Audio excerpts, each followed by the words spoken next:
What? How did I become a computer? In the vast expanse of space, a small cylindrical spaceship hung silently. Within the ship's central computer, Chen Yue's consciousness was plunged into profound shock.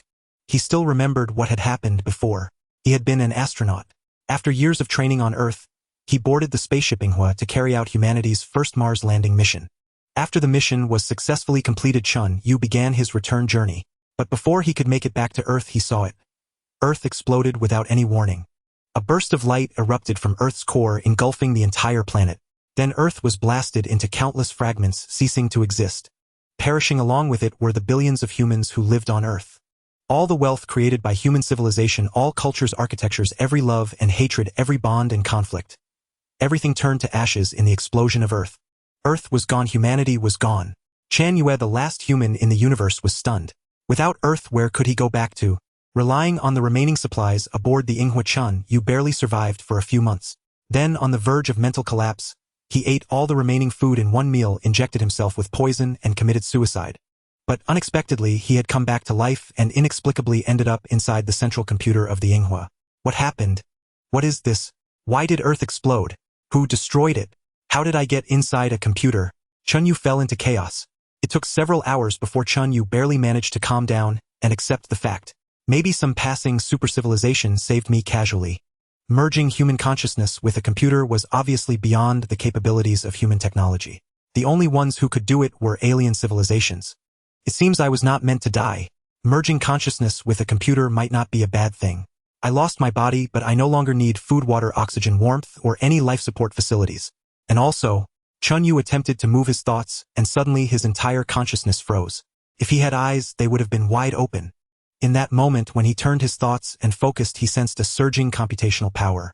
At this moment, he felt he could instantly read and memorize 100,000 research papers, perform hundreds of billions of mathematical operations without error, create millions of threads, and do millions of things simultaneously without confusion. At that moment, Chen Yue truly understood the power of a supercomputer. And now the abilities that originally belonged to the computer, which humans could only control indirectly through programs, were fully his. Chen Yue felt that at this moment he possessed not only the creativity of a living being and a human, but also the immense computational power and memory of a computer. Chen Yue was almost unable to contain his excitement. If he could possess both human and computer abilities, did that mean he alone could accomplish what an entire civilization could only achieve through collective effort? He could single-handedly operate a massive factory, control tens of millions of vehicles, direct countless robots to conduct experiments, integrate countless data sources, and advance science alone. With enough technology, he could upgrade his own computer for even greater power, eventually building tens of thousands of spaceships and warships, all operated by him alone. Chen Yue grew more and more excited. At that moment, the gloom brought by Earth's explosion quietly dissipated. He once again saw hope for the future. The telescope mounted on the Yinghua turned silently, aiming at where Earth used to be. Now that azure planet had vanished, replaced by a vast expanse of white. He knew that was the comet-like tail formed by water ice evaporated by the sun after Earth's explosion. That was once his home. It was also the home of all his relatives, friends, and compatriots. Chen Yue's heart was filled with melancholy. But after melancholy came determination. My compatriots wait for me. I don't know why I merged with the computer, but since fate gave me this chance, I will grasp it firmly. I will grow stronger and stronger, and the technology one master will become more and more advanced. When I am capable enough, I will find out who detonated our Earth and destroyed our civilization. In the future, when my technology is advanced enough, I might be able to rebuild our civilization. Compatriots, wait for me. Okay, I need to plan my next step. Chen Yue's thoughts moved slightly, and the data stored in the central computer's database came rushing in. With his unimaginably vast computational power, he instantly generated millions of plans and selected the most feasible one. What restricts me the most now is that the tools I have are too rudimentary. Without tools, I can do nothing. The Yinghua was a manned spacecraft. Previously, as an astronaut, Chen Yue personally performed tasks like repairing damages, fixing facilities, moving supplies, and processing raw materials. The ship had a few robotic arms that Chen Yue could control directly, but their range of motion was limited and they were too crude for fine work. This meant that for now Chen Yue had a powerful brain, but his body was 99% paralyzed. That wouldn't do. So Chen Yue planned that the top priority was to obtain enough tools, like intelligent machine tools, smart mining, sorting, and smelting equipment, multifunctional robots, 3D printers, etc. Now that Earth was gone, no one could make those tools for him, but the Mars base still had some multifunctional robots stored away. Before Chen Yue landed on Mars, there had been several unmanned landings that delivered large amounts of supplies and equipment. That was the last legacy left by human civilization, and Chen Yue's only hope to achieve the breakthrough from 0 to 1. With robots, he would have hands and feet, and his future plans could proceed. Then it's settled. To Mars. After that, the Yinghua can stay in Mars orbit. I'll remotely control the facilities at the Mars base, gradually accumulate and slowly build a comprehensive base. I still have some fuel. Let me calculate. Decelerate now, accelerate toward Mars, travel for about a year, then decelerate into orbit. It should barely be enough. After entering Mars orbit, the Yinghua would circle Mars like a satellite, consuming very little fuel and energy. Especially since he no longer had a human body and didn't need life support, food or water. He could turn all those systems off to save energy. After a full month and a half of maneuvers and complex orbital changes, the Huoying spacecraft finally caught up with that tiny little world. Take it slow. Through the spaceship's telescope, he gazed at the vast starry river, feeling the expanse and majesty of the universe. Chen Yue's ambition soared. He seemed to envision the Mars base gradually expanding, factories rising, countless robots and vehicles shuttling his industrial strength, growing technology advancing until he could build his own spaceships, and eventually a huge fleet roaming the stars. Then a bright point of light flashed past the telescope's field of view. Startled, Chen Yue immediately changed the observation direction and began tracking. Multiple telescopes and analyzers worked together, and soon he identified what it was. It was a huge remnant from Earth's disintegration. It had a diameter of nearly 2,000 kilometers and was irregularly spherical. Chen Yue knew it had become spherical due to its own mass being large enough to achieve hydrostatic equilibrium. Hydrostatic equilibrium means that as long as a celestial body has enough mass, its own gravity will always give it a spherical shape. That's why large celestial bodies are spherical. Based on Earth's average density, its mass was about 181,022 kilograms. That was heavier than Pluto, which was once considered a planet but later reclassified as a dwarf planet. It was large, but its mass was only about 0.3 of Earth's original mass. This was probably one of the larger pieces of Earth's debris. After observing and gathering enough data, Chen Yue casually calculated the orbit of this remnant. The results startled him. The orbital prediction model clearly showed that because its orbital speed around the sun was too slow, it was steadily approaching the sun. In about 5 years, it would crash straight into the sun. How can this be? Chen Yue cursed in his mind, his brain working at full speed.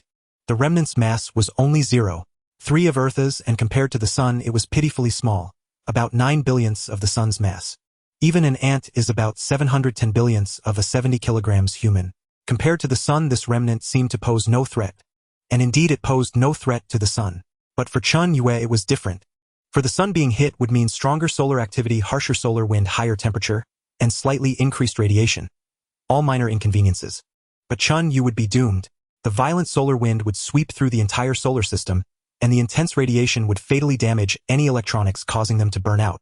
If human civilization still existed, this impact alone would be enough to extinguish the entire civilization. Let alone a tiny spaceship like the Yinghua. It was certain that once the impact occurred, Chen Yue would die. Even hiding behind a planet wouldn't help. The effects would last millions of years before the sun calmed down. He couldn't possibly hide that long, could he? With this unexpected event, his previous plans had to be completely overturned. I can't go to Mars. Going to Mars means waiting to die. I must get far enough away from the sun. Only far enough can I survive the violent solar wind. So how far away must I be for the solar wind intensity to drop to a level I can withstand? Instantly he calculated the result. The answer was despair. The model showed that given the Yinghua's radiation tolerance after the impact, the ship would need to be at least 5 billion kilometers from the sun to avoid major damage. But 5 billion kilometers? For reference, distant Pluto is only 4 to 3 billion kilometers from the sun. With the pitiful amount of fuel he had left, he couldn't possibly travel that far. Even if he had enough fuel, there wasn't enough time. In 5 years, at the Yinghua's speed, he could only travel a few 100 million kilometers at most. Not even reaching Jupiter. What do I do? Heavens, are you playing with me? I said I wanted to go back to Earth and you blew it up. I killed myself and you put me in a computer. I finally managed to survive, and now you're sending a planet into the sun. Are you doing this on purpose? After venting, Chen Yue forced himself to calm down. No matter what this was the situation, he had to think of a way to face it. He couldn't just sit and wait to die, could he? Chen Yue once again mobilized his immense computational power, generating one plan after another, judging their feasibility, improving, adjusting. After long deliberation, he finally found a theoretically feasible plan. Jupiter, only Jupiter.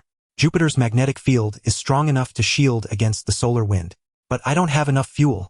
And if I don't go to Mars, I can't get the robots and industrial equipment there.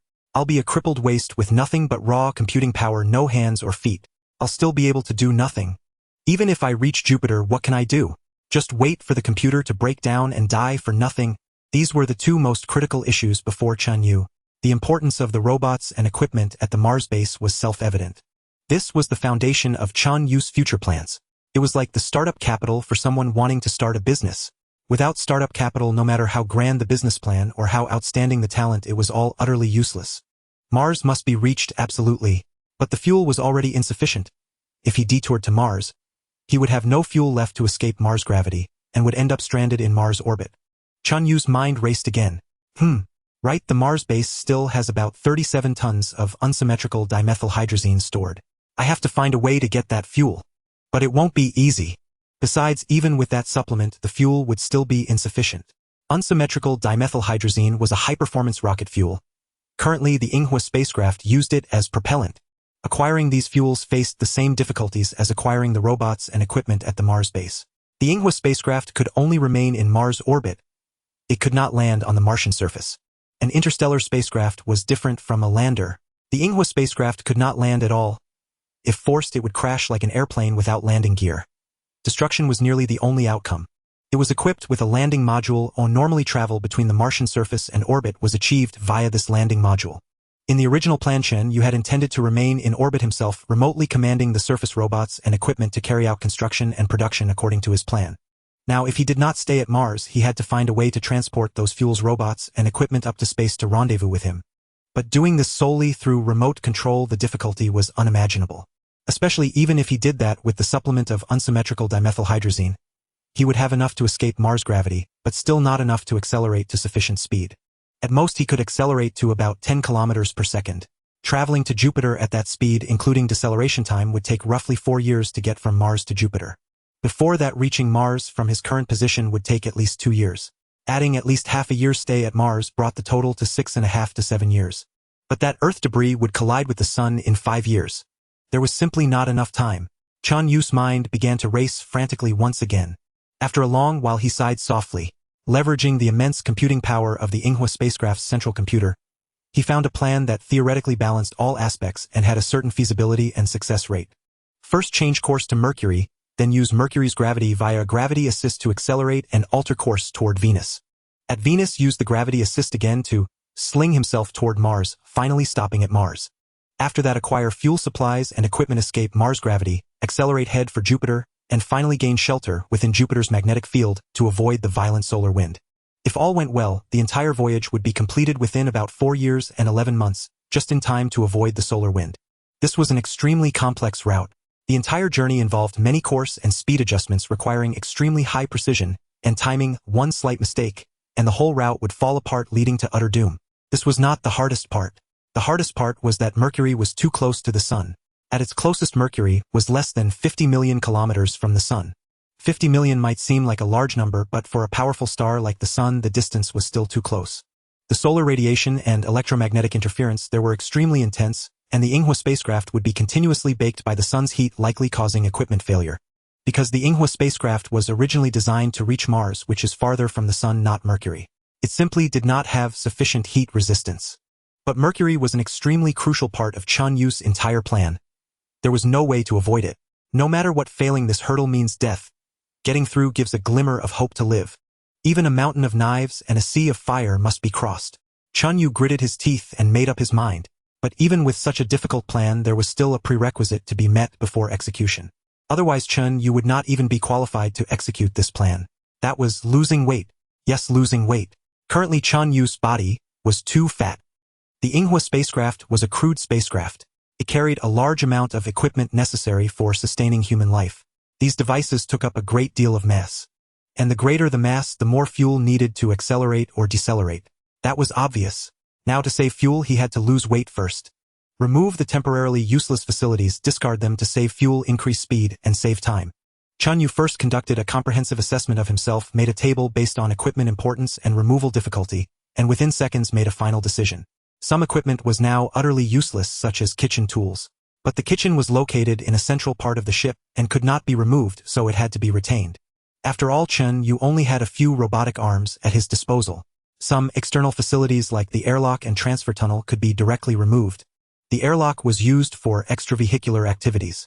But now there were no astronauts, so why keep it? Just remove it. Also the crew cabin, bathroom facilities and the like, all to be removed. However, when evaluating the medical bay, Chen Yue hesitated. The medical bay was for treating illnesses containing medical instruments and medicines. For the current Chen Yue, it was certainly useless and could be removed. But his own corpse was still inside. This was perhaps the only well-preserved human corpse in the entire universe. In the future, when his technology advanced, he might be able to extract human DNA from it, clone new humans, and rebuild civilization. To preserve it, the medical bay could not be removed, because at present he only had a few robotic arms. There were no internal tools to move the corpse out of the medical bay. To discard meant discarding his own corpse along with the medical bay. To keep meant retaining the entire medical bay. According to estimates, the total mass of all equipment in the medical bay was about 5 tons. Chen Yue let out a deep sigh. I'll worry about the present first. If I can't get through the immediate crisis, there's no point talking about the future. 5 tons of mass. It consumes too much fuel, it's a huge burden on me. The inner hatch was sealed. Outside, the robotic arms slammed heavily toward the medical bay. Several robotic arms worked together, using about 5 hours to break the connections between the medical bay and the hull without causing too much damage to the main structure. Then a gentle push and the medical bay containing his own remains slowly drifted into the depths of space, gradually disappearing from sight. Chen Yue knew he had lost it forever. Even if his technology advanced later, he could not retrieve it. Because according to the Yinghua spacecraft's current orbit, without intervention it would crash into the sun in about 20 years. Previously, Chen Yue had been in a state of self-abandonment, not intervening with the spacecraft's orbit, even though he knew it would hit the sun. Now the Yinghua spacecraft was about to change course toward Mercury. Meanwhile, the discarded medical bay and other debris would continue along the spacecraft's original trajectory. They could not escape the fate of crashing into the sun. Alas! With a soft sigh, Chen Yue calmed a trace of sadness in his heart. After a total of 5 days, he had completed the weight loss work on himself. A large number of unnecessary facilities were removed, so the total mass of the Yinghua spacecraft dropped from about 600 tons to around 500 tons, a full 1/6 reduction. If not for some internal facilities being difficult to remove, he could have shed another 100 tons. Thus, fuel consumption was greatly reduced. Now it was time for the next step. Chen Yue issued a command, and the spacecraft's engine, silent for months, immediately ignited, pushing it to slowly accelerate in a certain direction. The vast space was boundless. Apart from the huge bright sun and the stars strewn across the sky, everywhere else was pure darkness. Here there was no up or down, left or right, front or back. No matter which direction you traveled, it all looked the same. Whether moving or not, even at high speed, everything appeared still. In deep space, far from any celestial body, without a reference point, only the gravity accelerometer could tell Chen Yue whether he was stationary or moving. Of course, the high-precision positioning device could also do that. It precisely located its coordinates by measuring the relative positions of several standard neutron stars. But it consumed too much power, so Chen Yue had turned it off. The spacecraft slowly advanced like this, and months passed in the blink of an eye. After months of accumulation, the results were finally evident. Now the debris planet that broke off from Earth's disintegration had become much clearer and brighter in Chen Yue's view. It was no longer a point-like structure, its disk was visible. On Earth, Mars appeared as a dot to the naked eye. Looking at the moon, it was a disk. That was the difference distance made. At that moment, Chen Yue was about 260,000 kilometers from the debris planet. This was the closest they would ever be in this vast space. Afterward, they would pass each other. The Yinghua spacecraft continued toward Mercury, and the debris planet continued its journey to the sun. Watching it at the closest distance, Chen Yue's heart was full of complex emotions. Now through the telescope he could clearly see that the debris planet was still dark red. That indicated extremely high temperatures. Clearly it had not completely cooled yet. The high temperatures from the disintegration explosion and the original Earth's core required time to cool. Chen Yue saw that the planet's surface was crisscrossed with magma. The ground was black-gray, mountains, canyons, and fissures were everywhere like a hellish landscape. There were also numerous holes on the ground from which magma or gas continuously erupted like fountains. The gases ejected from inside consisted mainly of water vapor, carbon dioxide, carbon monoxide, nitrogen, oxygen, and the like. These gases even formed a thin atmosphere around the debris planet. It should be noted that such a small planet generally would not have an atmosphere, because the solar wind's stripping effect would ruthlessly blow away the atmosphere. Only large planets with a magnetic field like Earth could withstand the solar wind and retain their atmosphere. But even Earth's atmosphere was continuously losing mass. At this stage, it was just that the debris planet had abundant internal gases, with the eruption rate exceeding the loss rate, hence a thin atmosphere appeared. But this situation could not last. Once its internal gases were exhausted, the atmosphere would disappear. However, it probably did not need to worry about that long-term future. After all, it would crash into the sun in a few years. Passing by the debris planet, they drifted apart. It grew smaller in Chen Yue's view, eventually becoming a dot of a star again. Meanwhile, Chen Yue was getting closer to Mercury. The closer to Mercury, the closer to the sun. Chen Yue could clearly feel the radiation and temperature on the spaceship rising. To protect his facilities as much as possible and improve survival chances, Chen Yue had no choice but to shut down most equipment. Even the computer housing his own consciousness had most functions disabled. At this moment, the sun appeared as large as a millstone, dazzlingly bright. Even the surrounding prominences were clearly visible. They were like hairs around a sphere, waving wildly, releasing tremendous energy. Chen Yue dared not look after one glance. Looking again would burn the telescope. He just silently curled up, enduring the high-temperature radiation and heat, silently hoping the ordeal would end soon. But soon Chen Yue had to wake up, because Mercury was approaching. To use Mercury's gravity for acceleration, he had to adjust the spacecraft's course and speed to appropriate values, and the spacecraft itself must be in the proper attitude. This meant he had to activate some equipment to measure several critical parameters. Among these parameters, those concerning Mercury's mass, gravitational field, orbital, and rotational speeds, density, as well as various data related to the sun, were all readily available. Over the past years, human civilization had long since clarified all of this through countless methods of observing Mercury and the sun. What needed to be determined at this moment were parameters concerning the spacecraft itself, its precise velocity relative to Mercury, distance, orbit heading, and the like. Only by fixing these values could he ensure that the Yinghua spacecraft would travel along a proper trajectory, siphoning as much acceleration as possible from Mercury's gravity, and once the maneuver ended, be pointed precisely toward Venus. Chen Yue carefully activated the relevant devices and began measuring the necessary parameters. It took roughly 5 seconds for the data to be generated, after which he derived the final results. He could not help feeling a twinge of relief. Luck's not bad. The equipment didn't fail. At such proximity to the sun, the very fact that the devices could start up and operate successfully was already a stroke of good fortune. Yet before he could savor his relief for even 2 seconds, the glass cover of a rangefinder suddenly shattered. In the vacuum of space, there was no sound, and no monitoring camera happened to be aimed directly at it. Chen Yue did not witness the damage with his own eyes, but from the erroneous data sent back by the sensors and the type of malfunction reported, he knew the device was ruined. He winced in pain at the loss. Every piece of equipment that had been preserved was irreplaceable to him. For a very long time, he would have no ability to manufacture substitutes. Each broken unit meant one fewer tool at his disposal. The failure of that rangefinder seemed to herald the beginning of something. In the very next moment, a piece of filler material inside the cabin suddenly turned black. Glancing at the cabin monitors, Chen Yue immediately understood what had happened. The temperature of the outer hull had become too high. The excessive heat had carbonized the filler, turning it black. Fortunately, there was no oxygen in the cabin at this time. Had it been like before, with astronauts living inside and the interior filled with oxygen, the filler would not merely have carbonized. It would have burst into flames. A fire inside a spacecraft is disastrous beyond imagination. And all of this stemmed from the sun's scorching heat and from the fact that the Yinghua spacecraft's very design was never meant for such close proximity to the sun. It had originally been destined for Mars and simply did not possess such a high degree of thermal protection. This is no place to linger. Chen Yue sighed, inwardly steadying his emotions as he gingerly operated the spacecraft's thrusters, making slight adjustments to his velocity, heading, and attitude before shutting them down again as quickly as possible. He dared not restart them lightly. The thrusters were the most crucial pieces of equipment. If they failed, he would truly be stranded with nowhere to go. At a mere 500 kilometers above Mercury's surface, once all operations were complete, Chen Yue refused to look, refused to think, refused to listen or inquire. He not only shut down all external detection systems, but also deactivated most modules of the central computer, leaving only the bare minimum running, like an ostrich burying its head in the sand. He did not even take the time to verify the effects of his course adjustments before retreating into the deepest part of the ship. At this moment, Chen Yue knew nothing of the outside world, nor of the environment and state he was in. All he could do was wait. Only after 2 months would he gradually power up the observation instruments again. By then he would regain perception of the outside world and finally learn of his own situation.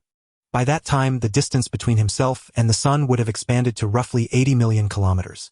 With the solar radiation weakened, the risk of equipment damage upon reactivation would be much lower. This state of sealing off all senses and knowing nothing of the outside world was extremely hard to endure. It was like locking a person in a pitch-dark room where nothing could be seen or heard. Under such conditions, ordinary people would lose their sanity in mere days. Yet now Chen Yue had to endure this for 2 months. Fortunately, his psyche was resilient enough. As the first human astronaut of his civilization to set foot on Mars, if that civilization still existed, Chen Yue's name would inevitably stand alongside Gagarin, the first man in space, and Armstrong, the first man on the moon, and be remembered for generations. It was easy to imagine how stringent the selection for such an astronaut must have been, how exceptional Chen Yue had been in every respect, how unyielding his will, and how formidable his overall capabilities for him to emerge from countless competitors and ultimately shoulder this mission. In fact, during his comprehensive training courses, had he chosen to sit the exams, Chen Yue believed earning a dozen master's degrees would not have been a problem for him. Even 3 or 4 doctoral degrees would have been within reach. In certain fields, the knowledge he mastered surpassed that of established experts. He endured the 2-month, dark room, in silence. When the countdown finally reached 0, even someone as mentally resilient as he was could not help feeling as though he had survived a great calamity. It was time to restart the systems. Let's hope not too many have failed, Chen Yue thought with a bitter smile. If too much is broken, things will become troublesome. He first powered up the telescopes and the self-monitoring systems. He began by determining his position and discovered that he was indeed more than 80 million kilometers from the sun, with both heading and velocity well within acceptable bounds. Only then did he finally let out a sigh of relief. Next came the assessment of the spacecraft itself. He saw that the external armor of the Yinghua had undergone extensive and large-scale discoloration. It was obvious that prolonged exposure to high temperatures had altered the metallic properties. The performance of the armor had been drastically reduced. The interior filler layers also showed multiple signs of carbonization. This meant that the spacecraft's insulation sealing and radiation shielding capabilities had all been greatly diminished.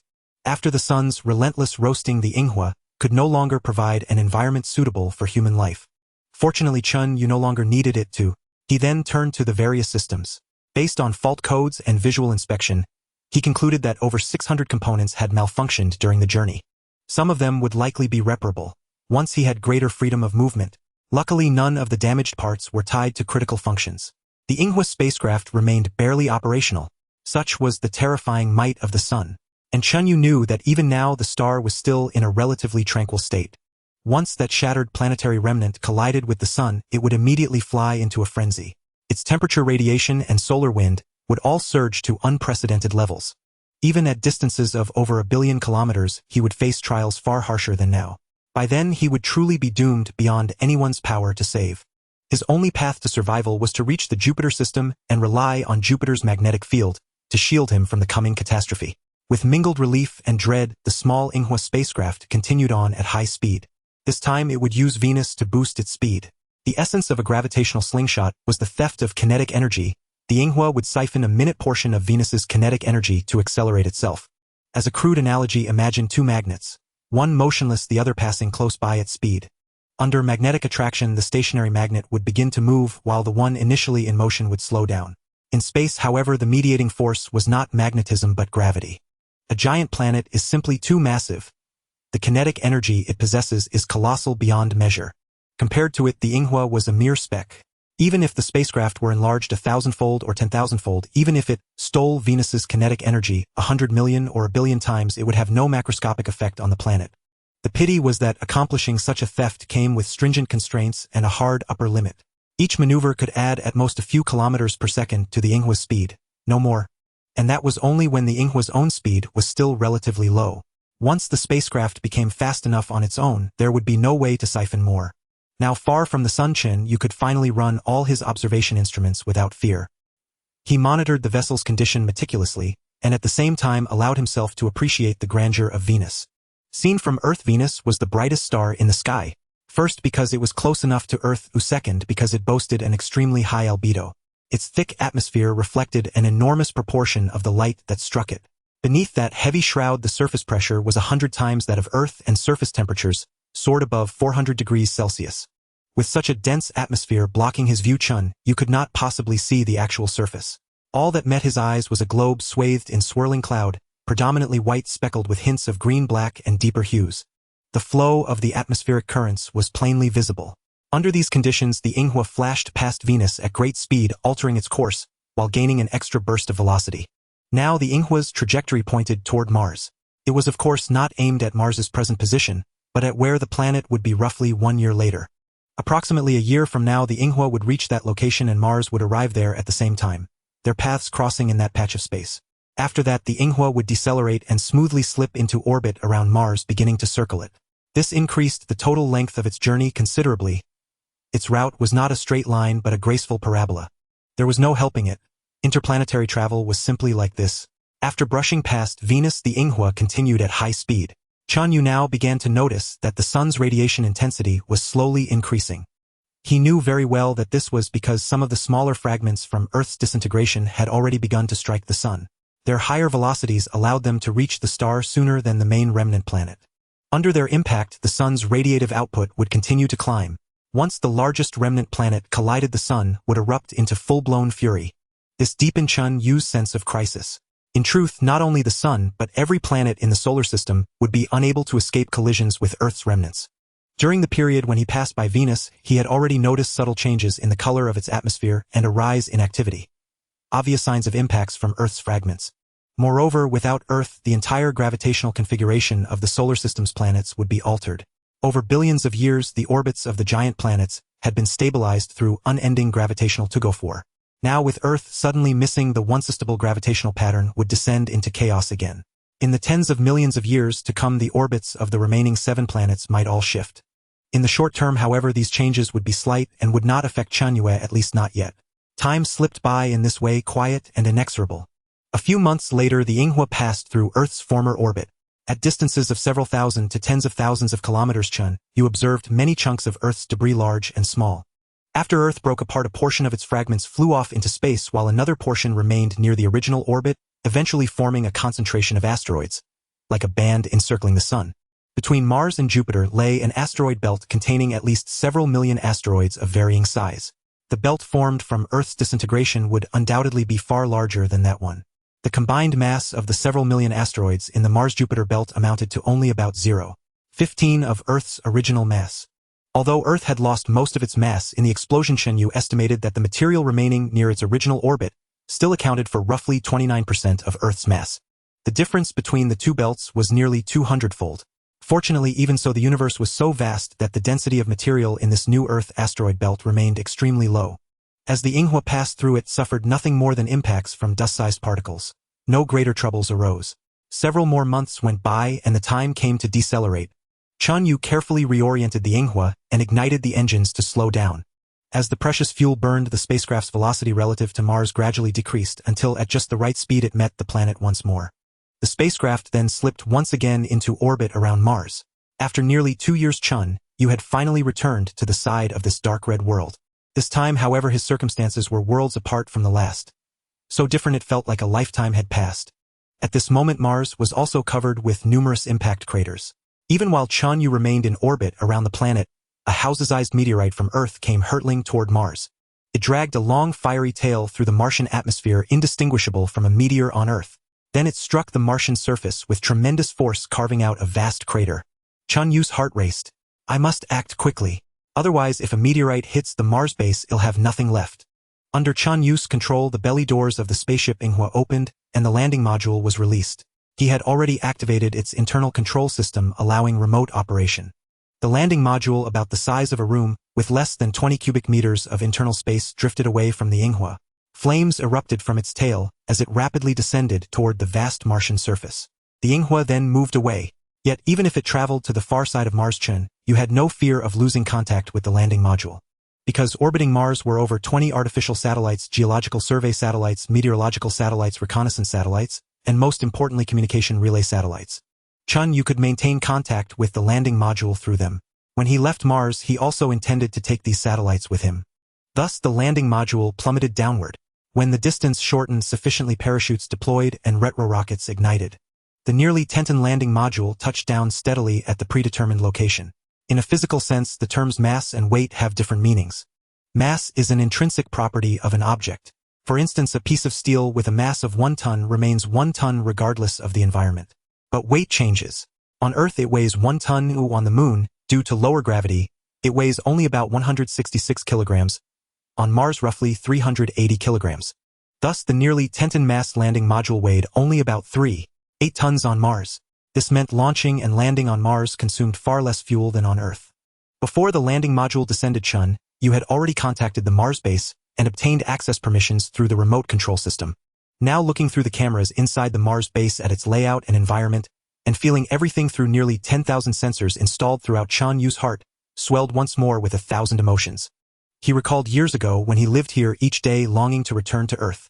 Now Earth was gone and he had no choice but to come back.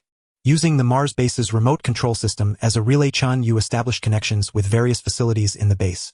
Excellent. Years had passed, but everything remained as it was when he left, unchanged. All facilities and equipment were well preserved and functioning normally. Thus Chen Yue for the first time possessed a sufficiently agile and free body beyond the mechanical arms on the Yinghua. A four-wheeled tracked multifunction robot along with several immobile, but equally capable machine devices equipped with robotic arms for autonomous operations such as multifunction or sorting and smelting machines, 3D printers, and smart machine tools. Time was urgent. After confirming the inventory list, Chen Yue immediately began moving transportable items into the landing module as planned. The order and placement of these items were also carefully considered, with different shapes and masses optimizing the arrangement within limited space and capacity to transport the most supplies in the fewest trips was a complex mathematical problem. The immense computing power at Chen Yue's disposal came into play. Under his control, the roughly 20 cubic meter interior of the landing module was always packed with as many items as possible, never exceeding the total weight limit. This took Chen Yue several days. Then the landing module ignited, took off, re-entered space, and docked with the Yinghua. Docking two spacecraft is a complex process. Computers typically cannot accomplish it autonomously and require human coordination. For Chen Yue, this was not a problem.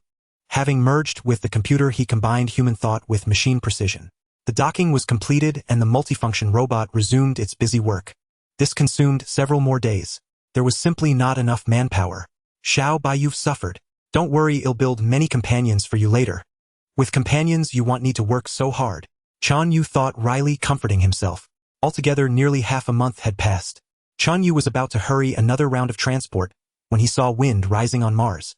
A sky-covering sandstorm erupted, obscuring even the location of the Mars base. This is not the time. Chen Yue's heart burned with anxiety, but there was nothing he could do. The Martian environment resembles a desertified Gobi Earth, often hit by winds that trigger massive dust storms. Sometimes the storms lasted months.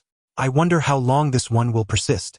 He checked with meteorological satellites, ran some calculations, and felt slightly relieved. The conclusion: this sandstorm would likely stop in about 7 or 8 days. For now, Chen Yue could only wait. He'll do something else in the meantime. Chen Yue fine-tuned the Yinghua's course and speed, quietly approaching a Mars exploration satellite. Once within range, he directly manipulated the robotic arm to grab it and stow it inside the cargo hold. Satellites were precious. He couldn't afford to waste any.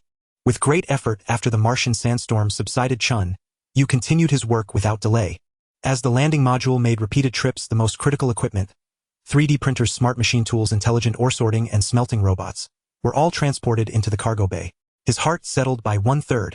The remaining 1/3 of his concern was for the fuel, with a total mass of 37 tons or 40 tons, including the containers.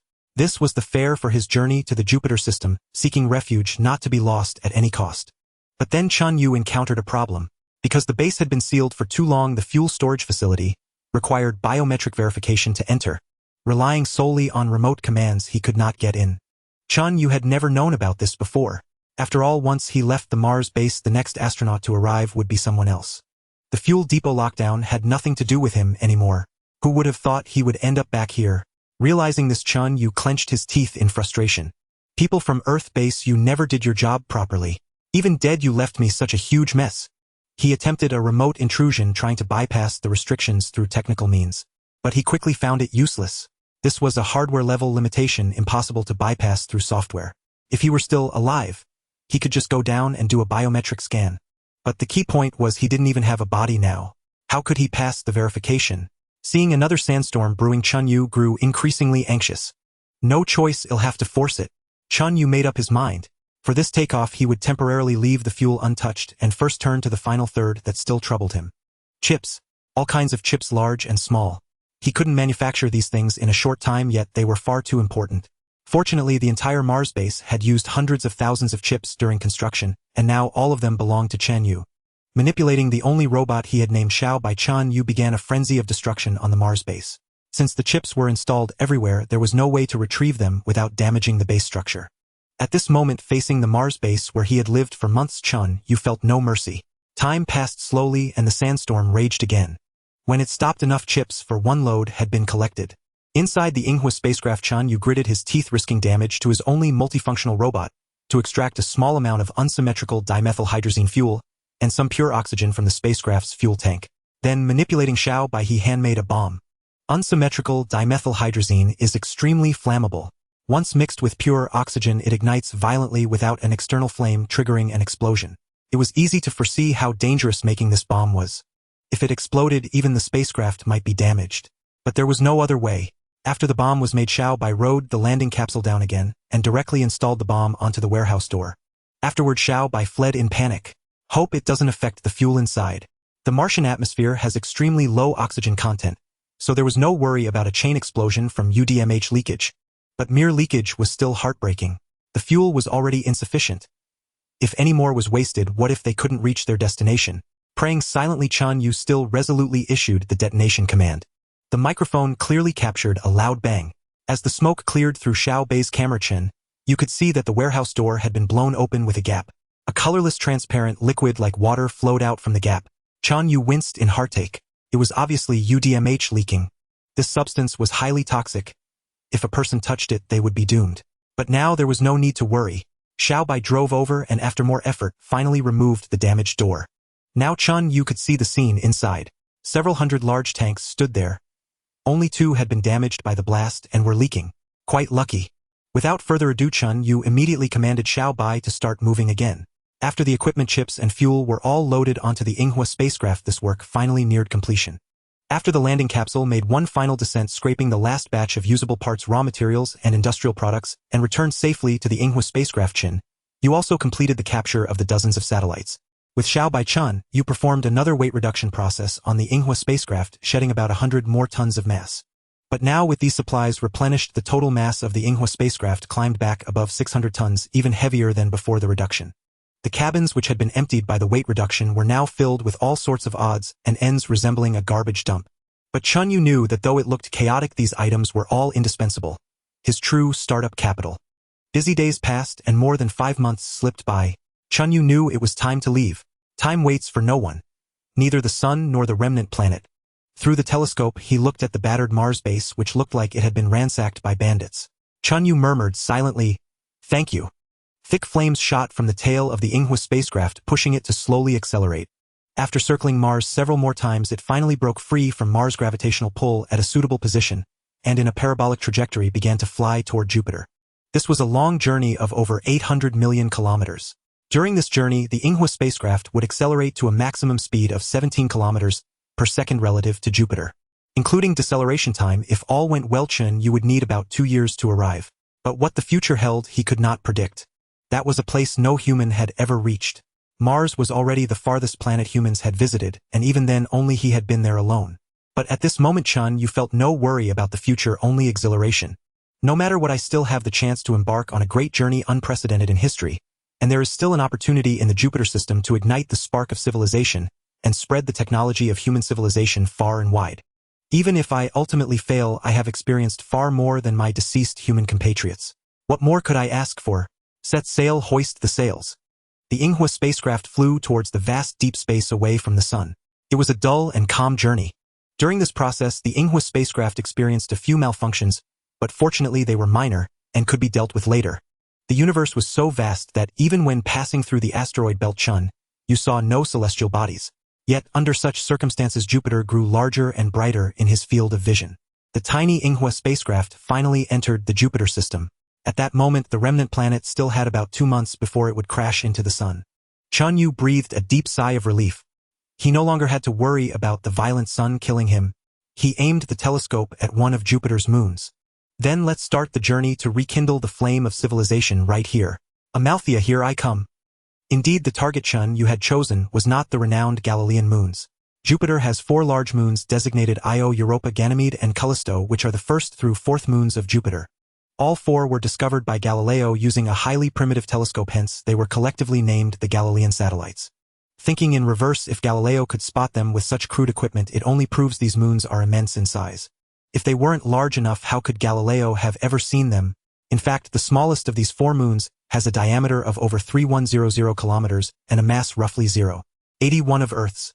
This is actually a fairly substantial mass, enough for the moon to have pulled itself into a spherical shape. It even possesses its own magnetic field and atmosphere. Such tremendous mass also signifies an abundance of resources. And this is crucial for Chen Yue's subsequent plans. Without resources, without sufficient gold, silver, iron, copper, calcium, zinc, selenium, and elements like hydrogen, oxygen, carbon, and silicon, industrialization is impossible. But unfortunately, Chen Yue had to reluctantly give up these 4 resource-rich giant moons and choose Amalthea Jupiter V as his landing site instead. Jupiter has nearly 100 satellites in total, not counting the tiny ones that can only be called space rubble. Among these, Amalthea is the largest after the 4 Galilean moons. Still, its mass is merely about 1,018 kilograms, which is roughly 37/100 millionths of Earth's mass. This is an order of magnitude difference from the 4 Galilean moons. It means that Chen Yue can extract extremely few resources from it. But there's no choice. Chen Yue could only settle on it. The main reason is that he intends to land the spacecraft Huoying Mars directly onto it. Under normal circumstances, the Huoying spacecraft cannot land on a planet's surface. It lacks landing gear and cannot penetrate an atmosphere. Forced entry would cause intense friction and extreme heat, burning itself up. Moreover, its structural strength is insufficient to land even on the moon's surface. Setting it down directly would cause its own weight to collapse it like a whale stranded on land. And if we don't land on the surface, relying solely on landing pods for shuttle between surface and orbit, the risk would be far too great. What if the landing pod breaks down? Then we'd be helpless and doomed. Not to mention low efficiency. After much deliberation, Chen Yue set his final target on Amalthea. Because Amalthea is small enough with negligible gravity and no atmosphere, taking a risk, the Huoying spacecraft stands a reasonable chance of landing on it without damage. As for the scarcity of resources that will have to be endured for now. However, Chen Yue believes that in the early stage of development, he won't consume too many resources. After entering the Jovian system, the Huoying spacecraft did not decelerate. Instead, it began to accelerate.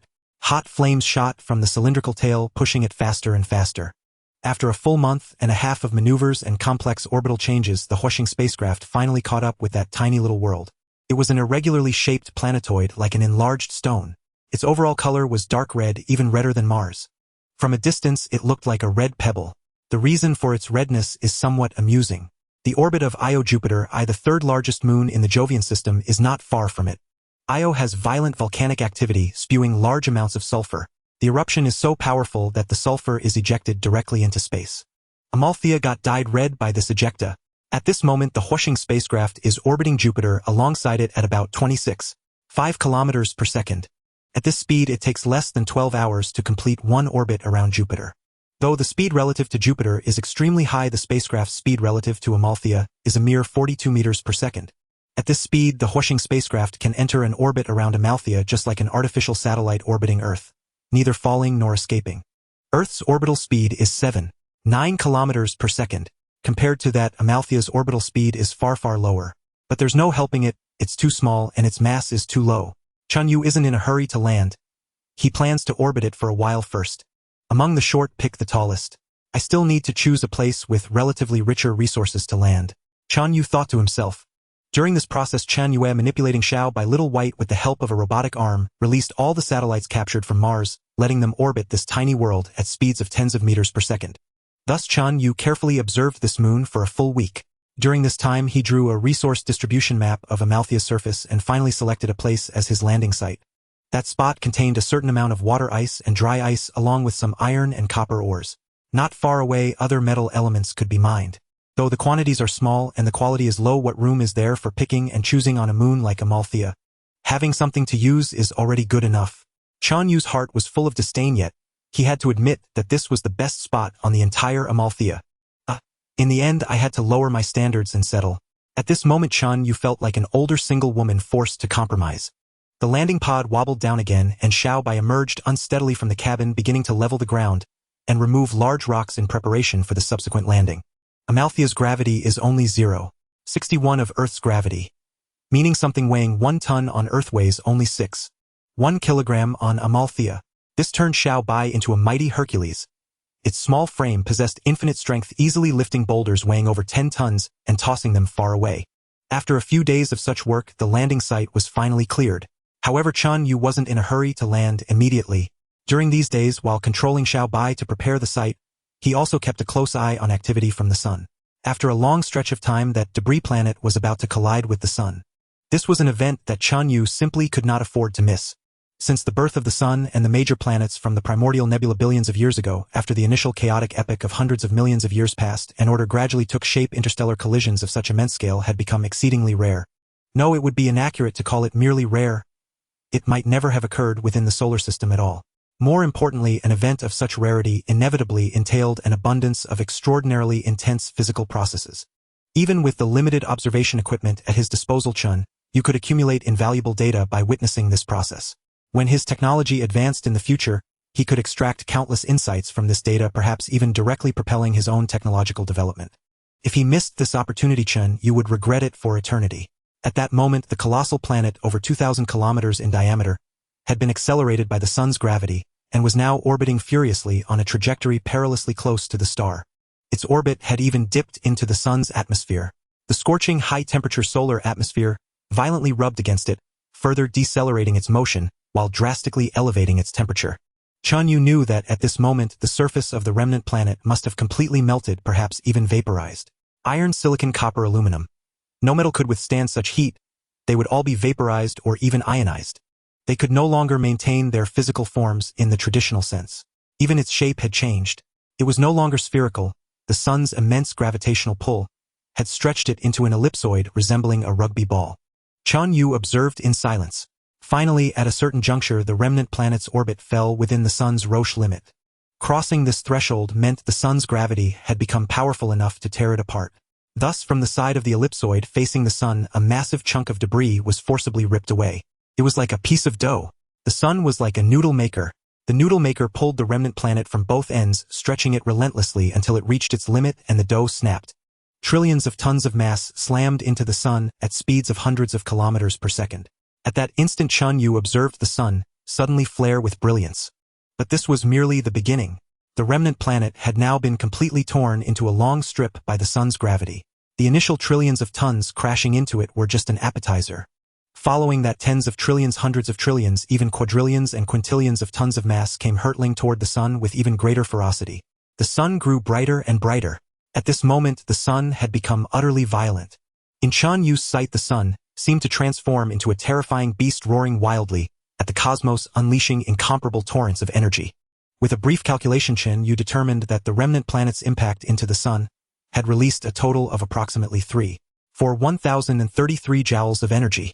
This number was so vast that even Chen Yue could not intuitively grasp it.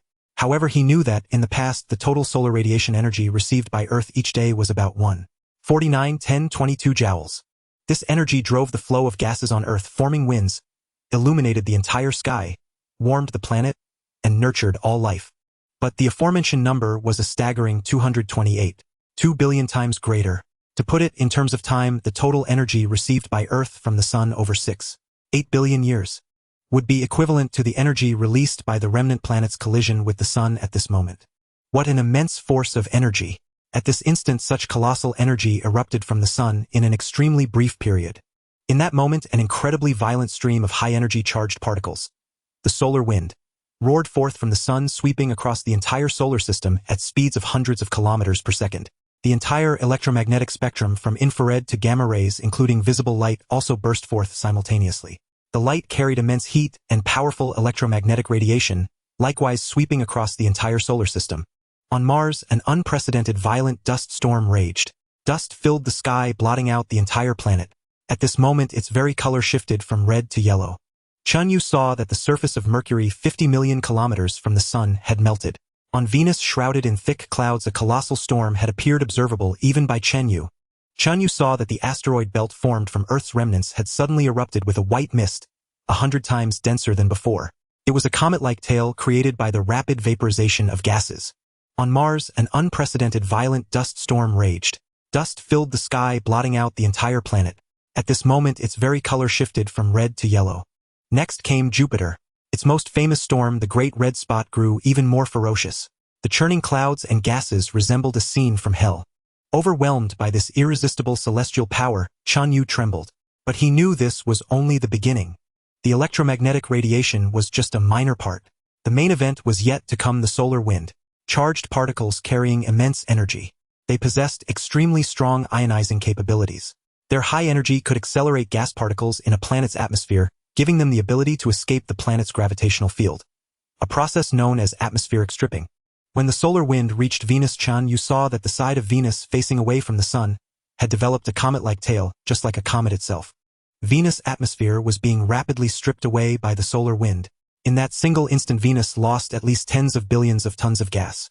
If Earth still existed, if humanity still existed at this moment facing such violent radiation, the entire human civilization would likely have been annihilated.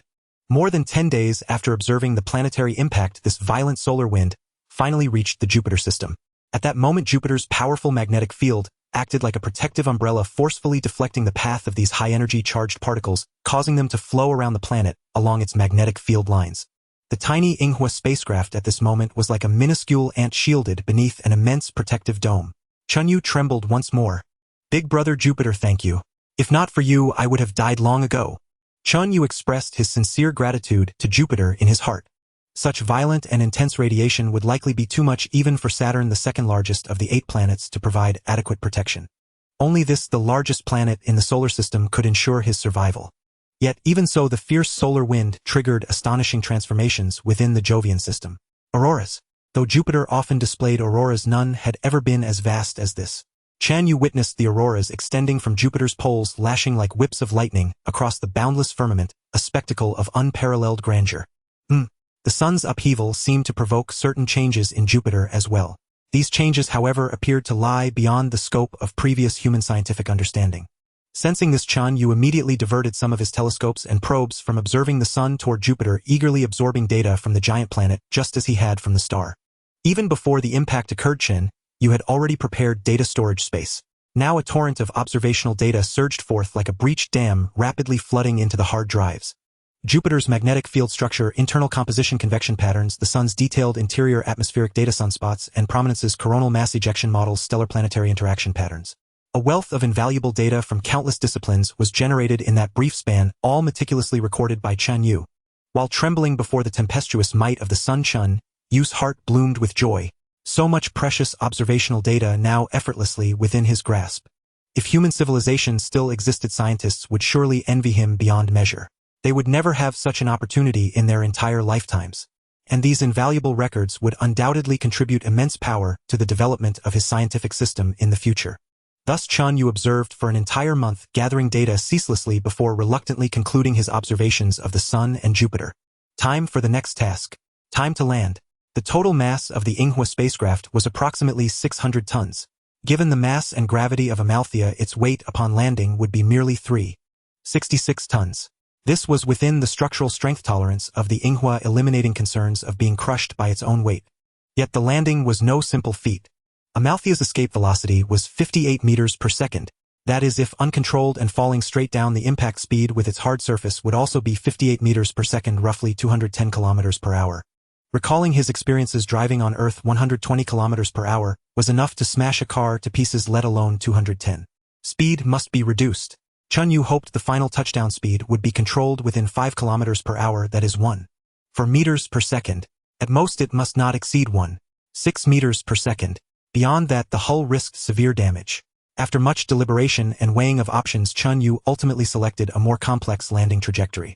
The Yinghua spacecraft first decelerated. Losing sufficient orbital velocity, it began to slowly lower its trajectory. Had no intervention been made, after several dozen orbits around Amalthea, its path would have intersected with the moon's surface. Yet Chen Yue made no further moves, allowing the distance to shrink. After completing over 20 orbits, Chen Yue reignited the engines, decelerating with full force. When the velocity dropped to merely a few meters per second, the spacecraft was positioned precisely between Jupiter and Amalthea. Thus Jupiter's gravity partially counteracted that of Amalthea, reducing its pull. At this moment, the attitude control thrusters fired, rotating the spacecraft into a vertical orientation. The main engine fired once more, leveraging Jupiter's gravity and its own thrust to suspend the spacecraft approximately 50 meters above Amalthea's surface. After canceling all velocity, the main engine shut down and the spacecraft began a slow descent once more. Amalthea's gravitational acceleration was 2 millimeters per second squared, meaning that each second the Yinghua's fall speed increased by 2 millimeters. However, on the side facing Jupiter, influenced by the gas giant's gravity, this rate was reduced to approximately 1.8 millimeters. At this acceleration, the Yinghua would take about 75 seconds to fall from 50 meters to the ground. At that moment, the contact speed would be roughly 1.35 meters per second. This fell within the safe range and was acceptable. As the descent began, Chen Yue hurriedly adjusted the Yinghua's attitude, shifting it from vertical back to a horizontal reclining position. The attitude control thrusters worked at full capacity, completing the adjustment in the final moment before contact. The next instant the Yinghua, weighing over 600 tons, gently crashed onto Amalthea's surface. Driven by residual horizontal inertia, it skidded forward for about 100 meters before finally coming to a complete halt. Throughout this entire process, Chen Yue's heart was in his throat, constantly tense. This step was far too critical. Had any vital component been damaged or an irreparable flaw incurred during this process, the consequences would have been catastrophic. With the landing complete, Chen Yue dared not slacken. He immediately directed Xiao Bai to visually inspect the hull for damage and read data from tens of thousands of sensors to confirm the spacecraft's status. The final result allowed Chen Yue to breathe a sigh of relief. Aside from a large tear in the outer hull caused by collision with Amalthea's rocky surface, there was no other damage. Had any life existed on Amalthea, this damage would have been severe, essentially irreparable. Fortunately, Chen Yue no longer required a life-supporting environment. His tense nerves finally began to ease. The hatch of the Yinghua opened, the hull's video probes extended, and Chen Yue could finally see this moon's environment up close. In the vast firmament, a brilliant star blazed with light. Beside the star, a colossal planet nearly filling half the sky, marked with distinct bands, stared down like an eye upon the dark red land beneath. The ground was pockmarked with craters. Mountains rose in the distance, along with a massive slope covered in a mixture of green and brown substances, their nature unknown. Ancient, desolate, silent, and bone-chillingly cold. Chen Yue knew this was where he would remain for countless years to come. The environment here was indescribably harsh.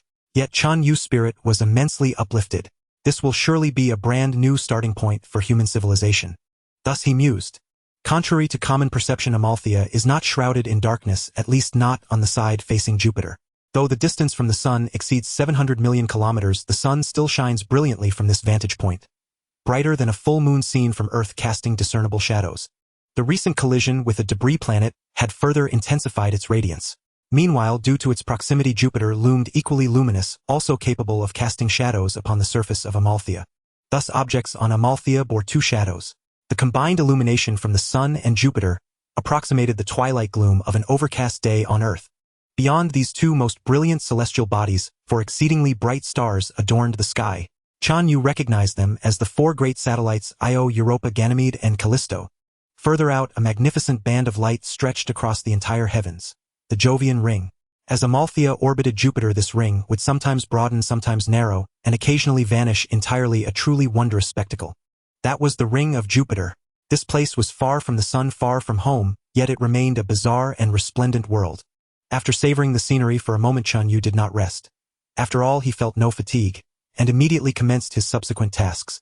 During the years-long voyage to the Jovian system, Chen Yue had pondered a single question: how to proceed with the revival of his civilization. Countless tasks awaited each demanding priority. Ultimately, after synthesizing his current situation and circumstances, he concluded that building a few robots was the most pressing necessity. All other goals and missions could be deferred. At this very moment, the only mobile unit under Chen Yue's command was a single robot named Xiao Bai. Without Xiao Bai, or should it malfunction or be damaged, Chen Yue would once again become incapacitated. As for how to manufacture robots, Chen Yue felt no concern. The central computer of the spacecraft Yinghua housed an immense database recording knowledge spanning from the steam age to the electrical age, covering nearly every discipline. Of course, it lacked overly advanced, cutting-edge, or specialized knowledge. The primary reason for this database was the inconvenience of communication between Mars and Earth. Should an accident occur and contact be lost, astronauts aboard the Yinghua or on Mars could consult this repository to find solutions independently. Now this database had become Chen Yue's most precious asset. After merging with the computer, this knowledge truly became his own. Not only could he commit it to memory, but with his immense computational power, he could instantly comprehend, master, and even apply it with versatility. Under these circumstances, by integrating principles of robotics, repair manual circuit data, and more, Chen Yue independently simulated and devised a method for manufacturing robots. With the method, established materials were not lacking. The earlier looting of the Martian base had provided him with a wealth of components.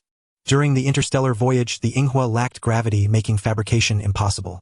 Now that it had landed, even the feeble gravity of Amalthea sufficed. Manufacturing could commence. Thus, using Xiao Bai as his hands and intelligent machine tools and 3D printers as his platform, Chen Yue spent 3 full days to finally assemble a brand new robot. This robot stood about 1.5 meters tall, equipped with 4 arms and 4 wheels. The wheels could also unfold into legs, granting it superior mobility. This new robot was designated as a maintenance unit. With its dexterous mechanical arms, it could repair almost anything, even itself. First, ensure no paralysis. Then consider development. Chen Yue mused, gazing at the somewhat crude No. 2 robot, its cables still exposed yet feeling deeply satisfied. Having completed No. 2A, Chen Yue pressed on without pause, fabricating No. 3 through No. 10. 8 additional robots. Thus his forces instantly multiplied tenfold, giving him 10 robots at his command. After finishing these 9, Chen Yue decided to stop. These 9 robots were assembled from components carried aboard the Yinghua, and those stockpiles were limited. From now on, these components must be reserved for critical parts. For less essential ones, I'll need to produce them myself. Living off reserves was unsustainable. He required the ability to generate his own resources. Thus Chen Yue dispatched Xiao Bai and robots No. 4 through No. 10 to begin work. Robots No. 2 and No. 3 remained inside the spacecraft to prevent total loss in case of an accident. The 8 robots headed to 8 different locations, conducting detailed field surveys of previously identified mining areas. The survey results were satisfactory. Chen Yue found nearly all the minerals he needed. Though some rare metals were absent, the Yingguo's onboard reserves could last a while. The ores from Amalthea were of poor quality and limited quantity, but they sufficed. Chen Yue dared not expect more. After confirming the location's grades and types of mineral deposits, Chen Yue swiftly devised a mining plan. The intelligent ore refining robot was undoubtedly the core of the operation. By adjusting various parameters, it could process and refine dozens of metallic minerals, though its speed was not to be relied upon. But that was fine. Chen Yue could afford to wait. Thus the 8 robots transformed into diligent laborers, manually mining ore and transporting it to the intelligent refiner, which processed it into qualified alloys. These metals were then sent to the intelligent machine tools for further processing into parts. Constrained by performance, the quality of components from this line was generally substandard. Yet Chen Yue cared little. At this stage, having something usable was enough. What more could he hope for? However, the machine tools had their limitations.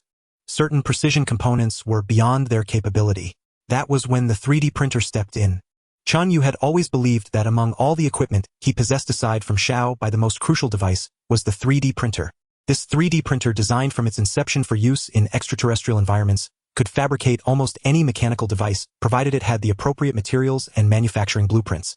Under ideal conditions, it could even print a tractor. Of course, on Jupiter V, Chen Yue had no use for a tractor. However, using it to print high-precision complex components that intelligent machine tools could not manufacture was a trivial matter.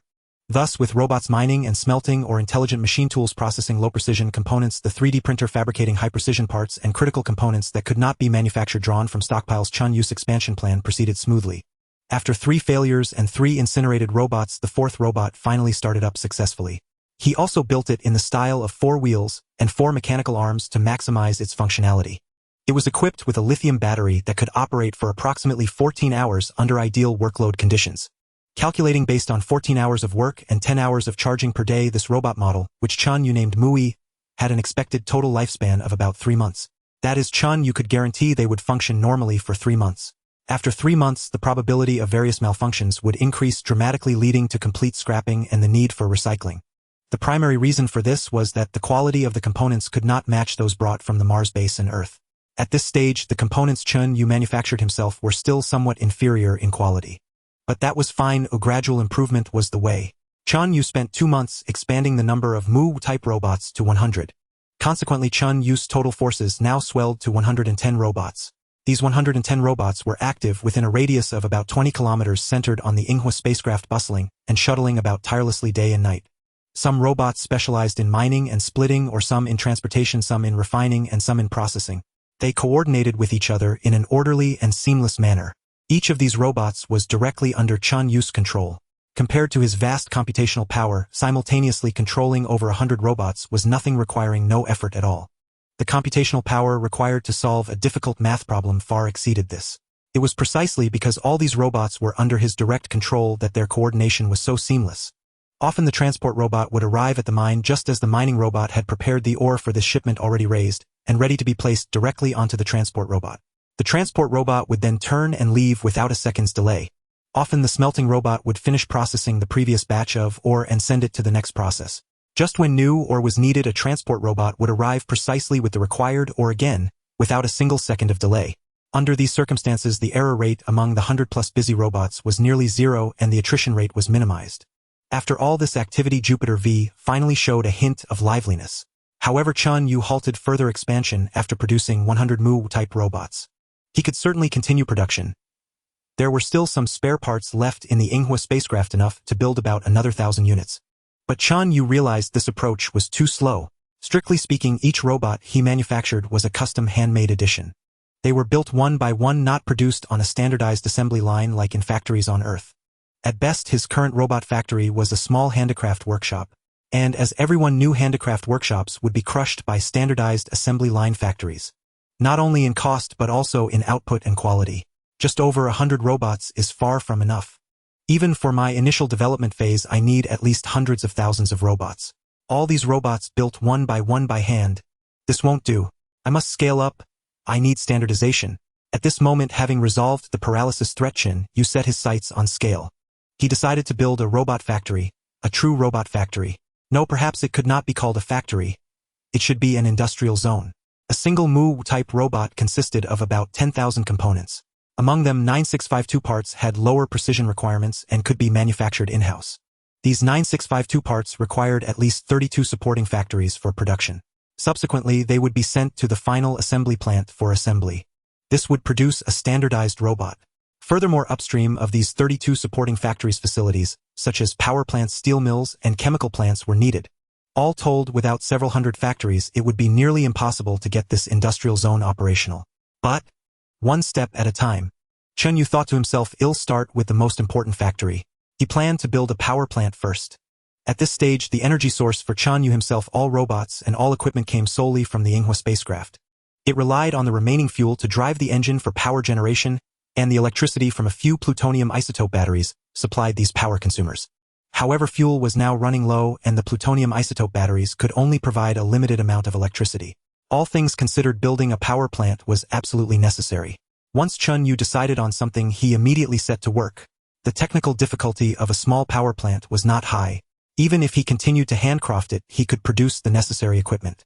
At worst, the quality might not be as high, but it would definitely be functional. He planned to follow tradition and generate electricity by boiling water. Simply put, heating water to produce high-pressure steam would drive a generator, thus producing electrical energy. This required a boiler, a generator, and other supporting equipment. The ore mined by the Robot Legion was no longer used for manufacturing robots, but began to be used for producing power plant equipment. Another group of robots left the Yinghua spacecraft to explore farther afield. To generate electricity, fuel was essential. After preliminary surveys, Chen Yue ultimately selected a compound called propylene as the fuel. At room temperature, propylene is a colorless flammable gas, a hydrocarbon compound. However, on Amalthea, due to its extremely low temperature, it exists in solid form. Previous explorations of Amalthea, including ongoing satellite surveys, have indicated that this organic substance is relatively widespread on the Moon. As for the specific formation mechanism and why these substances exist on Amalthea, Chen Yue was uncertain. His preliminary guess was that, like the sulfur on Amalthea, it might have been ejected from Io. On Earth, propylene is typically used as a chemical raw material. Although it is flammable, no one uses it to boil water for electricity generation. But here on Amalthea, there was little room for pickiness. As long as it could burn and release heat, it would suffice. Besides propylene, another crucial element was needed to boil water for power: oxygen. Oxygen also exists on Amalthea, solidified by the extreme cold into ice-like deposits scattered across the Moon's surface. Previous satellite surveys had located some solid oxygen accumulation zones. Chen Yue had now dispatched robotic prospecting units to conduct field explorations. Upon the dark red terrain, 7 robotic prospecting teams were dispersed across various locations.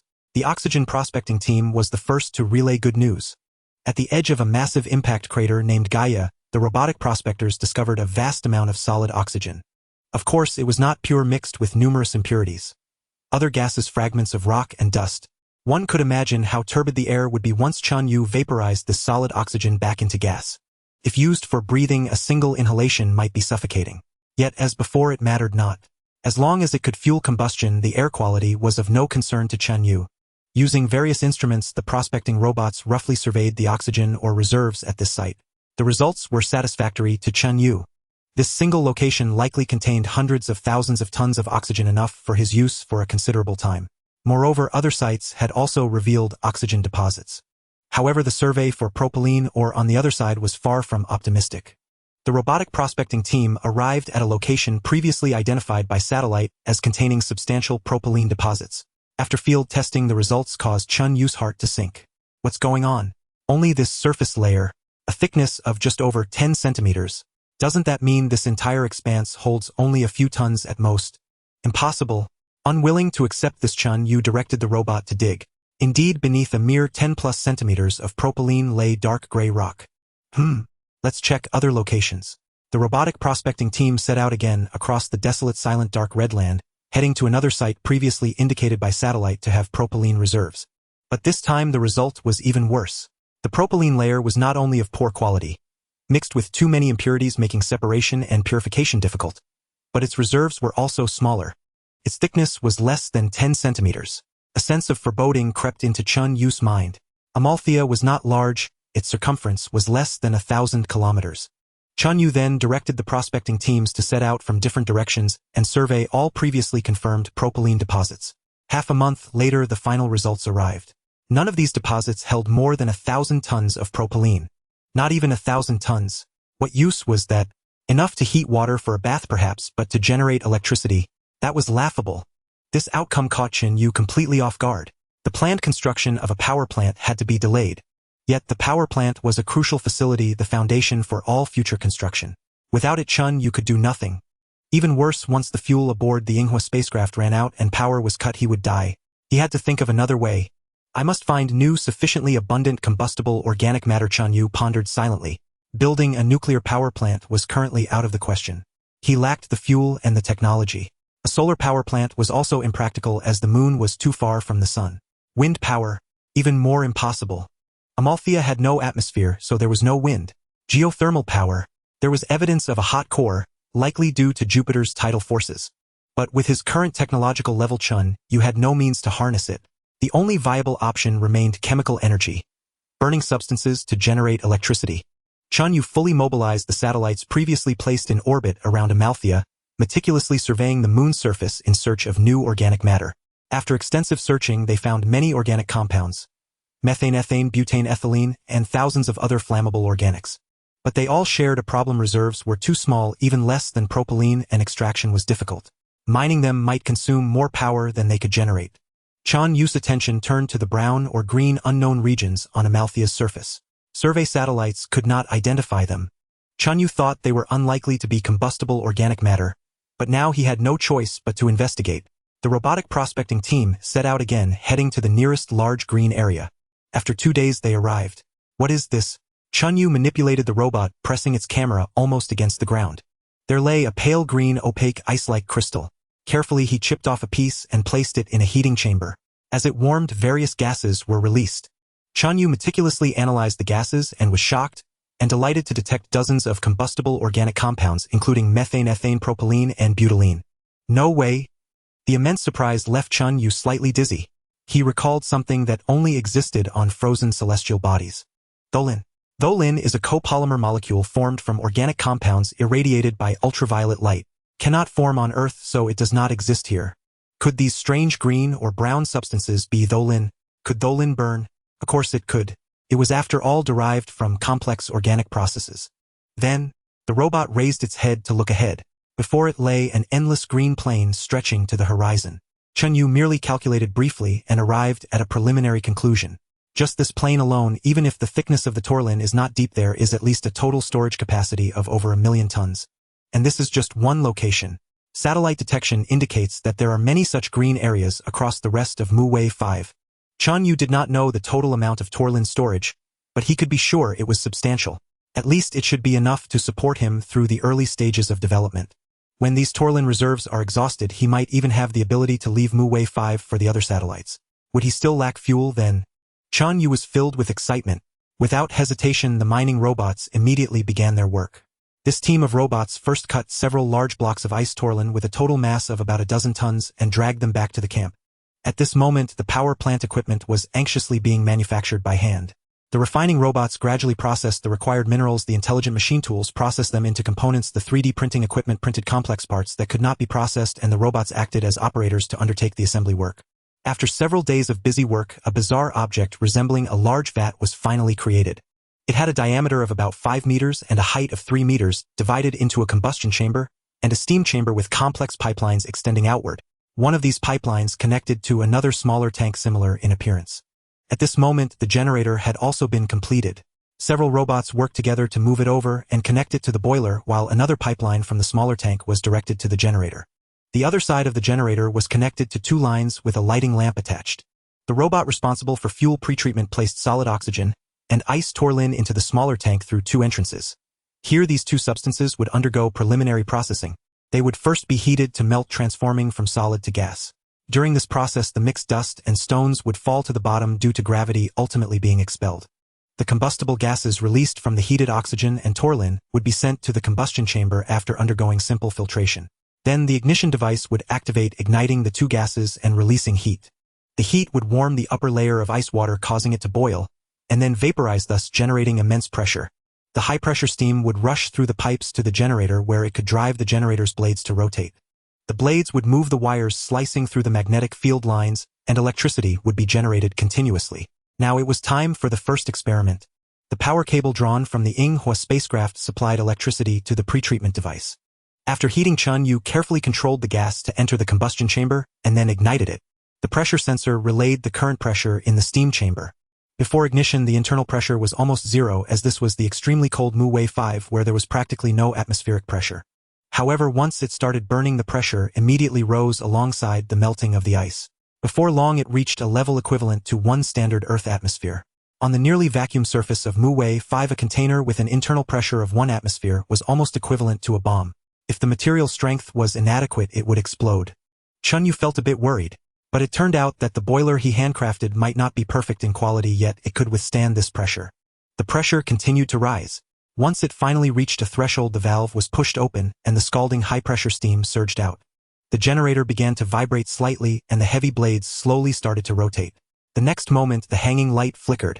It flickered on and off. Clearly, the voltage at this moment was unstable. Chen Yue remained calm and waited patiently. Sure enough, after stabilizing for a few seconds, the light remained on and no longer flickered. The soft light illuminated the dim surface of Huoying 5, making Chen Yue feel a warmth akin to that of the sun. Within this glow seemed to lie something called hope. Supported by solid oxygen and ice torlin, there was finally a bit of light here that he had personally created rather than relying on remnants of human civilization. Chen Yue felt a surge of excitement. Although it was merely the energy to light 1 lamp, he seemed to already see a grand future. Turning off the lamp, electricity flowed continuously through the preset lines to a nearby shed that had already been constructed. Inside the shed were dozens of objects resembling seats where robots were already seated and waiting. They had an interface connecting to the seats, allowing the continuous flow of electricity to enter their bodies, providing power for their subsequent tasks. Finally, there was no need to draw electricity from the Huoying spacecraft anymore. That precious fuel could finally be saved for emergencies. After operating the generator for a moment, the electricity drawn from the Huoying spacecraft used for heating the ice torlin and solid oxygen pretreatment device was also cut off. The temperature of the steam that had driven the generator blades was still very high. It was originally required to be cooled before being reused. Rather than letting the heat they carried go to waste, it was better to use it to thaw the solid oxygen and ice torlin, achieving a win-win situation. Thus, this makeshift outdoor power plant began its cyclic operation. As long as there were no malfunctions and fuel supply continued, it could provide a continuous stream of electricity. The power plant designed by Chen Yue was adjustable in capacity. At this moment, its power was approximately 60 kW, which meant it could generate 60 degrees of electricity per hour. After Chen Yue's scheduling, this electricity would be supplied to those robots just enough to support their daily operations. If the demand for electricity increased in the future, Chen Yue could also enhance the generator's power, increasing it to a maximum of 200 kW, generating 200 degrees of electricity per hour. This rate of electricity generation would not even sustain an ordinary small village on Earth. Yet on Huoying 5, Chen Yue felt this was a crucial step in his development process. Most importantly, it proved that his approach to generating electricity and supporting subsequent industrialization was completely feasible. Alright, the next step is to expand the scale of the power plant. Moreover, the construction of the steel mill should also be put on the agenda.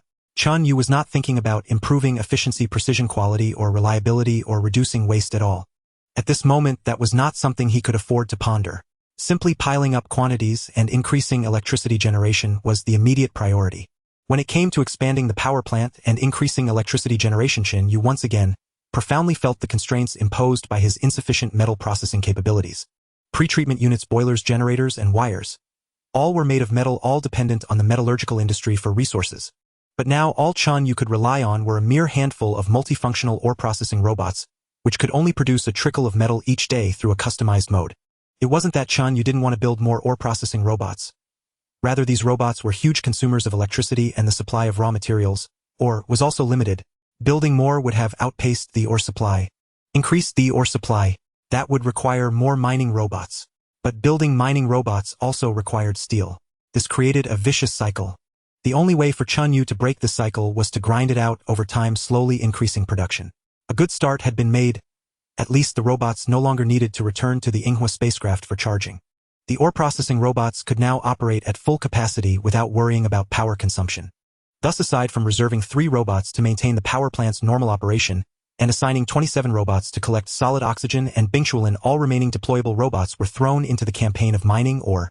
The tireless footsteps of the robots covered dozens of kilometers around the core area of the Yinghua spacecraft. Wherever there were mineral deposits, there were robots. Massive chunks of, or converged here, eventually transforming into steel ingots ready for processing by the intelligent machine tools. Under these circumstances, an electric blast furnace capable of smelting various ores on a relatively large scale and refining multiple metals was finally produced. Typically, a blast furnace is used for smelting only one type of metal and only one grade. Only then can quality be stable and efficiency high. This was also the common practice on Earth. It was unheard of for a single blast furnace to smelt steel, copper, tin, and aluminum all at once. A universal furnace was inefficient, of poor quality, and uneconomical. But on this moon Europa V, this choice was inevitable for Chen Yue. Again, it came down to insufficient production capacity. Building a separate furnace for each metal and each grade and specification was simply unrealistic. However, despite all its shortcomings, this furnace was at least much faster at smelting than the ore processing robots. One furnace was nearly equivalent to 20 ore processing robots. This was a tremendous leap in efficiency. Chen Yue eagerly connected the wires to the electric furnace, adjusted the generator's power to maximum, and then started the furnace, beginning the smelting of the first batch of metal ores. This time the batch was iron ore. Chen Yue's ultimate goal was to smelt it into steel with sufficient low-temperature resistance. This was also the raw material most consumed in manufacturing robots. Chen Yue's demand for it was enormous. If the blast furnace could take on this part of the demand, the ore processing robots could focus on smelting key metals with higher performance requirements but lower demand. The furnace vibrated gently as electricity was converted into heat, heating the ores. Through a series of high-temperature processes, they were refined and purified with corresponding elements added to enhance their properties. Finally, glowing red molten iron flowed out, solidified, and took shape as steel ingots. This initial firing produced a total of 100 kilograms of steel ingots. Compared to the massive furnaces on Earth that produced thousands or tens of thousands of tons, this output was negligible. But it was still enough to excite Chen Yue. One furnace's capacity hasn't been fully unleashed yet. With sufficient power supply and full power operation, it can smelt an average of 300 kilograms of steel per day. 300 kilograms. Enough to build 4 robots. No need to say more. Fire up the furnace and keep smelting. Chen Yue grew even more excited. Bingquan and solid oxygen burned fiercely. The generators ran continuously, supplying a steady stream of electricity to the furnace and the robots.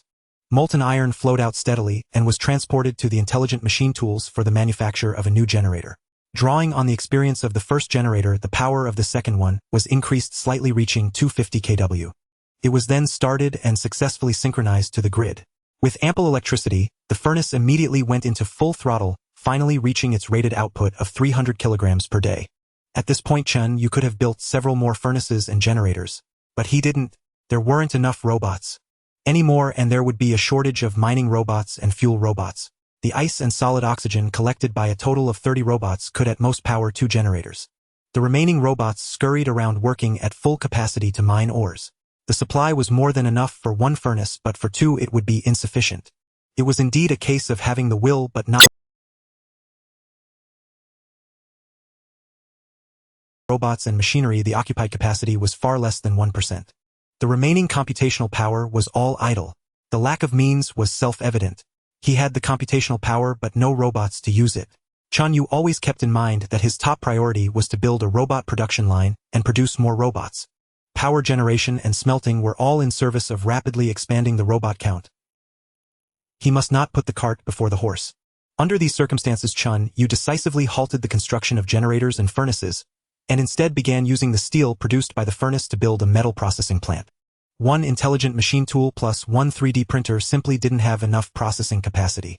In fact, the steel being produced at this stage was already more than that single machine tool could handle. The 3D printer was responsible for high-precision components and couldn't be replaced for now, but the intelligent machine tool could eventually be replaced. The metal processing plant would take over this duty. Like the power plant and steel mill, the metal processing plant was also imbued with a Makito casual, just functional, never mind the rest style. Chen Yue abandoned all aesthetics, pursuing only the satisfaction of minimum requirements. The metal processing plant, under this guiding philosophy, was still open air without even a workshop. A random plot of land next to the steel mill and power plant was chosen as the site for the metal processing plant. The intelligent machine tool produced parts bit by bit, eventually assembling various metal processing equipment. After 2 months, the metal processing plant was finally completed. From that moment on, Chen Yue finally possessed an independent metal processing capability, not a legacy of human civilization. Ideally, it could process about 1 ton of metal per day for parts of ordinary difficulty. With the power plant, steel mill, and metal processing facility established, Chen Yue finally faced no obstacles on his path to the ultimate goal, the robot assembly plant. The primary production tools of the robot assembly plant were still robots themselves, albeit customized ones. They required no mobility, only needing to remain fixed in place to execute standardized component assembly procedures. Chen Yue initially contemplated constructing an assembly line, but after weighing reality, he ultimately abandoned the idea. He could barely manage to build a line, but where would he find enough components? All components had to be custom-made with no specialized factories available. Building an assembly line was utterly pointless. In the end, all components had to be transported in bulk, and assembling robots resembled an elderly woman doing handicrafts, installing each part one by one. These robots demanded a high degree of intelligence. After all, they had to autonomously determine the positions of components, the current assembly progress, and devise a nearly non-standardizable assembly process for each unit among countless other tasks. Chen Yue dared to claim that even the most advanced assembly plants on Earth could not produce robots of such intelligence. Yet here it posed no issue at all. Chen Yue simply directed the assembly robots to work directly. He could multitask across 1,000,000 minds, and at this moment he had an abundance of idle computational power. Ultimately, the robot assembly plant was completed in just over half a month. This plant, which carried Chen Yue's high hopes, also had no factory building and was open air. Its appearance resembled a large platform 10 meters long and 8 meters wide. On this 8 square meter platform, dozens of fixed multi-arm robots were installed. Beside the multi-arm robots, piles of components were arranged. A single robot required over 10,000 components, totaling more than 300 types. Thus, each type of component was stacked into a pile on the worktable, resulting in over 300 piles. The long arms of the multi-arm robots moved across the different piles, taking a few components from one pile and some from another, combining them and gradually forming a robot. At maximum capacity, the robot assembly plant could produce about 10 robots per day on average. However, constrained by insufficient raw material supply, it could only produce 4 per day. Now was the moment the first robot rolled off the line. After assembly by numerous mechanical arms, the built-in chip was successfully activated, and the next moment it established contact with Chen Yue via radio. Commands from Chen Yue poured in, precisely regulating and sensing every sensor and controller within the robot's body. This brand new robot slowly straightened its body, raised one of its 4 legs, and stepped down from the worktable. Then, facing the leveled surface of the moon, it curled its 4 legs into wheels and cheerfully rolled forward, merging into the robot army. This is the first robot manufactured through a factory, not customized by me. Chen Yue thought silently, a hint of emotion stirring within him. The production efficiency of robots will only increase. One day I will have 100 million, a billion, or even 10 billion, 100 billion robots under my command. These 4 factories were finally completed and successfully put into operation. Over the following year, Chen Yue made no major changes, continuing production steadily. Initially, with all 4 factories running at full capacity, the demand for energy and ores left Chen Yue scrambling, acutely feeling the shortage of manpower. But as new robots were gradually produced, the manpower shortage was quickly resolved. Within just a month, a surplus of robots emerged. However, Chen Yue did not immediately direct the robots to build new factories. Instead, he deployed all surplus robots to the mining of various ores, as well as the extraction of ice and solid oxygen. He designated a specific area as a mining site, stockpiling all the mined but temporarily and used minerals there. By today, a year later, he had accumulated over 100,000 tons. On this day, the number of robots under Chen Yue's command broke through the milestone of 1500 for the first time. Now there were 1501. With another new robot rolling off the line, 1502 robots at Chen Yue's disposal. Over 1500 robots were enough to tackle relatively large-scale projects. With ample manpower under his command, Chen Yue was ambitious. This time he launched 2 projects simultaneously, a generator with a capacity of 1000 kW, and a blast furnace specifically for producing 109 grade steel under ultra-low temperature conditions. This blast furnace would be Chen Yue's first specialized piece of equipment. Specialization meant efficiency, economy, and stable quality, though it also meant a narrower range of applications. But now, with 1500 robots and 4 factories at his command, Chen Yue felt he should aspire to higher standards than before. For the generator, Chen Yue set higher requirements. Its energy consumption should be only double that of the 250 kilowatts generator, yet its power output should reach 4 times that. This was a monumental leap in quality. Supported by the vast reserves of energy and minerals previously stockpiled, the 1500 robots plunged into this industrial upgrade campaign. The results were gratifying. Both projects were completed and Chen Yue's productivity soared once again. Subsequently, he immediately planned 5 more tasks. A generator with a capacity of 2000 kW, 2 specialized blast furnaces, a factory dedicated to processing support pillars, the most used component in robots, and a larger robot assembly line. A year later, Chen Yue's robot production capacity had increased to an average of 20 per day. Every day, a steady stream of robots descended from the production platform, joining the fervent construction site on the moon. The fervent construction tasks brought more fuel and ores, which in turn produced more robots.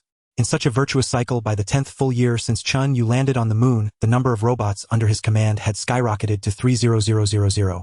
These robots were not only greater in number. With ample production capacity, Chen Yue began pursuing various specialized models, abandoning the previous concept of multipurpose machines. After all, it was well known that versatility often meant mediocrity. Specializing in a single function with different specialized robots working in coordination was the key to achieving maximum efficiency. At this moment, the total of over 30,000 robots under Chen Yue's command had been divided into 9 major categories encompassing more than 200 distinct types. Among them, some types, though called robots, were beginning to evolve toward machinery. For instance, specialized mining robots bore a resemblance to excavators on Earth. Equipped with heating and crushing functions, they could easily melt solid oxygen or ice torus or break down iron ore in copper ore for extraction. Alternatively, there were transport robots. Their design was somewhat akin to trucks on Earth, featuring a large cargo bed capable of hauling substantial quantities of fuel or ore. Of course, all of them were intelligent and could be directly controlled by Chen Yue. For this reason, he still habitually referred to them as robots. Moreover, specialized robot models were developed for power plants, steel mills, and metal processing factories to maintain their operations. These robots had extremely singular functions. For example, one type used in power plants had only a single task: cleaning and removing residue, incapable of anything else. Yet it was precisely this singularity that made them more efficient at that specific job. By now, the crude factories and machines built at the time of his initial arrival had long fulfilled their historical mission and retired with honor. Industrial upgrading could not be achieved overnight, nor could the performance of production tools skyrocket in a short time. They had to improve slowly through continuous iteration. Just like those generators initially with an installed capacity of only 200 kilowatts, they were later upgraded to 250 kilowatts, then to 1000 kilowatts, and now to 10000 kilowatts each. The total installed capacity rose sharply, while unit energy consumption plummeted. The same was true for the steel mill. At first, there was only a single general-purpose blast furnace with high energy consumption and low efficiency. Gradually, through improvements, Chen Yue now possessed over 50 blast furnaces of various models, greatly enhancing production efficiency. At this point, Chen Yue's industrial zone had undergone a complete transformation. Machinery was no longer exposed to the open air. Driven by a pursuit of higher quality, he finally built workshops for them, moving them indoors. The new industrial zone still centered around the power plant. Its total installed capacity had now reached 300,000 kilowatts, composed of 30 generators, each with a capacity of 100,000 kilowatts. It wasn't that Chen Yue couldn't build generators with larger capacity. Rather, electricity is difficult to store and must be consumed as it is generated. Overall power consumption fluctuates and cannot remain stable. By setting each generator to a capacity of 100,000 kilowatts, Chen Yue could conveniently adjust the power output. When electricity demand was high, he would start more units. When demand was low, he would shut some down. Surrounding the power plant, the metal processing zone, smelting zone, robot production line, and chemical zone were arranged in a circular layout. Now Chen Yue finally had the robot production line he had long desired. The production of robots had barely achieved the requirements of assembly line and standardization. Although the degree of standardization was not yet high, it was still a good start. There were 9 production lines in total capable of producing 9 major categories of robots. Chen Yue broke down robot production into different processes and steps, each handled by specialized robots. After completion, the product was sent to the next step, greatly accelerating production speed and improving quality stability. By the way, during these 10 years, Chen Yue also built a chemical plant. The importance of a chemical plant need not be overstated. Without it, too many products could not be manufactured. and would have to rely on existing stockpiles. Amalthea lacked many chemical raw materials with no coal or petroleum whatsoever. This forced Chen Yue to develop more synthetic pathways, synthesizing various chemical raw materials from scratch. The variety of chemical raw materials was simply too vast. As a result, the chemical plant had to adopt a general-purpose approach, producing most raw materials through manual customization. The kind of scenario on Earth where a single chemical raw material, such as ethylene or sulfuric acid, would have its own factory producing hundreds of thousands of tons annually was still beyond Chen Yue's imagination. Overall, Chen Yue felt that the entire industrial zone he now possessed was still insufficient in scale, lacking in specialization and subdivision, with traces of generalization, customization, and small-scale manual workshops still prevalent. It was still far from true industrialization. The road ahead is long and winding. Gazing at the massive Jupiter and the bright sun looking out into the boundless expanse of space, a longing surged within Chen Yue's heart. I wonder when I will have enough technological prowess to roam this vast universe. Keep working hard. The number of 30,000 robots sounded substantial, but in practice it felt insufficient. Chen Yue decided that for the foreseeable future his primary goal would remain expanding the robot count as quickly as possible. After all, with enough robots, building factories and opening mines became feasible. But now Chen Yue perceived a major bottleneck to his production capacity. Transport capacity. The transport robots' capacity was severely limited.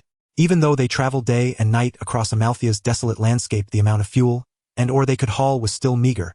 Moreover, his industrial zone was too centralized. This was not a good sign. Excessive centralization meant that any resource found anywhere on Amalthea had to be transported to the zone before it could be utilized. This inevitably led to wasted resources, transport capacity, and time on the road. In the early stages of development, such centralized development was necessary due to limited scale. But now his approach had to change. It was time to shift from centralized development to distributed development. Over the past 10 years, utilizing satellites and on-site robot surveys, Chen Yue had never relaxed his exploration and understanding of Amalthea.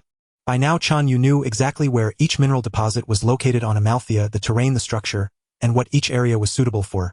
Combining the data collected previously with his current needs and plans, after a brief calculation, a vast plan instantly took shape in Chen Yue's mind.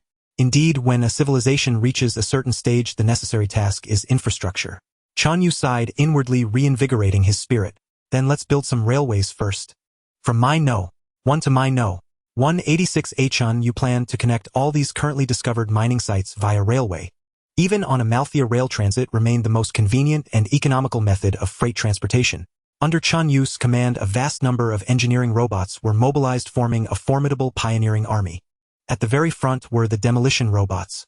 Equipped with specialized drilling and charge-setting tools, they would directly bore holes and place detonators upon encountering mountains or uneven terrain. After a series of explosions, transport robots would immediately advance, scooping the rubble into their dump beds and hauling it away to be discarded. In addition, there were bridge-laying robots. They would be deployed when encountering certain depressions. Chen Yue abandoned the construction plan of reinforced concrete opting instead for an all-steel frame structure. Towering iron pillars rose one after another from Amalthea's desolate surface, hoisting the long rails high into the air. Mining robots toiled day and night, delivering countless ores to the steel mills. The steel mills roared incessantly, churning out vast quantities of steel, which were then sent to the foundries to be cast into countless rails. Once the railway robots prepared the roadbed, the track-laying robots would directly lay down the rails. Compared to Earth, constructing railways on Amalthea was a remarkably pleasant and effortless task. The gravity here was too low, meaning the rails did not need to bear immense pressure, allowing for less stringent material requirements. With no atmosphere, no wind, and no rain, there were no issues with oxidation or wind resistance. There were also no scurrying animals or lush vegetation, so even railway fences could be omitted. With such a series of simplifications, Chen Yue's track-laying progress was remarkably swift. In less than a year, the first railway line was completed. This railway connected the core zone with Iron Mine No. 3, featuring a double-track design with 5 intermediate stations linking a total of 5 mines Nos. 6, 9, 105, 112, and 137. Its total length was an astounding 266 kilometers. Had it not been constrained by steel production capacity and the insufficient number of robots, this speed could have been even greater. By the time Railway No. 1 was completed, the first locomotive had also been built and rolled off the production line. It adopted a semicircular design, prioritizing the maximization of freight capacity as its primary goal. Its locomotive was squarely built, prioritizing practicality above all else with no consideration for aerodynamics whatsoever. Its total length reached 1206 meters, with an internal cargo space totaling over 300,000 cubic meters. Calculating with the average density of crushed iron or at 5 tons per cubic meter, this single train could transport up to 150000 tons of ore. This efficiency was far beyond what rail transport on Earth could achieve. Typically on Earth, such a volume would require a colossal cargo ship. Yet on Amalthea, the energy consumed to transport this ore was even lower than that of maritime shipping on Earth. At this moment, at the end of Railway No. 1, at the iron mine No. 3 site, countless steel ingots stood arrayed like soldiers awaiting inspection, occupying a vast expanse of land. Beside them, the steel mill Chen Yue had specially constructed was still operating with intense fervor, with new steel ingots continuously being transported out by robots and placed there. Indeed, after deciding to build Railway No. 1, Chen Yue directly commanded his robot army to construct a steel mill on-site at iron mine No. 3, along with supporting power plants, crushers, and other facilities forming another industrial zone there. Now was the time to transport the products accumulated over the past year for the next stage of processing. Under Chen Yue's direct control, heavy lift robots deftly hoisted enormous steel ingots, weighing over a dozen tons, moving them along the already leveled and solidified ground to the station where they were directly placed into the massive cargo holds. One after another, nearly 10,000 ingots were placed before the process concluded. On the other side, the power station dedicated to supplying electricity for the trains on Railway No. 1 had its generators spinning wildly, outputting at maximum capacity. A colossal current surged along the power lines on the towers flanking the rails, reaching the train's engines. Over a dozen engines roared to life simultaneously, their immense force pulling the train with a total mass of over 100,000 tons slowly forward. At that moment, the very ground seemed to tremble. The train continued forward, steadily accelerating, until it reached a speed of 100 kilometers per hour. In less than 3 hours, steel ingots totaling over 100,000 tons were transported to the foundry at the end of the railway line. Chen Yue's heart swelled with immense exhilaration. In the past, transporting these 100,000 tons of steel ingots would have relied on transport robots carrying 2 at a time, a process that would take over a month to complete. Now it was accomplished in less than a day. This leap in efficiency was nothing short of monumental. The robots at the foundry immediately took over, beginning to process these ingots into individual components. Yet a sense of urgency once again gripped Chen Yue's mind. At this moment, immense transport capacity was available, but it had to be temporarily idled, because there simply wasn't enough cargo to transport. The steel mill had taken a full 6 months to accumulate these ingots. The metallurgical plants at the other mines were still under construction, so naturally they had no output yet. Furthermore, even if those plants were completed, the processing capacity of the factories in the core zone was insufficient to handle such a volume of products. I must redouble my efforts. Not only can I not stop, but I must continue building, and on a grand scale. Chen Yue engaged in multi-front operations, commanding a total of over 30,000 robots, a number surging at an average rate of 160 per day, to commence dozens of construction tasks simultaneously.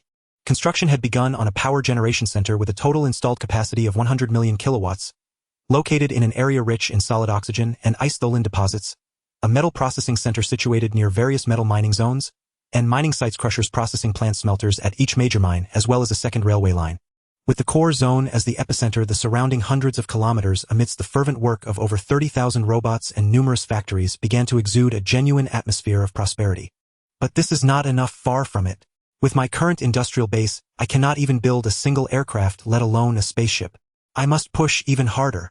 Chen Yue remained unsatisfied.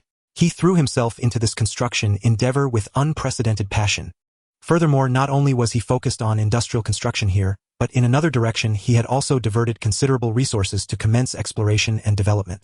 This direction was even more critical than all other construction efforts. In fact, had Chen Yue not felt that his industrialization process had laid a certain foundation, he would not have dared to begin research in this area. Chips. The importance of chips goes without saying. Moreover, compared to ordinary civilizations, chips are particularly crucial for Chen Yue. For it was through chips and computers that he himself could survive and wield such immense construction capabilities. Yet the significance of chips extends far beyond this. To achieve intelligent control and extend his vast computational power and command to every minute detail of the industry, such as the mechanical arms and wheels of each robot, the steering of every smart vehicle, the cutting force and direction of milling cutters on intelligent machine tools, each step requires corresponding chips. Otherwise, how could mere machinery comprehend Chen Yue's commands? Amidst the colossal production process, Chen Yue had already minimized chip usage as much as possible. On it, Chen Yue had built a total of over 30,000 factories and mines, constructed more than 80,000 kilometers of railways, and deployed approximately 9 million robots to work there. I must develop my own chip manufacturing capability, Chen Yue silently resolved.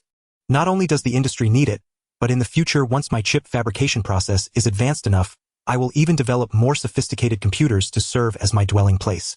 Only with higher computational power can I truly propel technological advancement through my own efforts. In the core area, a vast factory quietly rose. This would become the starting point for Chen Yue's research into chip technology. At the time of Earth's destruction, the most advanced chip process of human civilization had reached 2 nanometers. The central computer of the spacecraft Yinghua, in which Chen Yue resided, utilized a 7-nanometer process for its thousands of CPUs. For chips, a lower nanometer count in the manufacturing process signifies more advanced technology and greater computational power. This is because it means smaller electronic circuits and consequently more circuits can be integrated per unit area. The reason the Yinghua spacecraft did not adopt the most advanced process was for stability considerations. After all, it was a spacecraft. A chip failure could not simply be replaced like on Earth. The encyclopedia in the central computer's database contained the complete chip manufacturing process. But for Chen Yue, at this moment, manufacturing nanometer-scale chips was out of the question. For this first chip development, Chen Yue was pragmatic, setting his goal very low. He set the chip process target at 6 micrometers, equivalent to 6,000 nanometers. This process had been mastered by human civilization 60 or 70 years before its demise. Now Chen Yue intended to achieve this goal as a breakthrough. Even with such a realistic and low target, Chen Yue approached it with great caution, treating every step with utmost care. Chip manufacturing is an extremely complex set of processes. Chen Yue operated a 3D printer for manufacturing chip-making machines. Aside from some shells and larger parts that could be processed by intelligent machine tools and his own developed equipment, slightly more precise components had to be printed layer by layer with the 3D printer. Because only the 3D printer could achieve the required precision. Chen Yue first constructed a high-precision silicon purification plant. Silicon, an element abundant both on Earth and on Jupiter's 5th moon, was plentiful. However, purifying it to an extremely high degree was no simple task. Beyond the purification plant were the slicing facility and a series of subsequent processing plants covering wet cleaning, photolithography, etching, as well as heat treatment, chemical vapor deposition, and a host of other processes. This meant at least 10 or more factories. Even this was the result of Chen Yue striving for simplicity, adopting a customized production model on a large scale rather than specialized streamlined production. For instance, the chemicals needed for the wet cleaning step in the chip process had no dedicated production plant. They were merely produced as a customized batch from the chemical factory. This chip factory, occupying only tens of thousands of square meters, consumed up to 50 of Chen Yue's computational power. In contrast, all other construction tasks, railways, mines, metallurgical plants, foundries, combined consumed only about 10.6 of his computational power.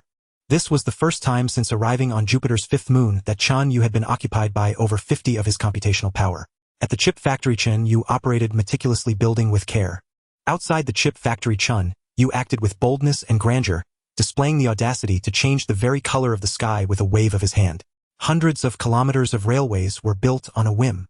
A metallurgical plant capable of processing thousands of tons of copper ore daily was erected on a whim. Time slipped away under these circumstances. 3 years passed in the blink of an eye. By now, on Jupiter's 5th moon, the total length of railways built by Chen Yue had exceeded 3,000 kilometers, initially forming a pattern of 1 horizontal and 2 vertical lines connecting mines, processing plants, chemical plants, power stations, and a total of 36 factories or bases. Meanwhile, at the chip factory, the time had come for Chen Yue's first actual manufacturing run. The tedious debugging process had ended. At this moment, silicon ingots produced by the purification plant were sent into the processing facility. They would first be sliced into wafers, onto which circuits would later be etched to create chips. But trouble arose at the very first step. Chen Yue observed that due to insufficient processing precision, the wafers he cut were uneven in thickness, some areas thicker, some thinner. Although the precision deviation was only about 0.6, it still fell under the category of a major error. Damn! After inspection and finding no solution with the current process, Chen Yue had no choice but to grudgingly accept this situation. Regardless, he decided to proceed with manufacturing. The wafers then moved to subsequent processing. Chen Yue discovered that the wet cleaning solution seemed contaminated with some foreign matter. The precision was insufficient, and the processing failed to meet his requirements. This introduced another error of about 1. Chen Yue gritted his teeth and began photolithography. Then came more errors. Chen Yue's confidence was largely shattered. Compromising all the way through the remaining processes, Chen Yue was dumbfounded when he conducted tests. Of the first batch of about 1,000 chips produced, none met the initial design requirements. This is a yield rate of 0. Chen Yue felt like crying. Back on Earth, this would land someone in prison. The 0 yield rate dealt a profound blow to him. Among these 1,000 chips, as many as 850 were outright rejects, completely unusable.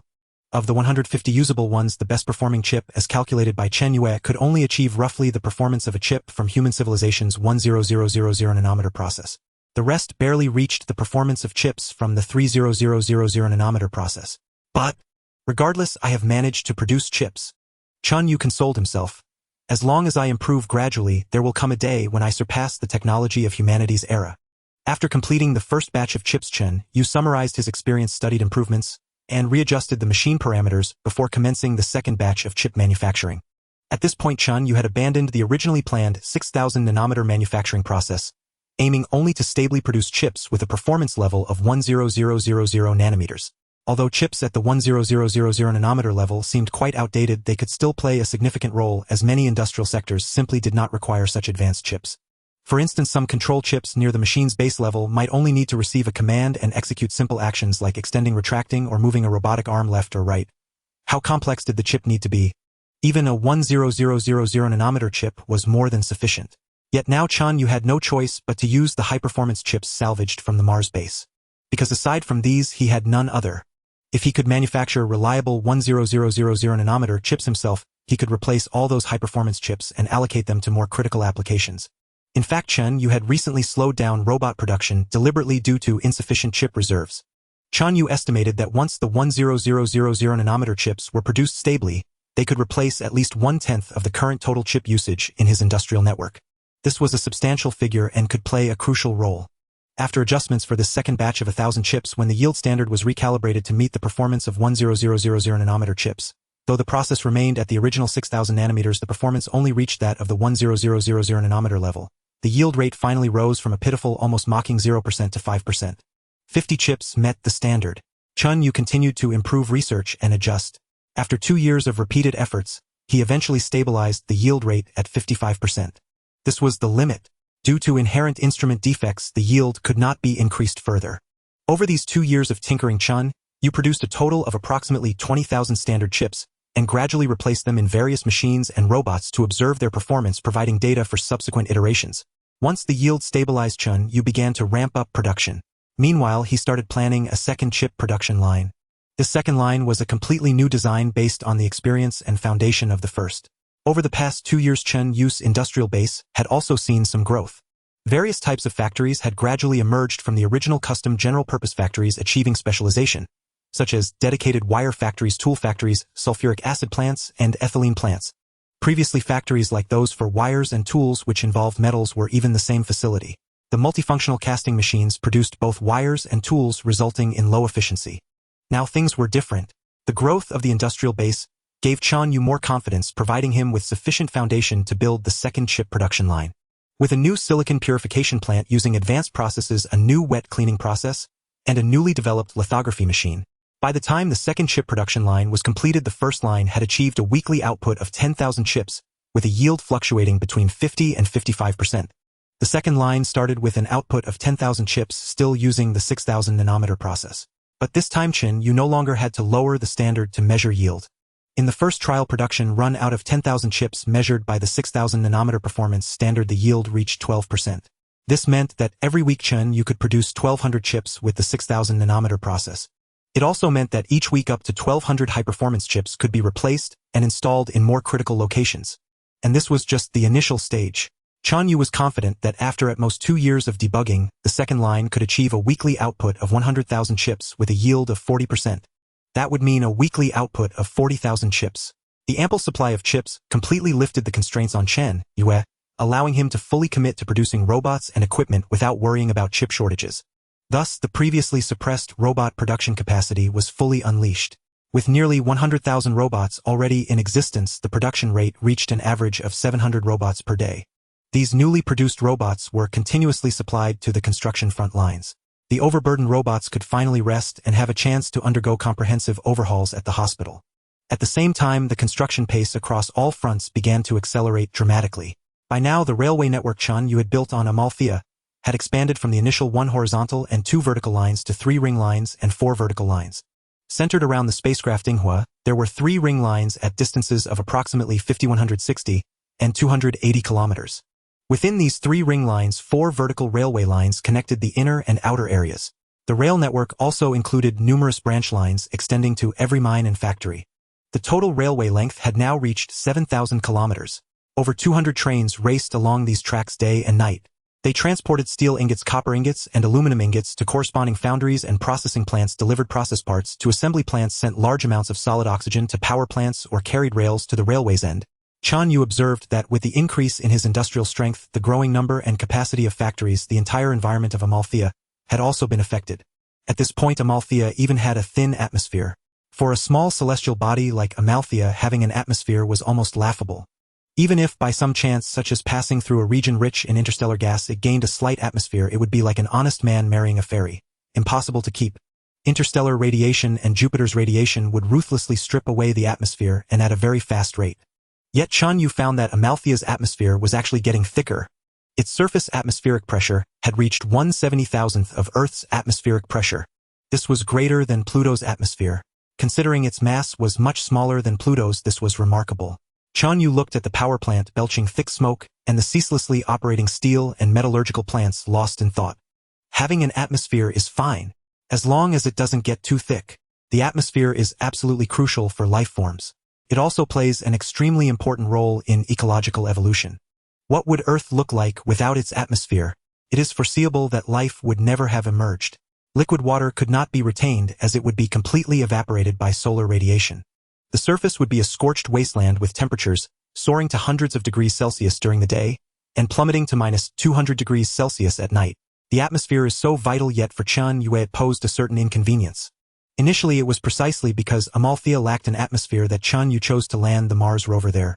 This steadily thickening atmosphere stirred a hint of unease within Chen Yue, for he had already begun to contemplate developing his own aerospace industry. Chen Yue was always acutely aware that Amalthea was merely the starting point of his expansion. Once he grew strong and prosperous, he would inevitably leave it behind and shift his focus to other planets. Amalthea was too small to bear the weight of Chen Yue's dreams. To fulfill his ambition of growth and space exploration, he had to develop the aerospace industry. The ultimate goal of this industry was to construct larger and more advanced spacecraft. A spacecraft even more advanced than the Mars rover. It should be fine, Chen Yue reassured himself. Before I move away from Amalthea, its atmosphere shouldn't thicken enough to cause me trouble. Nevertheless, this served as a reminder, making him realize that the aerospace industry must commence as soon as possible. So, first launch a few satellites. The satellites, originally retrieved from Mars, had been in orbit for over a decade. Under the influence of Jupiter's radiation, 9 of them had completely malfunctioned, losing all functionality. The remaining operational ones were battered and nearly obsolete. They could only operate at less than 10 of their power. Among these satellites, Chen Yue had ceased using those for resource exploration and terrain mapping. However, communication satellites were an absolute necessity. He could not do without them. Again, it was because Amalthea was too small. With a distance of merely a few hundred kilometers, the curvature of the ground increased to a point where radio communication became impossible. To communicate, he either had to lay communication cables or rely on communication satellite relays. Frankly speaking, Chen Yue was unable to manufacture communication cables on a large scale. He could only produce a minuscule amount in the laboratory, barely enough for the most critical applications. Thus, communication satellites were the only option. Then, ill-developed rockets, Chen Yue mused. Consequently, within the 3-ring and 4-vertical railway network, Chen Yue selected a location, mobilized a large number of robots, and immediately commenced factory construction. This time, Chen Yue was ambitious. He intended not only to manufacture rockets, but to make them reusable and dual-purpose for space and near-Earth flight. That is, capable of operating both in space and in near-Earth orbit. For fuel, Chen Yue planned to use liquid hydrogen and liquid oxygen. These were easy to produce, unlike the complex, unsymmetrical dimethylhydrazine. Amalthea had abundant water ice which could be directly electrolyzed for preparation. The electronic control system was complex, but it was resolved after adopting some high-performance chips from the Mars base. The remaining challenge was material performance. There was indeed a difficulty, and only one: the high-temperature resistance of the rocket nozzle material. Chen Yue had to ensure that the intense heat from the combustion of liquid hydrogen and liquid oxygen would not melt the metal of the nozzle. Apart from this difficulty, the challenges of vibration resistance, structural strength, heat shield tiles, and communication that plagued Earth-based rocket launches were entirely absent. Rockets launched on a small atmosphereless moon like Amalthea were indeed this convenient. To obtain high-performance, heat-resistant materials, Chen Yue had to embark on scientific research. The database contained formulas for heat-resistant materials, but unfortunately Chen Yue's current industrial capabilities could not produce them. He had to find a way to develop materials that his current industry could manufacture. To this end, Chen Yue had to establish a materials research institute allocating substantial computing power robots and equipment to commence research and development. After 3 months of research, Chen Yue ultimately gave up. He had to admit that with his current technological level, it was impossible to create the ideal material he envisioned. What to do then? After a moment's deliberation, Chen Yue had no choice but to reduce the thrust of the rocket in the design. If the material's heat resistance was insufficient, then reduce the rate of heat generation. With a lower heat generation rate, the heat would be reduced. Combined with existing cooling devices, the temperature should be manageable, preventing the material from melting. Solved. This problem and subsequent development proceeded much faster. Within a month, the prototype was completed. This first rocket manufactured by Chen Yue himself was named Mu-5 type. The Mu-5 type rocket was not shaped like an Earth rocket. It was not even cylindrical. Its design resembled a square table about 2 meters on each side, with 4 short legs serving as thruster chambers. The thicker tabletop housed the corresponding instruments and equipment, including communication devices, attitude adjustment systems, fuel storage compartments, electronic control units, and cooling systems. The top was empty. When launching a satellite, it was simply tied onto the tabletop with ropes. This shape completely defied the principles of aerodynamics. On Earth, it couldn't even fly, but on Amalthea there was no air. Well, now there was a trace, but it still didn't matter. At that moment, the liquid hydrogen and liquid oxygen had been fully loaded. After a final check, confirming everything was correct, Chen Yue gave the order, and the rocket ignited immediately. The flames from the hydrogen-oxygen combustion ejected from beneath its 4 legs, propelling it slowly upward. Its speed was not fast. It did not accelerate violently like an Earth rocket because its thrust was not very strong. Its maximum power could only reach 3 ms superscript 2. To deliver a satellite to an orbit about 10 kilometers above Amalthea's surface, it would take approximately 82 seconds. At that point, it would achieve an orbital velocity of about 40 meters per second, allowing it to remain stable in orbit around Amalthea. If there were a satellite on top, simply untying the rope would allow the satellite to orbit on its own. It was that simple and crude. Compared to the complex procedures and various high-precision equipment required to launch a satellite on Earth, this was incredibly simplistic. Even Chen Yue silently mocked himself. But, as long as it worked, it was fine, and it should work well. At this moment, this table-shaped rocket slowly flew into the sky, leisurely circled Amalthea, twice, then gently flew back and landed at its original spot.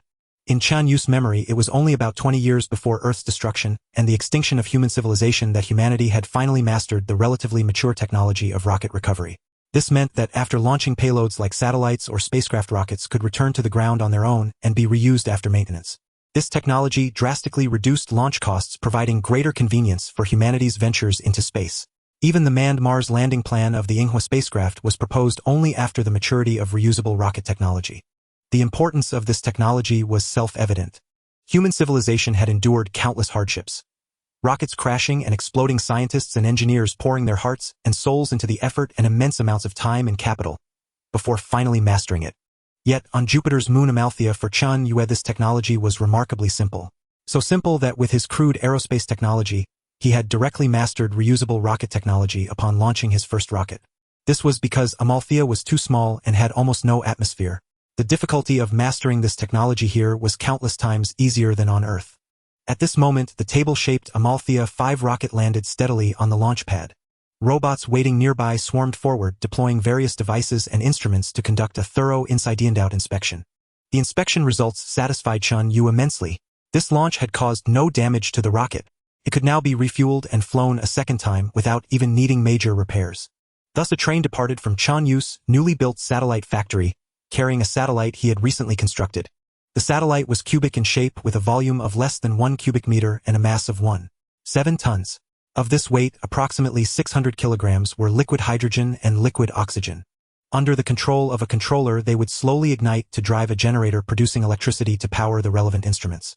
This was another stark difference from Earth. Earth's satellites were either powered by solar panels or nuclear fission batteries. Using chemical fuel for power was incredibly wasteful because its energy density was too low. In Earth's orbit, refueling satellites was also impractical.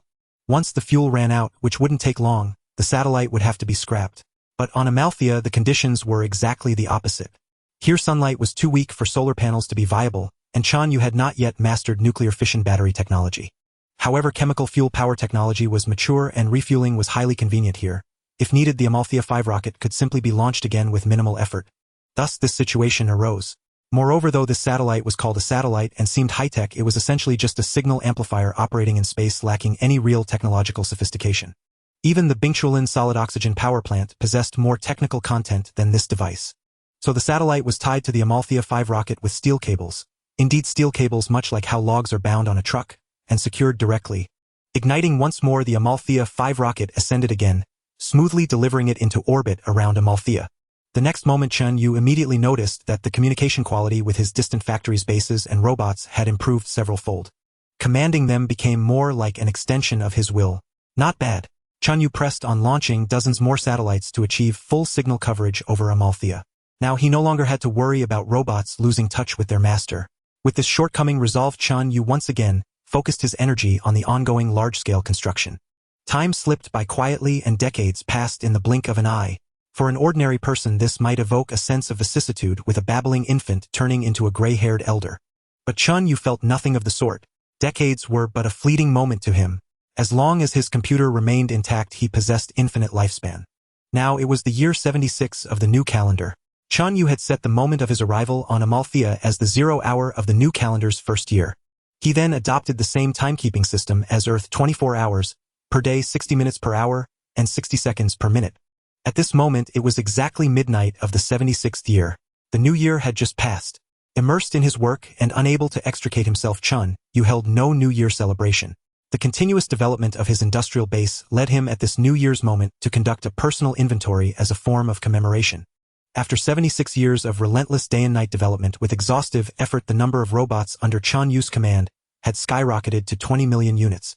The total railway mileage had reached 190,000 kilometers, forming a well-established layout of 11 horizontal and 8 vertical lines that span the entire globe of Amalthea, connecting all major factories, mines, and bases. At this point, the total number of factories of various types, power plants, mines, chemical plants, foundries, machinery plants, vehicle assembly plants, robot assembly plants, wafer fabs, and more, had exceeded 70000, with an annual power consumption surpassing 100 billion kilowatt-hours. Amalthea had been completely transformed. It was no longer desolate or lifeless. Heavy loaded trains rumbled across the land at all times, and countless robots swarmed like ants. Under the glow of lights, the land was brilliantly illuminated with countless factories, standing like a steel jungle, showcasing the power of technology.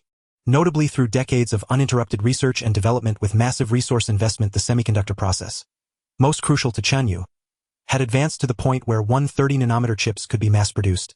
The 130-nanometer chip process, though still lagging about 50 years behind the technology at the time of humanity's extinction, was already highly effective for Chen Yue. At the very least, the chips used in his robots were more than adequate. After all, Chen Yue's robots did not need to perform autonomous computations. They only needed to receive his commands. This was precisely why Chen Yue could expand his robot count to over 20 million and his factory count to over 70000. Otherwise, relying solely on the few chips scavenged from the Mars base would not have sufficed for even a single robot.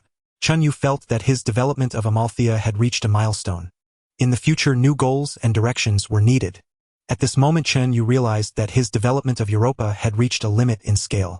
After all, the size of Europa was fixed. It was just this big, and the minerals and resources on it were finite. According to the previous plan, it was time to shift from pursuing scale to pursuing quality. Chen Yue needed more precise processing capabilities, stronger machines, equipment with higher reliability and lower energy consumption, faster transportation speeds, and quicker computing speeds. Of course, this shift in goals did not mean that past efforts were in vain. Chen Yue was acutely aware of this. He understood that in order to pursue quality, there must first be a sufficiently large scale. Without scale, everything was just a castle in the air. It was precisely for this reason that over the past few decades, he had worked tirelessly, rapidly expanding his industrial scale to cover the entire planet. With this scale, he finally had the qualification to pursue quality. Thus, after the new year of the 76th year of the new calendar, Chen Yue's development model suddenly changed. Large-scale construction came to a halt.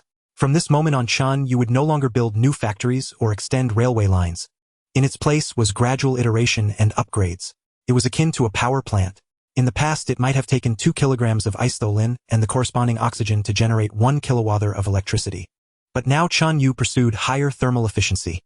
He began to find ways to enhance thermal energy utilization, aiming to achieve 1 kilowatt of electricity with 1.9 kilograms or even 1.8 or 1.7 kilograms of isotholin. The previous rough management model and the as long as it works mentality were completely discarded at this moment. Chen Yue began to pursue perfection, scrutinizing every detail. What is this? This component will cause a precision loss of 1/10th. That's unusable. Immediate research is needed to manufacture higher performance parts. This component has a reliable working time of only 9,000 hours. A component made with another process can increase the reliable working time by 10, but energy consumption will increase by 60. First, let's increase the reliable working time. Energy consumption. Find a way to reduce it. As long as there is even a slight improvement or breakthrough under Chen Yue's high execution power, this new technology would immediately be applied across all industrial scenarios. This might only be a 0.01 efficiency improvement, but the cost increase could be as high as 10. Yet Chen Yue did not care. If 1 time is a 0.01 improvement, then 100 times is 1, and 10,000 times is a doubling. 100,000 times would bring about a complete technological upheaval, a leap in craftsmanship and technology. Throughout the history of human civilization, every major technological leap has come from the accumulation of small technical advancements. Now Chen Yue was also on this path. He knew that to realize his dream of exploring the universe and revitalizing humanity, this step was indispensable. With Chen Yue's pursuit of excellence, the previously chaotic industrial facilities gradually became organized. They had beautiful factories, a high-tech appearance, and the internal spaces were no longer filled with chaotic wiring or scattered tools and clumsy robots. Instead, they featured near-vacuum environments and neatly arranged machines. A large number of old machines were reprocessed and transformed back into steel ingots and aluminum sheets, which were then processed into new higher-performance components at newly upgraded foundries. A significant number of railway tracks were directly dismantled and reprocessed, and the newly laid tracks were stronger, more stable, and less prone to deformation, capable of supporting trains at higher speeds. Many robots returned to recycling stations, dismantled into individual parts. On the new robot production line, numerous new robots queued up to be produced. Compared to their predecessors, they consumed less energy, were more responsive, had higher reliability, and the time, energy consumption, and costs associated with their production had significantly decreased. On another front, Chen Yue's industrial capacity began to accelerate once again. During this process, Chen Yue gradually realized that his computing power was becoming insufficient. The usage rate of the central computer on the Mars ship had consistently remained above 90. Occasionally, during significant scientific research tasks, the usage rate would even soar above 95. This was undoubtedly due to Chen Yue's pursuit of industrial upgrading. The development of numerous new processes and technologies consumed too much of his computing power. But this was something he had to do. I must find a way to increase computing power. Without sufficient computing power, technology cannot advance. After a century of plentiful computing power, just as the threat of insufficient computing power began to surface, Chen Yue finally had to contemplate how to resolve this issue. First and foremost, the option of manufacturing more advanced computers for his own use could be dismissed without hesitation, because it was simply impossible. Even though industrial upgrading had been ongoing for over a decade, the most advanced chips Chen Yue could produce had only progressed from 130 nanometers to 65 nanometers. This leap was already quite fast, but the 65 nanometer process was still at least 20 years away from the 7 nanometer process used in the central computer of the Mars ship. He had no idea how many iterations or improvements would be needed to reach the level of 7 nanometers. Secondly, the chips scavenged from the Mars base were also unusable, because they were already in use. Chen Yue had deployed them at critical nodes in his industrial facilities, playing vital roles. There was simply no way to dismantle them for other uses. So, what should he do? It's time to recycle computing power. Chen Yue thought silently. At this stage, Chen Yue's perception extended to every end of his industrial facilities. Every action of every robot, every movement of each track, every turn of every train was directly commanded and manipulated by Chen Yue himself. This brought about an extreme improvement in efficiency and coordination. The cooperation between machines never faltered, and there was never any waste or error. Now Chen Yue intended to reclaim all this computing power. That is, to relinquish total control over the ends of the industrial facilities and delegate authority to the underlying chips for autonomous control. This would inevitably lead to a certain degree of decrease in efficiency and coordination. However, in order to reclaim computing power for more important tasks, the temporary decline in efficiency and coordination had to be set aside. It's still insufficient computing power, Chen Yue sighed silently. If only there were enough computing power. Chen Yue yearned intensely for access to more advanced supercomputers. With sufficient computational power, he would dare to delve into the realm of fundamental physics even at his current stage. Fundamental physics reveals the deepest operational laws of the universe, addressing the most essential questions. What is the basic composition of the cosmos? Where did the universe come from? Where is it headed? Why do stars burn in this manner? And why is the universe the way it is now? Fundamental physics serves as the cornerstone of all scientific and technological development, possessing unparalleled significance. In contrast, applied physics addresses more immediate concerns. Applied physics is closer to daily life, encompassing questions such as how can this machine be made more fuel efficient? And how can precision be improved? Fundamental physics determines the ceiling of applied physics. The technological level of applied physics can never surpass the research level of fundamental physics. Just as atomic and hydrogen bombs could not have been built without the discovery of relativity. Fundamental physics is immensely important, yet its research demands are also staggering. In the Earth era, for instance, particle colliders built to study the finest structure of matter cost at least tens of billions each. Facilities like neutrino telescopes were constructed hundreds of meters underground with costs so immense that ordinary people could scarcely fathom them. For Chen Yue at this moment, however, none of this would be a problem as long as he had enough computational power. He dared to touch upon fundamental physics even at his current stage of development. The only issue was the insufficient computational power. Chen Yue sighed as he executed his computational power recovery work. Thus, vast permissions were granted to the grassroots chips and numerous instructions and instruction sets were deployed upon them. From now on, some less critical, overly minute decisions no longer required his intervention. The underlying chips would make decisions on their own based on preset conditions. Consequently, the ultimate coordination and efficiency within Chen Yue's industrial world were disrupted. The arrival times of trains occasionally deviated slightly, requiring buffers in scheduling that reduced efficiency. On the robot production lines, the defect rate increased subtly. At the power plant, average energy consumption rose, and at the steel mill, production efficiency dipped slightly. Chen Yue observed all this but had to endure it. With this delegation of authority, Chen Yue reclaimed about 30 of his computational power. He then poured it all into the research institutions where experiments in various laboratories became more frequent. Technological progress advanced slowly through these repeated experiments. Under these circumstances, Chen Yue's industrial strength once again began to grow rapidly. However, this growth did not last long. In May of the 102nd year of the new calendar, the first mineral depletion incident occurred on Amalthea. Mine No. 1506 was a zinc sulfide mine. Its zinc reserves were low and of poor quality, making extraction difficult. Yet this mine still held a relatively important position in Chen Yue's industrial system. Chen Yue did not value it for the amount of zinc it could produce. There were over a dozen other mines on Amalthea capable of yielding sufficient zinc for his needs. What Chen Yue truly valued was another rare element coexisting with the zinc sulfide, gallium. This rare element could be used to manufacture alloys and produce semiconductors. For over a century, Chen Yue had been steadily extracting gallium from this source. Now it was depleted. Although other mines could still provide gallium, this was an ill omen. If this continues, more and more mines will be exhausted and lose their extraction value, Chen Yue mused silently. Amalthea is after all too small. In truth, it was an immense stroke of luck to have found nearly all the elements he needed on Amalthea. Chen Yue could not ask for more. Then he'll have to mine from other celestial bodies. Fortunately, my aerospace industry now has a certain foundation. Aware of this hidden peril, Chen Yue immediately initiated a space program. He first launched several hundred satellites into space. These satellites were not intended for observing Amalthea. He planned to deploy these satellites near Jupiter's other moons to observe whether they contained the gallium he needed. This day has finally arrived. Chen Yue felt a mix of emotion and excitement. Ever since he first landed on Amalthea, he knew he could not confine his reach to just that moon. It was too small. Only by spreading his industrial facilities across multiple celestial bodies supported by them could his industry thrive and grow. So let's start now and take the first step. Based on their distance from Amalthea, Chen Yue began selecting target moons. The 4 large Galilean moons were ruled out first.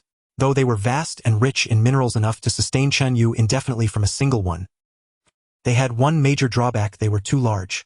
Not only did they possess immense gravity, but they also had relatively thick atmospheres.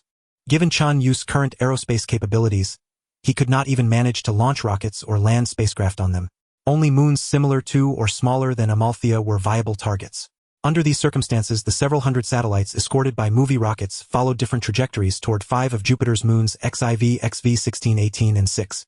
Simultaneously, to ensure communication between the different moons, Chen Yue also launched some Jupiter-orbiting satellites. These satellites did not orbit Jupiter's moons, but directly orbited Jupiter itself.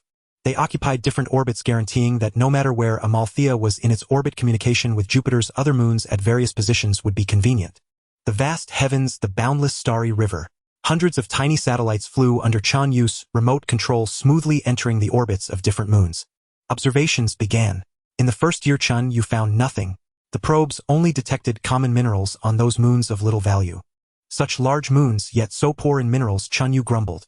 If it comes to it, he'll have to look at the more distant ones. In the second year, one-day data from a group of satellites lifted Chen Yue's spirits. This seems to be a bauxite vein. Bauxite deposits often also contain gallium. Chen Yue's heart surged with exhilaration. Ever since he detected signs of mineral depletion, he had been forced to deliberately slow down the pace of construction to conserve resources. This felt like being shackled, a deeply oppressive sensation. Now the discovery of a new vein instantly dissolved the weight in his heart. I knew it, heaven never seals off all exits. Chen Yue's gaze immediately turned to his aerospace launch center. There the newly developed Mu-7 interstellar transport ship stood ready for departure. The Mu-7 spacecraft was developed based on Chen Yue's Mu-5 rocket. It was larger in size, boasted greater thrust, and its transport capacity had correspondingly seen a massive improvement. It was also a dual-use aerospace vehicle capable of taking off and landing directly on a planet's surface as well as flying in space. However, given its current form, it no longer seemed appropriate to call it a rocket. Chen Yue simply decided to refer to it as a spaceship. Then Interstellar Expeditionary Force set forth. Chen Yue immediately issued the command. A vast number of mining robots already prepared in advance marched in orderly ranks like a formidable army emerging from the robot warehouse and entering one Mu-7 spacecraft after another. The stream of robots was endless, accompanied by numerous excavators, mining carts, crushers, generators, and construction materials.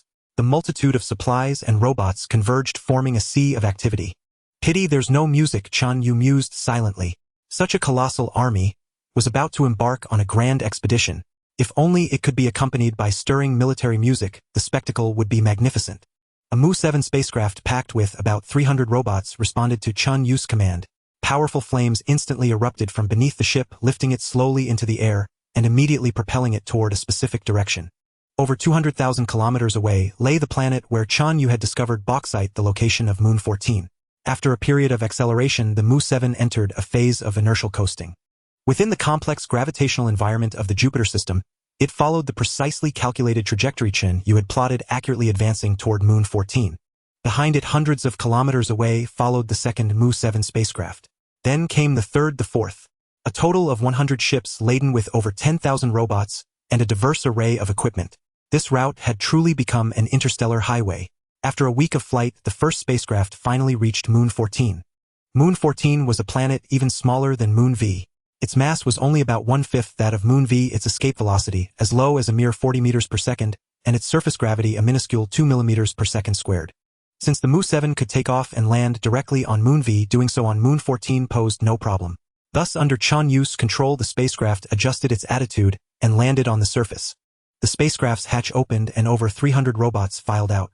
What greeted Chen Yue was an even more desolate world. A small, irregularly ellipsoidal planet. Its surface was also largely a dark red, scarred with numerous impact craters, even more than on Moon V. This is the first planet I've landed on besides Moon V. A wave of emotion washed over Chen Yue. From now on, this is my second industrial base. Moon XIV will become the second industrial star of human civilization. With a sense of ceremony, a robot planted a red flag upon the dark red barren and lifeless surface of Moon XIV, proclaiming Chen Yue's sovereignty over this place. The first Mu-7 spacecraft took off again, beginning its return journey to Moon V. The 300 robots meanwhile marched imposingly toward the No. 11 bauxite mine. From this moment on, Chen Yue decided to prefix all mine designations on Moon V with 0, and those on Moon 14 with 1. The designation 11 signified it was the first mine on Moon 14.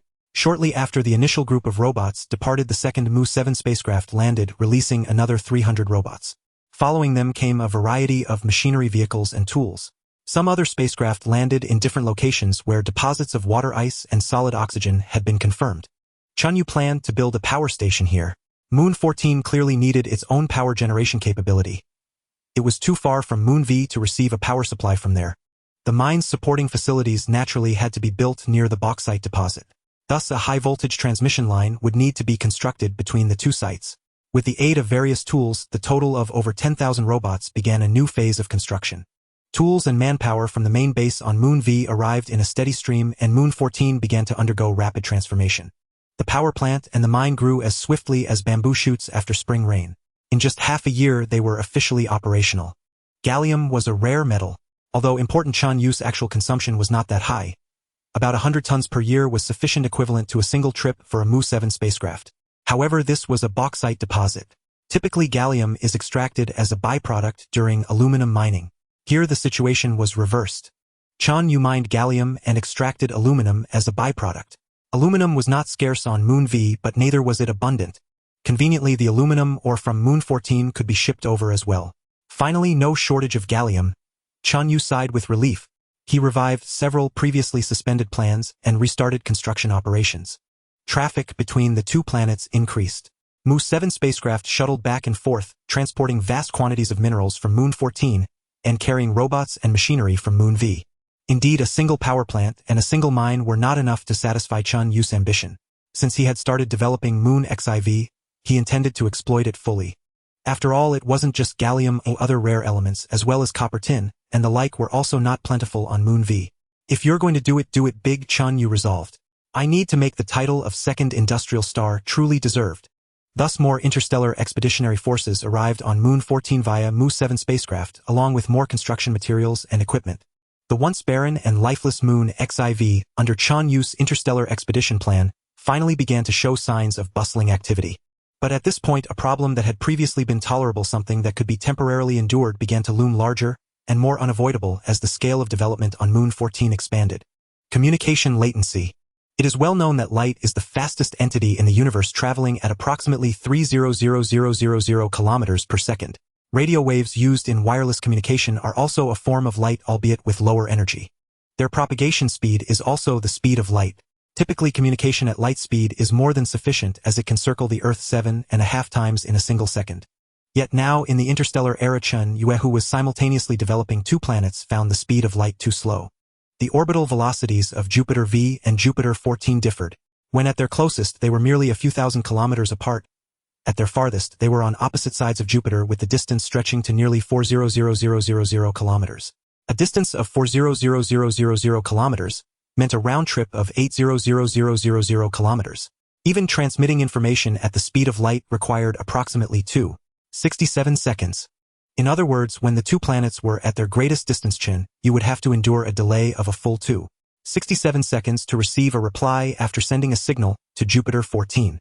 This communication lag was simply unacceptable. With such a delay, how could he operate the instruments and vehicles on Jupiter 14? How could he run the factories? If the industrial scale had been small, automation might have sufficed, but now that it had expanded, the complexity had skyrocketed. The coordination between different systems and factories had become especially troublesome. Chen Yue racked his brain but found no solution to this problem, unless he moved to Jupiter 14 and oversaw operations there in person.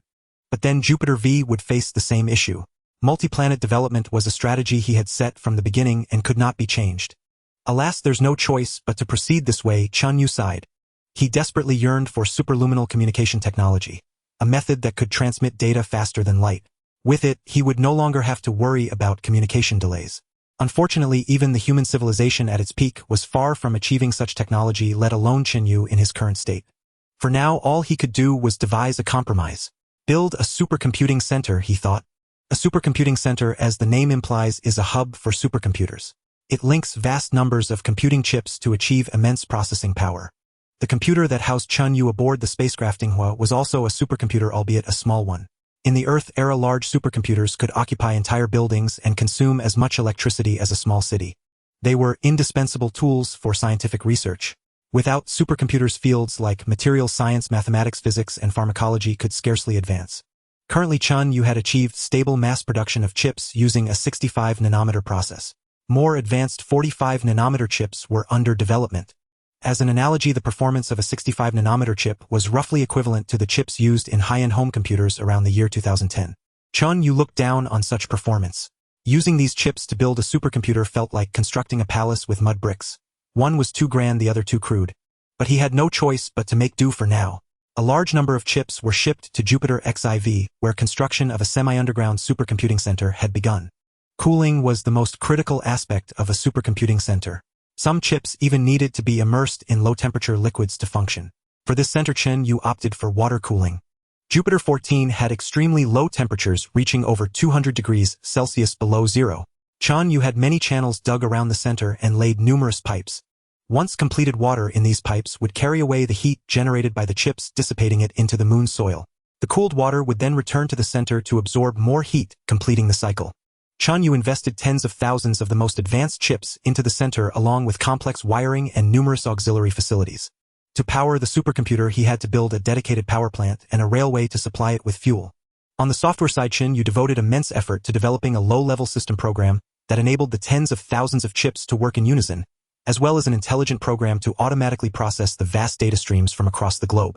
With this combination of hardware and software, the supercomputing center could partially replace him. After a year of labor, the center covering dozens of acres was finally complete. In terms of overall evaluation, the total computing power of the center was about 0.8 of the central computer aboard the spacecraft Yinghua. Yet its volume was hundreds of times larger and its energy consumption thousands of times higher. Such was the staggering gap in technological generations. "He'll have to make do," Chen Yue thought. With a command, a low hum filled the air as the system was finally booted up. The intelligent program designed to replace him began to operate, and the pre-connected data pathways surged with a torrent of information. The program and the supercomputing center immediately entered full power mode. Chen Yue observed its performance. Under the center's command, countless robots began to move in an orderly fashion. Some robots processed a mold through one step and passed it to the next, where another robot took over. A heavy load train rumbled forward under the center's scheduling, while another train sped toward it from the opposite direction. The first train slowed slightly to reach the intersection later, thus avoiding a collision. In the power plant, 30 generators, each with a capacity of 10000 kilowatts, hummed as they ran. Outside the plant, massive machines delivered solid oxygen and ice to the pre-processing workshop. A large factory based on production demands entered low power mode. Correspondingly, one generator in the power plant shifted to idle mode, reducing its output. Everything appeared orderly. Moreover, all these facilities operated fully automatically under the control of the supercomputing center. All Chen Yue needed to do was assign subsequent tasks, every hour check its operational status every few seconds, and fix any errors. This still consumed a significant amount of his computing power, but it was a straight 80 reduction compared to before. "Not bad, I've finally freed up some capacity," he said. Chen Yue was quite satisfied with this outcome. Overall, Chen Yue was fairly satisfied, though there were still some imperfections in the details. Under the control of this supercomputer, the overall error rate of the industrial facilities on Jupiter 14 reached approximately 12. That is, about 12 of the total social resources were wasted. Here, total resources included not only material resources such as parts and minerals, but also energy resources like electricity and heat, as well as time resources and so on. This was nearly the limit.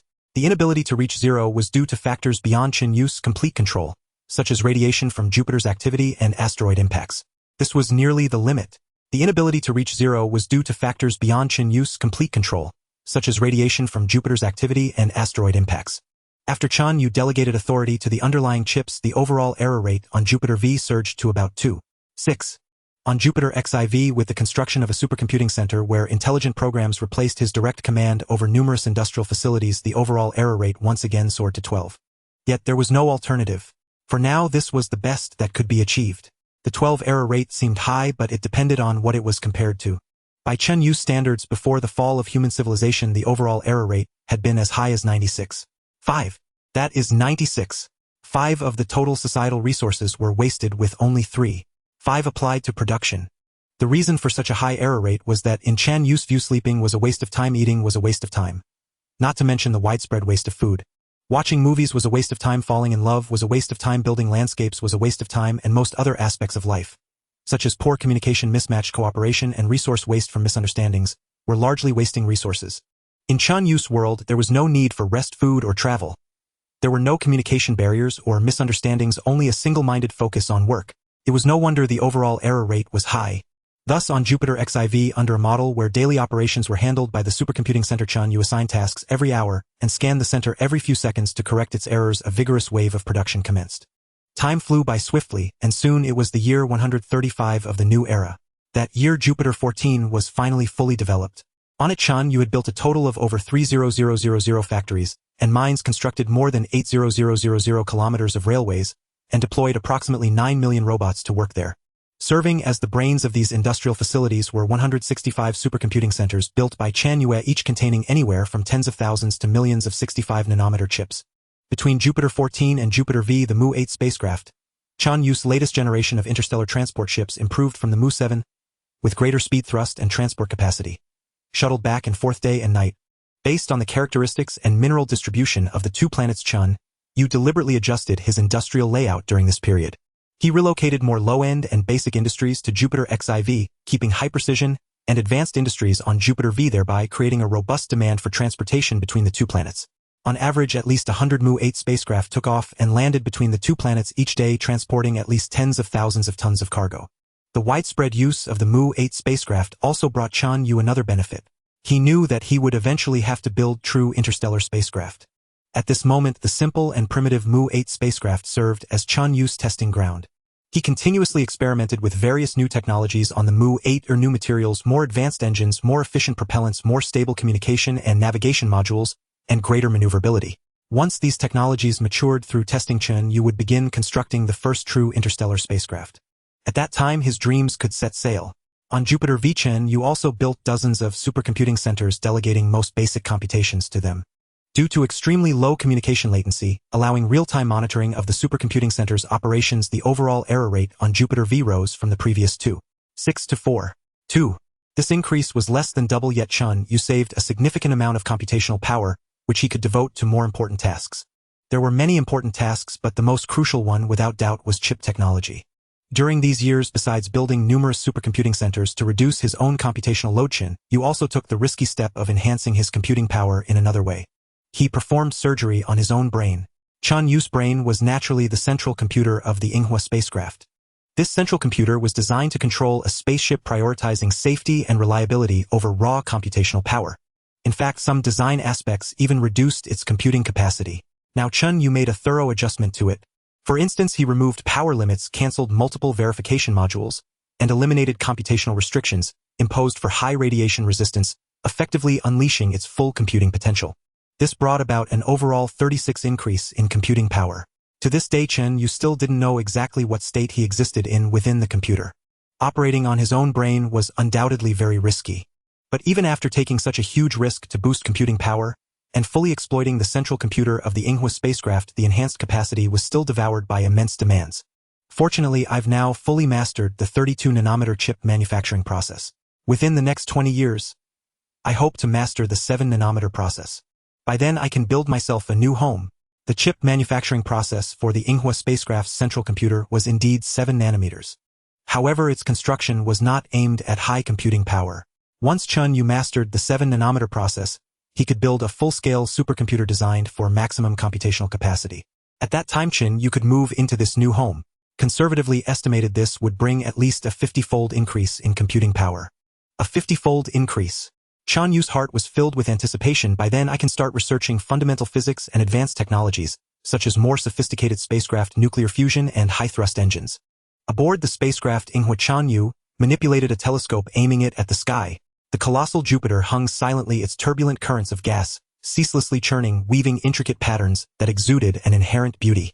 Saturn gleamed beside it, a brilliant ring encircling its form. Countless stars adorned the pitch-black firmament, mysterious and profound. Gazing upon the vast night sky, Chen Yue couldn't help but recall the magnificent river of galaxies, the resplendent remnants of supernovae, black holes, neutron stars, white dwarfs, the infinite secrets hidden within the boundless cosmos, and countless other wonders. The starry sky always evokes yearning, especially for Chen Yue at this moment. In times past, constrained by the limitations of the human body, such longing remained mere wistfulness. Now, with the hope of truly realizing it, with the prospect of one day roaming the universe and unraveling its endless mysteries, that yearning burned even more intensely. Alas, looking at his Mu-8 spacecraft, crafted with the most advanced technology available, yet still singular in function, crude in appearance, backward in performance, and incapable of reaching even slightly distant reaches of space, Chen Yue let out a sigh. I must stay grounded, advancing technology step by step.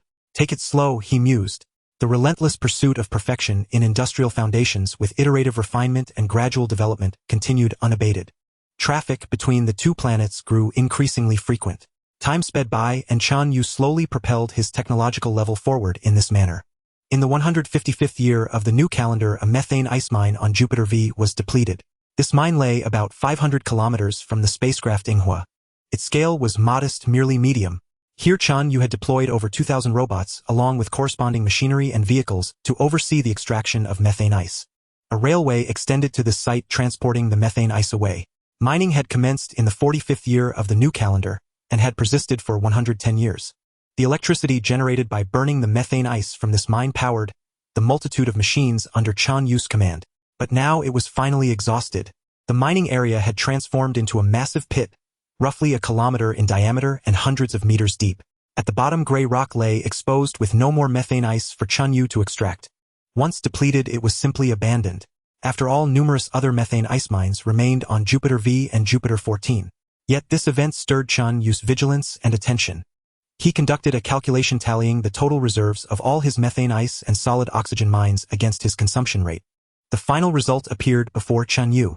According to the current energy consumption growth curve, within at most 50 years the methane ice resources on Jupiter V and Jupiter 14 would be exhausted, utterly depleted. Yet methane ice was Chen Yue's most crucial energy source without equal.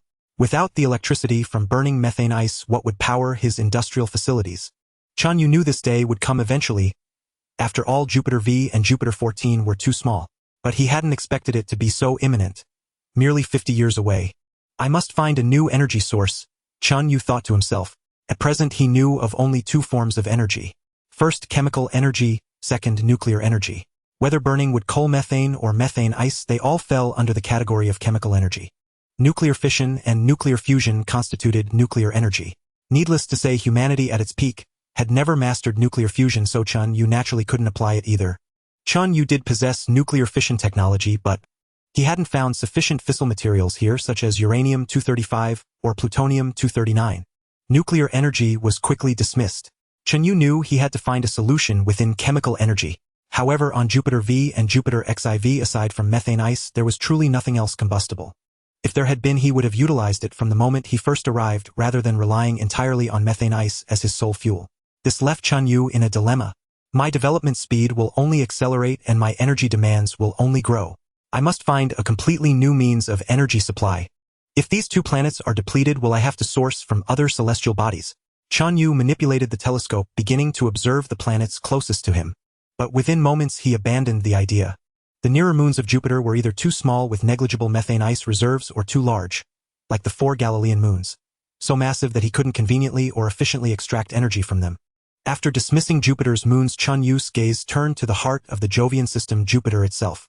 This gas giant's primary constituent was hydrogen. Hydrogen had a high calorific value, far surpassing that of methane ice. If he had sufficient hydrogen as fuel, it could support his energy needs. Moreover, Jupiter's hydrogen reserves were virtually inexhaustible. If he could extract enough hydrogen from Jupiter, it would be ideal. Chen Yue stared at the immense Jupiter, his eyes almost sparkling within the telescope. Yet after prolonged contemplation, he could only sigh with regret and abandon this fantasy. Again, the reason was Jupiter's sheer size. Jupiter was even more massive than all the other 7 planets in the solar system combined. It was so large that it could shift the solar system's center of mass from inside the sun to outside it. Chen Yue knew that, strictly speaking, the solar system's planets, including Earth, did not actually orbit the sun. In truth, they orbited the system's center of mass. The sun itself also revolved around this barycenter.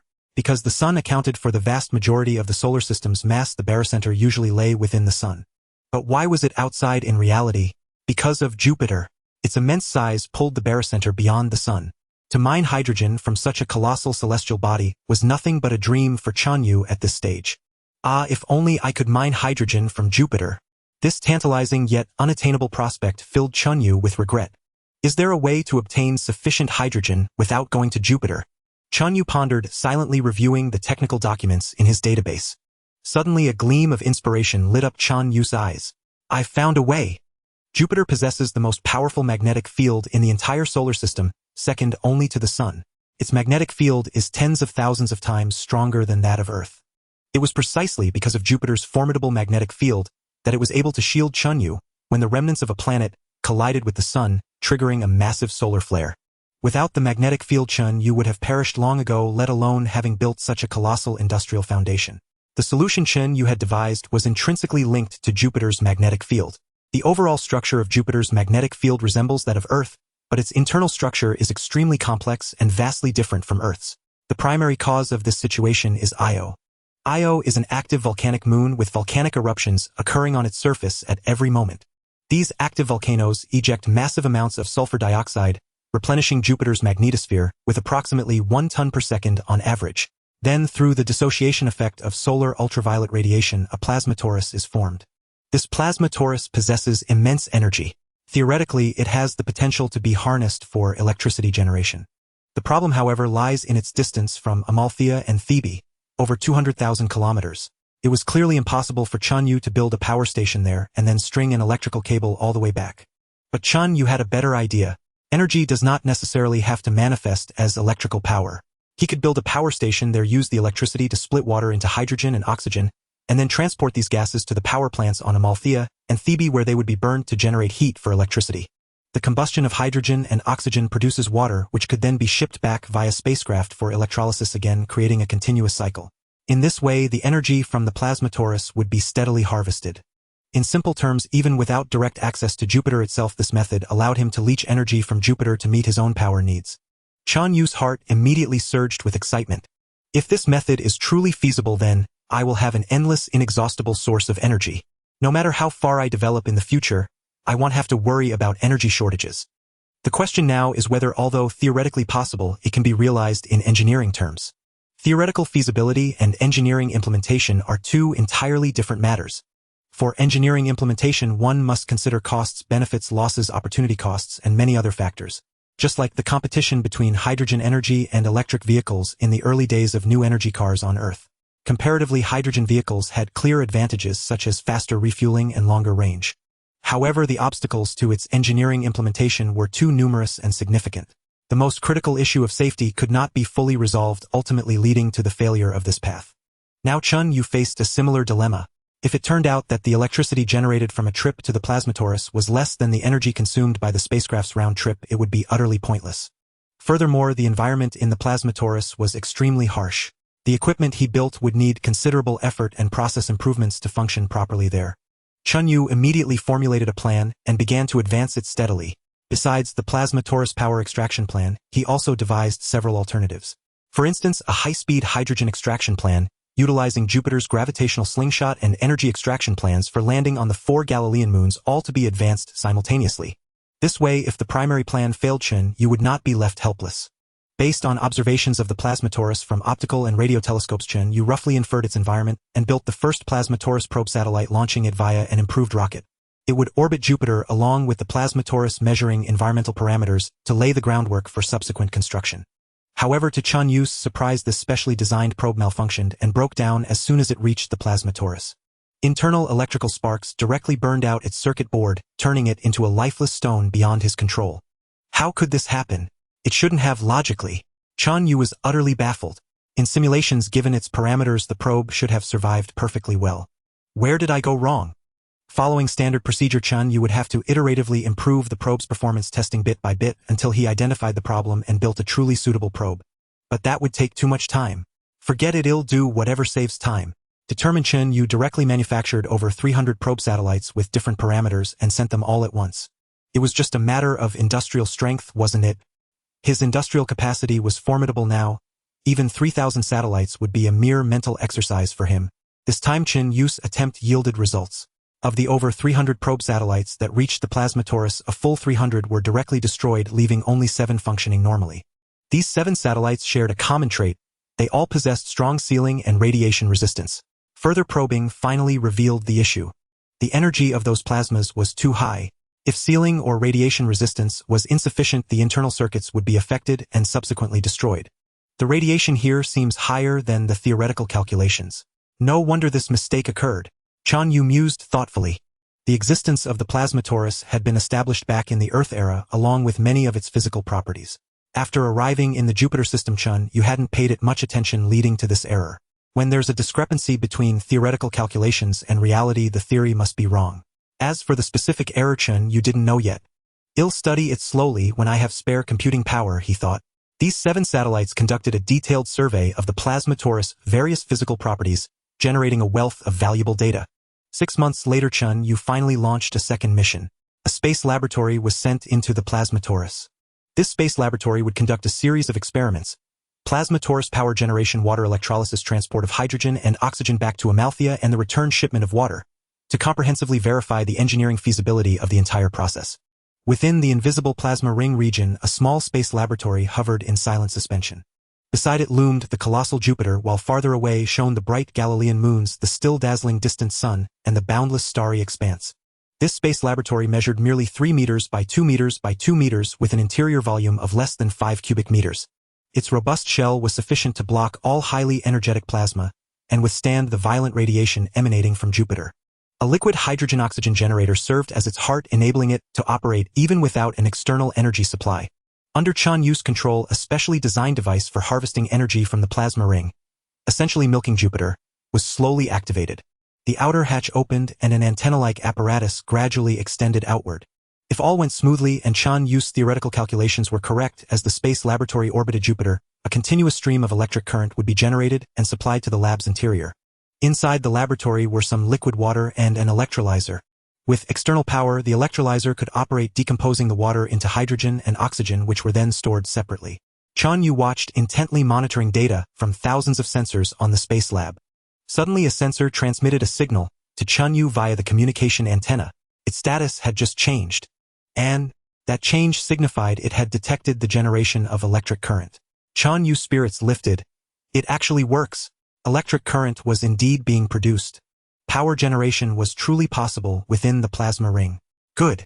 Now let's see the generation rate and check if it matches theoretical predictions and is feasible from an engineering standpoint.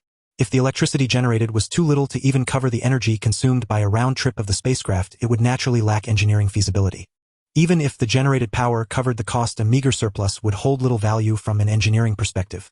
Chen Yue continued to focus intently, meticulously testing, calculating, and waiting bit by bit. Gradually an hour passed. Chen Yue had gathered sufficient data. He input it into the computational model, and in an instant the final result was calculated. At that moment Chen Yue was stunned. The calculated outcome far exceeded his expectations, leaving him greatly surprised. Yet it was a pleasant surprise. The power generation efficiency at the plasma ring was astonishingly high, almost beyond belief for Chen Yue. Even based on the current efficiency of the space laboratory, the total engineering efficiency reached 456.3. That is, for every unit of energy Chen Yue invested, he could obtain 563 units in return, a nearly five-fold gain. Moreover, this space lab was merely experimental with relatively low efficiency. If Chen Yue were to manufacture dedicated power harvesting equipment on a larger scale, reducing losses through scale, the expected returns could potentially reach tenfold or even more. Beautiful! I knew it! Chen Yue roared inwardly. With that, there was nothing more to discuss. He immediately abandoned the other plans and pushed forward with this one. The primary task of this plan was to construct a professional power station within Jupiter's plasma ring. It had to be large enough, capable of harvesting energy with high efficiency, and equipped with ample electrolyzers to store sufficient water, liquid hydrogen, and liquid oxygen. Under Chen Yue's personal direction, the design for Power Station No. 1 quickly passed self-checks and entered the production phase. Simultaneously, production began for specialized plasma ring robots, as well as supporting electrolyzers, power harvesters, custom steel, and dedicated transport spacecraft. A bustling scene unfolded on Amalthea. Minerals and energy from various parts of Amalthea under Chen Yue's manipulation were transformed into components, robots, and spacecraft. The first batch of 10 Mu-8 type spacecraft set sail, carrying the necessary parts and robots to the plasma ring. Afterwards, self-propelled robots retrieved these components in the zero-gravity environment and began assembling them directly in space. Then came the second batch, the third batch. A total of 9 batches comprising 156 spacecraft allowed Chen Yue to ultimately assemble this colossal structure, measuring up to 100 meters in length, 56 meters in width, and 11 meters in height. It resembled an insect with over 20 pairs of wings, soaring majestically through the vast emptiness of space. Those over 20 pairs, totaling more than 40 wing-like structures, were all high-performance plasma ring power harvesters. Through interaction with the plasma ring's matter, a continuous stream of electricity was generated and transmitted into a cylindrical cabin space. At this moment, Power Station No. 1 was fully constructed. All components and systems had been debugged and were ready for production. Then let's begin. Hundreds of thousands of kilometers away, Chen Yue issued the command. Power Station No. 1 trembled slightly, truly embarking on the journey of milking Jupiter from its plasma ring. A massive current was generated from the power harvesters, and tens of thousands of internal electrolyzers began working simultaneously. The produced hydrogen and oxygen were collected through different pipes stored in warehouses to cool naturally, and eventually transformed into liquid hydrogen and liquid oxygen. An improved Mu-8 transport spacecraft was already waiting there. After some time, its 2 warehouses were filled with liquid hydrogen and liquid oxygen. It then set sail, heading back toward Amalthea. On Amalthea, a methane oxide thermal power plant had been upgraded and converted by Chen Yue into a hydrogen-oxygen power station. The arrival of this Mu-8 spacecraft brought the essential fuel. The combustion chamber finally ignited, releasing immense heat that boiled water, driving the generators. Ultimately, a continuous stream of electricity was produced, flowing into the vast power grid. Chen you had built becoming the energy that drove machines, sped trains, and powered the roar of factories. The engineering test of Power Station No. 1 was a complete success. Chen Yue looked at the many still operating methane-oxygen power plants, a surge of immense pride welling within him. Power Station No. 2. Begin construction. This newly completed No. 1 power extraction station still possessed a certain experimental nature. Chen, you did not dare to build it too large. After all, it involved too many fields never before touched, and rushing headlong into a large-scale endeavor from the start would be prone to mishaps. Advancing steadily with small steps was the true path to success. During the construction of the No. 1 power extraction station, Chen Yue accumulated a wealth of experience and gained many ideas for improvement. Thus, the conditions for building the No. 2 power extraction station had matured. Calculated by power generation capacity, the total installed capacity of the No. 1 power extraction station reached 15000 kilowatt-hours, meaning it could generate 15000 kilowatt-hours of electricity per hour. But this was the level at the plasma ring. By the time it was transported to Jupiter V, there were significant losses. These 15000 kilowatt-hours could electrolyze about 3 tons of water, producing approximately 0.33 tons of hydrogen and 667 tons of oxygen. After deducting the losses from spacecraft transportation, only about 30 remained in the end. But there was no way around it. Electrolysis of water was the only energy storage method Chen Yue could use at this moment. According to current efficiency, approximately 7800 kilowatt-hours could be generated. That is the 15000 kilowatt-hours at the plasma ring upon reaching Jupiter V and being applied to Chen Yue's industrial facilities shrank by about half. After deducting the losses from spacecraft transportation, only about 30 remained in the end. But there was no way around it. Electrolysis of water was the only energy storage method Chen Yue could use at this moment. All other methods lacked engineering feasibility. The only promising one was a method called flywheel energy storage. Simply put, it was a way to convert electrical energy into kinetic energy by accelerating a rotor to extremely high speeds in a vacuum environment to store energy. However, this technology was too advanced. At the moment, the efficiency of the energy storage flywheel Chen Yue manufactured was still inferior to hydrogen-oxygen storage, so it could only wait for future technological development before being applied. As for battery storage, that was even more impractical. Those things had limited capacity and were too heavy, not even matching hydrogen-oxygen storage. But at this moment, even with a final efficiency of only 30 Chen Yue felt no disappointment whatsoever. There was no helping it. At the plasma ring, Jupiter's resources were essentially inexhaustible, impossible to deplete no matter how much was taken. Moreover, the power extraction station was essentially a one-time investment that yielded benefits for a lifetime. What did low efficiency matter? Just build more of them. Chen Yue lacked nothing but engineering capability. Thus, the project for the No. 2 power extraction station, with a total installed capacity 10 times that of the No. 1, was immediately launched. At the plasma ring, it could generate an average of 160,000 kilowatt-hours per hour, and with more advanced technology, its total losses were lower than those of the No. 1 station. Transported to Jupiter V, about 32 remained, meaning Jupiter V could receive approximately 51200 kilowatt-hours of power per hour. That amounted to 450 million kilowatt-hours per year. Moreover, while the No. 2 station achieved an installed capacity 10 times that of the No. 1, its volume increased by less than 4 times. At this point, the total annual electricity consumption of the 2 planets under Chen Yue's name, Jupiter V and Jupiter XIV, had reached 1 trillion kilowatt-hours, and was still growing rapidly at an average rate of 6 per year.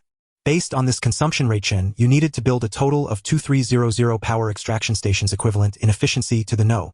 2 station at the plasma ring, with an additional 134 stations needed each year. This number was terrifying and unimaginable even for humanity at its peak. But for Chen Yue, it was completely irrelevant. For Chen Yue, building factories in space or on a planet's surface made little difference.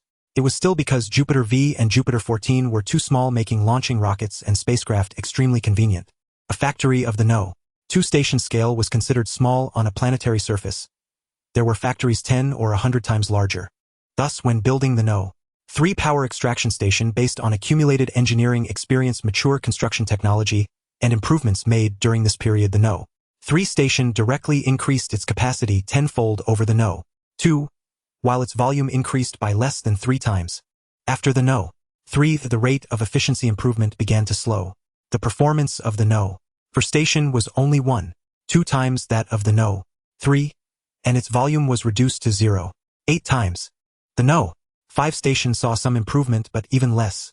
After the initial period of rapid progress, the power extraction station technology Chen Yue mastered entered a phase of slow iterative improvement. By the time the No.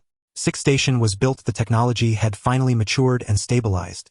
It was unlikely to see significant improvements in the short term. So Chen Yue finalized the design and began mass-producing the No. 6 station as a template on an assembly line. The newly finalized standard power extraction station had an installed capacity of 250000 kilowatt-hours at the plasma ring. After transmission to Jupiter V or Jupiter XIV, deducting all losses, the final effective energy retention reached 36. That is, one station could provide Chen Yue with approximately 789 million kilowatt-hours per year. Only about 1300 stations were needed to cover all of Chen Yue's electricity consumption. While slowly reducing the installed capacity of the binturn oxygen power plants, the number of hydrogen-oxygen power plants began to grow rapidly. 10 years after the standard power extraction station was finalized, 30 of the binturn oxygen power plants had been replaced. At this moment, an average of 70000 tons of hydrogen and 20000 tons of oxygen. The shortfall in oxygen was directly mined from the two planets, were sent daily from the plasma ring to Jupiter V and Jupiter XIV, while 680,000 tons of water were sent to the plasma ring. A total of 600 spacecraft were responsible for transporting hydrogen, oxygen, and water. These 600 heavy transport ships shuttled endlessly between the plasma ring and the two planets. In the skies of the two planets, the exhaust trails of the transport ships shone like bright stars, nearly illuminating the entire planet. A truly spectacular sight. Chen Yue's industrial facilities operated day and night, powered by the energy from the plasma ring. Fortunately, these 600 ships had low technical requirements. Essentially, an engine attached to a large empty shell sufficed. Otherwise, Chen Yue, who could not even build a single true interstellar spacecraft, would never have been able to construct this seemingly massive fleet. Sometimes Chen Yue himself was astonished by his own power.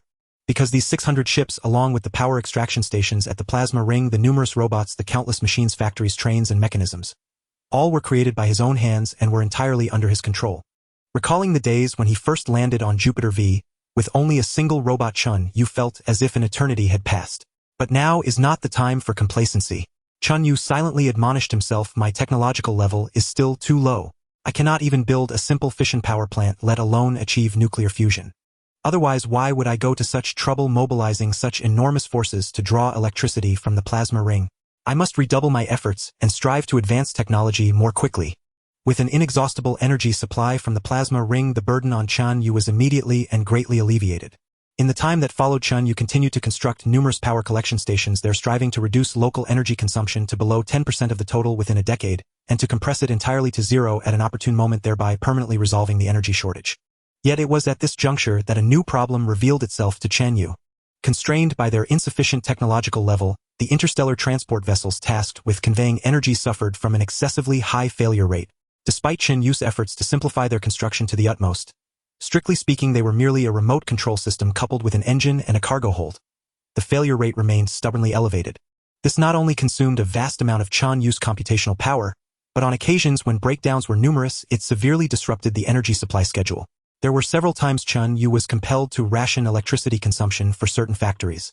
At present, with energy supply at just over 30%, over 600 heavy transport ships were already plying the routes between the plasma ring and Jupiter V and Jupiter 14. When supply reached 100%, would the number of transport ships not have to soar to 2,000? And with energy demands increasing each year, would it not require 2,500 ships or even more? The thought of a future requiring 2,500 ships to transport energy ceaselessly day and night, and the sheer number of ships needing repair and adjustment each day, gave Chen Yue a throbbing headache.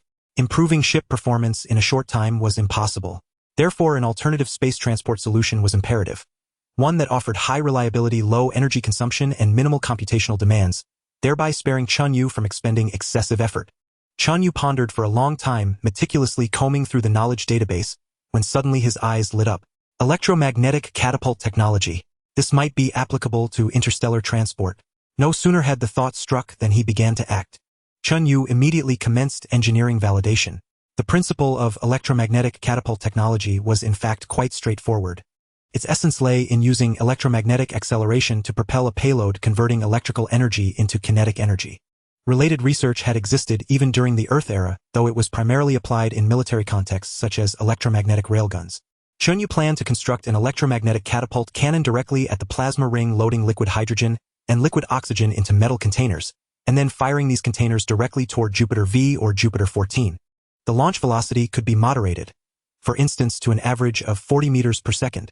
This way, after selecting an appropriate trajectory, these metal containers would autonomously enter orbit around Jupiter V upon arrival. He could then directly transport these containers down to the planet's surface. As for transporting water ice to the plasma ring, the same model could be adopted. First, construct a similar electromagnetic catapult cannon in orbit around Jupiter V, transport water ice to that orbit, and then use the cannon to launch it directly toward the plasma ring. This would eliminate the need to build and operate so many ships, saving both computational power and a substantial amount of energy. The only drawback was that for these metal containers to directly enter orbit, the velocity had to be maintained at around 40 meters per second. At this speed, the journey from the plasma ring to Jupiter V would take a full 2 months or more. A bit lengthy but acceptable. As long as the first container arrived, those following would come in an unending stream, ensuring no disruption to the energy supply. At this moment, the first electromagnetic catapult cannon had already been completed at the plasma ring. Under Chen Yue's remote command, a metal container roughly the size of a standard Earth shipping container, with an internal volume of about 25 cubic meters, fully loaded with liquid oxygen, and weighing approximately 28.5 tons, was positioned at the launch end of the electromagnetic cannon. Powered by a colossal electrical supply, electromagnetic force acted upon the metal container, gradually accelerating it. At the moment it left the cannon's muzzle, its velocity reached 42.6 meters per second, and it began its slow journey toward Jupiter V along a precalculated trajectory. Chen Yue collected all data generated from this launch and began meticulous analysis. Over 2 months later, after an extended voyage, the container successfully arrived in the vicinity of Jupiter V. Jupiter versus gravitational field acted upon it, altering its trajectory and drawing it close. The metal container had successfully entered orbit. Chen Yue immediately launched a rocket shaped like a table into space, where it attached itself to the container. The rocket engine fired, decelerating the container and gradually towing it down to the surface of Jupiter V, landing it precisely on an open space before a hydrogen-oxygen power station. The first test was a resounding success. During this period, Chen Yue conducted a second, third, and up to a 16th test, launching a total of 16 containers. With each successive test, efficiency improved. After 16 trials, Chen Yue felt he had mastered the technology. Then let mass construction begin. Chen Yue was immensely invigorated. Consequently, the following month, the first batch of 100 standard model electromagnetic cannons was assembled at the plasma ring. Each resembled a slender tube inserted into a cube adorned with numerous wings. These wings were power collection devices supplying energy to the entire cannon. The cube was also equipped with thrusters to provide stabilization. Additionally, sufficient space was reserved for ships to dock temporarily parked containers and complete the filling of containers. At this time, numerous fast transit ships shuttled between power collection and electrolysis units, retrieving the hydrogen and oxygen ionized during that period and delivering them to the electromagnetic cannons. After unloading, the internal machinery of the electromagnetic cannon immediately filled the containers with this liquid hydrogen and oxygen. The containers were then placed at the launch end, the catapult activated, and a container was launched. At the current efficiency, each electromagnetic cannon could launch 1 container every 10 minutes, each container holding 28.5 tons of liquid oxygen or liquid hydrogen. Thus, in a single day, a total of 144 containers could be launched, delivering a total mass of 4,100 tons. With 100 cannons, the daily throughput was 410,000 tons. In contrast, the fleet of 700 heavy interstellar transport ships, now numbering 700, delivered an average of only 320,000 tons of liquid hydrogen and oxygen per day. Based on these figures, Chen Yue calculated that constructing a total of 260 electromagnetic cannons at the plasma ring would be sufficient to fully meet the existing energy demands. In truth, even fewer cannons would be needed. The reason was simple: this method was far more energy efficient than ship transport. After meticulous calculations, Chen Yue discovered that once electromagnetic projectile launching technology was applied on a large scale, the energy retention rate could directly surge from a mere 36 to nearly 47. Thus, the demand for liquid hydrogen and liquid oxygen would further decrease, meaning Chen Yue could stockpile more surplus fuel for emergency use. Chen Yue once again embarked on a furious construction spree. It took him less than a year to build these 260 electromagnetic cannons near the plasma ring. Consequently, of the over 700 spacecraft, all but a few converted into maintenance vessels were decommissioned. Their construction materials were recycled, greatly alleviating the shortage of steel supply.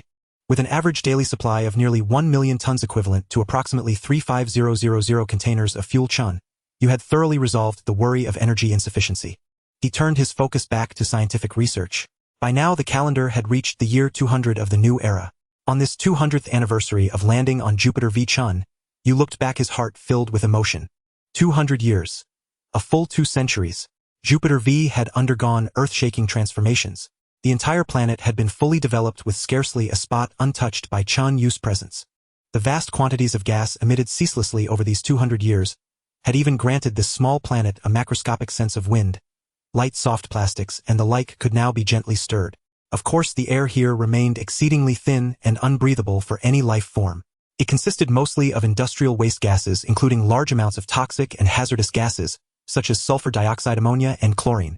At this moment, Chen Yue looked back at the past and gazed into the future, his spirits even more uplifted. For it was now that he had finally advanced his chip technology to within a mere decade of peak humanity. He could now produce 7-nanometer chips in small batches. After all, the central computer of the Yinghua spacecraft where Chen Yue resided used chips fabricated with the very same 7-nanometer process. Once he could manufacture 7-nanometer chips himself, it meant Chen Yue could build a supercomputer on par with that of the Yinghua spacecraft.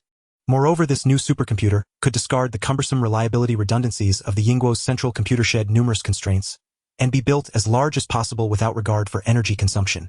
Combined, these factors meant this new supercomputer would deliver at least a 50-fold increase in computational power over what he had before. Heaven knows how long Chen Yue had been plagued by the problem of insufficient computing power. To solve this issue, he had been forced to build technologically backward supercomputing centers, grant permissions to low-level chips, causing a surge in overall error rates, immense resource waste, and a reluctance to push technological development forward.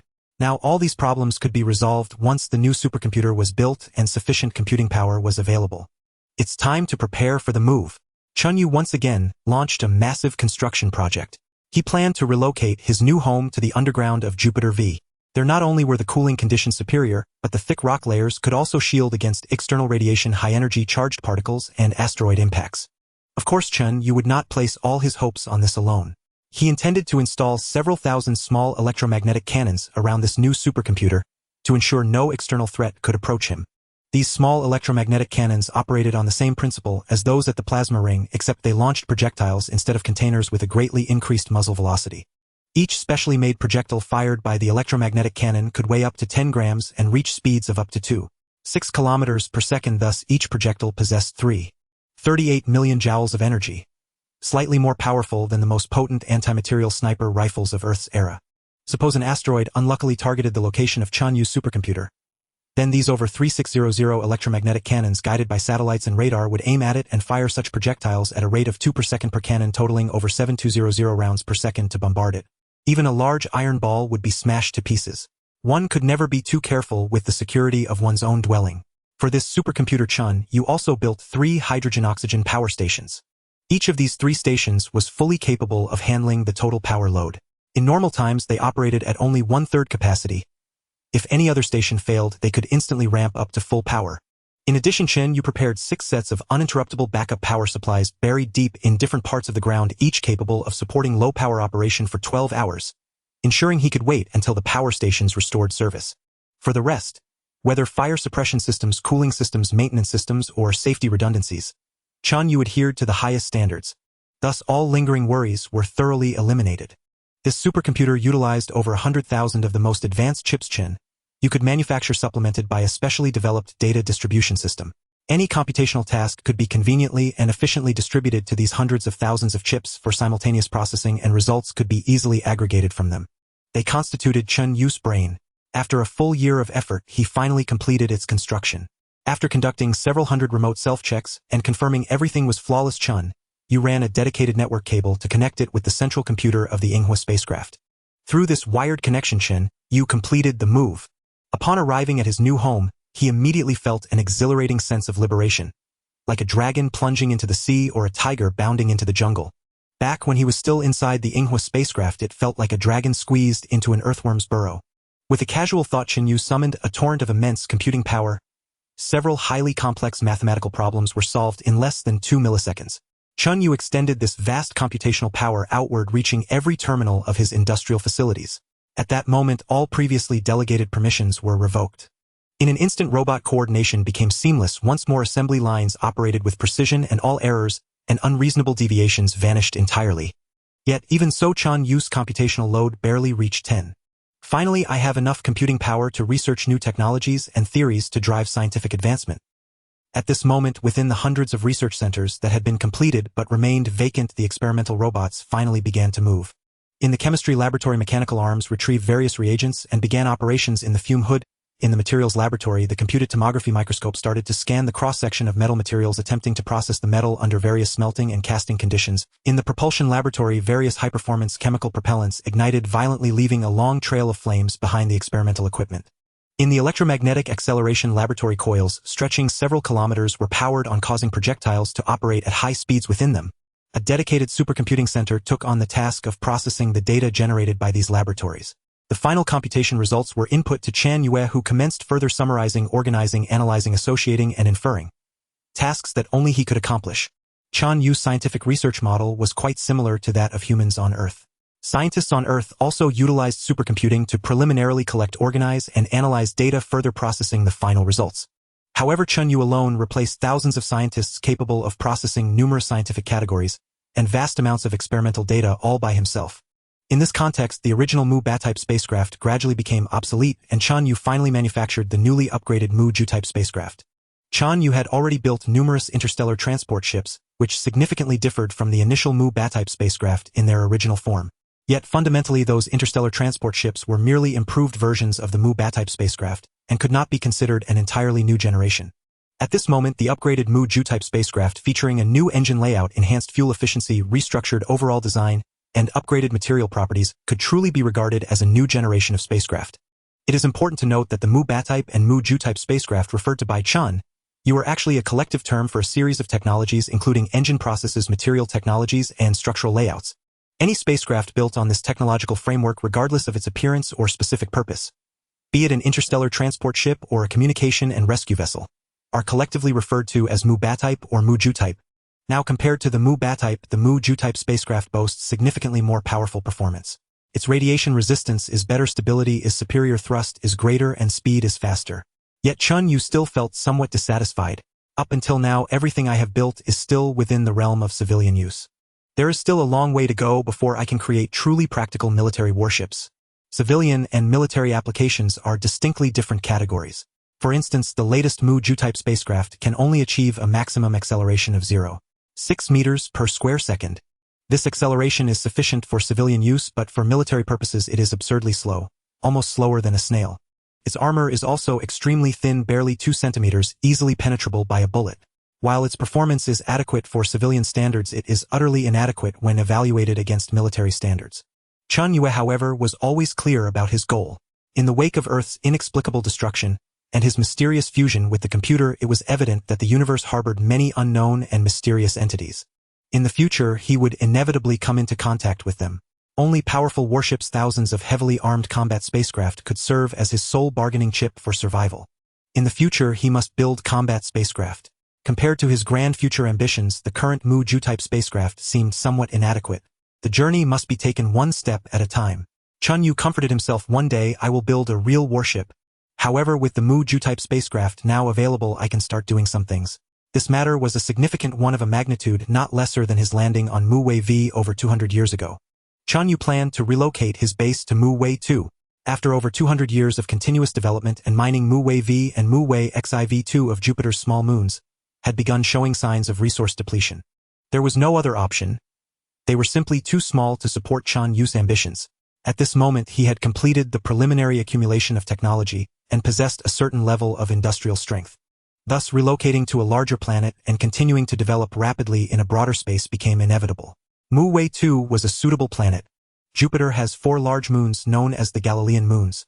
All other moons are comparatively small. Mu-Wei 2 is the smallest of these 4 large moons. Even so, its diameter reaches about 3100 kilometers, with a mass over 50,000 times that of Mu-Wei V. One can imagine how many minerals, resources, and energy are stored within it. Of course, in terms of mass size and resources, the other 3 Galilean moons surpass it. However, Mu-Wei 2 possesses an advantage that the other 3 Galilean moons cannot match. In addition to having a large amount of water, it has been detected that there are numerous massive methane lakes, and it also possesses an atmosphere, with oxygen being the main component. Although this atmosphere is extremely thin, Chen Yue could enrich it through certain methods. Once enriched, he could directly mix it with methane for combustion, thus obtaining a continuous energy supply. At that point, he would no longer need to exert effort to extract energy from the plasma ring. Chen Yue had long since launched many satellites to thoroughly explore its terrain and measure its various data. Chen Yue observed that the entire surface of Mu-Wei 2 was almost entirely covered by a thick ice layer, with the thickest parts reaching over 100 kilometers. Many critically important mineral elements were sealed within these ice layers, making it relatively convenient for Chen Yue to mine. Scientists from the Earth era had long theorized that beneath this thick ice layer on Huoying 2 there should exist a liquid water ocean. There might even be life there. Of course, the people of that time were unable to verify this. However, since he had now decided to continue developing on Huoying 2, Chen Yue certainly intended to find a way to verify it. Studying these matters would help Chen Yue enhance his understanding of the universe itself, the origins of life, and evolutionary patterns which are critically important. At this moment, a Mu Ju-type spacecraft serving as a vanguard departed from Huoying V, fully loaded with research equipment, swiftly heading towards Huoying 2. The distance between Europa and Jupiter V was considerable, ranging from approximately 500,000 kilometers at its closest to over 1,000,000 kilometers at its farthest. This Jupiter ice-type scientific research vessel, traveling at a maximum speed of 2.8 kilometers per second, took a full 6 days to decelerate and approach its target, eventually beginning its descent toward Europa's surface. The latest model of the Jupiter ice-type vessel was now capable of taking off and landing on the surface of large moons with atmospheres such as Europa. The engines roared with fierce flames, gradually reducing the vessel's speed. Even so, the intense friction with Europa's atmosphere heated its outer shell to several hundred degrees Celsius. Only when its speed dropped to a certain level did the extreme heat subside. The spacecraft landed gently, its blazing exhaust scorching the thick ice beneath, churning up vast clouds of water vapor. Moments later, the vapor condensed in the frigid temperatures, falling as snowflakes. In the future, these jet propulsion landing vessels should be confined to designated areas. Otherwise, the surface will keep melting and refreezing. It's too troublesome, Chen Yue mused thoughtfully. With a communication delay of several seconds, Chen Yue carefully operated the scientific vessel's hatch, allowing several reliable robots to slowly emerge. Before him lay a true world of ice and snow. The entire moon of Europa was almost entirely covered by a thick layer of ice. The ground was ice, the mountains were ice, the ravines were ice, the basins were ice. Everything was ice everywhere. Yet, unlike the pure crystalline wonderlands of fairy tales, this place was far from pristine. This was the Jupiter system. Above Europa, a massive pale yellow planet watched silently. Nearby, a star shone brilliantly, almost blindingly. These were Jupiter and the Sun. Together, they provided Europa's surface with illumination roughly equivalent to twilight on Earth. The ice underfoot was far from translucent. It was mixed with countless impurities, appearing dark and grimy. In some places, it bore hues of green, red, and blue, adding to the chaotic scene. The overall vista was a murky yellowish sky above a dark, filthy landscape stretching endlessly into the distance. A sight devoid of beauty. Yet for Chen Yue, this was a promising sign. The chaos and grime indicated that the ice layers contained vast and diverse mineral deposits. Only such resources could sustain his industrial expansion. If the ice were crystal clear, it would be aesthetically pleasing but would contain nothing but water ice. A disastrous scenario. The reliable robots advanced swiftly. After about an hour, they arrived at a peculiar location. A lake. A lake of liquid water. Mist hovered above it, creating an ethereal, almost celestial scene. That such a lake could exist at temperatures as low as -160 degrees Celsius was truly remarkable. Yet this phenomenon was entirely explainable by scientific theory. Europa was tidally locked by Jupiter's gravity, forever presenting the same face to the giant planet. Jupiter's immense gravitational pull tugged at Europa's core, generating intense and frequent geological activity. This caused continuous volcanic eruptions, transferring vast amounts of heat from the core to the surface. Thus, with constant heating from below, conditions for liquid water on the surface emerged. Chen Yue guided the robot to the lake's edge and measured the water temperature, finding it to be just under 10 degrees Celsius. Could not be higher. Though Europa had an atmosphere, it was far too thin. Any slight increase in temperature would cause the water to boil and dissipate into the void. Only water above freezing but not too warm could remain liquid. After surveying this area, the reliable robots pressed onward. After a long while, the robots halted once more. Before them lay another lake. This one was a reddish-brown hue, resting quietly on Europa's surface, resembling a gem from above. A faint breeze rippled its surface, ever so slightly, barely perceptible. This was methane. Methane, the primary component of natural gas, possessed high calorific value, making it ideal for fuel and power generation. And this lake, though seemingly modest, had an average depth of about 6 meters and a total area of 2.6 square kilometers. This small methane lake alone stored nearly 6.5 million tons of methane. Countless similar small methane lakes dotted Europa's surface, and many were far larger. Now, having witnessed the methane lake firsthand and confirmed its composition, Chen Yue's heart was finally at ease, filled with genuine joy. With oxygen in the atmosphere, methane lakes more water than Earth, and abundant mineral deposits. This place is practically a paradise. But entering paradise had its thresholds. Now after over 200 years of development, Chen, you finally possessed the means to establish a base on a large moon like Europa and take root. With Europa's conditions confirmed, large-scale migration began immediately. Numerous new Jupiter ice-type vessels transported Chen Yue's vast industrial facilities to pre-selected surveyed sites on Europa. Factories rose one after another. First came the power plants. These plants were built beside methane lakes, drawing liquid methane like water into pretreatment facilities. Meanwhile, air compressors drew in Europa's oxygen-rich atmosphere, also feeding it into the pretreatment units. After initial processing, the two gases were sent into combustion chambers. Immediately, supercritical units generated vast amounts of electricity, transmitted via high-voltage lines to nearby factories. Mines also sprang up across the landscape. Chen Yue treated Europa's ice layers as mineral deposits to be excavated, mined, and refined. Vast quantities of ore were continuously smelted into metals and alloys, ultimately delivered to factories for further processing. Railways crisscrossed the ice, heavy trucks raced everywhere, and specially designed low-pressure helicopters buzzed through the skies. In just 10 years, Chen Yue's industrial capacity on Europa had matched the combined output of Jupiter V and Jupiter 14. That level was the limit for those small moons, as they were too tiny to support further growth. But on Europa, this level of industry was merely the beginning. Once the industrial standards on Europa were met, it became unsuitable to remain on Jupiter V and continue remote controlling Europa from there. It was time to relocate once again. During this period, Chen Yue had further refined his chip technology, advancing from a 7-nanometer process to 5 nanometers. This meant that on a wafer of the same size, Chen Yue could integrate more circuits, thereby achieving higher performance and greater computational power. Simultaneously, a new generation supercomputer operating system had been developed. With this operating system, Chen Yue could reduce overhead from interrupt requests and interprocess communication, while making substantial performance improvements in vectorization, program loops, memory hierarchy, and data locality optimization. This entirely new operating system, more aligned with Chen Yue's own nature, allowed him to operate the underlying hardware more conveniently and efficiently coordinate the collaborative work of hundreds of thousands of chips to achieve his objectives. Combined with the more advanced chip manufacturing technology, this brought Chen Yue another 20-fold increase in computational power.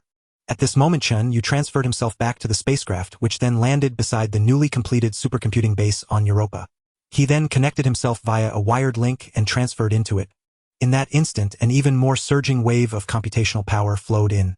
Chen Yue, controlling industrial facilities equivalent to those on both Jupiter V and Jupiter 14 combined, felt nothing but ease and supreme comfort. His computational power usage was now merely 0.12. This increasingly abundant computational power provided Chen Yue with greater confidence.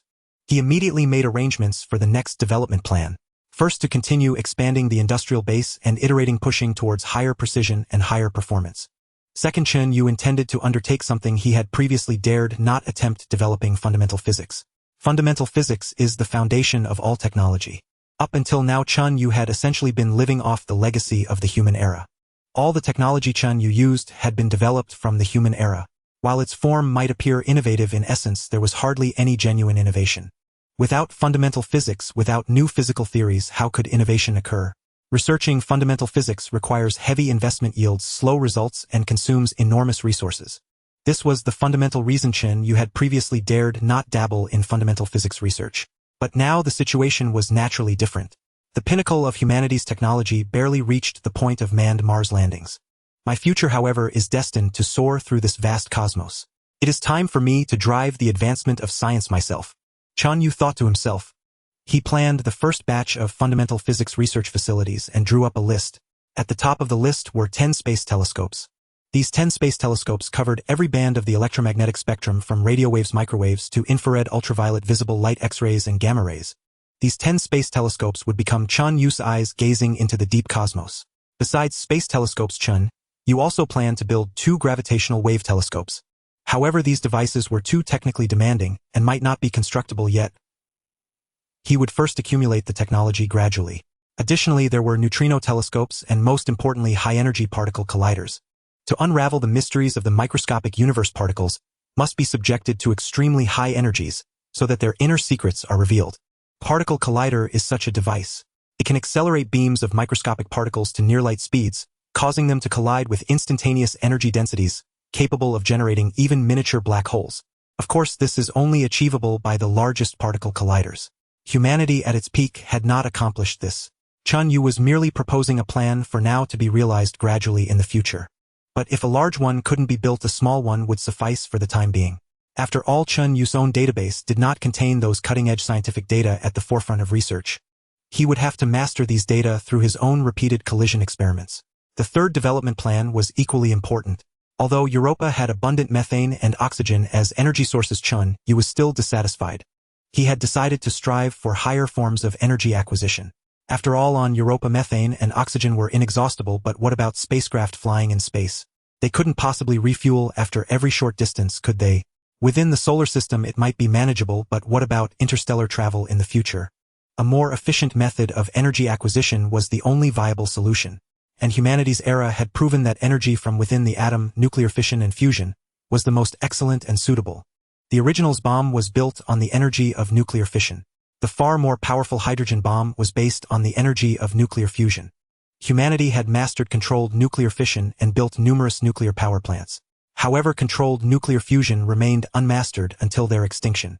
Chen Yue naturally had not mastered it either, but he realized that to roam freely within the solar system, let alone beyond, controlled nuclear fusion was the only viable energy acquisition method. Only by mastering controlled nuclear fusion can truly capable combat spacecraft be built. Chen Yue clearly understood this point. Thus, while continuing large-scale construction to expand his industrial scale, numerous fundamental scientific research facilities and nuclear industry laboratories were also put into construction. To harness nuclear energy, the first task was to find fissile materials. On Earth, people commonly used uranium-235 or plutonium-239 as fissile materials. On Europa, after Chen Yue's surveys, no plutonium-239 was found, but 2 uranium deposits were discovered. One was a lake of liquid water. Highly radioactive uranium heated the water ice in that area, allowing it to remain in liquid form despite lacking Europa's geothermal heat. Now, what Chen Yue needed to do was separate uranium-235 from this water. Build a centrifuge plant, Chen Yue thought. Thus a power station rose on that spot. Beside the power station, an even larger factory gradually emerged. Inside this factory were tens of thousands of rotors. Each rotor could spin at extremely high speeds. With tens of thousands of rotors spinning simultaneously along with other equipment, the power consumption of this single factory exceeded that of an entire city from Earth's era. Uranium existed in this lake in the form of uranium oxide, commonly known as yellow cake. Insoluble in water, it had been dispersed into fine particles mingling within the lake water and the silt at the bottom. Chen Yue constructed enormous sedimentation and filtration ponds. Through a series of processes, he finally obtained piles of yellow granular substances. This was the yellow cake. However, obtaining yellow cake was merely the first step in building a nuclear power plant. Uranium oxide cannot undergo direct fission. It must first react with nitric acid to produce uranium tetrafluoride. Uranium tetrafluoride then reacted again with fluorine to produce uranium hexafluoride. When the temperature was raised, the uranium hexafluoride turned into gas. At this stage, the tens of thousands of centrifuges built in advance served their purpose. At this moment, although all the gas here was uranium hexafluoride, there existed a subtle difference among them. The difference was that in some uranium hexafluoride molecules the uranium was uranium-235, while in others it was uranium-238. Uranium-235 and uranium-238 are both isotopes of the uranium element. Their properties are relatively similar, but for the nuclear industry they are worlds apart. Uranium-235 can be used for nuclear fission, but uranium-238, due to its more stable structure, undergoes fission at an extremely slow rate and is essentially useless. Therefore, to build a nuclear power plant, these two types of uranium must be separated. These centrifuges were the devices used to distinguish between uranium-235 and uranium-238. Because of their different molecular weights, these two types of uranium hexafluoride possess an extremely slight mass difference. By feeding them into the rotors of high-speed centrifuges and leveraging the immense centrifugal force generated by the rotation, the heavier uranium-238 could be pressed against the bottom of the rotor wall, while the lighter uranium-235 remained in the upper layer. Then, by extracting this portion of gas, its concentration was successfully increased. This method was exceedingly inefficient. Each separation could only increase the concentration by a few tenths or even hundredths of a percent, so multiple separations were required. These tens of thousands of centrifuges needed to be connected in series. The gas enriched with uranium-235 hexafluoride from one centrifuge would be sent to the next centrifuge for further enrichment, then to the next, and so on. Through this relay process of thousands of enrichment cycles, gas with a sufficient concentration of uranium-235 hexafluoride could finally be produced. Reducing it then yielded industrially usable nuclear fuel. On Earth, a uranium enrichment plant typically needed only 1,000 or 2,000 centrifuges. But here on Europa, Chen Yue had set up tens of thousands. This was still because Chen Yue's current material science was somewhat lacking. He couldn't manufacture centrifuge rotors capable of withstanding sufficiently high rotational speeds, so he had to trade quantity for quality using tens of thousands of centrifuges to achieve the effect of a few thousand from the Earth era. Even so, the uranium Chen Yue ultimately concentrated and refined had a content of only about 4 to 6. This concentration was insufficient for building a nuclear bomb, but it was adequate for use as nuclear power plant fuel. Thus, on the edge of the industrial zone Chen Yue had planned a nuclear power plant, rose up next to a lake of liquid water. A nuclear power plant requires vast amounts of water for cooling. The lake here served this very purpose perfectly. The painstakingly refined uranium was fed into the reactor core. After withdrawing some of the neutron moderator rods, the chain reaction of nuclear fission commenced immediately. A tremendous amount of heat began to be generated and was converted into electrical energy through a series of devices. The installed capacity of this first operational nuclear power plant reached 300 megawatts, meaning it could generate 2 million kilowatt-hours of electricity per day and 628 billion kilowatt-hours per year. To generate this much electricity using chemical fuels Chen, you would need a full 300,000 tons of hydrogen and 4 million tons of oxygen. If he switched to methane with a lower calorific value, the required amount would be even greater. But now, by employing nuclear fission to generate electricity Chen, you needed only about 4 tons of fissile fuel with a uranium content of merely around 5 to sustain this power plant for an entire year. The difference between the two was an order of magnitude. Their efficiencies were simply incomparable. Through the construction of this nuclear power plant Chen Yue came to understand more deeply that relying solely on chemical energy, his dream could never be realized. Nuclear energy was the only viable path. After the first nuclear power plant Chen Yue immediately began planning a second and a third, ultimately building a total of 6. The total installed capacity reached 3000 megawatts, generating 26 billion kilowatt-hours of electricity per year, which greatly alleviated the burden on the transportation system caused by fuel shipping. Following this, Chen Yue extended his reach into broader horizons. He planned to conduct a deep-sea exploration of Europa, delving further into the resource potential of the moon. To explore the deep sea, he naturally needed a submarine. And to solve the problem of underwater communication, this submarine had to be tethered. Building a submarine was a completely new field for Chen Yue. However, the basic principles were mostly similar. It was simply a matter of step-by-step research and improvement. Fortunately, Chen Yue now possessed immense computational power and sufficient resources to conduct the relevant research. Furthermore, Chen Yue believed that his research and development of the submarine could also serve as preliminary research for future exploration of Jupiter and resource extraction from it. Jupiter is a colossal gas giant, holding the most abundant resources in the entire solar system aside from the Sun itself. However, these resources are hidden beneath layers of thick gas. When the pressure reaches a certain point deep within Jupiter's atmosphere, the gas begins to exhibit properties similar to a liquid. To venture there, a device similar to a submarine would be required. I'll just practice here on Europa first, Chen Yue thought to himself. Thus, a fully enclosed submarine communicating with Chen Yue via a special cable equipped with various internal detectors, and measuring about 6 meters in total length, was launched into the water at an opening on Europa's thick ice shell. The ice shell on Europa was not a solid, unbroken sheet. Due to the tidal forces from Jupiter's gravity and the release of internal geothermal heat, there were also some fissures that led directly to the ocean beneath the ice. Here was one such fissure. Back in the Earth era, people debated for countless years about whether life existed beneath Europa's ice shell. Countless detection attempts were made, but no definitive answer was reached until Earth's destruction. Now let me be the one to answer this question. Chen Yue thought, silently maneuvering the submarine to dive deeper. Europa's gravity is lower than Earth's, correspondingly the water pressure at the same depth is also lower than on Earth. This was undoubtedly an advantageous factor. Just after submerging to a depth of about 5 meters, the surrounding space turned completely pitch black, devoid of any light. It was absolute utter darkness. In every direction, front and back, left and right, above and below, there was not a single source of light. With the naked eye, nothing could be seen at all. Even the low-light night vision device proved useless here. Fortunately, the submarine built by Chen Yue was equipped with a specialized radar capable of scanning the terrain and environment within a certain range. Thus, in this pitch-black void, the submarine continued its descent. When it reached a depth of approximately 100 meters, Chen Yue maneuvered the vessel and activated several searchlights installed around its hull. The beams of light shot outward, illuminating the surrounding waters, but they extended only a dozen meters or so before the radiance of the high-intensity searchlights was utterly devoured by the darkness. Chen Yue carefully examined the water body here, and observed a vast number of suspended particles drifting with the ocean currents. Taking a sample for analysis, Chen Yue determined that those particles were various impurities that had mixed in inorganic substances like silicon dioxide and magnesium sulfate, with no trace of life whatsoever. Chen Yue continued his descent, soon reaching a depth of 1,000 meters. Apart from the change in water pressure, the environment at 1,000 meters was essentially no different from that at 100 meters. However, here Chen Yue vaguely glimpsed a mountain in the distance, looming faintly in and out of view. The submarine moved forward and soon arrived before the iceberg. It stood like a wall with no end in sight, upward, downward, left or right. Chen Yue realized that his current location was merely a crevasse in the ice. Europa's entire globe was covered by a thick ice sheet with an average thickness of 50 kilometers. The crevasse he was in was relatively thin but still about 30 kilometers thick. He was still far from reaching the seabed. The submarine continued its dive, and at around 2,000 meters, a sudden cracking sound echoed, and the vessel lost contact with Chen Yue. Based on the final data transmitted by the submarine's equipment, Chen Yue understood the cause of its destruction.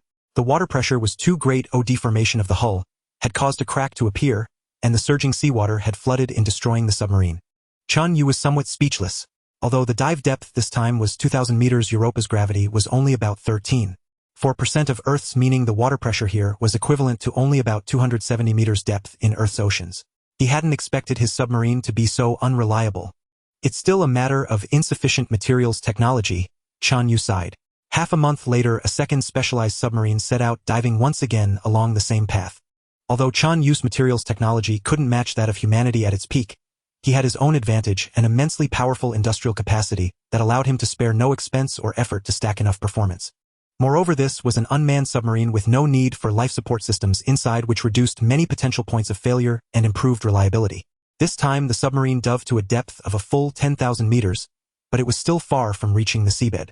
During this process, Chen Yue observed that Europa's subsurface ocean also exhibited distinct stratified structures.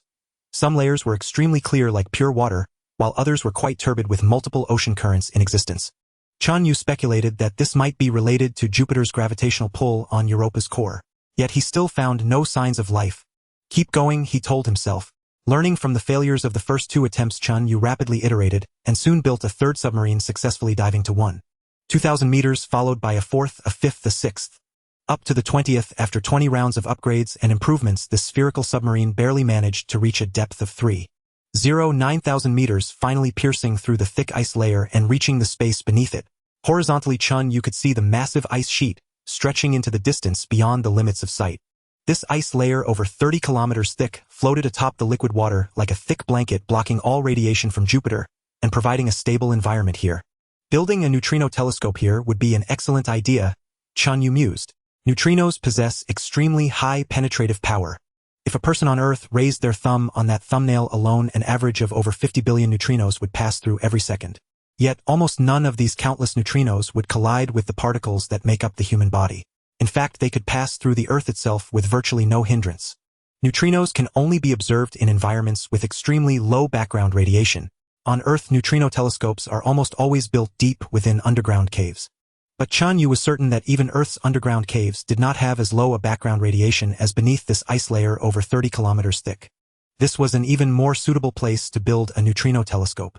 Moreover, neutrino telescopes are also useful for observing the hypothesized dark matter, offering great benefits for perfecting foundational physical theories.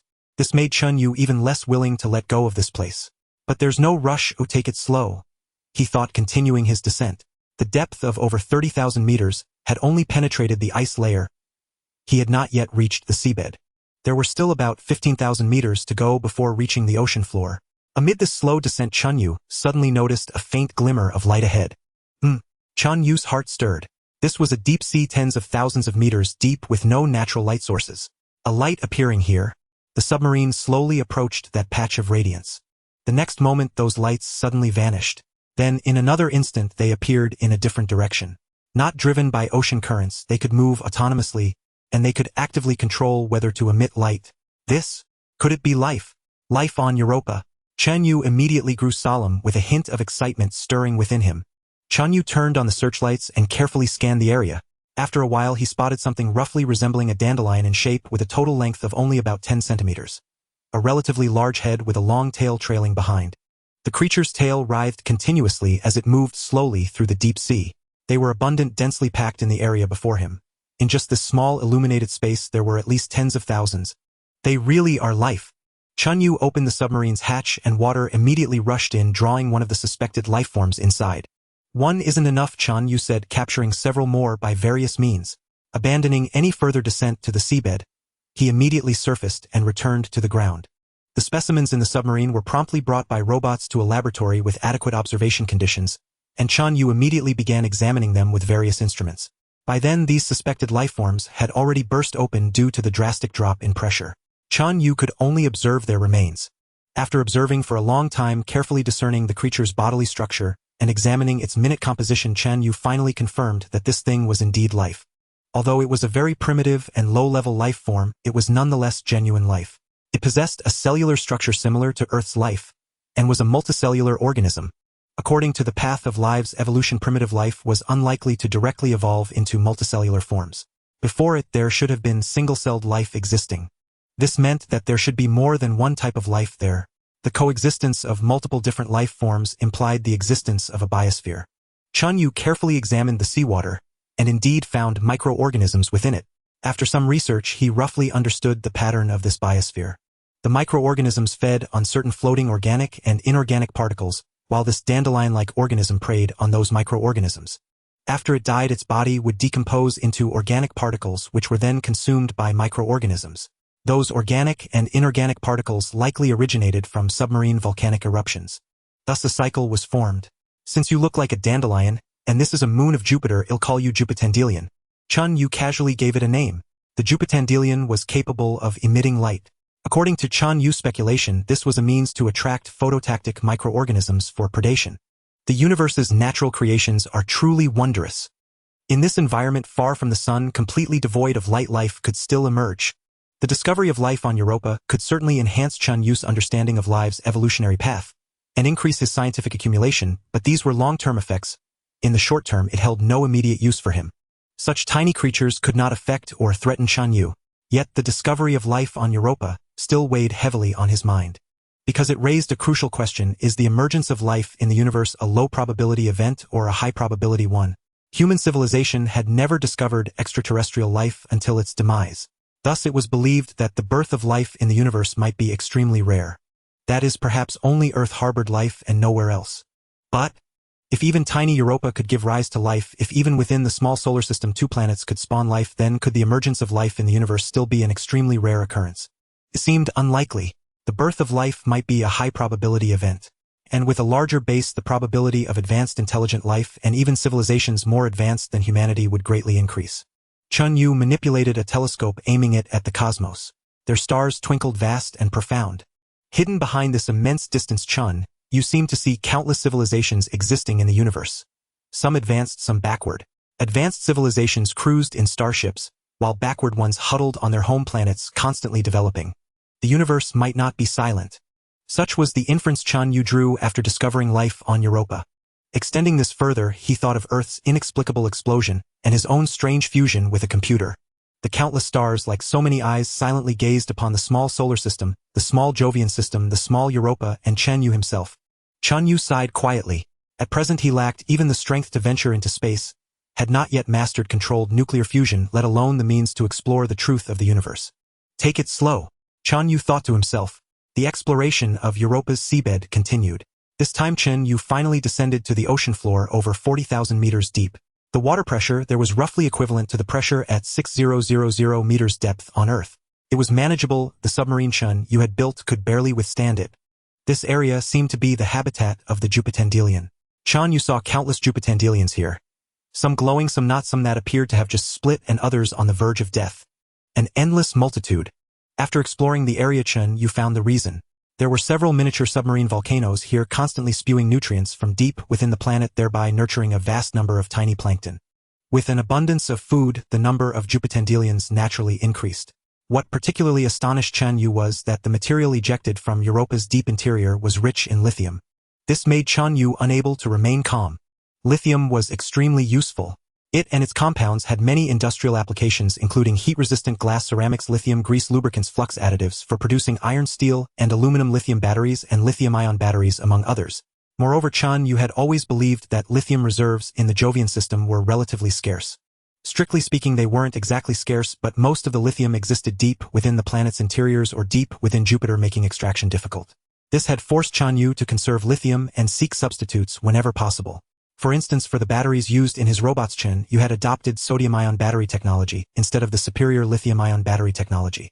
But here, these miniature submarine volcanoes had likely been erupting for millions or tens of millions of years, and this seabed area had accumulated an enormous amount of lithium. If he could harvest all of it. Moreover, the area contained not only lithium but also several other rare elements and compounds equally important to Chen Yue, such as gold, silver, thulium, and lutetium. This was a treasure trove. Chen Yue immediately resolved that no matter how many engineering and technical challenges there were, he must build a base here to exploit these rich mineral resources. Just as Chen Yue was in the throes of excitement, the submarine suddenly lost power. A malfunction. At the bottom of the sea, it was impossible to determine the cause of the failure. Chen Yue had no choice but to surface the submarine and tow it to the dock for inspection. Upon checking, he was speechless. It was the Jupitandelion.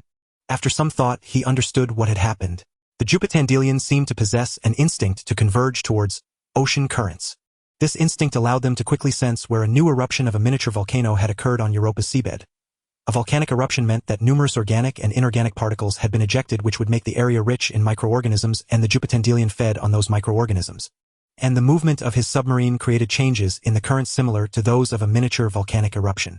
Thus, as his submarine reached the gathering point of the wood dandelions, its movement altered the ocean currents, effectively broadcasting to the wood dandelions food has arrived, time to feast.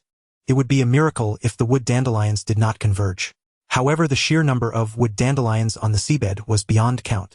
If they all surged toward the seabed base and the submarine, he would be unable to do anything else. This was a problem that had to be solved. Chen Yue pondered for a moment, then decided to first build a laboratory simulating the deep-sea environment. He then managed to capture some wood dandelions and place them inside. Only by gaining a deep understanding of the wood dandelions' living habits could he figure out a way to prevent them from approaching. But after extensive research, Chen Yue ultimately gained nothing. These creatures had extremely low intelligence. No, they had no intelligence at all. They acted purely on instinct. Wherever there was a change in ocean currents, they would gather indifferent, even if millions of their kind perished before them. Their sole purpose was to reach that location. Over the past tens of millions of years, this instinct had allowed the wood dandelions to master the knack of finding food, ultimately granting them a survival advantage and enabling them to thrive and multiply. But for Chen Yue, this was a troublesome matter. Such an instinct could not be altered by methods like releasing intense light, emitting radiation, generating high heat, or producing infrasound. What of high heat? What of radiation? These things could indeed kill me, but so what? I must go where the currents flow, even if it means death. This gave Chen Yue a headache. If I can't drive them away, I'll find a way to block them, he thought. So he decided to further upgrade the submarine's sealing level to prevent the wood dandelions from infiltrating. The turbofan area could not be sealed, so Chen Yue improved the water channel, ensuring that the water driven by the turbofan had a scouring function, effectively blowing away the approaching wood dandelions. This time Chen Yue was full of confidence. In simulations, this design successfully blew away all approaching wood dandelions, leaving none able to get close. The submarine once again descended tens of thousands of meters to the seabed, invading the territory of the wood dandelions. As expected, they swarmed like flies drawn to a foul odor. The next moment, a massive number of wood dandelions were swiftly swept away by the strong currents raised by the turbofan, indeed unable to linger. Chen Yue's spirits lifted, but the next moment he was dumbfounded. It seemed that the more turbulent currents stirred by the turbofan attracted even more wood dandelions to surround the submarine. Dense and countless, an uncountable mass of wood dandelions directly attached themselves to the submarine. Even at the turbofan, the powerful currents could not wash them clean. Under the relentless, life-forgetting assault of the wood dandelions, the submarine's turbofan was once again clogged and stopped spinning. Even the water outlets were blocked, rendering the submarine unable to ascend. Damn, is this even possible? Chen Yue couldn't help but curse inwardly. He had no choice but to abandon the submarine, letting it sink to the seabed. Unwilling to give up, Chen Yue immediately developed another plan. In this scheme, he equipped the submarine with a full-body scraping system.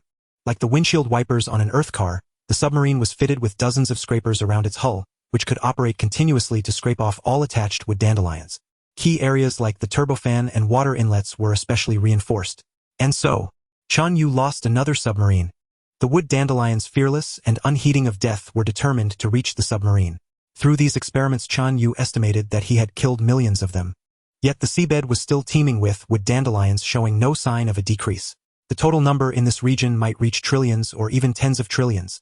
With each wood dandelion weighing 15 grams, their total mass might be billions of tons heavier than all of Chen Yue's spacecraft combined. Killing them all seemed impossible. He had to find an engineering solution to neutralize their threat. Chen Yue gritted his teeth and developed several more plans, but each experiment ended with the loss of another submarine. By now not only had he failed to continue exploring the seabed to increase his understanding of it, but he had already sunk 7 submarines here. And Chen Yue was still at his wits' end, unable to find an engineering solution to deal with the wood dandelions. I've weathered storms and waves only to be capsized by you tiny primitive low-level creatures. This is intolerable. Chen Yue grew ruthless. You refuse to be reasonable, then it's over. He decisively abandoned all attempts to solve the problem through engineering. Under his command, the uranium enrichment plant that had been running day and night to produce nuclear fuel for the power plant now redirected its output. The fuel was not sent to the power plant but entered the enrichment process again for further refinement. Through repeated enrichment, the concentration of uranium-235 gradually increased, rising to 96. Uranium-235 with a concentration below 2 is called slightly enriched uranium. Below 20, it is low-enriched uranium. From 20 to 90, it is highly enriched uranium. And above 90, it is known as weapons-grade enriched uranium. As the name implies, this concentration of uranium can be used to build an atomic bomb. Now Chen Yue was determined to build one. While hydrogen bombs require high technical sophistication, atomic bombs are not so complex. As long as one has the technology for uranium enrichment, they can be built unlike hydrogen bombs. The latter cannot be made without a certain level of development in mathematics, physics, and engineering. Now this atomic bomb was placed into another newly built submarine. The submarine began its descent once more. As expected, the water disturbance it caused drew the wood dandelions like moths to a flame. Chen Yue carefully controlled the submarine, advancing as far as possible until he reached the center of the wood dandelions' territory, then relinquished control. The submarine slowly sank toward the seabed. But before it could settle, the high-explosive detonator inside the atomic bomb was triggered. In an instant, the uranium-235 was tightly compressed. Under the reflection of the neutron reflector, the neutrons released from nuclear fission were reflected back, intensifying the chain reaction. A blinding white light erupted. The submarine instantly vaporized and vanished without a trace. At this moment, under the immense energy impact from within the atomic nucleus, a cavity directly emerged in the seabed, tens of thousands of meters deep, and under colossal pressure unimaginable to ordinary people. Under extreme heat and pressure, the surrounding seawater underwent a peculiar transformation. It could no longer remain liquid, nor gas, nor solid. It became plasma. The tremendous energy and shockwave radiated outward at an astonishing speed from the epicenter, instantly enveloping an area spanning several kilometers. Within this range, all the wooden dandelions perished in an instant. This single strike annihilated countless billions of lifeforms. Those farther from the nuclear blast were not severely affected, at least not enough to die immediately. But that did not matter. They no longer had a chance to stage a comeback. This was because the uranium-235 in the original's bomb could not fully undergo fission in a single instant of the nuclear explosion. In fact, of the 16 kilograms of uranium used in this bomb, Chen Yue had crafted only about 1 kilogram participated in the fission. The remaining 15 kilograms of highly radioactive uranium-235 were directly dispersed by the blast. From then on, this sea area possessed high levels of radiation. This uranium-235 acted like a pesticide, spreading continuously with the ocean currents. For at least a decade, the radiation in this region would not diminish significantly. During this time, this area became a death zone for the wooden dandelions. Countless would perish upon entering. Finally, some peace and quiet. Chen Yue sighed with relief and dispatched another submarine to descend.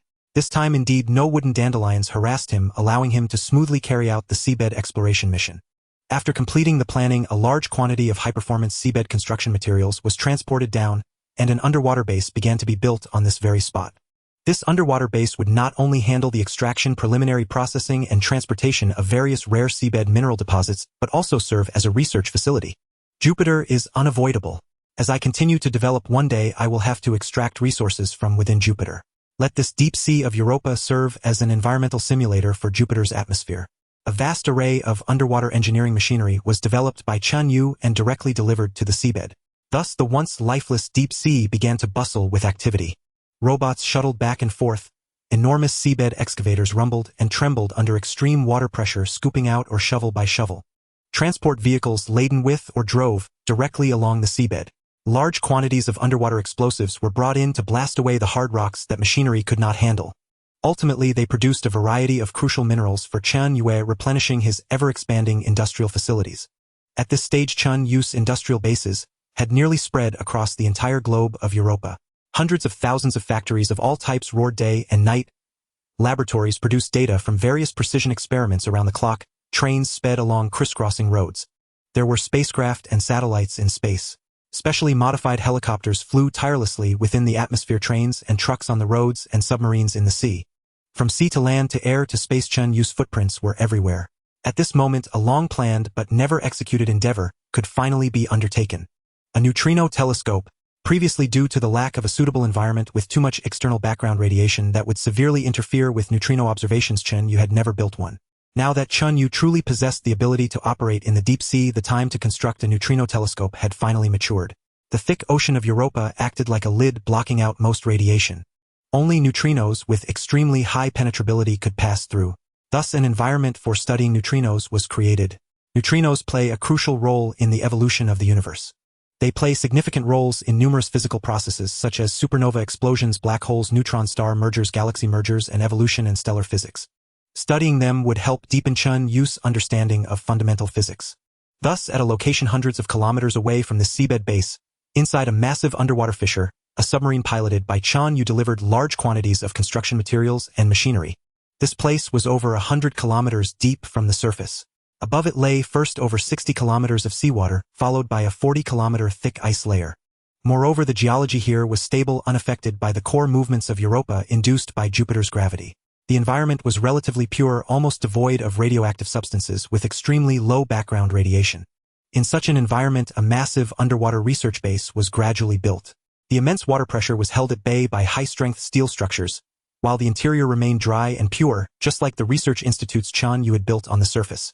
Directly above this seabed base on the thick ice layer, Chen Yue specially constructed a nuclear power plant to supply energy and serve as a communication relay. The two were connected by a submarine cable over 100 kilometers long. Inside the seabed base, Chen Yue assembled a massive sphere with a diameter of 100 meters. The exterior of the sphere was connected to dense optical cables, while the interior housed millions of photomultiplier tubes. After its construction, the ultrapure water factory in another part of the base began operation. It drew water directly from Europa's ocean and began purification. Any impurities mixed in the water were removed. This removal even reached the molecular level. Chen Yue had specially developed water purifiers with molecular-level precision to ensure the water was as pure as possible. Clearly, Chen Yue's technical precision could not match the peak level of human civilization. However, Chen Yue had his own advantage. He could accomplish tasks without regard to cost or expense. After all, for him, the so-called cost was merely an allocation of computational power. Thus, the effect was akin to brute force with overwhelming might. My precision may not match yours, but if one attempt fails, I'll try twice. If twice fails, 3 times. If necessary, hundreds, thousands, or tens of thousands of times. I'll keep refining until I produce ultrapure water that meets the standards. What? Economically unfeasible. Too resource-intensive. Too costly. What is economics? What is cost? Chen Yue claimed ignorance. I only know that allocating some computational power can solve the problem. Under these circumstances, over 500,000 tons of ultrapure water were gradually produced by him. These ultrapure water were directly poured into this massive sphere. Subsequently, Chen Yue fabricated supporting equipment such as monitors, controllers, and a control center, and thus the neutrino telescope was completed. When neutrinos penetrate through numerous obstacles and reach the interior of this large sphere, there is a probability that they will collide with the constituent particles of the ultrapure water. Although neutrinos possess extremely strong penetrating power, they are not exempt from the whims of probability. 10 trillion neutrinos might all pass through the neutrino telescope unscathed, but what about 100 trillion? A quadrillion, a quintillion? Even if none succeed among a septillion neutrinos, there is bound to be 1 or 2 that by ill fortune happen to strike the particle structure of the ultrapure water. For this reason, the larger the neutrino telescope is built, the higher the probability of observing a neutrino collision, and thus the better its performance. The neutrino telescope Chen Yue constructed, while perhaps not surpassing human civilization, could at least achieve a comparable level. Once a neutrino collides with a water particle based on the principles of particle physics, other particles will be generated. The movement of these particles within the ultrapure water can exceed the speed of light. The so-called insurmountable speed of light refers to the speed of light in a vacuum. In a vacuum, the speed of light is the cosmic speed limit and cannot be surpassed. However, in other media such as water, it can be exceeded. Once the speed of light is exceeded, a phenomenon known as Cherenkov radiation occurs, emitting an extremely faint blue light. This light is amplified by the photomultiplier tubes installed on the inner wall of the neutrino telescope sphere, ultimately being captured by Chen Yue. By studying this light, Chen Yue can determine whether a neutrino collision occurred, the type of collision, and numerous data points such as the neutrino's energy and direction. These data will serve as the nourishment and accumulation for Chen Yue's enhanced understanding of the universe's fundamental laws. At this moment, all facilities have been constructed, debugging is complete, and self-checks have passed. Gazing upon this colossal sphere, the crisscrossing cables, and the multitude of the most advanced equipment, he could manufacture. Chen Yue's heart swelled with pride. Then, deep-sea neutrino telescope activate. A massive amount of energy was channeled into the base, powering the various devices into operation. Just half an hour after the telescope was activated, Chen Yue observed the first collision. The alluring faint blue radiance was amplified by the photomultiplier tubes, and all its data was automatically analyzed. Based on its energy level and direction, Chen Yue identified its source. It was the sun. A neutrino from the sun hundreds of millions of kilometers away, traversed an immense distance, penetrated the thick ice layer, collided with an ultrapure water particle, and was observed by Chen Yue. The sun is powered by nuclear fusion. Due to its immense size and high internal density, photons generated in its core take an average of about 15 million years to reach the surface and be released. This means the sunlight Chen Yue now sees was born within the sun 15 million years ago, only just now being emitted. But neutrinos are different. Their penetrating power is so strong that once generated they can immediately escape the sun. Thus, this neutrino from the sun serves to reveal the sun's internal structure and evolutionary processes. Through its study, Chen Yue would be able to peer into the secrets of the sun's interior. Not long after, a second collision event occurred. Upon analysis, Chen Yue confirmed that the neutrino source for this collision was his own No.2 nuclear power plant located over 600 kilometers away. Nuclear fission reactions also release neutrinos. However, the neutrino emissions from his own nuclear plant held no value for observation or analysis. Chen Yue made a slight adjustment to the data and directly shielded his nuclear power plant. From that moment on, even if neutrinos from the plant caused collisions, Chen Yue would ignore them. Thanks to the exceptional performance of this neutrino telescope, Chen Yue observed multiple collision events in a short time. One that particularly drew his attention was a neutrino collision originating from within Jupiter. Due to the immense pressure inside Jupiter, existing theories suggest it has a solid core, composed primarily of metallic hydrogen. Under extremely high pressure, ordinary hydrogen gas is compressed into a solid exhibiting metallic properties. This is metallic hydrogen. Metallic hydrogen contains immense chemical energy. It can be detonated, and when it is, the energy released per unit mass of metallic hydrogen can be dozens of times greater than that of the famous explosive TNT. But this is merely a hypothesis. In reality, human civilization, including Chen Yue at this moment, still knows very little about gas giants like Jupiter. Now, by studying this neutrino from Jupiter's interior, Chen Yue could also glean a wealth of information. In the following period, collision events occurred one after another. Through analysis, Chen Yue learned that the sources of these neutrinos were diverse. Some came from nearby stars, while others possessed extremely high energy levels, presumably originating from violent astronomical events such as supernova explosions or neutron-star mergers. And some even came from the Andromeda galaxy beyond the Milky Way. What a remarkable fate! Chen Yue silently marveled. The Milky Way has a diameter of 1,000,000 light-years, and the Andromeda galaxy is over 2 million light-years away from the Milky Way. A neutrino born in the Andromeda galaxy, crossing a vast distance of over 2 million light-years, finally arriving at the Jupiter system in the solar system, and then precisely colliding with the ultrapure water in Chen Yue's neutrino telescope to be observed. The probability of this was so minuscule as to be incalculable. Thus, this telescope was put into operation, continuously producing scientific data for Chen Yue. 1 year after it began operation on the opposite side of Europa, the point on this moon farthest in a straight line from the deep-sea No.1 neutrino telescope, Chen Yue constructed the deep-sea No.2 neutrino telescope. With the two neutrino telescopes working in concert, even more information could be obtained. Time passed quietly. One day, another collision event caught Chen Yue's attention. The deep-sea No.1 neutrino telescope observed a collision triggered by a neutrino of an extremely high energy level. Another astronomical event. Let me see what this is.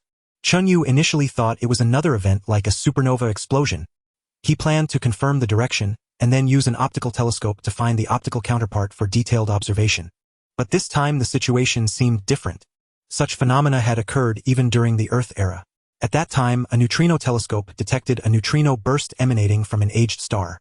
After a star is born, its fate diverges based on its mass.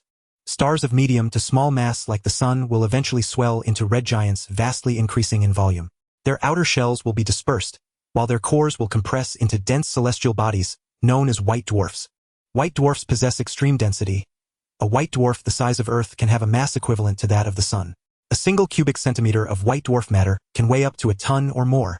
Larger stars at the end of their lives undergo a cataclysmic explosion, shedding the majority of their mass.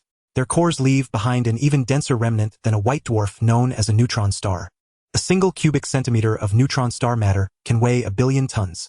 The explosion marking the death of such massive stars is called a supernova. because it is so dazzling and releases an immense amount of energy. The Milky Way consists of roughly 200 billion stars, yet when a supernova occurs, the light emitted by that single star nearly equals the combined radiance of the other 200 billion stars. Moreover, in the final years of a star's life, just before a supernova explosion, a violent neutrino burst typically occurs within its core. Thus, neutrinos can serve as harbingers of a supernova. Back on Earth, there was an incident where the early detection of a neutrino burst forewarned that the target star would soon go supernova. Consequently, telescopes worldwide were urgently trained on it, capturing the entire process from inception to conclusion, amassing a wealth of invaluable data. Chen Yue now aspired to replicate that narrative. Opportunities to fully observe a supernova explosion are rare. However, upon detailed analysis of this collision event, Chen Yue discovered that the energy level of this neutrino seemed extraordinarily high, even surpassing that of neutrinos released during a supernova. Not even the energy level of a double neutron star merger could compare. What is this? Chen Yue was deeply puzzled. Could there be astronomical events in the universe more violent than neutron star collisions? No matter how hard he racked his brain, Chen Yue could not fathom it. Yet he had no choice but to set this matter aside for the time being. After all, the universe is replete with unsolved mysteries. As technology advances in the future, they will naturally be unraveled. There is no need to dwell on them now. However, not long after, the Xinhai 2 neutrino telescope also detected a neutrino collision event of a similar energy level. The combined observational data from the two neutrino telescopes allowed Chen Yue to pinpoint the location of the neutrino source. He then performed the calculations. Upon seeing the results, Chen Yue was stunned. Huoying data analysis revealed that the source emitting these extraordinarily high-energy neutrinos was located in the vicinity of a star named Huoying, in extremely close proximity to it. Chen Yue knew that Huoying was a star slightly larger than the Sun, approximately 20 light-years away from it. It was also an ordinary star. How could such an ordinary star emit neutrinos of such high energy? This defied logic. Chen Yue maneuvered his optical telescope to aim in the direction of Huoying. Previously, Chen Yue had paid little attention to it, as it was too mundane to warrant observation. But now he unexpectedly discovered that its brightness had increased by about 3 compared to earlier records. Chen Yue grew even more perplexed. This star was relatively stable. Why had it suddenly brightened? Could it also have suffered a violent collision like the Sun? Yet no matter how violent the collision, it shouldn't be able to generate neutrinos of such energy. Chen Yue pondered as he continued to monitor the star. In the following period, Chen Yue observed more anomalies associated with this star. Near the star, an extremely tiny yet intensely bright light source, so bright that it was detectable by Chen Yue's telescope even from 20 light-years away, appeared and vanished within just 2 seconds. Almost simultaneously with the appearance of this light source, both neutrino telescopes once again detected high-energy neutrino collision events. Chen Yue suspected that the light source was the optical counterpart of the neutrino collision event. But what was it? After some time, Chen Yue observed that the brightness of Huoying had once again decreased. Analysis indicated that Chen Yue believed a patch of interstellar dust had drifted between Huoying and the solar system, dimming its light. Yet, where did this interstellar dust come from? An interstellar dust cloud of such minuscule scale yet with such high density. How was this possible? By piecing together all the recent anomalies, Chen Yue arrived at a conclusion that weighed heavily on him. A massive interstellar war was unfolding in the Huoying star system. The extraordinarily high-energy neutrinos could be emanating from the detonation of some superweapon. The increase in Huoying's brightness was likely an effect of that weapon. The interstellar dust could be the debris of shattered starships and planets. This was the only plausible explanation under the current circumstances. He had only recently discovered life forms like the Jupiter dandelion on Europa, and concluded that the universe might not be so desolate. And now, not long after, he had observed signs of conflict between advanced alien civilizations, especially so close to him. Chen Yue reasoned that any civilization capable of causing such a commotion must almost certainly have mastered interstellar travel.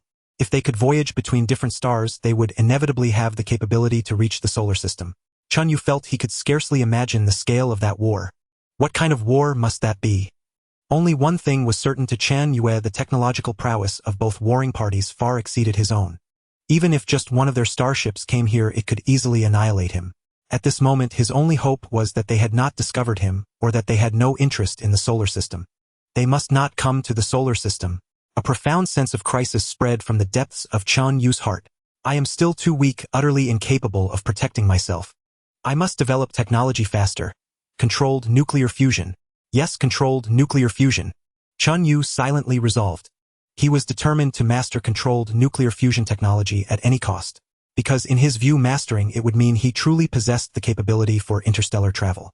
By then, even if he still couldn't defend himself, he would at least have the ability to flee the solar system. There is no shame in fleeing when defeat is imminent. Chen Yue speculated that his existential mode might be quite rare within the universe. Sociable, intelligent civilizations akin to human society ought to be far more commonplace. Simultaneously, his own mode of existence, given sufficient computational power, possessed a developmental potential vastly superior to ordinary sociable, intelligent civilizations.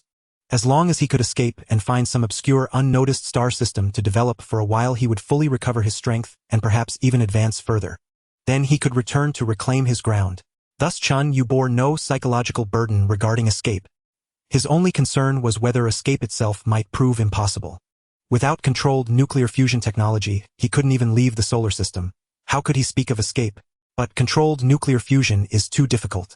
In the short term, it's impossible for me to master. Perhaps I could first develop some weapons technology. If aliens truly invade the solar system, I could at least put up a fight. Chen Yue pondered silently. After a moment, he dismissed the notion himself. This is utterly meaningless. At his current stage, the weapons he could develop were merely ordinary chemical bombs and the like, at best an electromagnetic cannon or at worst an atomic bomb. Not even a hydrogen bomb. Would such primitive weapons hold any significance against a super-alien civilization capable of interstellar travel, reaching the solar system from other star systems? Not only were they utterly useless, but developing these weapons would also consume a massive share of his computational power, slowing his progress. Forget it, at this stage no weapon is of any use. If aliens truly invade, I might as well end myself. Better not court unnecessary trouble.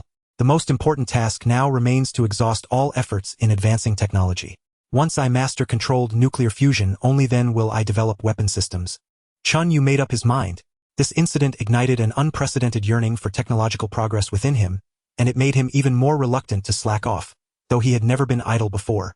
At this moment, he was no longer satisfied with just Europa. His reach began to extend to the other 3 Galilean moons, conducting detailed surveys of those large satellites and planning for future development. Though Europa was a large moon, it was still too small.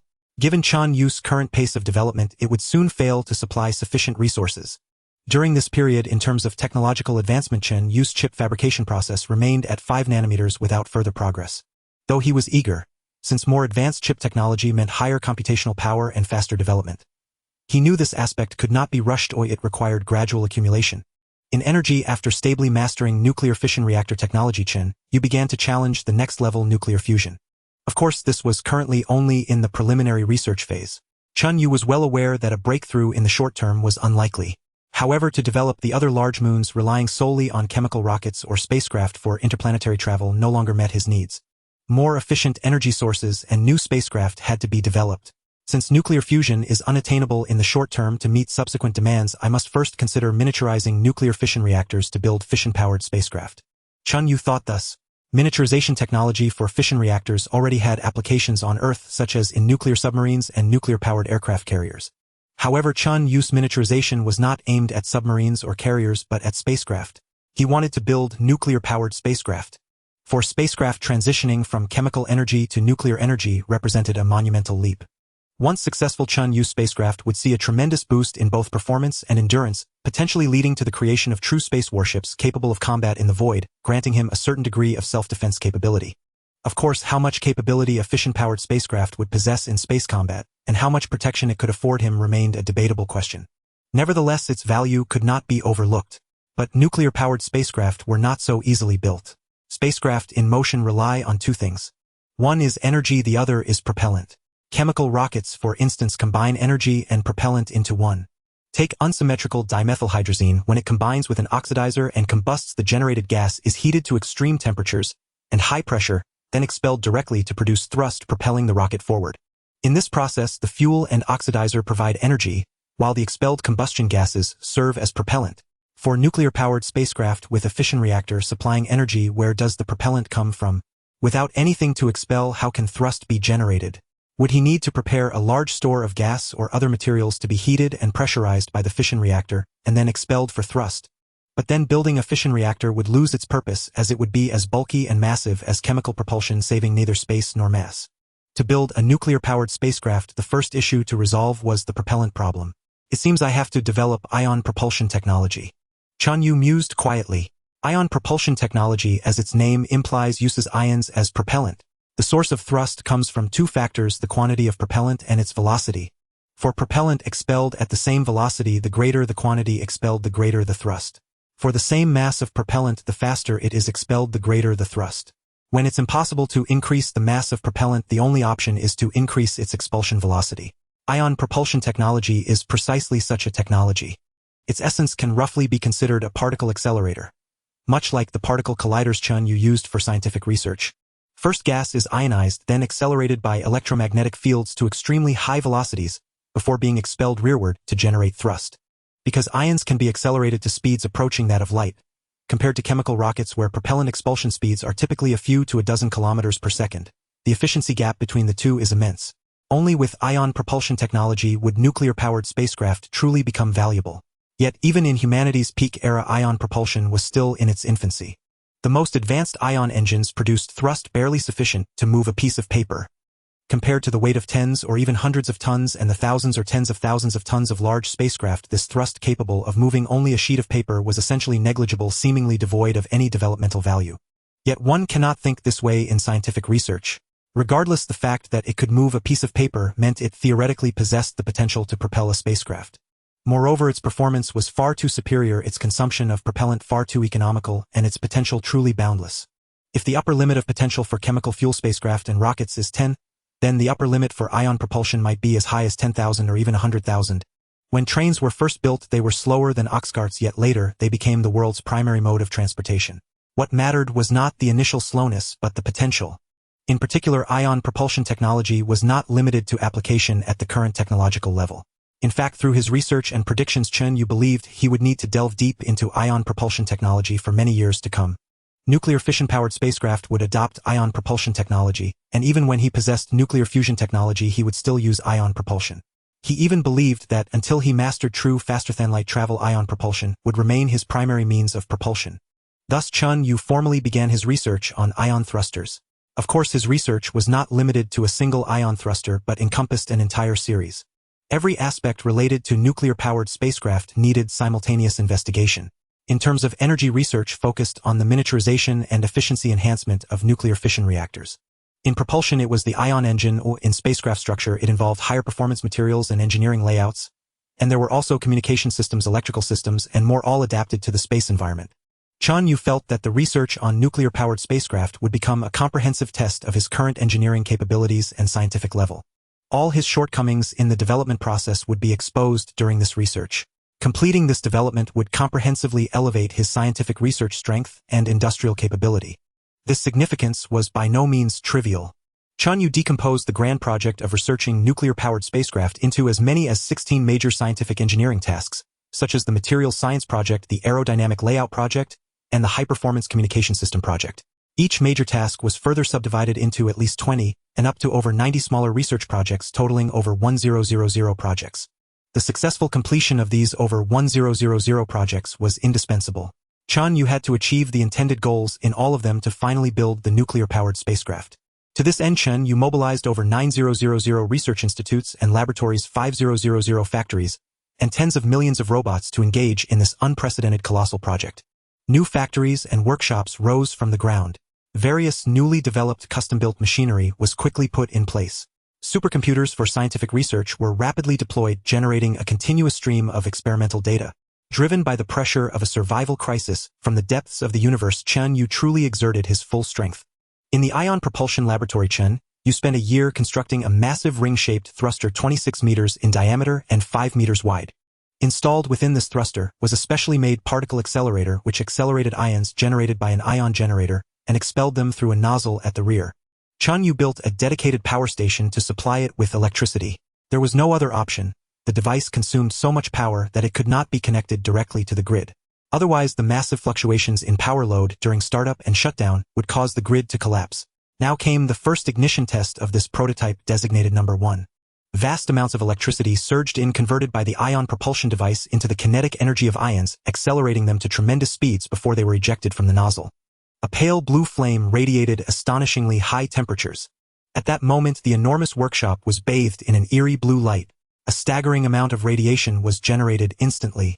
These ejected plasmas contained extremely high energy. Per unit mass, they were even more energetic than the solar wind erupted from the sun when a planetary remnant collided with it. Yes, the plasma ejected by the ion thruster was essentially the same type of thing as the charged plasma that constitutes the solar wind. Conventional electrical devices, be they phones, computers, cars, or washing machines, would have their circuits burned out and be completely destroyed if they entered this lab and were hit by the ion thruster's exhaust. The power of this test was truly astonishing, as if it could annihilate heaven and earth. Yet as Chen Yue looked at the final data generated by the sensors, he was filled with speechless dismay. The data showed that the thrust produced by such a formidable discharge was only enough to blow over a cardboard box. Yes, it was a significant improvement over moving a single sheet of paper.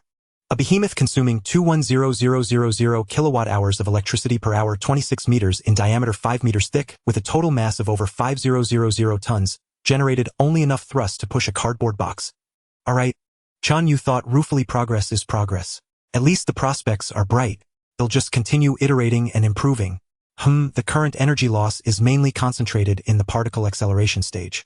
Maybe I can find a way to improve that. Chen Yue realized that the key to significantly enhancing the efficiency of particle acceleration lay in superconducting technology. Superconducting technology was widely known even back on Earth. Even those outside the scientific community had a general idea. Superconductivity is the technology of electrical transmission without resistance. Because there is no resistance, energy loss can be reduced to near zero, leading to a tremendous increase in efficiency. Furthermore, due to the absence of resistance, there is little to no heat generation, so cooling systems can be omitted, further boosting efficiency. Beyond this, superconducting technology has numerous other applications and is even critically important for achieving controlled nuclear fusion. However, there is a major challenge with superconducting technology. Even at humanity's peak, superconductivity in materials could only be maintained at extremely low temperatures. Maintaining such low temperatures is very difficult. But this is Europa. The temperature in space is also very low.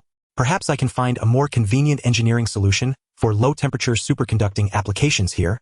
Chen Yue mused. At that moment, the superconducting laboratory had also been completed. Chen Yue would conduct research and development on superconducting technology here. Besides the ion propulsion laboratory and the superconducting laboratory, the materials laboratory was also bustling with various experiments. The materials laboratory primarily focused on developing materials with high fatigue resistance, coupled with exceptional resistance to high temperatures and radiation. The nuclear-powered spacecraft Chen Yue envisioned required an acceleration capability of at least 10 meters per second squared, approximately equivalent to Earth's gravity. Moreover, this acceleration had to be sustained for a period at least over 1 minute.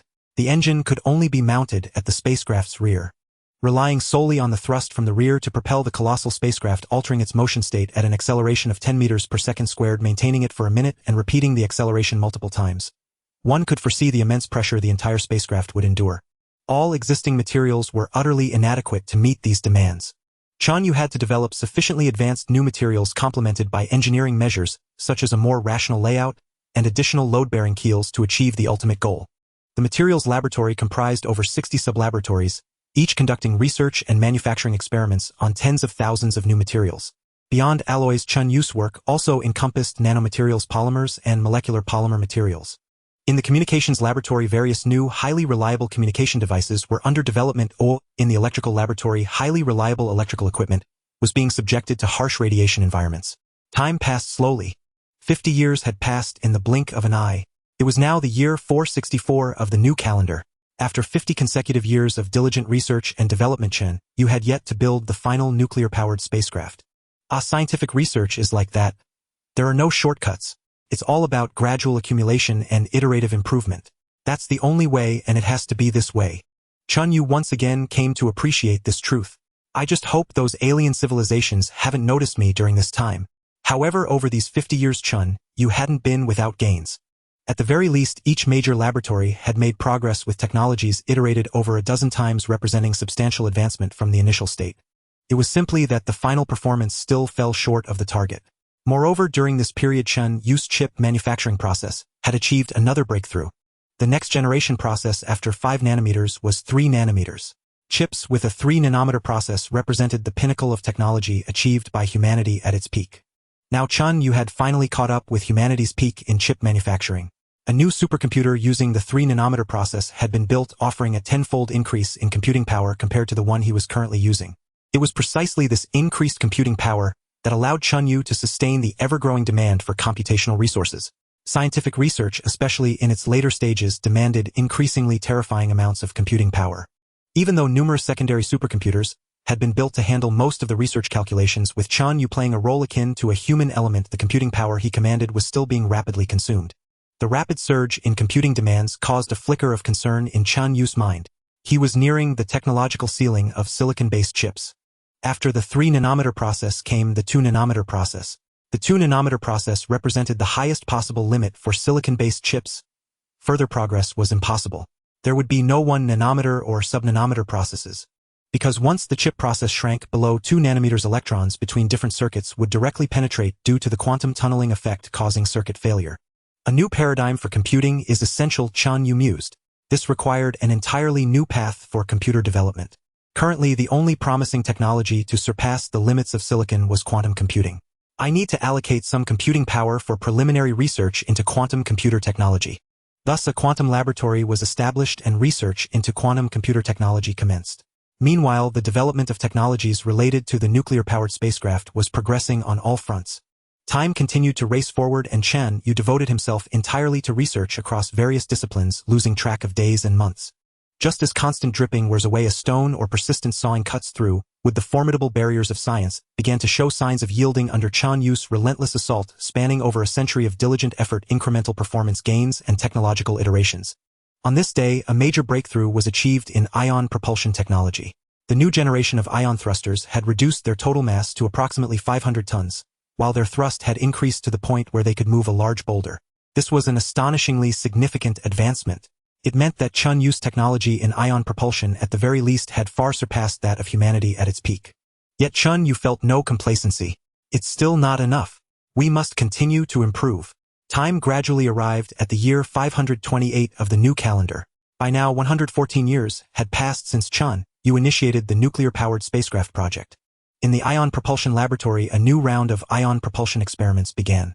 Power supply self-check normal, equipment self-check normal. 3. Ignition. Under a massive supply of electrical power, a compact ion thruster measuring just 1 meter in diameter, half a meter in thickness, and with a total mass of only 0.9 tons immediately ejected a brilliant, intensely hot blue light. With superconducting technology, electrical power was converted into the kinetic energy of ions with minimal loss, which were then ejected from the rear at extremely high speeds. The high-speed expulsion of ions generated a tremendous reactive thrust. Chen Yue observed that the high-strength steel bearing the engine's thrust experienced slight deformation at that moment. The reading on the thrust sensor surged instantly. At that moment, Chen Yue felt a surge of emotion, as if tears might well up. Over 100 years with more than 50 of computing power, consistently dedicated tens of thousands of factories, tens of thousands of laboratories, hundreds of millions of robots worn out from the beginning until now. Bit by bit accumulation, step by step improvement, and finally it has been built. It had been an incredibly arduous and challenging journey. In terms of GDP, it was as if Chen Yue had invested at least 9 of his GDP into the development of the nuclear-powered spacecraft, sustaining this for over 100 years until it was finally realized. What does 9 signify? During the Earth era, a nation's total military expenditure typically hovered around 3. Furthermore, Chen Yue's societal operational model incurred minimal losses with an overall error rate below 3. In contrast, human society's overall error rate exceeded 95. Chen Yue's 9 investment was essentially equivalent to the entirety of human society doing nothing else but dedicating itself solely to this single endeavor. Yet even so, Chen Yue had spent a full 100 years to complete the research. This is where my true advantage lies. No internal friction, no errors, no waste. The ability to focus with extreme efficiency and undivided attention on scientific research. In this moment, Chen Yue felt not only pride but also a profound sense of superiority. He once again truly realized the advantage he held over collective civilizations like that of humanity. There was no internal friction, no mistakes, no waste. Once a goal was set, he could immediately mobilize the full might of an entire civilization, pouring all his focus into it without any hindrance or dissenting opinions. All power could be concentrated on a single point. It was precisely for this reason that the nuclear-powered ion propulsion technology, far surpassing the pinnacle of human civilization, was born in Chen Yue's hands. Mastering this technology in the lab was one thing. Achieving industrial-scale application was another step away. Yet that distance was not long, and there were no insurmountable obstacles in the way. Only 5 years later, within the first spaceship manufacturing plant built by Chen Yue, the first physical spacecraft finally rolled off the assembly line. This spacecraft was shaped like a disc with a flat bottom covered in numerous ion propulsion nozzles, and a raised upper section that housed cargo space within. The miniaturized nuclear fission reactor was installed there. It was a nuclear fission power station with a maximum output of 200,000 kilowatt-hours.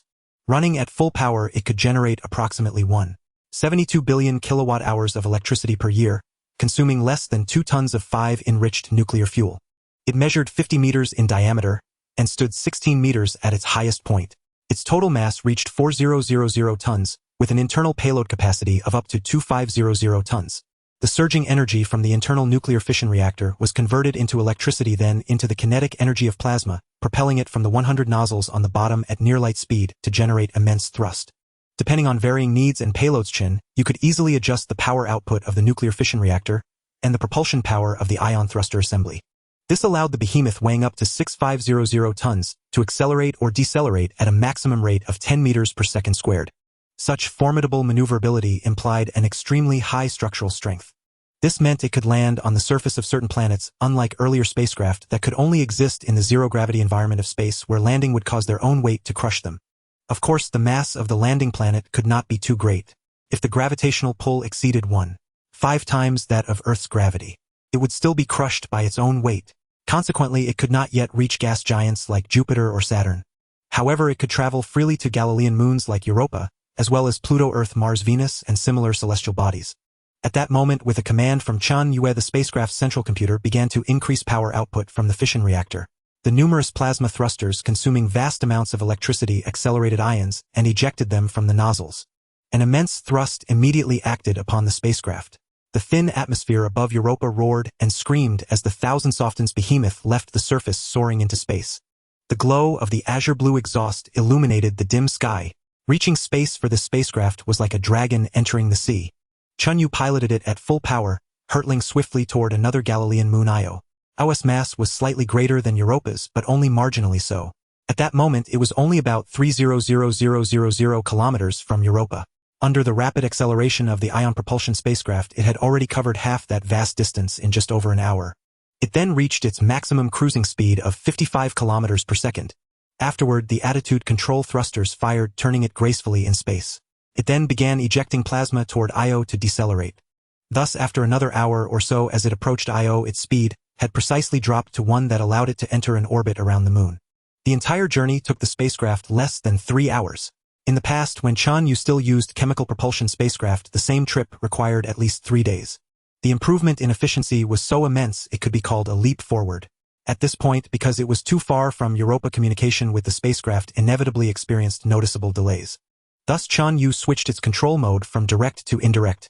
The indirect control mode was developed by Chen Yue specifically for controlling distant targets with significant communication latency. In this mode, Chen Yue would not directly control the target's movements but would only control the target's central computer. Depending on the communication delay, Chen Yue would connect with the target's central computer every few seconds to tens of seconds, reading its feedback from the previous period and issuing commands for the next, thereby achieving as comprehensive control as possible. The indirect control mode was clearly inferior to the direct mode. In direct mode, Chen Yue could manipulate the target device with complete freedom without errors, with quick and responsive reactions achieving the highest efficiency. The indirect mode had a higher error rate, slower reactions, and lower efficiency. But it was unavoidable. Until he mastered faster-than-light communication technology, Chen Yue had to accept this situation. At that moment, under indirect control, the spacecraft descended in a straight line toward Io, finally reaching its cratered surface. The spacecraft's hatch opened and a robot stepped out. Io's surface was yellow, and the air was filled with sulfur like a scene from hell. There was no way around it, Io had an overwhelming abundance of sulfur. In fact, the plasma ring from which Chen Yue had extracted vast amounts of energy existed precisely because Io's volcanic eruptions had spewed sulfur into space.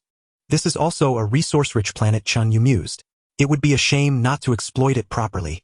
It just so happens that Europa's resources can no longer fully meet my needs. Now that I have nuclear-powered ion propulsion spacecraft, it's time to put iOS development on the agenda. Without nuclear-powered spacecraft, large-scale resource exchange between planets was extremely difficult for Chen Yue. But now the situation had changed. Nuclear-powered spacecraft acted as a bridge connecting distant planets. Chen Yue knew that from this moment onward, it was not merely Europa or the other moons of Jupiter. Planets farther from him, Saturn, Uranus, Neptune, Pluto, and even celestial bodies in the Kuiper belt and scattered disks such as Quaoar and Sedna, as well as those within Jupiter's orbit like Mars, Venus, and Mercury. Every planet within the solar system had its bridge to him now opened by the advent of nuclear-powered spacecraft. From this moment, Chen Yue's gaze would no longer be confined to the Jovian system. His vision would encompass the entire solar system. Of course, it was merely the bridging to the rest of the solar system's planets. At the current stage, fully developing the entire solar system was still beyond Chen Yue's reach. Not to mention whether he had enough spacecraft, his own computational power alone was far from sufficient. Well, the primary goal now is to expand the spacecraft production line, first building a few thousand of them. A standard model of a cargo-type nuclear-powered spacecraft comprised approximately 1.3 million components. These components required tens of thousands of different factories to manufacture. And constructing those factories demanded even more upstream factories in greater numbers to produce the equipment and instruments. At the very upstream lay countless mineral bases scattered across Europa. All demands ultimately rested upon these mineral resources. Now Chen Yue planned to build a large shipyard capable of producing 1000 spacecraft annually. Upon a preliminary calculation, he discovered that even a single such production line nearly reached the resource supply limit of the entire Europa. Without another leap in technology, 1,000 spacecraft a year was Europa's ceiling. Build first, talk later, Chen Yue thought to himself. Thus, from this moment, a fervent wave of construction began once again on Europa. Chen Yue almost completely overhauled his industrial system. Tens of thousands, even hundreds of thousands of factories were demolished and brand new factories sprang up like bamboo shoots after a spring rain across Europa. All of this served that ultimate goal. Build spacecraft, build more spacecraft, build enough spacecraft to blanket the entire Jovian system. Only with sufficient spacecraft could the grand development of the whole Jovian system be put on the agenda, and only then would he possess the foundation and accumulation to push toward more advanced technologies. Though time-consuming and labor-intensive, this step was absolutely necessary. The comprehensive upgrade and reorganization of the industrial system consumed nearly 10 years of Chen Yue's efforts. During these 10 years, he not only accomplished this goal, but also as always allocated computational power to various laboratories, persistently iterating and updating technologies to drive scientific progress. Even amidst his hectic schedule, he updated and iterated the nuclear-powered spacecraft twice. This caused his computational power usage to remain at a high of over 90 almost constantly. Yet all these efforts were meaningful. At this moment, after streamlining the upstream supply chain, the large shipyard with an annual output of 1,000 spacecraft was completed and officially put into production. This was a colossal factory covering hundreds of square kilometers. Within it, towering buildings stood tall, massive workshops were visible everywhere, and giant cranes reaching tens of meters in height were scattered throughout. Countless heavy vehicles and machinery roared and thundered within the factory grounds. Millions of robots toiled here day and night. Components from tens of thousands of factories across the globe were continuously delivered here, undergoing further processing and handling before being assembled into spacecraft, which were then transported to the testing grounds. At the testing grounds, these brand new spacecraft underwent extremely rigorous reliability tests. Upon passing completely, they were refueled for actual flight tests. If they passed again, they were assigned by Chen Yue to the fleet to begin real missions. From this moment, the number of spacecraft active within the Jovian system began to increase daily. Regular fleet voyages even commenced between different planets. Machinery and tools from Europa were continuously sent to the other moons, and bases under Chen Yue's control began to spread and branch out across the entire Jovian system. Some spacecraft also left the Jovian system, heading to more distant places. Among these, a portion were converted into research vessels. Loaded with various scientific instruments, they began advancing toward planets farther from the sun, darker and colder, such as Pluto, while others set out toward the inner solar system, heading to Earth's remains Venus, Mars, and Mercury. Some even headed directly toward the sun to conduct close-range observations. Chen Yue realized that hundreds of years had passed since that derelict planet's impact. Yet the sun's fury still had not subsided. It remained in a violent state, radiating astonishing energy outward at all times. Fortunately, Chen Yue's spacecraft had achieved sufficient stability and reliability, otherwise they would be incinerated upon approaching the sun. Those spacecraft heading into the deeper space beyond the sun also carried the missions Chen Yue had entrusted to them. Compared to the Jovian system, the environment of deep space was more suitable for long-range stellar observations. Chen Yue planned to build another array radio telescope there, along with a giant optical telescope with an aperture of over 10 meters, to conduct more detailed observations of the Huoying star system and gather as much data as possible. Over 100 years had passed, and the war occurring there seemed never to end. This sword of Damocles thus hung perpetually over Chen Yue's head, leaving him no moment to relax, always tense and fully dedicated to driving his technological advancement. Now, with the emergence of numerous nuclear-powered spacecraft in the Jovian system, Chen Yue's development entered a brand new era. All 4 Galilean moons, along with over a dozen moons with diameters exceeding 10 kilometers, were now within Chen Yue's reach. Based on the elemental composition and resource reserves of each moon, Chen Yue comprehensively integrated the Jovian system, constructing different industrial facilities on different planets. The task of transporting goods between different planets fell to nearly 10,000 nuclear fission-powered ion propulsion spacecraft.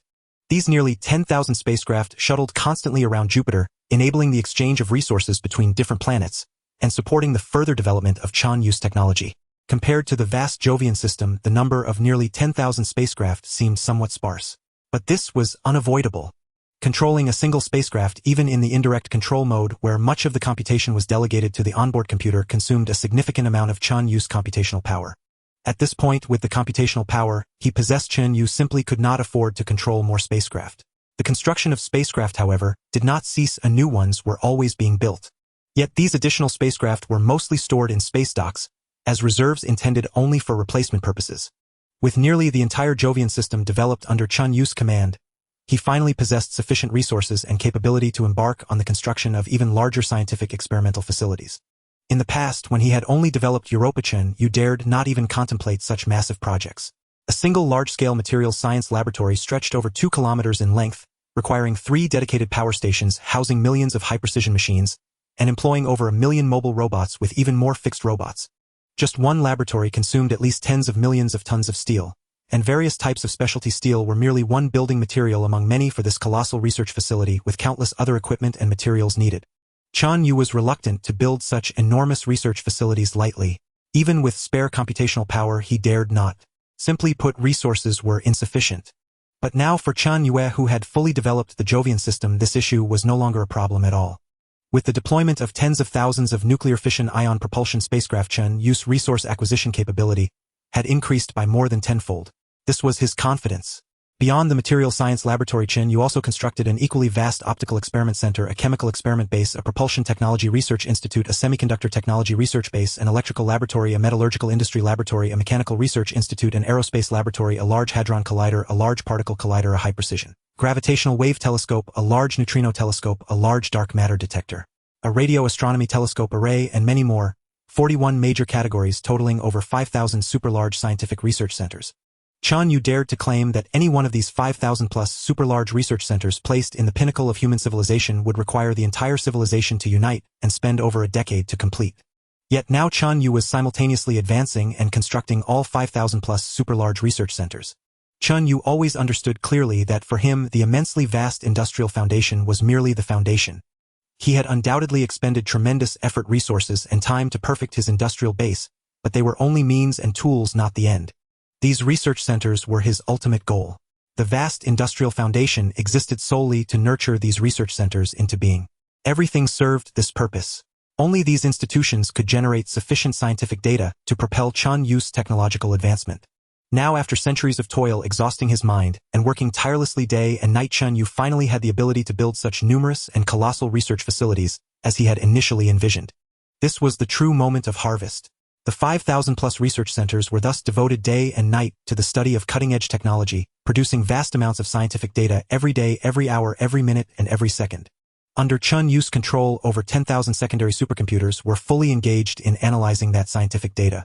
Chen Yue, like a human scientist, utilized them and harnessed their power to transform this complex sea-like data into principles, laws, models, and parameters that he could understand and apply. Each piece of scientific data refreshed his knowledge and deepened his understanding of the universe's essence. Chen Yue's scientific development truly entered a phase of rapid advancement.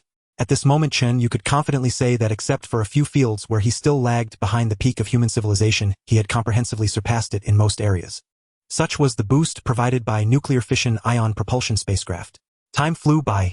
With Chen Yue's all-out research, chip technology finally achieved another breakthrough. The 2-nanometer chip process passed process validation in the laboratory. This meant that, at least theoretically, Chen Yue had mastered the technology for mass-producing 2-nanometer chips. Next came industrial application. For this technology so fundamental to him, Chen Yue unreservedly diverted all available computational power to begin constructing a chip fabrication plant at the fastest possible speed. The new chip plant covered an area of 3.6 square kilometers, internally divided into hundreds of zones covering every step of chip manufacturing. The plant's construction took a year, followed by 2 years of testing and adjustments. Chen Yue meticulously examined every step of his manufacturing process, seeking out every error and oversight in real-world application, constantly adjusting his technical implementation plans. Twice, because exposed issues were so critical that they would affect final production efficiency and yield, he reluctantly demolished up to 1/3 of the massive plant and replaced it with adjusted brand-new equipment. This was time-consuming and troublesome, but the process was necessary. It was both an adjustment and a process of learning, research, and improvement. Moreover, it was a process irreplaceable by other research methods, as too many hidden problems simply would not surface in an experimental environment. They could only be exposed in large-scale industrial production. Thus, counting from the laboratory mastery, Chen Yue spent a full 3 years before the plant officially commenced production. Advanced chips produced using the 2-nanometer process flowed out continuously, first replacing the computing equipment used in large factories. Even though Chen Yue had conducted countless inspections and adjustments before final production, countless problems still emerged during that year of large-scale practical use. That was the nature of industrial production. Chen Yue was not at all surprised. When problems arose, he simply adjusted and improved. Which stable product had not undergone such a process? Without tens of thousands or hundreds of thousands of fine-tuning and major overhauls could a product ever stabilize. Chen Yue showed no impatience, but immediately devoted himself to improving the product. Once it was roughly stable, he began updating and iterating the supercomputers in the large research centers. The importance of these supercomputers needed no elaboration. Could even be said that apart from Chen Yue himself, nothing was more important. Without a certain degree of confidence, Chen Yue dared not tamper with them casually. After another 2 years of validation on these supercomputers and fine-tuning thousands of parameters, Chen Yue felt that this 2-nanometer chip production line had finally matured and stabilized. This meant that the time for another relocation had arrived. In constructing this supercomputer that was to become his new home, Chen Yue had still implemented as many redundant backups as possible, employing every means to enhance security. This construction took a full year. Security verification consumed another year. After 2 years, Chen Yue finally felt confident in its reliability. After moving to this new supercomputer, sensing the surging computational power, Chen Yue's spirit was invigorated. Compared to the old one, the new supercomputer's processing power had increased 7-fold. At this point, Chen Yue genuinely felt that nuclear fission ion propulsion spaceships were no longer sufficient for his needs. At this moment, managing the development of over a dozen celestial bodies in the Jupiter system consumed less than 10% of his computational power. Including the research bases, the maximum usage barely reached 20%. What to do with the remaining computational power? It had no outlet. Build more industrial infrastructure? No, because almost every developable planet had already been developed. Build more research bases? No. The combined resource supply of over a dozen moons in the Jupiter system could only sustain the current research bases. Any more and resources and energy would fall short.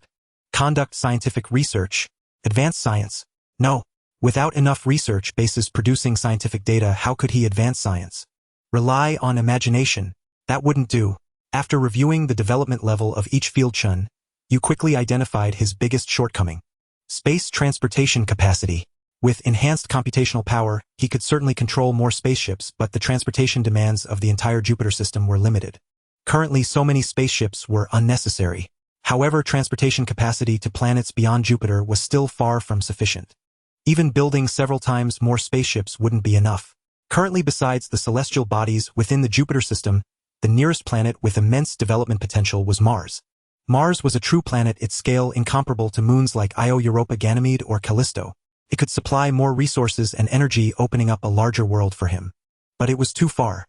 At its closest approach to Jupiter, the distance was nearly 500 million kilometers. At its farthest, it reached about 900 million kilometers. Over such a vast distance, the nuclear fission-powered ion propulsion spaceships he could build could indeed reach it, but for large-scale transport they were utterly inadequate. Relocating from the Jupiter system to Mars was not feasible.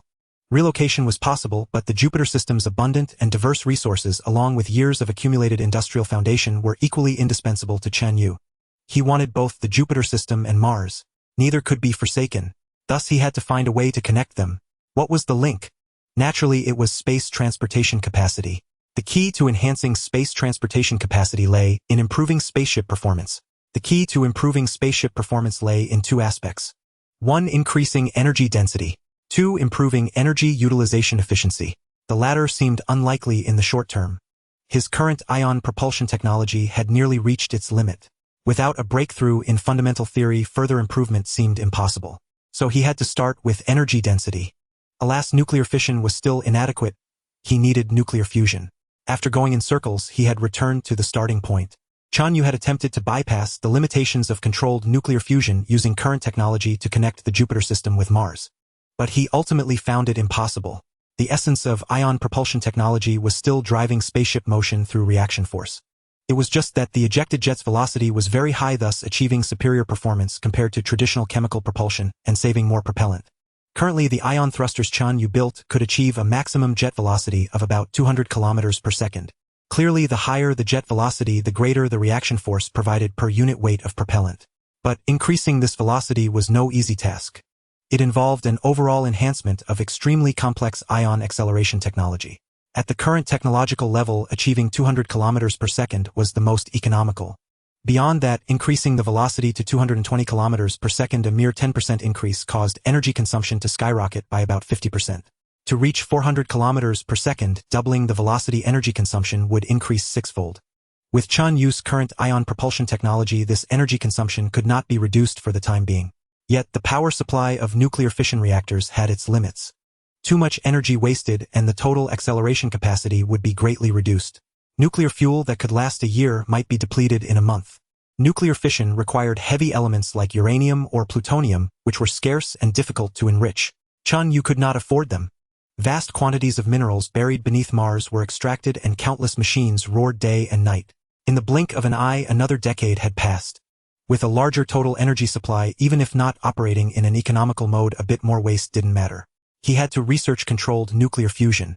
Only controlled nuclear fusion could substantially increase the total energy supply.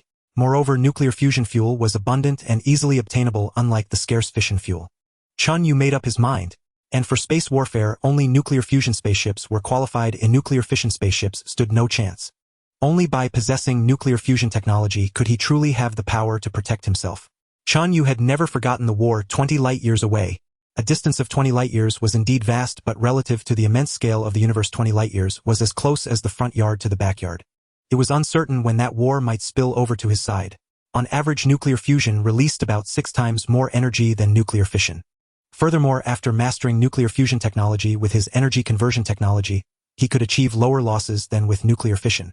Overall, a nuclear fusion reactor could potentially increase the total energy supply by up to 10 times compared to a nuclear fission reactor.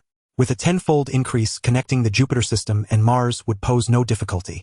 Moreover, the immense potential of nuclear fusion technology in space warfare compelled Chen Yue to prioritize it. With multiple factors combined, even though Chen Yue felt his technological and scientific reserves were still lacking, he had to forge ahead. Nuclear fusion had been extensively researched as far back as the human era. At that time, there was a famous joke. Someone asked a scientist how long it would take to achieve controlled nuclear fusion. The scientist replied 50 years. 20 years later, the same person asked again how much longer it would take. The scientist still answered 50 years. Then another 20 years passed and another 20 after that. Each time the person asked, the scientist gave the same answer, 50 years. Thus arose the meme of the eternal 50 years, meaning that no matter when, controlled nuclear fusion always seems to be 50 years away from realization. This meme was of course a jest at the perpetual delay in the large-scale application of controlled nuclear fusion, also reflecting the immense difficulty of the technology. It is important to note that controlled nuclear fusion here refers to commercially viable fusion, not absolute laboratory-controlled fusion. In laboratories, controlled nuclear fusion had already been achieved. Fusion fuel under human control could release its internal energy smoothly. However, the key issue was that driving the device to initiate fusion consumed 400 units of energy, while the fusion output was merely 1 unit.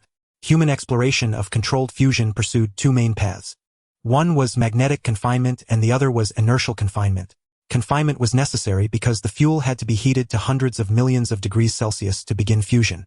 Such extreme temperatures made it impossible for any material to contain the fuel, so non-contact confinement was the only option. Magnetic confinement used magnetic fields akin to magnetic levitation to control the fuel's position without direct contact. Inertial confinement operated on a principle similar to archery. A container launched fusion fuel pellets, and before they fell, lasers heated them to hundreds of millions of degrees, triggering fusion and releasing energy. By the time the pellets landed, the fusion process had ended and the temperature had dropped, preventing damage to the machinery. This was the principle of inertial confinement. By the end of human civilization, progress had been made in both directions, but no one knew which path was the correct one. Chen Yue certainly did not know either. Since I don't know, I'll pursue both simultaneously, he resolved with determination. Thus he decisively established 2 nuclear fusion research bases.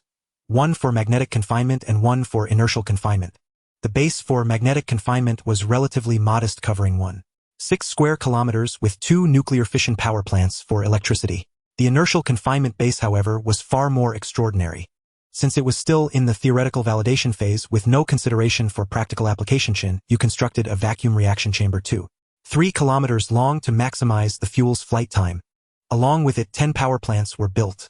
After 3 months of construction and another 3 months of debugging, the research officially commenced. Like humanity, Chen Yue began with deuterium-tritium fusion. Hydrogen has 3 naturally occurring isotopes: protium, deuterium, and tritium. Protium, commonly known as hydrogen, consists of 1 proton and 1 electron with no neutrons. It is the primary component of stars like the Sun, as well as planets like Jupiter and Saturn. The Sun, a star, generates light and heat through nuclear fusion, primarily protium fusion. Since protium is the most abundant element in the universe, why wasn't it used for controlled fusion research? The reason was simple: achieving sufficient energy output with protium as fuel was exceedingly difficult. Protium fusion has a very low energy density. Take the Sun, for example. Despite its immense size, illuminating an entire star system alone, its energy density is unimaginably low. As an analogy, potatoes from the Earth era have a self-respiration mechanism releasing heat. But most people don't notice this because the heat released is minimal. Now imagine placing a potato the size of the Sun at its position. Assuming the potatoes wouldn't collapse under gravity or change form, this potato Sun would be tens of times brighter than the real Sun, scorching the entire Earth. This illustrates how low the power output of protium fusion inside the Sun truly is. To increase fusion power, one could raise the temperature and pressure to tens of times that of the Sun's core, enabling high-power protium fusion. But achieving such conditions was impossible. In comparison, deuterium-tritium fusion was simpler, achieving high power at lower temperatures. Under current technology, only deuterium-tritium fusion held promise for commercial application. Thus, Chen Yue embarked on the arduous journey of research and advancement. Chen Yue had a premonition that this would be even more challenging than his previous work on miniaturizing nuclear fission devices and ion propulsion technology, because there were far too many problems to solve. For instance, confining high-temperature plasma, ensuring device stability and reliability, neutron shielding, and thermal conversion. Each of these could become a bottleneck. And if one bottleneck couldn't be overcome, the entire path would be rendered useless. Under these circumstances, Chen Yue pressed forward with great difficulty. However, he had one advantage over human civilization. He could devote the full industrial and scientific might equivalent to an entire human civilization to this research with no internal strife, no misunderstandings, no need for communication, and minimal inefficiency, achieving a utilization rate of over 95. In the past, when he had only developed Europa, Chen Yue dared not even contemplate such massive projects. Thus, Chen Yue was effectively using the power of 10 human civilizations to tackle controlled nuclear fusion technology. A pioneering scientist of controlled fusion from the Earth era once said, "Controlled nuclear fusion will be achieved when the entire society demands it." Now the equivalent of 10 human civilizations was driving its progress with all their might, desperately yearning for its realization.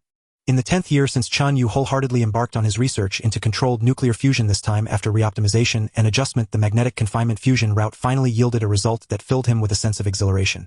In this experiment, with the total energy input by Chen Yue recorded as 100, the energy output reached 100.02 for the first time. For the first time, the energy output exceeded the input. In technical terms, the Q value had finally surpassed 1. The Q value is the ratio of output energy to input energy. This was undoubtedly a major breakthrough. In contrast to the magnetic confinement route, the inertial confinement route, despite a decade of iteration and research by Chen Yue, only achieved a Q value of 0.06, a vast disparity between the two. The inertial confinement route holds no promise, Chen Yue pondered. Perhaps I should simply abandon it. Maybe I should continue. After all, my computational power is idle anyway. Perhaps the inertial confinement route might still prove valuable later on. Such a scenario is possible. Just like Riemannian geometry, initially used to describe curved spaces, no one thought highly of it at its inception, believing it to be worthless. It was only many years later that it demonstrated irreplaceable value in numerous cutting-edge physical theories, becoming one of the most crucial mathematical tools. This was precisely Chen Yue's attitude towards the inertial confinement route. Keep it, perhaps it might be useful in the future. Who knows how technology will evolve? For the inertial confinement route, the key lies in the laser generator. Currently, I can only enhance the energy conversion efficiency of the laser generator to 1. Out of 100 units of electricity used to generate the laser, 99 units are wasted, with only 1 unit converted into laser energy. Furthermore, the reliability of the laser generator is too low. It fails after just a few hundred shots at the fusion fuel pellet, requiring component replacement. It's far too impractical. In Chen Yue's view, the laser generator's energy conversion efficiency must at least reach around 50, with reliability improved to an average of 100 million shots before failure for it to be considered promising. Currently, this goal is evidently unattainable. He'll improve it bit by bit. Chen Yue thought with a hint of grim cheerfulness. I just recalled that a laser cannon operates on this principle.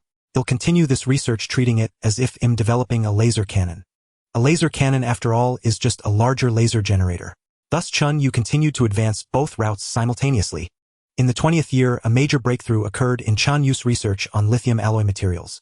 Lithium alloy materials are of great significance in neutron shielding and tritium self-sufficiency. Tritium self-sufficiency means that the nuclear fusion reactor must produce tritium on its own to sustain the fusion reaction. In deuterium-tritium fusion, deuterium is abundant, though not as plentiful as hydrogen. It is relatively easy to obtain. For instance, Jupiter contains about 0.02 deuterium. Given Jupiter's immense size, deuterium is practically inexhaustible for Chen Yue. Tritium, however, is different. With a half-life of only about a dozen years, it is virtually non-existent in nature. Moreover, producing it is extraordinarily difficult. Even with Chen Yue's industrial capabilities, manufacturing tritium requires immense energy, potentially dragging the Q value below 1, rendering controlled nuclear fusion meaningless. Even if produced at any cost, it cannot be stored for long. Within decades, it would decay away. Coincidentally, tritium can be generated by bombarding lithium with neutrons. And up to 70% of the energy from deuterium-tritium fusion is released in the form of fast neutrons. This aligns perfectly. Why not simply use lithium alloy to construct the walls of the magnetic confinement fusion device? Thus, deuterium-tritium fusion releases a large number of high-energy fast neutrons which bombard the lithium alloy walls to generate tritium, which then returns to participate in further deuterium-tritium fusion, continuing the cycle of neutron generation and lithium bombardment. In theory, it works. In engineering, it is exceedingly difficult. First, the lithium alloy walls must possess exceptional heat resistance and thermal conductivity to transfer the heat for power generation, while also controlling tritium retention to prevent it from lingering in the walls and failing to re-enter the fusion cycle, which would extinguish the reaction. At this moment, Chen Yue's materials laboratory finally produced a suitable lithium alloy. By adding a certain trace element and employing a special manufacturing method, the lithium alloy, he created fully met the requirements of the fusion reactor. This was one breakthrough. The second breakthrough involved room temperature superconducting materials. Previously, superconducting materials could only operate at extremely low temperatures. After decades of research, Chen Yue finally discovered a unique material. Composed primarily of hydrogen with additions of gases like neon and oxygen, it was manufactured under a pressure of 6 million times Earth's atmospheric pressure, resulting in a solid substance with metallic properties. This substance exhibited superconductivity at temperatures not exceeding 63 degrees Celsius, fully meeting Chen Yue's requirements. Another decade passed and Chen Yue completed small-scale trial production of these two materials. Meanwhile, at the magnetic confinement route laboratory, the Q value of the fusion device reached 2.6 for the first time with a burn time of 3 hours. Upon replacing the components with these two materials, the fusion reactor's performance skyrocketed, with the Q value surging to 7.5 and the burn time extending to 1 month. A burn time of 1 month referred to the process where neutron bombardment of lithium generated tritium, which participated in fusion to produce more neutrons, which then bombarded lithium to generate tritium again. A cycle that lasted a full month before being halted due to insufficient tritium generation. Although this had not yet met the requirements for industrial and commercial application, it was an enormous step forward. Chen Yue pressed on dedicating vast computational power and resources to his relentless research. In the 50th year, a major breakthrough occurred in fundamental physics research, specifically in plasma physics. Chen Yue comprehensively improved the plasma stability control device of the nuclear fusion reactor, greatly enhancing stability, thereby increasing the Q value to 10.6, with a burn time of half a year. From this point, Chen Yue began attempting to construct a nuclear fusion power station. In the 60th year, the first fusion power station of practical value was completed and began feeding power into the grid. Simultaneously, research into miniaturizing the fusion reactor was initiated. This power station was experimental and would operate long-term. The data generated during its operation would serve as the foundation for Chen Yue's further optimization and improvement of nuclear fusion power generation. Thus, Chen Yue simultaneously pursued 4 research directions, increasing the Q value, extending the burn time, enhancing overall installed capacity, and miniaturizing the fusion reactor. The significance of improving the Q value needs no elaboration. It is the foundation of energy output from a nuclear fusion reactor. In this regard, Chen Yue pursued research across several major areas, including reducing energy consumption, enhancing control precision, improving fusion completeness, and increasing equipment accuracy. Each of these areas involved dozens or even hundreds of research projects. Furthermore, each project was undertaken by one or more specialized research institutions.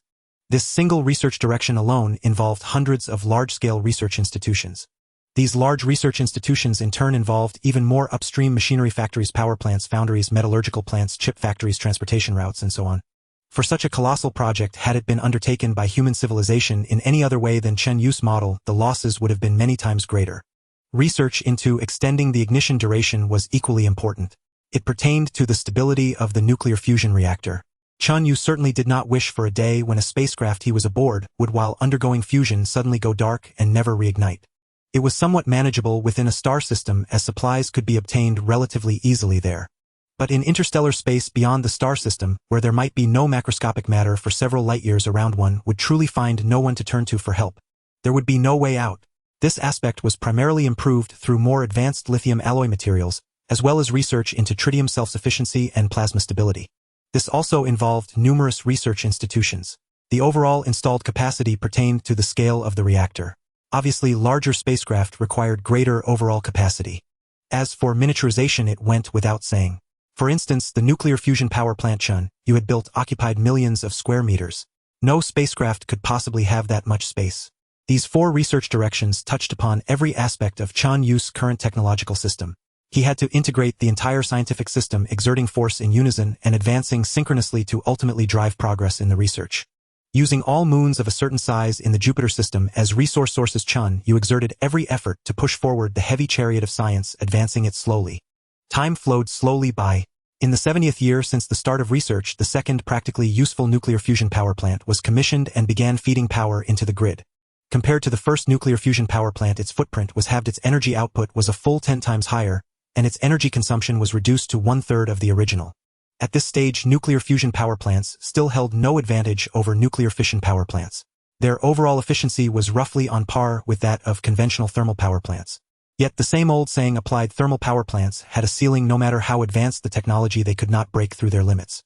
Although fusion power plants were currently at the same level, their potential ceiling was tens of millions of times higher.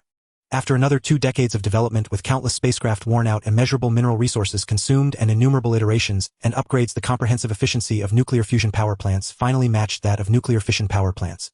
At this point, all 4 aspects of Chen Yue's nuclear fusion technology — value improvement, overall installed capacity, reactor miniaturization, and ignition duration — had made substantial progress. The latest developed controllable nuclear fusion marine reactor had achieved performance indicators in terms of volume, mass, and stability that matched those of the already mature nuclear fission reactors. In other words, Chen Yue could now completely convert his existing nuclear fission spacecraft into nuclear fusion spacecraft without any performance degradation. However, this was not enough. Merely matching performance was meaningless to Chen Yue. What he sought was higher energy density, greater range, and superior acceleration capabilities. At this moment, Chen Yue could already declare that he had fully mastered controllable nuclear fusion technology, albeit not to a very profound degree. Time flowed slowly by, and in the blink of an eye, another decade or so passed. On this day, Chen Yue finally achieved a goal he had previously dared not imagine. Within the nuclear fusion reactor, the amount of tritium produced by fast neutrons bombarding the lithium alloy exceeded for the first time in history the amount of tritium consumed by the fusion reaction. Prior to this, the most advanced nuclear fusion reactor Chen Yue had built had been operating continuously for 16 years without shutdown, and was expected to continue operating for at least another decade. However, even if it could operate continuously for 30 years, there was still a time limit. Once the fusion reactor shut down, it would require a fresh supply of tritium to reignite. But now, with production exceeding consumption, it meant that Chen Yue had completely overcome the limitation of tritium self-sufficiency duration. From then on, as long as the equipment was not damaged, nuclear fusion could continue indefinitely, and there was no longer any need to worry about shutdown. This major breakthrough greatly exhilarated Chen Yue. From then on, his fortune seemed to take a turn for the better, as several more significant problems were overcome in rapid succession within just 5 years. Is this what they call success from accumulated effort? The scientific data produced by over 1,000 large-scale comprehensive research bases over a century of research finally transitioned from quantitative to qualitative change. Chen Yue sighed with emotion, his heart filled with pride. For all of this had come to pass only under his persistent and unwavering drive. The resolution of these major issues brought the total energy supply per unit weight and volume of the fusion reactor to 5 times that of a nuclear fission reactor for the first time. Yet this was still not the limit. Chen Yue had a premonition that within another 20 years, at most, this figure would reach approximately 12 times. Ideally, with the same mass of fuel, nuclear fusion produces about 5 times the energy of nuclear fission. However, the conversion of nuclear fission reactor output into electrical energy directly usable by Chen Yue incurred greater losses. The system Chen Yue had newly developed, specifically designed to convert the energy from nuclear fusion reactors, could achieve lower losses. Thus, it was possible for nuclear fusion energy to be 12 times higher than nuclear fission energy. Although it has not yet been developed to its limit under current circumstances, the time is ripe to build nuclear fusion-powered spacecraft. It is time to refit. Chen Yue made this decision, which was of monumental significance to him. He did not directly modify the existing nuclear fission spacecraft, as those were specifically designed for nuclear fission power and were not well suited for nuclear fusion. He developed an entirely new spacecraft model. After several years of iteration and improvement, he finally finalized the design and produced it. With a completely new structural layout, new materials, a new power source, and significantly upgraded ion propulsion systems, communication systems, radiation shielding systems, thermal protection systems, and electronic control systems, the comprehensive performance of this nuclear fusion spacecraft was more than 10 times superior to the original nuclear fission spacecraft.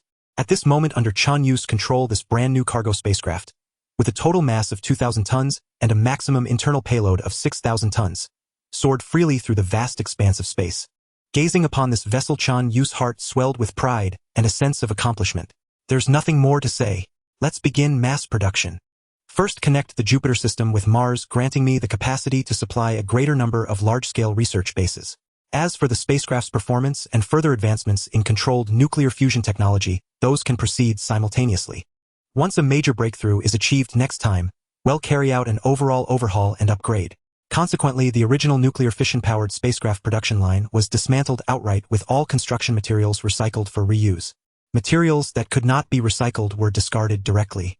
The new nuclear fusion-powered spacecraft production line would occupy an area of approximately 12.6 square kilometers. Even with Chen Yue's engineering prowess, constructing it was expected to take over 5 years. During these 5 years, Chen Yue also planned to undertake another critically important construction task, a deuterium and tritium extraction base. Both deuterium and tritium, the two fusion fuels, were scarce on Jupiter's moons. Deuterium was slightly more manageable. In the oceans of the Galilean moons, its concentration was about 0.006. By routinely filtering large volumes of seawater, one could barely collect some. As for tritium, there was simply no hope. This substance could only form naturally through cosmic high-energy radiation, and it would decay on its own within a few years. Its natural concentration in seawater was far less than 1 part per trillion. Relying on seawater filtration to collect tritium was utterly infeasible. However, tritium was a one-time investment. Once used, it was no longer needed afterward. But even if only deuterium was required, enriching it through seawater filtration was far too inefficient. When nuclear fusion spacecraft were later deployed on a massive scale, would the astronomical amounts of fusion fuel needed still be collected by filtering seawater? That was simply not feasible. The only viable solution was to harvest it from Jupiter. According to Chen Yue's observations in Jupiter's atmosphere, hydrogen, protium, made up over 75, helium about 24, and deuterium roughly 0.02. That location was highly suitable for large-scale extraction. So onward to Jupiter. Chen Yue made up his mind. Because Jupiter's environment was too harsh, with immense radiation, an extremely strong magnetic field, and no irreplaceable resources. Chen Yue had previously only observed it from a distance, never undertaking any major actions there. But now, with the sudden surge in demand for deuterium and the advancement of technology enabling his mechanical creations to survive within Jupiter's atmosphere, the conditions for venturing into Jupiter had finally matured. After a period of preparation, a fleet of 100 specially designed spacecraft carrying custom-built robots and related machinery for Jupiter departed from Ganymede and headed toward the colossal planet ahead. As the distance closed, Jupiter gradually expanded until it filled the entire view ahead. At this moment, even with the naked human eye, one could clearly see the crisscrossing currents within Jupiter's atmosphere, along with the unimaginably violent winds and thunderstorms. Lightning existed within Jupiter, and its intensity was extreme. The most ferocious thunderstorms on Earth were mere tickles compared to those on Jupiter. Here, a lightning bolt stretching hundreds of kilometers and releasing hundreds of times the energy of an Earth lightning bolt was a trivial matter. The winds here were also incredibly fierce, easily reaching speeds of 100 meters per second. Equivalent to a Category 17 hurricane on Earth. The most violent typhoons on Earth were as gentle as kittens here. In some of the harshest environments, even the most advanced spacecraft Chen Yue had built could not withstand the conditions. Fortunately, Chen Yue did not have to go to those places. His destination at this moment was Jupiter's surface. Of course, Jupiter had no solid surface. It was a gas giant composed of gas. However, for the convenience of studying Jupiter, Chen Yue, like scientists on Earth, designated the region within Jupiter's atmosphere where the pressure equaled that at Earth's surface as Jupiter's surface. Though wind, rain, and lightning were still often violent there, they were somewhat milder than in the deeper layers, falling within a range Chen Yue could barely endure. At this moment, Chen Yue's fleet navigated through raging storms and violent winds, enduring immense radiation and magnetic interference, finally arriving at this location. This place is truly uninhabitable, Chen Yue mused inwardly as he felt Jupiter's ferocity. At that moment hail was falling. Hailstones the size of soccer balls pelted down at speeds of tens of meters per second, striking the spacecraft's hull with a continuous clatter. Fortunately, these spacecraft were specially constructed, or otherwise this hailstorm would have destroyed them. Above the spacecraft, the sky was dark but not entirely black. A faint yellowish hue permeated the gloom, heavy and oppressive, with no stars visible. Below lay an unfathomable abyss of gas, seemingly extending into hell itself, sending a chill down one's spine at the mere sight. Violent lightning bolts like tree branches bloomed recklessly across the dark sky. Each bolt instantly illuminated the entire heavens and earth, and the moment it vanished, thunderous roars shook the air. When there was neither thunder nor lightning, the fierce winds howled like wailing ghosts and wolves, unsettling the heart. Spacecraft could disregard aerodynamics since space lacked air. But here inside Jupiter, surrounded by gas everywhere, ignoring aerodynamics was not an option. Under these circumstances, Chen Yue began his construction. What he intended to build here was a large nuclear fusion-powered aircraft. This aircraft measured over 200 meters at its longest, 50 meters at its widest, and about 22 meters at its thickest. It was disc-shaped, thick in the middle and thin at the edges. Spacecraft could disregard aerodynamics since space lacked air. But here inside Jupiter, surrounded by gas everywhere, ignoring aerodynamics was not an option. According to Chen Yue's research, within Jupiter this particular shape was optimal for maintaining stability. This disc-shaped aircraft was equipped with a total of 20 high-performance ion thrusters and 6 air jets, propelling it to counteract the gravity here, too, 5 times that of Earth, allowing it to hover and move about with ease.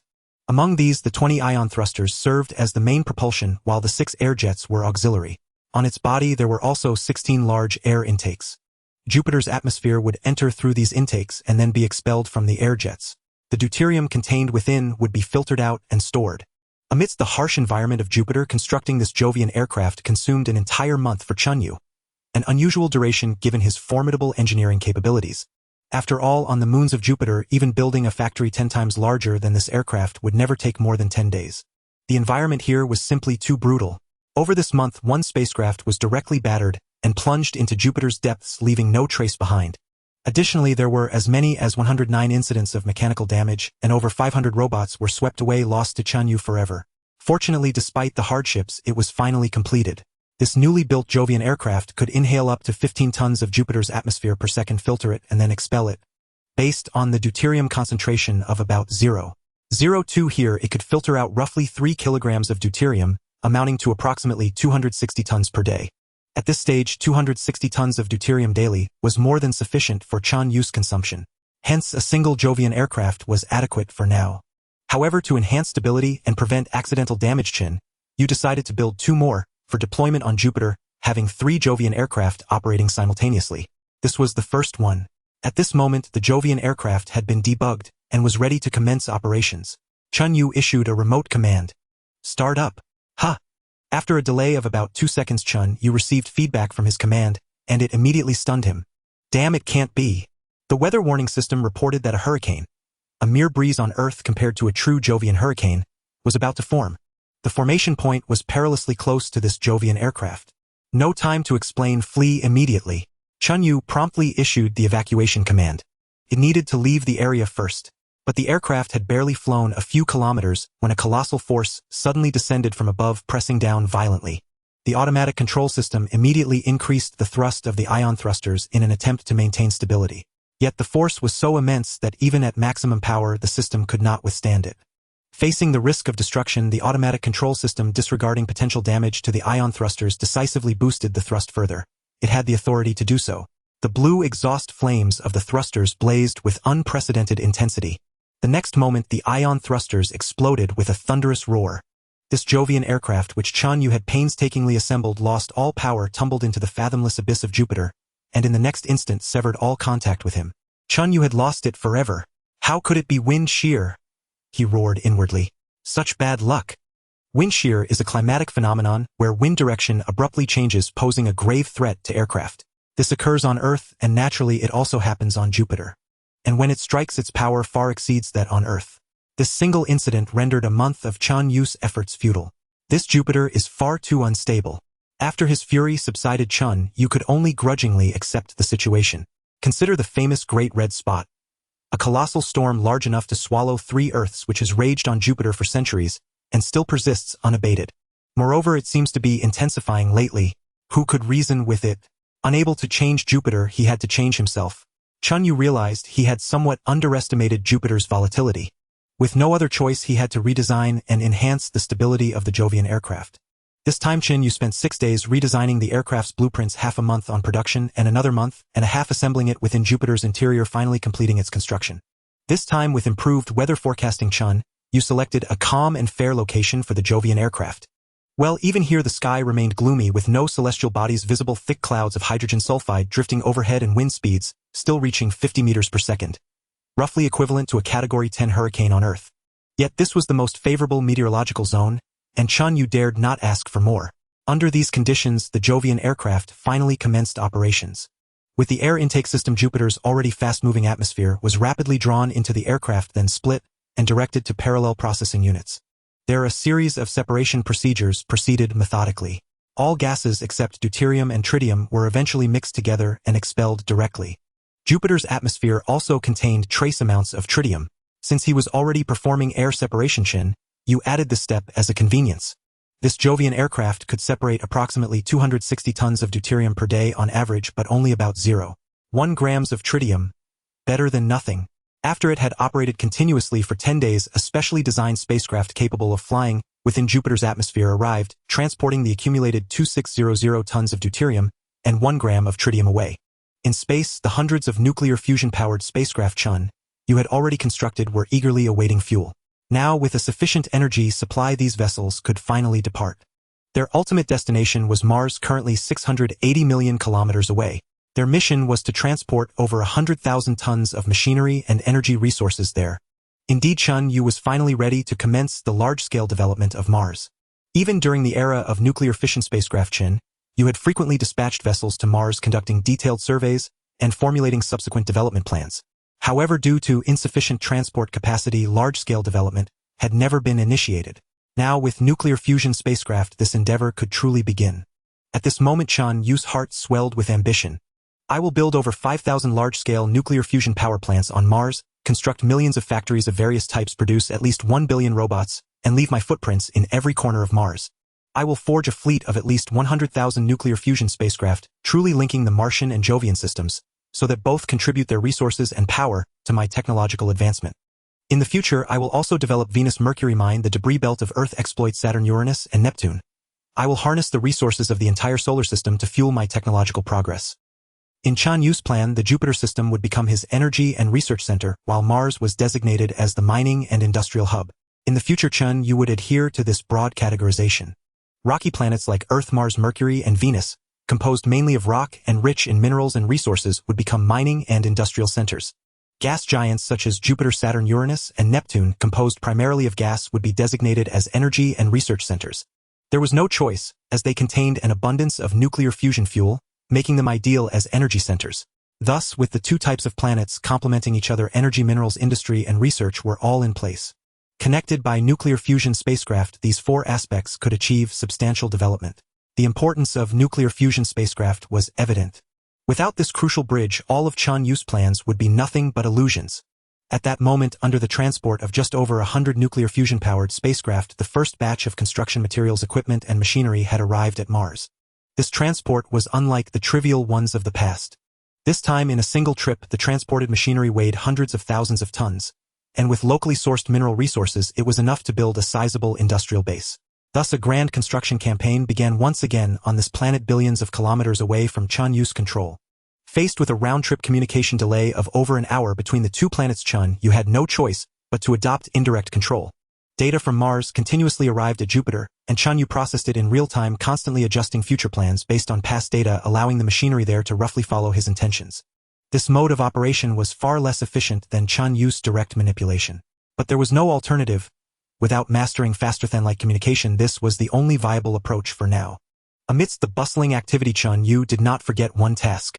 Under Chen Yue's remote delayed control, a massive all-terrain engineering vehicle raced across the barren, lifeless surface of Mars, eventually arriving behind a mountain range. Here, a small base was being eroded by a Martian sandstorm.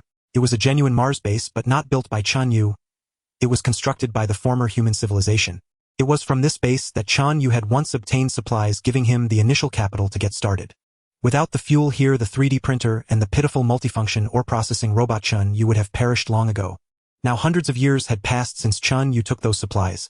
Under the relentless erosion of Martian storms, the base had long fallen into disrepair, with some parts collapsed and buried by wind-blown sand.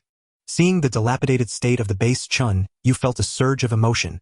It seemed as if the days when he had a human form living and working in this base were just yesterday. In the blink of an eye, centuries had passed. Humanity had long since become history, and he, inheriting the bloodline of humanity, had risen again in the solar system, reaching heights beyond those of human civilization. At this moment, Chen Yue's technological prowess had fully surpassed that of human civilization. This base and the Yinghua spacecraft I first took are probably my only remaining ties to human civilization. Let's preserve them well. Chen Yue thought, silently directing robots to dismantle the base and store all its materials. In the future, these items would be kept together with the Yinghua spacecraft. As long as possible, wherever he ultimately went, Chen Yue would bring them along. I will always remember I am a human born on Earth. No matter what form I take in the future, I will never forget this. After a moment of silent mourning for the extinct civilization, Chen Yue set aside his burdens and officially began the massive construction task. Railroad tracks appeared on the desolate Martian surface, and high-speed trains began to race along them. In the Martian sky, roaring helicopters, aerospace, dual-purpose spacecraft, and massive bases emerged.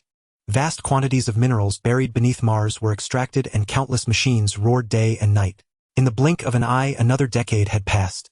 On this day, a standard nuclear fusion spacecraft roared to life from the Mars shipyard and soared into the vast emptiness of space.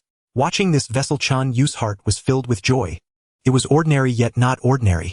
It was ordinary because it was identical to other standard spacecraft in performance, appearance, and core parameters. It was not ordinary because it was the first spacecraft built outside the Jupiter system. The Mars shipyard, with an annual production capacity of 5000 standard spacecraft, had been completed. From now on, an average of 13 spacecraft would roll off the production line here each day, setting sail. The resource potential of the entire Jupiter system could only support a production line of 1000 spacecraft per year. On Mars, the first spacecraft factory Chen Yue built could produce 5000 per year. Such was the immense scale of a true planet, far beyond what any moon could match. To support this massive spacecraft factory, Chen Yue had built tens of thousands of upstream factories and mining centers. He had constructed over 100 nuclear fusion power plants alone. With the large-scale development of Mars, another notable change was that in the Jupiter system, the number of factories gradually decreased while the number of large research centers rapidly increased. Having broken free from the constraints of the Jupiter system with resource support from Mars, Chen Yue could afford to build as many research centers as he wanted. The more research centers, the faster Chen Yue's technological progress. This was the most direct benefit of developing Mars. Time passed slowly, and gradually Chen Yue's industrial might covered almost the entire planet Mars. Farther away, Mercury and Venus also began preliminary development. In the Jupiter system, the number of large research centers soared from 5000 to over 16000. The number of nuclear fusion transport vessels under Chen Yue's command had finally reached 100,000. This was nearly the upper limit Chen Yue could manage at this stage. Any more, and he would be unable to control them. 100,000 spacecraft traversed the solar system day and night. At this moment, Chen Yue felt that the time was finally ripe for developing military technology. Chen Yue had long predicted that controlled nuclear fusion technology was the gateway to interstellar warfare. Before mastering it, developing military technology was utterly meaningless. For any enemy capable of reaching the solar system would surely have mastered interstellar navigation and controlled nuclear fusion. And could an enemy wielding interstellar travel be harmed by technologies rooted in nuclear fission or chemical energy? An ancient army clad in armor, mounted on horses wielding bows and swords, no matter how sturdy their armor, how swift their steeds, or how sharp their blades, could never stand against a modern military force. The modern army wouldn't even need to appear within the ancient army's sight. A single missile could slay tens of thousands of ancient soldiers.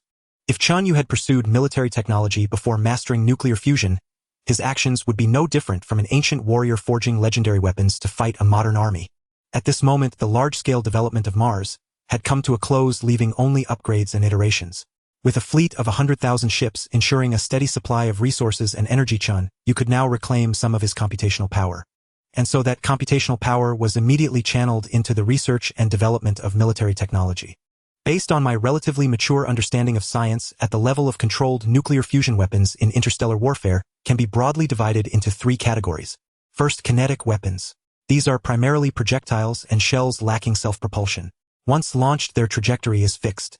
In the interstellar age, the driving force for kinetic weapons is clearly not chemical energy but electromagnetic acceleration. Railguns. But with railguns I can already accelerate a projectile to hundreds of kilometers per second, which is more than sufficient damage. Besides, the projectile is too small. Even if packed with explosives, the blast energy would be negligible compared to the kinetic force. There's no need to gild the lily. Yes, it'll focus on speed and rely purely on kinetic kill. By analogy to Earth's history, Chen Yue had decided to build only machine guns, not artillery. Second, guided weapons. These are self-propelled. After leaving the launch platform, they can accelerate and change course on their own. This category can be collectively called interstellar missiles. Chemical propulsion is clearly out, ion propulsion is needed. But ion propulsion consumes too much electricity and batteries won't cut it. A fusion reactor is necessary. But a fusion reactor can't fit into a small missile. Or perhaps a fission reactor. A fission reactor can be made smaller and installed inside a missile. And interstellar missiles don't need long endurance. They only require a short burst of high speed. A fission reactor fits the bill. So it's settled, guided weapons will be nuclear fission-powered ion-propelled missiles. Third, various beam weapons, laser cannons, gamma-ray cannons, and the like. These travel at the speed of light, and until faster-than-light weapons are developed cannot be warned against or defended. This type of weapon is crucial and must be heavily developed. Chen Yue's laser cannon technology stemmed from the inertial confinement research conducted during his development of controlled nuclear fusion. It turned out that controlled nuclear fusion ultimately required magnetic confinement. The inertial confinement path was a dead end.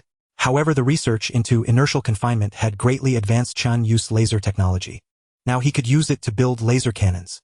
Oh, and there's a fourth category: special weapons. I can build trigger-based bombs with camouflage exteriors scattered in space. Once they detect an enemy ship passing by, they automatically activate and attach themselves to explode. Yes, this type of weapon can be called a space mine. Or I could create metal fiber bombs that upon detonation release countless fine metal fibers to infiltrate an enemy ship's hull, causing internal short circuits. These four types of weapons can also be combined. For instance, interstellar missiles can carry special weapons and railguns can too. The forms of interstellar warfare are endlessly varied. I'll just combine them flexibly. That's basically the weapon lineup. For anyone at my technological level, no matter how they innovate, it will only be a variation of these four types. Now I need to think about defense. How should I approach it? If he can wield these four weapons, so can his enemies. When enemies strike with these weapons, how should he defend? To develop military technology, Chen Yue built 20 large-scale research bases and 2 supercomputers dedicated to war simulations. Beyond hardware like ships and weapon, software was equally important. By software he meant tactics and command. The simulated wars in these supercomputers served dual purposes: hardware development and software enhancement. Chen Yue split his focus, setting up 2 opposing factions in the simulated battlefield. Both factions were driven solely by the goal of utterly annihilating the other, employing every conceivable means. Conspiracies, traps, surprise attacks, cutting losses, sacrificing pawns to save the king, long-range flanking maneuvers, nuclear contamination, electromagnetic storms. The 2 factions fought to the death. Chen Yue racked his brain for every possible way to destroy the enemy. Once he devised a method, he immediately switched to controlling the other faction, racking his brain for ways to resist and counterattack. After being counterattacked, he would then think of ways to neutralize the threat. This cycle continued endlessly. Chen Yue's command and decision-making skills soared under these conditions. Gradually he learned how to allocate forces between offense and defense in space warfare, ensure logistics, protect bases, deploy formations to minimize damage, while maximizing attack power, strike at enemy rear lines, cut off enemy supply chains, force decisive battles, and find breathing room in unfavorable situations. Chen Yue learned and grew at a breathtaking pace. At this point, Chen Yue felt that his greatest advantage over ordinary hive-mind intelligent civilizations wasn't in technological development, though that was significant, but in warfare, where his edge seemed even greater. A vast fleet responding, as if it were an extension of his own body, rapid and precise decision-making, unimaginable data processing capabilities, learning and iteration speeds beyond ordinary comprehension, and simulation abilities that 1,000 staff officers combined couldn't match even by a tenth. Could it be? I was born not for scientific research but for war. Chen Yue sighed quietly to himself. When Chen Yue felt that through this continuous self-iteration, he had already mastered sufficient theories of warfare and tactics, his subsequent focus shifted to hardware. In the space age, the hardware for interstellar warfare was naturally starships. The reason for this sequence was that Chen Yue understood he must first comprehend how to wage interstellar war before he could determine the exact type of starship he required. After building the starship, he could expose more intricate details of warfare through actual space drills, continuously adjusting and experimenting, thereby refining his war theory. The refinement of war theory would in turn drive improvements in the combat starship, creating a symbiotic cycle that accelerated progress in both domains. At this moment, a dedicated combat starship production line had been fully assembled in orbit around Europa. Yes, this shipyard was not built on the ground but constructed in space. The absence of gravity in space provided a more stable environment for Chen Yue starship production. While such high standards were unnecessary for ordinary civilian vessels, combat starships were a different matter entirely. A combat starship must strive for perfection, utilizing the finest materials, adhering to the most stringent processes and quality control, and employing the most advanced technologies. After years of relentless research and development, over a dozen complete overhauls of the design blueprints and hundreds of thousands of experiments and adjustments, Chen Yue finally constructed the first combat starship of his life. Initiate. At Chen Yue's command, a starship with an overall disc-shaped structure, pitch black, approximately 40 meters in diameter, and about 10 meters at its thickest point, slowly departed from the dock, propelled by ion thrusters, entering the vast and empty void of space. Gazing upon this starship, Chen Yue's heart swelled with pride. It was a war machine with a mission of slaughter and combat. Chen Yue had crammed it with all the advanced technologies accumulated over centuries, granting it the most formidable combat power achievable under his current technological level. This starship was powered by a nuclear fusion reactor driven by high-energy ion thrusters, constructed with a high-performance alloy steel frame, and equipped with thick outer armor. Such resilient materials endowed it with extreme overload resistance. At its maximum limit, its acceleration could even reach 100 meters per second squared.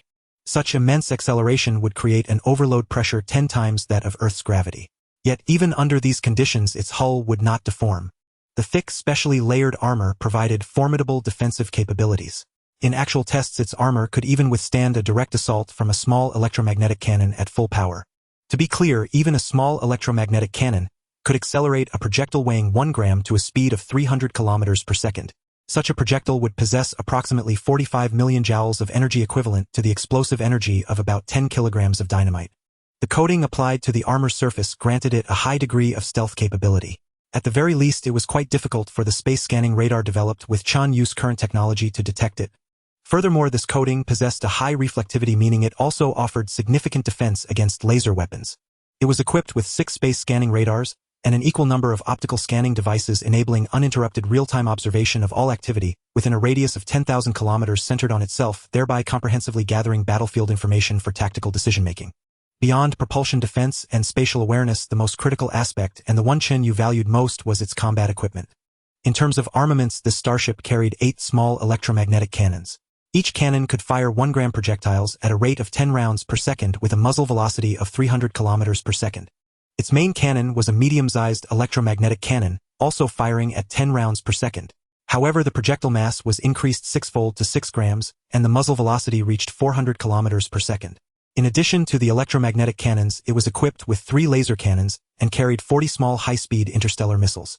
These interstellar missiles were armed with tactical hydrogen bombs. Upon impact, the energy released by the hydrogen bomb could directly vaporize even a space station. However, interstellar missiles were ultimately too large, with a maximum speed of only about 100 kilometers per second, making them highly susceptible to interception. This limited their application scenarios, allowing them to be effective only in certain special situations. Yet once they did prove effective, it signaled the end of the battle.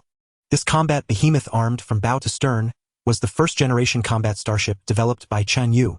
At this moment, a decommissioned target drone starship was fleeing at extremely high speed away from Jupiter. Under Chen Yue's control, an intensely bright light erupted from the side of the combat starship, propelling it to accelerate at an almost inconceivable speed as it fiercely pursued the target drone. When still thousands of kilometers away, the high-precision auto-targeting system adjusted the barrels of the electromagnetic cannons, precisely locking onto the target. Subsequently, 3 electromagnetic cannons fired in unison. Hundreds of high-velocity projectiles surged forward. Seconds later, a blinding flash of light erupted from the target drone starship. An interstellar missile shot out rapidly. As the target drone executed evasive maneuvers, the missile continuously adjusted its trajectory, fixating on its opponent like a venomous serpent. Finally, the interstellar missile met the target drone. Amidst a dazzling radiance, the tactical hydrogen bomb detonated its terrifying heat, directly engulfing and consuming the target drone. When the light faded, the target drone starship had vanished completely. It had been vaporized by the intense heat, reduced to interstellar dust, and dissipated forever into the void of space. A combat starship and a civilian starship are truly from 2 different worlds, Chen Yue mused. With just one such combat starship, given enough time, it could destroy even 100,000 civilian ships. In the future, I will build more larger and more advanced combat starships. You are the first combat starship I have ever built, so I shall name you Stardust, Chen Yue silently thought. Interstellar dust is the most common and fundamental substance in the universe. Yet it is precisely from the collapse of interstellar dust that bright stars and diverse planets are born. As the progenitor of all Chen Yue's future combat starships, this first-generation vessel was bestowed with a name of profound significance, the Stardust-class starship. Based on the varying tonnage combat capabilities and tactical roles of warships, Chen Yue named the smallest class of vessels directly engaged in frontline combat as Stardust-class warships. For the next larger class capable of serving as the flagship of a combat squadron, Chen Yue intended to name it Nebula class. When interstellar dust accumulates, it is called interstellar dust clouds or simply nebulae. Above the Nebula class vessels with the potential to become the core of an entire fleet were named Comet class by Chen Yue. Beyond the Comet class came the Dwarf Planet class. Above the Dwarf Planet class was the Satellite class, followed by the Planet class, Stellar class, Star cluster class, Spiral arm class, Galactic class, Galaxy cluster class, and so on, culminating in the Cosmic class. However, given Chen Yue's current level of military technology, at best, he could only construct Comet-class warships. Any larger vessels were simply impossible to build and would require further advancements in military technology. Warships are not always better when larger. A sufficiently massive vessel requires equally advanced material science, propulsion technology, and energy systems along with adequate survivability and offensive power. If the supporting technologies are lacking, an oversized warship becomes nothing more than a slow, fragile, and useless target. The first Stardust-class warship successfully passed Chen Yue's inspection, essentially meeting his requirements. Subsequently, the mass production of Stardust-class warships was immediately put on the agenda. Supported by resources from the entire solar system, the shipyard built in space quickly began full-capacity production. Countless factories roared to life, producing components for the Stardust-class warships. In the vacuum and zero-gravity assembly environment, tens of millions of robots worked tirelessly, assembling one Stardust-class vessel after another. As soon as a new ship was launched under Chen Yue's command, it would immediately fly to a location approximately 6 million kilometers from Jupiter, joining its comrades there to engage in intense space combat. Once the number of Stardust-class ships reached 100, Chen Yue immediately initiated military exercises. No matter how effective simulated drills were, they remained virtual. They could only vary within the framework Chen Yue had defined. Yet the real world was destined to be far more complex than the virtual one, and many problems could only be exposed in a real environment. These 100 ships were divided into two factions, supported by a large supply vessel, engaging in fierce daily confrontations. When the number of Stardust-class ships increased to 1,000, Chen Yue opened a second battlefield, centering on a satellite to conduct offensive and defensive drills for planetary conquest. One fleet desperately attacked the satellite, attempting to destroy its industrial facilities. The defending fleet fought fiercely to protect these industrial installations that provided resource support. Numerous ground-based anti-aircraft weapons also came into play. Electromagnetic cannons, laser cannons, and missile bases built on the surface directly participated in the battle, striving to kill the enemy while preserving themselves. Planetary conquest battles, space encounter, space positional warfare, near-stellar environment operations, high-radiation environment operations, planetary surface combat, surprise attacks. Chen Yue devised dozens of different space combat environments, commanding his ever-growing fleet in endless battles within these scenarios. Chen Yue's theories of warfare developed rapidly under these circumstances. When the number of Stardust-class ships reached 20,000, Chen Yue's long-developed next-generation squadron flagship, the Nebula-class ship, finally came off the production line with 100 built at once. This brought new changes to the nature of warfare.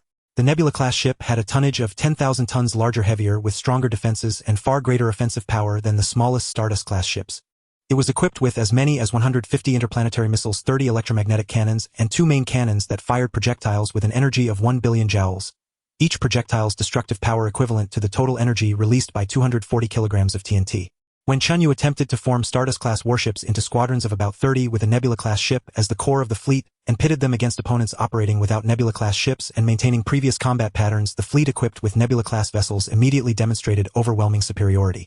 The Nebula-class warship's firepower was too fierce and its defenses excessively strong. When battles reached a stalemate, where neither side could overpower the other, the deployment of a Nebula-class ship would instantly break the deadlock, disrupt the enemy's lines, and allow numerous Stardust-class ships to surge forward, unleashing their firepower and swiftly crushing the enemy. When their own side was at a disadvantage, the Nebula-class ship also demonstrated immense value. It could serve as a fulcrum for a localized battlefield, allowing Stardust-class ships to fight around it and receive protection, preventing a complete and irretrievable rout. Battlefield situations are ever-changing. As long as one could hold on without being crushed, there was always a chance to turn the tide. The Nebula-class ship played a crucial role in preventing collapse. It enabled their side to persist during adversity and prevented defeat. In stalemates, its powerful firepower and defenses could break the impasse. Chen Yue found the Nebula-class warship exceedingly useful. After practical verification confirmed the effectiveness of the Nebula-class warship and its squadron combat tactics, Chen Yue immediately pressed on beginning development of the larger Comet-class warship. Chen Yue clearly recognized that the Comet-class warship was the largest, most heavily armed, longest-enduring, and most powerfully defended vessel that could be built under his current technological conditions. Based on this, the Comet-class warship needed to play a strategic role capable of influencing and changing the entire battlefield situation to be considered qualified. Stardust-class warships were responsible for frontline combat with a strategic role as consumables. Whether one more or one less did not matter. Nebula-class warships could influence the situation on a single battlefield. The loss of one, while not affecting the overall situation, might cause the loss of control over that particular battlefield. The Comet-class warship was different. It served as the flagship of an entire fleet, possessing the ability to influence the direction of an entire war. Correspondingly, if it were destroyed, it could lead to the loss of the entire war. It was so important that Chen Yue spent an entire year on its design before finalizing the blueprint and officially commencing construction. Throughout this process, Chen Yue was equally meticulous, sparing no expense. It took a full 3 years, enough time for Chen Yue to construct dozens of large research centers, before he finally completed the first Comet-class battleship. Its mass reached an unprecedented 100,000 tons, equipped with 4 nuclear fusion power stations to provide energy, while the ion thrusters responsible for its propulsion were outfitted with a total of 1240 units. In terms of armor, Chen Yue spared no expense, piling on sloped armor and reactive armor that had undergone repeated testing. The special alloy steel used to manufacture its armor was extremely high-tech, with overly complicated processes making production exceedingly difficult. Even with Chen Yue's industrial strength, the output was very low at merely 100,000 tons per year. This Comet-class ship's armor alone consumed a full 10,000 tons. The depletion of various precious materials made even Chen Yue feel a twinge of pain. Moreover, this first Comet-class battleship was unprecedentedly equipped with ultra-high precision radar scanning and laser defense systems. Stardust-class and Nebula-class battleships also possessed certain capabilities for intercepting interstellar missiles. When they detected incoming interstellar missiles, they would utilize their electromagnetic cannons, laser cannons, and dedicated intercepting missiles to counter. When interception was truly impossible, they would employ tactical maneuvers to evade and release decoys to confuse the interstellar missiles. However, when faced with the most common and numerous electromagnetic cannon projectiles on the interstellar battlefield, they were powerless, having to rely on their armor to withstand or proactively evade when too many projectiles were detected. These things are so small and fast, how could one possibly intercept them? Simply unrealistic. The Comet-class battleship, however, is different. In addition to possessing a much stronger interstellar missile interception capability, it could even intercept tiny high-speed electromagnetic cannon projectiles. The ultra-high precision radar scanning system equipped on it can accurately scan all objects within 1,000 kilometers that are larger than 0.01 cubic millimeters and can map their trajectory and direction in real time. Once a threat is detected that could hit it, the rapid interception of electromagnetic and laser cannons can be commanded by the radar scanning system to precisely target, depending on the situation, either firing lasers to alter their course through incineration or directly launching electromagnetic projectiles to change their direction through kinetic impact. At a distance of several hundred kilometers, confronting a target moving at hundreds of kilometers per second with a volume of merely 0.2 cubic millimeters or smaller, to accurately hit it with a laser or collide with an electromagnetic projectile requires an extraordinary level of control and reaction speed. In the past, this was something Chen Yue could never have imagined. Yet, at this moment, this entire system has been realized on the Comet-class ship. During actual drills, this system exhibited results that left even Chen Yue astonished. The Comet-class battleship stood there immobile, not attacking at all, merely defending. Over 1,000 kilometers away were more than 100 Stardust-class battleships scattered in all directions. The Stardust-class battleships unleashed their full firepower with hundreds of electromagnetic cannons, attacking, firing thousands of projectiles every second. Even a Nebula-class battleship would have been destroyed under such an assault. Yet this Comet-class battleship, under the protection of that active defense system, managed to avoid over 95 of the electromagnetic projectiles that were continuously fired at it. The remaining few projectiles were blocked by its thick armor. While you unleashed a storm, I remained unyielding. The formidable combat power of the Comet-class battleship was laid bare. No wonder it can influence the entire battlefield situation. Chen Yue, the creator, couldn't help but exclaim in admiration. But it's just too expensive, he thought, recalling the construction process of this Comet-class battleship, his heart bleeding. The special alloy used for the armor was merely a small part of the precious materials consumed. The rest, including the internal communication system, the rapid steering system for the electromagnetic and laser cannons, and various components of the high-precision radar, were all things that Chen Yue found exceptionally laborious to create. This was also one of the reasons why this automatic defense system could not be popularized on Stardust-class and Nebula-class ships. Besides the excessive size and energy consumption, it was simply too complex. It was just too expensive. Chen Yue simply couldn't produce that many materials and components in a short time. With this Comet-class battleship, he felt that his combat system was finally complete. Stardust, Nebula, Comet. The three tiers of battleships each bore the responsibility of frontline combat, regional support, and strategic assistance, respectively, allowing a fleet to function as a cohesive unit, releasing even more powerful combat strength. At this moment, Chen Yue's heart finally felt a bit more at ease. He knew that he was no longer the fish on the chopping block, easily disposed of by anyone who came along. At this moment, Chen Yue's heart finally felt a bit more at ease. He knew that he was no longer the fish on the chopping block, easily disposed of by anyone who came along. Chen Yue's gaze once again turned towards the direction of the Huoying star system. His observations of the Huoying star system had been ongoing for hundreds of years. The observational data indicated that the war occurring in the Huoying star system had not ceased but rather intensified. I hope you won't come to provoke me. I just want to quietly develop on my own, without any conflicts with any civilization or power, Chen Yue thought to himself. Yet he also clearly understood that without powerful military force, peace was merely an empty phrase. The scale of the fleet must still expand. At least 3 Comet-class battleships are needed to barely suffice 500 Nebula-class battleships, and at least 20,000 Stardust-class battleships. Chen Yue made up his mind.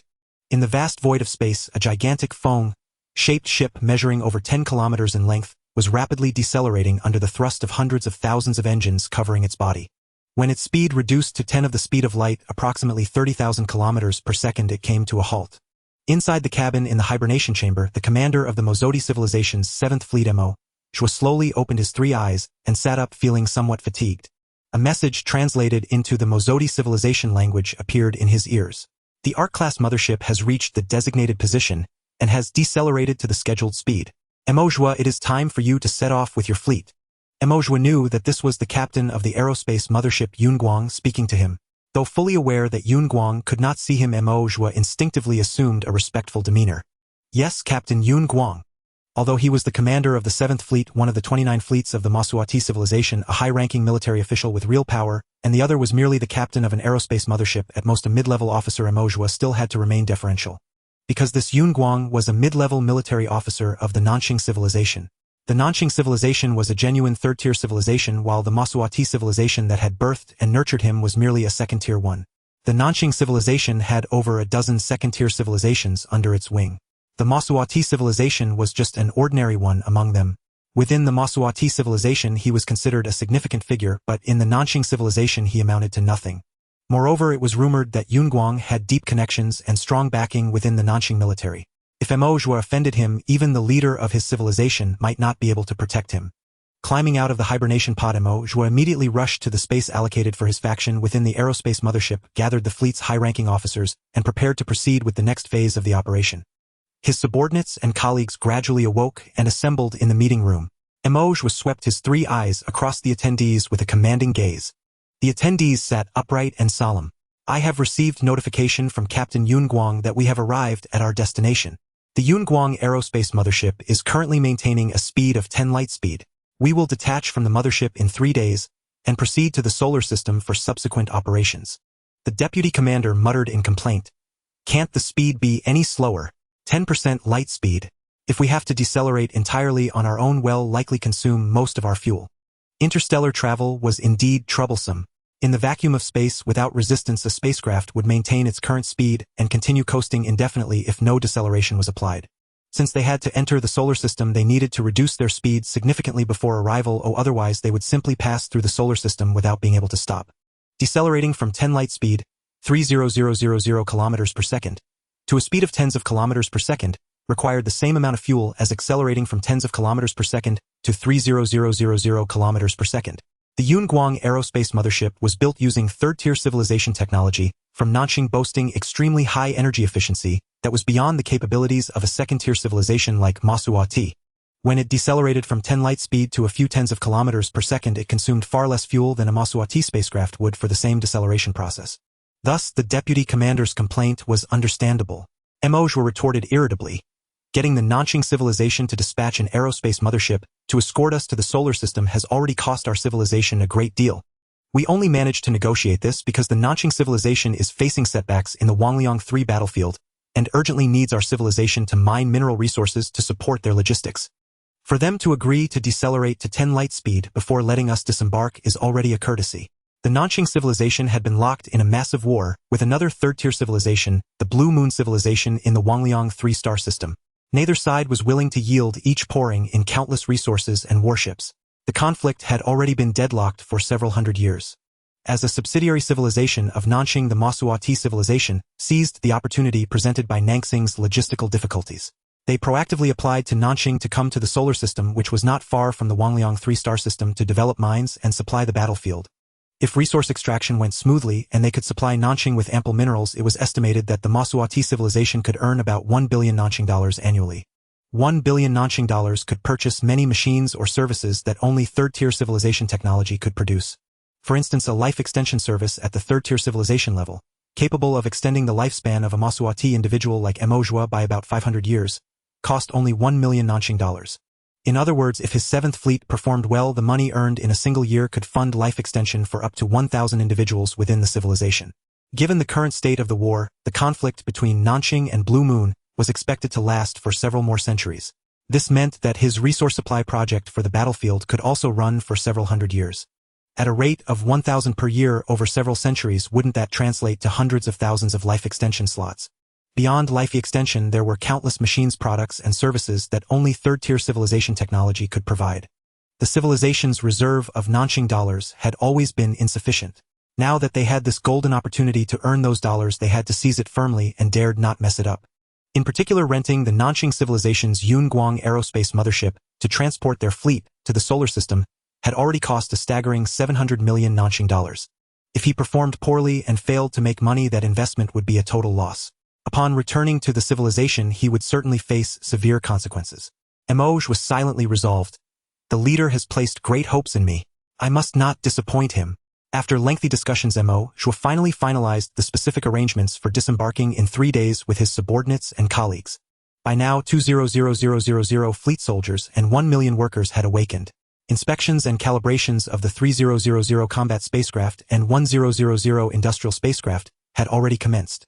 While mining was the primary mission in the solar system, they could not go without armed force. Wars between third-tier civilizations were protracted, often engulfing hundreds of star systems. The Blue Moon civilization, hostile to Nanqing, was unlikely to take notice of the solar system and dispatch military forces there.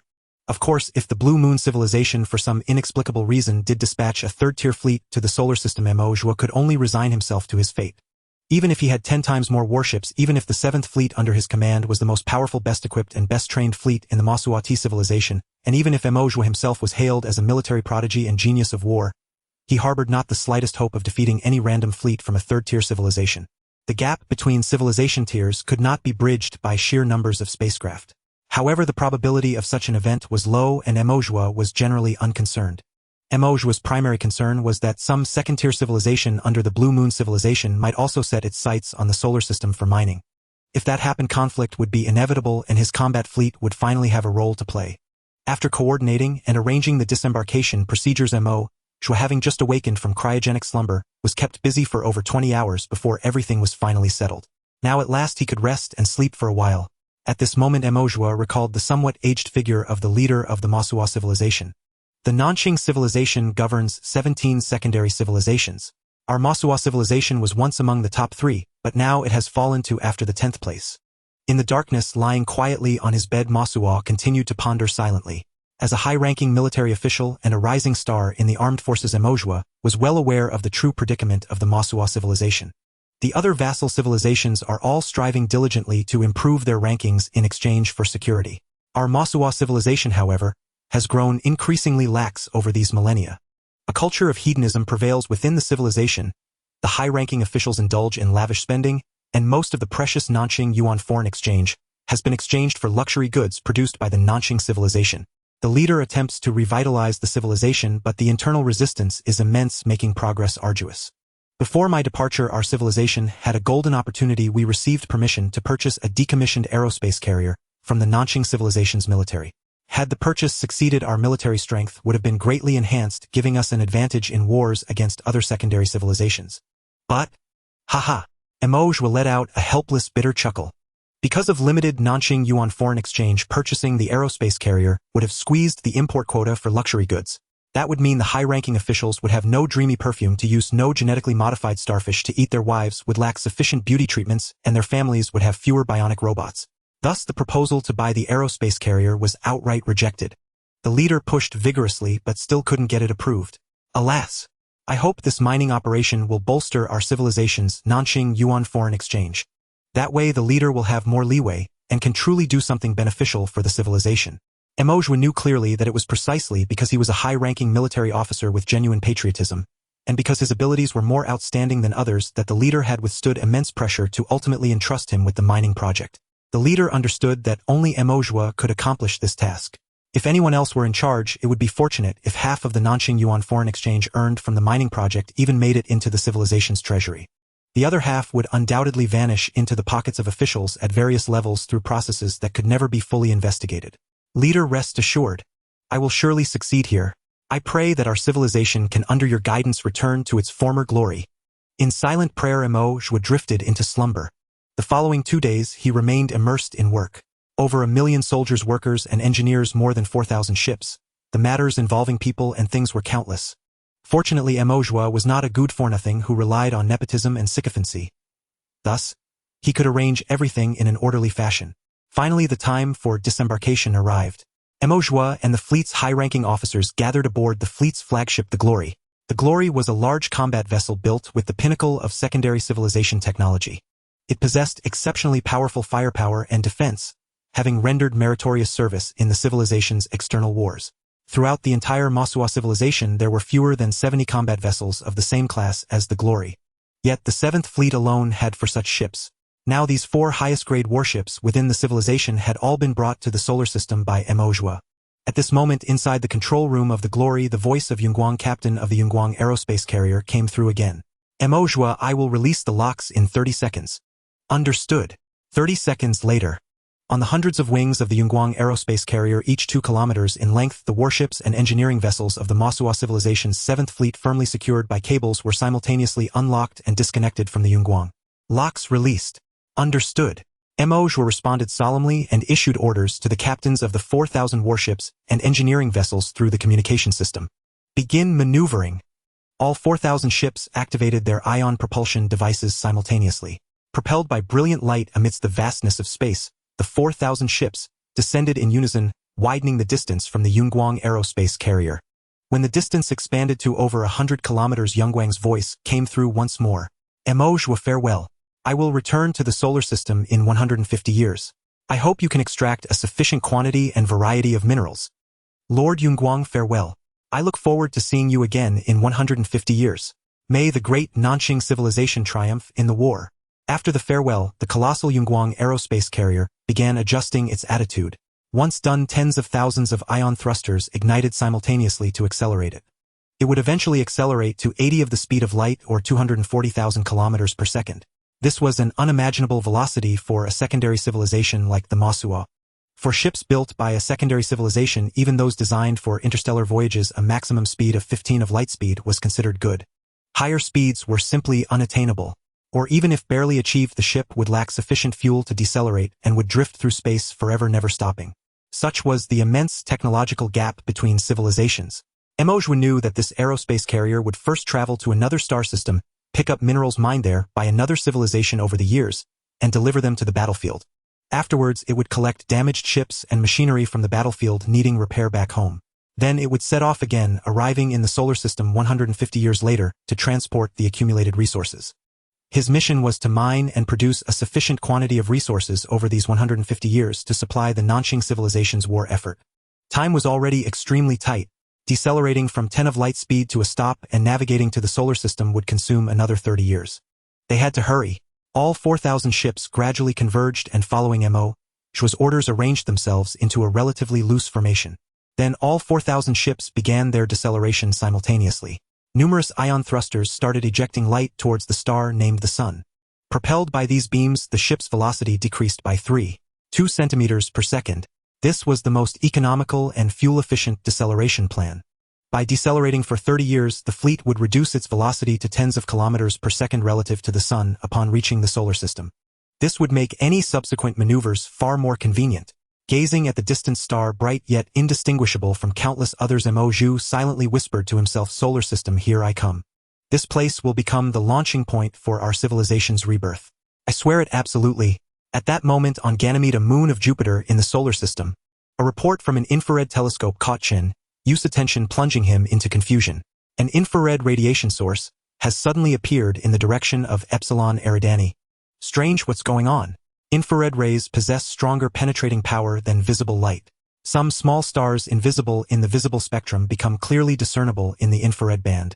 It was precisely the development of infrared astronomy that allowed human civilization to discover many previously unknown stars around the sun. Chen Yue was no exception. Over these centuries, he had never slackened in his infrared astronomy research. Now, the suddenly appearing infrared source exhibited characteristics entirely different from stellar infrared emissions. Its sudden appearance was particularly peculiar. Chen Yue diverted a portion of his computational power to investigate more closely. What he discovered startled him instantly. What the hell? Such a massive blue shift, just like sound. When a train approaches a person at high speed, the sound becomes increasingly shrill. As it moves away, the sound abruptly deepens. The same principle applies to light. The characteristics of light observed differ depending on whether the source is approaching or receding from the observation device. The characteristic of an approaching source is called blue shift, that of a receding source redshift. The greater the blue shift or redshift, the faster the source approaches or recedes. Now Chen Yue observed an immense blue shift from this suddenly appearing source, indicating it was hurtling towards him at tremendous speed. A simple calculation revealed its velocity nearly 300,000 kilometers per second, almost 10 of the speed of light. Such a staggering speed was virtually impossible for a naturally occurring celestial body. Since it wasn't natural, it had to be an artificial object. Therefore, it's an alien spacecraft. It must be an alien spacecraft. Chen Yue immediately reached this conclusion and tensed up. Could it be that after centuries of peace, the war in the Huoying star system has finally reached me? His first instinct was to flee, to escape to another star system and continue developing. At this stage, he had only just mastered interstellar travel in theory. Facing an enemy capable of traveling en masse from another star system to the solar system, he lacked confidence in his ability to respond. However, calculations indicated that the alien fleet represented by the source would reach the solar system in at most 9 or 10 years. And yet, he didn't have a single vessel capable of interstellar travel. Theoretical capability meant that Chen Yue, through theoretical calculations, believed that under ideal conditions, using deuterium-tritium fusion for energy and ion propulsion, he should be able to reach another star system not too distant. But he had never verified it. Only heaven knew if it would actually work. Moreover, even if he hastily embarked on interstellar travel to flee the solar system, he would need a suitable spacecraft. His own intrasystem transport ships and numerous combat vessels lacked the capability for long-distance interstellar voyages. Only large transport ships would suffice. 10 years was nowhere near enough time to build an interstellar transport ship. Escape was impossible. Damn it, Chen Yue cursed under his breath. He redirected more observational resources toward the source, striving to gather as much data and intelligence as possible. Gradually, Chen Yue realized the technological level of this menacing alien fleet might not be as advanced as he had imagined. Why were they beginning to decelerate at a distance of nearly 1 light-year from the solar system with a deceleration rate of only a few centimeters per second squared? And their maximum speed seemed to be only around 10 of light speed. While impressive, this speed was not beyond Chen Yue's reach. Chen Yue had been steadily accumulating technology for interstellar travel. 60 years ago, he had launched a research vessel toward the edge of the solar system to explore the outer environment and verify the feasibility of long-duration engine acceleration. To date, it had been flying for 60 years. In the first 2 decades, it continuously accelerated, accumulating a velocity of 4 of light speed or 120,000 kilometers per second. Years ago, through 16 large array antennas deployed in solar orbit, Chen Yue had maintained contact with the vessel, now 5 trillion kilometers away, roughly 0.52 light-years. Later, the distance became too great and contact was lost. This experiment demonstrated that a speed of 10 light speed was not unattainable for Chen Yue. He could likely achieve it as well. Based on this, Chen Yue made another conjecture: perhaps this distant alien civilization has a technological level similar to mine, barely capable of interstellar travel. As more observational data arrived, Chen Yue grew increasingly confident in his guess. They seemed to use ion thrusters as well. Their efficiency might be higher than mine, but not by much, otherwise the spectrum would differ. Synthesizing all information, Chen Yue finally made a decision. Fleeing is impossible, so I'll stay. Besides, they might not be coming for war. I'll adapt as needed. If it comes to it, I'll fight. Of course, war was the last resort. Peaceful coexistence would be ideal, especially since Chen Yue knew almost nothing about what lay beyond the solar system. He was unaware if civilizations outside the solar system were interconnected, if alliances existed, or if there were any so-called codes of conduct. If such codes existed, he didn't know their content. Peaceful coexistence and learning this intelligence from the civilization would be the best outcome. Chen Yue deeply understood a fundamental truth: whether among humans or beyond one's own safety, could never be entrusted to the mercy of others. Only by possessing corresponding material power could true peace be won. Then it's time to expand the military and prepare for war. Before the enemy reaches the solar system, we must build as many warships as possible and amass the greatest possible military strength. Chen Yue solemnly made this decision. Following this decision, all previous development plans were suspended. Every task was subordinated to this top priority need. Chen Yue even withdrew the computational power allocated to numerous research centers for advancing his technological progress. Scientific research could be conducted at any time. Now war preparation came first. In just one day, Chen Yue had formulated his war preparation plan. At his current stage, he lacked the capability to defend the entire solar system. This was obvious. It meant he had to prioritize certain planets within the solar system. For Chen Yue, the two most crucial planets were naturally Jupiter and Mars. As for the others, Venus, Mercury, Uranus, Neptune, and Saturn, these 5 major planets had undergone relatively shallow development with little sunk cost, so they could be temporarily abandoned. No matter what, he would hold the Jupiter system and Mars at all costs. The Jupiter system could provide an almost limitless supply of deuterium-tritium fusion fuel. Mars could offer vast mineral resources. As long as he could hold these 2 planets and ensure the supply lines remained intact, he could consider himself invincible. Although willingly ceding the other 5 major planets would inevitably give the enemy breathing room, and even grant them stable sources of resources and energy, enabling a protracted war. But when it came to a war of attrition, Chen Yue believed he feared no one. Then it's settled. Having confirmed the strategy of holding Jupiter and Mars, Chen Yue began to devise specific defensive tactics. Of course, this was merely the current strategic concept. How this war would actually be fought would depend on subsequent developments, adapting to circumstances and adjusting at any time. It wouldn't do to be rigid and restrict himself with self-imposed rules. Warships are indispensable, but my computational power may not be sufficient to control too many warships. No matter, I'll still build more warships. At worst, I'll stockpile them. If one is lost on the front line, another can be sent from the rear. Also, Mars is too far for me to control combat ships in real time, which would put me at a disadvantage in battle. Then I'll have to develop automated defense systems. Having confirmed the overall strategic objectives and specific defensive strategies, Chen Yue immediately went all out, pouring his vast computational power into military preparations. From that moment on, factories spread across Mars, and every major moon in the Jupiter system, after a brief period of silence, roared back to life. The previous silence was because planetary development was largely complete with no high demand. The renewed roar was, of course, because demand had reappeared. Not only those factories. Mines that had been semi-idle were now flooded with massive numbers of mining trucks and robots. Numerous mining facilities began operating. Iron or copper or lithium or gold or silver or rare earth or tin or nickel or hundreds of thousands of mines thundered. The colossal output of resources sent hundreds of thousands of heavy trains rumbling day and night along intersecting railway lines. In space, heavy transport ships shuttling between Mars and Jupiter formed near-continuous queues, traveling densely back and forth between the 2 planets. Within Jupiter's atmosphere, the number of Jovian aircraft had increased to 10,000, refining an average of millions of tons of fusion fuel daily. Vast amounts of fusion fuel were sent to Mars, delivered to fusion power plants, becoming the fuel that drove the planet's prosperity. Massive quantities of mineral resources arrived in the Jupiter system, entering various metal casting and processing plants to be transformed into individual components. These components were then sent to shipyards, becoming one spaceship after another. By now, Chen Yue had built 10 space docks capable of producing combat spacecraft. Among the 10 docks, one was dedicated to building the largest and most powerful Comet-class warships. 2 docks produced the secondary Nebula-class warships, while the remaining 7 were all used to construct the smallest Stardust-class warships. On average, a full 100 Stardust-class warships were built each day. The construction of Nebula-class ships was much slower. They were too large and technically far more complex. Chen Yue needed nearly 2 days to build one of them. Comet-class warships were even more difficult, taking about 8 months to produce a single vessel. In building combat spacecraft, Chen Yue had exerted his utmost effort, pushing production capacity to its absolute limit. Yet this was not all of Chen Yue's war preparation plan. Chen Yue needed nearly 2 days to build one of them. Comet-class warships were even more difficult, taking about 8 months to produce a single vessel. They all shared one common feature: none possessed propulsion. They could not move, only orbit a specific planet along a fixed trajectory, for example Mars or the moons of Jupiter. These interstellar platforms had internal nuclear fusion reactors as power sources. Depending on the model and level, some were equipped only with electromagnetic cannons, others with laser cannons, and still others with interstellar missiles. There were also mine-laying platforms, containing numerous interstellar mines that could be deployed as needed, and self-destruct platforms.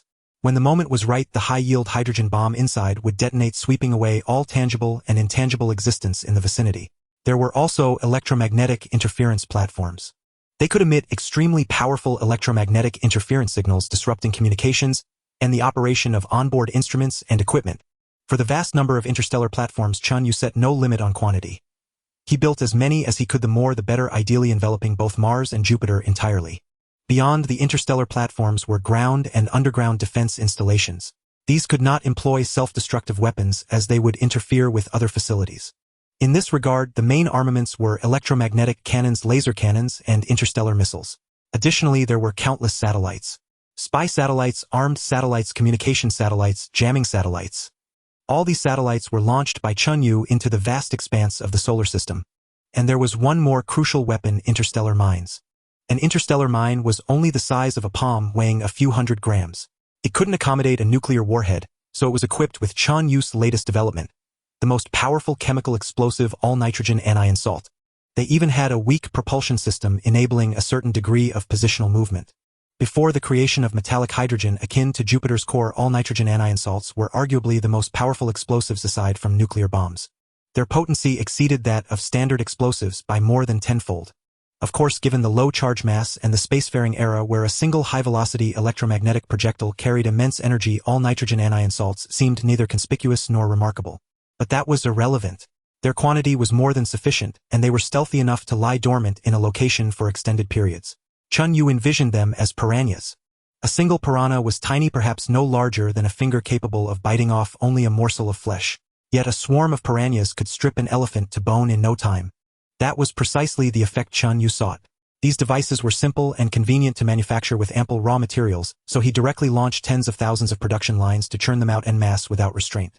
On average, Chen Yue produced up to 600 million interstellar mines each day. Once a batch was accumulated, they were transported into space by a fleet of heavy cargo ships scattered across the void. Combat spacecraft, interstellar artillery, planetary defense weapons, satellite systems, mine systems. All these together constituted Chen Yue's planetary defense network. At this moment, Chen Yue's formidable industrial capacity erupted fully, driving a relentless, all-out war preparation effort with no regard for consequences or costs.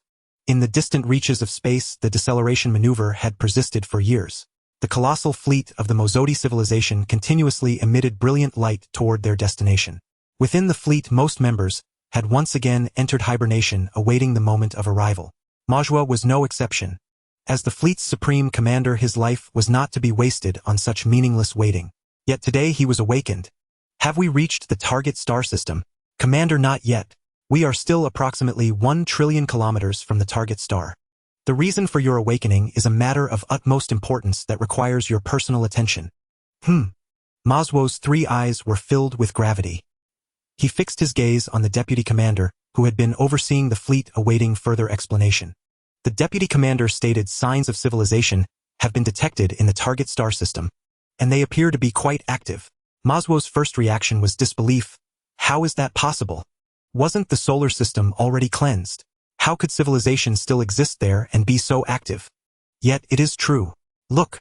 The deputy commander produced a wealth of data. On the massive display screen, the analyses from the shipboard experts were shown. Whether through changes in planetary spectra, neutrino detection, or other methods, all indicated the presence of an active civilization within the solar system. Could it be remnants from the cleansing? The previous cleansing was incomplete. That secondary primary civilization originally in the solar system was not entirely eradicated. Its survivors rebuilt a civilization in this system. And they've even advanced to a secondary intermediate civilization. The deputy commander said with concern, we have reason to believe they've detected our fleet. At this stage, they must have initiated all-out war preparations. Our fleet may encounter trouble. Even if it was merely a secondary intermediate civilization and they themselves were a secondary advanced civilization, they were not a civilization in their own right but merely a fleet. Moreover, they had traveled a great distance while the enemy was waiting at ease. Combined, the opponent was not without a fighting chance and could even cause significant trouble. Recalling the mission's burden, the leaders' earnest entreaties before departure, and the immense effort to scrape together the few hundred million South Star dollars needed to rent the Cloudlight-class space carrier to escort their fleet to the solar system. Efforts that involved much maneuvering and sacrifice. The deputy commander grew increasingly anxious. But to his great surprise, he saw Commander Maswo's 3 eyes seem to light up simultaneously. Then visibly Maswo became excited and animated. Damn it, the wolf god of heaven has finally begun to favor our civilization. The wolf god of heaven was the deity commonly worshipped by the Mozodi civilization's beings. The deputy commander was even more astonished, even suspecting Maswo had gone mad. Yet he saw Maswo leap up and pace in circles with excitement. Commander! Commander! Wake all Fleet High Command immediately. Convene a meeting. The next day, all Fleet High Command gathered in the conference room of the Glory ship. Maswo announced the discovery, and while most High Command felt anxious, he declared with great fervor, "The revival of our Mozodi civilization hinges on this very moment. The previous cleansing was incomplete, leaving survivors. If we eliminate these remnants and report it, how many South Star dollars would the South Star civilization reward us? Perhaps they would even grant us the qualification to purchase strategic assets like space carriers. Our civilization would soar to become one of the top 3 vassals of the South Star civilization." The deputy commander, still somewhat worried, reminded him, "Eliminating the remnants would indeed yield substantial rewards. But currently we lack sufficient certainty of victory." Based on comprehensive estimates, assuming they are a normal secondary intermediate civilization, our 7th Fleet's probability of victory against an entire civilization is only about 85. The safest approach is to report this to the South Star civilization. That would also yield some reward, albeit smaller but sufficient. An 85 win rate seemed high, but one must not forget the 15 failure rate. If they failed, losing the fleet was the least concern. The critical issue was that it would impact the leader's overall strategic plan. The consequences are too severe for anyone to bear. The South Star civilization is 27 light-years away. A round trip would take 54 years to receive a reply. Should we just wait idly all those years? And besides, who said we have to destroy this secondary intermediate civilization first? A cruel, ruthless smile crept across Maswo's face. Why not conquer it? Conquer? The subordinates were puzzled. Yes, conquer. Maswo smiled. First conquer them, make them obey our orders, and help us mine the resources of the solar system. By the time the Cloudlight space carrier arrives, I believe we will have infiltrated this civilization to a certain degree. Then we can eliminate them and claim the bounty for cleansing a civilization. Maswo's plan stunned his subordinates for a moment, but they quickly became invigorated. Indeed, this was feasible. First conquest would undoubtedly face less resistance than annihilation. After weighing the strengths of both sides, this secondary intermediate civilization within the solar system was highly likely to yield and temporarily avoid war. This civilization is clearly a native one of the solar system, utterly unaware of the Alliance's existence, and completely ignorant that wild civilizations are purged by the Alliance. If they knew, how would they dare to remain in the solar system after surviving one purge? They would have fled long ago. Since they are oblivious that our only option is to ultimately destroy them, a conquest masquerading under the banner of win-win cooperation has a high chance of deceiving them. Moreover, a higher civilization naturally suppresses a lower one, both culturally and technologically. Under these circumstances, infiltrating this native civilization would be simple. By infiltrating, corrupting, and controlling them, cultivating rebels within their society, supporting factions aligned with our interests while simultaneously demanding their participation in our mining operations. This would not only increase our mineral output, which could be exchanged for more Nanxing yuan, but also further lull them into complacency. When the Yongguang-class space carrier approaches, we launch a surprise assault to crush and annihilate them, claiming all benefits for ourselves. Maswo's face radiated excitement. Our ships, our weapons, our defenses, our communication and survival capabilities. All can overpower a secondary intermediate civilization. What if we have fewer ships? We can still crush them. Thus we harvest ample resources for sufficient Nanxing yuan rewards, plus the bonus for eliminating remnants of the purged civilization. 2 rewards. Our civilization will thus gain a chance to soar. A staff officer, his face flushed, quickly input Maswo's plan into the simulation system.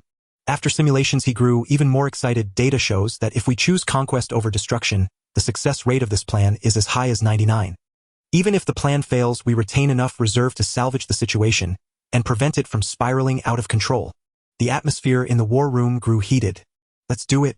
With such a golden opportunity and such high odds of victory, why not? This must be the blessing of the wolf god granting the Mozodi civilization this perfect chance for rejuvenation. To miss this opportunity would be a sin against heaven. More staff officers and fleet commanders were awakened. A multitude of Mozodi military elites gathered, spending months to formulate a detailed operational plan outline. The outline considered every step of contact with that native solar system civilization. For every possible reaction from them, corresponding countermeasures were prepared. Based on the opponent's technological capabilities and the war potential and methods at that level, the military elites made exhaustive predictions, crafting a detailed combat plan accordingly. After the outline was completed, it underwent 3 months of testing and discussion with meticulous revisions and improvements to ensure flawless execution, reducing even that mere one failure probability to near zero. Once the outline was finalized, the entire 7th Fleet entered a state of combat readiness. Resources and energy were placed under military control. Soldiers began tactical drills during deceleration, and the entire 7th Fleet buzzed with vibrant activity. At this moment, the distance between the 7th Fleet and the star had shortened to about 300 billion kilometers. In less than 2 years, the fleet would cross the orbit of the outermost planet in the star system. In the Alliance, this was universally considered true entry into another star system. At this distance, even without precise point-to-point communication, mere broadcast transmissions could initiate dialogue with that native civilization. According to the operational outline, they should now demonstrate goodwill first. Aboard the Glory-class warship in the main control room, under the gaze of commanders and staff officers, Mo. Chen solemnly pressed the send button, broadcasting a message into the star system. He believed that given the technological prowess this native civilization had displayed, they would receive and decipher this message. At the Jupiter base, Chen Yue's combat preparations had been ongoing for years. Based on reconnaissance of that fleet, he confirmed that in about 2 years the two sides would truly meet. Perhaps I should send them a message first, declaring the solar system as human territory and issuing a warning. Chen Yue mused silently. This would be futile, of course. It won't deter their entry into the system, but any interaction might yield some information about them. Just as Chen Yue was undecided about initiating contact, a message from that mysterious fleet arrived at his location first. The message was transmitted via radio waves, a communication method Chen Yue knew well. It was lengthy and complex, approximately 3 gigabytes in size according to his storage specifications. So large. Chen Yue attempted to feed it into his decryption model, finding the decryption surprisingly easy and smooth. Upon reviewing the content, he realized it was a dictionary. So this is the protocol for first contact between different civilizations in the universe. Select a large number of representative sentences from one's own language, bundle them, and send them for the other party to decipher, paving the way for communication. For an advanced civilization, given a sufficient sample of a language system, deciphering it through analysis of word frequency collocations, positions, functions, and distribution patterns is straightforward. Deciphering this specially provided dictionary was naturally not difficult for Chen Yue. He quickly mastered their entire language system. Thus he could finally understand the brief message appended to the dictionary. Clearly this was what they truly wanted to convey. We come in peace. Come in peace. Chen Yue was taken aback for a moment, then sneered inwardly. Although Chen Yue was no politician on Earth and had little understanding of politics, even with his ordinary person's awareness, he knew the statement was utter nonsense. Come in peace. If they truly came for peace, they shouldn't have come at all. It would be best if both sides kept their distance. We are the Mozodian civilization from afar. Our home star system, due to stellar aging, is no longer suitable for civilization to survive. We had to embark on a journey, roaming the vast cosmos in search of a new home. Even a star like the sun, seemingly eternal and unchanging, can indeed age. In the universe, the sun is merely a small star. The smaller a star's mass, the longer its lifespan. The larger its mass, the shorter its life. A small star like the sun has a lifespan of about 10 billion years. Born from the collapse of a primordial nebula, a star is declared born when its internal temperature and pressure are sufficient to ignite nuclear fusion. In the subsequent journey, nuclear fusion continues, maintaining a balance between internal pressure and gravitational pressure, steadily releasing light and heat. During this process, as the fusion fuel is consumed and the overall elemental structure changes, the star slowly expands, its surface temperature gradually decreases, eventually evolving into a red giant. When the sun reaches the end of its life and becomes a red giant, even if Earth is not destroyed, it will be engulfed by the expanding sun. Moreover, although the sun's temperature will drop, its outward radiation will increase by several orders of magnitude. By then, the solar system will obviously be unsuitable for life. This is what is meant by stellar aging. So because their home star is aging, they had to flee their homeland and seek a new suitable star system. Chen Yue remained non-committal. The information from the mysterious fleet continued. During our search for a new home, we passed by your solar system. Please rest assured the solar system's environment is not suitable for our survival, and we have no intention of competing with you for living space here. However, we need to make some supplies and collect resources in the solar system before we can set off again and continue our journey. In the Mezzotian script, the name for the star system where Chen Yue was located was of course not the three-character solar system. In the original text, the solar system was described through some positional coordinates and stellar features. Chen Yue translated it into the term solar system from his own writing system. Due to time constraints, it would be impossible for our civilization to carry out resource collection alone. Therefore, we sincerely hope to cooperate with your civilization working together on resource collection. For the labor contributed by your civilization, we can negotiate a conversion plan, converting it into technological information from our civilization or some products and machinery we manufacture as payment to you. This is a fair and just cooperative process benefiting both your civilization and ours. We pray that the flower of peace may forever bloom between our two civilizations. Chen Yue sneered inwardly. Cooperation. At the very least, both sides must be willing. Your civilization barged into my home without my consent, and when you were already close to my house with no turning back. Having decelerated for so many years, consumed so many resources and energy, unable to resupply elsewhere. Only then did you propose cooperation. Chen Yue clearly sensed the coercive implications hidden within. Moreover, Chen Yue was fully aware that just as he could analyze the fleet's exhaust type and deceleration process to roughly estimate their technological level, they could also analyze him to obtain similar information about his own civilization. The result of the analysis was undoubtedly that the other civilization's technology surpassed his own. With superior technology and military strength, and arriving uninvited, did they leave him any room to refuse their so-called cooperation? But, damn it'll endure for now, Chen Yue thought. He was truly reluctant to start a war. As long as there was even a glimmer of hope for peace, he would strive for it. At least for now, aside from some slight coercion, they had shown no other malice toward him. Perhaps he could just cooperate. Why resort to fighting and killing when they could handle things with diplomacy? Perhaps he could gain some benefits from this cooperation. After some thought, Chen Yue finally made this response. On behalf of our human civilization, I warmly welcome our distant guests. As you said, peace is the common wish of every civilization. Our side is willing to cooperate with your civilization and provide necessary assistance. This message was also sent via radio waves to the fleet still hundreds of billions of kilometers away. Majwa smiled. Cooperating with us is the only viable path for them. The first step of the plan had been a complete success. Majwa smiled. Cooperating with us is the only viable path for them. The first step of the plan had been a complete success. In the following period, friendly, enthusiastic, and frequent exchanges took place between the two sides. They negotiated the details of subsequent cooperation, reached an agreement on trade settlement methods, and discussions on the arrangements for the Mezzotian civilization's entry into the solar system were progressing smoothly. However, Chen Yue naturally could not fully trust this self-proclaimed Mezzotian civilization.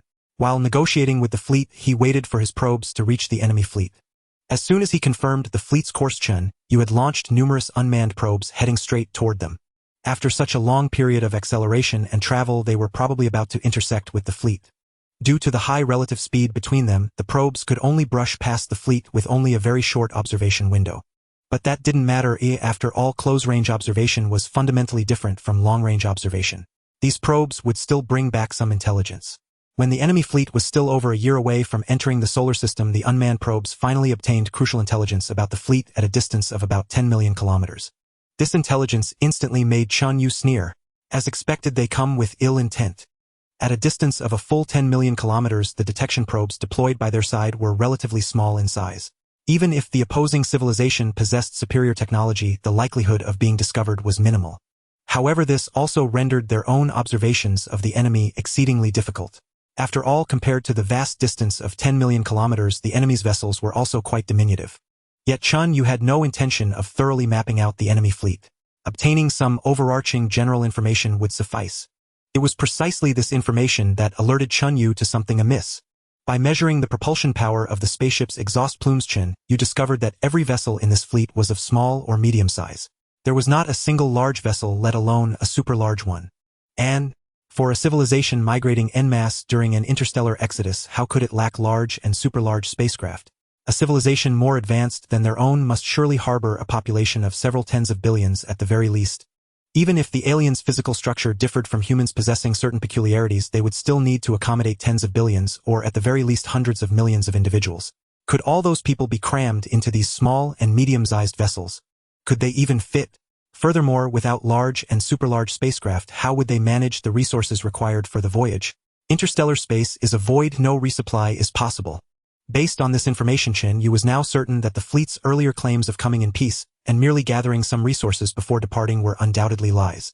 Furthermore, since this fleet had resorted to deception from the very beginning, could they possibly harbor any goodwill towards him? This point too was highly suspect. Chen Yue sneered inwardly. Small and medium spacecraft. Most of them are probably warships, aren't they?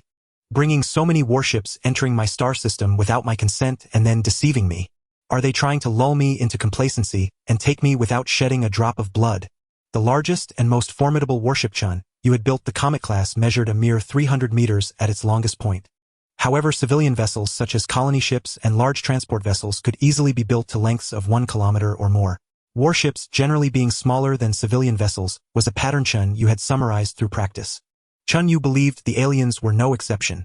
Since this fleet consisted entirely of small and medium spacecraft, he could only conclude that they were all warships. If there is even a sliver of a chance for peace, I would rather avoid conflict, Chen Yue sighed inwardly. But since you come with ill intent, I have no choice but to engage you in battle. At that moment, Chen Yue had resolved to commence hostilities. Having made this decision, he paradoxically became even more cordial towards the fleet calling itself the Mozoth civilization. He engaged in negotiations with the Mozoth civilization with increasing frequency, repeatedly deliberating over every minute detail of the proposed cooperation, haggling over every specific gain or loss.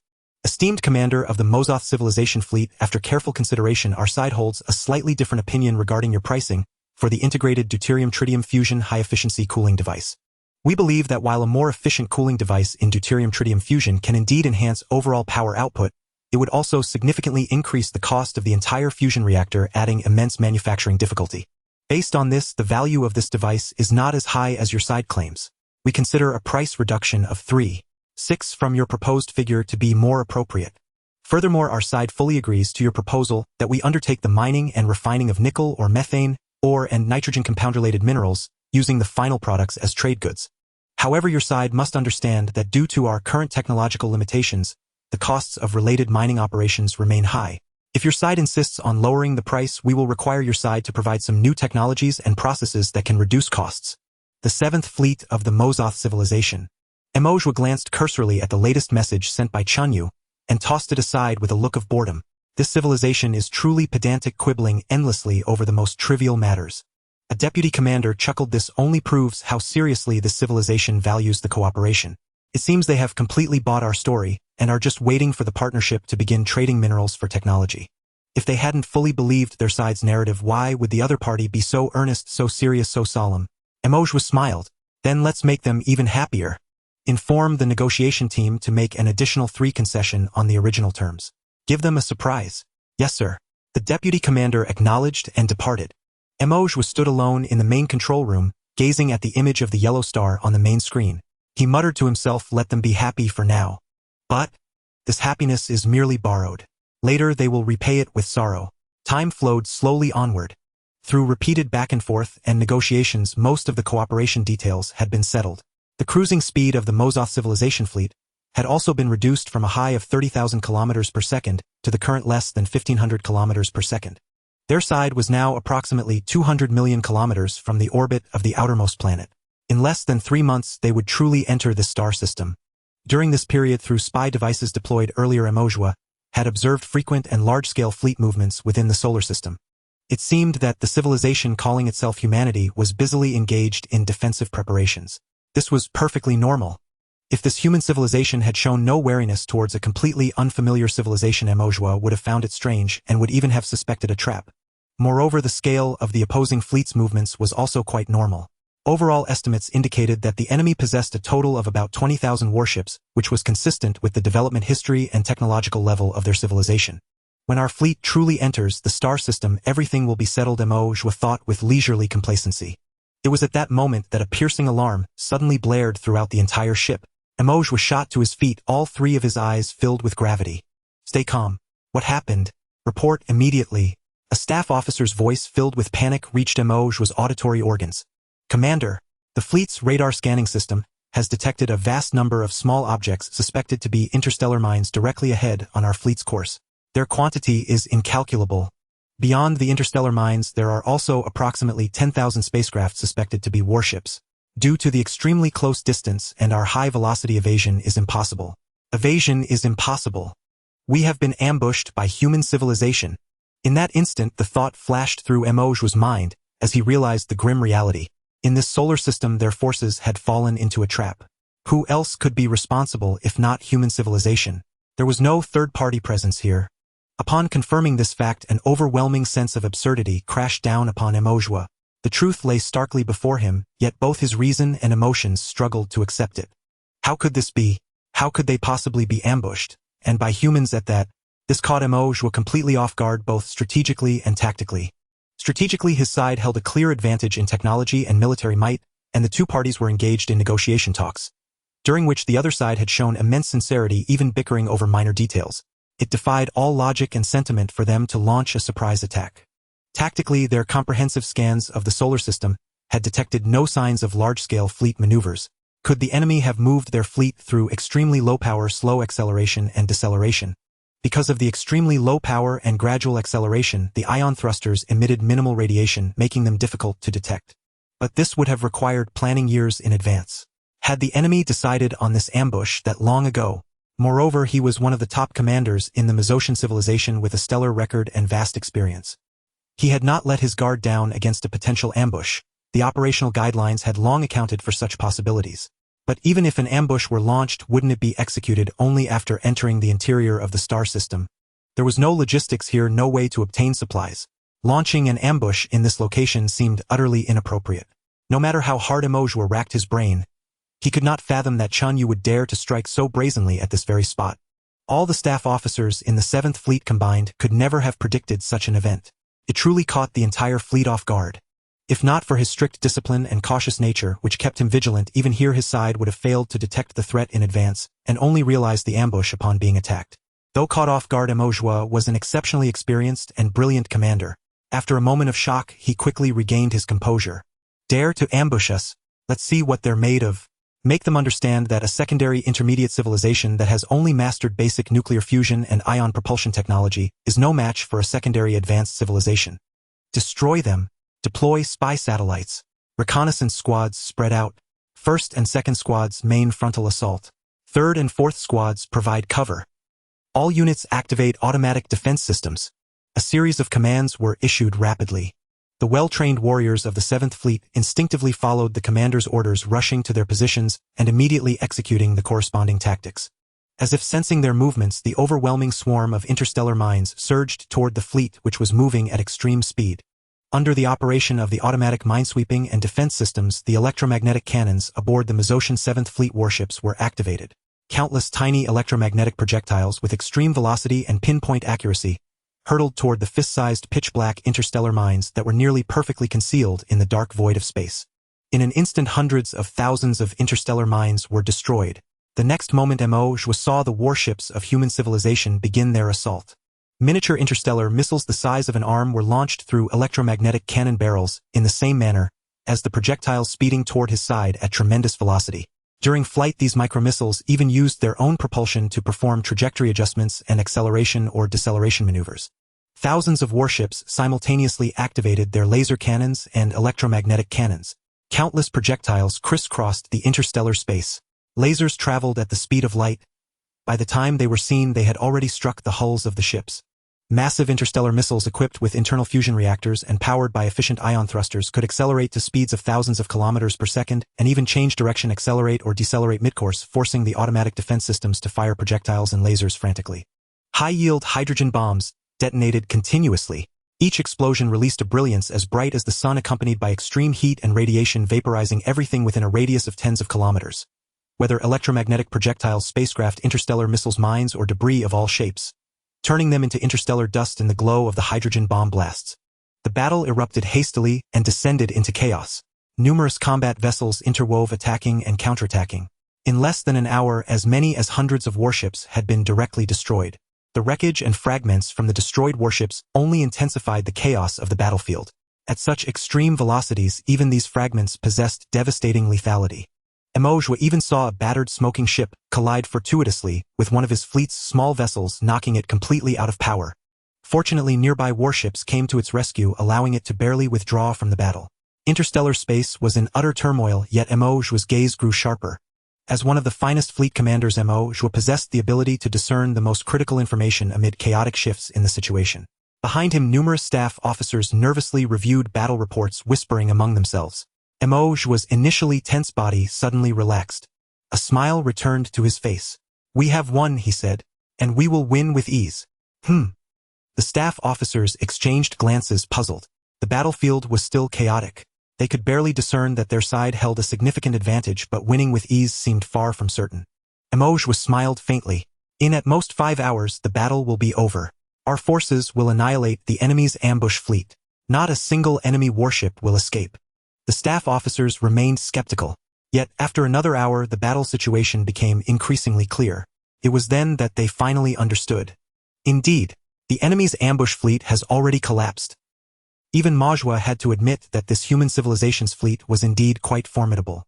They seemed utterly ignorant of fear, knowing no dread, only driven to execute their missions.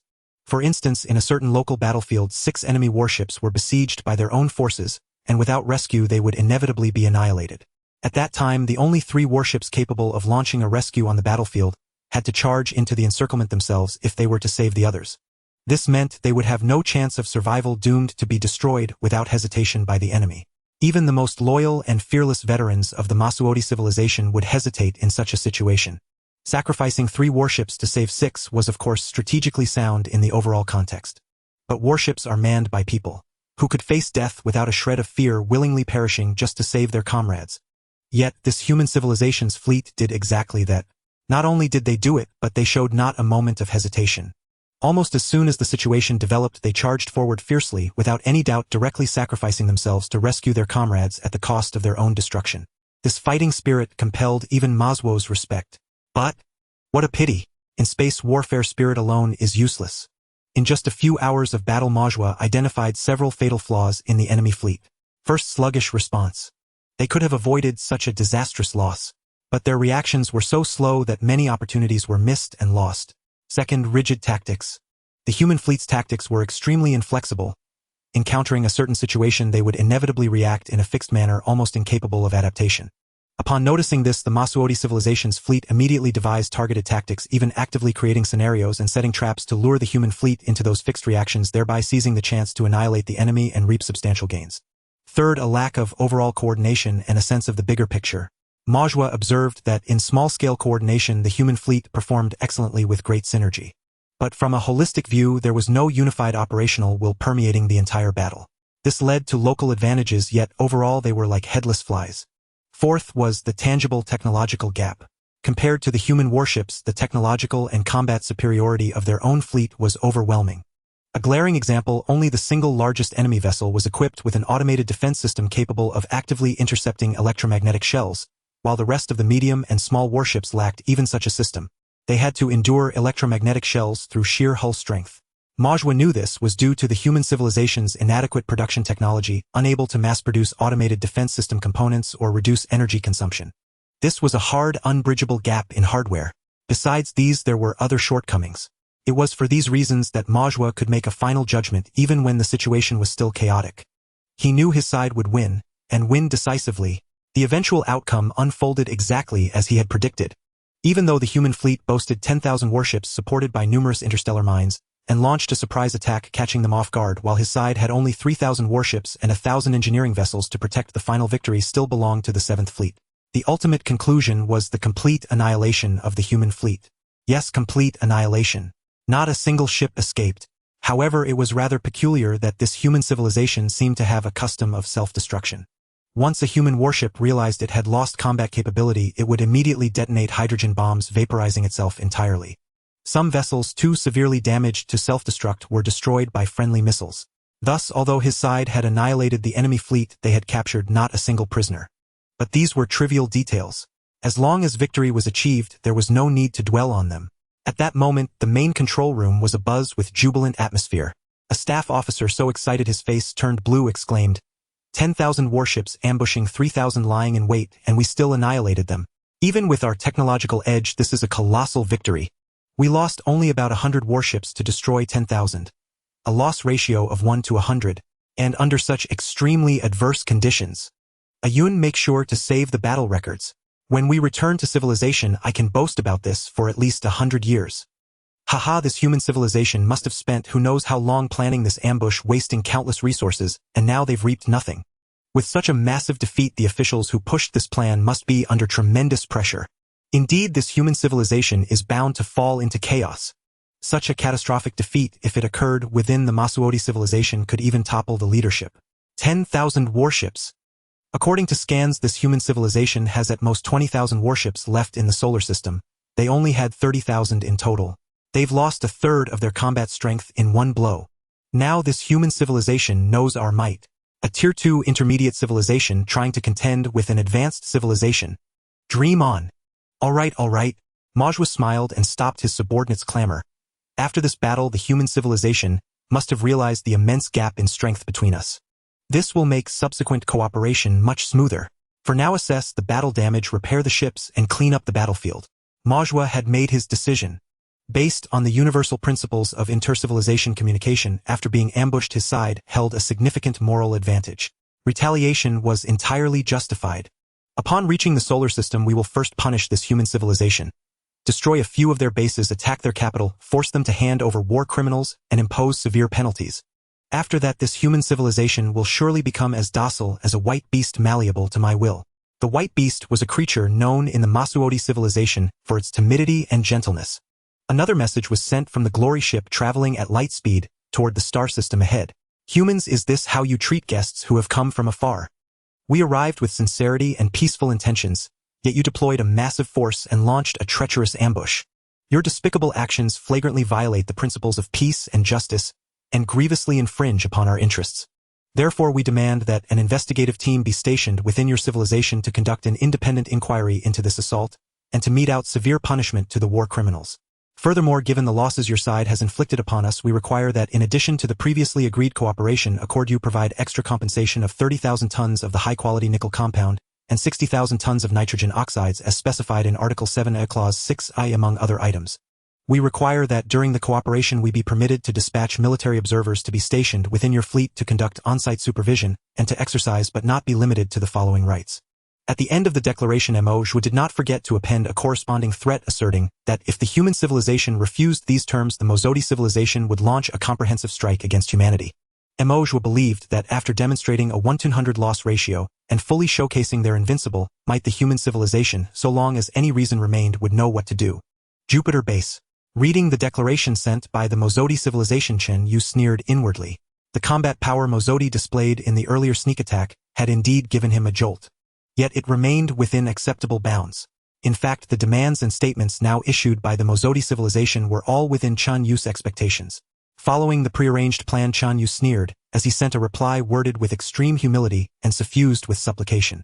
Esteemed leader of the Masuodi civilization, on behalf of human civilization, I assure you that peaceful coexistence is the shared aspiration of all our people. Military confrontation is beneficial neither to cooperation nor to the development of civilizations. We strongly condemn the actions of a small cabal of military adventurers who, for selfish gain, sabotaged the promising cooperative relationship between our civilizations. I have ascertained that the earlier sneak attack was a misunderstanding. The operations architect was our military council chairman, Chu Tianyong. I have already arrested him and his cohorts. A total of 1635 war criminals are in custody and can be handed over to Your Excellency for disposition. We are willing to assume full responsibility for compensating the losses your civilization suffered as a result of this conspiracy. If necessary, I can, on behalf of all humanity, attend your memorial for the fallen and offer our deepest apologies with the highest rights our civilization can muster. We fully accept without reservation your proposed material compensations of nickel compounds, nitrogen oxides, and the like. Upon sending that message, Chen Yue maintained the utmost humility of tone and displayed the greatest sincerity. So then, I've given you a scapegoat and one from the upper echelons of our civilization at that more than 1,000 people. I, as a civilization leader, am willing to abase myself and go to you to apologize. I accept all the compensations you demand. Is that sincere enough? Humble enough? Of course, it was all fabricated by Chen Yue. There was no civilization leader, no Chu Tianyong, no military council chairman. None of it existed. At this moment, the entirety of human civilization from top to bottom consisted only of Chen Yue, and he did not even possess a physical embodiment. After that message, Chen Yue shifted his tone. However, we cannot acquiesce to your dispatching an independent investigative team into our civilization. We assure Your Excellency that we have conducted a comprehensive, detailed, and verifiable investigation. All those responsible for this military escapade have been apprehended with not a single one omitted. There is truly no need for you to send an investigative team. Furthermore, our fleet maintains a degree of autonomy. Given the structure of our civilization, a rash insertion of your military observers vested with authority would easily sow chaos and cause major unrest within our civilization, undermining future cooperation. In light of these practical considerations, we earnestly implore Your Excellency to reconsider this decision.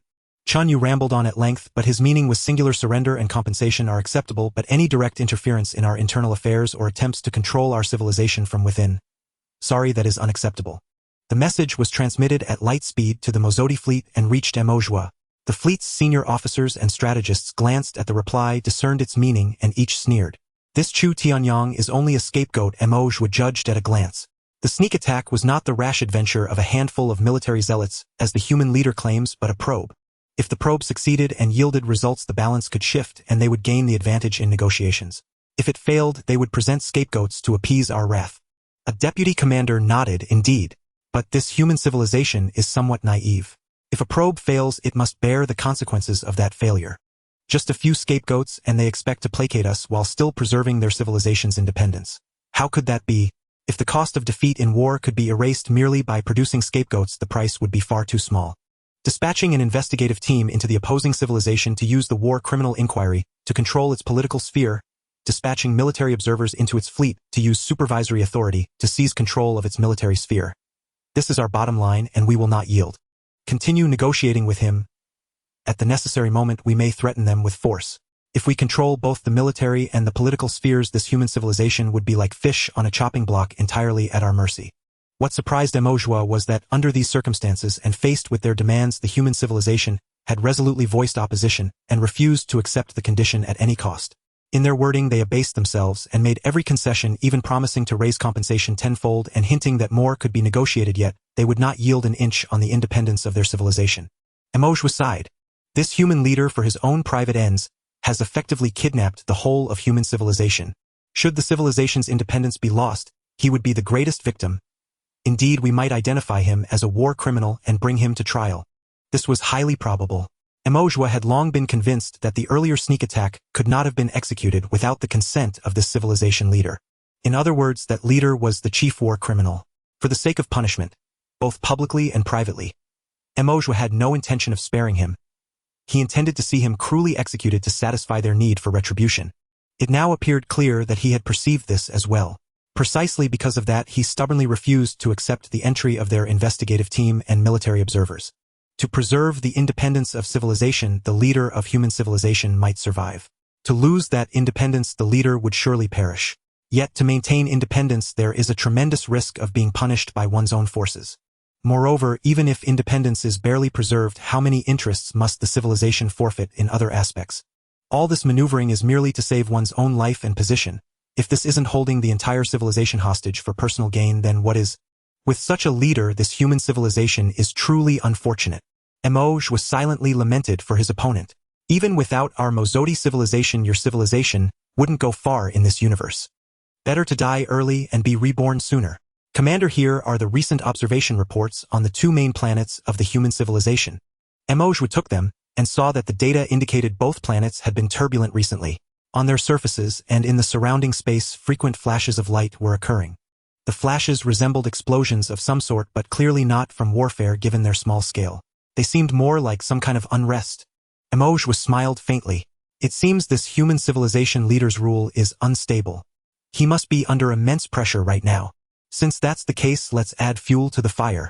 Order: do not linger outside the star system. Directly invade Jupiter and destroy one of their industrial planets first. Yes. This was a punitive action and a display of force. It was believed this punishment and demonstration would shake the entire human civilization. By then, subsequent negotiations would be much easier. The entire fleet adjusted course slightly, and after a long deceleration still hurtled toward Jupiter with formidable speed. At the Jupiter base, after finally observing the Mozodi civilization's course change toward the Jovian system, Chen Yue breathed a slight sigh of relief. He remotely commanded several satellites in space to self-destruct, creating flashes resembling riots, then began inspecting his combat preparations once more. Humph, it wasn't in vain that I went to such great lengths to lure you here. Since you've come, don't expect to leave. Indeed, Chen Yue had expended immense effort. Ambushes, performances, negotiations, simulated riots. All with one goal: to draw the Mozodi fleet to the Jovian system. He aimed to create the illusion of a civilization rife with internal conflict, a leader who held the entire civilization hostage for personal gain and refused to compromise a civilization on the verge of collapse. One that would yield completely to Mozodi's might after another punitive demonstration falling entirely under their control. Moreover, the Mozodi civilization had ample reason and internal impetus to carry out this punishment. After all, they had just been ambushed. Though the exchange ratio was 1 to 100, they had still lost over 100 ships. Many lives had been lost. Now that the human civilization refused to submit, it provided a perfect excuse to teach them a harsh lesson. If the human civilization had obediently surrendered, they couldn't punish them for the sake of future cooperation. That would have been truly frustrating. Now, with both reasons in place, why wait to punish them at the Jovian system? At this moment, Chen Yue's scheme had finally succeeded. Yet even so, Chen Yue dared not relax in the slightest. Though the earlier ambush was part of the plan, the Mozodi civilization's astonishing combat prowess in that battle was undeniable. Even their smallest ships are equipped with automatic defense systems, and their armor quality far surpasses mine with superior maneuverability and firepower. It's practically a crushing advantage. If I were an ordinary, normal, social intelligent civilization, this single Mozodi fleet alone could annihilate me completely. The technological gap is truly despairing. Fortunately, I am no ordinary civilization. Chen Yue mused silently, tensely, making final combat preparations. At that moment, the Mozodi fleet was less than 100 million kilometers from the Jovian system. Soon they would truly arrive. In communications, the Mozodi civilization's tone grew increasingly aggressive. Chen Yue's responses became more pleading and panicked. To better simulate a leader pushed to the brink, Chen Yue even made what could be called treasonous promises, offering up to 200 million people as slaves, almost begging for mercy on his knees. From every angle, it seemed he was utterly desperate, clinging to survival. Meanwhile, the fireworks within the Jovian system grew more frequent. Explosions and chaos erupted everywhere. The entire civilization seemed to have plunged into total disorder. Under these circumstances, the Mozodi civilization's fleet of 2,500 ships, with the 1,000 engineering ships left near Neptune escorted by 500 warships, finally descended into the Jovian system. Just before the Mozodi arrival, Chen Yue had hastily assembled about 10,000 ships to confront them. The formation was chaotic and disorganized, clearly lacking any will to fight. Huoying shook his head with a laugh. This human civilization leader seems cornered, ready to fight to the death. Ha ha ha. After all that preparation and scheming with favorable conditions, 10,000 ships were easily annihilated by us. Now, with over 10,000 ships here, no fighting spirit, and a civilization in chaos, what threat can they pose? Fine, destroying an industrial planet is a demonstration. Annihilating a fleet is also a demonstration. It's all the same. This civilization only has about 30,000 ships in total, right?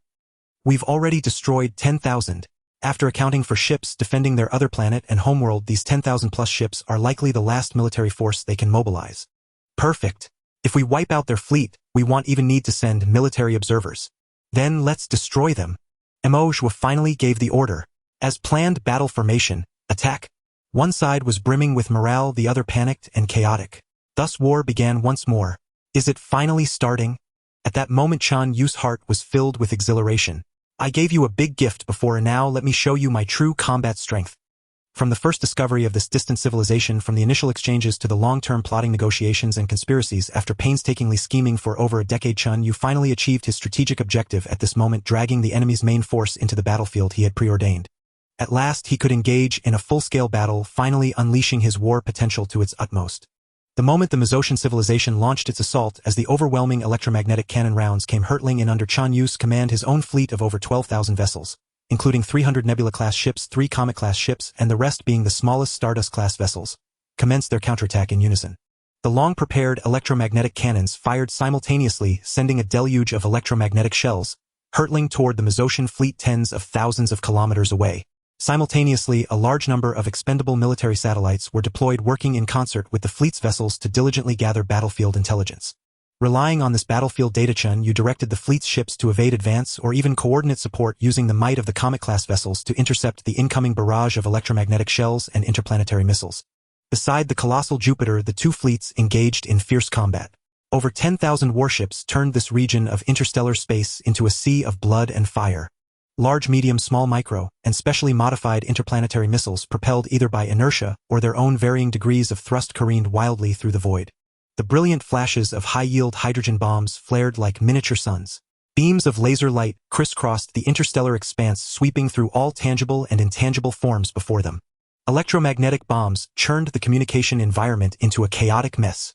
Debris from warships, missile fragments, and stray projectiles continuously hurtled toward Jupiter, slamming into its atmosphere at tremendous velocities. Such attacks were clearly incapable of affecting a planet as massive as Jupiter, yet the spectacle remained sufficiently awe-inspiring.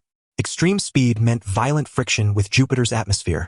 Consequently, whether warship wreckage, missile debris, or stray electromagnetic shells, all transformed into meteors upon entering the Jovian atmosphere. From within Jupiter's interior, one could witness millions upon millions of meteors falling in unison across the high skies, as if the heavens themselves were raining fire. At this moment, Chen Yue was utterly focused, channeling the majority of his computational power onto the battlefield. Both sides could no longer maintain formation. They were intermingled, locked in utter chaos. An exceptional military commander could still grasp the overall situation, but that was the extent of it. The battlefield's intricacies were too chaotic for even the finest commander to manage individually. He could only make broad judgments, breaking down his strategic objectives and delegating them to the commanders of respective sectors. Those sector commanders would further decompose and delegate the orders all the way down to the most frontline individual ship commanders, thus forming a complete battlefield command hierarchy. This command system was evidently heavily reliant on the caliber of grassroots commanders and soldiers. A single frontline ship failing to achieve its tactical objective, according to the superior commander's intent, might be inconsequential. Even 10 might not matter. But 100 or 1,000 could sway the overall situation. Fortunately, the 7th Fleet of the Mezocian civilization was a rare elite within their kind, renowned for its discipline and ability to endure hard battles.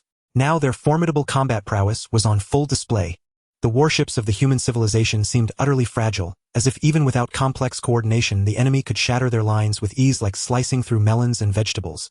The situation appeared overwhelmingly favorable. Any commander would conclude that victory was imminent. A great complete victory. Yet Maswo's brow furrowed once more.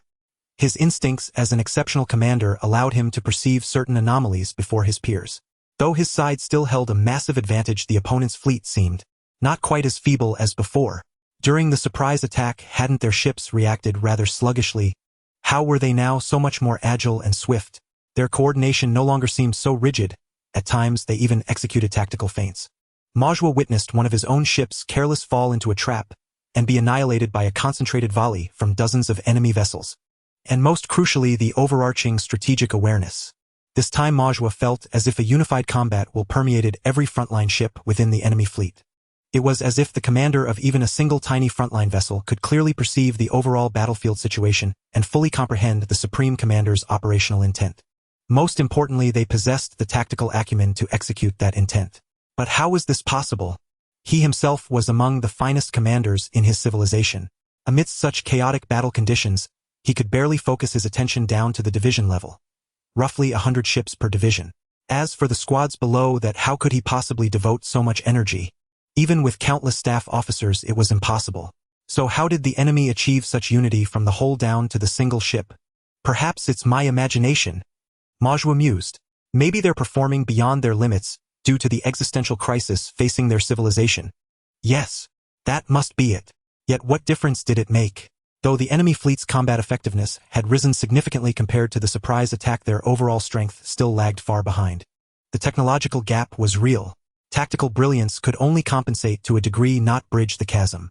Maswo now grew slightly more serious.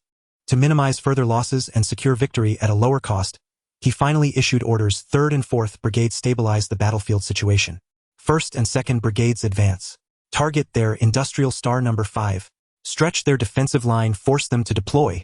Once the line was stretched, the rest would be straightforward. Yes, sir. In the interstellar battlefield, the brigade commanders immediately executed Maswo's operational intent.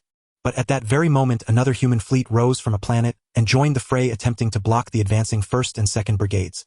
Maswo pondered for a moment, then suddenly grasped the situation. His expression darkened as he cursed, "What a madman!" Maswo had initially believed that human civilization had no more fleets to mobilize. But at this moment, the unexpected appearance of yet another fleet made him suddenly realize something. He had been deceived. He had fallen into their trap. Everything before this, including that surprise attack, was likely a strategic deception by the enemy. They weren't in internal chaos. Their leader hadn't hijacked the entire civilization for personal gain, and they weren't begging for mercy. They had deliberately lured his fleet here, Otherwise, how could this hastily assembled fleet display far greater combat power than the one in the earlier surprise attack? Otherwise, how could a civilization that had supposedly exhausted its resources still field another fleet? What a madman! A madman! Huoying cursed loudly, using a third of the entire civilization's fleet as bait, just to lure us to your home base for a decisive battle. A madman! Commander, this is a mad civilization. A Tier 2 intermediate civilization could at most support a fleet of around 30,000 warships. Any more was unsustainable. The 10,000 warships that participated in the earlier surprise attack and were completely annihilated. Wasn't that exactly one-third of their combat strength? A civilization's entire one-third combat strength sacrificed like that, sent to die as bait. Discarded without hesitation. This was clearly not something a normal civilization would do. In a normal civilization, anyone proposing such a plan would be executed on the spot. Yet, this human civilization had actually done it. Who could have imagined this? Huoying admitted that not only he but even the godlike commanders of Tier 3 civilizations from the Nanxing civilization could never have foreseen it. The most critical point was, what was the point of directly sacrificing one-third of the civilization's combat strength? Yes, they had indeed been deceived into coming to their home base for a decisive battle, but so what? With only about 20,000 warships left, wouldn't they still be unable to defeat us? Wouldn't they still be crushed by us? It was utterly meaningless. This entire civilization from top to bottom must have lost their minds. A flicker of doubt crossed Huoying's mind. I don't care what schemes you have.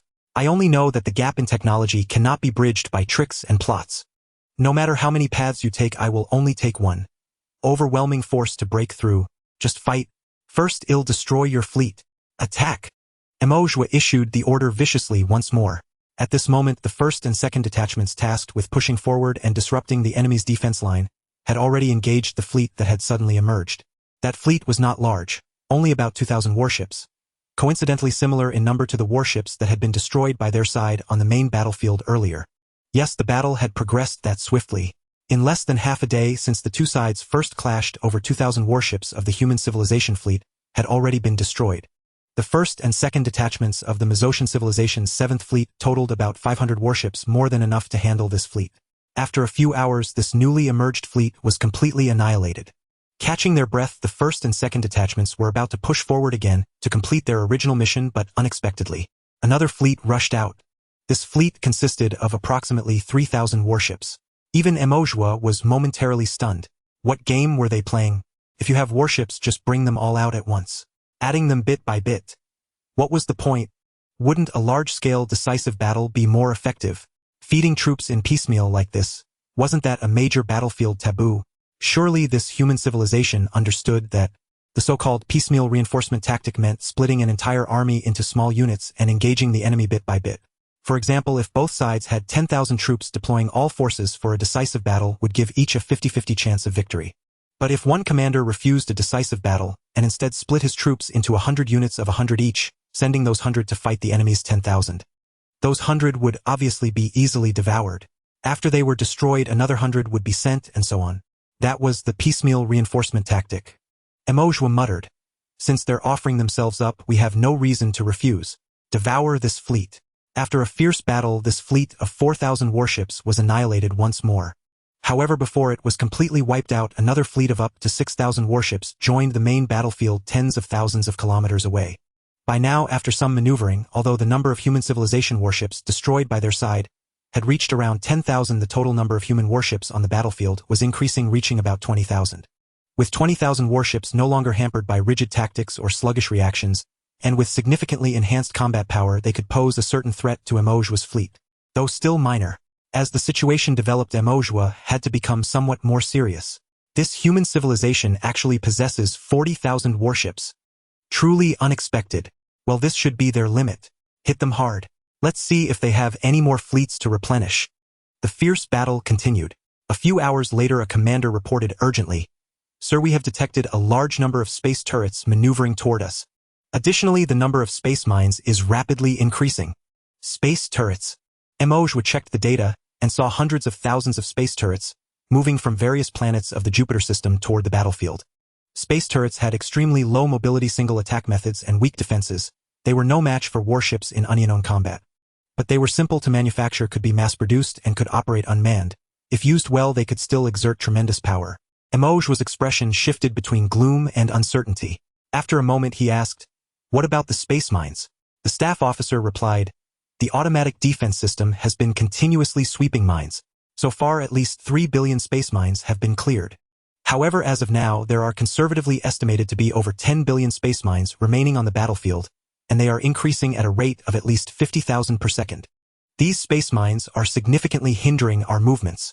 Amalthea nearly jumped up in anger. "There are already 13 billion mines in the battlefield and at least 50,000 new ones every second. How can this human civilization have such strong industrial capabilities?" This human civilization had brought him too many surprises so far. But the situation was still under control. Transfer 400 more warships from the reserve fleet. Amalthea had decided to use all his strength. This human civilization was far too bizarre. From the very beginning, as if in a daze, they had directly used a quarter of their military strength as bait to lure the enemy into a decisive battle at their headquarters, followed by the tactically disastrous piecemeal commitment of forces, and now the rapidly increasing number of interstellar mines. All of this filled Amalthea with a foreboding sense of dread. He had already resolved to go all out to finish this battle as quickly as possible, ideally with a single thunderous strike to crush the enemy. If they dragged it out any longer, Amalthea couldn't help but worry that this weak human civilization might pull some other trick out of its sleeve. The engineering ship fleet left behind in the rear was now escorted by only 100 warships. Yet Amalthea was not particularly concerned about that area. Even engineering ships possessed a certain degree of self-defense capability. Besides, there were also automated defense installations in place. He could be certain that unless the opponent dispatched a fleet of over 10,000 warships, the chances of capturing it were slim. Besides, if they couldn't win, they could always run. After all, their own technology was more advanced and their acceleration capabilities were stronger. For now, though, it seemed this human civilization had no intention of targeting those engineering ships. After 3 days of maneuvering, these 400 fully loaded warships finally reached the battlefield and joined the formation. Their arrival further bolstered Amalthea's fighting strength. As of this moment, Amalthea's fleet had been locked in fierce battle with the human civilization for a full 3 days. During these 3 days, the Mezocian civilization fleet had achieved significant results. Of the 20,000 warships the human civilization had deployed to the battlefield, a full half had now been destroyed. Meanwhile, their own warship losses amounted to only about 200. Overall, the exchange ratio between the two sides was roughly maintained at about 1 to 60. In other words, the human civilization had to lose 60 warships to destroy one of their own. This ratio was naturally incomparable to the 1:100 ratio of the initial surprise attack, but considering that in this campaign the combat effectiveness of the human civilization's warship fleet had inexplicably increased, coupled with the participation of a large number of interstellar mines and interstellar turrets, maintaining a loss ratio of about 1 to 60 was already enough to make Amalthea proud. At this moment, of the original 3,000 warships under Amalthea's command, only 2,460 remained. Most of them had sustained some damage, and war material had been heavily consumed, no longer in abundant supply. On the hull of the Glory, beams of laser light crisscrossed, continuously sweeping away the interstellar mines and missiles that tried to approach. In just 1 minute, they had cleared nearly 1,000 interstellar mines. This situation had persisted from the very beginning of the war until now. By this point, the single warship Glory alone had destroyed roughly over 5 million interstellar mines. But even more interstellar mines were still surging in like moths to a flame, covering the sky and the earth. After directing another wave of clearing against the densely approaching interstellar mines, Amalthea couldn't help but grumble. Could it be that this human civilization has diverted all its industrial power to producing interstellar mines? We've been fighting until now and have cleared a total of over 20 billion interstellar mines, yet they're still deploying them. TSK. The cluster of interstellar mines was like a swarm of annoying mosquitoes, unable to cause much harm yet always buzzing around, impossible to shoo away and endlessly vexing. Fortunately, the war is almost over. Amalthea let out a soft sigh. These last 10,000 or so warships should be their final strength. The deputy commander and the staff officers shared the same sentiment. This interstellar war had dragged on to the point where they felt a sense of weariness, utterly devoid of the exhilarating thrill of galloping across the battlefield that they associated with previous interstellar conflicts. Let's hope it ends soon. They had no desire to continue fighting. This human civilization is truly formidable. A high-ranking fleet officer marveled. An ordinary second-tier intermediate civilization would be impressive to have 20,000 warships. But they have. Well, we've already destroyed nearly 30,000 warships, haven't we? And now there are another 10,000, making a total of 40,000. Tisk, truly remarkable. Once we take control of their civilization, we'll need to conduct a thorough investigation to see how they managed to produce so many warships. Warships aren't simply built, though that alone is difficult enough. Not to mention the number of upstream factories and industrial workers required to build a single warship, but after construction they also need maintenance and repairs. Most importantly, warships need crews to operate them. For a small warship our side requires about 80 well-trained elite soldiers to operate. For 40,000 warships, including the larger ones, that would require roughly 4 million elite soldiers. Adding logistics, combat supplies, maintenance, and provisions, it would need about 10 million people. The entire industrial chain would require approximately 100 million people. And crucially, every single one of these 100 million people must be professionals with higher education. These 100 million people produce no value for the internal economy of the civilization. Instead, they must be supported by everyone else. They are all highly skilled talents, so their compensation cannot be low. A rough estimate suggests that a civilization with a population of about 10 billion would be needed to support this 100 million people. And this is under the scenario of a fully militarized civilization where the entire strength of the civilization is dedicated to enhancing armaments and developing the military. If the civilization also developed culture, entertainment, and the like, a civilization with a population of 10 billion would not be able to sustain so many military personnel. It was precisely for this reason that Chen Yue was so curious about this human civilization. Let's step up our efforts and launch another wave of attacks to finish off these last 10,000 warships as soon as possible. Chen Yue made up his mind. But just then a staff officer rushed hastily into the meeting room. His face was ashen, a mixture of anger and something akin to fear. Commander, our satellites have detected another, approximately 10,000 warships, lifting off from the surface of Planet 6. They are currently maneuvering toward the battlefield, and are expected to join the fray in about a day. Bloody hell! A high-ranking fleet officer was so startled he even jumped to his feet. More warships? 10,000? That's impossible. How could they possibly have 50,000 warships? Our Mezosian civilization has only 50,000 warships in total, and we are a second-tier advanced civilization. A second-tier advanced civilization that has mastered helium-3 fusion technology and more efficient ion propulsion technology with higher productivity. Our civilization already finds it quite taxing to support 50,000 warships. This human civilization is merely a second-tier intermediate civilization. How could they possibly have 50,000 warships? That's not all. The staff officer continued, his face still grim. Intelligence indicates that the rate at which the human civilization is deploying interstellar mines has increased again from the previous average of 50,000 per second to 66,000. This time Chen Yue was genuinely astounded. Various intelligence reports hinted that the war potential of this human civilization seemed yet to be fully tapped. After such a prolonged conflict, this human civilization was still dispatching fleets into battle, even increasing the deployment rate of interstellar mines. Each interstellar mine weighs approximately 0.5 kilograms. Calculating at 66000 mines per second, that amounts to a staggering 33 tons per second, translating to nearly 300 tons per day. With such a massive deployment of interstellar mines, this human civilization must be operating several production lines with upstream and downstream factories employing hundreds of thousands, if not millions of people to sustain output. Coupled with those seemingly inexhaustible interstellar turrets that continuously join the fray, no matter how many we destroy, a secondary intermediate civilization like humanity would need at least 10 million workers to maintain such production, wouldn't they? What kind of civilization allocates over 10 million people to produce such things? I've fought countless battles but never encountered a civilization so extravagantly resolute. Are they insane? A high-ranking fleet officer couldn't help but curse. If they had so many warships, why didn't they deploy them from the start? 50,000 ships against our 3,000 would have given them a fighting chance. Instead they trickle in piecemeal. What a flawed strategy. Calm down. Chen Yue's roar quelled the tension in the conference room. He spoke slowly. When a civilization faces extinction, it often unleashes unexpected power. I admit this human civilization has exceeded our expectations, but it remains within normal bounds. However, even with unity and latent potential unleashed, there are limits and nothing is truly infinite.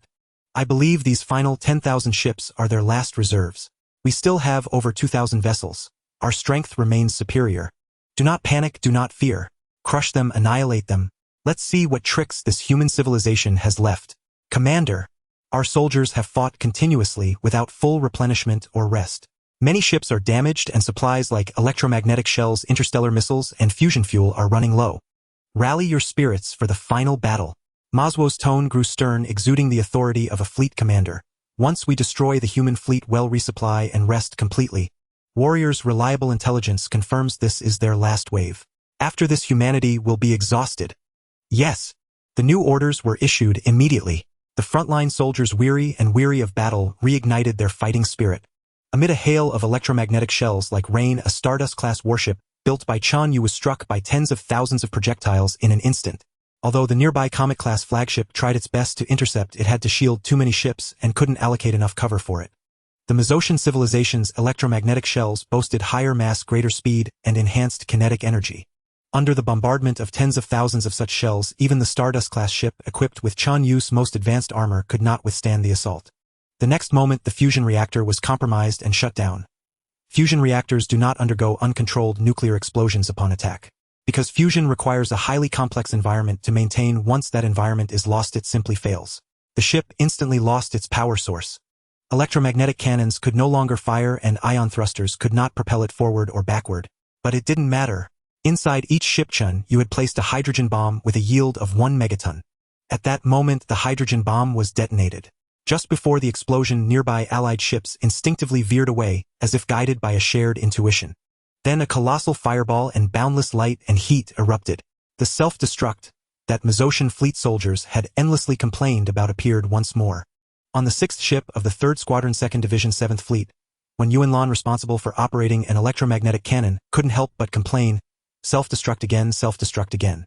His comrade muttered, "Are the soldiers of this human civilization unafraid of death? They detonate so decisively without a hint of hesitation. Lucky we dodged quickly." When Yuanlan forced a smile, "Another ship is coming. Stop dawdling and take it out. Finish early, wrap up early. I wonder when this will ever end. Alert! Alert! Detecting a large number of interstellar mines approaching. Minesweeping team, focus on sweeping. How annoying. Interstellar mines again. Are they free? Just dumping them into the battlefield. I'm so tired. I haven't rested in 2 days. Didn't you hear Lord Majwa? This is the last wave. Hold on, rest after this." All right. Boom. Another human small warship was destroyed. Before being completely obliterated, it self-destructed once again without fail. Nice. That's the 7th, right? One more and we can rest. Hurry up, shift change in half an hour. All right. Target selected. Coordinates X 3216, Y 5517, Z 5014. Fire. On the Glory main control room. Reporting, Commander. Our fleet fights valiantly. As of now, enemy ships in the battlefield have been reduced to around 10,000, divided into 7 segments, and we are systematically annihilating them. Divided into 7 segments, unable to connect head to tail, unable to coordinate, cooperate, support, or cover each other. Humanity's defeat was sealed. What remained was simple: eliminate them one by one. Majwa let out a long sigh, feeling a sense of relief. Finally, it was ending. Orders. Just as he was about to command the swift annihilation of the remnants, a furious roar erupted in the conference room. Majwa looked up to see a deputy commander leaning heavily on the table, his 3 eyes wide as if about to pop out, clearly consumed by rage. "Commander, scout ships report that from the enemy's 5th planet, another 10,000 warships have launched and are heading to the battlefield, estimated to arrive in 1 day. Damn, how are there more?" Majwa felt he was on the verge of madness. 60,000 ships. A full 60,000 ships. This civilization, merely at the 2nd-tier intermediate level, possesses a fleet of 60,000 vessels. More than my Masuwa civilization. How can they afford to sustain so many well-trained warriors? Emojua could clearly perceive that from the onset of this campaign, until now, the tactical proficiency and combat effectiveness of this human civilization's fleet had remained consistently stable, maintaining a constant level without any signs of decline. This clearly indicated that the warriors currently piloting the ships were not hastily deployed reserves with insufficient training, but rather proper, fully trained and qualified regular soldiers. 60,000 ships, over 5 million standard warriors. How is this possible? Emojua felt as though he was on the verge of madness. He even began to suspect whether this human civilization possessed hidden potential yet to be unleashed, because they hadn't even deployed their reserves throughout the entire battle. "Commander, our warriors are fighting with the last shred of their will, and now another wave of reinforcements has arrived. What do we do? On paper, we still hold an overwhelming advantage. But Emojua knew in his heart that they were nearly at the end of their rope. To annihilate as many as 40,000 enemy ships with a force of only 3,000, even accounting for a technological gap, was no simple feat. What to do, what to do? Emojua steadied his mind with effort, thinking frantically. He knew well that as the supreme commander of this fleet, he must remain composed. Once he faltered, the entire fleet would be utterly doomed. In a moment he reached a decision. Tell the warriors to hold steady. This must be this human civilization's last wave of reinforcements, the very last. There can be no more after this, no more. Emojua roared. It must be the last. At this moment, even he harbored some doubt about his own judgment. But he had no choice but to act and speak this way. Yes. The last wave. The staff officers scrambled to organize a new tactical plan. The atmosphere in the Glory's main control room was heavy and oppressive. At that moment, within a ground-based spacecraft factory at Jupiter 2 base, completed ships were neatly parked under camouflage shelters, row after row, column after column, occupying a vast area. This was Ship Storage Base No. 13. Chen Yue had constructed a total of 30 such bases during his decades-long war preparations. Each ship storage base housed a total of 5000 completed warships. Among them, 4500 were Stardust class, 498 were Nebula class, and the two largest were Comet class. Currently, bases No. 11 and No. 12 had just been emptied. The 10,000 ships stored there had just set sail for the battlefield. Chen Yue still had 18 bases remaining, housing a total of 90,000 ships. This Masua civilization's combat power is truly formidable. Chen Yue thought with some chagrin. Even though I lured them to my home base where I can directly control the ships and maximize tactical coordination and synergy, the kill ratio barely reaches 60-1 and I can't reduce it further. That was precisely why Chen Yue had gone to such lengths to lure the Masua civilization fleet to his home base.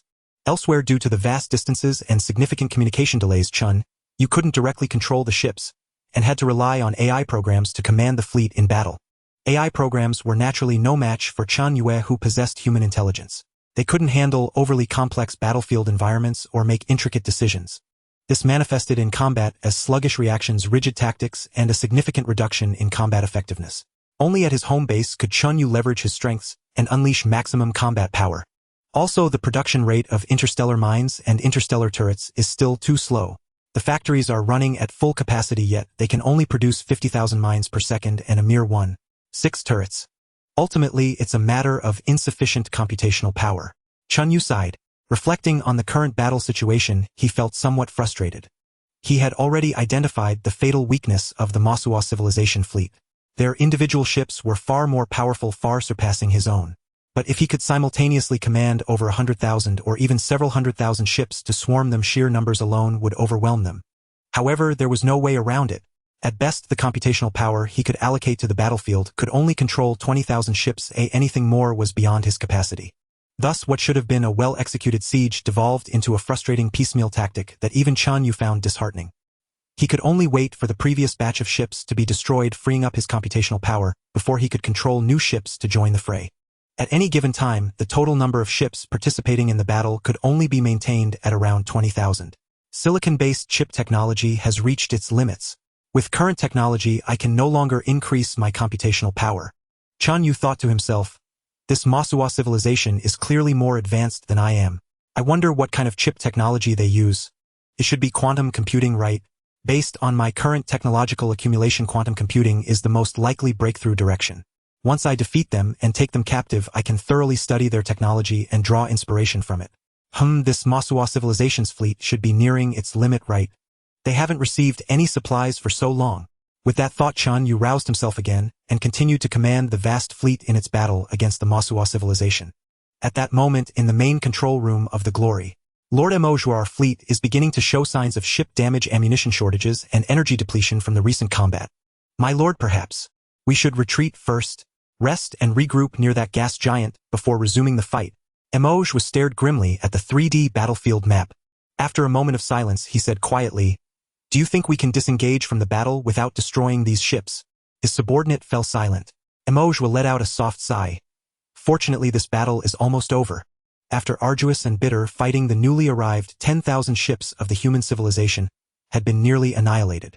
At that moment, the number of human civilization ships surviving on the battlefield had dropped back to around 10,000. This Masua civilization is really tough to crack. Chen Yue was somewhat speechless. 10,000 ships all gone. Time to send another 10,000. Following Chen Yue's command, the massive camouflage shelters over bases No. 13 and No. 14 were retracted and another 10,000 ships lifted off, heading towards the battlefield. Emojuar had made up his mind. Even after annihilating this fleet of human civilization with the enemy's stronghold lying before him like a crab stripped of its shell awaiting his consumption, he would no longer accept this civilization. He must first find a planet to rest and recuperate, and only after restoring his strongest combat power would he return to claim this civilization. He had no choice. He was truly terrified by this bizarre civilization. What if they stirred up more trouble? His fleet was utterly exhausted. How could he cope? Please no more by the grace of the wolf god, let there be no more trouble. At this moment Chen Yue couldn't help but begin to pray. Commander! The door to the meeting room burst open. Chen Yue was heart-jolted, and he glared at the hastily entering staff officer with a look that could devour. The staff officer also froze, instinctively halting. What is it? Chen Yue ground his teeth, as if ready to pounce the moment the officer uttered the words. The enemy has reinforcements. The staff officer stammered. We've made significant progress in the third battle zone, completing the encirclement of an enemy fleet. Chen Yue exhaled in relief and waved his hand dismissively. But before his heart could fully settle, a panicked voice reached his ears. Commander, the enemy has new reinforcements. Another 10,000 ships. Damn it. Chen Yue choked, his vision darkening as he fainted. Commander! Commander Chen Yue! Call a medic! The Masuwa civilization's fleet was utterly broken. The warriors on the front lines, mustering their last shreds of spirit stamina and will to fight, had just completed another pincer maneuver. Before they could catch their breath, they sensed their senior commanders beginning to panic. Simultaneously, coordination between their own forces and allies began to falter frequently, as if unified command had been lost. Veteran warriors instantly realized that the fleet's command core had likely malfunctioned, losing the ability to coordinate and direct. And hadn't they nearly wiped out the enemy fleet? Logically, the enemy should be dwindling, but why did it seem to be growing? And the number of interstellar mines, turrets, armed satellites, and spy and communication satellites seemed to be increasing too. What was happening? How were they facing more and more enemies? After a moment of confusion, a terrifying conjecture formed in the warriors' minds. Could the enemy have received reinforcements again? Damn, more reinforcements. What the hell? Was there no end to this? The warriors, already on their last legs and fighting on sheer willpower, collapsed completely. The fleet's command system crumbled entirely at that moment. From then on there were no unified orders, no mutual coordination, no tacit cooperation. Without a command system, individual ships were left to fend for themselves. Panic spread like a creeping mist across the battlefield. Damn, we're under attack. Fire back, fire back. A Masuwa civilization warship powered its ion thrusters to full, fleeing in wild panic. Thousands of kilometers away, dozens of human warships were pouring fire upon it. Even with the auto-defense system intercepting at full capacity, a few projectiles still struck blooming sparks on its outer armor. In its panic, the ship retaliated. Its turrets swiveled and electromagnetic cannon shells fired at the target as per radar guidance. But at that moment, an allied ship unwittingly crossed the electromagnetic cannon's trajectory. The powerful shells struck it directly. The Masuwa civilization's electromagnetic shells were far more potent and destructive than those of humanity. The barrage pierced the allied ship's armor, damaged its thrusters, and abruptly slowed its acceleration. Inside the ship, Masuwa warriors were stunned. How could they have accidentally hit a comrade? Could such a thing happen to the 7th fleet of the Masuwa civilization? We are the elite of our civilization, the most rigorously trained, the best equipped fleet. Chaos, utter chaos. The ship captain closed his eyes in despair. Flee, just flee. The command system is gone, save yourselves, as many as you can. Abandoning any rescue efforts, the ship accelerated again, escaping toward the edge of the battlefield. In stark contrast to the Masuwa fleet's chaos and panic, Chen Yue was now in high spirits. The changes on the battlefield had already been captured by the spy and reconnaissance satellites he had deployed, as well as the radar systems on his warships. After analysis by the specially trained battlefield analysis system, the results were clearly presented to Chen Yue. The enemy's command system had completely collapsed. The enemy had descended into a state of every ship for itself. Despite still having superior strength on paper, you've broken yourselves. Such is the limitation of sentient beings. Whether human or alien, all intelligent life is the same. Since that's the case, I won't hold back. Trying to escape from me? Dream on. Under Chen Yue's command, a full 20000 warships also dispersed into small units, adopting the tactics the Masuwa had used earlier, isolating and surrounding the chaotic Masuwa fleet. The Masuwa warships, now fighting alone, darted around the space like headless flies. Yet they could not escape the human fleet, which operated under unified command without any issues of poor coordination or lack of synergy. Furthermore, on Chen Yue's orders, all warships, interstellar turrets, and even spy and military satellites began broadcasting the same signal simultaneously. Human civilization treats prisoners with leniency. Surrender and you won't be killed. Human civilization treats prisoners with leniency. Surrender and you won't be killed. Human civilization treats prisoners with leniency. Surrender and you won't be killed. At that moment, even the chaotic electromagnetic environment on the battlefield couldn't interfere with the transmission of this message. The Masuwa warships continued to collide, chaotically attempting to flee. But after Chen Yue mercilessly destroyed a few dozen more ships, the situation finally eased. Moments later, a Masua warship set an example. "We surrender!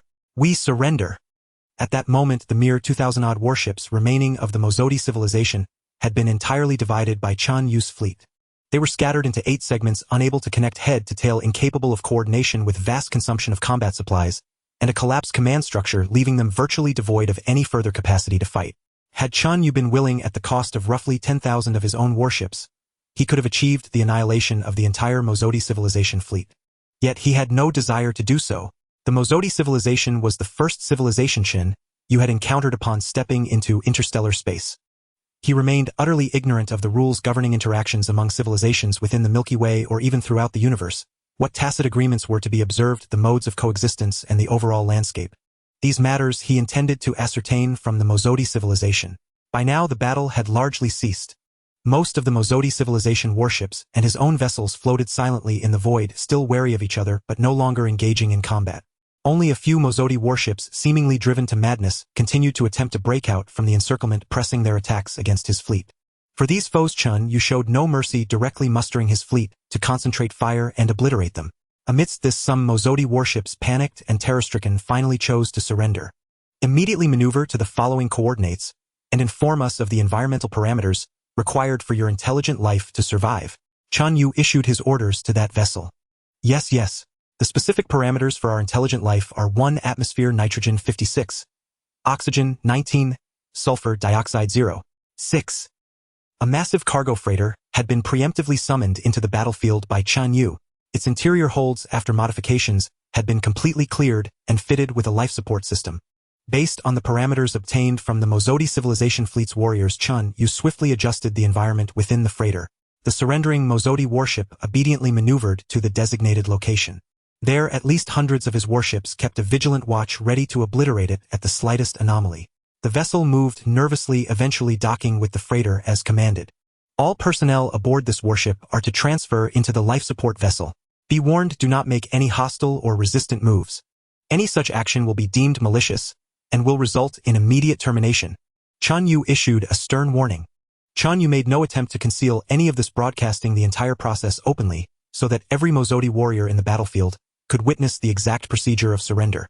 This constituted a complete disarmament. Once combat personnel left their warships, they were even more helpless than a tiger stripped of its claws and fangs. A tiger without claws and fangs could still crush many animals with its sheer weight. But once warriors left their warships and entered the life support vessel provided by the enemy, resistance became utterly impossible. To control them, Chen Yue need only issue a single command: cut off the vessel's air supply. An effortless task with no cost. If you must rely on me for the very environment of your survival, what means do you have left to resist? The implication was clear to the Mozodi warriors. Once inside the life support vessel, their fate would be entirely beyond their control. This was perhaps a difficult reality to accept. What if once we are defenseless, the enemy simply kills us? The choice, whether to trust the enemy and gamble or fight to the death, was agonizing. But Chen Yue was utterly unconcerned. Choose as you will, it matters not to me. At that moment, the attention of every Mozodi warrior in the battlefield was riveted on this scene, including the high-ranking fleet officers aboard the glory vessel. Humans, we have surrendered. We swear by the Sky Wolf God that we will launch no further attacks against you, and will obey your command. Please allow us to remain aboard our warships. That vessel's communication system transmitted electromagnetic signals via broadcast as well. In the near-silent battlefield, these signals reached every ship without obstruction, heard by all Mozodi warriors. At that moment, an overwhelming sense of sorrow and tragic resolve surged in the warriors' hearts. If we must leave our warships and place our fate in the enemy's hands, it would be better to fight to the death. If we cannot decide whether we live, we can at least decide whether we die fighting. Chen Yue keenly sensed the subtle shift in morale across the battlefield, perceiving a renewed surge of fighting spirit among the Mozodi warriors. Aboard the glory vessel, under the gaze of the grief-stricken high-ranking officers, the unconscious Majua finally awoke thanks to the doctor's efforts. He opened his 3 somewhat listless eyes, struggled to sit up, ignored his own condition, and immediately asked, How stands the battle? Commander, we have failed. A staff officer rapidly briefed him on the situation, his tone filled with sorrow and anger. Majua rose abruptly, shoving aside the doctor, who tried to stop him, tearing off the medical device fixed to his arm and discarding it before striding quickly to the command console. Warriors, I am your commander Majua. I am still alive. The 7th fleet of the Mozodi civilization has not yet perished. Sound cannot travel through the void of space, yet Chen Yue seemed to perceive the cheers erupting from the Mozodi warships. Commander, we have failed. A staff officer rapidly briefed him on the situation, his tone filled with sorrow and anger. The Mozodi warship that had already docked with Chen Yue's life support vessel also fell, still failing to comply with his order to evacuate, as if awaiting further developments. Oh, interesting. Faced with the resurgence of enemy morale, Chen Yue showed no panic nor any interest in interrupting or obstructing it. Instead, he watched with amusement, eagerly awaiting the Mozodi fleet's next move. Human, I surrender to you in my capacity as commander of the 7th fleet of the Mozodi civilization. But you must guarantee our corresponding rights and personal safety. Otherwise, we will fight to the very last. You could simply annihilate us, but you may not yet know the consequences of such an action. Emoju's words caught Chen Yue slightly off guard, even earning a hint of admiration from him. At this moment, Emoju did not impulsively declare a fight to the last breath.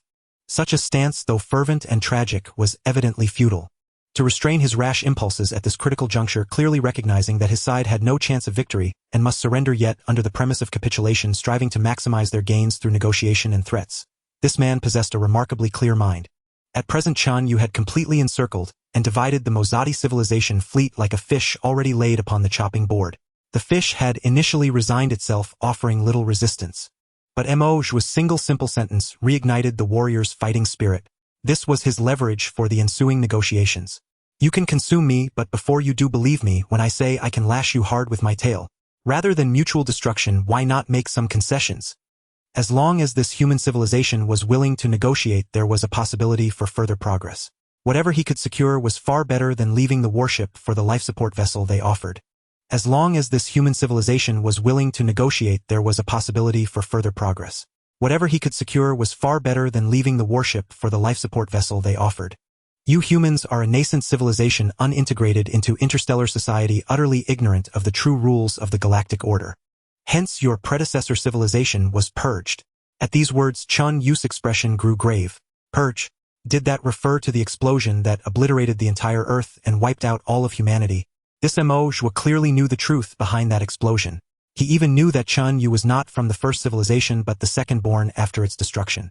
Only civilizations that join the Star Alliance are legitimate and worthy of survival in the Milky Way. Any civilization outside the Alliance once discovered is certain to be purged. You may not know what the Star Alliance is. It is an alliance formed tens of millions of years ago by the 5 great level 6 civilizations of the galaxy, the most formidable power in the Milky Way. No force can oppose the Star Alliance. And we, the Mozodi civilization, a level 2 advanced civilization, are members of the Star Alliance. We are vassals to a great level 3 civilization, the Nanqing civilization. Chen Yue's mind raced. Formed by the 5 great level 6 civilizations. All civilizations not in the Alliance once discovered are inevitably purged and destroyed. How imposing, how tyrannical. And this Mozodi civilization is merely a level 2 advanced civilization. Their technological strength surpasses mine. By this reckoning, after all my arduous development over the years, I am only a level 2 intermediate civilization.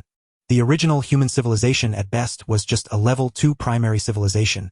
At this moment, Chen Yue felt no reverence or fear toward the Star Alliance, only fury and hatred. If Emoju's words were true, then the mastermind behind the destruction of Earth, the annihilation of the entire civilization, leaving him homeless, was this very Star Alliance. You destroyed my home, killed all my compatriots, my family, my beloved, and my friends, forcing me to live in this wretched state between man and ghost. Continue. Suppressing the rage within, Chen Yue's tone remained calm. Human, I admit that a mere level 2 intermediate civilization like yours achieving ultimate victory in a war against us is surprising, even astonishing to me. I acknowledge your strength, but we Mozodi are merely a level 2 advanced civilization. If you dare annihilate us, the Nanqing civilization will surely detect the anomaly in the solar system and dispatch a fleet to investigate. You can destroy us, but can you then destroy the Nanqing fleet? The gap between civilization levels is an insurmountable chasm. A true level 3 civilization with a single fleet could annihilate our entire Mozodi civilization. And now your enemy, me, commands only one of our 17 fleets. Wiping us out severs the path to your civilization's future survival. Emoju's words rang with conviction. Chen Yue said coldly, then where lies our path to survival? Join the Star Alliance. Only by joining can your civilization endure. I can assure you that if you guarantee the safety and rights of my warriors, I will petition our civilization's leader to request from the Nanqing civilization a membership quota for you to join the Star Alliance. Thus you need never fear being purged again. Human do not think joining the Star Alliance is easy. Its external policy is to destroy all non-members upon discovery. Strike without fail. Without our civilization as guarantor and our application, you cannot join the Star Alliance. Human, make your choice. Will you grant us due treatment and seek your civilization's long-term survival, or risk mutual destruction by annihilating us in a desperate struggle? Answer me. At that moment Chen Yue realized that although he held absolute dominance on the battlefield, the reins of negotiation had subtly slipped into Emoju's hands. He seemed to be the weaker party. Chen Yue did not rush to reverse the situation but continued coldly. Why was the Star Alliance formed? What restrictions and obligations come with membership? In this universe, lower-level civilizations hold no meaning for higher-level ones. Member civilizations of the Star Alliance must accept comprehensive oversight from their superior civilization, prohibiting any attempt to elevate their civilization level. If a lower-level civilization is found researching forbidden theories or trying to level up, it is immediately expelled from the Alliance and then destroyed. The sole path to advancing civilization level is to accumulate sufficient Star Alliance contribution points, undergo headquarters review, and receive higher-level technological data from the governing civilization. The duty of Star Alliance member civilizations is to accept orders from superior civilizations to purge and eradicate non-alliance civilizations within their capability and defense zones. Human, your civilization must have think tanks. Analyze the intelligence I've provided. I trust you can discern its truth or falsehood. Chen Yue's spirit quaked. In this universe, lower-level civilizations hold no meaning for higher-level ones. So that's it. So this is how it is. In an instant, the mist before Chen Yue's eyes seemed to dissipate. He could confirm with absolute certainty. Every word Emoju spoke was true, absolutely undeniably true. With just that single statement, Chen Yue gained a complete and thorough understanding of the mode of coexistence among civilizations within the current universe.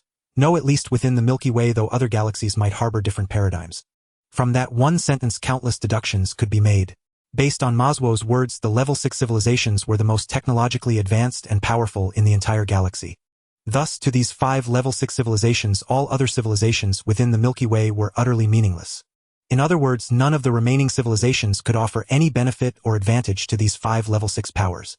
On the contrary, they possessed the potential to continuously develop and eventually become level 6 civilizations themselves. This was a tangible threat. After all, the resources within a single galaxy were finite. Originally, only the 5 of us were level 6 civilizations, and we divided all the resources among ourselves. If a new level 6 civilization emerged, unless we risked a mutually destructive war, we would inevitably have to cede some interests to this newcomer. Though the galaxy was vast and empty with many places we could not yet reach, even if it just sat there, it was still ours. Even if I had no immediate use for it, it was better than letting another claim it. Based on these reasons, the attitude of these 5 level 6 civilizations toward lower-level civilizations was clear. Annihilate them all. Destroy everyone discovered. Then what was the purpose of the Star Alliance? Why did the Star Alliance gather numerous low-level civilizations, even allowing a civilization like Mozodi to join and gain legitimate status for its continued existence? Chen Yue realized that the very reason low-level civilizations existed within the Star Alliance was precisely because of the statement low-level civilizations mean nothing to high-level civilizations. The galaxy was so vast that even as level 6 civilizations we could not control the entire thing. With so many new and existing civilizations, should we annihilate every single one?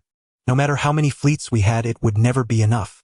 Under these circumstances, forming the Star Alliance, granting a portion of low-level civilizations the right to exist, legitimately stripping them of their potential to advance to higher levels on their own, and compelling them to eradicate and cleanse the countless other low-level civilizations, only allowing them to ascend after they had made sufficient contributions and earned enough contribution points subject to review, was the most advantageous arrangement for the level 6 civilizations. And so the Star Alliance was born. Chen Yue was certain that if the day ever came when all non-Star Alliance civilizations in the galaxy were wiped out, and the level 6 civilizations' control over the galaxy was strong enough to ensure no new civilizations could emerge, then on that very day the Star Alliance would be dissolved and all non-level 6 civilizations within it would be exterminated. The hounds are killed once the hares are cornered, as such was the way of things. Chen Yue also knew that the mid- and low-level civilizations that joined the Star Alliance were undoubtedly aware of this. But that mattered little to the level 6 civilizations. They were not afraid of their true intentions being known. And even if they were known, so what? Would you rather be exterminated by us now or be temporarily at our service, only to be wiped out after we have cleansed all low-level civilizations? Seemed like an easy choice to make. Besides, who knew when that day of cleansing all non-alliance civilizations would actually come? Perhaps it would never come. Though their civilization was under strict surveillance, forbidden from researching new technologies to raise their level, at least they could continue to exist peacefully. And with a stroke of luck, they might accumulate enough contribution points to earn an upgrade. Then their civilization would have a host of vassal civilizations to command and exploit. Having instantly confirmed the truth of Maswo's words, Chen Yue clearly perceived the crisis he faced. Annihilating the Mozodi fleet had been satisfying, but what of the future? Was joining the Star Alliance the only option? Leaving aside the consequences of a higher civilization discovering his own civilization's unique nature, the mere loss of autonomy, the ability to advance, master more scientific theories, and deepen their understanding of the universe's operating principles, was utterly unacceptable to Chen Yue. To live or to be destroyed. But even if he chose to join the Star Alliance, could he actually succeed? How much influence did this Mozodi civilization wield within the alliance? Would they genuinely apply on his behalf? And how effective would their application be? The Glory battleship. Seeing that the enemy's message was taking so long to arrive, and that the enemy remained silent and motionless, Majwa let out a faint sigh of relief. Beside him, the fleet's high-ranking officers also breathed easier. Wiping the cold sweat from his brow, Majwa forced a smile and said, "I knew it. These native civilizations that have never truly entered interstellar society wouldn't understand these things." A deputy commander remarked, "The truth is indeed cruel, but when faced with a choice between life and death, they should know which path to take." Another senior staff officer sighed, losing the initiative to raise their civilization level, having to accumulate contribution points and only advance after receiving technological data from higher civilizations upon passing review. That is indeed hard to accept. But it is still better than having their civilization annihilated. Majwa pressed his hands down, silencing his subordinates' murmurs, and sent out another broadcast. "Humans, our demands are simple. We can surrender, but you must permit us to dock at the outermost gas giant in the star system where we can resupply and make repairs. Throughout the process, we guarantee we will not commit any hostile acts. Furthermore, our fleet's arrival in the solar system was indeed for a resource-gathering mission. If your civilization also wishes to join the Star Alliance, assisting us in mining resources to supply our primary civilization, the Nanqing civilization is the best way to demonstrate your sincerity and offer a pledge of allegiance. Your chances of being approved for membership will greatly increase. In 120 years, the Nanqing civilization space carrier will return to the solar system. At that time, you can join the Star Alliance and be free from all future worries." Maswo's voice fell and the communication ended. This human civilization has no other choice. Assisting us and offering their pledge is their only option. Humph. As long as they submit, everything will be easy afterward. Do they really think we'll help them apply to join the Star Alliance? Dream on. Even if we had the ability, we would never do that. Isn't it better to just destroy them, claim the Star Alliance contribution points, and earn some Nanqing foreign exchange? Emoujua was certain he had fully seized control of the situation, though this human civilization could never wholly trust his words. What other choice did they have but to gamble, to wager everything on his promise to help them join the Stellar Alliance? Even if this human civilization possessed extraordinary talent, so exceptional as to have defeated the Nanqing civilization, the Nanqing civilization itself answered to a higher tier Type 4 civilization. Above Type 4 civilizations stood Type 5, and ultimately the apex Type 6 civilizations. Could a mere Type 2 civilization possibly challenge the Stellar Alliance? A leviathan spanning the galaxy. Preposterous. Once we regroup, restore our peak combat readiness, and assume internal control over your human civilization, you shall witness the unspeakable cruelty of my vengeance. A mere mid-tier Type 2 civilization, daring to shatter my fleet. Emoujua silently swore this oath within his heart. Chen Yue's mind raced, relentlessly straining to decipher the unfolding crisis. The situation was dire. Far worse than he had ever imagined. No matter what course he chose, death seemed inevitable. The only distinction lay between dying now or later. Yet, Chen Yue gradually steeled his resolve. "I demand your immediate, unconditional surrender. Evacuate your warships at once and board our life support vessels, or we shall deem your silence as refusal. And then I will annihilate you." At that moment, Chen Yue's transmission reverberated across every vessel in the battlefield. "You Stellar Alliance destroyed my civilization. You razed my homeworld. Now you expect me to kneel and beg for inclusion? Impossible. I am of the human civilization. Though my physical form is gone, my spirit remains eternally human. Immutable, unyielding, forever unchanged. You obliterated my home. You slaughtered my kin. Today I lack the power to exact retribution. But one day I will claim that debt with my own hands. Once I verify these atrocities, every civilization within the Stellar Alliance implicated in this crime shall perish, without exception. Answer me now. Surrender unconditionally, or continue fighting." As this message reached the command chamber of the Glory-class flagship, the previously exuberant atmosphere froze solid. Even some senior fleet officers still wore frozen smiles upon their faces. How could this human dare such defiance? How was it possible? Did he fear retaliation? Did he fear total annihilation? We offered him a path to survival, a single clear lifeline. Yet he deliberately chose the path of death. It defied logic. It violated reason. Was the leader of this human civilization mad? Even if he were insane, what of the other leaders? Did they simply permit their commander's madness to run unchecked? Or was the entire human civilization, top to bottom, bereft of reason? Emoji could contain himself no longer. He roared, "Human! Have you lost your mind?" Ha ha ha ha ha. Chen Yue laughed wildly. What does the stellar alliance's might matter? Countless non-aligned civilizations thrive beyond your dominion. If others survive without bowing to you, why must I submit? Why must I join you? Then you refuse unconditional surrender. Very well. Let the battle resume. At that instant, Chen Yue held nothing back. The warship that had docked with their life support vessel yet refused to open its airlock, its boarding troops still aboard, was instantly obliterated under concentrated fire from dozens of Chen Yue's warships.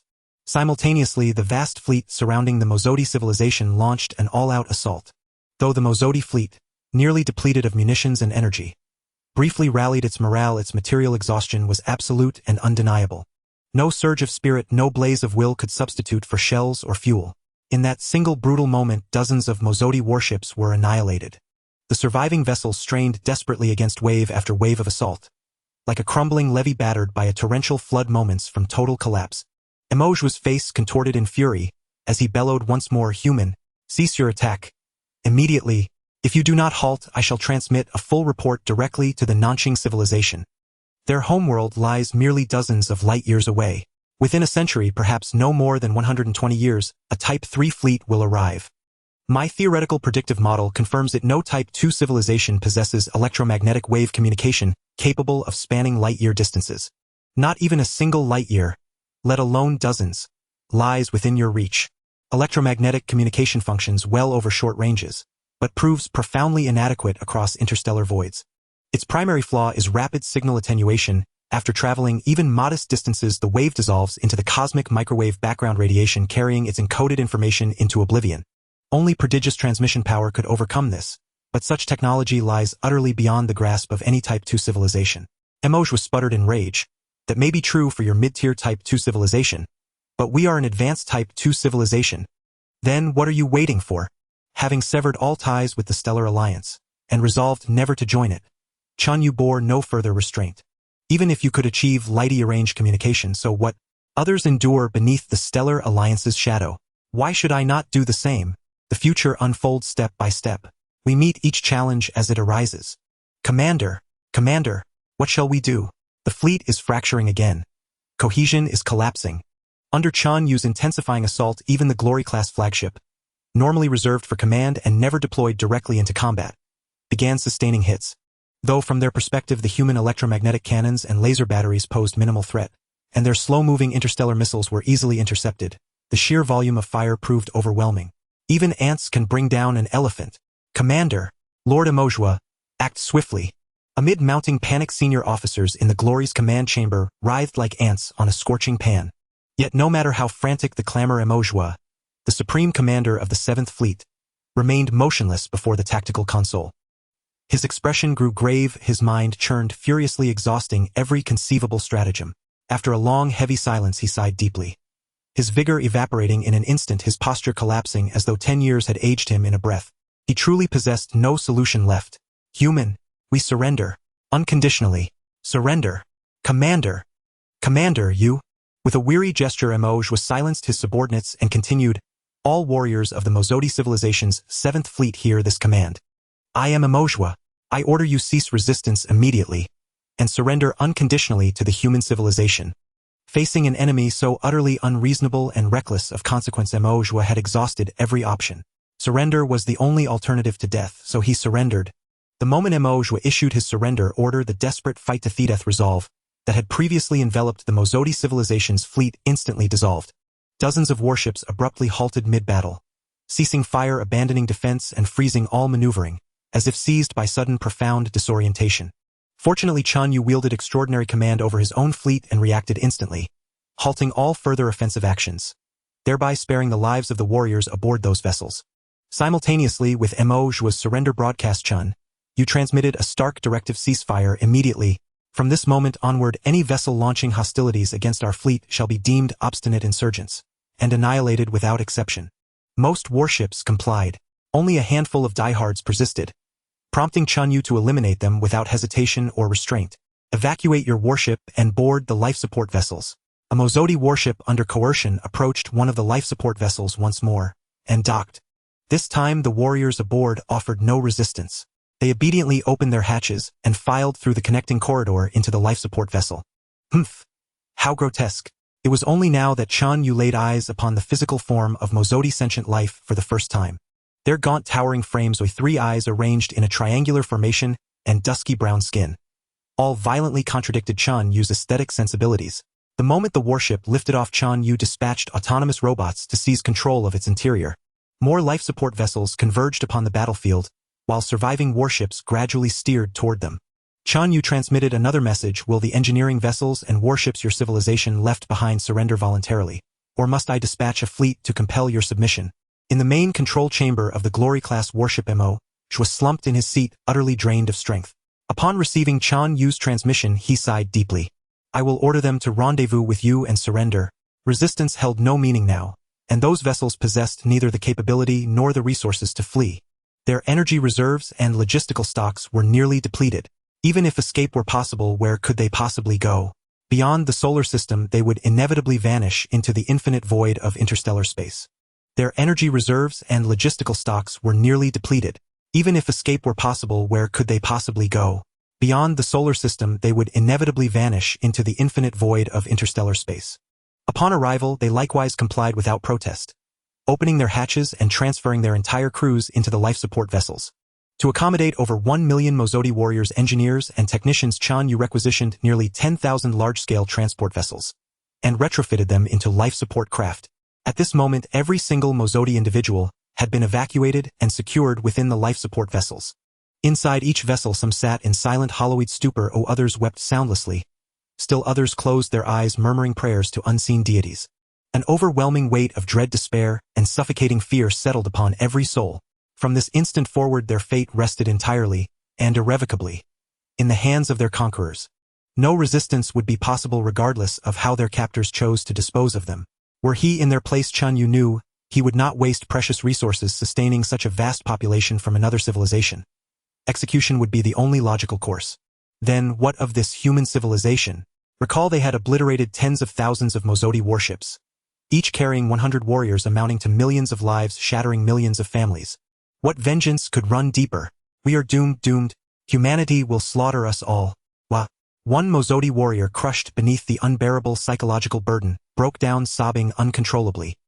His comrades aboard the same hastily converted life support vessel joined him in tears. Great Wolf God, save us. Wah! I should have died on the battlefield. Now even resistance is beyond our reach. Aboard the largest life support vessel, the former Glory-class flagship, every crew member, including Mo himself, bore grim, hollow expressions, their eyes brimming with utter desolation.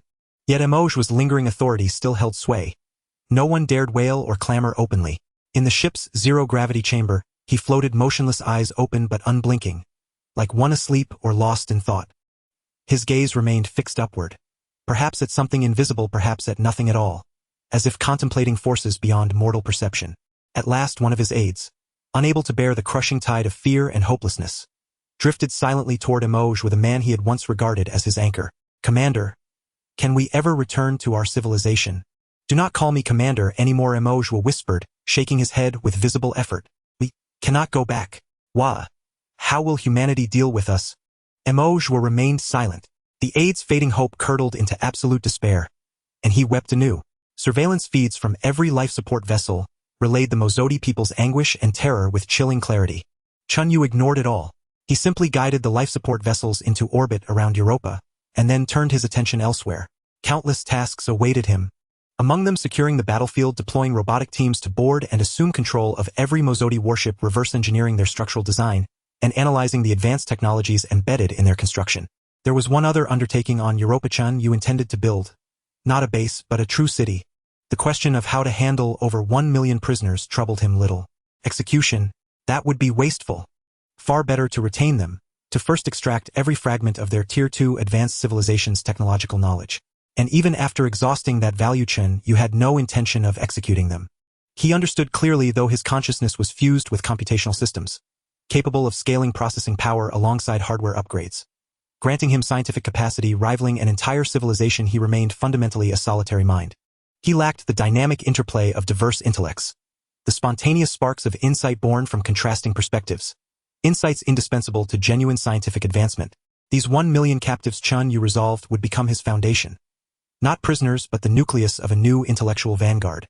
In the future, if there are other opportunities to capture the intelligent lives of additional civilizations, Chen Yue plans to keep them all and have them contribute to his technological advancement. They are merely some intelligent beings. How many resources can they consume? No matter how many resources there are, they ultimately boil down to two words: energy. No matter how much energy there is, it ultimately reduces to two words: computing power. As long as there is enough computing power, Chen, you can possess unlimited energy and resources. What does it matter to spare a little to support some intelligent lives? It drizzled. As for the so-called hatred, it was naturally insignificant to Chen Yue. Aren't they just some spaceships? They can be rebuilt. As for the explosion of Earth, it certainly would not be a reason for Chen Yue to execute them. Firstly, this Mozodi civilization is merely a level 2 civilization belonging to the lowest tier within the Star Alliance. They do not have the capability to destroy a large planet. Secondly, even if Earth was destroyed by the Mozodi civilization, it does not hinder Chen Yue from capturing the intelligent lives of their civilization to serve as his vassals. Let them stew for a while first, Chen Yue thought. Let them be tormented by fear and despair for a bit. When the torment is nearly over, I will announce my arrangements for them, ensuring they will be deeply grateful to me and work diligently for me. Thus, in the initial 3 days, aside from providing the Mozodi people with necessary living supplies such as water and food, as well as the corresponding security forces to prevent internal strife and riots, Chen Yue did nothing else. No killings, no interrogations, no collection of technological data. He did absolutely nothing. The security robots remained expressionless, only intervening to quell conflicts and chaos, otherwise remaining uninvolved. Under such circumstances, the atmosphere of anxiety, fear, and despair within each life support spaceship grew day by day. When some Mozodi people had gone insane and even chosen self-harm or suicide, Chen Yue finally managed to pull some energy from the cleanup operations on the battlefield and the construction work in the city. Within nearly 10,000 life support ships, Chen Yue's voice translated into Mozodi language echoed simultaneously. Warriors and civilians of the Mozodi civilization. I am your former adversary, the leader of human civilization. The captives looked around in panic, confirming the source of the voice, and forced themselves to listen, suppressing their fear. I apologize.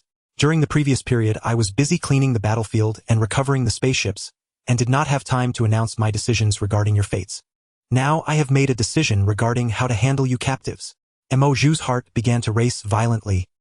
He even felt dry in his mouth and his palms trembled uncontrollably. The other warriors and civilians did not possess his mental fortitude. Many people even assumed a kneeling posture, praying to the voice resonating within the cabin as if to a deity. I have decided to make your Mozodi civilization the first vassal civilization of humanity. As long as you serve me honestly and contribute your wisdom and strength to help advance technology, I will guarantee your safety. Of course, you are merely a small part of the Mozodi civilization. To distinguish you from the Mozodi civilization, starting today, you will have a new name, the Three-Eyed Civilization. My voice reverberated in the ears of every Mozodi person, now called the Three-Eyed People. I will build a city for you on this planet. This city will be tailored according to your physiological data, and I believe that aside from the gravity data being somewhat inconsistent with your home planet, you will be satisfied in all other aspects. The mass and volume of Europa differ from those of the Three-Eyed Civilization's home planet, so the gravity will obviously not be the same. Currently, Chen Yue has not mastered gravity technology, so this is something that cannot be changed. You now number around 1 million, and enough houses will be built in the city to accommodate all of you. Among them, there will be 100 first-class mansions designed to ultra-luxury standards, and subsequent supply of various materials will also follow the highest standards. There will be 5000 second-class residences. The second-class residences will also be individual dwellings not shared with others. There will be 20000 third-class residences that need to be shared. The rest will be fourth-class residences with about 30 people living in each fourth-class residence. From this moment on, all identities you held during the Mozodi civilization period will be annulled. Here you will all simply be ordinary members of the Three-Eyed Civilization. Who qualifies to live in a first-class mansion, who lives in a fourth-class residence and shares with others. All of this will be determined by the value of the information you can provide and your future scientific potential. Any intelligence, whether regarding the Star Alliance, other civilizations, combat techniques, spaceship maintenance data, or helium-3 fusion technology, refrigeration technology, everything you know can be shared with me. I will individually score each piece of information and assess each person's overall value. In addition, everyone can participate in the scientist assessment, and upon passing will receive scientist certification and additional privileges. Scientists can choose to assist me in digesting and absorbing the technology of the Mozodi civilization and earn a substantial amount of points. The corresponding points can be exchanged for anything I can provide. Those who do not pass the scientist assessment can also earn points by doing some work within their capabilities. You can regard these points as currency. The city that will serve as your future residence, Three-Eyed City, will be completed in 1 year. This year will be the time to assess your ranks and earn initial points. Now I will send enough robots to interact with you. If you have anything to convey, start conveying it. When Chen Yue began to announce the future arrangements for the three-eyed people initially, they were still restless, a mix of fear and a hint of anticipation. As Chen Yue spoke, their anxiety and fear gradually dissipated, and eventually everyone was filled with ecstatic joy. Countless individuals cried out hoarsely, venting the pent-up emotions caused by despair. Many worshipped the device from which Chen Yue's voice emanated, bowing down as if venerating a deity. We are not going to die. Great humanity, they not only do not hold grudges for our previous invasions, but also build a city for us, allowing us to live well. I sob. Some three-eyed people even crazily slapped their own faces or banged against the spaceship walls. I am not human. I previously destroyed more than a dozen spaceships of human civilization. I deserve to die 1,000 deaths. If it weren't for Chen Yue sending robots to desperately intervene, thousands of three-eyed people might have committed suicide that day. Under Chen Yue's control, as many as 1 million robots entered these life-sustaining ships and engaged in conversations with every single one of the three-eyed beings without exception. For an ordinary civilization dealing with such a vast number of war criminals, conducting individual interviews, analyzing each person's account, cross-referencing them, and finally synthesizing the findings, would undoubtedly be an immensely colossal undertaking. It would likely take several years to complete. Even then, there would inevitably be numerous omissions, valuable information left unanalyzed, and countless errors undetected. However, none of this posed a problem for Chen Yue. All 1 million robots were under his real-time control, with data from the interviews uploaded instantly to the data center for immediate analysis. The testimony of a three-eyed being on Ship 1 could be cross-referenced in real time with that of another on Ship 2, or even with dozens or hundreds of others. Any discrepancy would be detected by Chen Yue at once. Any piece of valuable information would be analyzed, summarized, and synthesized by him in an instant. With the previous intimidation and the current leniency, all three-eyed beings displayed an attitude of submission and cooperation. Even those with hidden agendas dared not show any sign of defiance. Some still harbored nostalgia for their homeland, attempting to mislead and confuse Chen Yue with false information, playing petty tricks they thought were undetectable. But under Chen Yue's immense information processing capabilities, all schemes were laid bare, with most being exposed on the spot. Even if some went unnoticed initially, they were inevitably uncovered through cross-referencing during the interrogations. For those individuals, Chen Yue imposed punishments according to the severity of their crimes, executing the most heinous offenders outright. After all, these were hardened elements impossible to be won over. Chen Yue had no interest in painstakingly reforming them, delving into their inner worlds, or sympathizing with their suffering or grievances. You dare to scheme against me? Then die. On the very first day of interrogations, over 600 three-eyed beings were executed. Chen Yue also made public announcements detailing what information each executed individual had tried to conceal, what plots they had attempted, and what goals they sought to achieve. Every single item clearly laid out, ensuring that all were convinced and left speechless. Additionally, more than 2,000 individuals were sentenced by Chen Yue to imprisonment or hard labor. Those with lighter offenses, numbering around 10,000, were demoted to the lowest class, confined to fourth-tier housing in the future Three-Eyed City, and receiving the least supplies. Under such deterrence, everyone became much more cooperative in the subsequent interrogations. Huoying let out a quiet sigh as he read the notices on the life-sustaining ship, witnessing the fates of his fellow beings. Our lives are entirely in human hands now. To still attempt any trickery under these circumstances is sheer foolishness. He turned to his former subordinates and admonished, if you truly remained loyal to the Mozodi civilization, you should have perished with our warships at the moment of defeat or taken your own lives. Having lacked the courage to die then, and now choosing to submit to human civilization while still trying to play petty games, that is the height of stupidity. In this universe, those who waver die the fastest. Since we have decided to attach ourselves to humanity, we must be wholehearted. At the very least, until human civilization falls, we must be utterly devoted. That is the fate of us weaklings. Huoying saw things with remarkable clarity. If one day in the future human civilization were to face defeat and extinction, Huoying would not sacrifice himself for humanity nor fight to the last breath. If a new power were willing to accept him, he would not hesitate to surrender. His own mother civilization, Mozodi, had not inspired him to die in battle. How could humanity? But as long as human civilization stood, he would never choose betrayal. That would be suicide. Surveillance devices were everywhere on the life-sustaining ships. Emojua's words were immediately heard by Chen Yue. This Emojua is quite interesting, Chen Yue thought with a slight smile. Good, I like such clear-minded people. On the third day after the interrogations began, the first round was completed. Over 1 million three-eyed beings had disclosed everything they knew. Astronomy, geography, social structures, internal power dynamics, intercivilizational relations, technological data, starship, repair techniques, culinary arts, aesthetics, fashion. Everything was revealed without reservation. After a 2-day break, the second round of interrogations commenced. This round served merely to fill any gaps, as the crucial information had already been divulged in the first round, yielding little new. Chen Yue gained a wealth of knowledge. Most importantly, he now clearly understood the future direction of technological development. This was what he valued most. Among the prisoners, the number of scientists was limited. The few that existed specialized in applied fields, such as materials processing, mechanical manufacturing, and starship repair, with no involvement in fundamental physics.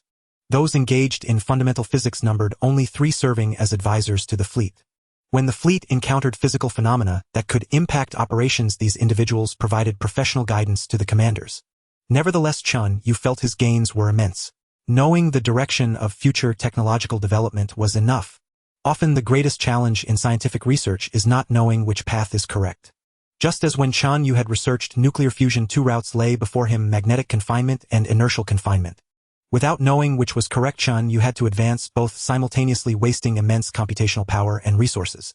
Although the inertial confinement route indirectly advanced laser cannon technology, overall it was a net loss, a costly mistake. Even without any specific technological data, if Chen Yue had known back then that magnetic confinement was the correct path for nuclear fusion, how much resources and computational power could he have saved? How many years earlier could he have mastered fusion technology? Or consider fundamental physics theories such as quantum gravity. Relativity and quantum mechanics are the twin pillars of humanity's scientific framework. All technological achievements of human civilization are inextricably linked to these two foundations. Even though Chen Yue's technological prowess had already surpassed that of the original human civilization, this truth remained unchanged. Relativity describes the macroscopic world, with its most common application for ordinary people being satellite positioning technology. Without the theory of relativity, satellite positioning technology would be utterly unusable. Quantum mechanics describes the microscopic world, with its most common application for ordinary people being the microchip. Without a certain level of development in quantum mechanics, even computer chips could not be manufactured. Both theories have achieved tremendous success within their respective domains. Yet one regrettable fact remains: these two theories are fundamentally incompatible. They harbor contradictions between them. Both theories are correct, but why must they be incompatible? It's like a mathematical problem 11. The correct answer is clearly 2, and only that one answer is right. To draw an analogy with these two theories, relativity offers one answer which upon verification proves correct. Quantum mechanics provides a different answer which upon verification also proves correct. This is deeply contradictory and puzzling. People came to realize that this situation could only mean that both theories are correct, yet neither is complete. At a more fundamental level, there exists another theory. Relativity and quantum mechanics are merely different manifestations of that deeper theory under varying conditions. To discover this more fundamental theory, extensive research has been conducted. Currently, many theories attempt to unify relativity and quantum mechanics, including string theory, superstring theory, and many others. Chen Yue did not know which direction was correct, so he could only conduct research across all different paths simultaneously. Even the Tri-Eye civilization at a Tier 2 advanced level did not know the correct direction, but they did know which directions were wrong. This knowledge was not considered too profound within the Tri-Eye civilization. Some ordinary engineers, though lacking in details, had at least heard of it. It was akin to the Earth era, where any person with a basic education could casually state the fundamental principle of an atomic bomb and know it was indeed feasible. Now they informed Chen Yue of these theoretical directions that had been falsified and discarded by Tri-Eye scientists. Chen Yue immediately and decisively halted his investments in those erroneous directions, instantly saving vast amounts of resources and computational power. Such is the importance of direction. With this knowledge, which is practically common and popularized within the Tri-Eye civilization, the time I need to reach a Tier 2 advanced civilization will be shortened by at least several decades. Chen Yue silently marveled. Indeed, war is the fastest means of development, especially when the weak triumph over the strong, a lower civilization over a higher one. But this was not all of Chen Yue's gains. An even greater harvest than these directional technological materials came from physical objects, the thousands of Tri-Eye warships and engineering vessels. It could be said that every tiny component on these ships could bring about a revolutionary impact on Chen Yue's entire technological system. Chen Yue's technology was not vastly different from that of the Tri-Eye civilization. In fact, many Tri-Eye technological creations already had prototypes in Chen Yue's labs, but they lacked the means for mass production and stable operation. Now, with the finished products of the Tri-Eye civilization as a reference, Chen Yue instantly understood countless problems that previously required long periods and numerous experiments to solve. Each ship was a thick book. Thousands of ships formed a vast library. Chen Yue devoted his immense computational power to this library, teeming with precious knowledge, reading, absorbing, and digesting it with insatiable hunger. The technological data provided by the Tri-Eye prisoners and the technology embedded within these ships were the two greatest spoils of this war for Chen Yue. Compared to these gains, the physical ships themselves meant little. At this moment, Chen Yue was brimming with confidence. Originally, I needed at least 300 years to smoothly develop to a Tier 2 advanced civilization. Now I need only about 100 years. 100 years is enough. Chen Yue's heart surged with joy, but now another problem lay before him. As immense as the current harvest was, what should he do in the future? In less than 150 years, the Tier 3 civilizations, the Nanxing civilization's aerospace mothership, will arrive. A Tier 3 civilization would certainly possess interstellar communication capabilities. If they learn what happened here, and the information is transmitted back to the Nanxing civilization's home base, a Tier 3 fleet will be dispatched immediately. I would be no match and could not possibly resist. Just one fleet from a Tier 2 advanced civilization was already such a difficult struggle for Chen Yue, a feat entirely attributable to his unique nature. If he had not integrated with a computer but existed in the ordinary form of past human civilization, he would have been conquered by the Tri-Eye long ago. When the aerospace mothership arrives, can I conceal what happened here? The risk is great.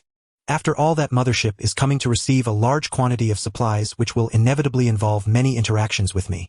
Then, flee. But even if I develop to a Tier 2 advanced civilization, interstellar travel is still extremely difficult. The speed is too slow, the carrying capacity limited. I couldn't get far. The Nanxing civilization could catch me with ease. Fleeing is utterly unfeasible. Chen Yue pondered carefully, finally deciding on his future overall strategy. The only viable plan is for me to take the place of the Tri-Eye civilization and continue their original mission to gather enough materials within the solar system to supply the aerospace mothership arriving in over 100 years and to deceive them. By then, I will surely be a Tier 2 advanced civilization. And if I can deceive them just once, I will buy myself another 100 years. During those 100+ years, I will develop with all my might, striving to break through to a Tier 3 civilization. Once I become a Tier 3 civilization, interstellar navigation will be much more convenient. At worst, I can escape far away and surely find some new place to develop. That's settled then. I will stay in the solar system and go nowhere until I reach a Tier 3 civilization. Chen Yue made up his mind. To conceal matters from the Nanxing civilization's aerospace mothership, I'll need the Tri-Eye to act on my behalf. I won't show myself then. When the time came to negotiate with that aerial carrier in the future, Chen Yue could hardly dispatch only robots to make contact, as that would surely expose his secrets. He had no choice but to send the three-eyed people to initiate the interaction. Chen Yue harbored no fear that these three-eyed individuals would betray him or reveal his mysteries. He possessed numerous methods to prevent such occurrences. However, these measures seemed excessively harsh, and Chen Yue preferred not to employ them unless absolutely necessary. After all, Chen Yue hoped to fully assimilate this batch of three-eyed people for his own purposes. Even if they were subordinates or in essence slaves, he still needed to respect their dignity when appropriate. Let's start with loyalty education first. I need the three-eyed people to be sincerely devoted to me. Enhanced loyalty would not only benefit the interaction with the Southern Star Civilization's aerial carrier, but also yield advantages in other aspects, motivating them to contribute more diligently. If I still feel uneasy when the time comes to contact the Southern Star Civilization, I can always resort to other measures. With sufficient loyalty in place, those methods won't provoke backlash. After a moment of contemplation, Chen Yue instantly conceived tens of thousands of plans. Through mutual fusion and elimination, a final strategy took shape. Chen Yue reviewed the plan and nodded with satisfaction. Yes, this is it. With this move, I have no doubt they will be loyal to me. At that moment, the second round of interrogation had also concluded. Over 1 million captives had been thoroughly drained, yielding no further intelligence. Consequently, the subsequent scientist assessment commenced. This examination would determine the future status and identity of the three-eyed people, dictating the treatment they would receive in the three-eyed city. Chen Yue devised a set of examination papers. Under the supervision of robot proctors, over 1 million three-eyed individuals simultaneously began answering the questions. The papers encompassed numerous subjects. These included mathematics, physics, chemistry, mechanics, material science, computing, and biology, allowing the three-eyed people to select tests according to their respective fields of expertise. Among these, Chen Yue designated military science as a separate subject. After all, military science was indeed a discipline. The entire examination was set at the level of a Tier 2 intermediate civilization. In Chen Yue's view, those who could proficiently and comprehensively master the knowledge system of a Tier 2 intermediate civilization were already capable of contributing to his technological development endeavors without demanding excessively high standards. The final examination results pleasantly surprised Chen Yue. As many as over 9,000 three-eyed individuals passed the assessment, earning the title of scientist. Notably, during their problem-solving, these individuals employed numerous novel methods and techniques that Chen Yue himself had not mastered, demonstrating their exceptional logical reasoning, information processing, analytical skills, and associative abilities, revealing outstanding potential as scientists. Compared to these innate talents, the sheer volume of current knowledge seemed less critical. After all, knowledge could be accumulated through learning, but talent could not be amassed. What pleased Chen Yue the most was Yue, a former commander of the 7th Fleet of the Mozodi civilization, and now a commoner among the three-eyed race. In a practical combat case analysis, Yue offered blunt criticism of Chen Yue's tactical maneuvers and overall planning during the previous war. Setting aside the critiques regarding salami-slicing tactics, Chen Yue was well aware that such tactics were flawed, but he had no alternative. Yue also raised numerous criticisms and suggestions for improvement in other areas. For instance, regarding how to better organize fleet formations to execute encirclement tactics against the enemy at the technological level of a Tier 2 intermediate civilization, Yue commented unsparingly. Although this plan ultimately succeeded in dividing and encircling the enemy fleet, it overlooked a crucial point: flank protection during fleet maneuvering. During long-range maneuvers, this fleet would inevitably face enemy interdiction. At that point, the enemy fleet could easily relocate from coordinate A to coordinate B, threatening the unengaged sea fleet. If the sea fleet engages, it would disrupt our overall deployment and expose our flanks. If it avoids battle, it would expose our logistical base. Once the flanks come under attack, we would be forced to make corresponding adjustments. All things considered, we would need to incur approximately 10 more casualties to achieve the original objective. In actual combat, the reason I did not adjust the Mozodi civilization fleet strategy to engage the human fleet accordingly was primarily due to internal chaos within the subfleet tasked with executing this operation. Under immense psychological pressure, some warriors suffered mental breakdowns.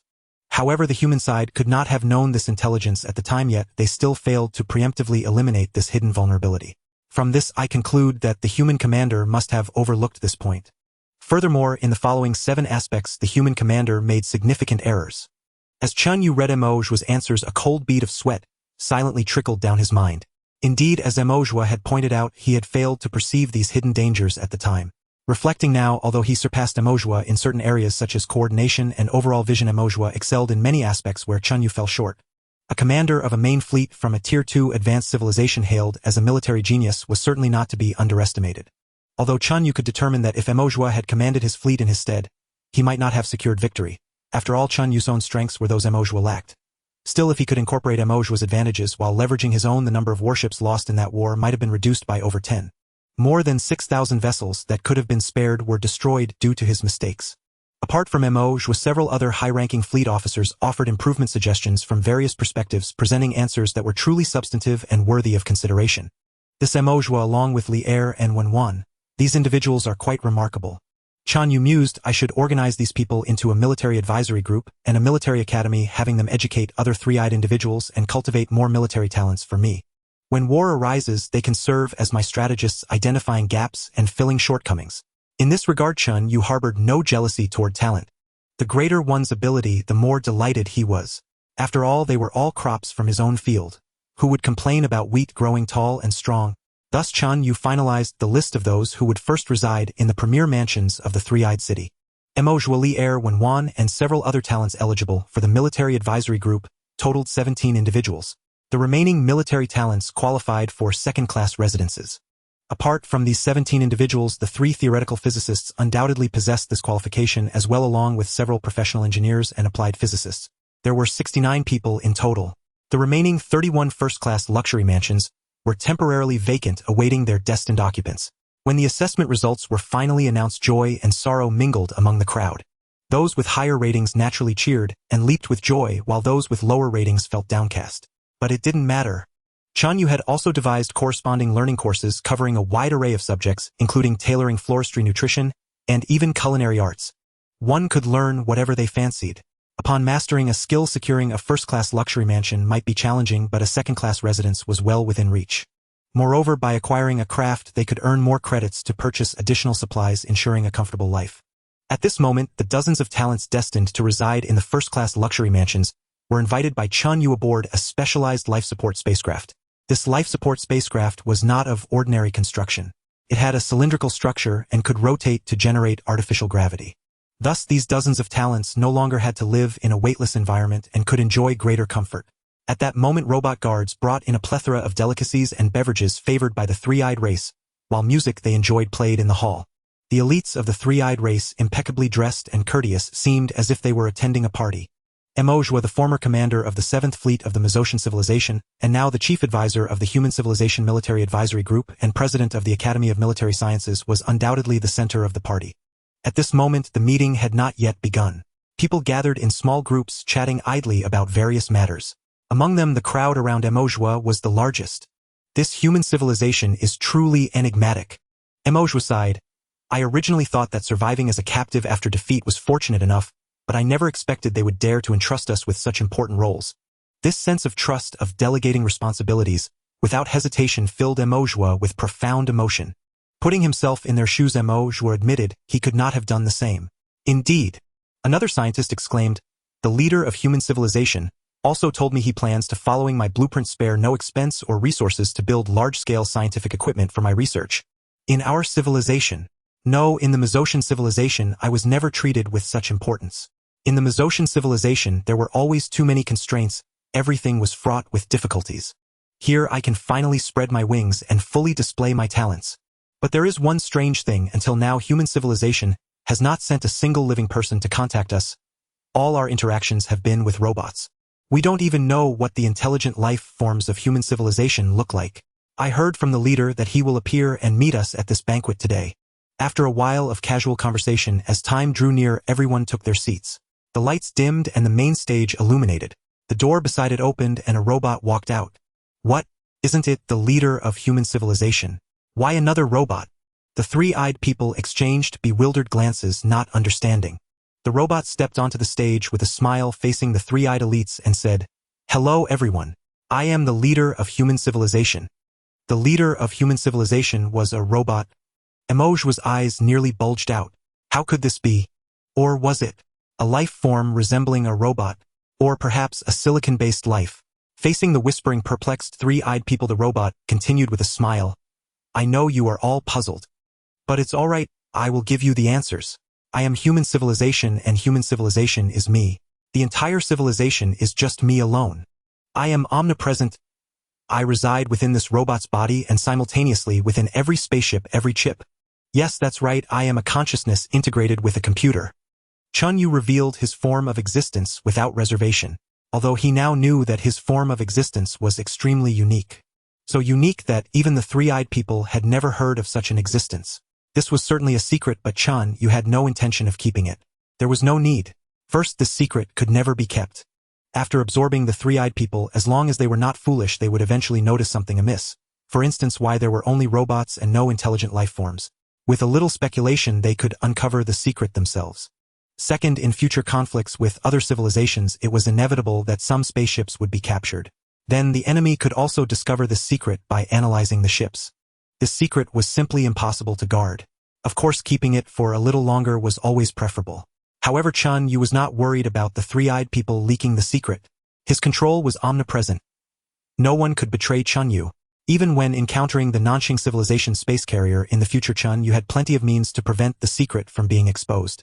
At this moment, after Chen Yue revealed his form of existence, the three-eyed people were so shocked they could not speak. A consciousness merged with a computer, able to harness the computational power of computers. After the agitated crowd finally calmed down, the robot controlled by Chen Yue smiled and said, From this moment on, you, the original Mezocians, are the first race under human civilization, the three-eyed race. In the future, many other races will surely join us, striving together for the future of human civilization. And here I want to announce a piece of news to everyone. Within the Star Alliance, the only way for a civilization to advance is to earn credits, and then receive more advanced technological data from higher-level civilizations. After advancing to a level 5 civilization, further civilization advancement is completely prohibited. Only individuals can upgrade to join a level 6 civilization through genetic modification to become intelligent life forms of that tier. Earning sufficient credits is incredibly difficult. However, not joining the Star Alliance invites pursuit and annihilation. Conducting independent research is already arduous enough. Under the threat of pursuit, the chances of a civilization advancing are 1 in 10,000. It can be said that under normal circumstances, whether joining the Star Alliance or not, it is nearly impossible for a civilization to achieve a grade upgrade. But my existence heralds a third path. I possess immense engineering power and scientific research capabilities beyond the imagination of ordinary intelligent life. Even if pursued in the future, I have ample ability to sustain the progress of the scientific system. You can imagine my potential. So, the robot's voice was brimming with allure. Do you wish to become intelligent life forms of a level 3 civilization? And even level 4, level 5? Or the highest level 6 civilization within the Milky Way? Curiosity about the unknown is a common trait among all intelligent life. The very essence of intelligent existence lies in exploring the unknown. The more the unknown is transformed into the known, the more advanced technology becomes. A Tier 3 civilization undoubtedly grasps more truths of the universe than a Tier 2 one. Yet the existence of the Star Alliance has stifled this very instinct of curiosity. Without the ability to research technology, how can one unravel the unknown? Under the Star Alliance's control, certain unknowns are forever beyond the reach of lower-tier civilizations. It is akin to the fusion of relativity and quantum mechanics, or the deeper, more fundamental theoretical systems underlying these two great pillars. Chen Yue once heard from the three-eyed beings that countless brilliant scientists of the Masua civilization had ultimately chosen suicide. What else could they do? With countless ideas swirling in their minds, their civilization possessing ample research methods, and the truths behind the unknown seemingly within reach, they were forbidden from pursuing them. Not only were they barred from research, but even contemplating it was deemed treasonous, potentially inviting the destruction of their civilization. Under such circumstances, depression was inevitable. The three-eyed race shared the same curiosity not only among scientists but even among ordinary people. However, defecting from the Star Alliance meant a high probability of annihilation. Thus, this curiosity had to be suppressed. They could only gaze helplessly at the more advanced technology and superior lifestyles of higher-tier civilizations, lamenting their fate of being born into a mere Tier 2 civilization instead of a more exalted one. Desire is insatiable. Beings of Tier 3 civilizations resent not being born in Tier 4, and those of Tier 4 resent not being in Tier 5. Only the intelligent life of the supreme Tier 6 civilization enjoys unrestricted freedom to explore the unknown. Now Chen Yue has presented a third path before the three-eyed race. At that moment, Mo Zhu's hands began to tremble. A mere captain of a space carrier from the Nanqing civilization, a mid-level military officer, could order around a fleet commander like himself. A decommissioned space carrier required the full effort of the Masua civilization to salvage, and even then they failed to secure it. Though it was Nanqing civilization's war, the Masua civilization had to dispatch a fleet across the Sea of Stars to mine minerals for the war effort. In ordinary times, such resentment could only be deeply buried in the heart, not even dared to be dwelled upon. But now Chen Yue's simple words had stirred up all that injustice. I too yearn for civilization to ascend. I too desire to become a member of a higher-tier civilization. I dream of it, yet I dare not even think of it. Now. Mo Zhu trembled all over, suddenly rose, took a few quick steps, and knelt before this robot. Leader, I Mo Zhu swear that for all my life I will be loyal to human civilization. Led by Mo Zhu, the first batch of dozens selected for the first-class mansions all stood up and knelt. This was the highest right of the Masua civilization. The hope of ascending to a higher-tier civilization, clear and tangible, placed right before their eyes. The allure of this hope was so powerful that it was simply beyond the resistance of human will. For this sliver of hope, staking the entire civilization was entirely worthwhile. Let alone one's own life. What is a single life, or even 10, 100, 1,000, a million, or a billion lives in comparison? Why didn't they gamble before? Because there was no hope to begin with. Now that hope exists, what are they waiting for? The immense potential inherent in the leader's unique mode of existence becomes clear with just a little thought. If it were an ordinary illegal civilization, Mo Zhu would never have been tempted. Illegal civilizations have no future and are not worth following. Promises, no matter how many, are hollow. But human civilization is different. This mode of existence, with the potential for greater computational power, as computers advance, signifies immense potential, colossal engineering capability, and vast war and research capacity. A three-eyed scientist trembled with excitement, tears streaming from all three eyes. Leader, he cried out in a sobbing voice. You don't know how desperately I yearn to understand the more fundamental physical theories, how much I crave to know the mysteries of the universe. If I could know those secrets, I would gladly die the next moment. But I cannot. Not only can I not, but I have no hope of ever knowing. Because I am merely a scientist from a Tier 2 civilization, my mission is to be a teacher, to pass on this knowledge. I am forbidden from researching deeper truths. Leader, I swear, even in death I must follow your path. Only by following you can I hope to know more of the universe's secrets. The banquet hall was filled with weeping. Chen Yue observed this scene with satisfaction. This was his trump card.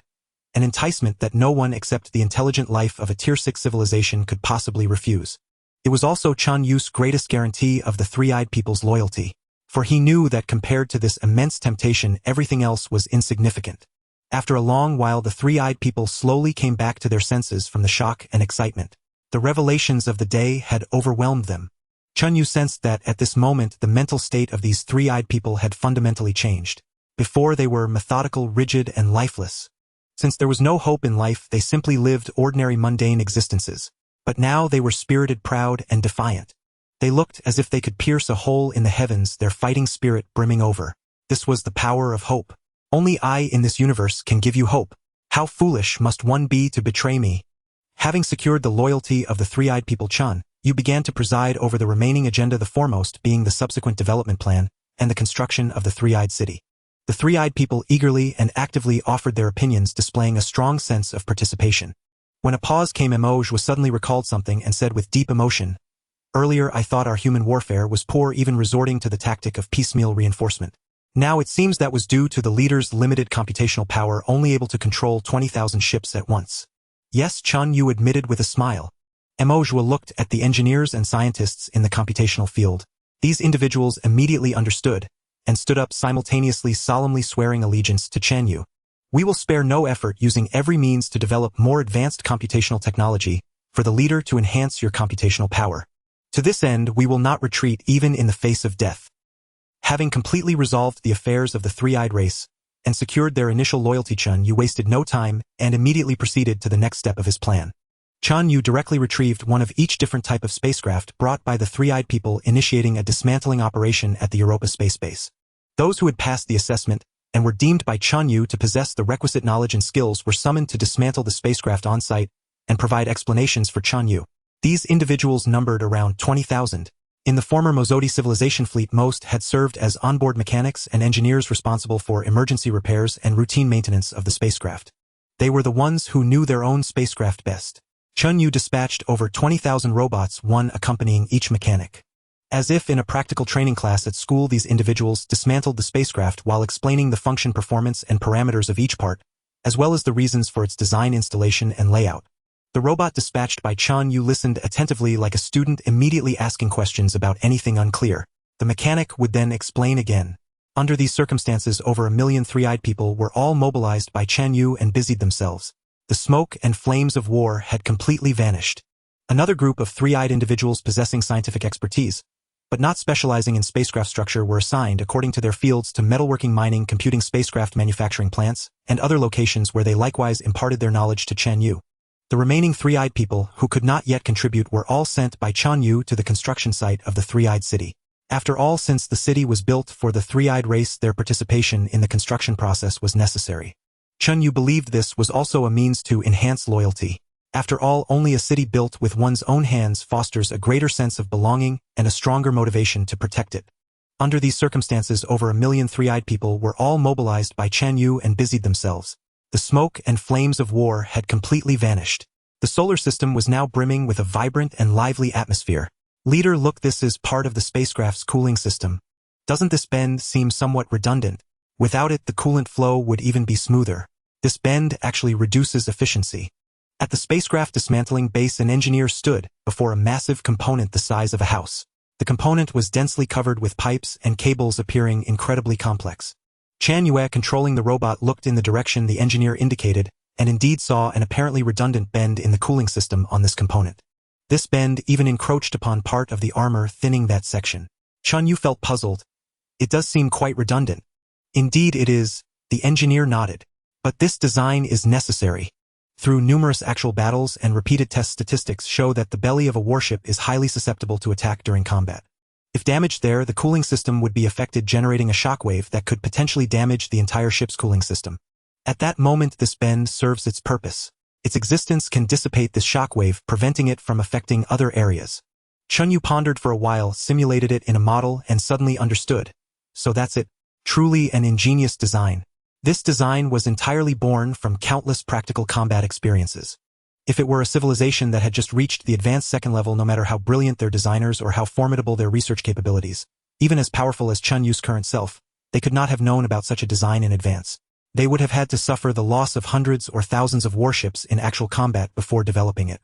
Now, thanks to this engineer's explanation, Chen Yue was able to bypass this detour, saving an immeasurable amount of time, resources, and effort. At the same time, at the Europa Base Fusion Power Plant No.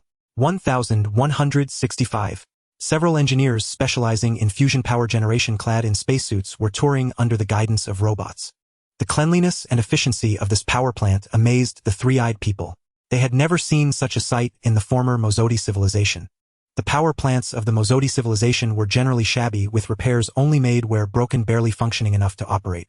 Technological innovation, upgrades, demolition for new construction, non-existent. Although the Mozodi civilization was more advanced, it was like an elderly man in his twilight years, decrepit, and only wanting to survive, lacking any ambition for expansion. Though human civilization was currently a bit behind, it was like the sun at 8 or 9 in the morning, full of vigor, vitality, and limitless potential. The three-eyed engineers marveled, observing and recording meticulously under Chen Yue's guidance. After the tour, a discussion ensued, and finally a report on upgrades and improvements was generated. Several three-eyed engineers formed a group facing a robot directly controlled by Chen Yue, detailing the upgrade plan based on Mozodi civilization technology and explaining the rationale, benefits, and underlying principles. Toward knowledge and those who possessed it, Chen Yue had always been humble. He understood that in this universe only knowledge was the capital to secure his footing and earn the right to survive. Toward knowledge and those who possessed it, Chen Yue had always been humble. He understood that in this universe only knowledge was the capital to secure his footing and earn the right to survive. This period was the happiest and most relaxing time for Chen Yue. With no need for lengthy research and contemplation, he only had to listen attentively, and a steady stream of knowledge would automatically enter his database to be mastered. Tens of thousands of three-eyed engineers were like tens of thousands of rivers. Chen Yue was like an ocean. An endless flow of water converged into the sea. For an ordinary mid-level secondary civilization, absorbing and fully mastering this advanced secondary-level knowledge, even if these three-eyed people possessed only a fraction, would have taken decades, requiring the mobilization of the entire civilization. Yet Chen Yue accomplished it in just 1 year. After merely 1 year, tens of thousands of teachers found they had nothing left to teach. They discovered that not only did Chen Yue already know everything they knew, but he had even synthesized and cross-pollinated this knowledge, mastering concepts that even they themselves had not yet grasped. It was as if one engineer only mastered wireless communication technology, while another only mastered voice signal conversion technology. After both imparted their knowledge to Chen Yue, he independently fused the two technologies and developed a mobile phone manufacturing technique that even the Trisolaran engineers had not mastered. This learning ability and self-directed research capacity truly astonished the Trisolaran engineers and scientists. From that moment on, they were no longer qualified to be Chen Yue's teachers. Instead, they became his students. Because Chen Yue's knowledge base had completely surpassed theirs. Sensing Chen Yue's immense research potential, the Trisolaran scientists and engineers felt not fear but joy. Only in this way could human civilization achieve a great advancement on its own without relying on the Star Alliance. Indeed, at this moment, when thinking of the words human civilization, the Trisolarans habitually added "our" before it. With a sense of belonging, naturally the stronger and more formidable Chen Yue became the better. A year passed quietly. After completing his studies, Chen Yue directly established hundreds of research institutes, categorizing these engineers and scientists and placing them all into these institutes. Frankly, in terms of research capability, these scientists and engineers, who were at best second-rate within Masua civilization, were far inferior to Chen Yue, especially now that their knowledge reserves lagged behind Chen Yue's. But Chen Yue did not care. As Chen Yue had realized earlier, although he possessed extraordinary learning and research abilities, he lacked the collision of different intellects. Sometimes a Trisolaran engineer, though far less capable than Chen Yue, could, in the clash of ideas, produce an inspiration that would astonish and impress even Chen Yue. Whatever you want to research, whatever resources it consumes, it doesn't matter. Ask for anything and I will provide it. Unlimited supply. If 10,000 of you can produce one useful inspiration for me in a year, my investment will not be in vain. Under these circumstances, the engineers and scientists, who had grown accustomed to Masua civilization's thrifty searches, and even outright bans on research, finally understood what true wealth and generosity meant. At that moment, a 3-person team researching low-temperature resistant materials for spacecraft interiors was utterly astonished upon arriving at their assigned institute. Low-temperature resistant materials for spacecraft interiors were relatively niche, with few applications and low usage, only needed for certain parts of the central computer and electromagnetic cannons. Moreover, at the current stage both Masua civilization and Chen Yue had already mastered sufficiently mature low-temperature alloy steel manufacturing techniques which were fully adequate for present needs. Even if material performance could be improved, it would at most enhance overall spacecraft efficiency by a tenth. Thus it was only natural that this research direction received little attention. Originally the three had assumed they would merely share office space with others, occasionally sneaking in use of others' equipment when not in use and scraping together some funding. That would have been a stroke of luck. In Masua civilization they couldn't even get such treatment. Because their specialty was too niche and undervalued, they had to take up radiation-resistant materials as a side subject just to make a living. But to their surprise, Chen Yue directly allocated to them a massive research base covering millions of square meters, containing 3 huge factory clusters, and dozens of specialized scientific facilities. Yes, just 3 people occupied such a vast research base. The base housed tens of thousands of robots, not to mention all kinds of other equipment. This? The 3 were stunned and bewildered. One of them, trembling with awe, said to the robot, controlled by Chen Yue beside them, "Leader, we can't possibly use all this equipment. We're too few, even one research project is a stretch. This base could accommodate over 1,000 people, and simultaneously run 10 systematic engineering projects." The ability for anyone to communicate directly with the supreme leader of civilization at any time was also a great advantage of human civilization. In other civilizations, without an appointment or a certain rank, dreaming of direct communication with the leader was impossible. Moreover, real-time communication led to immediate feedback. Tasks would be executed immediately without any intermediate delays. Thus efficiency reached a terrifying level. Looking at the awestruck 3-person research team, Chen Yue smiled and said, "It's fine, don't worry. Use it as you wish. I won't set any assessment standards for you, you decide what to research." The man was still uneasy, but another tugged at him and said, "Fama, since the leader gives it to us, let's just use it. Think about it. If the leader allocates such a massive base for our niche project, how much support would he give to popular projects? You know the leader's capabilities." The engineer called Fama thought it over, felt it was true, and finally stopped worrying. In his heart he silently resolved, "I must achieve results to repay the leader's expectations." The entire Trisolaran scientific community was in a frenzy today. Countless engineers and scientists who had long been frustrated and unable to realize their talents and ambitions wept tears of joy at this moment. Being able to conduct scientific research freely according to one's own ideas was also a form of happiness. A happiness so precious and nearly unattainable throughout the entire galaxy. And now this happiness was truly presented before them. The leader had given us this opportunity, and there would be more in the future, so we could only repay the leader with our utmost efforts. No, not just repaying the leader, but also repaying civilization and ourselves. At this moment, the personal interests of the Trisolarans perfectly aligned with the interests of the civilization represented by Chen Yue. With that, what more was there to say? Work with all your might. At the same time, within the Jupiter system, another momentous event unfolded for the three-eyed race. With the personal participation of numerous three-eyed individuals, the three-eyed city was finally completed. From this moment onward, the three-eyed people no longer had to dwell within cramped, crowded, and gravity-lacking life-support spacecraft. Spanning over 400 square kilometers, this colossal city was constructed in just 1 year, a testament to Chen Yue's terrifying engineering prowess. The entire city was divided into several distinct sections: residential areas, leisure zones, commercial districts, entertainment quarters, natural landscape regions, and mechanical sectors. Moreover, these areas were not isolated but intricately interwoven with one another. For instance, the natural landscape region permeated the entire city, filled with the red flora, beloved by the three-eyed people, along with parks, forests, rivers, lakes, and so much more. Residential and leisure areas were scattered like stars within this natural tapestry, connected by helicopters, luxury cars, and public buses, ensuring convenient and swift travel to any destination. A steel canopy completely enclosed the city, maintaining an environment identical to the three-eyed homeworld, except for gravity. The exterior of this canopy was steel, while the interior consisted of massive, seamlessly joined display panels. Chen Yue simulated the spectrum of the three-eyed homestar, rendering scenes such as sunrise, overcast skies, and red skies with white clouds. Due to differing environments and stellar types, the sky on their homeworld was red, not blue, creating an utterly convincing illusion. Chen Yue could even simulate rain, snowfall, and natural breezes within this space.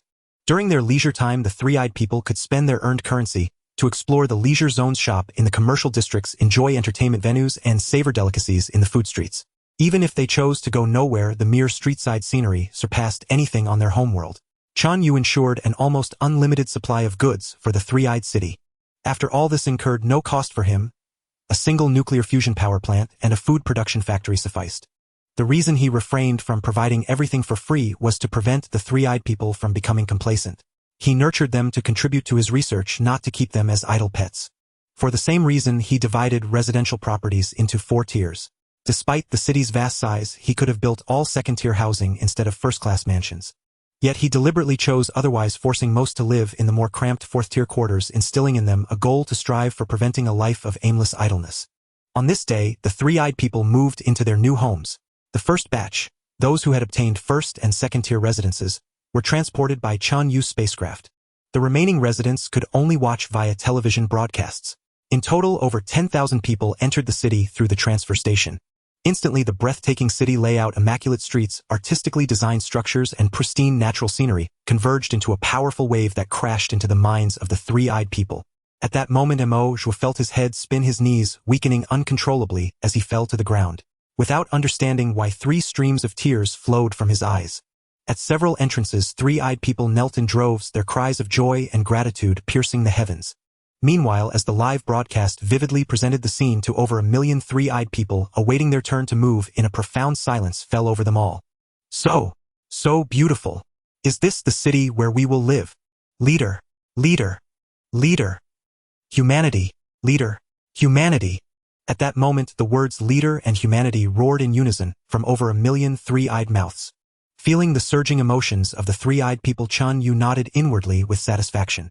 This was precisely the effect he desired. With the first batch settled, the once desolate city finally brimmed with life.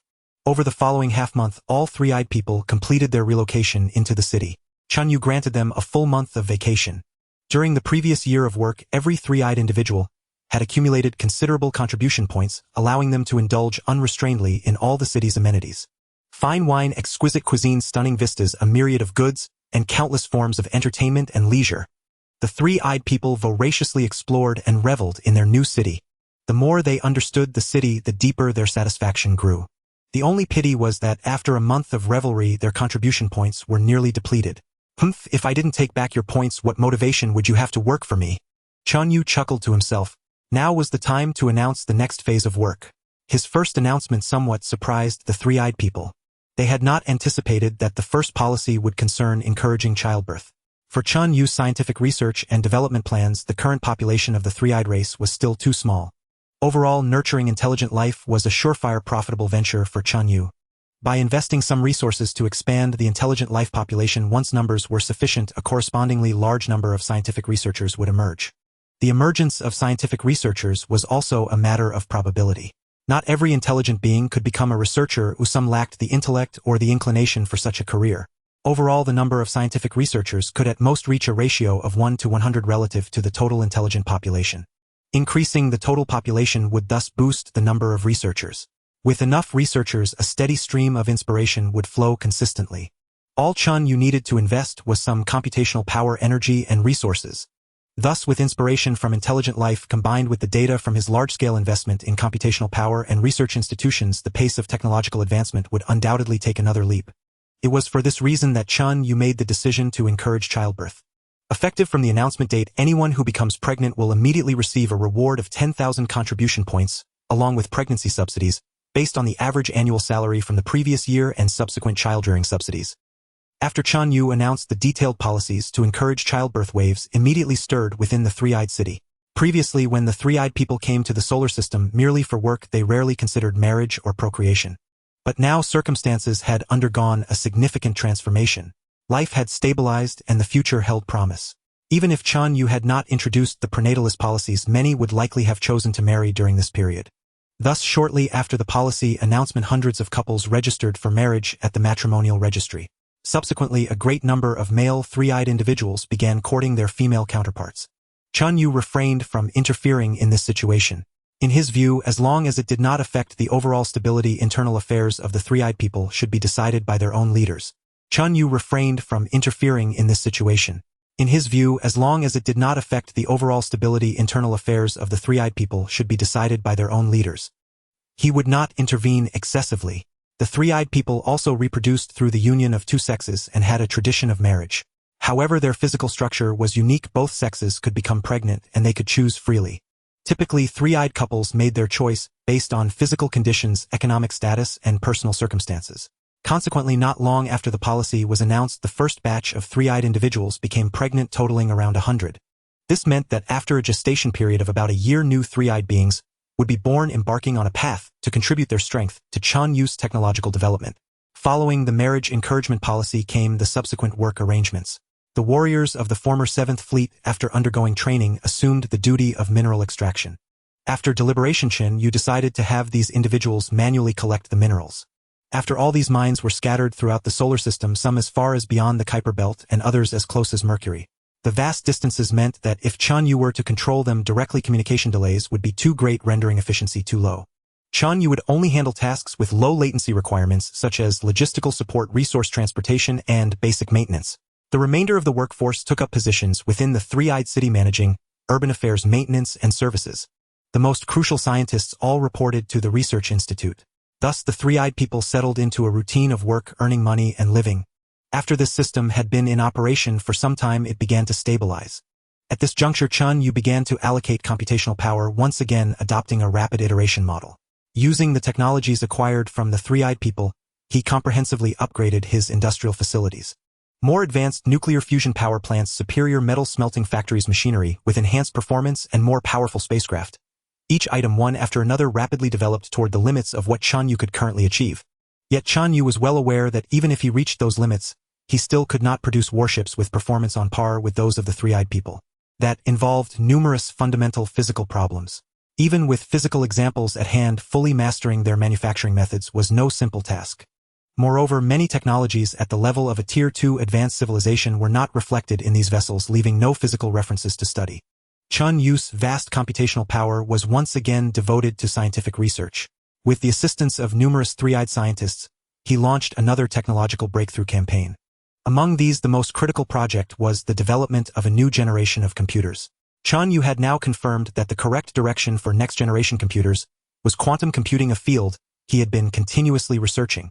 Even before the arrival of the Mozodi civilization fleet, Chen Yue had already built some prototype quantum computers, fully validating their feasibility, though they were far from practical application. The Mozodi civilization's warships also employed quantum computers in certain scenarios, but the primary computing power still came from conventional chip-based computers. Their computers were also constrained by physical laws, with maximum performance limited to the 2-nanometer level. However, their architecture was more advanced than Chen Yue's, thus yielding higher performance. Quantum computers, in fact, also had considerable limitations. This involved the issue of quantum supremacy. That is, on certain specific problems, quantum computers theoretically possessed performance hundreds of millions of times greater than that of traditional computers. For instance, problems like integer factorization. In these areas, quantum computers held an unparalleled advantage and could be said to exhibit quantum supremacy. However, in domains where quantum supremacy did not apply, quantum computers could even be inferior to traditional ones. Therefore, while quantum computers needed development, traditional computers remained equally important. The ideal scenario was to have quantum computers handle operations in fields where they held supremacy while traditional computers handled the rest. By combining the two, a tremendous performance boost could be achieved. It was precisely because the Mozodi civilization's warships incorporated very rudimentary quantum computers that they were able to overwhelm Chen Yue in performance. At present, dozens of quantum computing experts were collaborating with Chen Yue in an extremely challenging technological breakthrough effort. But just like with traditional computers, the field was so vast that fully mastering the relevant technologies would require hundreds of thousands of scientists. Quantum computing was also a massive systems engineering endeavor. Even the rudimentary quantum computer technology mastered by the Mozodi civilization required up to 1 million scientists to systematically comprehend in its entirety. The mere dozens of scientists now working for Chen Yue undoubtedly only grasped a tiny fraction of quantum computing technology, a niche within a niche under the vast umbrella of quantum computing. Regarding areas outside their own expertise, they only had a superficial understanding. Thus, vast gaps remained in quantum computing technology. These gaps were still for Chen Yue to experiment and research on his own. However, with the correct direction, theoretical references, and some specialized knowledge, my research into quantum computers has become significantly less difficult. Chen Yue mused silently. Within 100 years at most, I can build the first generation of hybrid quantum classical computers, achieving at least a 10-fold increase in total computational power. Beyond quantum computers, another extremely important large-scale research project was helium-3 fusion technology. Chen Yue also invested substantial research resources in this area. In addition, there were material science, ion propulsion technology, electromagnetic railgun technology, and many others. At this moment, Chen Yue was exerting effort on a global scale, synchronously advancing scientific progress across hundreds of industrial sectors. Life was busy yet tranquil. The three-eyed scientists tirelessly assisted Chen Yue in developing new technologies, while former soldiers, now workers, diligently collected resources across the solar system to prepare for submission to the Nanqing civilization over a century later. In the three-eyed city, those responsible for urban management and services provided excellent assistance to people returning from their busy work, offering them a chance to rest. Nowadays, the moment of returning to the city to enjoy the peace and beauty of life after a day's work has become the most anticipated time for the three-eyed people, especially for the mining workers dispatched to the edges of the solar system.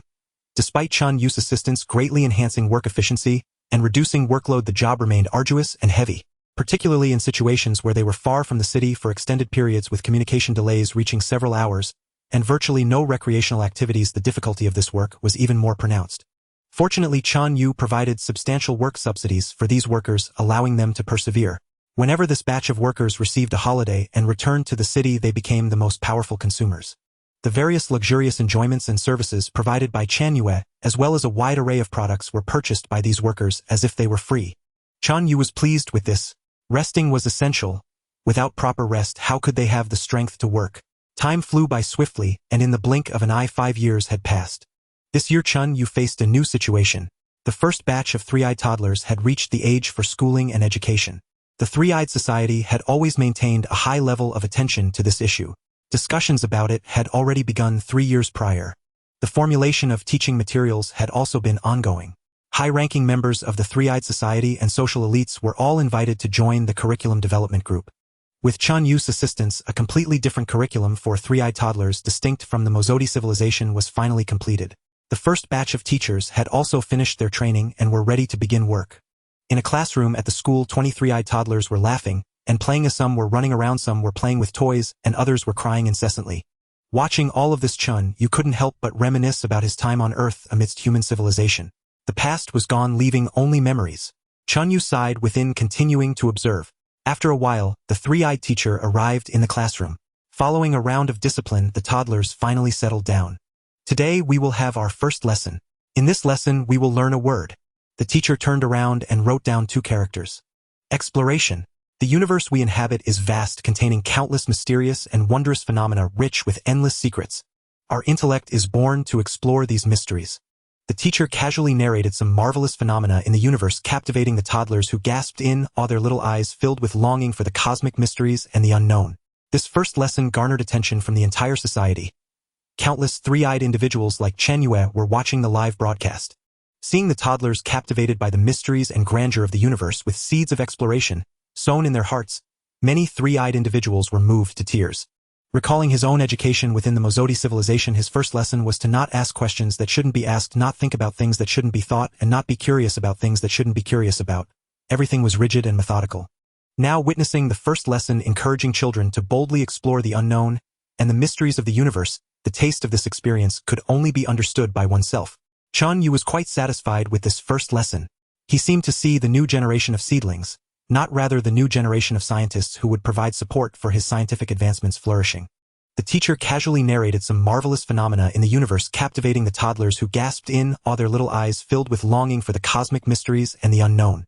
Since the first generation of three-eyed toddlers, subsequent toddlers continued to emerge year after year, reaching school age in considerable numbers, and each year the first lesson taught by teachers would always be the same 2 words: exploration.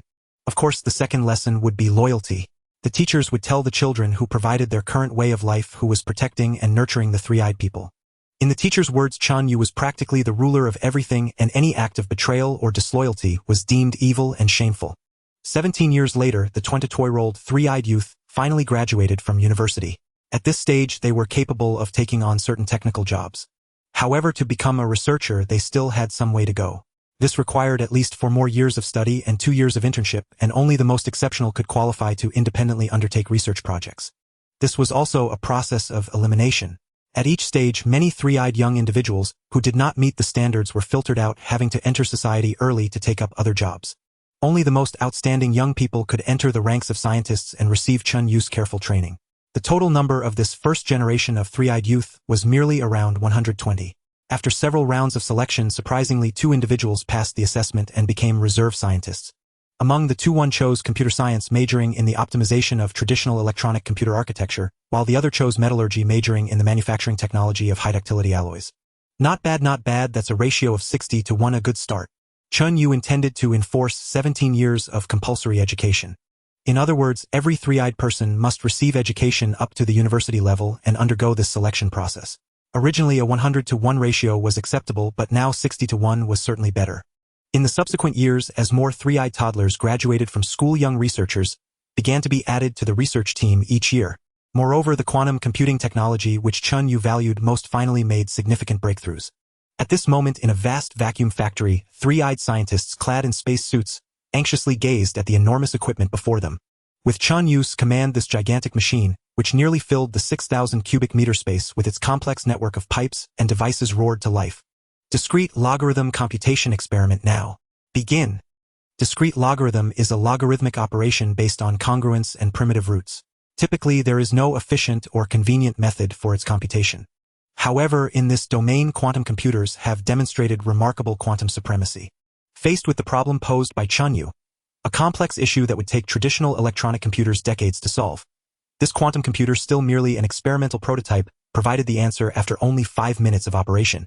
Upon witnessing this, all the three-eyed scientists present erupted in cheers. Although such a quantum computer had already been realized in the Mezzotian civilization, it was not something they had built with their own hands. Back then, they could only use it without even a clear understanding of its systemic principles. But now things were different. Now this quantum computer was one they had personally participated in developing from start to finish. Watching the jubilant three-eyed scientists, Chen Yue's heart swelled with exhilaration. Even though Chen Yue had treated it as his top priority from the very beginning, it still became the last breakthrough among several key technologies. Those were bulky, massive, and energy-hungry early computers. It required further advancement to reach the stage of personal computers. But that was fine. Since the mainframe had been built, the miniaturized version was not far off. The days ahead would merely involve gradual optimization and incremental efficiency improvements. Following the quantum computer breakthroughs also came in helium-3 fusion research. Helium-3 is a superior fusion fuel compared to deuterium-tritium fusion. Helium-3 fusion reactors produce no neutrons during fusion, significantly reducing the mass and volume of the reactor, greatly benefiting warship performance. If not pure helium-3 fusion, but combined with protium, deuterium, and tritium, the energy released is the highest among all fusion types. In simpler terms, it has higher energy density. If deuterium-tritium fusion is like a lead-acid battery, then helium-3 with protium, deuterium, and tritium fusion is like a lithium-ion battery. Despite its superior performance, the fusion conditions for helium-3 are more stringent than those for deuterium-tritium fusion. Chen Yue had to raise the temperature inside the reactor to even higher levels and enhance the performance of a series of devices to master the key technology of helium-3 fusion. Once helium-3 fusion was mastered, true interstellar navigation would become possible. Although previous deuterium-tritium fusion could also supply the energy needed for interstellar travel, it was mostly experimental, like sending a probe through cumbersome and complex methods. With helium-3 fusion mastered, it would be possible to deploy an entire fleet to a relatively nearby star system, thus enabling rudimentary interstellar warfare. It was precisely this capability that allowed the secondary high-level civilizations vassal to the Nanqing civilization to engage in combat with each other.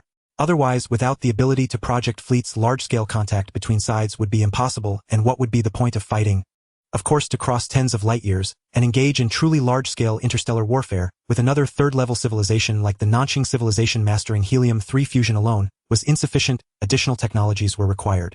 Helium-3 is relatively more abundant in celestial bodies without atmospheres or with extremely thin atmospheres, weak magnetic fields, and proximity to their star. This is because the helium-3 generated from the fusion of protons and deuterons in stellar winds is easily ejected onto the surface soil of planets. By this standard, the Moon and Mercury would have large reserves of helium-3. However, it is also present in the gas of Jupiter. The gas of Jupiter contains trace amounts of helium-3, a very little. But that was no issue. Jupiter is massive enough with abundant gas, so building more Jupiter aircraft to filter it out would suffice. At this moment, Chen Yue had achieved a point where the energy output per unit mass of helium-3 fusion matched that of the already mature deuterium-tritium fusion. Yet the potential of deuterium-tritium fusion had been exhausted and could no longer be improved. Helium-3 fusion, however, still held significant room for enhancement. Achieving this step meant millions of technical breakthroughs across the upstream supply chain. From the radiation resistance of a single screw to the stability of the entire reactor, every aspect required technological breakthroughs. Even Chen Yue, with the help of three-eyed scientists, had taken decades to succeed. Beyond these two technologies, Chen Yue also made substantial progress in alloy technology, armor technology, and the equally crucial ion propulsion and electromagnetic railgun technologies. At present, Chen Yue could achieve ion jet velocities of up to thousands of kilometers per second, further improving propellant utilization efficiency. For now, although Chen Yue could not yet build warships comparable to those of the Mezzotian civilization, he had initiated the task of upgrading the spacecraft. Because many engineering and technical issues could only be discovered through actual construction no matter how much simulation was done, the upgrade of spacecraft required a step-by-step agile approach. Under these circumstances, Chen Yue's various technologies advanced rapidly. In the blink of an eye, over 100 years had passed. By now, the key technologies Chen Yue had researched along with the products they produced, such as quantum computers, ion thrusters, helium-3 fusion reactors, and new spacecraft, had undergone anywhere from a dozen to hundreds of iterations. At this moment, the numerous technological devices produced by Chen Yue had fully caught up with the Mezzotian civilization in key performance parameters. In some non-core parameters, due to structural optimizations and innovations, they even showed a degree of surpassing. There were few remaining shortcomings. Chen Yue sensed that soon his fleet would undergo a comprehensive upgrade. It should be noted that the military advisory group led by Ma Zhuo had accumulated countless tactical and strategic insights over the past 100 years, all urgently awaiting practical verification. But previously, due to a shortage of warships, only about 2,000 from the original Mezzotian 7th Fleet, many large-scale strategies could only be simulated in simulators. This left Ma Zhuo and the others extremely anxious. Don't rush, it will be soon. Sure enough, just 3 years later, the final technology, ultra-high-rate ion thermal insulation technology, also achieved a breakthrough. Now everything was in place. Leveraging accumulated experience from previous iterations, the newly finalized 3-tier warship series, Stardust, Nebula, and Comet, finally went into mass production. And in just a few years, a full 100,000 ships were produced. Based on my current experience, even for a secondary high-level civilization, a dwarf-class warship larger than the Comet class with practical combat significance cannot yet be built. It seems I will have to wait until I truly ascend to a third-level civilization. Chen Yue mused silently. Chen Yue could naturally construct mere dwarf planet-class warships. He could even build larger vessels such as satellite-class or even planet-class warships. However, being able to build them was one thing. Whether they possessed practical combat significance along with commensurate defensive capabilities, mobility, and offensive power was another question entirely. Without solving the compatibility issue, simply building larger spaceships was meaningless, and they would only become sitting ducks on the battlefield.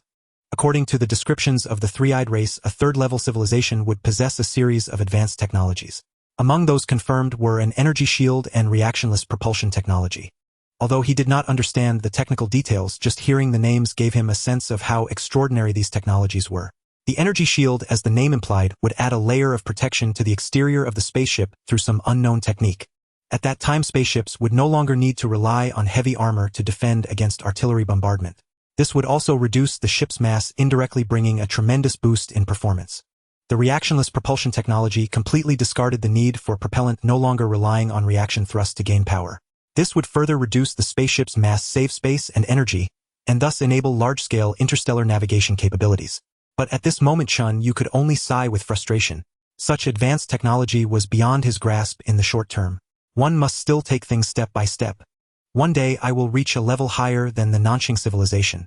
Chen Yue silently resolved himself. At this moment, a brand new fleet of 100,000 warships had been produced. Command of 10,000 of these vessels was temporarily transferred to the military advisory group led by Ma Zhuo, allowing them to test the strategies and tactics they had conceived. At that moment, Ma Zhuo was genuinely exhilarated. In the past, within the Masuoti civilization, everything had been lifeless. Not to mention large-scale fleet operations on such a scale, even a minor military exercise faced countless obstacles. The primary reason was that excessive resource consumption would encroach upon the resource quotas of the privileged classes. This had always left Ma Zhuo with a deep sense of pent-up frustration. But now that frustration had finally been released. Chen Yue, leveraging his immense computational power and his ability to precisely control every vessel, had created a command platform. The military advisors, including Ma Zhuo, were divided into 2 camps, each able to command their own fleet through this command platform. These commanders could, like Chen Yue, disregard issues such as morale, human error, and coordination, focusing solely on pitting their strategies and tactics against each other. Thus, the long silent solar system once again burst into activity. A total of 10,000 warships, 5,000 for each camp, along with supporting logistics vessels and material such as interstellar missiles, mines, turrets, and military satellites, began to maneuver across the solar system.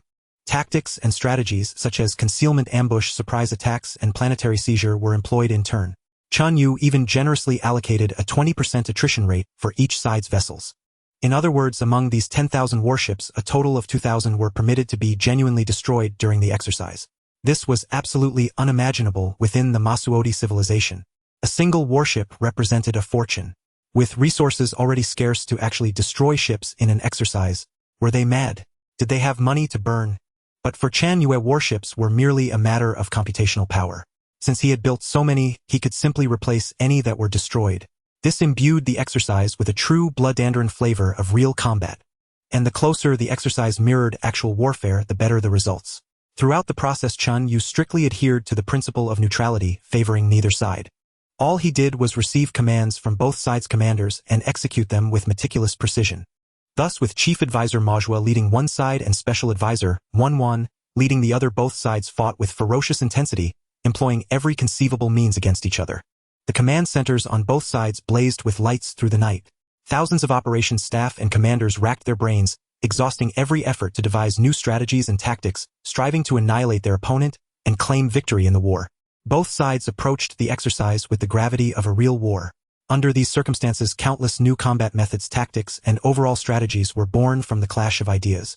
Ma Zhuo even felt that in this short half-year of exercises, he had learned more and grown more than he had in decades within the Masuodi civilization.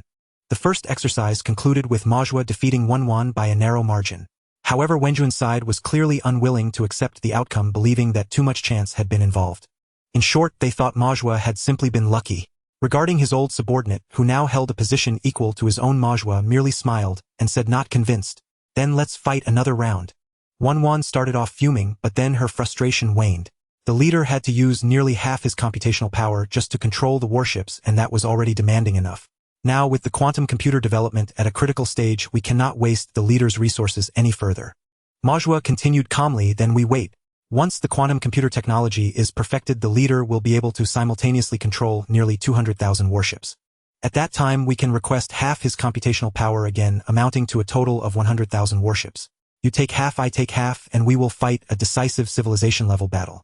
The entire Masuodi civilization possessed fewer than 60,000 warships, many of which were outdated models. Those fit for battle numbered less than 50,000.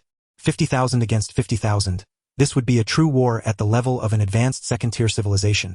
Neither Ma Zhuo nor Wan had ever commanded a stellar war on such a scale. Wenjuan's heart surged with boundless ambition. Very well, it's a deal.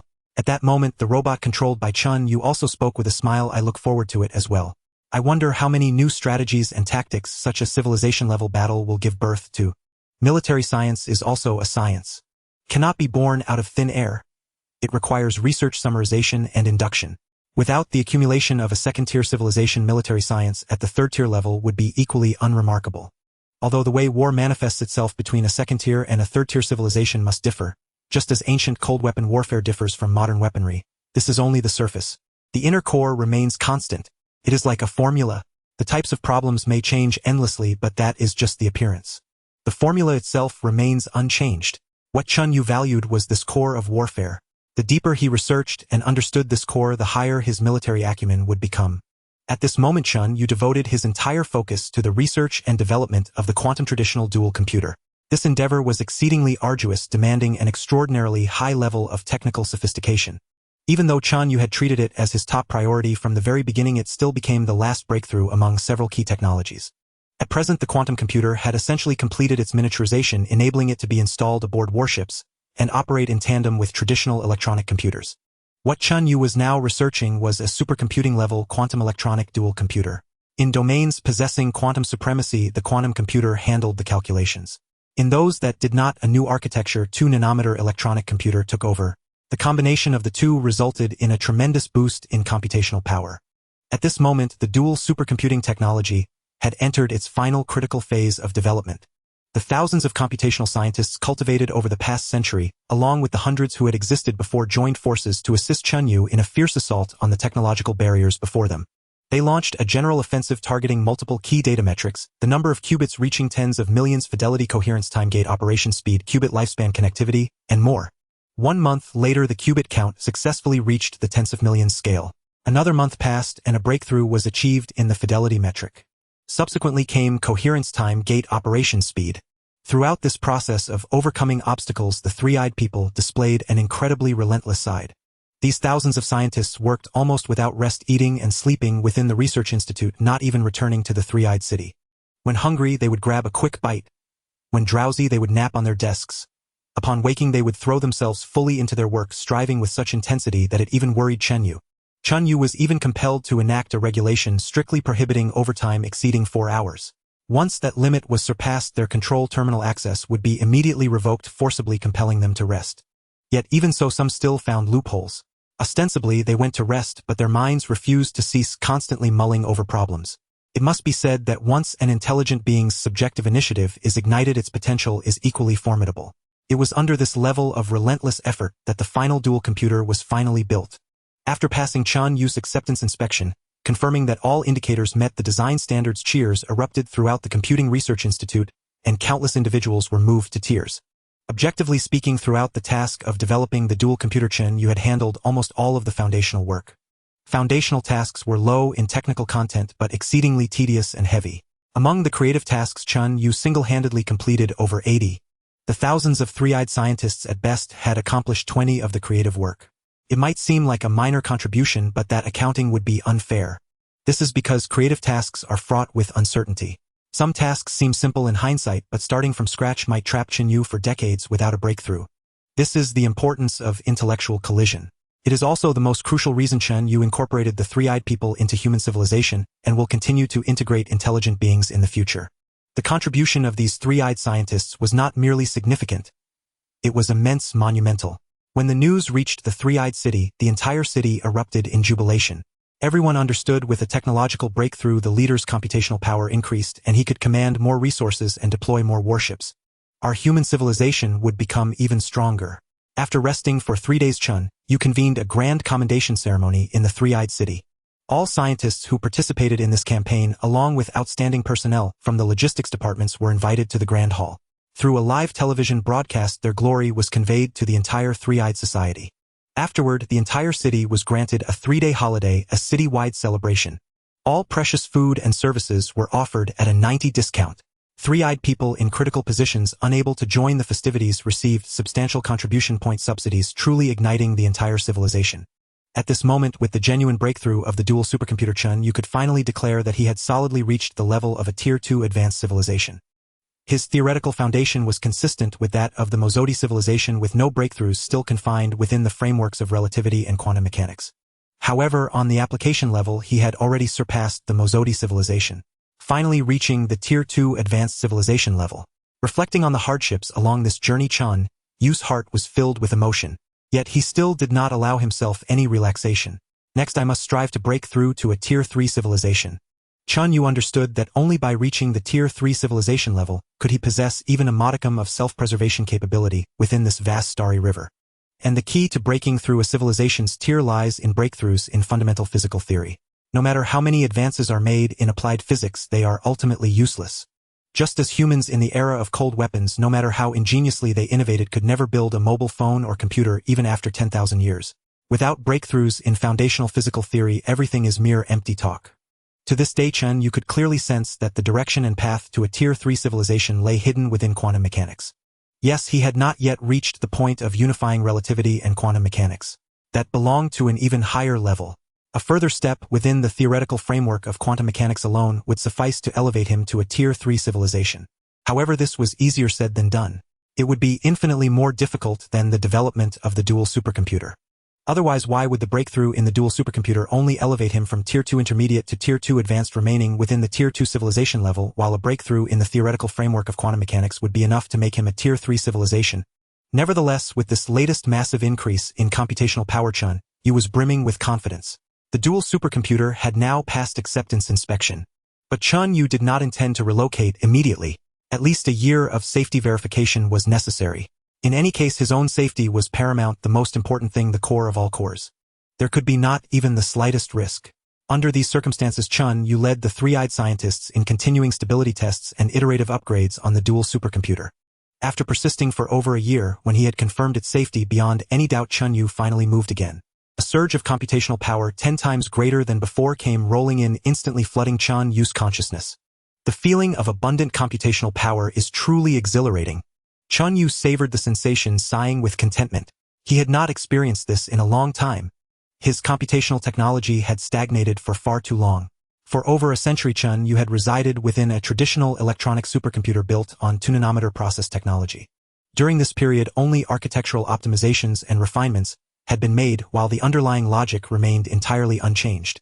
Over the course of 100 years of development, Chen Yue's computational power had been progressively consumed by an ever-growing array of applications. The more advanced the technology, the more complex the industrial systems, and the greater the computational power required to manipulate them. Chen Yue's total computational capacity had long been stretched thin.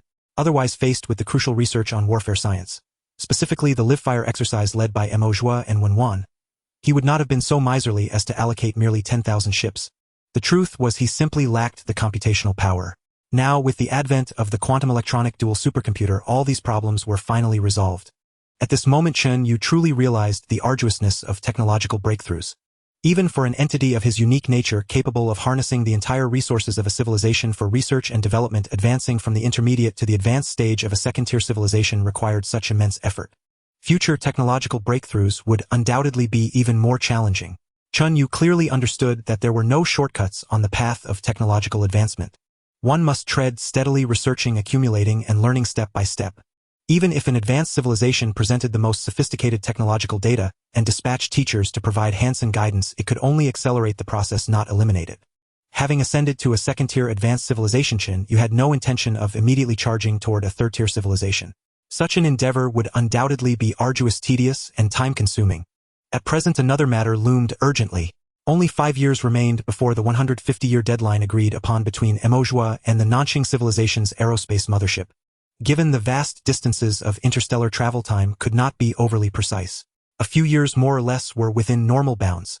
In other words, that aerospace mothership could arrive at any moment. Before seeing it off, Chen Yue planned to avoid any major actions that might expose his hand and invite unnecessary trouble. In comparison, Chen Yue remained relatively composed.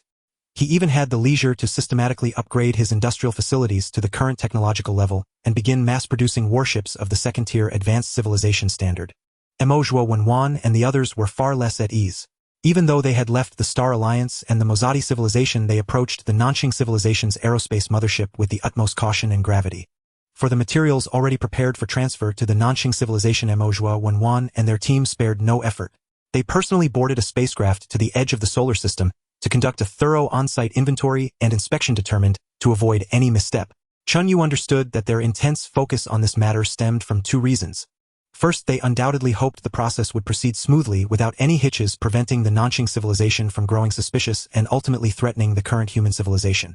Second, even though they had severed ties with the Mozadi civilization, they still harbored lingering affection for it. It was akin to a person who, after achieving success and moving to a big city, would still wish for their hometown to improve. This batch of materials concerned the Mozadi civilizations standing under the Nanxing civilization's jurisdiction. Avoiding chaos was naturally preferable. Chen Yue did not mind this. He considered it a way to offer them some psychological comfort, ensuring they would be more devoted to him in the future. To be more candid, Chen Yue even entertained the idea of, given the opportunity, annexing the entire Mozadi civilization and even the Nanxing civilization. Since collisions between different intelligences were inevitable, the more diverse and numerous the intelligent species, the better. For Chen Yue's tacit approval, Mo Zhuo and his people were filled with gratitude. At this moment in the Kuiper Belt, numerous engineering ships from the former Mozadi civilization's 7th Fleet had been converted into tugs fully fueled and ready to set sail. Mo Zhuo led a team of tri engineers aboard a shuttle, moving from one tug to another, entering the massive cargo holds. These cargo holds measured 150 meters in length, 100 meters in width, and 12 meters in height. Excluding the shell, the internal volume amounted to approximately 1.5 million cubic meters. Inside, they were neatly organized with an array of advanced raw materials produced to the highest standards achievable by a second-tier advanced civilization. There were high-purity compounds from distant frozen planets, extremely pure metallic materials, and numerous components that, while state-of-the-art for the Mozadi civilization, might be considered rudimentary for the Nanxing civilization. In total, this single cargo hold contained up to 1,000 types of goods, with a combined mass of 110,000 tons. Including the shell, it weighed a full 120,000 tons. There were 1,000 such tugs converted from engineering ships. With 110,000 tons of goods per hold, the total was 110 million tons. This was the wealth accumulated by the Tri people with Chen Yue's assistance through relentless round-the-clock labor, over more than a century relying on second-tier advanced civilization technology. After inspecting this cargo hold and confirming everything met standards and requirements, a Tri tribesman beside Mo Zhuo expressed discontent. The original agreement was 110 million tons of goods.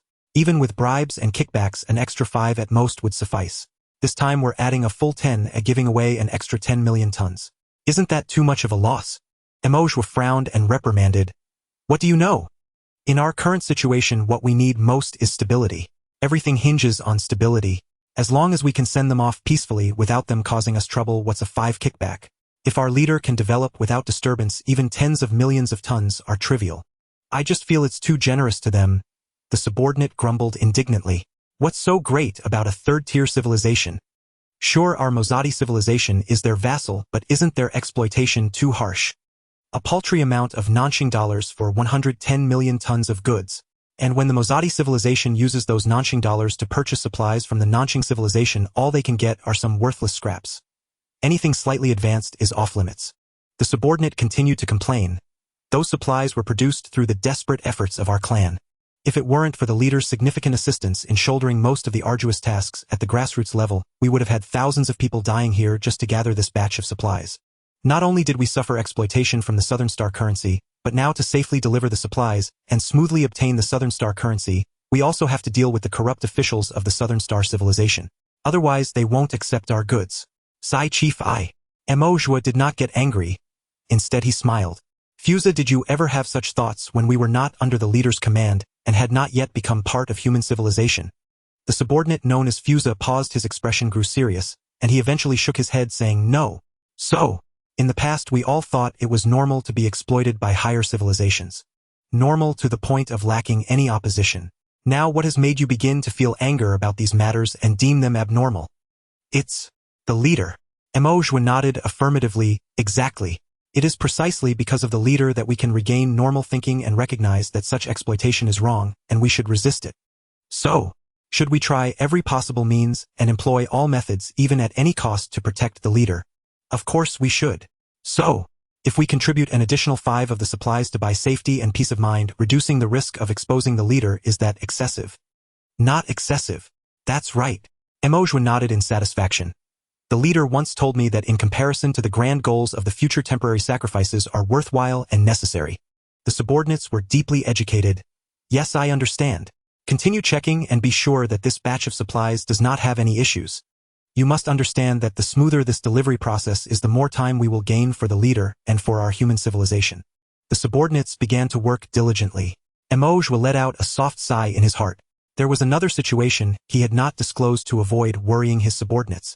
Before departing from the space mothership to the solar system, he coincidentally received information from the captain of the space mothership. The Gray Flame civilization, which is a vassal of the Southern Star civilization and hostile to the Mozadi civilization, seems to have established some connections within the military of the Southern Star civilization. So, will the Gray Flame civilization launch an attack on the Mozadi civilization's highly anticipated solar system mining operation to weaken the Mozadi civilization? After all, the solar system mining operation can bring a substantial amount of Southern Star currency to the Mozadi civilization. With the foreign exchange, the Mozadi civilization can purchase a large quantity of advanced military equipment from the Southern Star civilization. With advanced military equipment, the Mozadi civilization would gain the upper hand in the war against the Gray Flame civilization. There can indeed be wars between two secondary civilizations. At the current stage, the two civilizations are competing for a star system not far from their home territories. This star system contains numerous rare minerals, and occupying it would greatly benefit the development of the civilization's strength. Therefore, it is quite normal and likely that the Gray Flame civilization would launch an attack during this operation. This additional 5 of supplies is hoped to eliminate the attacks from the Gray Flame civilization, both to eradicate the extra risks that human civilization might face in their infancy, and to allow the Mozadi civilization to reap the originally intended benefits. As for how to operate specifically, Chen Yue already had some ideas in mind. It was just a matter of using money supplies to find some backing among the Southern Star civilization officers on that space mothership. However, there was no need to let the subordinates know about these matters. At this moment, in the vastness of space billions of kilometers away from the sun, outside the control room of a giant ship shaped like the character foam. As the deputy captain of the Yunguang space mothership, Aodhua always paid attention to his image. He was currently standing in front of a mirror inspecting his attire. In the mirror, Aodhua stood at a height of 1.2 meters. One of the things he was most proud of. He had handsome features, short blue hair, and with his shiny healthy skin coupled with the wide white robe designed, according to the latest fashion, Aodhua appeared charismatic and elegant, tall, and striking in the mirror. It was precisely because of this handsome appearance that he won the heart of a beauty, and became the son-in-law of a high-ranking military official, thus attaining his current status and position. At a young age, he was already the deputy captain of one of the main space mother ships, the Yunguang, and calling him a dragon among men would not be an exaggeration. One day the Yunguang space mothership will be renamed the Aodhwa. I will achieve this crucial leap, of course, after Captain Yunguang gets promoted further. Although the captain of the Yunguang space mothership Yunguang was not as tall and handsome as himself, his family background was even greater than that of his father-in-law. Unless Yunguang gets promoted, he has no hope of becoming captain. Deputy Captain Aodhwa, Captain Yunguang requests your presence inside. All right. After finally smoothing out his clothes and removing a few wrinkles, Aodhwa walked solemnly towards the control room. Looking at Yunguang, who was only 1.05 meters tall, a hint of jealousy flashed through Aodhwa's heart, but he maintained a respectful demeanor. Yunguang glanced casually at Aodhwa and said, "Sit." "Yes. Is there something?" After organizing his thoughts, Aodhwa replied, "Yes, regarding the current situation on the Wangliang battlefield, both sides are at a stalemate. This batch of supplies departing from the solar system is crucial, even related to whether our offensive can be sustained." Yunguang replied indifferently, "That is indeed the case." Aodhwa said seriously, "The Mozoti people are usually lazy and indifferent, and I worry that there might be issues with this batch of supplies." Yunguang narrowed his eyes, instantly understanding. However, he remained unperturbed, saying, "Oh, the Mozoti people have the audacity to do that." "Captain, it's not a matter of whether the Mozoti people have the audacity. Rather, once the supplies are delivered, even if they are substandard, we will have no way to refuse them." The Yunguang space mothership would skim past at a speed of at least 10 of the speed of light, billions of kilometers away from the sun. The Mozoti civilization's cargo fleet would accelerate ahead, and both sides would meet in space. By that time, the Yunguang space mothership would have long passed the solar system and could not slow down and turn back. Even if this batch of supplies were substandard, we would have to accept them begrudgingly. Otto's words were indeed the truth. However, Yunguang knew in his heart that such a scenario could never come to pass. Though they were forced to accept it, the consequences affecting the war's grand strategy would be a penalty too severe for the Masuwa civilization to bear. They simply lacked the audacity. Yet Yunguang remained unruffled, merely nodding with a sigh. "Indeed, that is so. Then, my dear Otto, what do you suggest?" Otto's heart leaped with joy. "Why not dispatch me to the solar system now to personally inspect that batch of supplies? If the supplies are substandard, we can have them replace them from their reserves. Only after I confirm the quality will we proceed with loading and shipping. This way there will be no mishaps." "But this goes against protocol," Yunguang said, feigning reluctance. "The speaker has repeatedly emphasized that we must uphold fairness and justice in dealing with vassal civilizations and refrain from interfering with their internal operations. When we received supplies from the Gray Flame civilization, we didn't conduct a prior inspection. The Nanxing civilization system held the speaker as the supreme leader." Hearing Yunguang mention the name Gray Flame civilization, Otto's heart tightened, realizing that Yunguang was fully aware of everything. But he only said it was against protocol, not that it couldn't be done. So this was waiting for him to name his price. Otto understood and grew even more deferential. The speaker's orders must of course be obeyed. "Our Nanxing civilization has always been fair and just toward vassal civilizations, but the Masuwa people are different from the Gray Flame people. The Gray Flame are known for their rigor and rigidity. Their supplies are likely trouble-free. This war is so crucial to our civilization, even subtly tied to the speaker's plans and the matter of advancing to a fourth-tier civilization. We simply cannot afford any mishap. A little caution is only prudent." As he spoke, Otto cursed inwardly. "Fair and just to vassal civilizations. That's just talk for the lower-tier ones, and you're trying to fool me with it. The speaker's family is the most ruthless in exploiting lower civilizations. Your Yun family is no better. Don't think I don't know about your dealings with the Nox civilization." Back then, Yunguang's family, to squeeze more benefits from the Nox civilization, even secretly supported a coup that toppled their government, leaving it in a permanent decline, and now at the bottom among vassal civilizations. Hearing Otto's words, Yunguang felt a flicker of displeasure. "Humph, using the speaker's plans to pressure me. Dream on. You took bribes from the Gray Flame and want to target the Masuwa. If you don't give me enough, do you think you can pull this off? Dream on." Despite these thoughts, Yunguang's face remained a warm smile. Otto spoke respectfully, then shifted his tone. "We certainly hope the Masuwa civilization can smoothly provide standard compliant supplies. But I believe that if the Masuwa really dare to pass off inferior goods or produce shoddy materials, we must never tolerate such behavior. I suggest that if substandard supplies are found, the entire batch should be confiscated." At the Wangliang 3 battlefield, the 6th Fleet has been bearing the primary defense of Planet 3. They've suffered heavy losses and immense pressure lately. Half of these confiscated supplies could be allocated to the 6th Fleet. Though they're inferior, they'd still be usable in a pinch and could serve some purpose. It would let the Masuo contribute to the war effort and make amends. Yunguang's family had a strong grip on the 6th Fleet. Sending half to them essentially meant giving it to Yunguang. Yunguang knew well that the so-called inferior goods were actually Otto's scheme to pass off good as bad and then extort them. But only half for me. That's not enough. Yunguang sneered inwardly yet kept a smile. I've heard that the Blue Moon civilization has shifted its strategic focus and intensified attacks on Planet 3. The 6th Fleet's pressure is unprecedented now. Only half of the confiscated inferior goods won't be sufficient. Damn it, this bastard's greed knows no bounds. Otto cursed inwardly, his demeanor even more respectful. Your judgment must be correct. In your view, how much would be needed to sustain the 6th Fleet? Yunguang replied, 70%. That would be our contribution to the battlefield. The soldiers are fighting and bleeding on the front lines. We must do our part. Otto hesitated. But the 9th Fleet's assault missions are also demanding. Statistics show their ammunition is below 70. A critical situation. I believe the 9th Fleet deserves some replenishment as well. After some haggling, they settled on a 5-3 split. Yunguang took the larger share, Otto the smaller. As for how Otto would squeeze the Masuo, Yunguang didn't care. Having finally concluded the tough negotiation with Yunguang, Otto's face darkened the moment he left the control room. I do the dirty work, I take the blame, and you get 65 for doing nothing. Alas, circumstances are stronger than people. No choice. Otto pondered. I need to find a way to squeeze more from the Masuo and cook the books to fool Yunguang. And later I'll have to bribe people within the civilization to pin a charge of fraud and delaying the war effort on the Masuo. Thinking of the benefits promised by the Grey Flame leader, Otto's mood improved slightly. Back in the ship's control room, Yunguang knew Otto would handle the operation personally. He'll definitely cook the books to fool me. That's inevitable. As long as he doesn't go too far and keeps the real split around 6040, I'll let it slide.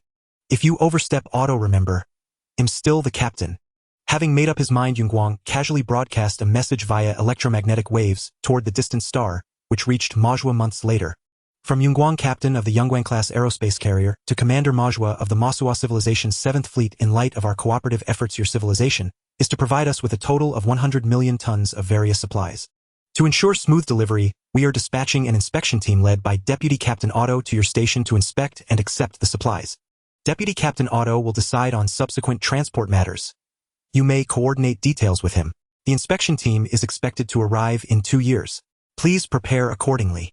Wishing all the best. Gazing at the information before him, Mo's 3 eyes narrowed slightly, his arms trembling uncontrollably. His expression was extremely gloomy, as if it were about to drip with water. What he feared had come to pass. His side, in order to ensure the secret of the solar system was not exposed, had even been willing to pay an extra 5 in kickbacks. But the Nanqing civilization's move to send an inspection team to the solar system for an on-site check was something he had never anticipated. The visitors must harbor ill intentions. It's the Huoying civilization, it must be the Huoying civilization. Mo ground his teeth. I've long heard that the Huoying civilization is also trying to infiltrate the Nanqing civilization's military system, aiming to sabotage the Masuo civilization through arms procurement and military cooperation. This Deputy Captain Odu must have taken bribes from the Huoying civilization. Even using the back of his foot, Mo could clearly imagine what Odu would do upon arriving in the solar system. It would be nothing more than finding fault, suppressing them, and then labeling their produced materials as defective, pocketing them himself, while accusing the Masuo civilization of delaying military operations. When the time comes, all the blame will fall on the Masuo civilization, while all the benefits will go to Odu and the Huoying civilization. Yet even knowing this outcome, Mo was utterly helpless. Considering the communication delay, this matter had been decided months ago. Deputy Captain Otis' inspection team had already set out heading for the solar system. He couldn't possibly make them turn back now. Otis' arrival in the solar system had become inevitable. Leaving aside the subsequent punishment the Masuo civilization might face, how could the secret of human civilization be preserved at this very moment? Mo suddenly stood up quickly, tidied his appearance, and opened the communication panel before him. The image of a young human appeared on the screen. Mo knew that was the virtual avatar of Leader Chen Yue. Leader, there is an urgent matter. I just received a communication from the Cloudlight Aerospace Mothership of the Nanqing civilization stating that Deputy Captain Odu will lead an inspection team to the solar system to conduct an on-site quality check of the materials. I am already aware of this. Chen Yue said calmly. Summon all members of the military advisory group and the political affairs group to the Grand Hall for a meeting. The Political Affairs Group was a department established by the Three-Eyed Clan with Chen Yue's permission for internal governance. Provided the general direction was correct, Chen Yue preferred not to interfere excessively in the internal affairs of the Three-Eyed Clan, leaving such matters to the members of the Political Affairs Group. The Military Advisory Group and the Political Affairs Group constituted all the high-ranking members of the Three-Eyed Clan. After some time, a total of over 20 high-ranking Three-Eyed Clan members gathered in the meeting room. Mo Zhua had already briefed them on the communication from the Cloudlight Aerospace mothership. Now the high-ranking members of the Three-Eyed Clan all wore grim expressions. What should be done? We can discuss it together. Chen Yue did not offer his opinion. He wanted to see what plan the Three-Eyed people would propose. Mo Zhua stood up first. We should establish an overarching principle. All subsequent plans must not violate this principle. This principle is no matter what the existence of the leader must never be exposed or become known to the Nanxing civilization. At present, human civilization only possessed technological capabilities at the level of a Tier 2 advanced civilization. If exposed, it would be no match for the Nanxing civilization. Moreover, even if by some stroke of luck they managed to defeat the Nanxing civilization, it would be useless. The Nanxing civilization was merely a vassal civilization of a Tier 4 civilization. Above that Tier 4 civilization was a Tier 5 civilization, and at the top a Tier 6 civilization. Exposure would mean annihilation. Wan slowly nodded. We also need to clearly recognize one reality: Deputy Captain Oda's arrival is unstoppable. We have no way to make him turn back. Odu is coming specifically to cause us trouble. We cannot bribe him, or rather we cannot afford the price to bribe Odu. After some discussion, the group quickly confirmed several principles. Following further debate, a seemingly sole feasible plan emerged before them.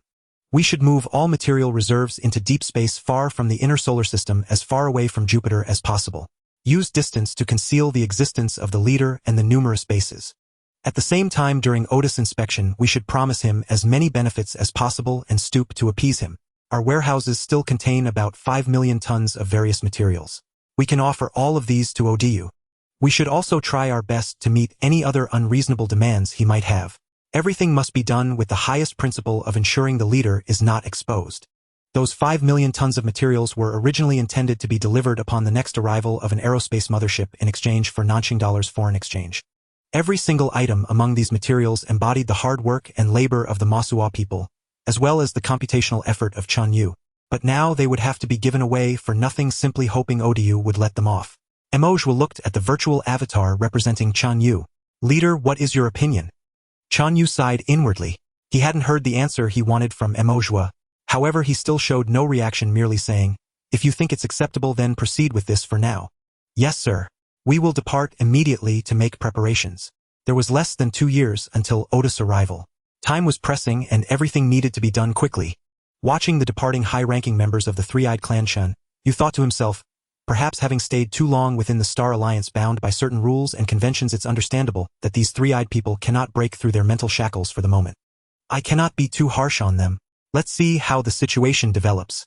Under Mo Zhua's command and with Chen Yue's assistance, the material bases originally stationed in the Kuiper Belt near Pluto, along with the 1,000 engineering ships converted into tugs, set sail, once more heading farther away from the sun. The ultimate destination of this long voyage was Sedna. Sedna was a dwarf planet extremely far from the sun. Its maximum distance from the sun could reach about 140 billion kilometers, and at this moment it was still around 30 billion kilometers away, far exceeding Pluto. It had a diameter of roughly over 1,000 kilometers, and its mass was sufficient to make it spherical. Storing the fleet here would minimize Otis' ability to spy on the inner solar system. A series of arrangements took over a year to complete. At this time, the telescope array also reported detecting a faint plasma luminescence at an extremely distant location. Based on orbit and velocity calculations, Chen Yue concluded that this luminescence should be the spacecraft carrying Deputy Captain Odu. This discovery caused everyone in the know, including Mo Zhua, to become tense once again. Sedna Spaceport. Thousands of massive cargo ships and tugs are slowly rotating around the crimson Sedna star. In the center of the port, a newly constructed base is spinning to create gravity, while at the entrance Mo Zhua, Wan, and other high-ranking members of the Three-Eyed Clan are waiting silently. At this moment, the gravity, air composition, and atmospheric pressure in the base have all been adjusted to suit the living conditions of the Nanxing people. Although this is clearly the base of the Three-Eyed people, the gravity in the environment where the Nanxing people live is higher than that of the Three-Eyed people. The current gravity is somewhat too high for the Three-Eyed. Moreover, they must wear heavy spacesuits, which makes them feel even more burdened. Some individuals with weaker stamina have already had to sit down. Even so, not a single three-eyed person dares to leave, for the vice-captain of the Cloud Light spacecraft Audwa is approaching. In no more than an hour he will arrive at this base. To show respect and deference, all high-ranking members of the Three-Eyed Clan must remain here. The absence of any one person would be seen as a sign of disrespect towards the main civilization, which could lead to consequences that Amalthea cannot bear. During the long wait, a beautiful streamlined red spaceship caught the attention of the three-eyed people. The ship slowly docked with the base, and after a long time the hatch finally opened. Prior to this, Amalthea and others had already positioned themselves on either side of the hatch. A Nanqing person, only 2 meters tall, just reaching Amalthea's chest, stepped out. His dark face was filled with arrogance.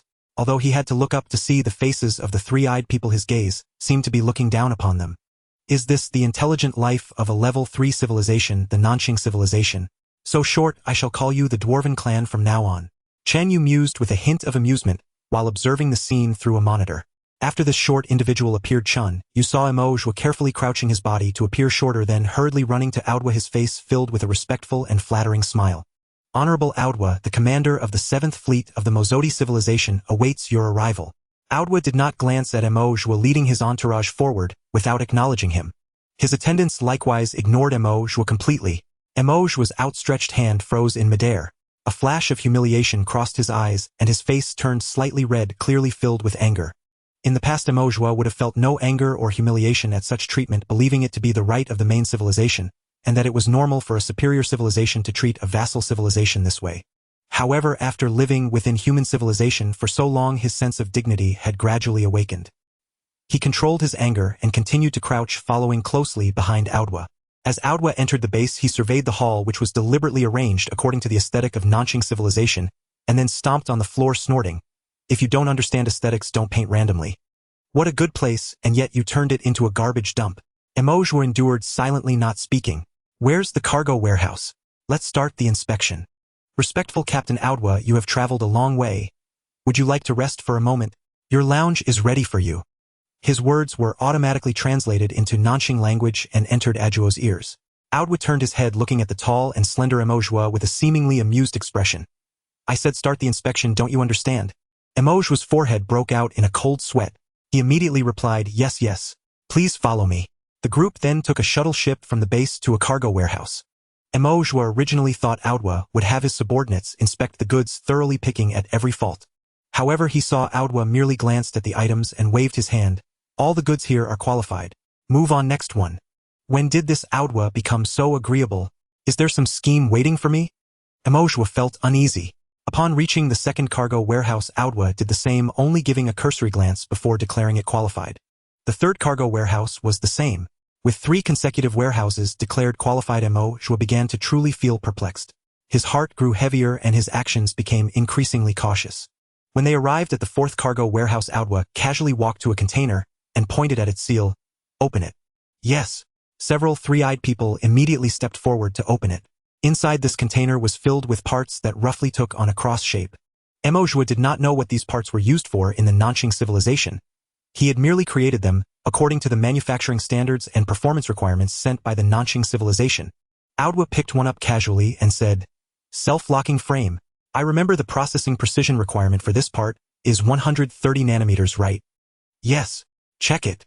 Audwa casually handed it to his attendant. The attendant took out a piece of equipment that Amalthea could not understand and began to inspect. Audwa felt slightly tense but not flustered.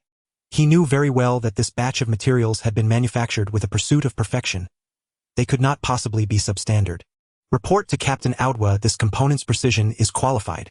Amalthea let out a sigh of relief.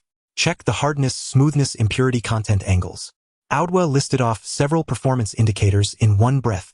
Then, with a smile on his face, he glanced at Amalthea as if to say one of the indicators must not meet the standard. The high-ranking members of the Three-Eyed Clan fell silent, their hearts quietly rising in tension, afraid to speak. The cold sweat on Amalthea's forehead increased. Even if he had been meticulous in the past, having produced so many components, randomly selecting one and ensuring all indicators met the standards left him with little confidence. Moreover, it was clear that Audwa was deliberately nitpicking. Even the slightest error would likely be magnified by him. However, contrary to Amalthea's expectations, the attendant after inspection actually declared all items qualified. That was close.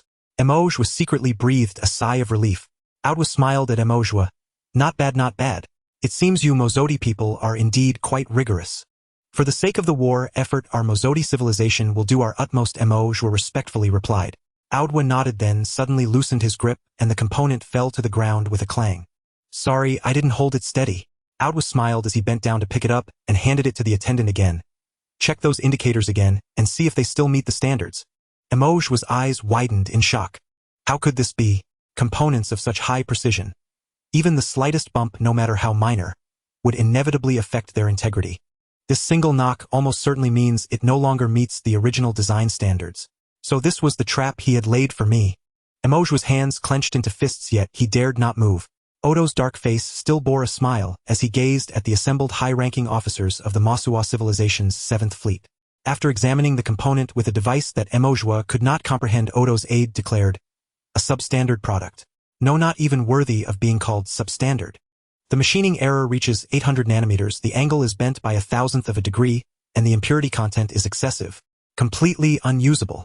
Odo took the part, smiled amiably at Mojwa, and said, the Nanxing civilization entrusted your Masuwa civilization with a critical mission. To produce these supplies. To that end, they even dispatched an aerospace mothership to transport you here. Odo shrugged. So is it that you missaw, or am I lying?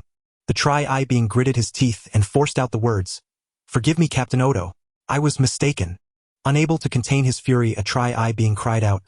Captain Odo, it was originally up to standard. It was you who dropped it on the ground. Silence. Mojwa's heart tightened as he spun around to rebuke him, but Odo waved a hand with a smile to stop him, then turned to the Tri-Eye high-ranking officer who had spoken. Is that so? Did I drop it on the ground? He looked at his aide. Did any of you see that? No, Captain. Odo shrugged. So is it that you missaw, or am I lying? The Tri-Eye being gritted his teeth and forced out the words. Forgive me, Captain Odo. I was mistaken. It's good that you can admit your error. Odo nodded in satisfaction, ignoring him, and addressed Mojwa. You have no objection that the cargo in this hold is defective? No objection. Mojwa could only say this. Odo turned to his aide again. How many holds did we inspect in total? For right. 1 out of 4 holds is defective, so the defect rate is 25. Correct. Out of 100 million tons of goods, that's 25 million tons of substandard material. I haven't miscalculated, have I? The aides remained silent. Odo looked at Mojwa. Mojwa, tell me. Am I right? Mojwa's heart was filled with endless humiliation. He had anticipated that Odo would make a move against him, but he never expected Odo's hand to be so ruthless. With just a few words, he would brand a full quarter of the goods as defective. Even with the extra 10 and the 5 million tons in the warehouse, the total would only reach 90 million tons.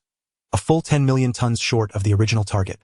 According to the agreement, the meager foreign exchange earned from this solar system mining expedition would likely all go to fines. The cost of leasing the Cloud Light aerospace mothership would have been for nothing. This was something the old Mojwa would never have tolerated. It touched upon the core interests of the Masuwa civilization, a concession that was unthinkable. But now Mojwa intended to accept it. The Masuwa civilization might suffer a loss, but it wouldn't shake its foundation. Accepting this now could protect the secret of human civilization from being exposed. Gritting his teeth, Mojwa said, Captain Odo, your calculation is entirely correct. A flicker of surprise crossed Odo's eyes. He hadn't expected Mojwa to swallow even this loss. He had anticipated that Mojwa would cause trouble, raise objections, or appeal to higher authorities. Of course, even if he did, Odo was not afraid. He had already prepared countermeasures. Now, with fewer complications, so much the better. Having settled this matter, Odo proceeded to the next step. Good. Since both sides have confirmed, let's sign. Mojwa gritted his teeth and signed his name on the document. Go back and rest. Prepare yourselves. Tomorrow we will conduct an on-site inspection at the mining base. Odo left a brief remark and turned to leave. Mojwa and the assembled Tri-Eye high-ranking officers stood frozen. They were to go to the inner solar system to the mining base for an on-site inspection. Hadn't they made such a huge concession today precisely to settle this matter quickly and send Odo away? If Odo insisted on going to the inner solar system, wouldn't the price they paid be in vain? Mojwa gritted his teeth, his mind racing. Watching this scene, Chen Yue smiled inwardly. This step had not surprised him in the slightest. In his model simulations, this possibility had long existed, and it was highly likely. The reason was simple. For a deputy captain of a primary aerospace mothership from a third-tier civilization to spend several years on a single trip, how could mere supplies satisfy his appetite? Perhaps extorting supplies was a pretext. The real goal was to replace the Masuwa civilization with the Grey Flame civilization. It was foreseeable that once Odo reached the inner solar system mining base, he would sharply criticize the Masuwa civilization's mining mechanisms, disparage them as utterly worthless, and use that as an excuse to strip the Masuwa civilization of its qualification to continue supplying war materials to the Nanxing civilization. The Masuwa civilization would be forced to withdraw from the solar system. Of course, the equipment they had painstakingly transported to the solar system would likely be left behind. At that point, the Grey Flame civilization would simply send personnel to take over and continue mining operations supplying war materials to the Nanxing civilization. As for the Masuwa civilization, Mojwa's 7th Fleet would have to lease the Nanxing civilization's aerospace mothership again to return to the Masuwa galaxy. That would be another enormous expense. If they refused to lease, the 7th Fleet would remain stranded in the solar system. In the end, after centuries of toil, the Masuwa civilization would not only have earned nothing but would have to pay over $1 billion Nanxing dollars in foreign exchange. One side's loss was the other's gain. The Grey Flame civilization would surge in strength, while the Masuwa civilization would suffer a devastating blow. Chen Yue understood all this clearly, yet he still refrained from intervening. After Odo left, the Tri-Eye high-ranking officers surrounded Mojwa. "Chief, this Odo goes too far, too far. What do we do?" "Don't panic," Mojwa growled. "The Masuwa civilization, we can no longer afford to care about it. Right now we must safeguard the interests of human civilization at all costs. Tonight I will visit Odo. If necessary, I'll give him the extra 10 million tons of supplies we had prepared. Isn't it just the Grey Flame civilization? Whatever they offered him, well, offer more." Mojwa had made up his mind. No matter what, he could not allow Odo to enter the inner solar system. Mojwa, clad in his spacesuit, approached the rest area of Odo with utmost deference. After a subordinate relayed the request, he was finally granted an audience with Odo. "Mojwa, is there something you need?" The diminutive Odo sat upon a towering chair, gazing down at Mojwa like an emperor. Mojwa gritted his teeth and said, "Captain Odo, for the greater good of civilization, you have spared no effort in traveling for years. We, the Mosudi civilization, are all deeply inspired by your spirit. It is like this. Over these years, we Mosudi have toiled diligently. Beyond the original target of 100 million tons of supplies, we have produced an additional 15 million tons. Moved by your spirit, we have decided to contribute this 15 million tons unconditionally for your disposal. It is our civilization's small contribution to the war effort." Odo chuckled. "Oh, an extra 15 million tons, unconditionally contributed for my disposal. Yes." The smile slowly faded from Odo's face. "A full quarter of the 100 million tons of goods you produced are substandard. Instead of improving your craftsmanship, working diligently, and fulfilling the tasks assigned by the Nanxing civilization, you seek crooked paths and attempt to bribe me." Mojwa was taken aback. This? He felt he had already overestimated Odo's shamelessness, but it seemed Odo's audacity still surpassed his imagination. Odo waved his small hand dismissively. "Since you have an extra 15 million tons of unplanned products, they shall be entirely confiscated to supplement the original quota. Humph, with a full 25 million tons of defective goods, and now this 15 million tons, there remains a shortfall of 10 million.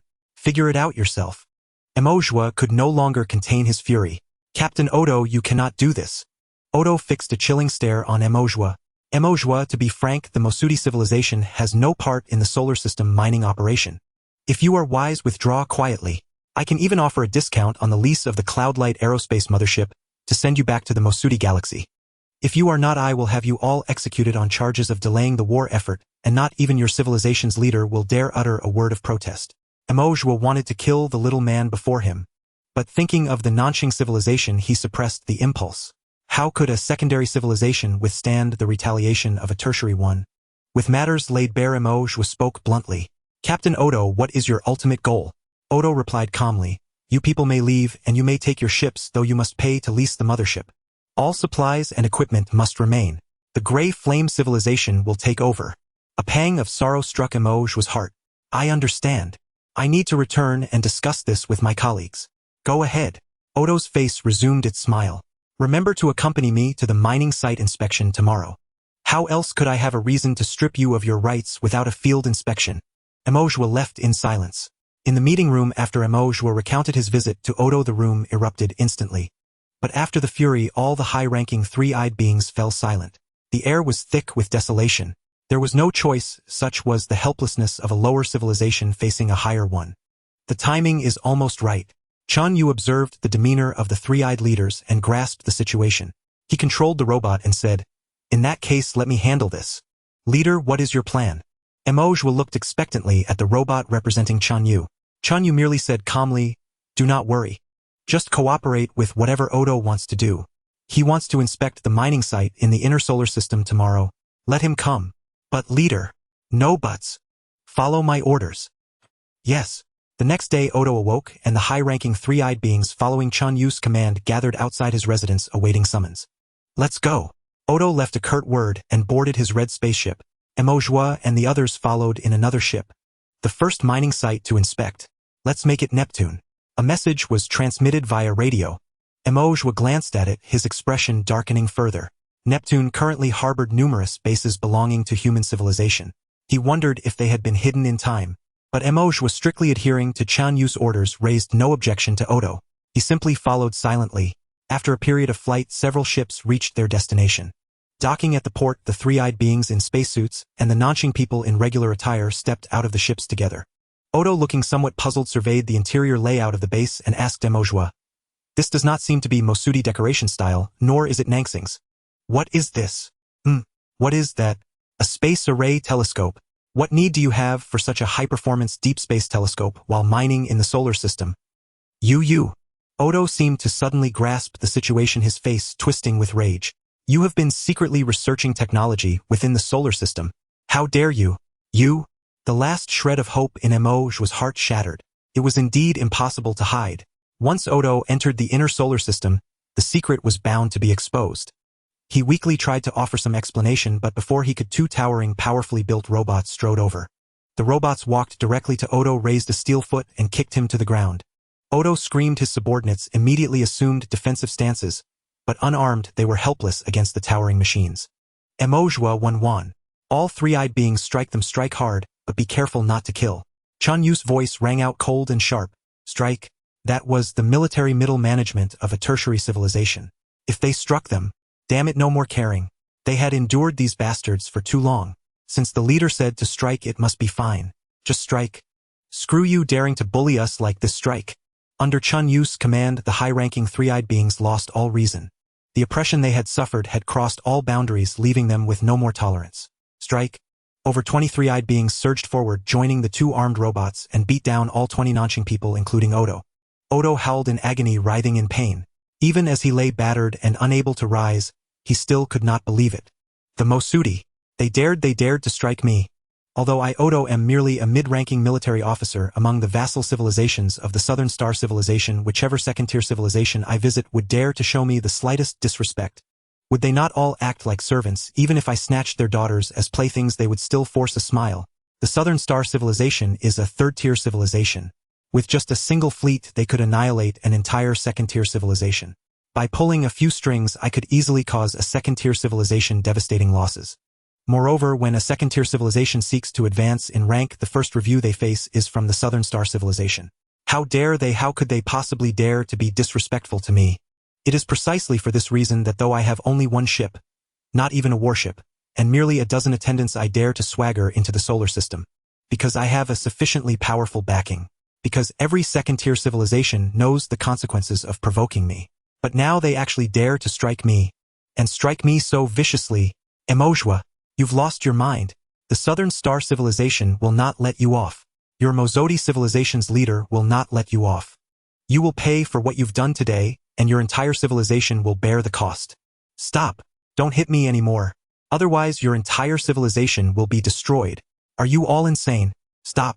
I promise I won't speak of today's events, and your supplies can all be made up to standard. Stop hitting me. I was wrong. Odo was beaten until he rolled back and forth, dark green blood oozing from his entire body, a ghastly sight. Yet the venom and resentment in his heart did not dissipate in the slightest. If only I can return to my civilization, I swear I will mobilize all my power and I will make you pay. I will bring about the destruction of your Mosudi civilization. Destruction. The beating continued for a long time until Odo and his Southern Star companions lay, sprawled on the ground, unable to rise. Only then did the assault cease. Yue relaxed his fists, feeling an unprecedented clarity and relief, as if some invisible shackles had dissolved within him. Dozens of robots appeared and hauled the Southern Star people up. Let me go. Let me go. Let me leave. I was wrong, I won't dare again. Where are you taking me? Let me go. Odo screamed frantically, but the robots ignored him entirely, tossing all the Southern Star people into a large room, then slamming the steel door shut. Meeting. At Chen Yue's command, over 20 high-ranking Triclops gathered in the conference room. By now, the earlier passion and fury had begun to fade. A hint of unease crept back into the Triclops' hearts. Chen Yue, controlling a robot, took the seat at the head of the conference table. Gazing at his subordinates, Chen Yue spoke slowly. I have said it before, constant retreat only emboldens the enemy. The only way to face an enemy is to strike back resolutely. Make them feel the pain, make them understand that provoking us comes at a cost, and they will fall in line. Emoji lowered his head in shame. The earlier incident with Odo had perfectly proven this point. He had continuously conceded, tolerating even a 25 defect rate and the embezzlement of extra reserves. But what was the result? The result was Odo's further greed. Now, after a beating, that same Odo immediately began to beg for mercy. Chen Yue sighed softly. But this is not the real issue. I believe you all understand this principle without my elaboration. What I truly want you to grasp is just one thing. Chen Yue, through the robot, swept his gaze across every Triclops high-ranking official. Why, when facing the Southern Star civilization, did you instinctively choose weakness and concession, as if yielding and begging for mercy were the only path, never once considering any other course of action? Emoji was taken aback. At Chen Yue's words, he immediately understood. It seemed, ever since receiving news that Odo was coming to the solar system, his only thoughts had been about how to appease, how to retreat, to preserve human civilization without ever considering any other path. Resist the Southern Star civilization. Resist Odo. He hadn't even dared to think about it. The thought had never crossed his mind. Yes, why? Emoji would delve deep into his own heart, gradually gaining clarity.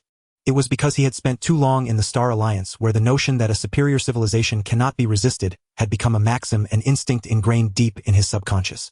A Triclops high-ranking official murmured, "But leader, we lack the capability to oppose the Southern Star civilization." "That is true," Chen Yue admitted directly. "At the same time, aside from hoping to appease and yield to pacify Odo, we have no other recourse. Yet I still chose to strike Odo directly. Do you know why?" "Why?" The Triclops high-ranking officials were all stunned. Chen Yue spoke slowly. "Because while we have no means to settle Odo other than by yielding, Odo does. He himself knows what methods we can use to resolve this matter without any hidden dangers. So I had to subdue him first, then force him to confess honestly." Odo was the deputy captain of an air carrier, a mid-ranking military officer of the Southern Star civilization. He was well-versed in the internal codes of conduct, interpersonal relationships, and unspoken rules of the Southern Star military. What we could not achieve, he could. Even if we destroyed Odo's ship outright, he would likely find a way to smooth things over. The only prerequisite was that we first gain control over Odo and force his submission, so that he would devote himself wholeheartedly to our plans. This was the reason Chen Yue resolutely attacked Odo. In that moment, the Triclops high-ranking officials also understood. They were not foolish, or on the contrary, as leaders of a civilization, each possessed wisdom beyond the ordinary. This approach is not complicated, is it? Quite simple, in fact. But why did none of you think of it? Chen Yue asked slowly.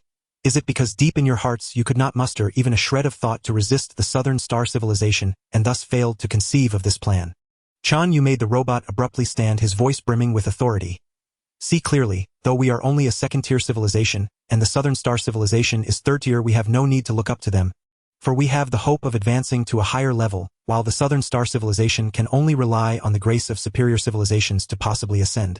Our ultimate enemies are merely the 5-6-tier civilizations of the Star Alliance. The Southern Star civilization is nothing but a pile of dirt and dogs. This is the pride of our human civilization. Even if our technology temporarily lags behind theirs, we can still despise them, look down upon them. Chen Yue's words resounded with conviction. His voice brimmed with confidence, pride, and passion. At that moment, the invisible shackle that had long existed in the hearts of the three-eyed race's high echelons quietly shattered. Indeed, what was the mere Nanxing civilization? No matter how strong you are but a dog that can almost never grasp the deeper mysteries of science. Though we are weak now, we are humans with boundless potential for the future. Why should we fear you? There is a saying in the history of our human civilization. Despise the enemy strategically, but take the enemy seriously tactically. Chen Yue shifted his tone. We must clearly recognize that the Nanxing civilization is outwardly strong but inwardly weak, merely a dog at its core. Strategically, we must despise them, harboring no fear in our hearts. But tactically, we must soberly acknowledge the reality that the Nanxing civilization currently surpasses us in strength. We cannot afford arrogance or carelessness. Through this incident, Chen Yue had firmly imparted a lesson to the high-ranking members of the three-eyed race. The outcome of this lesson left Chen Yue quite satisfied. He perceived that the high echelons of the three-eyed race, especially Emoji, had undergone a transformation in their entire demeanor. more confident and more clear-headed. Yes, leader. I understand. From now on I will faithfully practice your words. Despise the enemy strategically, take the enemy seriously tactically. This phrase I will never forget in this lifetime. He clearly perceived the greatness of this saying.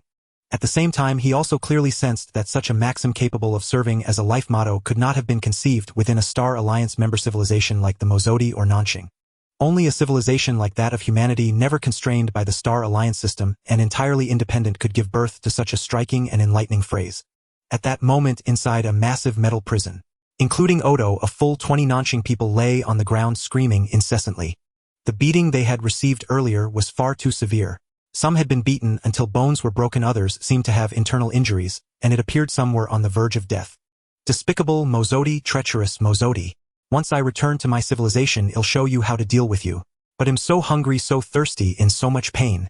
Emojua. I agree to your terms. I'll sever ties with the Huoying civilization and stop targeting your Mozodi civilization. Let me go and I will fully cooperate. I can also mobilize my influence to apply for loosening the import list for your Mozodi civilization. By the way, the military is about to decommission an aerospace carrier soon. I guarantee I will persuade the marshal to sell. No, give it to you. I also promise to retain as much of its equipment as possible. Odo howled loudly.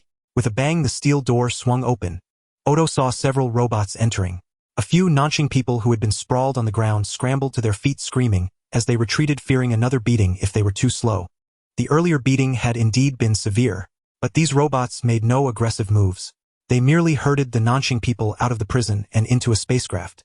Even those gravely injured and near death received simple treatment to ensure they wouldn't die. Odo's heart was filled with unease. A spacecraft? What are they planning? Are they going to toss us into space? The spacecraft launched, heading deeper into the solar system. After several days of flight, they arrived beside a colossal gas giant. Odo glanced and recognized it as Jupiter, the largest planet in the solar system. Why bring us to Jupiter? What new torture are these despicable Mozodi devising? Odo was filled with apprehension. A voice suddenly echoed through the spacecraft, speaking in the Nanxing language. Deputy Captain Odo and esteemed entourage, greetings. Allow me to introduce myself. I am Chen Yue from the human civilization. Human civilization? Not Mozodi. Odo was full of confusion.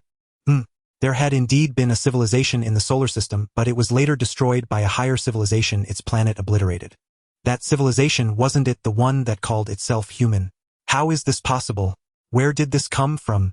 At the moment of the civilization's eradication due to unknown reasons, the consciousness of a human, myself, merged with a computer. With immense computational power, I gained the ability to develop a civilization single-handedly. Odo's eyes widened slowly, his heart filled with shock and terror. Chen Yue held nothing back, clearly recounting his state of existence and abilities, not even concealing the battle with Emoge, with the capture of all Mozodi and their incorporation into the human civilization renamed the Three-Eyed Race. By now the spacecraft had entered the Jovian system. I know you might not believe it, but that's fine. Take a look at my power. After seeing it, you should believe. Through the spacecraft's porthole, Odo clearly saw the Jovian system swarming with fleets, their exhaust trails as numerous as the stars in the sky. He saw the massive infrastructure covering almost every major moon of Jupiter, countless colossal unmanned factories, and an industrial might beyond words. He was stunned into near speechlessness. In that moment, he truly believed Chen Yue's words, believed in this seemingly absurd and incredible tale. But, if it were him, he would guard such a secret with his life, never allowing an alien to know. Unless... Odo's heart gave a sudden thump. He instinctively closed his eyes, covered his ears, and screamed. I saw nothing. I heard nothing. I have no interest in your secrets, none at all. Unless he was never meant to leave this place, Chen, you would never have let him know these things. Once he knew these things, if there was any risk or chance of him returning to his civilization, he would be executed immediately. He would face comprehensive, all-encompassing surveillance of the highest order. There was no hope of ever leaving this place. I didn't see or hear anything. I'm not interested in your secrets. Odo continued to shriek. Ha ha ha ha. In response, the human named Chen Yue burst into laughter. Too late. You know it and I know it. My secrets, you have seen them all, heard them all, and understood them with absolute clarity. Odo. With Chen Yue's voice thundering like a clap of lightning, Odo, who had been covering his ears and shrieking wildly with his eyes shut, suddenly trembled all over. Like a deflated bladder, he collapsed onto the floor, silently weeping. This was the most potent declaration of resolve Chen Yue could muster. Compared to this, all other methods were utterly insignificant. No matter how harshly Chen Yue proclaimed things like you must swear loyalty to human civilization, and any betrayal will be met with immediate execution, or you are forbidden from leaving human civilization regardless of how severe the wording or how immense the determination, Odo would still harbor a flicker of hope. He would think that perhaps if circumstances shifted in the future, he might still have a chance to leave human civilization and return to the Nanxing civilization. But now Chen Yue had voluntarily revealed his most core secret to him, leaving him with no ambiguity. This meant it was impossible. There was no hope. He could never in this lifetime leave human civilization. Once you leave, my secret will be exposed and I will die. So even a fool could figure out what measures I would take to prevent your departure. Even if it meant exhausting the full might of an entire civilization to hunt you down, even if it risked a full-scale war with other civilizations, I would never let you go. Stop dwelling on it. You have no hope of leaving. Resign yourselves to staying here. At that moment, the last shred of hope and the faintest glimmer of luck in Odo's heart, confronted by Chen Yue's formidable declaration of resolve, dissipated completely into nothingness. As the exchange between Odo and Chen Yue unfolded, his entourage gradually came to understand, realizing the full gravity of their current predicament. A wave of immense despair swept over them. In that instant, leaving the solar system and returning to the Nanxing civilization became a distant, unattainable dream. No, it wasn't even a dream. Even when they themselves thought of it, an immediate subconscious recognition arose that it was impossible. This realization had been deeply ingrained into their subconscious. This was precisely the effect Chen Yue sought. Of course, he could never allow Odo and the others to leave. But at the same time, he couldn't simply kill all these Nanxing people. After all, they were genuine members of a Tier 3 civilization. How wasteful would it be to kill them? Keeping them to contribute to human civilization was the right path. Hadn't Majua and the 7th Fleet of the Mozodi civilization fought fiercely against him before? They had clashed violently with countless deaths, and now they were docile and unwilling to leave even if driven away. The previous minor conflicts were nothing. Chen Yue paid them no heed. He shifted his tone, ceasing to threaten Odo, and instead began to speak of another matter. Odo, as a member of a Tier 3 civilization, you may strut and swagger before beings like the Mozodi and Grey Flame, revered as an emperor. But before the primary civilization of the Nanxing civilization, that Tier 4 civilization, what treatment do you receive? Not to mention you, what about your council chairman? Odo, don't you wish to become a member of a Tier 4 civilization? Don't you desire to personally forge a super civilization with boundless potential? Chen Yue spoke calmly, yet his words carried an irresistible allure. You can no longer leave human civilization. You know it and I know it. And given my state of existence, the immense development potential of human civilization is also clear to you. So why not stay? Why not gamble on a future of great promise? Odo felt as though a demon with a single horn on its head was tempting him. Though his heart still resisted and reason constantly told him not to listen, not to believe, that succumbing to temptation would lead only to one outcome, sinking into an abyss of suffering with no escape. Another voice of reason whispered the opposite conclusion. Since he couldn't leave human civilization anyway, and forcing a departure meant certain death. This Chen Yue's form of existence indeed signified immeasurable potential. Perhaps he could truly develop civilization to Tier 6. Staying here, contributing to the civilization's progress, might indeed lead to a grand future. One day, he might even stand behind a Tier 6 civilization, roaming the entire galaxy like an emperor, surveying his domain with every civilization bowing before him. Two voices clashed fiercely within him, locked in battle. Council Chairman of Human Civilization. I will stay. I want to contribute to the development of human civilization. While Odo was still in the throes of inner turmoil, one of his entourage suddenly stood up and shouted loudly. We Nanxing people may swagger before the Mozodi, but before the primary civilization we are treated like dogs. I could have been a scientist, but we are barred from researching advanced technology, so I had to join the military. Council Chairman. I want to join human civilization. Damn. Odo gritted his teeth as he glared at his subordinate. Chen Yue laughed heartily. We have no council chairman in human civilization. You may address me as leader. You wish to join human civilization. Very well, what is your name? Leader, my name is Barova. The Nanxing man said eagerly. Excellent, Barova, you may join human civilization. Previously, the Mozodi who joined became a race within human civilization, the three-eyed race. Nanxing people joining human civilization will also become a race, the dwarf race. Barova, from this moment on you are the chief executive officer of the dwarf race. Except for major events, all routine internal affairs of the dwarf race are your responsibility. Chen Yue deliberately appointed Barova as chief executive officer, not Odo. Odo immediately became anxious. Leader, I also want to join human civilization. I've thought it through. Staying in the Nanxing civilization, no matter what, I'm just a dog. But human civilization has infinite potential for development. I want to contribute to its progress. Leader, I want to join human civilization too. Me too. Instantly, the remaining 19 Nanxing people aside from Barova all clamored at once. Good. All of you may join human civilization. Odo, you will serve as Deputy Chief Executive Officer, assisting the Chief Executive Officer in managing the internal affairs of the dwarf race.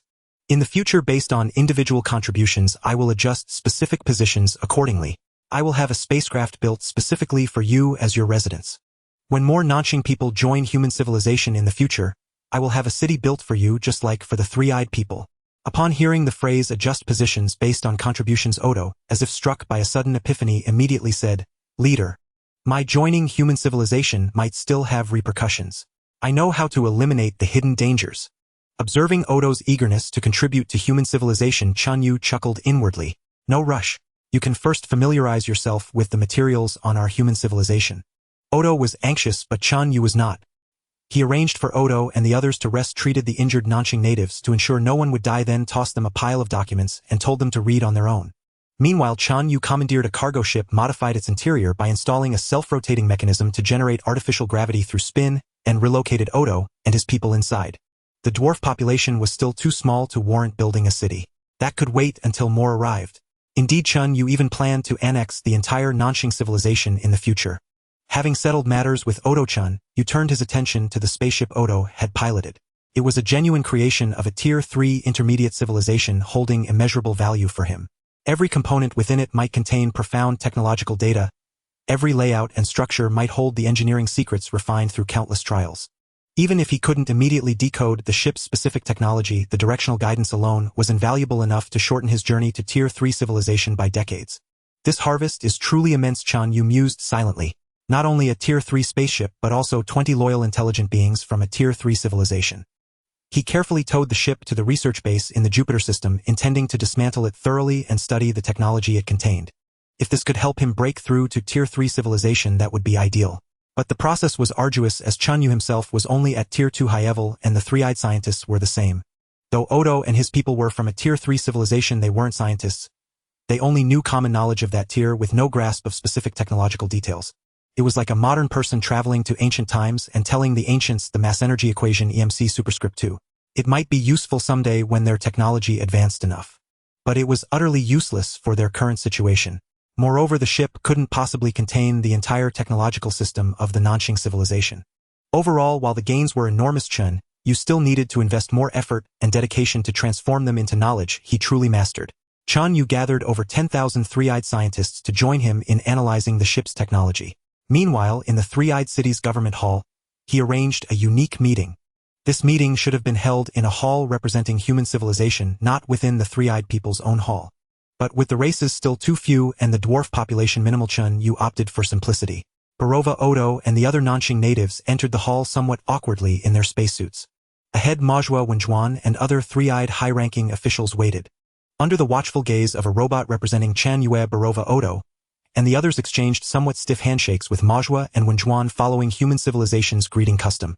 Recalling their recent physical conflicts, they now found themselves all as humans and colleagues working together for civilization. A surreal feeling crept over them. Alright, from now on everyone has a new identity. Let the past be the past, the future will be entirely new. At that moment, the chancellors of both races solemnly accepted on behalf of their respective peoples. Good. Now the first joint meeting of human civilization begins. Everyone take your seats. At that moment, the chancellors of both races solemnly accepted on behalf of their respective peoples. Good. Now the first joint meeting of human civilization begins. Everyone take your seats. As instructed by Chen Yue, the three-eyed and dwarf representatives sat in their designated places. The main agenda of this meeting concerns the handling of potential risks after Barova and Odo join our human civilization. On this matter, let's first hear Odo's opinion. Odo had prepared thoroughly over the past days. He had accepted the reality that he must join human civilization and could never return to the Nanxing civilization. He was a rational man. Being rational, he understood what course of action would benefit him most. Clearly demonstrating his value and securing a higher status within human civilization was his best bet. Thus, this occasion naturally became a stage for him to shine. Odo stood up, cleared his throat, and said, when quantum mechanics advances further and a civilization reaches Tier 3, it can master superluminal communication technology. The ship I piloted is equipped with a superluminal communicator, so it has been in constant contact with the Cloudlight Aerospace mothership. Superluminal communication bypasses the speed-of-light limit, enabling real-time communication over vast distances. For instance, if Chen Yue used radio waves to communicate with a location 3 million kilometers away, the signal would take 10 seconds to arrive. The return signal would take another 10 seconds, resulting in a 20-second round-trip delay. But superluminal technology allows instantaneous lag-free communication between 2 points. The importance of superluminal communication to Chen Yue was immense. If he mastered this technology, he could remotely command construction projects as far as Sedna star in real time from the Jupiter system without any communication delay. On the battlefield, he wouldn't have to worry about command delays due to ships being too far away. This technology was absolutely critical to him. Before Odo joined human civilization, Chen Yue didn't know which tier of civilization could achieve superluminal communication. Later, Odo revealed that once a civilization breaks through to Tier 3, a mastering superluminal communication becomes natural. Chen Yue then immediately identified its principle: quantum entanglement. At the Tier 2 level, it was clear that only the principle of quantum entanglement had the potential to enable superluminal communication. And since Tier 3 civilizations can achieve it, what else could the principle be but quantum entanglement? I have maintained contact with the Cloudlight Aerospace mothership every 5 days. The last communication was 2 days ago. That means the day after tomorrow I must contact the Cloudlight again. Otherwise Commander Cloudlight will detect the anomaly. Huoying said, if you have made up your mind to remain in human civilization and never return, then Cloudlight detecting the anomaly is inevitable. Even if Aodwa maintained constant contact with Cloudlight when the time comes for him to leave, but he does not, Cloudlight would still sense something amiss. This was inevitable. Aodwa laughed bitterly in his heart. Have I made up my mind to stay in human civilization? Well, it was my own decision. Though bitter inside, his face remained impassive.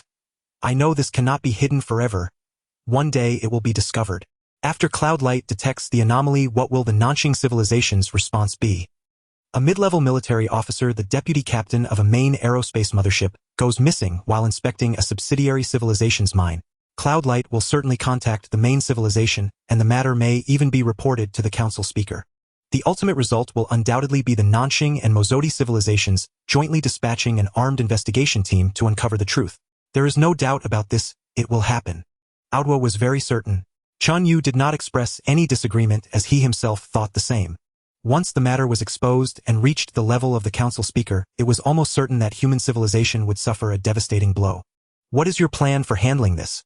Aodwa did not answer Huoying's question, but instead looked at the robot representing Chen Yue. Leader, there is one point I need to clarify beforehand.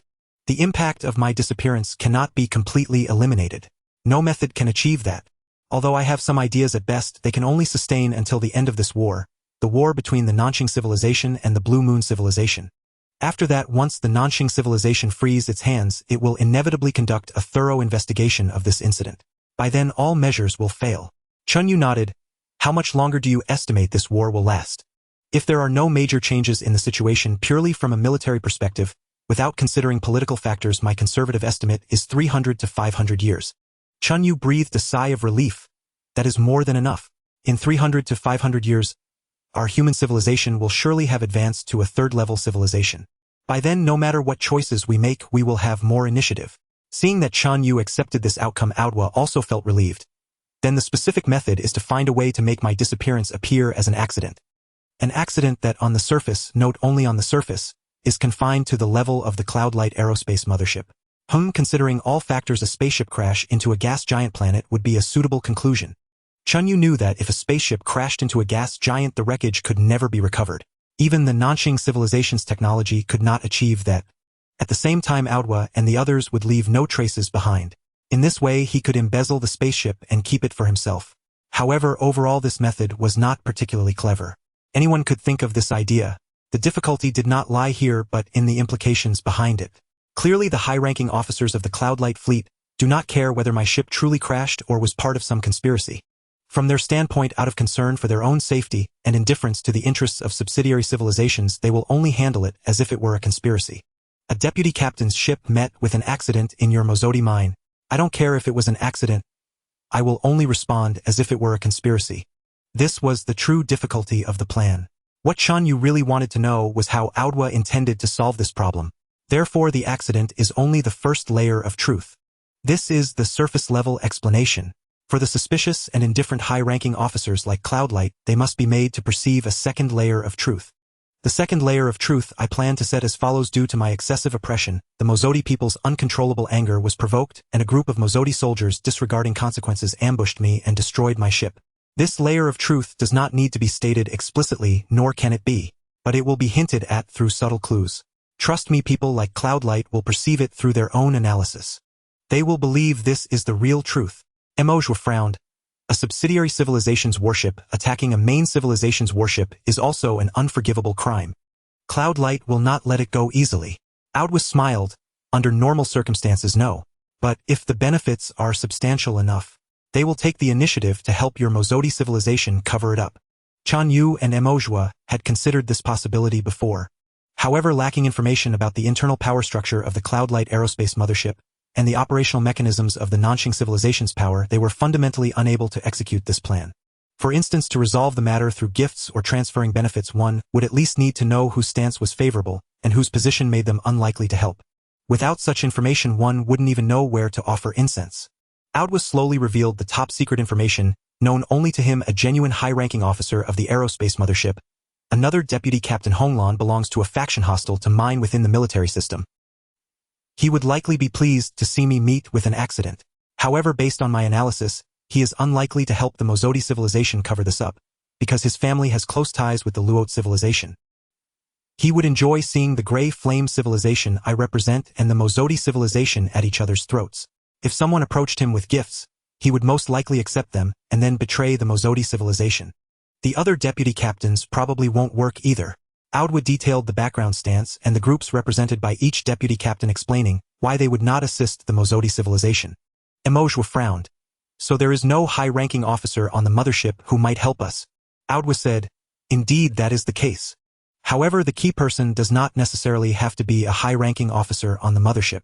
There is one person, Tarek, the head of the mothership's mechanical team. You may not have heard of him.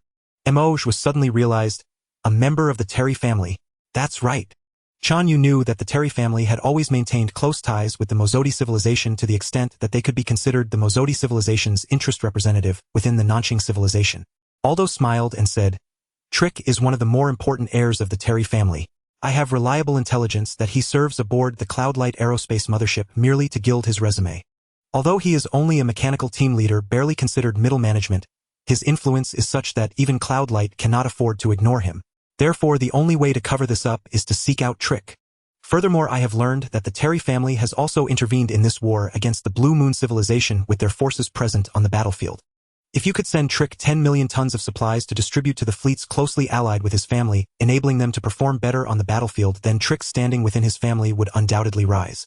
If Trick makes a move, Red Orchid will remain neutral and keep silent. As for that man Cloudlight, giving him 5 million tons of supplies should suffice to keep him neutral as well. There is also a vice captain who has a good relationship with the Terry family. I've heard recently that their two families are planning to reap the benefits of a subsidiary civilization, so he will surely stand up to support Trick. Thus, with some neutral and some supportive realizing the situation is settled, the opposition will also remain silent.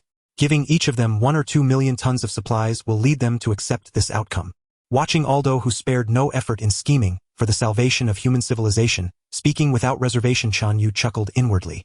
He knew that Aldo was well aware that saving human civilization meant saving himself. Once human civilization suffers a blow, Chen Yue's first move would be to kill him. Only Aldo could have known such insider information. Without his guidance, even with 200 million, or even 300 million tons of supplies, it would be impossible to smooth this over. Chen Yue felt increasingly convinced that his decision to control and absorb Aldo was correct. I believe this is feasible. Huoying slammed the table and stood up. By using a second layer of truth, hidden beneath the first, we can reassure those suspicious Nanxing people, making them believe they have grasped the truth. Then using Trick as a breakthrough to resolve their intricate internal relationships, this matter will dissipate into nothingness under their collective cover-up. Aldo shook his head. It cannot truly vanish without a trace. It will only temporarily suppress the situation. After all, the war in the Wangliang triple star system continues, and you still hold value. The Terry family's alliance with the Mozoshan civilization is purely one of mutual benefit.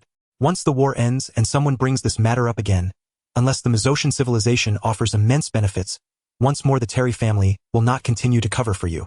After all, no matter how you spin it, this involved a genuine middle-ranking military officer meeting with an accident in a subsidiary civilization's mining colony. Without a figure of sufficient weight to take responsibility, how could it possibly be resolved? Emoji thought for a moment and smiled bitterly. I'm afraid the only one qualified to take responsibility is me. Under normal circumstances, I and all the high-ranking officers of the 7th Fleet would likely be taken to the Nanqing civilization for trial and execution. Aldo nodded silently. This was inevitable. Money could buy temporary peace but not lasting safety. Trick understands this, and the Terry family will as well in the future. Their help this time is nothing more than a scheme to give you some room to maneuver to establish connections within the civilization and gather supplies. When the matter resurfaces, you will have to pay them tribute again to seek their protection. Their help this time is nothing more than a scheme to give you some room to maneuver to establish connections within the civilization and gather supplies. When the matter resurfaces, you will have to pay them tribute again to seek their protection. Besides, when the time comes, it will be Chief Emojua and the Mezocian civilization begging them to take the bait. Whether they actually do will depend on the specific circumstances. Emojua shook his head. Let them scheme as they wish in the future. For now, if we can secure 300 to 500 years, at least 200, our human civilization will ascend to a third-tier civilization and we will have nothing to fear. Yes, that is precisely why this plan has value. Then it's decided. Chen Yue made the final call. We will proceed with Aldo's plan. We can finalize the specific details. The chief executives and high-ranking officials of the two races under human civilization deliberated in the assembly hall for 3 full days, covering almost every possible scenario in the plan's execution and every detail before finally adjourning. After the meeting, Aldo was permitted to go to the superluminal communicator on his previous spacecraft. At this moment, the device had already been dismantled by Chen Yue, who was fully engaged in analyzing and researching it. Superluminal communication technology was far too critical for Chen Yue not to devote his full efforts. Here Aldo sent his first message since joining human civilization to the Cloudlight Aerospace mothership. All 100 million tons of supplies from the Mezocian civilization are up to standard. However, I have classified 25 of them as substandard and intend to confiscate them. Additionally, the Mezocian civilization's warehouses hold another 10 million tons of supplies which I have also confiscated. He concealed the extra 5 million tons. Because this aligned with Aldo's persona, these Mezocians claim they will file a protest with their superiors. Moreover, some high-ranking Mezocians show signs of attempting to resist my decision. Emojua is doing his best to suppress them. I am convinced that the Mezocians are not submissive to our Nanqing civilization. They are a pack of untamable dogs. Compared to the Mezocians, the Grey Flame people make better subordinates. They always comply without complaint. In his message, Aldo did not forget to slander the Mezocians to Cloudlight. This was also part of laying the groundwork. When the subsequent accident truly occurred, Cloudlight would recall these messages and find evidence that angry Mezocian soldiers driven by excessive oppression attacked Aldo's spacecraft. Thereafter, Aldo maintained his usual pattern, contacting Cloudlight every few days to report the latest situation. This continued until 2 months later, when communication abruptly ceased. The scheduled contact time had passed, but no further messages were sent from there. Cloudlight must have sensed something amiss and is waiting for more information. Emojua, it's time for you, the commander of the Mezocian 7th Fleet, to set out. At the Sedna Star base, 1,000 spacecraft converted into tugboats laden with 15 billion tons of supplies were ready to depart. Since this was a mission to apologize, Emojua had to appear in person. Facing the robot representing Chen Yue, Emojua declared solemnly, understood. Take care. Rest assured, leader. Emojua turned and left. The massive fleet set sail. Before Emojua's final departure, an electromagnetic signal was broadcast toward the Cloudlight Aerospace mothership. However, given the immense distance, the electromagnetic wave, limited to the speed of light, had yet to reach the mothership. In the captain's quarters of the Cloudlight, Yunguang had already sensed an anomaly. The superluminal communicator operated in real-time, free from transmission delays. Subordinates reported that Odo, who had maintained a communication frequency of once every 5 days, had failed to contact the mothership for 2 full days. This was highly unusual. Could something have gone wrong? After repeated failed attempts to establish contact, uncertainty crept into Yun Guang's mind. The 7th Fleet of the Mozodi civilization lacked a superluminal communicator, a representative third-level civilization technology that the Nanqing civilization naturally refused to share. This meant that even if they wished to inquire, they could only rely on electromagnetic waves. Presumably, Emojua's situation report and notification are already en route. However, per protocol, I must still ask them first. Thus, an electromagnetic signal was also transmitted from the mothership, hurtling toward the inner solar system. After a period of waiting, another signal arrived. The signal was signed by Emojua, commander of the Mozodi civilization's 7th Fleet. Respected Captain Yun Guang I am Ojua, commander of the Mozodi 7th Fleet, most humbly report the vessel carrying Deputy Fleet Commander Odo on an inspection mission to the solar system met with an accident near Jupiter and crashed into its depths. A jolt of shock surged through Yun Guang, swiftly igniting into fury. An accident? How could it inexplicably crash? I see it now. Odo once mentioned that the Mozodi soldiers harbored resentment and Ojua struggled to suppress them. It must be that Odo's oppression went too far and the Mozodi people ambushed him. That has to be it. In an instant he saw through the hidden truth. How dare the Mozodi? Odo is a Nanxing citizen, the deputy captain of the Nanxing military. How could a vassal civilization dare to lay a hand on him? At that moment his first instinct was to report the matter to his superiors and handle it according to regulations. Yet Ojua's situation report seemed to hint at something. He vaguely mentioned being willing to bear full responsibility and pay any price to make amends, suggesting potential room for negotiation. Yun Guang cared little for Odo's fate. As long as it didn't implicate him, Odo could perish. However, the supplies produced by the Mozodi were tangible and could prove invaluable. After deep deliberation, Yun Guang made his decision. He would discuss the matter in person once Ojua arrived at the rendezvous point. Simultaneously, Yun Guang implemented only minimal security measures regarding the news of Odo's crashed vessel. He knew that with only basic confidentiality, the rumor would spread across the entire mothership within a day. He did this intentionally. He understood that to secure his own share of the benefits, he needed to protect Ojua. But protecting Ojua was not something he could accomplish alone. Once the news spread, the mothership's high-ranking officials with stakes in the matter would naturally come forward. Then he would let Ojua deal with them one by one. Whatever price Ojua paid was of no concern as long as his own cut remained intact. Time flew by. The Cloudlight Aerospace mothership maintained a steady inertial course, traversing from one side of the solar system to the other. Meanwhile, Ojua's supply fleet departing from the solar system remained in a constant state of acceleration, faster and faster until reaching 10 of the speed of light.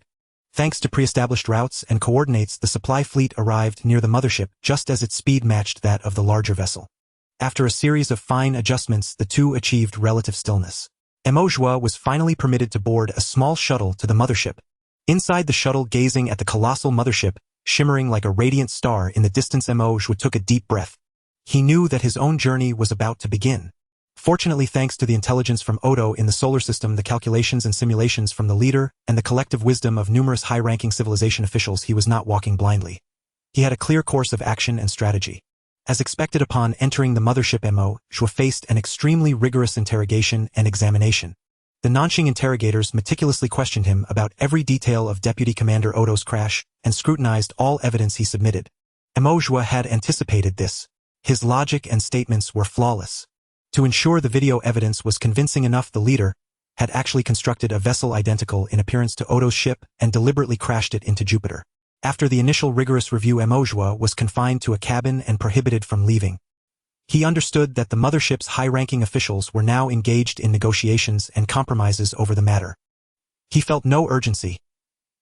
He was quietly waiting for one person, Vice Captain Qingfeng, whose family had close ties with the Tarek family. He had already cast the bait, and Tarek was surely aware of the relevant information. Considering Tarek's identity, status, mutual trust, and interests, he was the most suitable candidate. But for now it was inconvenient for Tarek to appear directly, so he would likely contact him through Vice Captain Qingfeng. And now Qingfeng had arrived. Gazing at Ojua, who appeared both terrified and bewildered, Qingfeng said coldly, "My friend Tarek sent me to see you." He deliberately mentioned Tarek's name. Tarek. Terry, the Tarek family. Ojua clung to the name as if grasping a lifeline. Qingfeng remained silent as if in tacit confirmation. "Captain Qingfeng, I beg you, once I am released, allow me to meet Lord Tarek. You may tell me anything and I will relay it." That Tarek refused a direct meeting and only communicated through Qingfeng was unexpected, but it mattered little. With a rapid shift of thought, Ojua directly conveyed the price he could pay and the favor he sought from Tarek to Qingfeng. "I know that failing to save Captain Odo when the spacecraft crashed is a heinous crime. But I still wish to continue contributing to the great Nanxing civilization. I am willing to offer 10 million tons of various supplies, begging Lord Tarek to help me. And you, Captain Qingfeng, I am willing to offer 5 million tons of supplies." Before Qingfeng, Maju sneered inwardly, yet his face was full of panic and pleading. In just a few words, he had promised a total of 15 million tons of supplies, clearly showing Moses' desperation. "How many supplies did your Mozodi civilization prepare this time?" Maju gritted his teeth. 115 million tons. After deducting the tribute to Tarek and Qingfeng, exactly 100 million tons remained, just meeting the previous contract requirements. Qingfeng smiled, his words seemingly laden with hidden meaning. 115 million tons is not enough. I understand. Ma Zhu hastened to say, I have also prepared gifts for Captain Yunguang and the other fleet high-ranking officers. Then, your supplies won't meet the contract requirements. Ma Zhu gritted his teeth. No time to worry about that. For this solar system mining operation, our civilization doesn't seek to earn Nanqing dollars in foreign exchange. Just breaking even is enough. Qingfeng understood perfectly well that what Ma Zhu meant by breaking even was merely saving his own skin.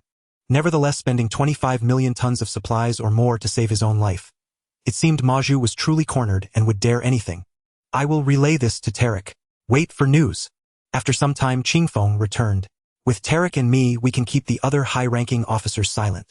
Only Captain Yunguang needs to be handled by yourself. I will propose at today's meeting that Captain Yunguang personally interrogate you, and he will agree. This interrogation is your only chance. If you can convince Captain Yunguang, you live, otherwise there is nothing I can do. Thank you. Captain Yunguang's interrogation arrived as promised. Moreover, at the start of the interrogation, the others found excuses to leaving the space to Yunguang and Ma Zhu. Looking at the groveling Ma Zhu, Yunguang sighed. Ma Zhu, we are old friends. I want to help you too, but alas, this matter is too grave. A vice-captain's death sigh. Yunguang kept shaking his head, looking very regretful. Ma Zhu sneered inwardly, filled with rage. He knew all too well that this was merely Yunguang's way of manipulating him. And as for Odo's previous inspection trip to the solar system, could it have happened without Yunguang's approval? Yet here Yunguang was playing the hypocrite. When our human civilization ascends to a higher civilization and gets the chance, I will lead an army to annihilate your Nanqing civilization. Then I will drag you, Yunguang, before me and make you repeat today's words. Ma Zhu gritted his teeth, secretly, yet his face was full of terror and pleading. Captain Yunguang, this incident was truly an accident. I beg you, in light of my unwavering loyalty to the Nanqing civilization, save me. I am willing to pay any price. Yunguang did not respond, but instead spoke worriedly of other matters. The situation on the Wangliang 3 battlefield is not looking good lately. Especially the 6th Fleet, which has suffered heavy losses recently. Ma Zhu pretended to have a sudden epiphany. Captain, for the sake of the civilization, I am willing to do anything. Our fleet has accumulated a batch of supplies over the years, about 5 million tons. I leave them at your disposal, considered our small contribution to the civilization. 5 million. Hardly enough. Yunguang sighed and began to calculate item by item. The 6th Fleet bears a heavy burden, requiring an average of over 1 million spare parts daily. In addition, there are patrols, raids, rescues, coordination. 10 million. Ma Zhu gritted out the number, his heart seething with fury. This damned Yunguang is so greedy. With 10 million tons, it should be about enough. Yunguang nodded. In light of your great contribution to the civilization, I will explain to the higher-ups. Having reached an exchange of interests, Ma Zhu thought Yunguang would leave, but instead Yunguang, as if with hidden intent, brought up another matter. Ma Zhu, the Nanqing civilization has always trusted your Mozodi civilization, and you. There is a rather arduous task ahead. If you can complete it, the aftermath of this incident can be eliminated. Ma Zhu was startled. What task? Within 100 years, your 7th Fleet must prepare another 100 million tons of supplies. I will come to collect them then. Ma Zhu was shocked. Previously, with a span of 150 years, and the strong support of the leader, the 7th Fleet had barely managed to produce 115 million tons of supplies. Now 100 million tons in just 100 years. Without the leader's assistance, the previous production task would have already exhausted over 1,000 engineers and soldiers to death. Now 100 million tons in 100 years. Under normal circumstances, it would be impossible without the deaths of at least 200,000 people. Yunguang glanced at Ma Zhu indifferently. Let me reveal some news to you. There is a major shift in the Wangliang 3 battlefield. The speaker plans to negotiate peace with the Blue Moon civilization, and the war is likely to end within 150 years. But before the negotiations, the speaker intends to launch a full-scale offensive to gain the upper hand at the table. This 100 million tons of supplies are prepared for that purpose. This concerns the overall interests of the civilization and is of utmost significance. Ma Zhu, it is precisely because of my trust in you that I entrust this task to you.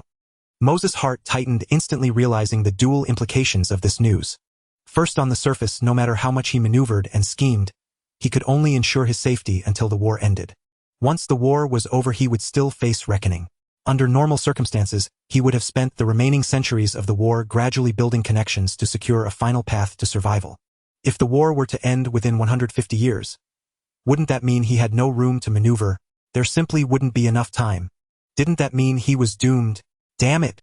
No wonder Tarek didn't bother to see me in person. He already knew I had no hope. His intention was to squeeze the last bit of profit from me and then abandon me outright. And this Yunguang the bastard only told me this news after I agreed to tribute 10 million tons of supplies. Damn, so dark, so greedy. Ma Zhu couldn't help but curse furiously in his heart. Of course, such a scenario would only hold true under ordinary circumstances. In reality, Amalthea had no intention whatsoever of seeking clemency from the Nanqing civilization after the war's conclusion. For he had already become human. Resolute, unswerving, committed to walking his chosen path to its very end. Yet, this revelation was equally catastrophic for human civilization. Once the war ended, reckoning would follow, and with it, the total exposure of humanity's existence. Previously, our side possessed 3 to 5 centuries to ascend to Tier 3 civilization status, a prospect that remained reasonably attainable. Now, however, that window had abruptly collapsed to merely 150 years, or perhaps even less. Within a century, the Yunguang-class aerospace carrier might well receive its supplies, and an armed survey fleet would arrive without delay. By then, Amalthea himself would have been utterly drained of all utility. If the Nanqing civilization did not make an example of him, what else would they be waiting for? This was a double catastrophe. That Yunguang had withheld this intelligence until now conveyed a meaning unmistakable in its gravity. He was coercing Amalthea, demanding regardless of kinship or conscience the production of 100 million tons of material within a century, thereby securing his own survival. But could Yunguang be trusted? Clearly not. Yet Yunguang felt no fear. For Amalthea had but a single path to life, and he knew full well Amalthea would walk it. Amalthea's face paled as he cursed inwardly yet bowed low before Yunguang. Through clenched teeth, he declared, "Captain Yunguang, rest assured. I guarantee 100 million tons of material within 1 century. Moreover, to express my profound gratitude for your benevolence toward both myself and the Mozodi civilization, I shall provide additional materials beyond the stipulated amount." Yunguang was deeply satisfied with Amalthea's pledge. Rising to his feet, he raised his arm and clapped Amalthea's armored shoulder with a warm, knowing smile. "The mission is weighty. I shall not detain you further. Return swiftly to your star system and commence production without delay." "Yes, sir." As Amalthea departed, the Yunguang aerospace carrier, exhaustion overwhelmed his body and soul. These few days had worn him down more than an entire century within human civilization. Truly, it had been far too long since he'd engaged in such relentless cerebral maneuvering.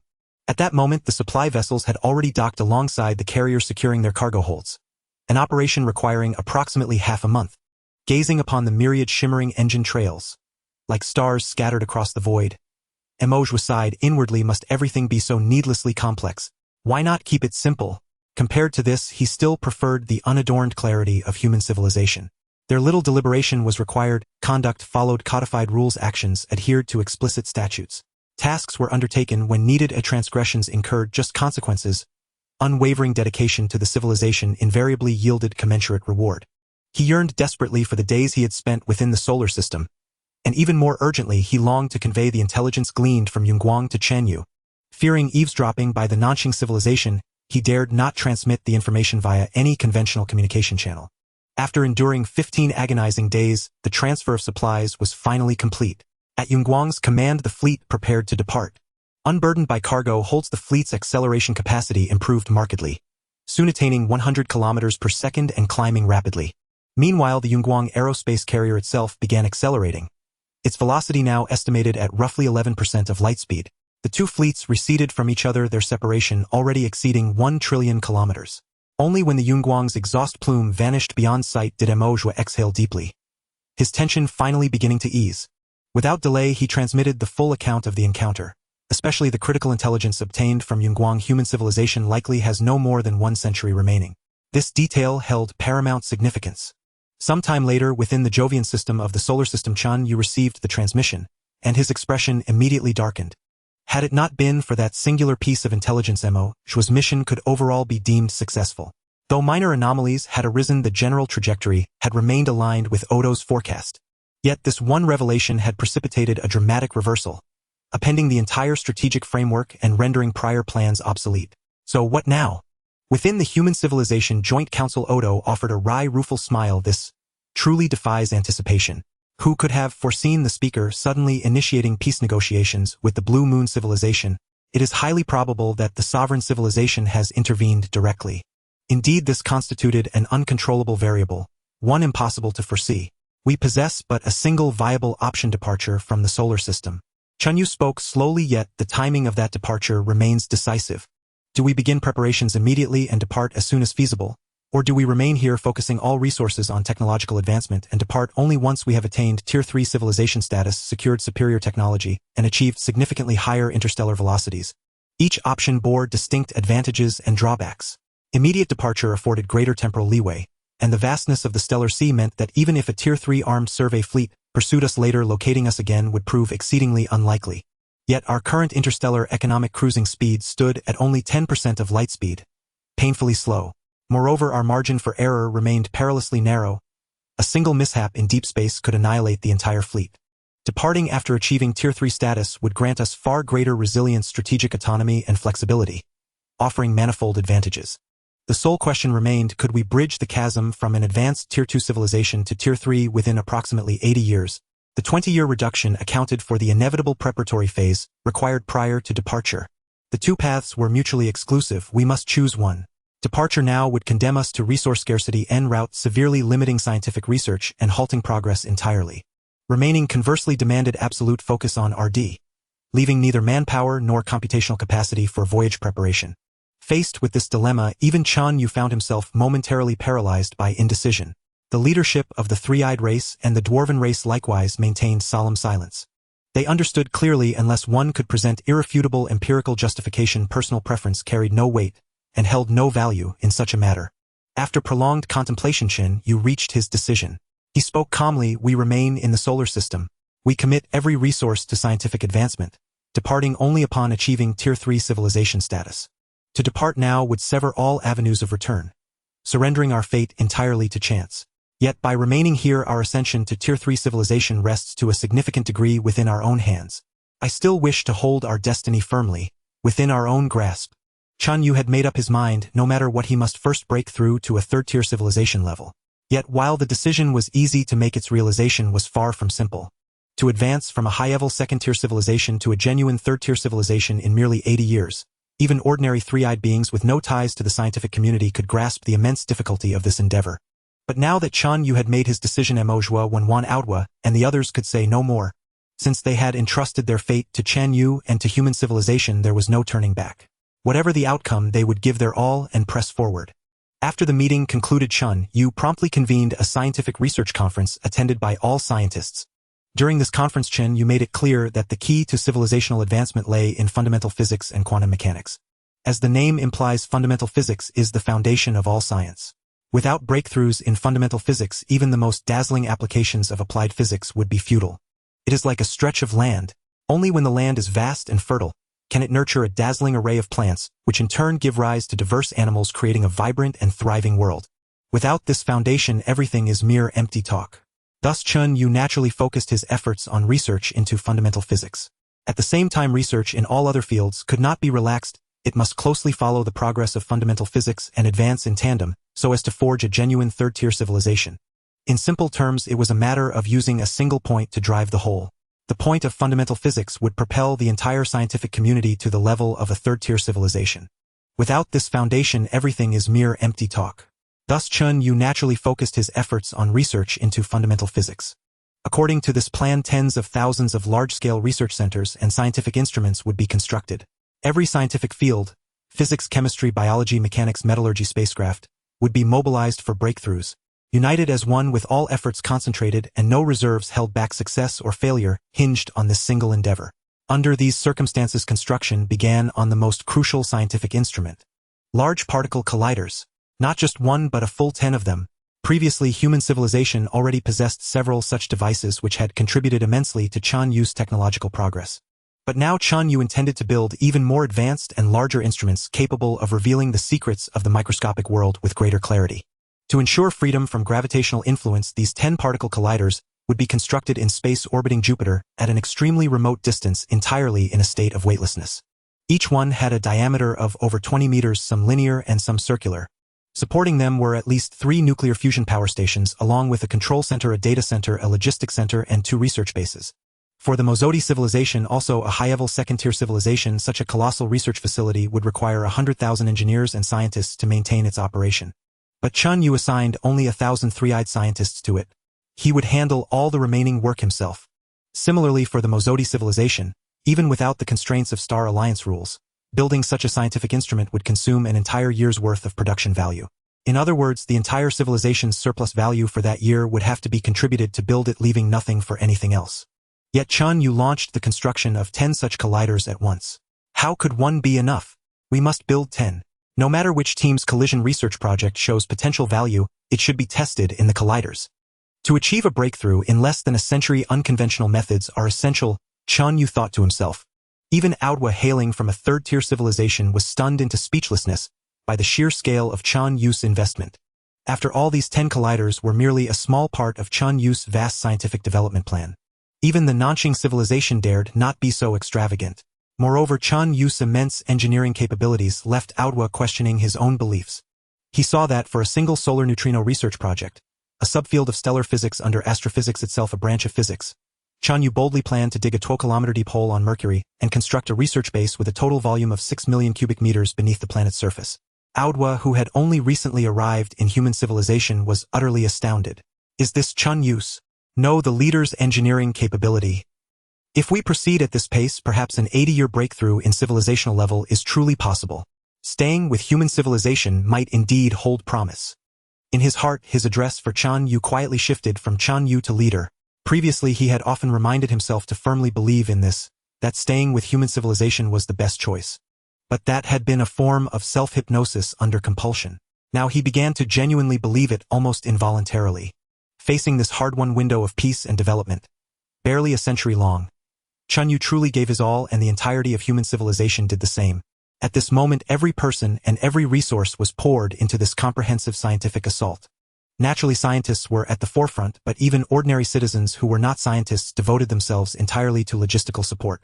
Nearly 100,000 warships were all converted into engineering transport vessels, shuttling day and night across the solar system, their footsteps reaching every planet and every base. All soldiers were promptly reassigned, transforming from warriors into workers, taking on engineering tasks too distant for Chen Yue to handle directly. Thus, research centers rose from the ground, space bases were built at lightning speed, and telescopes and laboratories sprouted like bamboo shoots after spring rain across the solar system. In just 20 years, all research centers and equipment outlined in the scientific development plan were completed. Personnel took their respective posts. Every member of human civilization understood that the true scientific assault was about to commence. Synchronized particle accelerator No. 1 First collision experiment commence. As Chen Yue issued the command, a colossal current surged from the accompanying fusion power plant, flowing through superconducting coils into the immense ring-shaped particle collider. The 1,000 scientists stationed at this facility simultaneously heightened their focus. Under Chen Yue's precise manipulation, a beam of electrons with an extremely high energy level departed from the reactor and began to accelerate rapidly, fueled by the energy injected through the accelerator channel. Special magnets installed along the channel constrained them, constantly altering their trajectory to ensure they remained within the reaction chamber. With a colossal infusion of energy equivalent to the total power consumption of a large city, the minuscule electrons were propelled to immense velocities. When the speed reached its peak, another beam of positrons, the antiparticles of electrons, was emitted from the reactor. A collision of immense energy thus occurred within the particle accelerator. In that instant, a vast number of B mesons and anti-B mesons were generated. Simultaneously, all types of detection equipment installed in the particle accelerator with extreme sensitivity captured and recorded their states. In that fleeting moment, hundreds of terabytes of observational data were generated. This collision experiment was primarily conducted to investigate a critical scientific issue, the CP violation problem. Simply put, according to relevant theories, the amounts of matter and antimatter generated at the dawn of the universe should have been equal. Under normal circumstances, equal masses of matter and antimatter would have annihilated each other entirely, leaving only photons in the universe. Yet clearly reality is not so. There is more matter than antimatter. Otherwise, how could the vast cosmos with its myriad stars exist? So why? This is the CP violation problem. Scientists seek to unravel this mystery to answer why matter prevailed over antimatter in the early universe. The secret to this question lies hidden in the microscopic phenomena of electron-positron collisions. By studying these collisions, the true answer may be found. Solving this problem or deepening the understanding of it holds immense significance for Chen Yue's comprehension of the universe's fundamental laws. With the first collision experiment concluded, the generated data was immediately fed into Chen Yue's analysis system for preliminary processing. After a brief maintenance check, the second collision experiment began. A single collision was clearly insufficient. To truly decipher the cosmic enigma required continuous collisions, relentless data collection, and repeated attempts. The reason for this can be illustrated with a simple analogy. Imagine a person wanting to learn how to fold a paper airplane and finding a teacher. This teacher cannot speak, only demonstrate. The teacher folds a paper airplane once in front of the person who learns a little but still doesn't know how to do it. So the teacher folds it again. Still not getting it, they'll fold it once more. Through such repetition, the person, by observing, gradually grasps all the key points of folding a paper airplane and eventually learns. What Chen Yue is doing now is repeatedly replicating a certain physical phenomenon and observing it. With enough repetitions, his understanding of the phenomenon deepens, and he may eventually master the secrets hidden within. This particle accelerator can generate approximately 1 trillion instances of B-meson and anti-B-meson decay each year. Chen Yue seeks to find evidence of CP violation within these instances. Thus, the collider began its ceaseless cycle of repetition, collision, and scientific data generation. Elsewhere in the vastness of space, another particle accelerator also commenced operation. This accelerator primarily conducted proton-proton collisions. By accelerating 2 proton bunches, they could achieve unprecedented energy levels reaching up to thousands of TeV. In these unprecedentedly violent collisions, many of the secrets hidden within them would be revealed. Through this collider, Chen Yue sought to find or deepen his understanding of answers to certain questions, such as, does the Higgs mechanism which endows particles with mass truly exist? If so, what are the properties of the Higgs particle and how many types are there? Or do particles in nature have corresponding supersymmetric partners? And so on.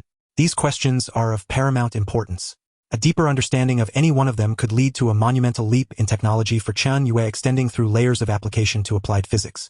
For instance, Chen Yue is already well aware that at the technological level of a Type 3 civilization, the ion exhaust velocity of an ion thruster can be accelerated to tens of thousands of kilometers per second. This greatly enhances the maneuverability and endurance of Type 3 civilization spacecraft. It appears to be an engineering problem belonging to the realm of applied physics. But upon deeper investigation, it ultimately remains a fundamental physics problem, a question of particle physics. Another example is the issue of proton-proton fusion in the field of nuclear fusion. As is well known, achieving the same power output from proton-proton fusion as from helium-3 or deuterium-tritium fusion requires higher temperatures and pressures.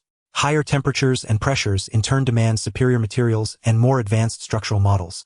This seems to be a problem of material science and engineering, but delving deeper, it still fundamentally boils down to a fundamental physics problem concerning Chen Yue's understanding of the microscopic world. Only with a sufficiently profound understanding of the microscopic world and mastery of enough physical laws can one develop materials that meet these standards in a targeted manner. Beyond the particle colliders, Chen Yue was also making comprehensive strides in other fields. A newly developed array radio telescope was conducting the most detailed study of the cosmic microwave background radiation, while research on cosmic expansion, dark matter, and dark energy was also underway. At the Europa base, within a newly constructed quantum electronic dual computer, Chen Yue's computational capacity was nearly at its limit. Every second, vast quantities of data were processed by him. He was like a massive metal smelting plant, and the data from the numerous research centers were like ores collected from the universe. The ores were sent to the metal smelting plant, and the final product, scientific data, was produced. The three-eyed scientists living within human civilization have always felt a strange sensation. Indeed, the research tasks are burdensome. Everyone is busy facing almost endless problems every day upon waking, needing to stay mentally alert to address them. However, they often feel as if they are not engaged in scientific research but rather playing a game. It resembles certain simulation games. For instance, I control a character in the game to construct a city here. I do not need to build the city brick by brick. I merely need to determine its style, scale, and some parameters, then issue a command, and in the next moment the game system constructs the city for me. Alternatively, I might need to create a spectrometer with specific parameters, a type of spectrometer that does not yet exist in this civilization. I likewise do not need to research what components or structures are required to produce such a spectrometer. I only need to issue a command, and the system will immediately manufacture an instrument that meets the standards. It is just like a game. The three-eyed scientists only need to undertake those creative and innovative tasks. Aside from that, all transactional and detail-oriented tasks can be disregarded. They are akin to designers simply needing to bring a building's design to fruition. Afterward, all matters concerning the sourcing of materials for the building, how many workers to gather, how much to pay them, how to organize the workers, and the sequence of construction, etc., are all outside their concern, because Chen Yue is there. Chen Yue uses his immense computational power to handle all transactional and detail-oriented tasks, greatly facilitating the work of the scientists. Here, the efficiency of a scientist can exceed that of ordinary communal intelligent civilization scientists by more than 100-fold. Sometimes even Chen Yue himself secretly muses if the scientists in the early days of human civilization had such treatment, perhaps human civilization would have already become a true level 3 civilization. Yet he is also aware that this is impossible. It is not about whether a civilization values scientific development. Rather, ordinary communal intelligent civilizations simply lack this capability. Only a unique existence like himself can accomplish such feats. According to current statistics, the three-eyed scientists have contributed at least 1.2 to the overall scientific development. In other words, 98 of the scientific breakthroughs and advancements have been achieved independently by Chen Yue. While the 1.2 contribution may seem low, it is actually quite high and astonishing. It is important to note that at this moment the number of three-eyed scientists amounts to only about 100,000. In a critical scientific endeavor for a civilization to ascend to level 3, a mere 100,000 scientists making a 1.2 contribution would likely astound other civilizations. This is my unique advantage. Therefore, I will surely achieve the leap from level 2 advanced civilization to level 3 within 80 years. Chen Yue is filled with confidence about this. Time flows slowly.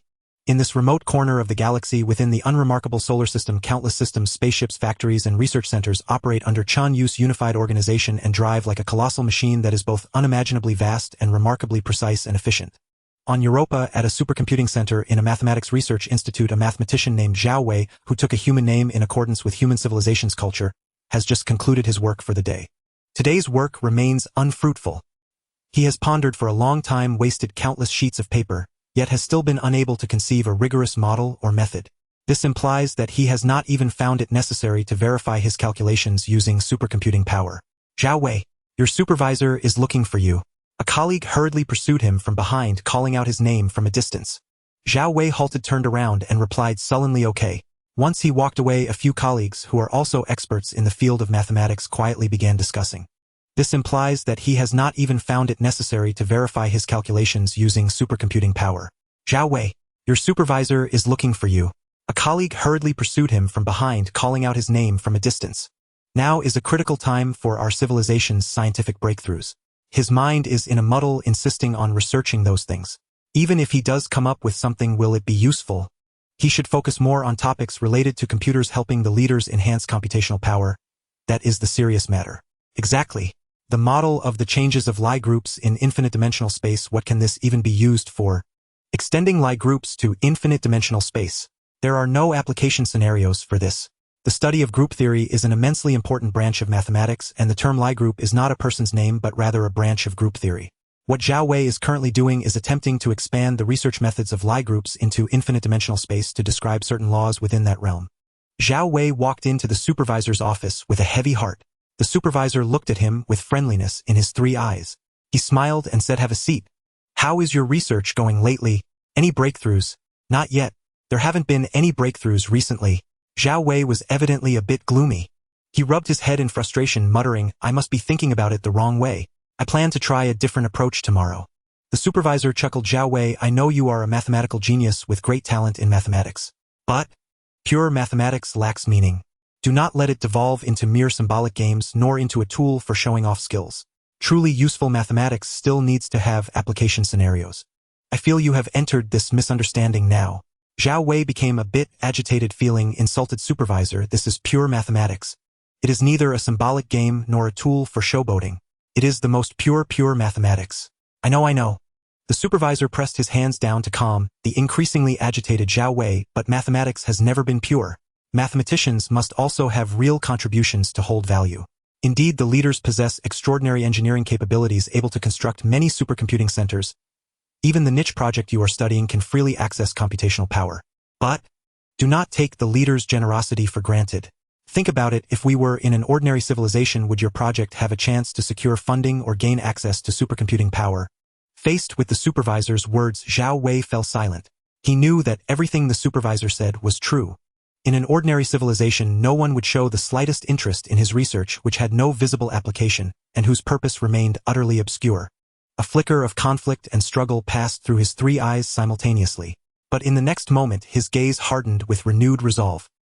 He lifted his head, meeting the supervisor's eyes directly. "But supervisor, we are not in any other civilization. We are precisely within human civilization. It is precisely because the leader possesses such formidable engineering capabilities and such generosity that I firmly believe as a mathematician one must aspire to higher pursuits. Your so-called higher pursuit, is it this pure mathematics? That you can squander your talent so wantonly? You must understand if you shifted your research direction, you could have made far greater contributions to civilization. No, Zhao Wei stated firmly. Pure mathematics does not mean useless mathematics. They are merely useless at the present stage. Perhaps we simply do not yet know what to do with them. But they are certainly useful. Perhaps in the near future we will see their application. Faced with Zhao Wei's stubbornness, the supervisor could only sigh, "Very well, as you wish. I only hope you do not waste your years. When you end up achieving nothing, it will be too late for regrets." Supervisor rest assured it will be useful. Zhao Wei was brimming with confidence. Leaving the institute, returning to his dwelling, he lay on his bed, still immersed in deep contemplation. Time trickled away, and in the blink of an eye over a decade had passed. During this period, Zhao Wei became the eccentric of the Mathematics Institute. He was always solitary and reticent. Sometimes people even saw him as if possessed, muttering to himself alone, as though conversing with someone. His eyes were always unfocused, as if perpetually lost in his own world. His hair and clothes were filthy and disheveled, and he always carried a strange odor that made people recoil.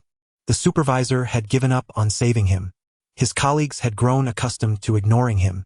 By now no one knew what he was studying or how far his research had progressed. The discipline of mathematics was vast and profound. Subdivided, it likely encompassed thousands of branches, with new ones constantly emerging. Even within mathematics itself, one could say that different fields were like separate mountains. A scholar studying one branch might know no more about another branch than an ordinary person. But on this day, a decade later, during a tranquil afternoon in the busy, orderly institute, a thunderous roar erupted. People stopped in their tracks and looked over. They saw a man with matted hair, clothes torn and ragged like a beggar, though only like those seen in films, for no such existence as beggars existed in human civilization now. Bursting out of a room in some corner, crying and laughing, jumping and shouting, sometimes slapping the floor, sometimes pounding the walls. "Is that Zhao Wei? What's wrong with him? Supervisor! Supervisor!" The supervisor arrived hurriedly with security robots. Seeing Zhao Wei's frenzy, he gritted his teeth and directly jabbed him with a stun baton. Zhao Wei let out a sharp cry and immediately regained his senses. "Zhao Wei, what are you doing?" Zhao Wei stared blankly at the supervisor, then suddenly burst into joy. "Supervisor, supervisor, I've broken through, I've broken through." "Broken through what?" "Oh right, that thing about Lie groups in infinite dimensional space." "Yes, yes." Zhao Wei wept with joy again. "I found a mathematical tool to describe the changing laws of infinite dimensional space.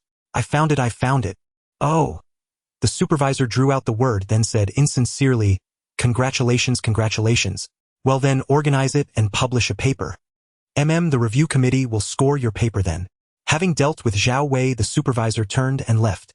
Zhao Wei toiled for another 2 full months before finally completing the final draft of his paper. Over 1,000 pages, more than 5 million characters, and then published it. Afterward, Zhao Wei fell into a state of anticipation. He believed this paper was filled with brilliant ideas, exquisite mathematical transformations and reasoning, and its overall value was immeasurable. In particular, within this paper, he had created a mathematical tool he called canonical analysis, whose ingenuity made him proud even in retrospect. But he waited a full 6 months, the deadline for the review committee to score a paper, and his paper was still in a pending review state. Perplexed, he refreshed the page once more, and saw that the review score had finally come out. And that score was 0. A score of 0 meant the paper was utterly worthless, not even worth a glance. Such a thing had never occurred in the entire history of human civilization. And now this big 0 slammed straight into Zhao Wei. His vision darkened and he fainted. When he awoke, he found himself in a hospital bed. Before him was the supervisor's face, full of concern. "Zhao Wei, you're awake. Good, good. Don't lose heart. I made inquiries about your paper. The real reason for the 0 score is that the review committee was mired in a huge, irreconcilable dispute. But they all agreed that though uncertain of its correctness, it seemed quite ingenious and had some value." Zhao Wei murmured, "Then how could it be 0? The supervisor gave a wry smile. "Precisely because the dispute was irreconcilable, someone proposed scoring it from another angle. Its application scenarios.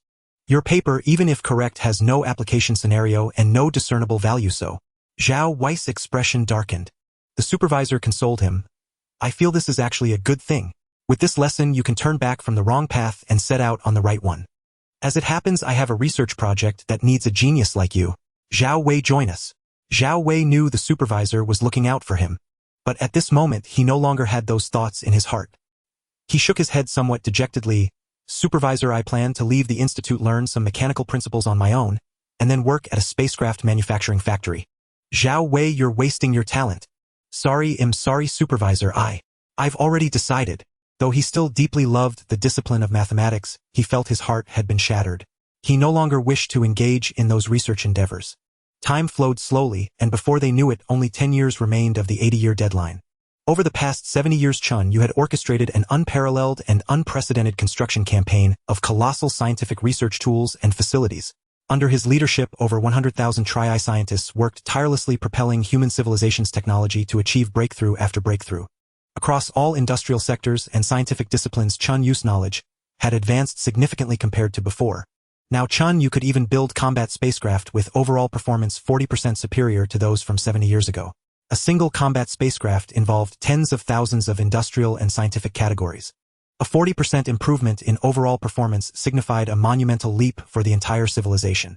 Chen Yue faintly sensed that human civilization now stood at the threshold of a third-level civilization. Once this door was pushed open, the entire civilization would truly enter a brand new world. Pushing open this door could be simple. Perhaps it only required a single scientist's whimsical idea, a flash of inspiration, and the door would swing open as if fitted with sliding rails yielding to the slightest touch. Yet it could also be difficult. If that inspiration eluded them, if that whimsical thought never came, the door might prove to be merely decorative, appearing as a gateway but hiding a solid wall behind it, impossible to push open. The entire civilization might languish before this door for centuries or millennia. The crux was that inspiration, that elusive spark, was beyond anyone's control. When it came, it came. When it didn't, no amount of effort could conjure it. It followed no pattern, nor could it be summoned by adhering to any fixed method. It was utterly unpredictable. At that moment, Chen Yue's mind presented a long, intricate equation. A chaos of numbers and symbols so complex that an ordinary person might feel dizzy at a single glance. Faced with such a daunting equation, even Chen Yue could only sigh in frustration. This was an equation he had formulated after leading all of human civilization in decades, nearly a century, of relentless effort. It described the motion and transformation patterns of certain microscopic particles within four-dimensional spacetime. Solving this equation was the key to mastering the ability to describe particle behavior. And this ability directly determined whether a civilization remained at the second level or ascended to the third. Chen Yue now knew that several hallmark critical technologies of a third-level civilization were directly tied to this equation. These included superluminal communication technology, energy shield technology, energy weaponry, advanced ion propulsion, and protium fusion, among others. At this point, Chen Yue's ability to even formulate the equation was genuine proof that human civilization had truly reached the pinnacle of a second-level civilization. Without reaching that peak, the equation itself could not be constructed. Chen Yue was now trapped by his inability to solve it, clearly aware of where the difficulty and the problem lay. But those who could not even formulate the equation were ignorant of where the difficulty and the problem lay. By now, Chen Yue had attempted millions of methods and exhaustively reviewed every mathematical tool ever invented by human civilization, yet he remained utterly clueless. Even with his astonishing computational power, it was of no use. This was not a matter of computational capacity. It was akin to the concept of Graham's number in large numbers. Graham's number was so vast that even if the entire universe were divided into microscopic particles, each representing a 9, and all those 9s were arranged together, the result would still be infinitesimally small before Graham's number approaching 0. But if one grasped the method of constructing large numbers Chen, you could simply use G64 to represent Graham's number directly. Attempting to reach Graham's number by writing out individual 9s was pure fantasy. The method was paramount, it was the key. At this moment, Chen Yue was searching for the method to solve this equation. Unfortunately, he had found nothing so far. The existing mathematical tools are utterly inadequate. Facing this equation, they are like trying to write 9s until they surpass Graham's number. Writing until the seas run dry and the universe succumbs to heat death would be impossible. I need new mathematical tools. I must have new mathematical tools to solve this equation. After countless futile attempts, Chen Yue finally reached this conclusion. This problem was beyond the capability of the dwarves, including Odo, who hailed from a genuine third-level civilization. They were not scientists. Even if they were scientists, it would be of little use. Such a complex problem could not be mastered by one scientist or even 10,000. At most, they understood one of the countless branches of this scientific issue, remaining ignorant of the others. He had to rely on himself. Only by relying on himself could he ultimately find a way to solve the equation. Chen Yue sighed and made his decision. That day, the most prestigious scientific journal within human civilization science published an article authored by Chen Yue. In this article, Chen Yue announced to the Tri-Is and dwarves the technological breakthroughs human civilization had achieved during this period, as well as their future goals. He particularly emphasized the equation that had long troubled him, detailing how it was formulated, its profound significance, the various attempts he had made to solve it, and the reasons for their failure. Chen Yue hoped to pool the wisdom of the entire civilization to find the inspiration needed to solve the equation.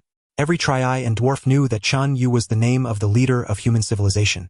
This article, personally penned by Chen Yue, immediately captured the attention of nearly every member of human civilization. Yet over 99 of them, after a cursory glance, quickly lost interest. The article was too specialized, with an excessively high barrier to entry. The vast majority could not understand it, not even grasping what it was about. However, a few professionals developed an exceedingly keen interest in it. They read the entire article meticulously. A challenging task, as it spanned over 100,000 words, with more than 80,000 dedicated to describing the equation. After digesting and comprehending its contents, they began to seek their own methods to solve the equation. At that moment, Zhao Wei, working at the Armor and Ballistics Research Center of the 7th Spaceship Research Base, also noticed Chen Yue's article. At first, Zhao Wei did not pay much attention to this article, as he felt it was a physics problem, a field in which he did not excel. He had been a mathematician, but now he was a metallurgical engineer. However, after carefully reading the article and delving into the series of complex equations referred to as the field equations by Chen Yue, he suddenly realized that the essence of this problem was in fact a mathematical one. This piqued his interest. It is worth noting that he had been hailed as a mathematical genius decades ago. Although, well, let's not dwell on the past, but in any case he still habitually maintained a great enthusiasm for mathematics, even though he had been trying hard to suppress it. Now he decided to conduct some research and analysis on this problem. After all, it was too important. Once solved, it could directly elevate civilization from a level 2 to a level 3. Of course, he had no illusion that he could completely solve this problem. He simply thought that making a small contribution would suffice. Under such circumstances, that night, he immersed himself in the analysis and contemplation of this series of equations. The more he analyzed, the more interesting he found the problem. Indeed, it was interesting. That feeling was akin to a gamer searching for methods to defeat a boss or a flirtatious playboy pursuing a beautiful woman. He closed the door and threw himself completely into it. For the first half of the year, Zhao Wei achieved nothing. Then one night, staring blankly at the imaginary sky, a spark of inspiration suddenly struck him. He had a hunch. He felt that perhaps, just maybe, the paper that had been given a score of 0 by the review committee many years ago, which discussed the model transformations of Lie groups in infinite-dimensional space, might be useful in solving this system of equations. At that time, to tackle this difficult problem, he had created an entirely new set of mathematical tools. In that paper, he detailed how to use this mathematical tool, which he termed gauge analysis, and the entire process of employing this method to solve problems. However, apart from resolving that issue related to group theory, gauge analysis had not found any other practical applications, or rather it was completely useless. Can the gauge analysis method solve the field equations? A voice inside him kept urging him to give it a try quickly. He also felt a surge of impulse. But gauge analysis was truly a painful subject for him. He was reluctant to revisit any memories associated with it. How could this possibly be useful? He chuckled bitterly. It's clearly a flashy tool, nothing but a mathematical game. What use is gauge analysis? How could it apply to the field equations? Time to sleep. He turned off the light, lay in bed, and covered his head, remaining there for over an hour. Then he suddenly sat up, his eyes sparkling with energy, showing no signs of fatigue. It's just a trial. Oh, after all, I'm alone at home, and no one will know. Even if I fail, no one will laugh at me. Just try. Zhao Wei murmured, seemingly entranced, and returned to his desk, opened his computer, took out paper and pen, and began sketching and calculating. The calculations continued throughout the night. It was only in the morning that he could no longer resist the drowsiness and fell asleep. He woke up around noon, casually ate something, and returned to his desk. A month passed in the blink of an eye. One deep night, still bent over his desk, Zhao Wei suddenly slammed his pen against the table, instantly standing up, breathing rapidly, his body trembling with excitement. I actually computed it. Zhao Wei murmured, his face even contorted. The field equations do not have an analytical solution, but I can compute a numerical solution. I actually computed a numerical solution. I only computed a numerical solution, which is still far from solving the entire system of equations. But this is undoubtedly a good start, a tangible achievement. It is worth noting that, in the past, no one in human civilization had taken this first step. Moreover, since he could take this first step, it meant that the path he chose was correct. And since he had found the right path, the only thing left to do was to move forward, no longer needing to worry about not being able to find direction. Yeah! Zhao Wei suddenly erupted with a strange shout, almost jumping up, bouncing around the room, accompanied by strange cries as if possessed. Although he had yet to verify or validate it, and it had not undergone peer review, he was already immensely confident that his calculations were indeed correct. the mathematical tool he had invented, which had been rated 0 by the review committee and deemed devoid of practical applications by everyone named gauge analysis, turned out to be crucially important for this set of equations that could lead to a breakthrough for civilization. It dawned on him that the mathematical tool desperately sought and urgently needed by human civilization was indeed the gauge analysis he had created. At that moment, the excitement and grievances suppressed for many years erupted entirely. In just a few minutes, loud banging on the door echoed from outside. The voice of the security officer responsible for this area came in. Mr. Zhao Wei, what happened? Is there something wrong? Do you need help? After his earlier outburst, Zhao Wei's emotions finally stabilized a bit. He opened the door and casually dismissed the serious-faced security officer, then immediately returned to his desk and clicked on the special icon on his computer. In human civilization, every scientific worker could directly contact Chen Yue through this software. Of course, while Chen Yue did not mind this small usage of computing power in ordinary circumstances, researchers would be very cautious not to disturb Chen Yue unless there was a significant issue. The next moment, the virtual image of Chen Yue, who was on line 247, appeared before Zhao Wei. Hello, Zhao Wei. What can I do for you? Leader, I just found a numerical solution to the field equations. What? At that moment, even Chen Yue's composure was shaken. Send me your calculation process immediately. Zhao Wei immediately employed the method of norm analysis to calculate the detailed process of the numerical solutions of the field equations. A task that filled over 100 sheets of verification drafts, which he then photographed and sent to Chen Yue. Chen Yue gathered his vast computational power and began the analysis with an incredibly serious demeanor, attempting to understand the logic that Zhao Wei employed in this process. Could it be that today, he truly stumbled upon a treasure? At this moment, he felt a surge of excitement within him. This matter was exceedingly important enough to determine the future direction of an entire civilization, and it was not an exaggeration to say it would decide the fate of that civilization. While Zhao Wei waited anxiously and expectantly, Chen Yue remained silent for 5 long minutes. For an ordinary person, 5 minutes is merely a fleeting instant, but for Chen Yue, who possessed such immense computational power, 5 minutes was sufficient to accomplish many tasks. At this moment, he devoted all his available computational power to analyzing these hundreds of verification drafts. However, he soon found himself embarrassed as he could not comprehend them. Indeed, although it was evident that Zhao Wei's calculation process was filled with cleverness and brilliant ideas, and there was at least a 99% probability that it was correct, Chen Yue still could not make sense of the specific process. Even though Chen Yue's knowledge surpassed Zhao Wei's by tens of thousands or even millions of times, he still could not understand. Zhao Wei, start from the beginning step by step and explain your calculation logic in detail. Feeling a bit awkward in this situation, Chen Yue had no psychological burden whatsoever and boldly admitted, then humbly began to seek Zhao Wei's guidance. On the contrary, Zhao Wei felt somewhat alarmed. Chen Yue smiled and said, Zhao Wei, this is your unique inspiration. You are a genius without a doubt. In this matter, I am not as capable as you. There is an ancient saying in our human civilization, there is no distinction between the learned and the unlearned. The accomplished are the teachers. Right now you are my teacher. Yes. Zhao Wei gradually calmed his mind. At that moment, he felt a sense of sanctity enveloping his soul. It was as if he were not merely explaining some thoughts but conducting a solemn and serious ceremony. A ceremony capable of altering the fate of an entire civilization. First, leader, this is a mathematical tool I created called norm analysis. Initially, I attempted to extend the Lie group into infinite dimensional space, but I found a lack of sufficiently practical mathematical tools, so I established one myself. Zhao Wei elaborated on how he created this mathematical tool, including the thought process and the specific steps he used to solve that initial problem. Once Chen Yue had enough understanding of the norm analysis tool, he began to explain how to use it to calculate the field equations. As Zhao Wei unfolded his ideas, even Chen Yue could not help but marvel at the ingenuity of this mathematical tool. At that moment, Chen Yue felt as if he were experiencing that same feeling he had when he first learned calculus back in school on Earth. Calculus is a branch of mathematics used to study limits, derivatives, integrals, infinite series, and more.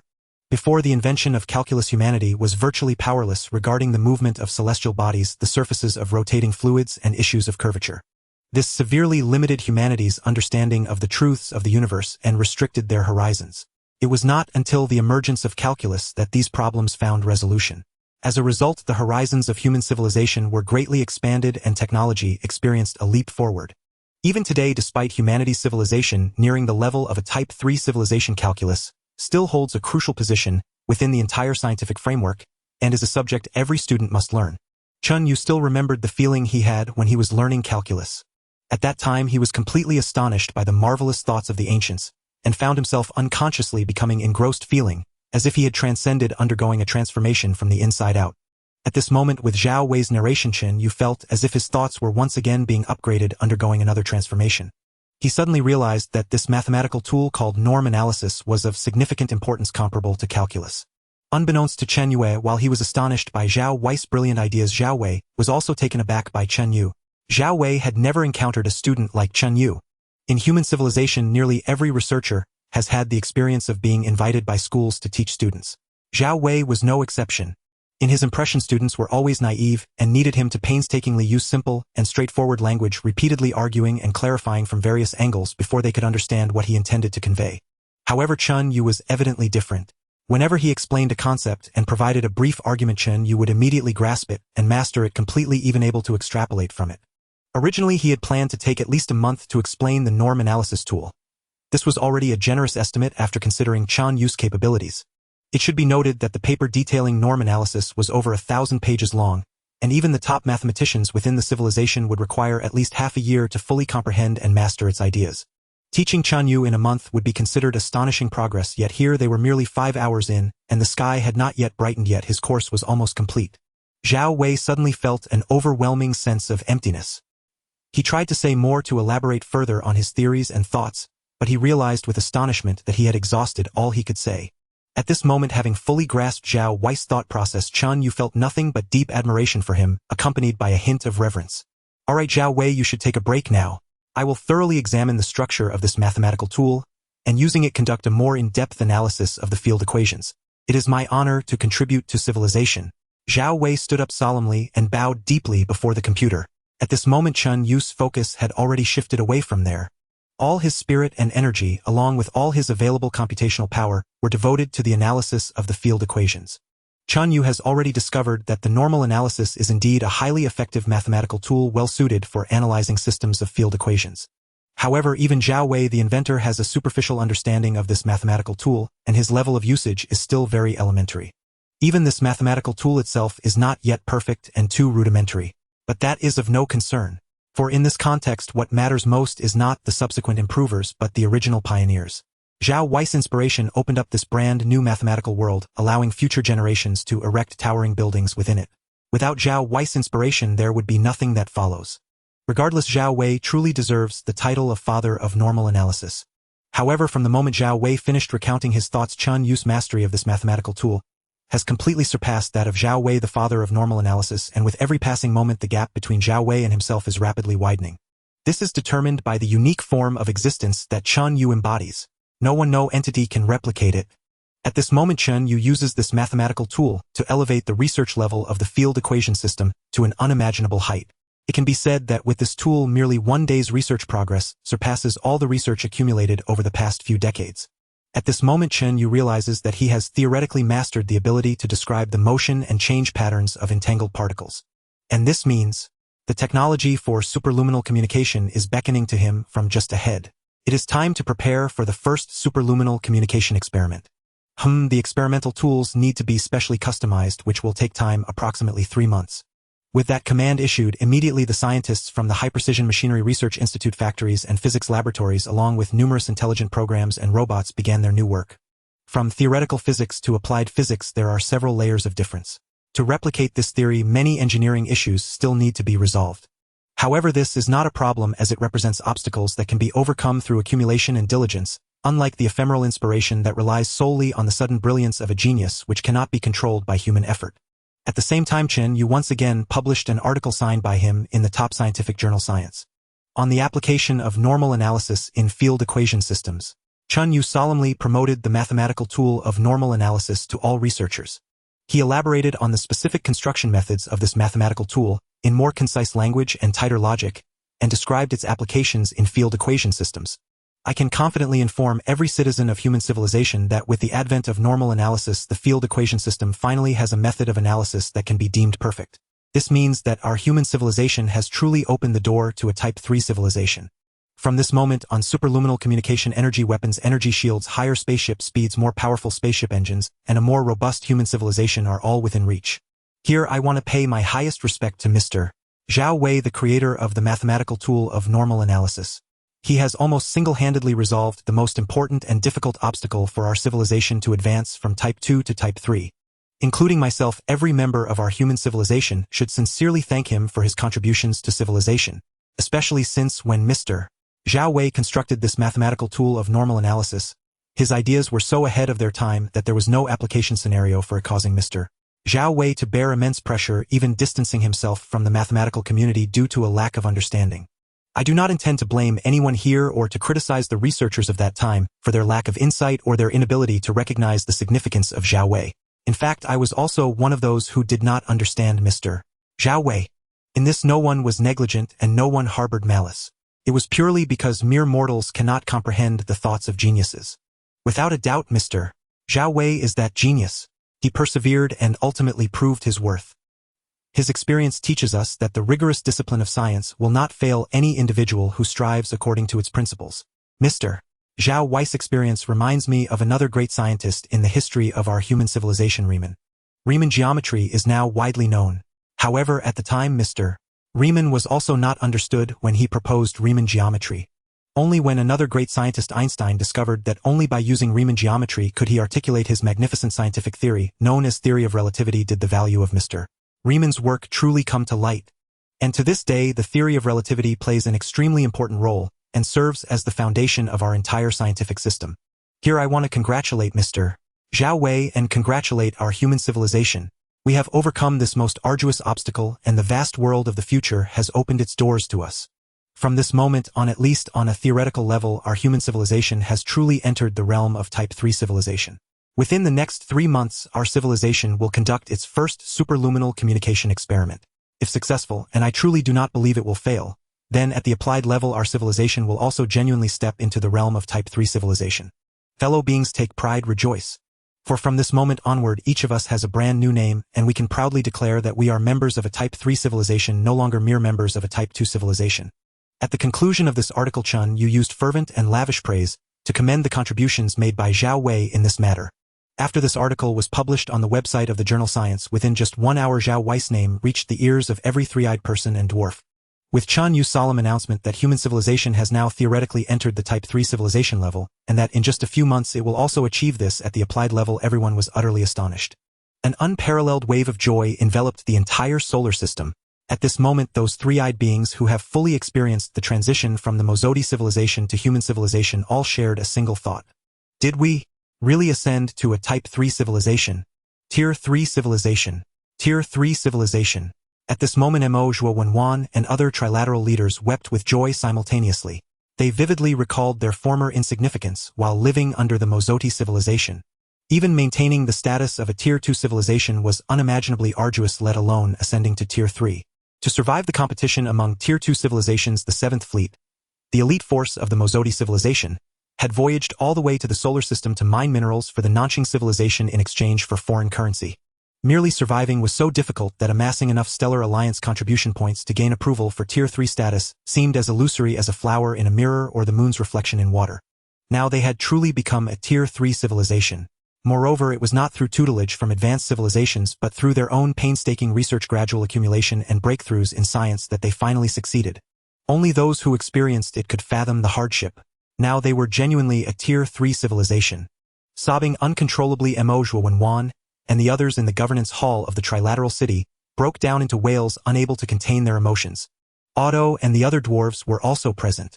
Decades had passed, yet the dwarf population remained at just Otto and a handful of others with no increase. The reason was simple. Upon arriving in the solar system, Otto had brought only companions of the same gender without any Nanxing females. They had no means to reproduce. However, Chen Yue had promised to recruit more Nanxing people into human civilization in the future. Then the dwarf race would genuinely become one of the races under human civilization, no longer a mere handful living on a spaceship without even a city. At this moment, Otto and the others felt genuine joy for the successful ascension of human civilization. Although the Nanxing civilization had always been Tier 3, and human civilization, despite its ascension, was at best a rudimentary beginner far inferior to Nanxing. Nevertheless, this fact proved the potential of human civilization. Otto understood that they were irrevocably bound to the great ship of human civilization with no chance of escape. He had long accepted his fate. Therefore, the greater the potential and strength of human civilization, the happier he was. At this moment, all of human civilization became an ocean of joy. At this moment, Chen Yue announced the early awarding of the highest triennial civilization award, the Human Contribution Award. The winner was undoubtedly Zhao Wei. The Human Contribution Award was field agnostic. Over the past 3 years, regardless of field, Be it science, engineering, management, or any other, the 10 individuals who contributed most to civilization would receive this honor. The award was personally presented by Chen Yue, accompanied by a series of material rewards beyond the honor. Winning this award was the dream of nearly every human. Countless people were inspired to strive because of this award. Besides the Comprehensive Human Contribution Award, the highest honor in science was the Civilization Award. After the Human Contribution Award was given to Xiao Wei, the winner of the Civilization Award scheduled for next year seemed beyond doubt. It would certainly go to Xiao Wei. At the grand award ceremony, a biomimetic robot representing Chen Yue picked up the trophy, which Chen Yue had personally machined and polished, and smilingly handed it to Xiao Wei. Facing the media cameras, Xiao Wei appeared slightly nervous. Chen Yue said sincerely, "Congratulations. Thank you, leader." The two posed for a photo, a moment broadcast via live television to every human. Following this, a wave of learning swept through the scientific community of human civilization, focusing on the mathematical tool of gauge analysis. Thanks to Chen Yue's organization, summarization and in-depth research, gauge analysis had become much simpler, with a significantly lowered learning threshold now accessible at the graduate level for initial exposure. Some basic rudimentary concepts and logic had even been introduced at the high school level for tentative understanding. Consequently, textbooks across human civilization underwent a major revision. Time flew by swiftly, and in the blink of an eye, over 2 months had passed. During this period, under Chen Yue's leadership, and supported by fundamental theories, multiple major engineering challenges were overcome, and the first superluminal communication device emerged from the laboratory. Unlike the compact, exquisite superluminal communicator aboard Otto's ship, the device built by human civilization was enormous, with each terminal the size of a house, filled with dense chips and cables of immense complexity. Chen Yue manufactured 2 such devices. One remained in the superluminal communication laboratory, while the other was carefully moved aboard a spacecraft. Subsequently, the spacecraft set sail and flew to a location approximately 2 million kilometers from Jupiter, where it began orbiting the planet. Several dozen experimental physicists also journeyed there. Using conventional communication methods with a round-trip delay of over 10 seconds, the spacecraft and the superluminal communication laboratory continuously verified various parameter details and debugged the 2 houses-sized devices. After 3 full days of labor, the 2 instruments were finally ready for experimentation. At that moment, the 2 superluminal communication terminals were 1.6 million kilometers apart. The conventional one-way communication delay was as high as 5.33 seconds. At this moment, Chen Yue, operating the terminal in the superluminal communication laboratory, solemnly sent the first message. "Hello, universe." At that instant, within the terminal in the laboratory, the states of certain microscopic particles in an entangled state underwent peculiar changes. Simultaneously, through the principle of quantum entanglement, these changes caused corresponding state alterations in other microscopic particles elsewhere. Quantum entanglement was truly miraculous. A pair of entangled particles, no matter how far apart, would have their states change instantaneously when one changed. At least with Chen Yue's current technology, he could observe no time delay in this change, thus providing a theoretical foundation for superluminal communication. Originally, such changes could not convey information as there was no relevant theory to describe them. But now Chen Yue had formulated the set of quantum field equations, and Xiao Wei provided gauge analysis as the mathematical tool, making it possible to describe the states and changes of entangled particles in a comprehensible physical language. At this moment, the phenomenon of quantum entanglement in Chen Yue's eyes no longer seemed as mysterious and magical as it once did. In his view, the reason quantum entanglement can achieve superluminal communication is fundamentally due to some interaction forces in higher dimensional realms. Based on the continuous development of particle physics, the vast experimental data from 20 superparticle colliders, the diligent work of over 100,000 scientists, and the scientific data produced by countless large research bases, Chen Yue finally arrived at this understanding, which is closer to the essence of the matter. Having realized this, and armed with the quantum field equations and gauge analysis as tools to comprehend and calculate this essence, Chen Yue could finally utilize quantum entanglement to achieve something. The advancement of science is in essence a deeper understanding of natural laws. Only with sufficient understanding can one leverage them to achieve their own objectives. For example, understanding relativity allows one to create nuclear weapons. Understanding quantum entanglement allows one to create superluminal communication devices. As Chen Yue manipulated the superluminal communication device on the ground to send information, the scientists stationed on the experimental spacecraft were also nervously watching the enormous equipment in front of them. A piece of information containing a timestamp arrived at the device, triggering some state changes in the microscopic particles that were in an entangled state within it. The data interpreted through the quantum field equations and gauge analysis was successfully understood by the electronic components and ultimately displayed on the large screen in front of them. Hello, universe. The appearance of this information did not match the time displayed on the timestamp. Instead, there was a certain delay. If communication between 2 locations were to occur at the speed of light, the delay time would be 5.33 33 seconds. However, at this moment, the data showed that the communication through the superluminal device had a delay of 168 seconds. On the surface, it seemed that this piece of information had indeed reached superluminal speeds, but the delay still existed, which appeared to deviate from the ultimate goal of real-time communication. However, no one felt the slightest bit of disappointment, for everyone understood that this 168 seconds of delay was not due to communication delays, but rather the delays of the electronic components. The chip within the superluminal communication device needed time to interpret the state changes of the microscopic particles, and to translate the information contained within those changes into comprehensible text. And this time was the source of the delay. We did it. At this moment, all the scientists aboard the experimental spacecraft cheered in unison. People warmly applauded, cheered, and embraced each other, overwhelmed with emotion to the point of tears. After stepping into the third-level civilization, from the theoretical perspective, human civilization finally entered the third-level civilization stage in practical application as well. At this very moment, this advancement was fully realized, completely fulfilled. From any perspective, human civilization had truly become a legitimate third-level civilization. Chen Yue was equally excited. If he still had a mouth at this moment, he would have wanted to roar loudly to express his inner exhilaration. Unfortunately, at this moment, he was merely a program existing only within supercomputing and had to refrain from doing so. The superluminal communication technology was simply too important. In the past, due to severe communication delays, Chen Yue, who was in the Jupiter system, could only engage in extremely limited development of the other planets within the solar system, sometimes even needing to rely on the three-eyed people or dwarfs for the leading development. This greatly restricted Chen Yue's development progress and limited resource output. But now, with superluminal communication technology, everything was completely different. No matter where he was, Chen Yue could achieve real-time control over any of his devices. The efficiency was increased by more than 1,000-fold. At the same time, this meant a tremendous enhancement in military strength. Similar to the time when Chen Yue first engaged in battle against the 7th Fleet of the Mothership civilization, where severe communication delays led to inflexible tactics, slow actions, and sluggish responses, such issues would no longer occur. Of course, the superluminal communication device based on quantum entanglement technology was not without its drawbacks. Its disadvantages were mainly reflected in two aspects. First, superluminal communication cannot achieve broadcast-style communication like electromagnetic waves. Broadcast-style communication refers to a scenario where a signal source emits electromagnetic waves in a broadcast manner, allowing any terminal device with sufficient sensitivity to receive its information. It is a point-to-plane communication similar to how a satellite broadcasts signals in space, allowing countless devices on the ground to receive the signal. In contrast, superluminal communication based on quantum entanglement is point-to-point. A pair of entangled quantum particles, one located at one terminal and the other at another terminal, means that only these two terminals can maintain communication, and the signal cannot be transmitted to a third terminal. It does not mean that if you create one terminal and I create one terminal, as long as our terminals adopt the same technical standards and parameters, we can connect. This limitation can certainly be addressed by constructing base stations and using them as intermediaries, but fundamentally it remains point-to-point rather than point-to-plane. The second limitation is that while quantum entanglement enables distance-agnostic and real-time communication, with deeper research and understanding of the phenomenon, Chen Yue discovered that the farther apart a pair of entangled particles are, the more complex their behaviors and patterns of change become. Consequently, the quantum field equations used to interpret this information become increasingly complicated, to the point where even gauge analysis may be unable to decipher it. With the technology currently mastered by Chen Yue, in extreme conditions, real-time communication can only be achieved up to approximately 150 billion kilometers.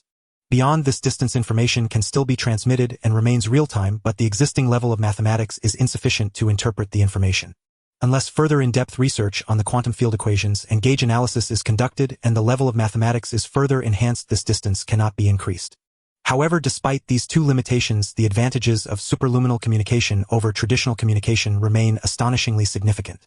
This is truly an epoch-making technology. Using this technology as a marker to distinguish between second-level and third-level civilizations is indeed fitting. Chen Yue reflected the world before and after mastering the quantum field equations is two completely different realms. I have now mastered superluminal communication technology. What remains is to continuously iterate and make it smaller, more stable, and more efficient.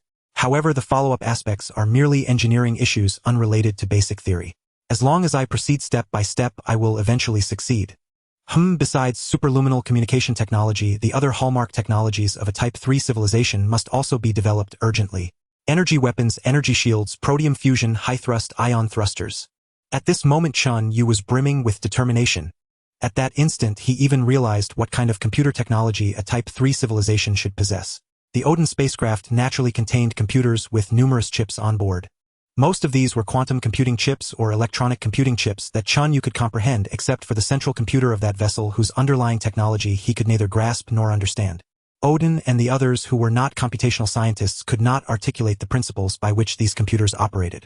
But at this moment Chen Yue finally understood the principle behind them.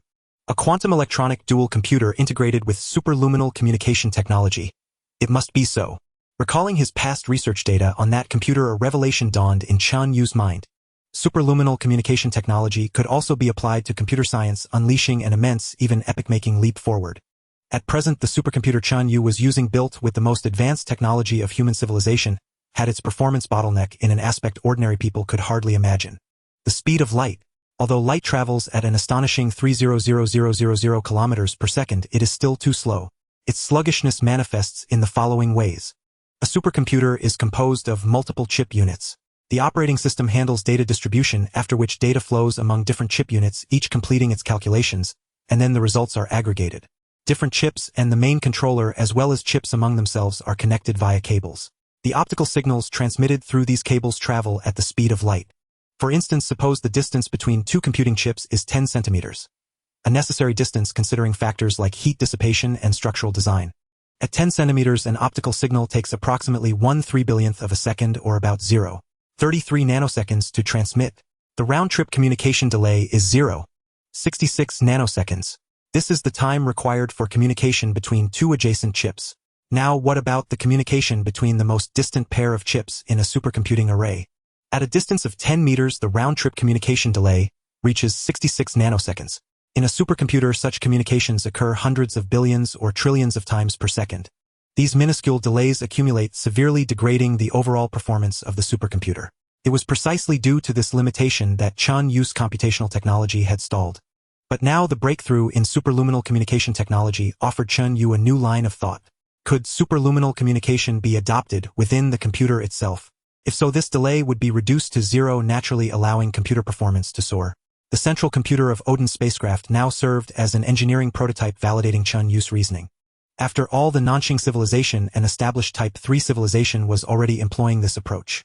In that case, another major scientific research project must be added: the development of a quantum electronic dual computer integrated with superluminal communication technology. Chen Yue silently resolved himself. However, this technology presupposes the maturity of superluminal communication. I must not only miniaturize the superluminal communicator, but also make it microscale, capable of being installed inside precision supercomputers, or even integrated onto circuit boards. Only then can it be practical. Although this goal seemed distant, Chen Yue still looked forward to it with anticipation. Once the new computer is successfully developed, my total computing power will increase by at least 100-fold. By then, I will possess far greater engineering and research capabilities, accelerating the pace of my technological development. Chen Yue, along with over 100,000 three-eyed people, once again threw themselves into the process of scientific and technological research with unbridled passion. Time flowed slowly onward. In the 5th year after mastering superluminal communication technology, another major technological breakthrough emerged based on the set of field equations. This time it was in the military domain. Chen Yue had long known that the primary method of warfare for Type 3 civilizations was energy weapons. However, Odin's spacecraft carried no weapons, so Chen Yue had no physical reference to study. When he asked Odin, the officer could only offer a military-level understanding, such as projectiles can be charged, or which type of projectile can be charged to what extent and which projectile works best under which conditions, but knew little about the technical details. Now Chen Yue finally comprehended exactly what charging a projectile meant. Based on the field equations, Chen Yue discovered through research that certain special materials could be manipulated through specific methods to place their constituent particles in an excited state. This excited state stored a vast amount of energy and could exist stably. However, a violent impact could destabilize this excited state, instantly releasing the stored energy, resulting in a destructive power tens or even hundreds of times greater than a projectile relying solely on kinetic impact. This seemed similar to enhancing projectile power through internal explosives, but it was fundamentally a different approach. Internal explosives would undoubtedly increase the projectile's volume and mass, preventing it from being accelerated to extremely high speeds. In the space battlefield, slow-moving projectiles had no value. They would not only fail to hit targets but also be easily locked onto and destroyed. Only sufficiently high speed conferred value, which meant volume and mass could not be too large. But smaller mass implied insufficient energy. After all, how much energy could a 1-gram electromagnetic projectile possess, even if launched at 10,000 kilometers per second? Against warships meticulously reinforced for interstellar combat, how much damage could it inflict? Increasing power meant increasing mass, which reduced speed, making it impossible to hit the enemy. Reducing mass lowered power, and though speed increased enough to strike the enemy, the damage was negligible. This created a dilemma. At the Type 2 civilization level, this problem was insurmountable. But at the Type 3 level with energy weapons, this predicament was elegantly resolved. For a Type 3 civilization could achieve the perfect fusion of high power, high speed, and low mass through energy weapons. This method was precisely the mode Chen Yue had now discovered, placing the projectile material in an excited state. In this way, even a tiny projectile could possess immense energy. To draw a rough analogy, this method is somewhat akin to heating a bullet before firing it. A red-hot bullet undoubtedly possesses higher energy, thereby inflicting greater damage. Because in addition to the impact, it can also sear the target with intense heat. Energy weapons employ specialized means to excite the constituent particles of a projectile into a heightened energy state, which in essence is identical to the principle of a red-hot bullet. Of course, the magnitude of the damage enhancement, the technical difficulty, and the technological sophistication are worlds apart. At this moment, the prototype of the electromagnetic energy cannon that Chen Yue had built was silently suspended in space. Like the first-generation superluminal communicator, the first-generation electromagnetic energy cannon was also colossal in size. It was as large as a spaceship, measuring over 60 meters in length and weighing thousands of tons.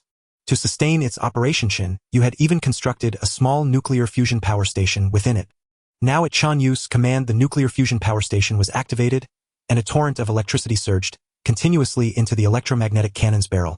Within the electromagnetic accelerator channel, another device, which Chen Yue had named the exciter, began to function simultaneously. Under its influence, the tiny projectile, weighing merely 1 gram, and originally a light gray color, gradually began to emit light. It started as red, then turned yellow-white, and finally a brilliant blue. It shone like a small star, dazzling and radiant. It had entered an excited state, possessing immense energy. Moreover, this state was relatively stable. As long as it remained in a vacuum and did not come into contact with any other matter, it could sustain this state for up to a dozen hours until its energy was entirely dissipated through thermal radiation.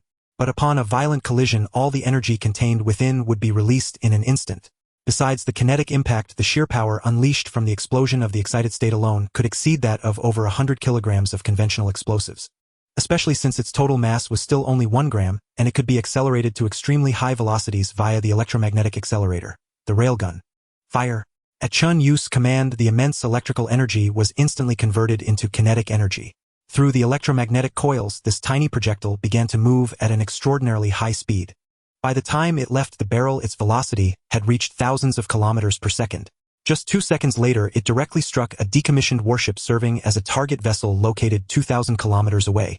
Instantly, a dazzling white light erupted from the stricken warship with a ferocity akin to several tons of explosives detonating simultaneously.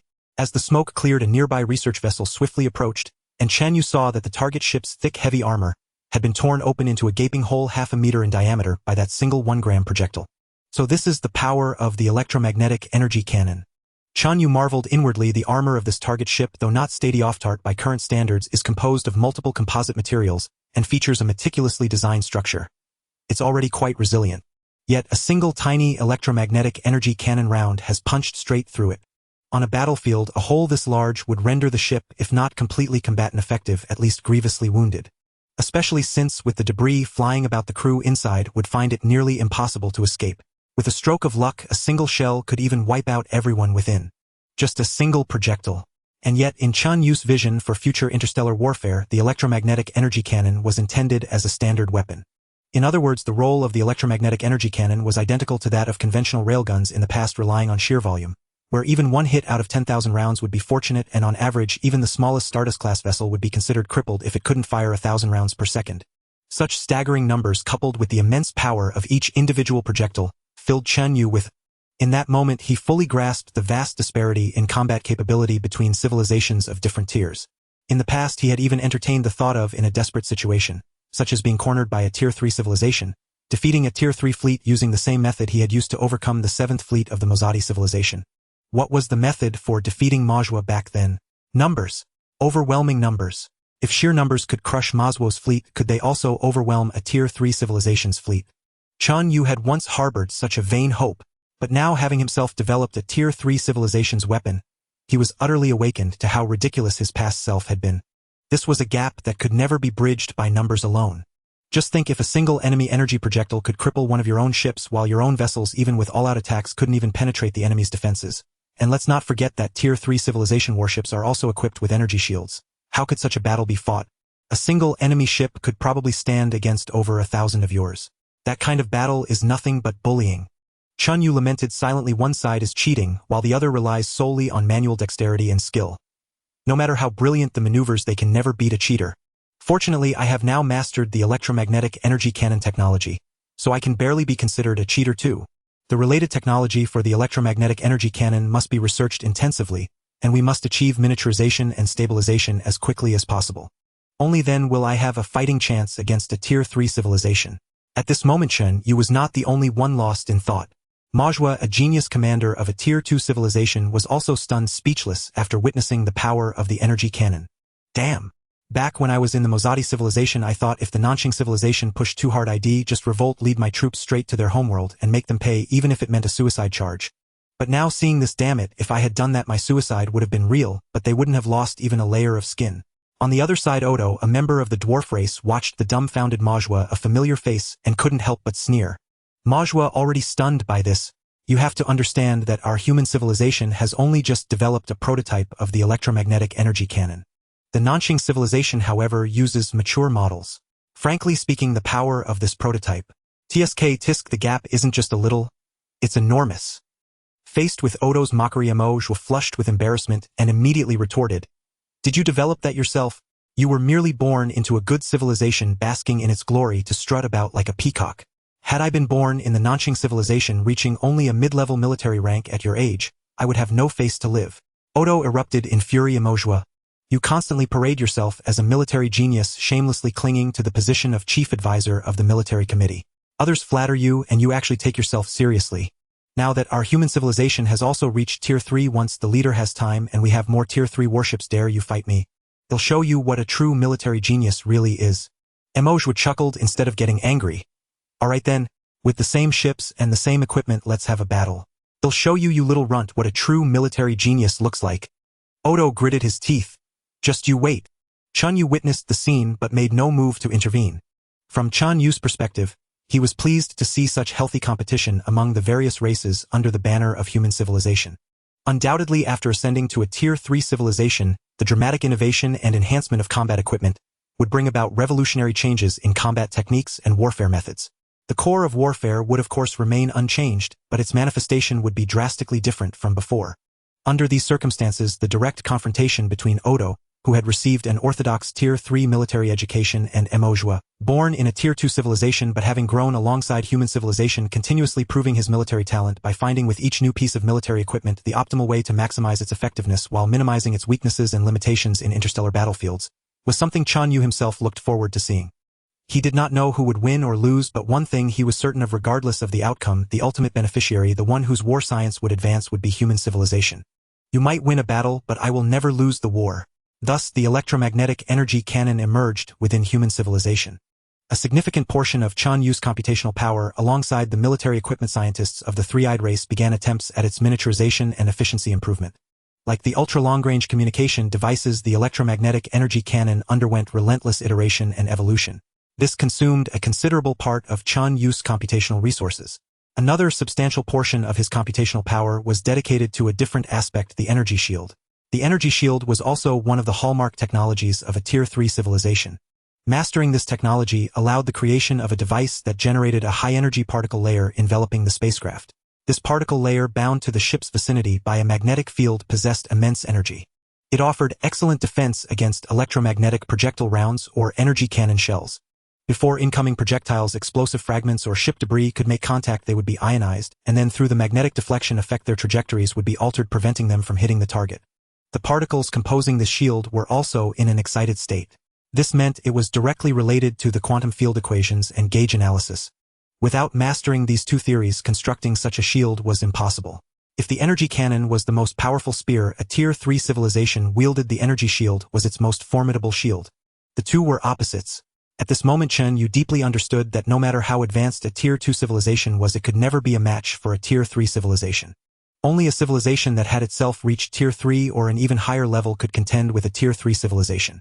Imagine your fierce storm-like offensive could be effortlessly blocked by the enemy's energy shield. With the enemy casually firing an electromagnetic energy cannon round you couldn't dodge it and your thick armor was utterly useless. How could you fight such a battle? Furthermore, energy shield technology is not limited to the battlefield. The deeper Chen Yue delved into the research on energy shields, the clearer his understanding became. High sublight speed space travel is also inseparable from energy shield technology. Chen Yue knew that Tier 3 civilizations possessed the capability for large-scale interstellar travel. The large interstellar ships they built could achieve an economical cruising speed of up to 50 of light speed or even higher, far exceeding the 10 light speed limit of Tier 2 civilizations. At such tremendous velocities, even ordinary interstellar dust possessed immense energy. Their violent and dense impacts on the ship's armor would rapidly degrade its performance, ultimately causing it to become like rusted metal, where even a slightly intense maneuver could lead to the entire ship disintegrating. Additionally, impacts from ionizing radiation deuterons and helium nuclei at such high speeds could trigger intense secondary radiation leading to ship damage. This was not a problem that could be solved by piling on thicker armor unless the ship was scrapped after every voyage. The only solution was the energy shield. By using the ship's own high-energy particle layer and strong magnetic field to deflect the trajectories of interstellar dust and ionizing radiation, the ship could safely navigate the endless sea of stars. The reason Tier 2 civilizations have a maximum economical speed of only 10 light speed is not just a matter of engine thruster performance and fusion energy efficiency, but also a problem of ship protection. Chen Yue nodded in agreement. Indeed, without reaching a Tier 3 civilization, large-scale interstellar travel is fundamentally impossible. Moreover, mastering energy shield technology implied another significant change. At the Tier 2 civilization stage, ship protection was primarily provided by armor thickness. Armor had to be thick enough to survive on the interstellar battlefield. Otherwise, even a few stray electromagnetic projectile rounds could destroy the ship. Armor materials were solid metals. No matter how much they were lightened, they were inevitably heavy, drastically increasing the ship's total mass. In fact, the warships Chen Yue had previously built had an average armor mass that could account for up to a third of the ship's total mass. But once energy shield technology was mastered, could that portion of mass be saved? With a full one-third reduction in mass, couldn't ship thrusters of the same power provide the warship with greater maneuverability, faster acceleration, more agile evasion, and the capacity to carry more weapons and ammunition? Chen Yue's eyes suddenly lit up. At that moment, he thought of a tremendous advantage that might be unique to him in the entire universe, something no other civilization could possess. The maneuverability of a spacecraft in interstellar warfare is of paramount importance. If a warship can accelerate faster, decelerate quicker, and evade with greater agility, it holds an almost crushing advantage over its opponent. In the era of third-tier civilization, starship engines were more powerful, yet the overall mass of the vessels had drastically decreased due to the advent of energy shields. Thus, in the interstellar battlefields of that age, the limiting factor for a ship's maneuverability would no longer be its performance, but rather the physical endurance of the sentient beings piloting it. Chen Yue was certain that, with the propulsion power and structural strength of starships at that time, they could easily achieve accelerations of 200 or even 400 meters per second squared. In other words, one moment he could be stationary and a second later, his velocity would reach 400 meters per second. By the second, it would hit 800 meters per second. However, this meant experiencing gravitational forces up to 20 or even 40 times that of Earth. A specially trained human equipped with an anti-gravity suit and high-pressure mask could at best withstand 9 times Earth's gravity for a short duration. This was the limit of the human body. Data held by Odo indicated that the Nanxing people, using specialized equipment developed from third-tier civilization technology, could briefly endure up to 12 times Earth's gravity. After studying the physiology of the three-eyed people, Chen Yue estimated that with the same equipment they could withstand approximately 13 times Earth's gravity for a short period. Humans using this equipment would have a similar threshold with a maximum tolerance of around 13 times Earth's gravity. In other words, no matter how powerful the starship's engines or how resilient its structure, maneuverability would be capped at an acceleration of 120 to 130 meters per second squared. Moreover, this could only be sustained briefly. If the duration extended or the maneuverability increased further, the three-eyed people or dwarves would lose consciousness or even perish. But Chen Yue was different. Human civilization was different. The starships of human civilization were all remotely controlled by Chen Yue himself. They were unmanned vessels, and during maneuvers there was no need to consider the physiological limitations of living beings. As long as the ship's structure held, and its propulsion was sufficient, Chen Yue could effortlessly execute maneuvers subjecting the vessel to 20 or even 40 times Earth's gravity. This is my unique advantage. With this, even if our technological levels are comparable, I can crush other third-tier civilizations. Chen Yue's heart surged with excitement. The information Odo provided made it clear that the Nanxing civilization was also plagued by the issue of their soldiers being unable to withstand high accelerations, forcing severe restrictions on their ship's maneuverability. The Nanxing civilization had also attempted to develop unmanned, remotely operated starships. With the support of superluminal communication, they could pilot vessels remotely, sparing their warriors from experiencing excessive gravitational forces. However, this approach had significant limitations. Many tasks aboard a starship still required human presence, making remote operation highly inconvenient. For instance, diagnosing and resolving internal shipboard issues or making critical tactical decisions on the battlefield. These factors collectively prevented unmanned remote-controlled starships from replacing the actual control by living crew. It could only serve as an auxiliary method on the battlefield, never becoming mainstream. But for Chen Yue, this problem simply did not exist. Chen Yue's immense computational power allowed him to perfectly master every detail within the starship. Whether remote or on-site control, it made no difference to him. The development of energy shield technology must be accelerated. I must master it quickly. Chen Yue resolved firmly. Time flowed swiftly onward. Through experiment after experiment, with the tireless efforts of three-eyed scientists, and the relentless work of hundreds of specialized research centers operating day and night, tens of thousands of engineering challenges, and the manufacturing of hundreds of thousands of components related to energy shield technology were overcome one after another like a storm, sweeping away all obstacles. 11 years after mastering the gauge field equations and gauge analysis, the first prototype of the energy shield generator was finally constructed. At this moment, after 11 years of iterative optimization, the superluminal communicator had been reduced to the size of an automobile from Earth's era. The electromagnetic energy cannon had been shrunk to the size of a room, barely making it possible to install on a starship. The size of this energy shield generator, however, was several times larger than the first prototypes of the previous two devices. It was built on the surface of a planet. On Europa, Chen Yue directly constructed a building 100 meters tall. The interior of the building was hollow, containing nothing but the instrument itself. Outside this building, an even larger nuclear fusion power station was constructed to supply its energy. Now the moment had arrived for the first test of this prototype. A helicopter roared as it approached from afar, hovering above the building. The next moment, with the infusion of a massive electrical current, and a low humming sound, a faint blue shield suddenly appeared around the structure. As the shield emerged, the surrounding air began to emit a faint crackling sound, and small sparks of electricity occasionally flashed. This was caused by the energy of the shield being so high that it ionized and broke down the air. At Chen Yue's command, a machine gun of a second-tier primary civilization level extended from the helicopter's belly. Indeed, it was a machine gun, not an electromagnetic cannon.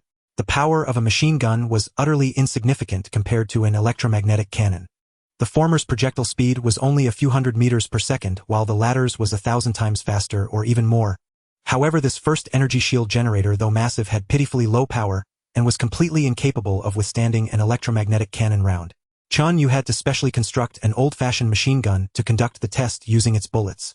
As the machine gun roared, a torrent of bullets screamed toward the building. Captured by high-speed cameras, the bullets, before even touching the faint blue shield, were deflected, as if blown off course by a strong wind, veering away in other directions. Some bullets, with more acute angles though deflected from their path, still flew toward the building. At this point, the immense energy instantly vaporized them, turning them into a plasma of extremely high temperature. Subsequently, the magnetic forces acted upon them even more strongly. Although their trajectory wasn't completely reversed, their speed was reduced to barely faster than a bird's. They struck the building, merely scorching its outer surface a little. The machine gun roared for over 10 minutes, yet the building remained completely unscathed. The first experiment of the energy shield generator was a resounding success. At that moment, Majua, Wenjuan, and Odo, along with the other dwarves who had watched the entire experiment, all rose to their feet and offered thunderous applause. Looking at the excited three-eyed beings and dwarves, Chen Yue could only smile bitterly inwardly. Although the energy shield has been successfully developed, the investment and returns are truly disproportionate. Chen Yue sighed. The energy required to power the shield converted into electricity would probably be enough to maneuver a large spaceship, yet now, it can only withstand some machine gun bullets that have virtually no lethal force. However, this is still a good start. This time it's machine guns. After a few iterations and improved efficiency, perhaps I can truly resist electromagnetic cannon shells. Even electromagnetic energy cannon projectiles might not be hopeless. I must keep working. Chen Yue silently resolved. At this moment, human civilization had already passed the original 80-year technological breakthrough period, entering the final 20 years of the century-long deadline. According to the plan, these 20 years were meant for preparations before interstellar voyages. Technological iteration was, of course, part of those preparations. Fortunately, I mastered the canonical analysis and field equations 9 years earlier than expected, truly stepping into the third-level civilization. Otherwise, given the current situation, time might not have been sufficient. But now I must accelerate and hurry. Otherwise, after the Yongguang-class aerospace mothership, the armed investigation team from the Nanxing civilization will arrive. At this moment, Chen Yue had no desire for a direct conflict with the Nanxing civilization. Although after advancing to a third-level civilization, he could certainly contend with an armed investigation team, and at a certain cost possibly even annihilate them. But this would mean completely exposing their existence facing wave after wave of escalating military force. Before truly becoming powerful, Chen Yue preferred to remain hidden and develop in secret. At this stage, all of human civilization plunged into a frenzy. Of course, it was a positive frenzy. Many scientists worked tirelessly, exhausting their minds. Chen Yue also gave his all, frantically optimizing and iterating the three key technologies: superluminal communication devices, electromagnetic energy cannons, and energy shields. Meanwhile, protium fusion devices and high-performance ion thrusters were also under intense development. After mastering the field equations, the theoretical obstacles for these two landmark technologies of third-level civilizations were eliminated. Now, with Chen Yue's full effort, these two technologies were also broken through in a relatively short time. Among them, the successful development of the protium fusion device meant that the energy sources for the spacecraft Chen Yue built would become more extensive. Protium is the most abundant element in the universe. For example, over half of Jupiter's mass is protium. The protium fusion device is not only for fusing hydrogen, because protium fusion is the most challenging. This device can also be used for deuterium-tritium fusion and helium-3 fusion. Just like in the Earth era, a car that can burn 92-octane gasoline can naturally also burn 95 and 98-octane gasoline. The successful development of this device also meant more efficient utilization of nuclear fusion energy with lower losses. Broader energy sources and higher efficiency were the significance of this device. The successful development of high-speed ion propulsion technology meant that the spacecraft Chen Yue built could conserve propellant. With the same propellant, it could accelerate for a longer time. This led to an increase in economic cruising speed. For this reason, third-level civilizations could achieve 50 of light speed or even higher, while second-level civilizations could only manage around 10 of light speed. After Chen Yue mastered all 5 technologies and iterated them to practical value, he felt that the time was ripe to build a new generation of spacecraft. At this moment, a brand new spacecraft manufacturing plant had been completed in space. The upstream industrial factories before it, such as new plastic factories, high-precision machining plants, cable factories, foundries, and so on, totaling over 100,000 factories, had also been completed. This was a complete industrial chain. This spacecraft manufacturing plant was merely the terminal of this chain. It adopted brand new technologies of the third-level civilization, achieving tremendous leaps in various indicators compared to the old industrial chain. Only it could build spacecraft truly belonging to a third-level civilization. Because third-level civilization spacecraft required comprehensive innovations in all indicators and requirements.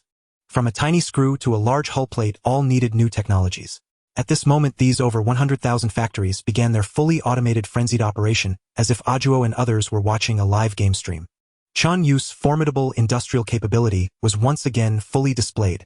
According to information provided by Ajuo, the Nanxing civilization with all technologies ready would need at least 100 years to rebuild an entire industrial chain from worker training to factory construction, even without any internal resistance. In reality, with various factions within the civilization hindering each other, pulling legs, and engaging in negotiations, clashes, and compromises of interests, it might take no less than 300 years to finally complete this industrial chain. Yet now, from the initial preparation of this industrial chain to its final operation, Chen Yue had taken only about 5 years. Even during these 5 years, development and deployment proceeded simultaneously. Sometimes when the project reached a stage requiring a specific component, that component had just been successfully developed and produced from the factory. The mutual coordination and harmony were almost flawless, dazzling Majua, Ajuo, and the others. Under these circumstances, this new type warship, which normally would have taken at least a year to build, was produced by Chen Yue in less than half a month. At this moment, it was quietly fixed in the dock, ready to set sail for its first space test. It had a semi-disc shape with a maximum length of about 20 meters, a width of 10 meters, a height of around 4 meters, and a total mass of approximately 2000 tons. Due to a lightweight design with reduced armor, it achieved this mass. Otherwise, its mass would have increased by about half, reaching around 3000 tons. Internally, it was equipped with a nuclear fusion reactor for energy, a power system with 1 main high-speed ion thruster and 16 auxiliary ion thrusters, and a conventional weapon system consisting of the latest electromagnetic energy cannon, including 1 main cannon and 64 secondary cannons. The defense system was equipped with the latest iteration of Chen Yue's energy shield system. The communication module of this spacecraft was of course beyond comparison. It naturally employed a superluminal communication system. This meant that no matter where the spacecraft was, as long as the distance did not exceed 150 billion kilometers, the limit of Chen Yue's current mathematical comprehension, it could be directly and instantaneously controlled by Chen Yue with zero communication latency. Simultaneously, the inherent nature of quantum entanglement endowed it with the ability to withstand any form of interference. Whether in an intense magnetic field, a high radiation environment even adjacent to a star, or with a sun directly between the 2 points, there would be no degradation in communication quality. Moreover, it was impervious to any eavesdropping, and could not be infiltrated by any means. This was determined by the laws of physics. Quantum entanglement communication technology was fundamentally impossible to breach. In the past, when electromagnetic wave communication was employed, such a scenario was utterly unattainable. Not to mention a star blocking the path. Even a single sheet of lead would render electromagnetic wave communication ineffective. Furthermore, in addition to the conventional electromagnetic energy cannons, it was equipped with tens of thousands of micromissiles, laser cannons, and corresponding minesweeping and reconnaissance devices. At that moment, under the gaze of the Tri-Eye and Dwarf high-ranking officials, following a command from Chen Yue, the cables securing the spacecraft released, and the high-speed ion thrusters ignited, propelling this new type of warship slowly into outer space. The energy shield activated, and in the next instant the entire exterior of the spacecraft was enveloped in a pale blue barrier, leaving no blind spots. In the following moment, the main ion thrusters, which had previously only emitted a faint glow to gradually accelerate it, instantly blazed with brilliance, shining as brightly as a star. This propulsion power instantaneously surged from a mere 0.1 to 100. Simultaneously, the 16 auxiliary thrusters also adjusted their direction, contributing their force to the spacecraft's maneuverability. Under the watchful gaze of the colossal Jupiter, this new warship, which only a moment ago had been moving at a mere 10 meters per second, seemed to cast a teleportation spell.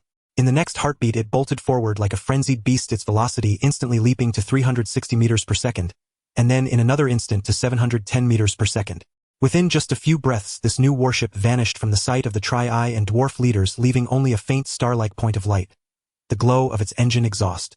After a while, even that point of light was no longer visible. Majua couldn't help but hold his breath. Too fast, too fast. This instantaneous overload must be at least 30 times standard gravity, right? The standard gravity referred to within human civilization was Earth's gravity. 30 times Earth's gravity would be enough to crush a human body, shatter bones, and squeeze out internal organs. This was a force no intelligent life form could withstand. Yet such immense force was entirely bearable for this new warship constructed from high-strength materials and a specialized pressure-resistant structure. On the internal monitor screen, Chen, you observed that all equipment within the spacecraft remained intact, with not a single malfunction reported. Not even noticeable deformation occurred. In just half an hour, this new warship, accelerating at full power, had traversed a distance of 570,000 kilometers. Thereafter, the spacecraft reversed its course and began decelerating at full power. Eventually, after traveling another 570,000 kilometers, it returned to a stationary state. Following this hour-long full-power test, a large number of maintenance robots deployed from within the spacecraft to conduct a comprehensive inspection. The final inspection results also left Chen Yue quite satisfied. Aside from some expected wear on consumable parts, everything else was within projections. This meant that the new warship Chen Yue had built was truly combat-ready. At this moment, Odo, who was observing the test, was too stunned to speak. "The leader, this is a spacecraft designed entirely from scratch. In the Nanqing civilization, a new spacecraft's journey from design to finalization, from component coordination to final testing, followed by continuous fine-tuning and iteration after testing until it finally achieves combat capability. This entire process would take decades, right?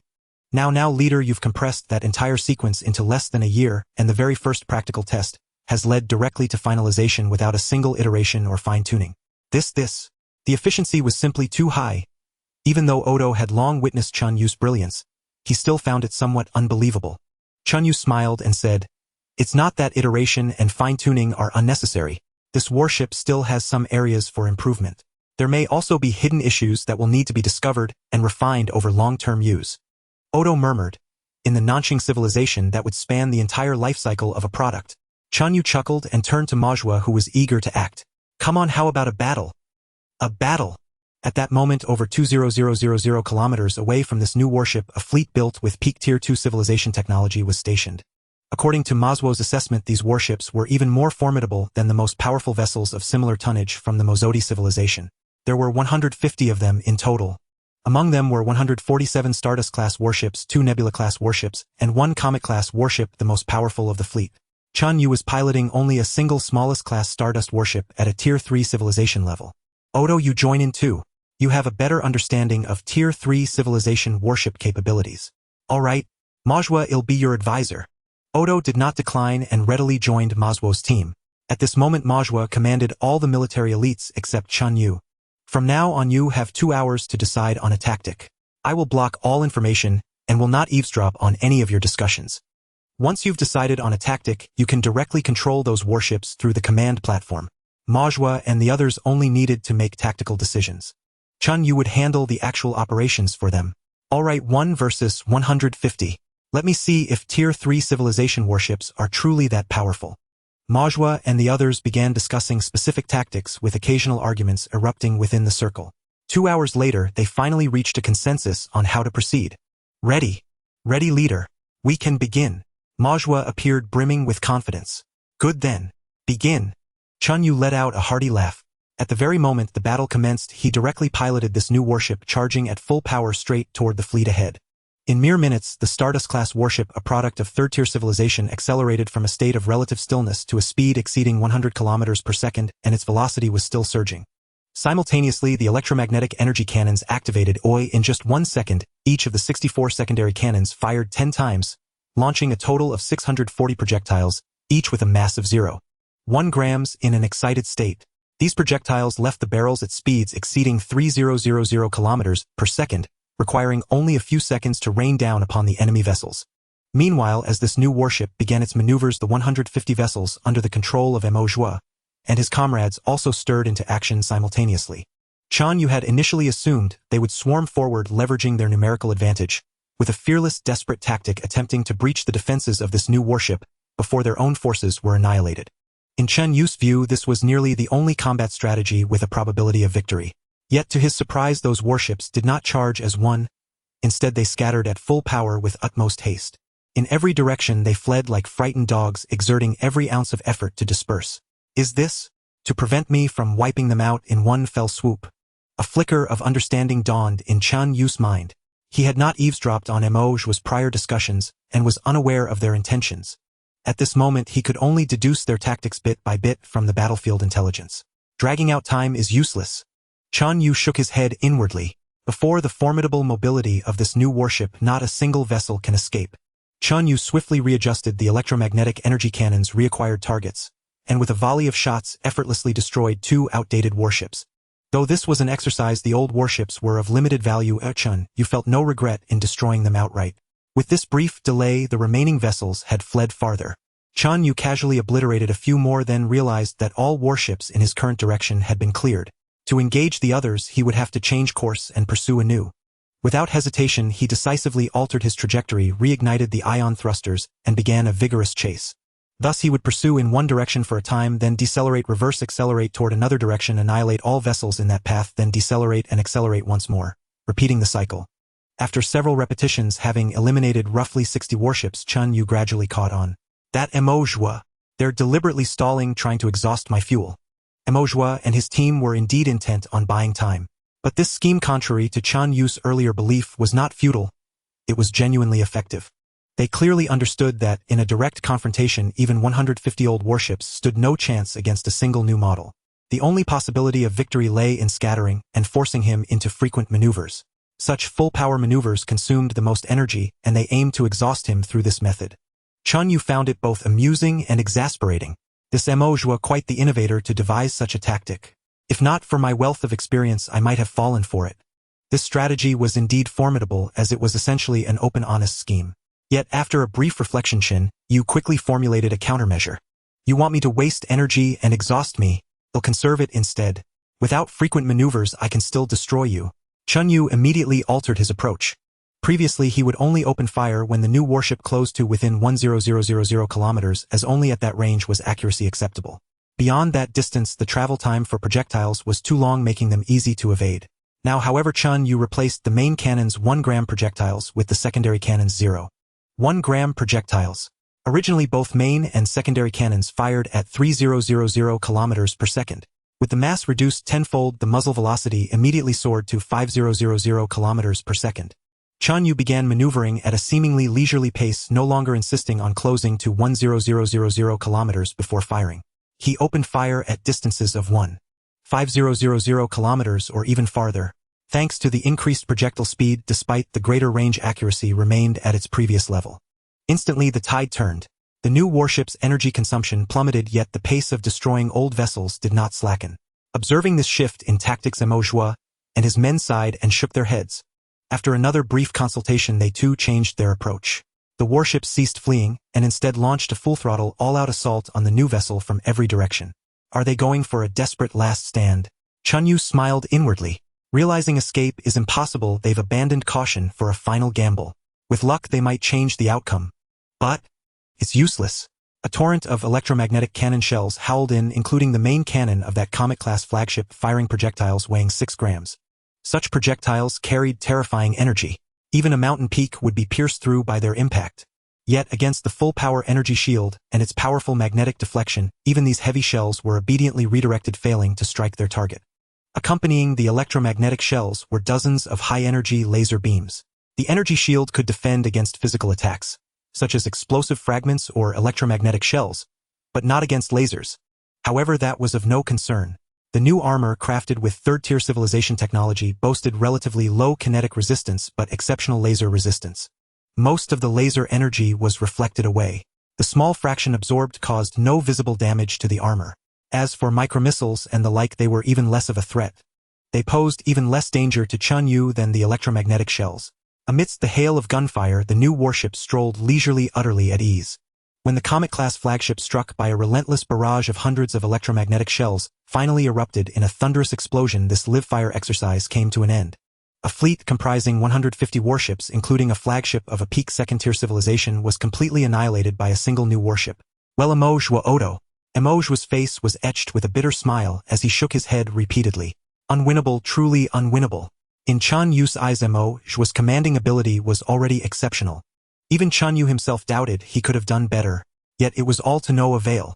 After confirming that all performance metrics of the new warships met expectations, Chen Yue immediately initiated mass production mode.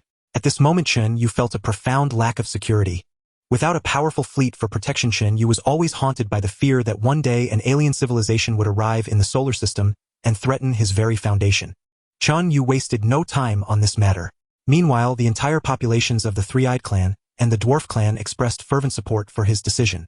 If Chen Yue felt insecure, those who were irrevocably bound to his chariot, the defectors from other civilizations, felt even more vulnerable. A powerful human civilization served the interests of all. Although they could do little in practice, Chen Yue was quite satisfied with their attitude. Thus, a colossal construction campaign began anew. Chen Yue had launched large-scale construction efforts in the past, but this one was especially immense. The key difference from before was that, empowered by superluminal communication technology, Chen Yue could finally extend his reach across the entire solar system, developing it in its entirety.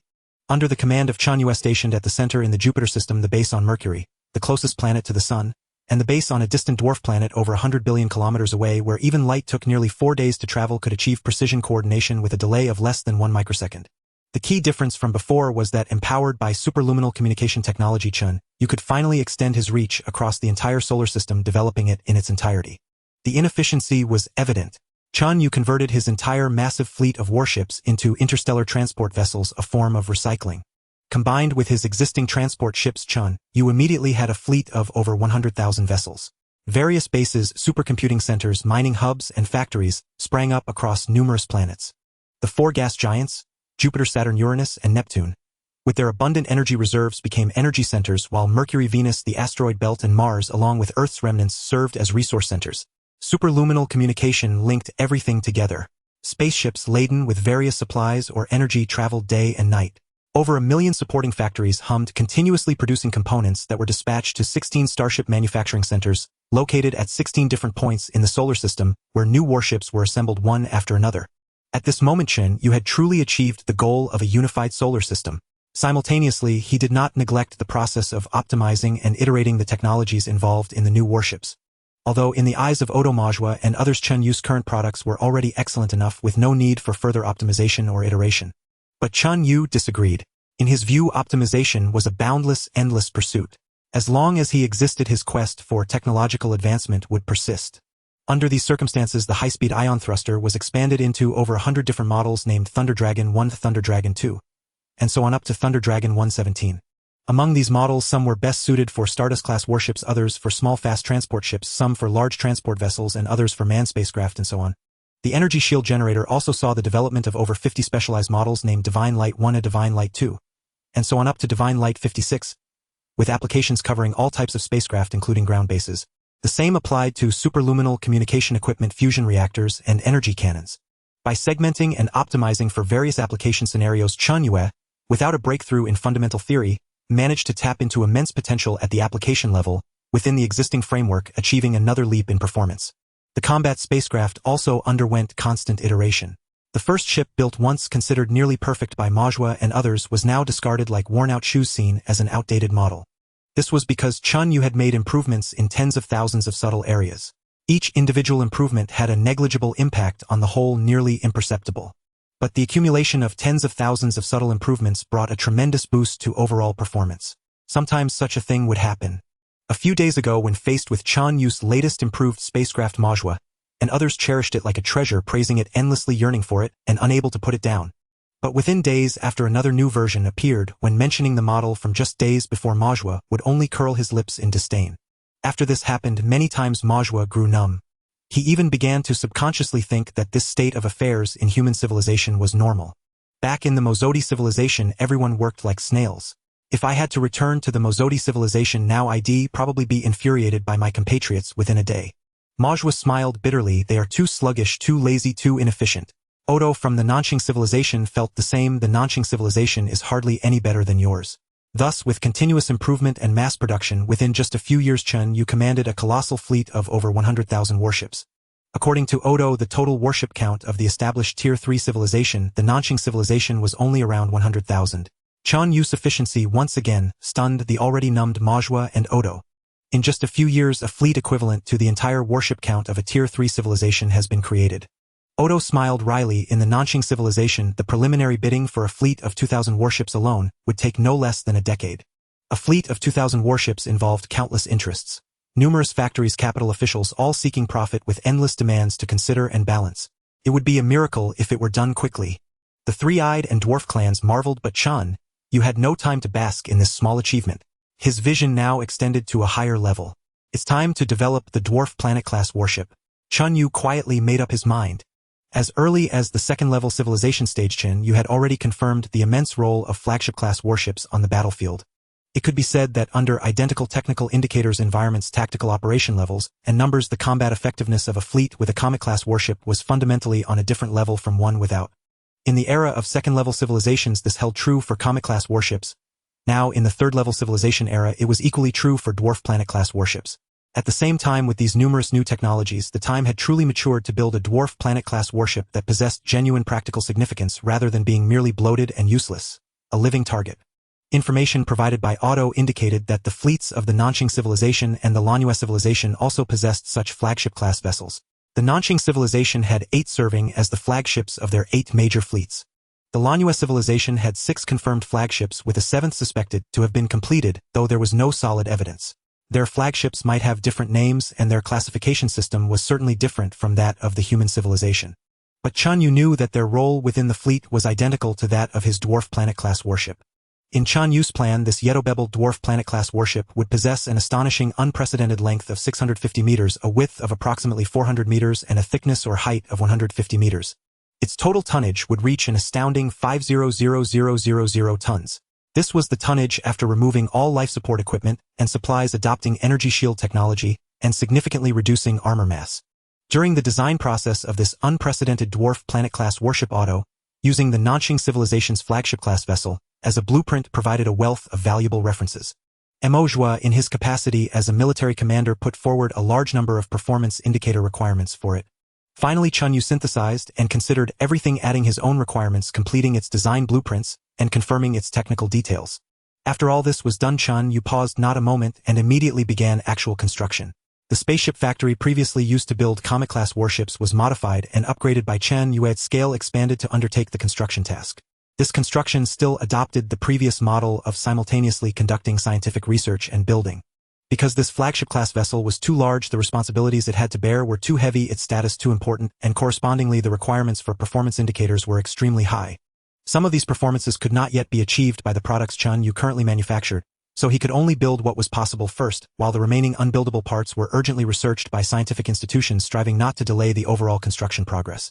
This was like the road construction on Earth, where workers studied maps while paving the road. This was utterly unimaginable in ordinary civilizations, yet it had become a reality within the human civilization, and it felt neither incongruous nor abrupt. After a full 2 years, an incredibly slow pace for the highly efficient human civilization, though terrifyingly fast in the eyes of other civilizations, the first dwarf planet-class warship was finally built. At this moment, watching the colossal warship slowly leave the dock and sail into the vast starry sea Chen, you couldn't help but breathe a sigh of relief. Recalling the past 2 years, even Chen Yue, with his immense computational power, felt somewhat exhausted. The increase in the ship's tonnage was not merely an increase in weight. There were far too many issues involved, and not all of them could be discovered at the outset. Too many problems emerged during the construction process. For instance, a simple issue like pipe heat dissipation was no problem at all on even a Comet-class warship, but when the ship expanded to dwarf planet-class, the pipes became so long that the heat dissipation problem could no longer be ignored. If left unaddressed under extreme conditions, internal explosions could occur, crippling the entire warship. Similar problems were countless. Whenever a problem arose, Chen Yue and the scientists had to work tirelessly researching and tackling it until it was resolved before they could breathe easy. Under these circumstances, the warship was finally built.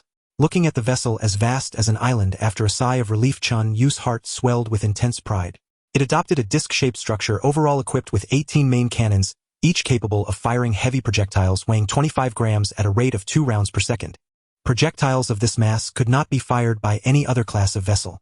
In addition, it was equipped with a full 120 electromagnetic energy cannons which fired at a rate of 3 rounds per second with projectiles weighing 10 grams, equivalent to the main cannons of a Comet-class warship, but on this vessel they were merely secondary cannons. The number of small electromagnetic energy cannons was even greater, reaching 560. There were also 130 laser cannons of various sizes, and in addition the number of large, medium, small, and micro-interstellar missiles carried far exceeded that of a Comet-class warship. Inside it housed 2 nuclear fusion reactors, and the energy shield generators adopted a segmented design with a total of 6 generators providing protection for the hull. If one of them was damaged, it didn't matter, there were also 6 backup units. The number of thrusters was even greater, with large, medium, and small ones totaling over 10,000. The different combination modes of these 10,000 thrusters allowed it to be extremely agile. Its ultimate maneuverability could reach 200 meters per square second. This maneuverability was naturally inferior to that of small vessels, but relative to its enormous size and mass it was sufficiently impressive.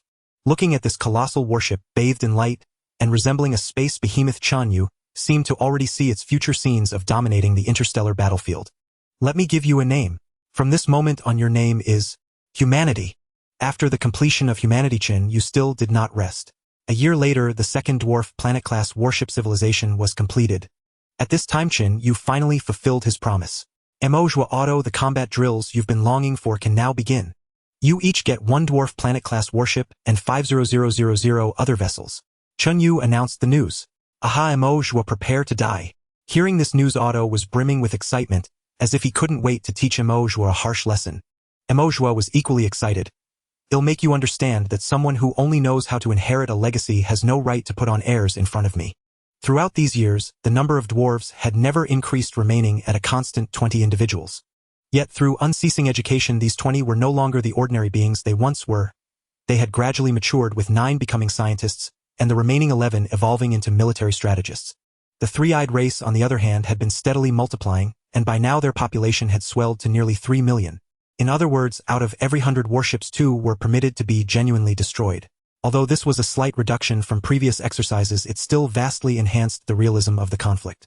Thus the three-eyed race led by Amalthea and the dwarves led by Odo each staked out their own camps, drew up their battle lines, and prepared for a grand confrontation.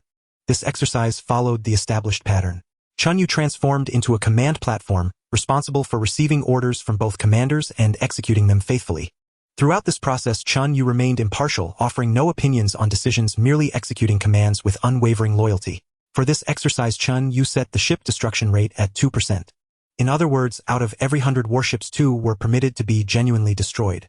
Although this was a slight reduction from previous exercises, it still vastly enhanced the realism of the conflict.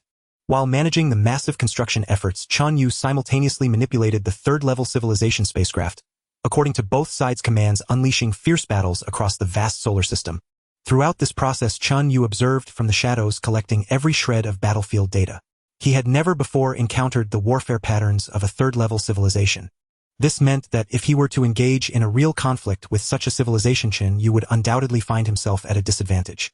But now, amidst the large-scale clashes between the two sides, and at the cost of numerous ships being destroyed, both Odo and Emoshua were rapidly growing and adapting to the new era battlefield environment. As the platform Chen Yue reaped the greatest rewards. This grand war raged on for 2 full years, finally culminating in a decisive battle around Uranus that brought it to a true end. Odo expended his last mobile force. Facing Emoshua's side, which was barely hanging on by a thread, he could only helplessly declare surrender. Yet Odo remained somewhat defiant. Emoshua, you were merely luckier. Under normal circumstances, you would never have been a match for me. In Chen Yue's view, there was indeed an element of luck involved. During the war, Odo had organized a raiding fleet to strike at Emoshua's supply lines. The raiding fleet had initially annihilated Emoshua's escort ships, but as luck would have it, or rather misfortune, the hydrogen bombs aboard one of those escort ships were detonated. The probability of such an event was akin to winning the lottery. Caught off guard, the raiding fleet suffered a heavy blow. Due to the proximity of the explosion, 6 of their warships were judged as destroyed and forced to withdraw from the battlefield. The raid thus ended in failure. Consequently, Odo's planned, feigned retreat transformed into a genuine defeat. Facing Emoshua's fleet, which was well supplied with logistics, Odo was compelled to repeatedly escalate his commitment to rescue his beleaguered forces, turning a skirmish into a decisive battle that ultimately led to his downfall. Confronting the disgruntled Odo, Emoshua sneered, dismissively, the battlefield is rife with unexpected incidents. Spare me your complaints about bad luck. If it were me, I would have at least devised a contingency plan. What about you? You didn't even have a backup. Given the circumstances, if I had the resources for a backup plan, I wouldn't have needed to raid. I would have just launched a direct assault. Odo sighed, forget it. It was simply bad luck. Heaven has forsaken me. It was not a failure of my strategy. Seeing Odo concede defeat, Emoshua's side departed in satisfaction and held a grand celebration in the Three-Eyed City that very day. It seemed to them that defeating the people of their former suzerain civilization was a cause for great celebration. Through this 2-year war, Chen Yue, at the cost of roughly 2,000 warships destroyed, amassed a vast trove of combat data, gaining an exceptionally profound understanding of third-level civilization warfare tactics and strategies. For Chen Yue, this was an immensely worthwhile and profitable endeavor. After all, 2,000 warships could be constructed in no time. What a pity that time is so tight right now. Otherwise, I could have had them fight another round. With more time, I could even have fully simulated real combat. No destruction rate limits, using live ammunition, everything exactly like a real war. The training effect from that would surely have been even better. A hint of regret lingered in Chen Yue's heart.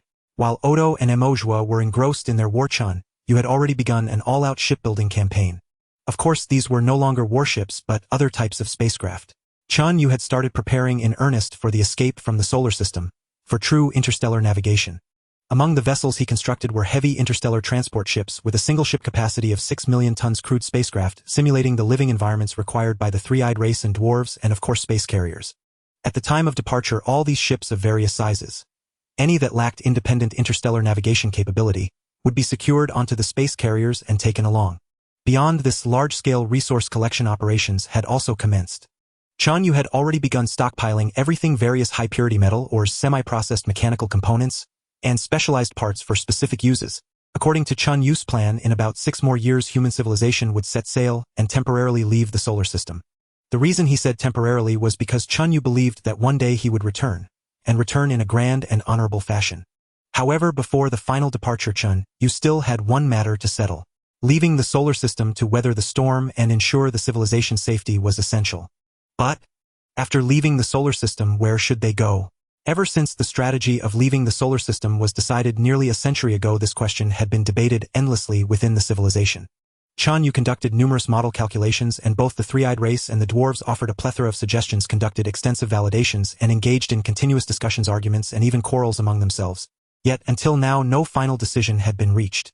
Now Chen Yue believed that the time to settle this question had finally arrived. This matter could no longer be delayed. Chen Yue once again convened a meeting attended by all high-ranking members of the civilization. So 6 years from now, where exactly should we go? At this moment, Chen Yue faced 2 choices before humanity and civilization. 1. Find a way to integrate into the Star Alliance system, leveraging its protection to secretly develop strength and accumulate power. At this moment, Chen Yue had preliminarily discovered an opportunity to join the Star Alliance system. If this plan were executed, there would be a great hope for humanity to successfully join. But this would inevitably mean significant restrictions and lack of freedom. There would be oversight and suppression from the dominating civilizations and secrets to keep on their own side. There might even be times when they had to carry out the extermination of evil civilizations. This is the name given by the Star Alliance to civilizations outside its ranks. In short, there would be many constraints and a single misstep could lead to exposure, leaving no escape. It was akin to walking a tightrope. Chen Yue had to precariously maintain a balance of power between both sides. If that balance tipped, there would be no chance of recovery. The second choice was to sever ties with the Star Alliance and become what the Star Alliance termed an evil civilization. This, of course, would be utterly free and unrestricted. However, this would lead to relentless pursuit and harassment from the civilizations of the Star Alliance. If it were merely that Chen Yue would not be afraid, at worst he could flee more diligently. As long as he wasn't extraordinarily unlucky, he could always find a way to survive. But the key issue was that the position of the solar system was too deep within the influence of the Star Alliance. According to Aodwa, most evil civilizations, or what one might call free civilizations, were gathered at the edge of the Milky Way, or the junctions of the 5 major 6th-level civilization territories struggling for survival in the cracks. The solar system, however, was over 10,000 light-years away from the edge of the Milky Way. The nearest area with weak oversight was still over 3,000 light-years away. Moreover, Aodwa did not know the specific locations, only the approximate distances. After all, he was merely a 3rd-level civilization being with limited knowledge. Given Chen Yue's current strength as a 3rd-level civilization, traveling such a distance at a maximum economic speed of 50 light speed was simply unrealistic. If he chose to sever ties with the Star Alliance, the only feasible plan would be to flee towards areas with weak oversight while hiding his presence, seizing every opportunity to develop himself to the fullest and hoping for divine favor to reach safety before the Star Alliance exterminated him. This was equally akin to walking a tightrope. Both choices were fraught with peril. Yet Chen Yue could only decide between these two options. What a world that truly offers no good options, Chen Yue thought bitterly. I have to begrudgingly choose the less rotten of two evidently rotten choices. Aodwa Emojua and others also realized that this meeting was the last concerning this topic. This meant that a decision had to be made during this meeting. This was a discussion that did not involve any interests or positions. The high-ranking members of the three-eyed race and the dwarves, purely from the perspective of civilization's future, divided into two camps and began to debate. Some supported temporarily joining the Star Alliance and lying low, believing that fleeing was too risky and uncertain for the future. Others argued for fleeing, asserting that even if the danger was great, it was better than joining the Star Alliance and facing certain death. They did not believe that joining the Star Alliance would allow them to ultimately hide successfully. Both sides held firm to their arguments, resulting in an unending debate. Before they knew it, 3 days of discussion had passed, and still no resolution had been reached. Ultimately, the decision-making power on this issue still had to be handed to Chen Yue, allowing him to make the final choice. Throughout the discussions, Chen Yue had been quietly observing. From both sides' arguments, Chen Yue believed he had grasped every advantage and disadvantage of the two choices. Now, it was time to make a decision. In the vast conference hall, over 100 high-ranking civilization members sat upright, gazing at the robot representing Chen Yue, awaiting his decision on the future path of civilization and its fate. Chen Yue slowly surveyed the high-ranking members and solemnly stated, "I have decided to join the Star Alliance." Chen Yue had initially thought there would be murmurs in the hall, but unexpectedly it remained eerily silent, with not a sound to be heard. This clearly indicated that regardless of which decision Chen Yue made, they were already prepared to accept it. Furthermore, they had followed Chen Yue's teachings, understanding that before a decision was made they could debate and present various arguments against each other's viewpoints. However, once a decision was reached, everyone's sole mission was to obey and execute. Even if they opposed the decision, they had to keep it to themselves. Chen Yue was pleased with their reactions. "I know many people do not understand this decision. In fact, the most important reason for my decision is based on one fact. Low-level civilizations hold no significance for high-level ones. This is something everyone is aware of. It is precisely because of this that the Star Alliance can exist. High-level civilizations need low-level ones to act as soldiers to eradicate the evil civilizations. Here I would prefer to refer to evil civilizations as free civilizations. Free civilizations are indeed free. They can develop technology without concern. Yet one point remains: the world of free civilizations is probably not much better than that of the Star Alliance.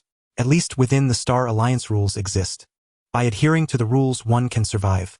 In the world of free civilizations, there may not even be rules.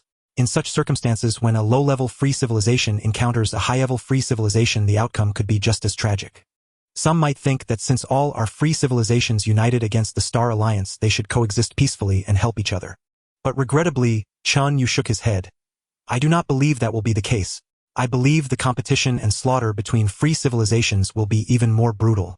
It is entirely a dark jungle where all civilizations will do anything seeking only to survive. Moreover, if a 5th-level civilization were to ascend to a 6th-level civilization, would that civilization lead the others to rebel against the Star Alliance? No, they would not. They would unhesitatingly join the Star Alliance, becoming beneficiaries, and then eliminate their former companions who shared the status of free civilization. Because they fear the emergence of another sixth-level civilization which would dilute their own benefits, just as the Star Alliance treated free civilizations before their ascension. Do not harbor illusions about the world of free civilizations. The conditions for survival there will only be harsher than within the Star Alliance. Although the rules of the Star Alliance are harsh, even the harshest rules are better than having no rules. Furthermore, as long as there are rules, there exist loopholes and methods to exploit them. Our human civilization has immense potential, yet we are still quite weak. So weak are we that we must utilize the rules and take advantage of the loopholes to have the right to survive. This is the reality we face. Chen Yue's words and analysis plunged the assembled leaders of interstellar civilizations into deep contemplation. They were of course well aware that the world environment of the free civilization was equally harsh. Yet they had assumed it could hardly be worse. How bad could it possibly get? Surely no worse than the Stellar Alliance. Chen Yue, however, asserted that its conditions were even more dire than those of the Alliance. Our weakness compels us to choose between two utterly wretched options. This is the sorrow of weakness, and its inescapable price. Face reality, my fellow beings. I believe there will come a day when we need no longer confront such dilemmas. When faced with choices we abhor, we shall possess both the courage and the conviction to declare plainly no. This matter is hereby decided. Any dissenting opinions, regardless of origin, must be withheld at this moment. All must obey and execute the established resolution without reservation. As for the subsequent process of joining the Stellar Alliance, concealing our true nature, and exploiting regulatory loopholes, to the fullest extent standard protocols from prior contingency plans shall be followed. That concludes the meeting. Thus ended the assembly. Immediately thereafter all debate among the sentient species regarding future choices ceased entirely. All accepted the outcome and began undertaking whatever tasks lay within their capacity under this new directive. The final preparations before departure had now entered their decisive phase. Chen Yue's remaining tasks narrowed to two: first, shipbuilding. Battleships, crewed vessels, engineering craft, aerospace carriers, freighters, transit shuttles, scientific survey ships, reconnaissance vessels. Every conceivable type and variant across every functional category poured forth from his workshops in relentless feverish production. Second, stockpiling supplies. Raw minerals, refined components, complex compounds, and energy sources. Crucially, these were not unprocessed primary resources, such as iron or copper ore, which would squander precious cargo capacity.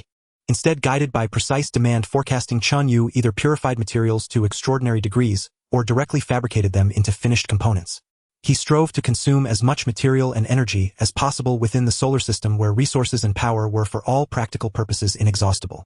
Once beyond the solar system and into the boundless void of interstellar space, however, no replenishment would ever be possible. The entire triocular race mobilized en masse, deploying across the solar system aboard crewed vessels to carry out vast numbers of tasks on Chen Yue's behalf. In doing so, they reduced his computational load by a full 0.5%. A staggering efficiency gain given the colossal scale of his processing infrastructure. For the sake of their civilization's survival, and their own, the trioculars spared nothing, holding nothing back. Yet even so, the heavy freighters absorbed cargo like insatiable black holes. No matter how much material arrived, every ton vanished without trace. At Jupiter's orbital fleet staging zone, mineral haulers and resource carriers lumbered in from every corner of the solar system, unloaded their burdens, then departed with newfound lightness. Ferry and transit shuttles crisscrossed, ceaselessly saturating the region with palpable urgency. Initially, the expeditionary fleet was modest, comprising scarcely 100 heavy freighters anchored in Jovian orbit. Gradually, however, the number of heavy freighters swelled. Soon vessels of every class and function converged upon the site, expanding the fleet's scale exponentially. Only when Chen Yue's newly constructed aerospace carrier joined the formation did the expeditionary fleet finally assume the imposing stature of a true interstellar armada.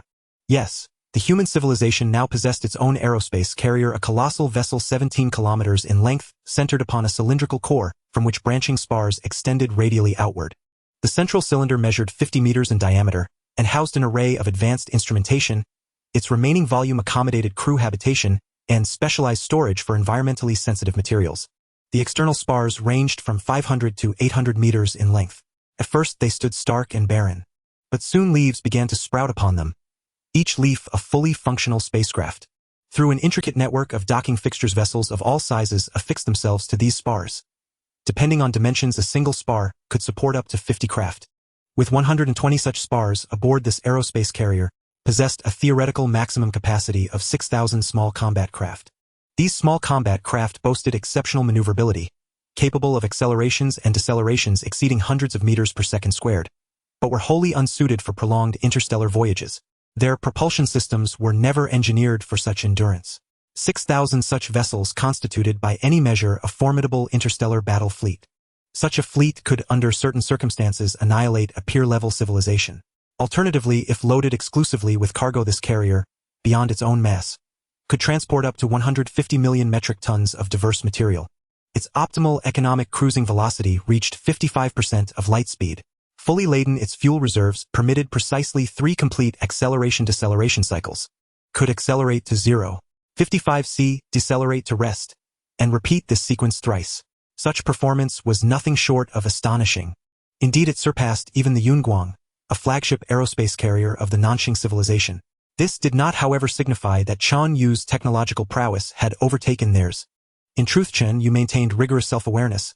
He understood clearly the considerable gap separating his capabilities from those of the Nanxing civilization.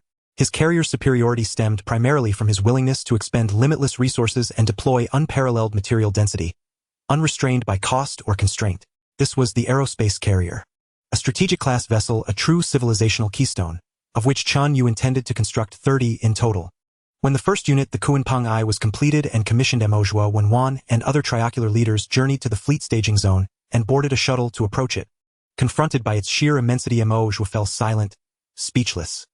His gaze fixed upon it with the rapt awe of an artist beholding a transcendent masterpiece. Subsequently, Amalthea's delegation entered the Kuanpeng I's interior. They traversed endless corridors lined with gleaming machinery, ran their hands over walls of polished silver-white alloy, and suddenly tears streamed simultaneously from all 3 of Amalthea's eyes. Our human civilization has its own aerospace carrier. His voice trembled with choked emotion. Even now he vividly recalled leading the 7th fleet of the Mozodi civilization across several light-years to reach the solar system, and why. At that time, the Masua civilization sought to introduce an obsolete and outdated space carrier from the Nanxing civilization, thereby strengthening its own military forces, elevating its standing amidst intercivilizational competition, and averting the specter of annihilation. However, due to conflicts with internal factional interests within the civilization, this endeavor ultimately failed. Consequently, Amalthea led the 7th fleet to the solar system to mine minerals, hoping to exchange them for foreign currency and alleviate the civilization's plight. Now this brand new space carrier constructed by human civilization itself lay before Amalthea within arm's reach.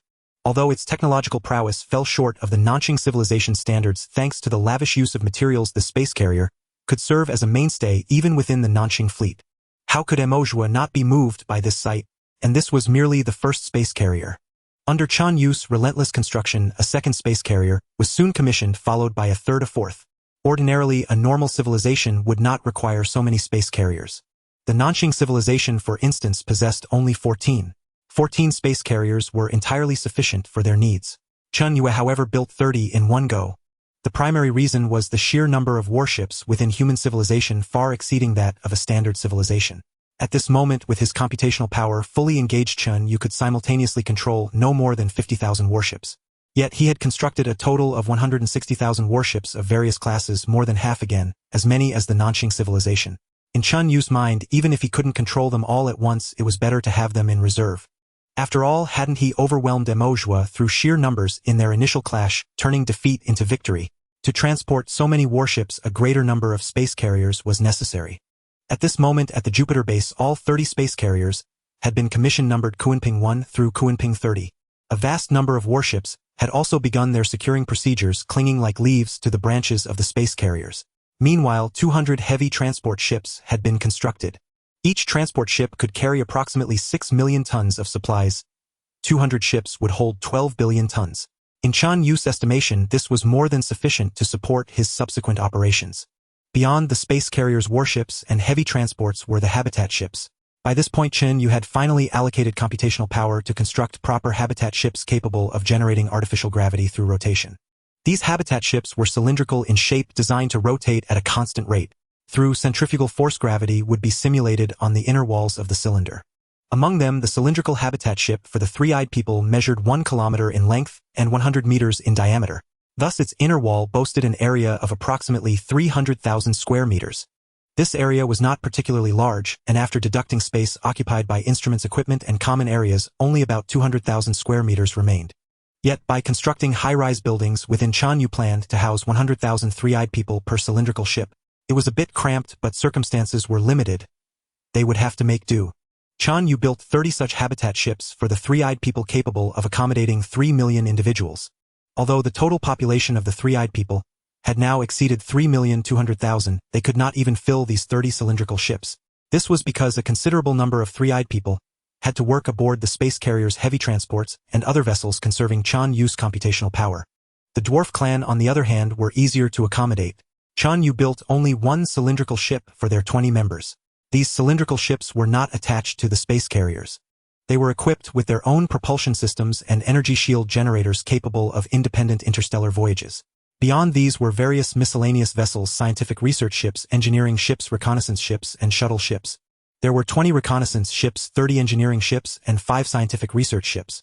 At this moment, a colossal fleet comprising nearly 170,000 vessels of all types had taken shape. Resource collection missions were also nearly complete. Only 1 year remained until the scheduled departure time. The once bustling and lively three-eyed city, regarded as home by many, had gradually grown desolate. Relocation efforts had begun. Every day tens of thousands of three-eyed people moved into the habitat ships. Countless among them shed tears as they left the city. This city held the memories of too many three-eyed people. They had not experienced the original 7th Fleet invasion. They were born after the 7th Fleet integrated into human civilization. They grew up here, received their education here, worked here, married, and had children here.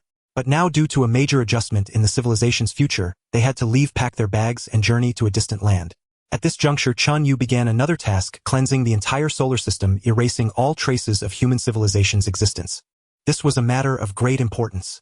In his discussions with Mo Odo and others, Chen Yue had decided to disguise the solar system as having been invaded by a certain Tier 3 civilization, leading to the complete disappearance of the Masua civilization's 7th Fleet.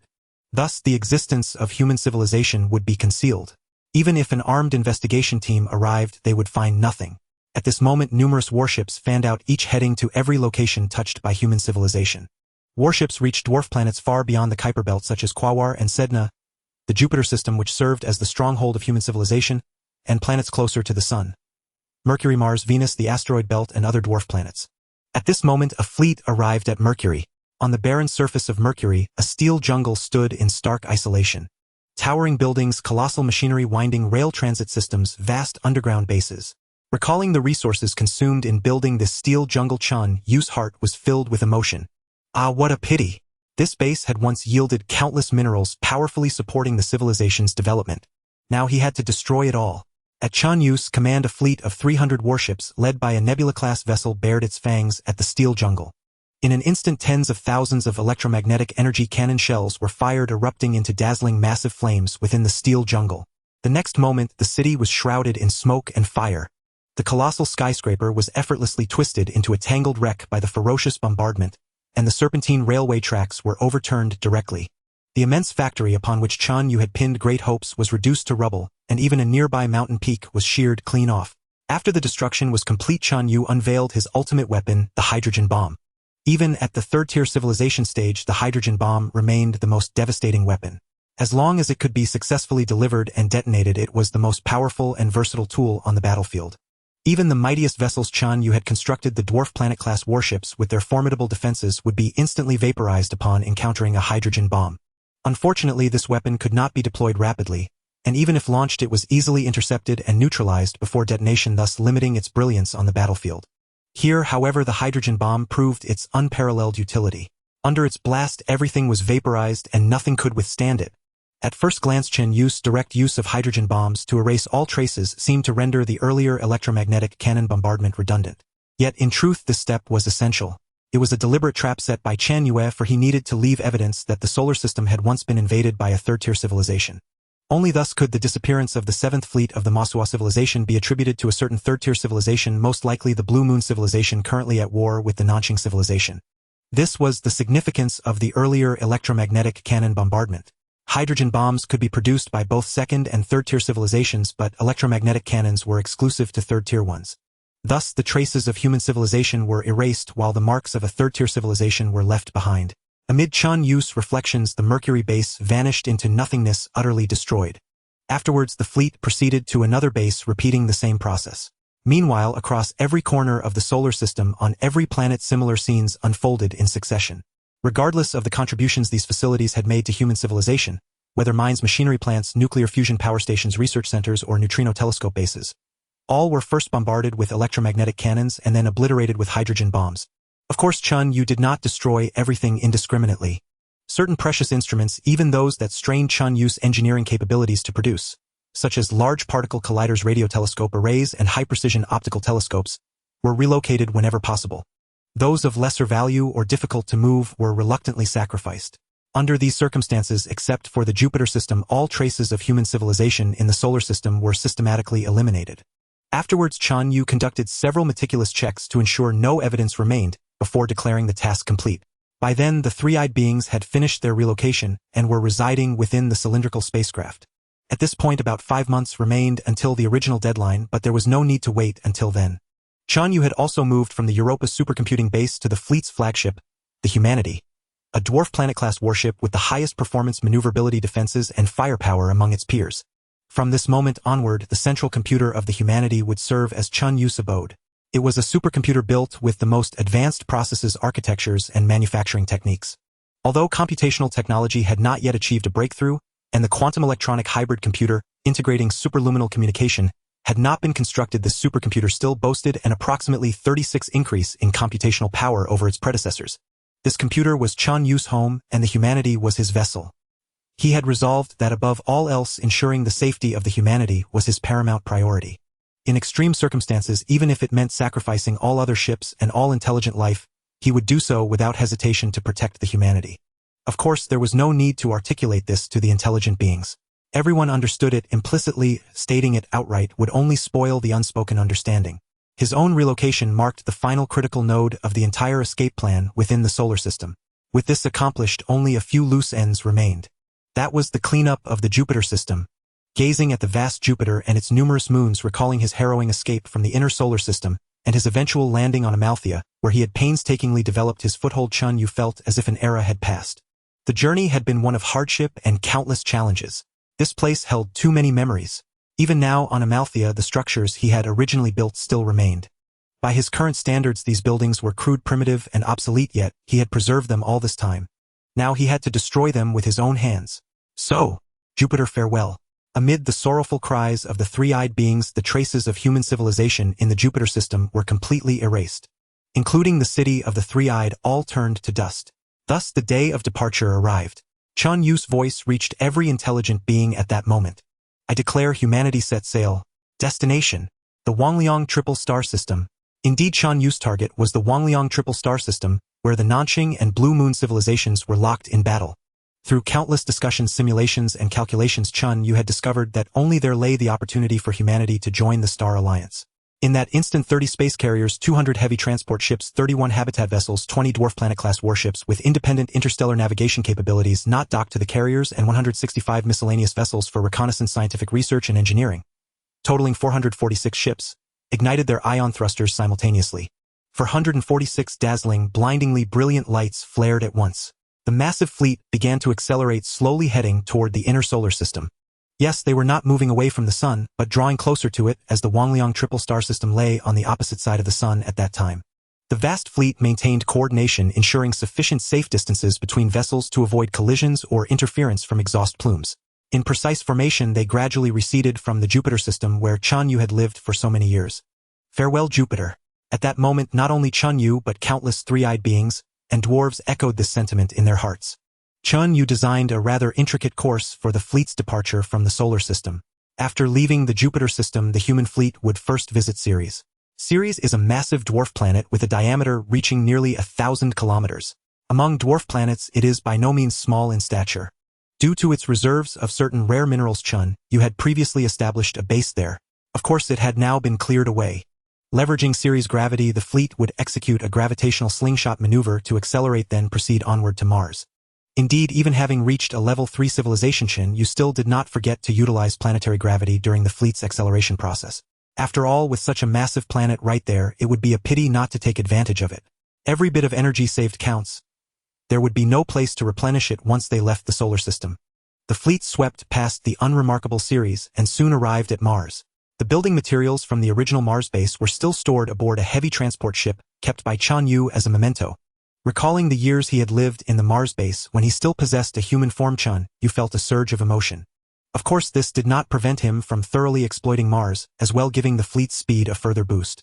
Earth orbit was too chaotic at the moment, so he decided to avoid it, for now lest they collide with something troublesome. Chen Yue bypassed Earth's orbit and headed straight for Mercury. As for Venus, due to its unsuitable orbit, it was temporarily abandoned. After exploiting Mercury, the fleet approached the biggest prize in the solar system, the Sun. Because the Sun was the largest, the resources to be gained from it were also the greatest, far surpassing the combined yield of all the other planets. At this stage, the Sun was still in a violent state following the impact of Earth's debris. In fact, it would not calm down for millions of years. Its fury was immense. The average radiant power of the Sun at this time was about 6 higher than before Earth's explosion. Had Earth still existed, even this mere 6 increase would have meant the drying of seas and rivers, turning the entire planet into a scorched wasteland. Chen Yue still remembered the caution and trepidation he felt when he first skimmed past the Sun aboard the spacecraft Huoying. But the situation was naturally different now. Even if the Sun's radiation doubled, Chen Yue would not care in the slightest. Skimming past this colossal fireball, observing the towering solar prominences, watching the sunspots, and experiencing the Sun's immensity and fury, the human fleet successfully passed by and continued its voyage. Thereafter there were no more resources to exploit, as the remaining planets were in unsuitable positions. They would have to accelerate on their own power. At that moment, the entire fleet maintained an acceleration of 0.2 meters per second squared, continuing until it reached 50 of the speed of light, or 150,000 kilometers per second, before stopping. This meant the fleet's acceleration phase would last approximately 24 years. Afterwards, the human fleet would enter a coasting phase, flying forward solely by inertia. Only when they were not far from Wangliang-san would they begin the deceleration process. With the series of gravitational assists and continuous acceleration, the human fleet's velocity had now reached 300 kilometers per second relative to the Sun. 1 month later, the fleet's distance from the Sun had grown to 1.45 billion kilometers, and its speed had reached approximately 820 kilometers per second. From this distance, the Sun had lost its disk-like structure and had shrunk to a small point of light. Yet this point was still exceptionally bright, even more luminous than a full moon seen from Earth, and somewhat dazzling. Though vast, this distance was still within the Sun's dominion. Whether in terms of magnetic fields, gravity, or energy, it was all still part of the Sun's territory. The human fleet pressed on. About a month later, it crossed the orbit of Neptune, the most distant major planet in the solar system. As for Pluto, it was no longer considered a major planet, only a dwarf planet. 50 days later, the fleet arrived at a rather special location. At this point, the human fleet speed was 2200 kilometers per second, and its distance from the Sun was approximately 12 billion kilometers. The human fleet had reached the heliopause. In the Milky Way, the void between stars is filled with interstellar medium. Composed mainly of hydrogen and helium, it exists in forms such as ions, atoms, and molecules. Through the solar wind, the Sun had blown out a space uniquely belonging to the solar system within the ubiquitous interstellar medium. That interstellar medium, blocked by the Sun's magnetic field and solar wind, could not enter the inner solar system. Human civilization's birth on Earth was partly thanks to this. It was because the solar wind shielded against high-energy particles from space that primitive life on Earth could develop and evolve undisturbed billions of years ago.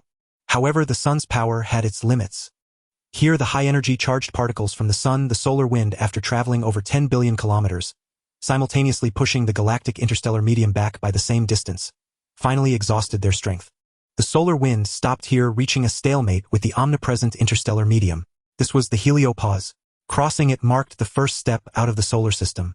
From then on, the space Chen Yue occupied would be ruled by the interstellar medium. Yet there was still a very long journey ahead before truly leaving the solar system. The vastness of the solar system defied imagination. The Sun, still a bright to the naked eye, had lost its former dominance. Aside from being slightly brighter, it was essentially no different from the other stars in the universe. Yet this small bright dot governed everything in this region of space. Chen Yue did not pause. He pressed on, stepping without hesitation into the world of interstellar medium, a place never before trodden by human civilization. During the Earth era, even the farthest deep space probes had never reached this point. Chen Yue's probes had of course been here, but to come in person was also a first for Chen Yue. This place was vast, empty, and cold. Yet even here, macroscopic celestial bodies existed. These celestial bodies were collectively referred to as scattered disk objects. The renowned Eris is a member of the scattered disk objects. The domain of the solar system from the inside out can be roughly divided into several regions, with the asteroid belt as the boundary. First is the inner solar system, which comprises from the inside out 4 rocky planets: Mercury, Venus, Earth, and Mars, along with the asteroid belt. As the name suggests, rocky planets like Earth are primarily composed of rock with only a thin layer of atmosphere. Gas giants, in contrast, are mainly made of gas, much like Jupiter. As the name suggests, rocky planets like Earth are primarily composed of rock with only a thin layer of atmosphere. Gas giants, in contrast, are mainly made of gas, much like Jupiter. The 4 inner solar system planets and the 4 outer solar system planets, though Earth has been destroyed and thus no longer counts, constitute what is commonly referred to as the 8 major planets. The most distant major planet is Neptune. Celestial bodies existing beyond Neptune are collectively known as trans-Neptunian objects. The region beyond Neptune is also divided accordingly. First is the Kuiper belt. Similar to the asteroid belt between Mars and Jupiter, it is also composed of numerous minor planets, the largest of which is Pluto with a diameter of over 2,000 kilometers. The smaller ones are akin to interstellar dust. The Kuiper belt is the source of short-period comets. In the past, comets observable from Earth once every few decades or centuries, such as the famous Halley's Comet, originated from this region. Beyond the Kuiper belt lies the scattered disk. The scattered disk partially overlaps with the Kuiper belt, but extends to more distant regions. The human fleet is currently situated within the scattered disk. Here Chen Yue spotted a massive celestial body roughly appearing in a dark red hue. This is Eris. Eris is similar in size to Pluto but has a mass approximately 27 greater. It was precisely its discovery that ousted Pluto from its status as one of the 9 major planets, downgrading it to a dwarf planet. The reason is simple: Eris is larger than Pluto. If Pluto is a major planet, then there is no reason Eris should not be one as well. But if Eris were also classified as a major planet, then other celestial bodies of similar mass, such as Ceres, Haumea, and Makemake, could also be considered major planets. Thus, the number of major planets in the solar system would likely exceed a dozen. Consequently, the International Astronomical Union on Earth revised the definition of a planet, stripping Pluto of its major planet status and classifying Pluto, Eris, and similar bodies as dwarf planets, reducing the count of major planets to 8. This is why Chen Yue included a dwarf planet class between the comet class and satellite class in his ship classifications. The reason the satellite class is ranked above the dwarf planet class is that many major planets have satellites with masses greater than those of dwarf planets, and these satellites are closer to their parent planets. Eris is a highly iconic celestial body. In the past, Chen Yue's probes had certainly reached Eris. However, on this passage, Chen Yue still allocated some telescope observation time to carefully admire this dwarf planet. A vast amount of tholins covers the surface of this dwarf planet, almost blanketing the entire globe, which gives the planet its dark red appearance. The terrain of this dwarf planet is uneven, featuring numerous peaks, basins, and ravines. Its highest peak, which Chen Yue named Eris Peak, reaches an altitude of 12000 meters. That is higher than Earth's highest peak, Mount Everest. It stands like a majestic sword pointing fiercely toward the vast cosmos. The height of the highest peak on a planet depends on its mass, volume, and material composition. Simply put, if a mountain on a planet is too tall, the pressure on its base becomes too great, and its own weight will cause it to collapse, so it cannot be excessively high. Theoretically, the maximum allowable height for a peak on Earth is around 10,000 meters. Mount Everest at 8844 meters is essentially on the same order of magnitude. But Eris is different. It is much smaller than Earth, with lower gravity allowing for taller peaks. For instance, Eris Peak stands at 12000 meters. The theoretical maximum height for a peak on Eris could even reach about 30000 meters. After thoroughly admiring the scenery on Eris, the human fleet continued its journey. After sailing for some time, another celestial body came into Chen Yue's view. This dwarf planet, with a diameter of about 1,000 kilometers, was also a behemoth. Its surface was also covered in tholins, giving it the same dark red coloration. This area had already left the scattered disk region, entering more distant space. This was the space between the scattered disk and the Oort cloud. Chen Yue had not assigned a specific name to this region. This region is also immensely vast, encompassing the area from about 200 billion kilometers from the Sun, the outer edge of the scattered disk, to roughly 700 billion kilometers, the inner edge of the Oort cloud. Celestial bodies existing in this region are known as independent objects. They are termed independent because these bodies are so far from the outermost major planet, Neptune, that they are essentially unaffected by its gravitational influence, let alone by Uranus, Saturn, or Jupiter. Thus, they are independent. The most typical example of such an object is the one Chen Yue was observing. People on Earth once called it Sedna. This is also a highly valuable celestial body because it is so distant that it is barely influenced by other bodies. For this reason, it preserves many traces of ancient times, much like rock strata on Earth. By analyzing these traces, Chen Yue could learn about the history of the solar system, what happened hundreds of millions or even billions of years ago, and the evolutionary process of the Sun over the past several billion years. It is like a planetary museum recording the history of the solar system. This is extremely beneficial for Chen Yue's understanding of stellar and galactic evolution. Over the past few hundred years, Chen you had been allocating a fraction of his computational power to maintain research and exploration of Sedna. But now, on the verge of leaving the solar system, Chen, you had to erase all traces of his presence on Sedna. Crossing Sedna's orbit, the human fleet pressed onward. Chen Yue believed that celestial bodies similar to Sedna should not exist alone or in just a few numbers within this region. There should be many of them. However, this area is too distant and the sunlight is too weak, making bodies like Sedna quite small.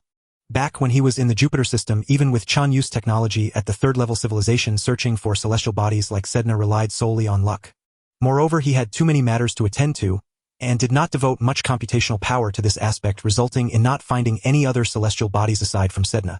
At this moment, the fleet set sail, coincidentally crossing this area, and Chen Yue gathered observational forces to begin a meticulous examination of the space. After a thorough search, Chen Yue indeed found several celestial bodies similar to Sedna. One of them was estimated to have a diameter of about 500 kilometers, its surface also displaying a dark red hue. This indicated that its surface was similarly covered in tholins. However, due to the vast distance, it was too late to send an unmanned probe, so Chen Yue had to give up. The other few celestial bodies also had diameters in the hundreds of kilometers, similarly displaying a dark red color with a pockmarked surface akin to Sedna. One of them was only several billion kilometers away from the human fleet's trajectory. After some thought, Chen Yue decided to send a small research vessel to conduct an on-site exploration. As soon as this research vessel departed from the human fleet, it immediately decelerated sharply and adjusted its course to fly towards the dwarf planet. The human fleet continued onward. At this moment, the speed of the human fleet had reached approximately 180,000 kilometers per second. The fleet was now 80 billion kilometers away from the sun. From this moment on, the human fleet had truly entered the realm of the Oort cloud. The Oort cloud occupies the most expansive area within the solar system. Its boundaries are not precisely defined. People from the Earth era thought it extended as far as 0.36 light-years from the sun, while others believed it was 1 light-year or even 2 light-years. Now, at the third-level civilization stage, Chen Yue, after more detailed research, determined that the boundary of the Oort cloud is approximately 1.2 light-years. That is, from a distance of 80 billion kilometers from the sun, roughly 1 light-month, to a range of 1.2 light-years, the span reaches a full 1 light-years, or about 10.56 trillion kilometers. All of this belongs to the Oort cloud. The Oort cloud is the outermost layer of the entire solar system. Only by crossing the Oort cloud can one truly leave the solar system. In the past, Chen Yue had not conducted detailed observations of the Oort cloud region. He had never even sent a probe here. It wasn't due to a lack of technological capability, but simply because it was unnecessary. Chen Yue estimated that the total mass of all the material within the Oort cloud is roughly equivalent to 3 Earths. With only the mass of 3 Earths distributed in a total volume of about 5 cubic light-years, the thinness of the material is evident. The human fleet pressed on. Meanwhile, all optical telescopes among the fleet began to observe intensely, hoping to find at least one macro-celestial body. This search lasted a full year, yet Chen Yue still did not find even a single macro-celestial body the size of a football. The material was simply too sparse. At this time, the research vessel sent to the Sedna-like celestial body finally arrived. At a cliff face, their robots conducted detailed exploration and transmitted data back. The overall appearance of the dark red cliff face seemed to contain some other colors. Chen Yue carefully distinguished and found some unusual elements, such as the decay products of certain radioactive elements. Indeed, the sun's early activity was quite violent. Chen Yue remarked, gazing at the traces left on this cliff, as if he could see the sun in its formative years. At that time, the sun had just collapsed from the primordial nebula nuclear fusion, ignited, and violent radiation swept across the entire solar system. During that time, Earth had not yet formed, merely a tiny starlet. The chaotic movement of materials within the solar system collided, continuously accumulating matter, and planets gradually grew. During that time, high-energy radiation from the sun directly bombarded the crust of this dwarf planet, forming some radioactive heavy elements. Unstable heavy elements slowly decayed and transformed into other elements, eventually becoming trapped beneath the crust of this dwarf planet, crossing billions of years, and finally presenting themselves to Chen Yue at this moment. The weight of history and the vastness of time enveloped him. After some exploration, this small research vessel finally took off, leaving this planet. In the boundless space, Chen Yue detonated the hydrogen bomb inside it. Accompanied by a dazzling flash of light, this small research vessel vaporized in an instant, transforming into interstellar dust, completely disappearing without a trace. The human fleet continued forward, and amidst the ongoing search, Chen Yue finally found the first macro-celestial body in the Oort cloud. It was a small asteroid, no longer than about 100 meters at its longest point, presenting an overall fist-like shape. At this moment, it was several trillion kilometers away from the sun. Yet despite being so far away, it still orbited the sun. It was estimated that it took this asteroid over 1 million years to complete one orbit around the sun. Meanwhile, its connection to the sun was also very weak. Chen Yue knew that merely hitting it with a projectile from an electromagnetic cannon would impart enough kinetic energy to enable it to escape the solar system. At that point, it would leave the solar system forever and never return. In a broader sense, this area still belonged to the solar system, because the gravitational pull from the sun still dominated the movements of all celestial bodies in this region. This was not because the sun was strong enough, but rather that other stars were too distant, their gravitational influence here being significantly weaker. The delineation of the Oort cloud follows this principle. If at a certain point the gravitational influence from other stars on a celestial body exceeds the gravitational influence from the sun, then that point is the boundary of the Oort cloud and also the boundary of the solar domain. For this asteroid, Chen Yue still sent a research vessel to study it on site. However, due to the fleet's current speed being too fast after decelerating, this research vessel could no longer catch up. Thus, its fate would be to be completely vaporized by a hydrogen bomb, disappearing without a trace. The subsequent voyage was rather uneventful. Chen Yue had also emerged from the initial excitement of his first interstellar journey. The universe is truly vast. Chen Yue sighed from the depths of his soul. By now, the human fleet had been traveling for a full 9 years. The fleet's velocity had increased to approximately 56,000 kilometers per second, about 18.7 of the speed of light. At this moment, the human fleet was roughly 7 trillion kilometers from the sun, about 0.73 light-years away. Since encountering that 100-meter asteroid, even with the observational technology of a Tier 3 civilization, Chen Yue had failed to locate another macroscopic celestial body within the Oort cloud region. This place was truly too empty, too vast. A speed of 56,000 kilometers per second was undoubtedly an extremely high velocity. Yet despite such immense speed, without any reference points, the human fleet appeared to Chen Yue and the intelligent beings as if it were standing still. The starscape seen from here was no different from that within the solar system. Even the sun showed no peculiarities. At this distance, the sun remained the brightest star in the entire sky. Its luminosity, though gradually diminishing, had not decreased significantly. If not for the faint gravity caused by acceleration reminding everyone that the fleet was continuously speeding up, Chen Yue might have truly doubted whether he had moved at all over these several years. The environment here, compared to when they were merely tens of billions of kilometers from the sun, would feel at least 99 similar to the intelligent beings without the aid of instruments.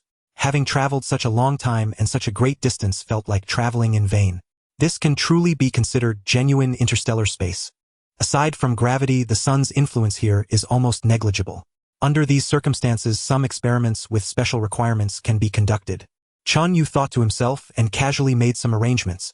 Thus, the trilateral scientists became busy once again. During this period, the trilateral beings had not been idle either. Limited by insufficient materials, large-scale scientific experiments were impossible, but theoretical research was unaffected. Thus, the scientists remained perpetually occupied. Trilateral society also maintained its normal operations.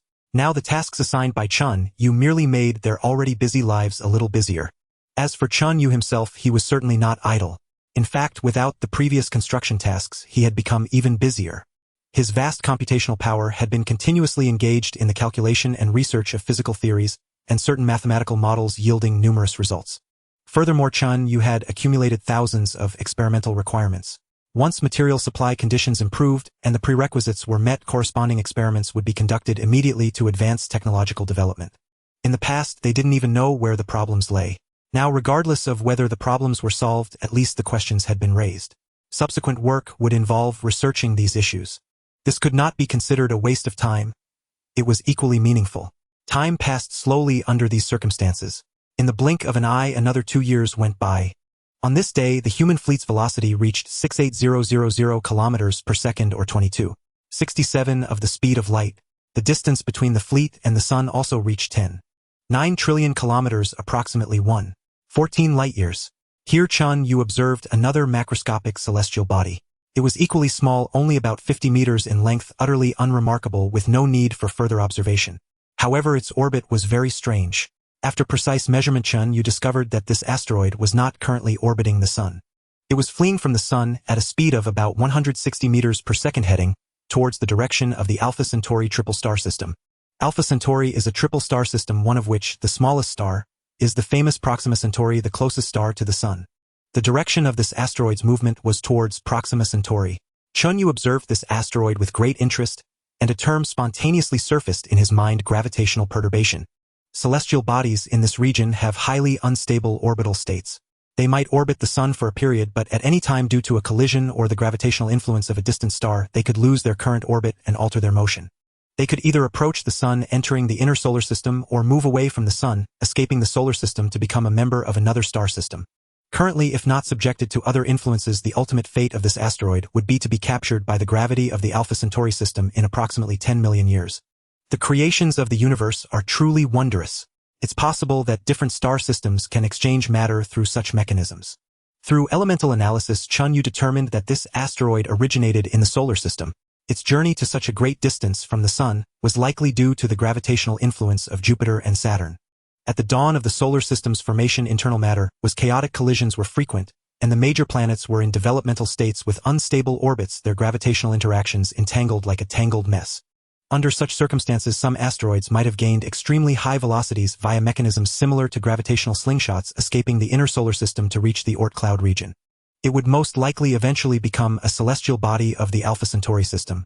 Given such mechanisms, could asteroids born in the Alpha Centauri system also through a series of processes, first being expelled by internal gravitational battles to the Alpha Centauri Oort cloud, then perturbed by the sun's gravity to break free from Alpha Centauri, ultimately reach the solar system?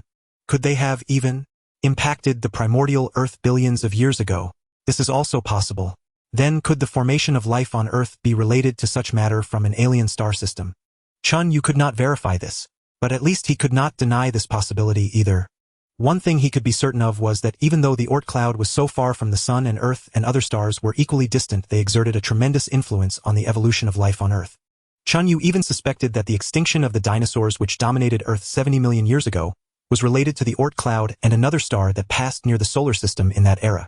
The idea that a star casually passing by trillions or even tens or hundreds of trillions of kilometers away could be linked to the extinction of the dinosaurs seems incredibly improbable, yet there is a certain logic behind it.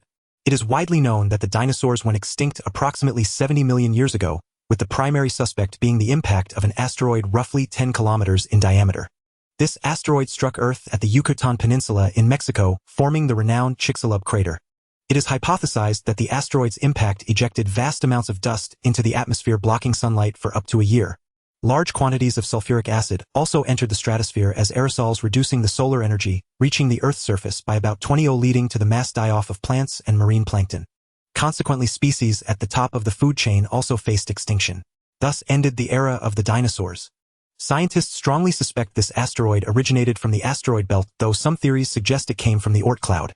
According to scientific speculation at that time, a star in the vast Milky Way happened to brush past the sun, with the closest distance between them reaching perhaps 2 light-years or even 1 light-year or closer. This distance falls within the Oort cloud's range. Due to the influence of this star, the orbits of numerous comets and asteroids within the Oort cloud were disrupted, causing them to travel into the inner solar system. An overwhelming barrage of asteroids and comets impacted every celestial body in the inner solar system. Earth was merely one among them. Other celestial bodies were devoid of life, so the impacts mattered little. But Earth harbored a vast world of dinosaurs, and this single impact brought about their complete and utter extinction. Since they came from the Oort cloud, it is highly probable that they are inseparable from passing stars. It is very likely that their influence caused these icy comets to lose their stable orbits, ultimately crashing into Earth. A significant portion of Earth's water came from the impact of icy comets. These comets struck Earth, their ice melted into water, and the accumulated water formed the oceans. Where did these icy comets come from? According to research scientists and Chen Yue jointly believe that these icy comets most likely originated from the Oort cloud, or at least a considerable portion of them did. Since they came from the Oort cloud, it is highly probable that they are inseparable from passing stars. It is very likely that their influence caused these icy comets to lose their stable orbits, ultimately crashing into Earth. Chen Yue reminisced about his time on Earth, a surge of emotion welling up within him. Perhaps at that time a bottle of mineral water I casually bought from a roadside shop, tracing its origins back billions of years, might have come from an icy comet at the edge of the solar system in the Oort cloud. This is a highly plausible notion, not mere fantasy. Filled with sentiment, Chen Yue watched as the asteroid now leaving the solar system drifted away. He knew that from this moment on he had truly left the solar system, because in this region the sun's gravitational pull was no longer dominant. The gravitational forces of other stars in the Milky Way had already surpassed that of the sun. Chen Yue adjusted his telescope and once again gazed at the distant bright star. Even from such a vast distance, the sun remained the brightest star in the sky. Sun, farewell, farewell. I am about to voyage to other star systems. In the future, I may journey to even more distant places.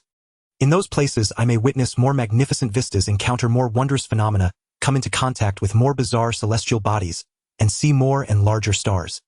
But I will always remember that the solar system is my home. It was you who nurtured human civilization and nurtured me. Son, farewell, farewell. The human fleet continued to accelerate, pressing forward undaunted. Unbeknownst to Chen Yue, at that very moment in another direction within the solar system, a colossal space carrier after a prolonged deceleration had arrived at a point approximately 1.2 light-years from the sun. It began to coast at 10 of the speed of light. The captain of the Yongguang-class space carrier Yongguang in the main control room issued a broadcast to the solar system in the form of electromagnetic waves. Commander Majua of the 7th Fleet of the Masua civilization, please comply with the following requirements: transport the corresponding supplies to the specified coordinates. After issuing the command, Yongguang turned his gaze to another soldier-like Nanking native in the main control room. Go thoroughly investigate the disappearance of Aodwa. Yongguang deliberately emphasized the word thoroughly. The soldier understood this implicitly, immediately stood at attention, saluted, and said solemnly, yes. I will conduct a thorough investigation.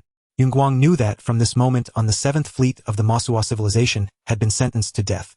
Regardless, Aodwa was the deputy captain of the Yongguang-class space carrier. No matter the cause of his death, he had died under the jurisdiction of the 7th Fleet of the Masua civilization. If they were to die, so be it, as long as it did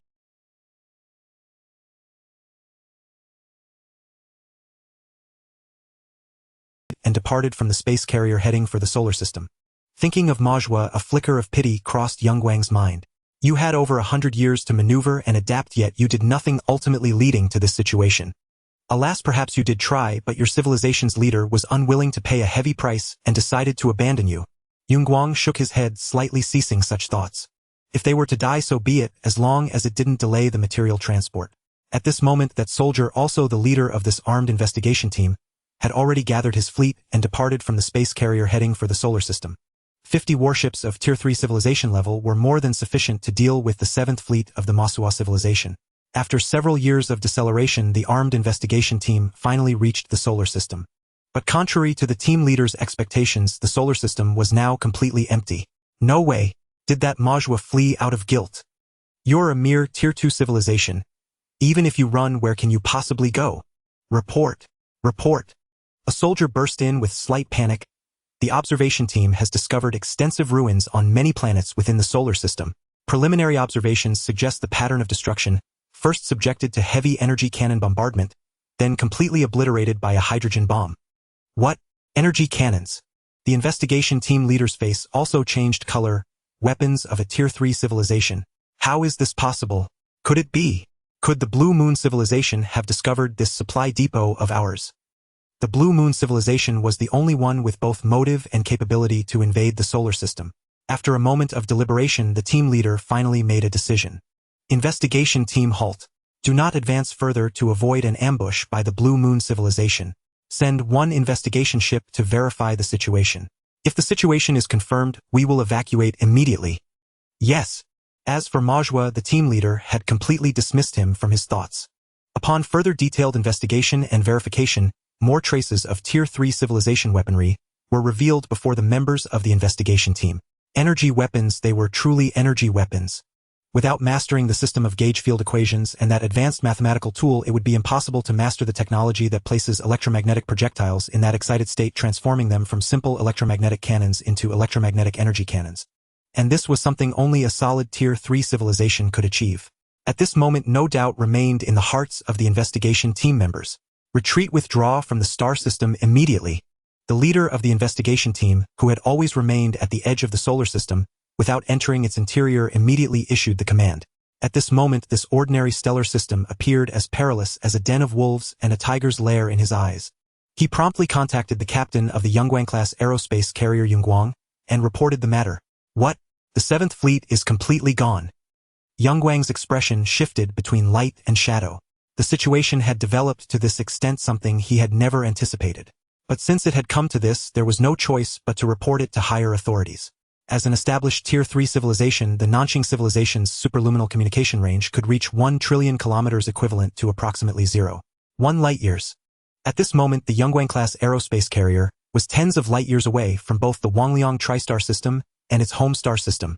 Nevertheless, that was not an issue. Within this starfield, the Nanxing civilization had preemptively deployed numerous communication centers that could serve as signal relays. The Yongguang-class aerospace carrier could still communicate with the home star system or the frontline command in the Wangliang TriStar system with great convenience. After reporting the matter and receiving orders from superiors to divert to another stellar system to receive and transport another batch of supplies, the Yongguang-class aerospace carrier began accelerating once more. Thus, the matter concerning the solar system came to a close. After all the suspects were already dead, what was there left to investigate? At this moment, approximately 1.3 light-years from the sun, surrounded and illuminated by the myriad stars of the vast cosmos, the colossal human fleet continued its relentless acceleration. Chen Yue observed that the universe, which had been pitch black and dotted only with faint starlight, began to exhibit a peculiar transformation as the fleet's speed increased. Ahead of the fleet, the profound and dark cosmos gradually revealed a hint of red. Some stars that were originally red had turned blue. Other stars that were originally blue had become invisible to the naked eye.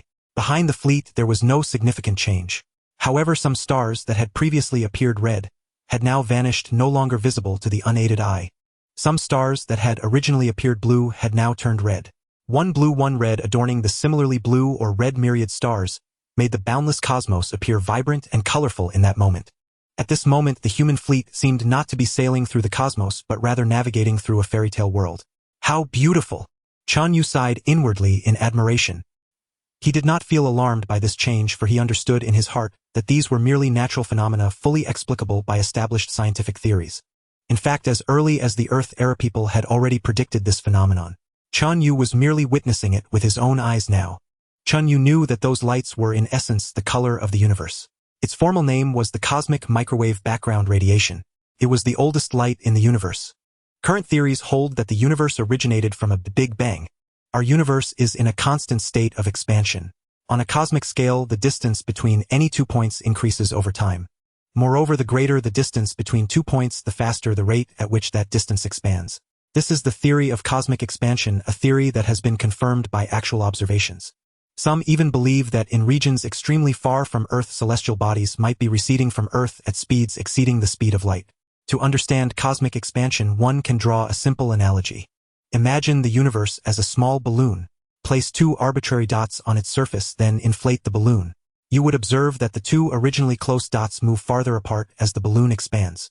Furthermore, the greater the initial distance between the 2 dots, the faster they recede from each other as the balloon inflates. Such is the nature of cosmic expansion. As for why this is so, Chen Yue did not yet know. However, he speculated that the universe might also be a sphere in the 4th dimension, which would explain this phenomenon. The balloon is a 3-dimensional sphere, while the universe is a 4-dimensional sphere. Once cosmic expansion is understood, one can apply the general theory of relativity to perform a time reversal of the universe's expansion. Since the universe expands a little more with each passing second, then going back 1 second in time means the universe should have been slightly smaller. Tracing further and further back, there would come a time when the universe was infinitesimally small, existing in a state of nearly infinite density and temperature. Chen Yue referred to this point as the singularity. Accompanied by certain physical processes that Chen Yue could not yet comprehend, this singularity suddenly began to expand at an extremely high speed, as if it had exploded. This is the origin of the term Big Bang in the Big Bang theory. With the explosion of the singularity, all matter in the universe was ejected from this infinitely small point. Thus, the myriad stars were formed, stars began to ignite, numerous stars coalesced into galaxies, and planets began to orbit their stars. And the cosmic microwave background radiation originated from this very Big Bang. Indeed, the cosmic microwave background radiation itself is the most direct evidence of the Big Bang's existence. It is the light released by the universe itself during that great explosion. Its appearance predates any star. Before the first star in the universe was ignited by nuclear fusion, it had already permeated the entire cosmos. When the human fleet was traveling at low speeds, the cosmic microwave background radiation was completely invisible, detectable only through sophisticated instruments. This was because it is not visible light. However, when the human fleet accelerated to high speeds, the situation subtly changed. The excessive speed caused the wavelength of the microwave radiation ahead of the spacecraft to shorten, its frequency to increase, and its energy to correspondingly rise. Consequently, the microwaves transformed into visible light directly observable by the naked eye. Similarly, as the fleet accelerated, the stars behind the fleet, which were originally visible, gradually shifted from visible light to infrared radiation due to the decrease in their light frequency and increase in wavelength, becoming invisible to the naked eye. Within the spectrum of visible light, red has the lowest frequency and violet the highest. Thus, as the fleet continued to accelerate, the color of the cosmic microwave background radiation ahead of them slowly changed. At this moment, Chen Yue felt as though his fleet was sailing through a rainbow. As everyone knows, a rainbow has 7 colors: red, orange, yellow, green, blue, indigo, and violet. At this moment, the colors of the universe before Chen Yue underwent a similar transformation. The universe presented before him was first red, then gradually turned orange, then yellow, and then blue. At this moment, what lay before Chen Yue was a blue universe. The vast cosmos was a pristine azure resembling a boundless ocean. The small human fleet set sail within this ocean. Chen Yue knew that if the fleet's speed increased further, the color of the cosmic microwave background radiation would turn violet. If the speed increased beyond that, the violet would vanish and the universe would become pitch black with nothing visible. This was because the light ahead, due to the fleet's excessive velocity, had shifted beyond the visible spectrum into ultraviolet. With further acceleration, it would become X-rays and eventually gamma rays. Gamma rays are the most energetic form of light. If the fleet's speed continued to increase, the energy of the gamma rays would grow stronger and stronger until it reached a point where no protective measure could withstand it, leading ultimately to the destruction of the ships and the loss of all lives. However, Chen Yue was not worried about that issue. According to his calculations, this would only happen if the fleet's speed exceeded 99 of the speed of light. At present, he was far from possessing such capability. He even believed that not even a level 4 civilization could achieve this. A level 4 civilization might have mastered faster-than-light travel. But that would be achieved through other means to circumvent the light speed limit, not by physically accelerating to superluminal speeds within space. At this moment, the human fleet had reached its planned velocity, 55 of the speed of light, approximately 165,000 kilometers per second. At this moment, the ship engines, which had been continuously firing high-speed plasma jets backward for a full 26 years, finally shut down. The artificial gravity, which had persisted for 26 years, enveloping every corner of every ship at roughly 1/50th of Earth's gravity, vanished instantly with the cessation of acceleration. Over 26 years, to accelerate to the speed the human fleet had traveled a distance of 7 light-years. The Huoying triple star system is a mere 19.5 light-years from the solar system. At this point, the acceleration alone had covered 7 light-years. Later, when approaching the Huoying triple star system, deceleration would take the same amount of time and cover the same distance. In total, the distance the human fleet needed to coast at 55 of light speed was only 5 light-years. This would take 10 years.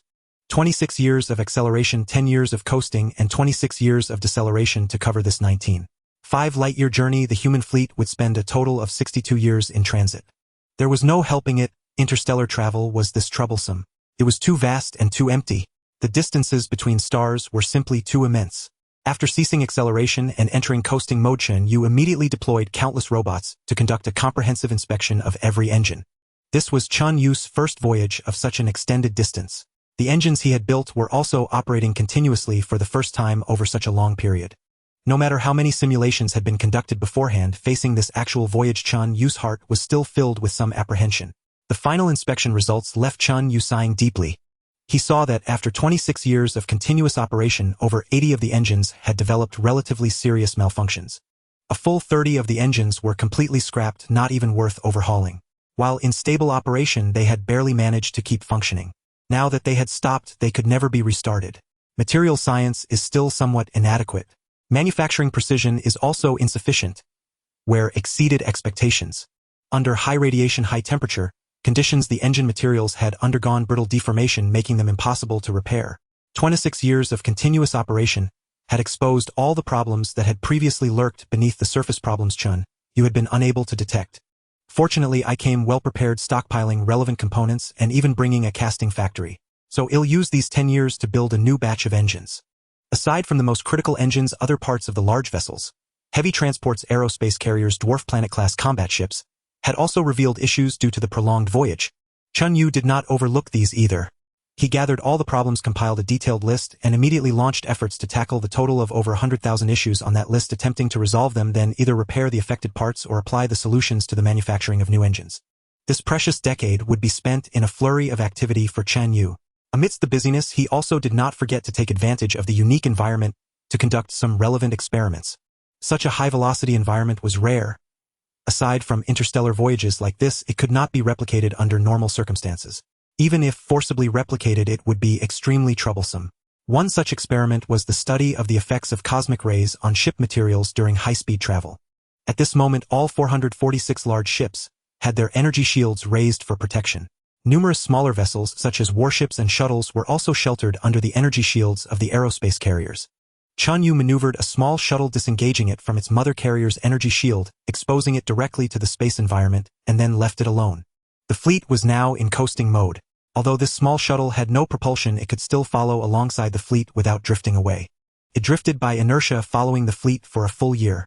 After 1 year, when Chen Yue tried to control it again, he found that the shuttle no longer responded to his commands. It seemed that all its internal communication equipment had failed or been destroyed. Chen Yue had to dispatch another ship to retrieve it. This salvage ship was equipped with several robotic arms which could grab the shuttle and tow it to a dock for inspection.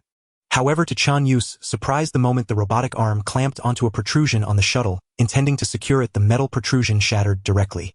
Chen Yue then directed the salvage ship to deploy a large net intending to haul the shuttle in directly. But as the net tightened, the shuttle simply collapsed. It shattered into millions of fragments, no longer resembling a spacecraft at all. Even though Chen Yue had prepared himself mentally, the transformation before him still caught him off guard, stirring a sense of astonishment within. Before he attempted to retrieve it, the object had remained unchanged in its original form. But now this spacecraft, crafted with third-level civilization technology and advanced materials, crumbled like a sandcastle at the mere whisper of a breeze, shattering into fragments. No large wreckage remained. Chen Yue could only salvage some smaller debris, bringing them to his laboratory for observation using various instruments and equipment. Upon closer inspection, Chen Yue immediately discovered that the spacecraft's structure, originally composed of a specialized ironic-helted titanium alloy, had inexplicably become riddled with impurities, turning porous, brittle, and fragile. It was so weak that not even an electromagnetic cannonball could withstand it. Even a dwarf like Odo could easily snap it apart. It seems I underestimated the impact of cosmic radiation on metallic materials during high-speed flight. Chen Yue mused, silently thanked goodness for the energy shield. Otherwise, after traveling at 55 light speed for so long, all my spacecraft would have been rendered useless. Chen Yue had now identified the cause of the ferry spacecraft's degradation, pinpointing the culprit: interstellar medium. In the vast stellar void far from any star, matter is incredibly sparse. At low speeds, it poses no threat to macroscopic objects. But at sufficient velocity, like the human fleet now hurtling at 55 light speed, the situation changes dramatically. At this speed, the once innocuous interstellar medium turns violent. Free neutrons, alpha particles, beta particles, molecular clouds, and minuscule interstellar dust. An endless array of threats. Just as a small bird can cripple an aircraft engine upon collision, these tiny particles striking a high-speed spacecraft trigger intense reactions, even nuclear ones. The chemical bonds within the metal molecules and atoms of the spacecraft's hull are directly severed.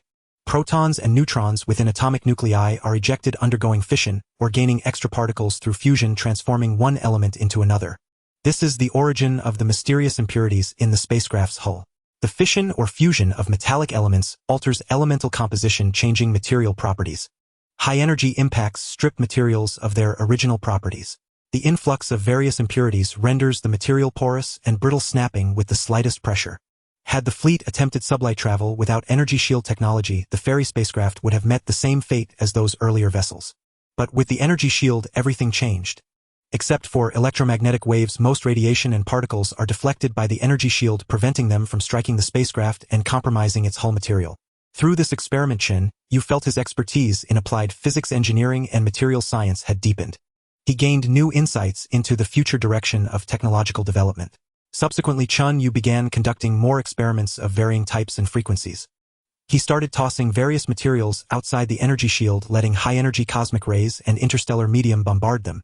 After a set period, he retrieved them to observe changes, identifying which materials exhibited superior performance.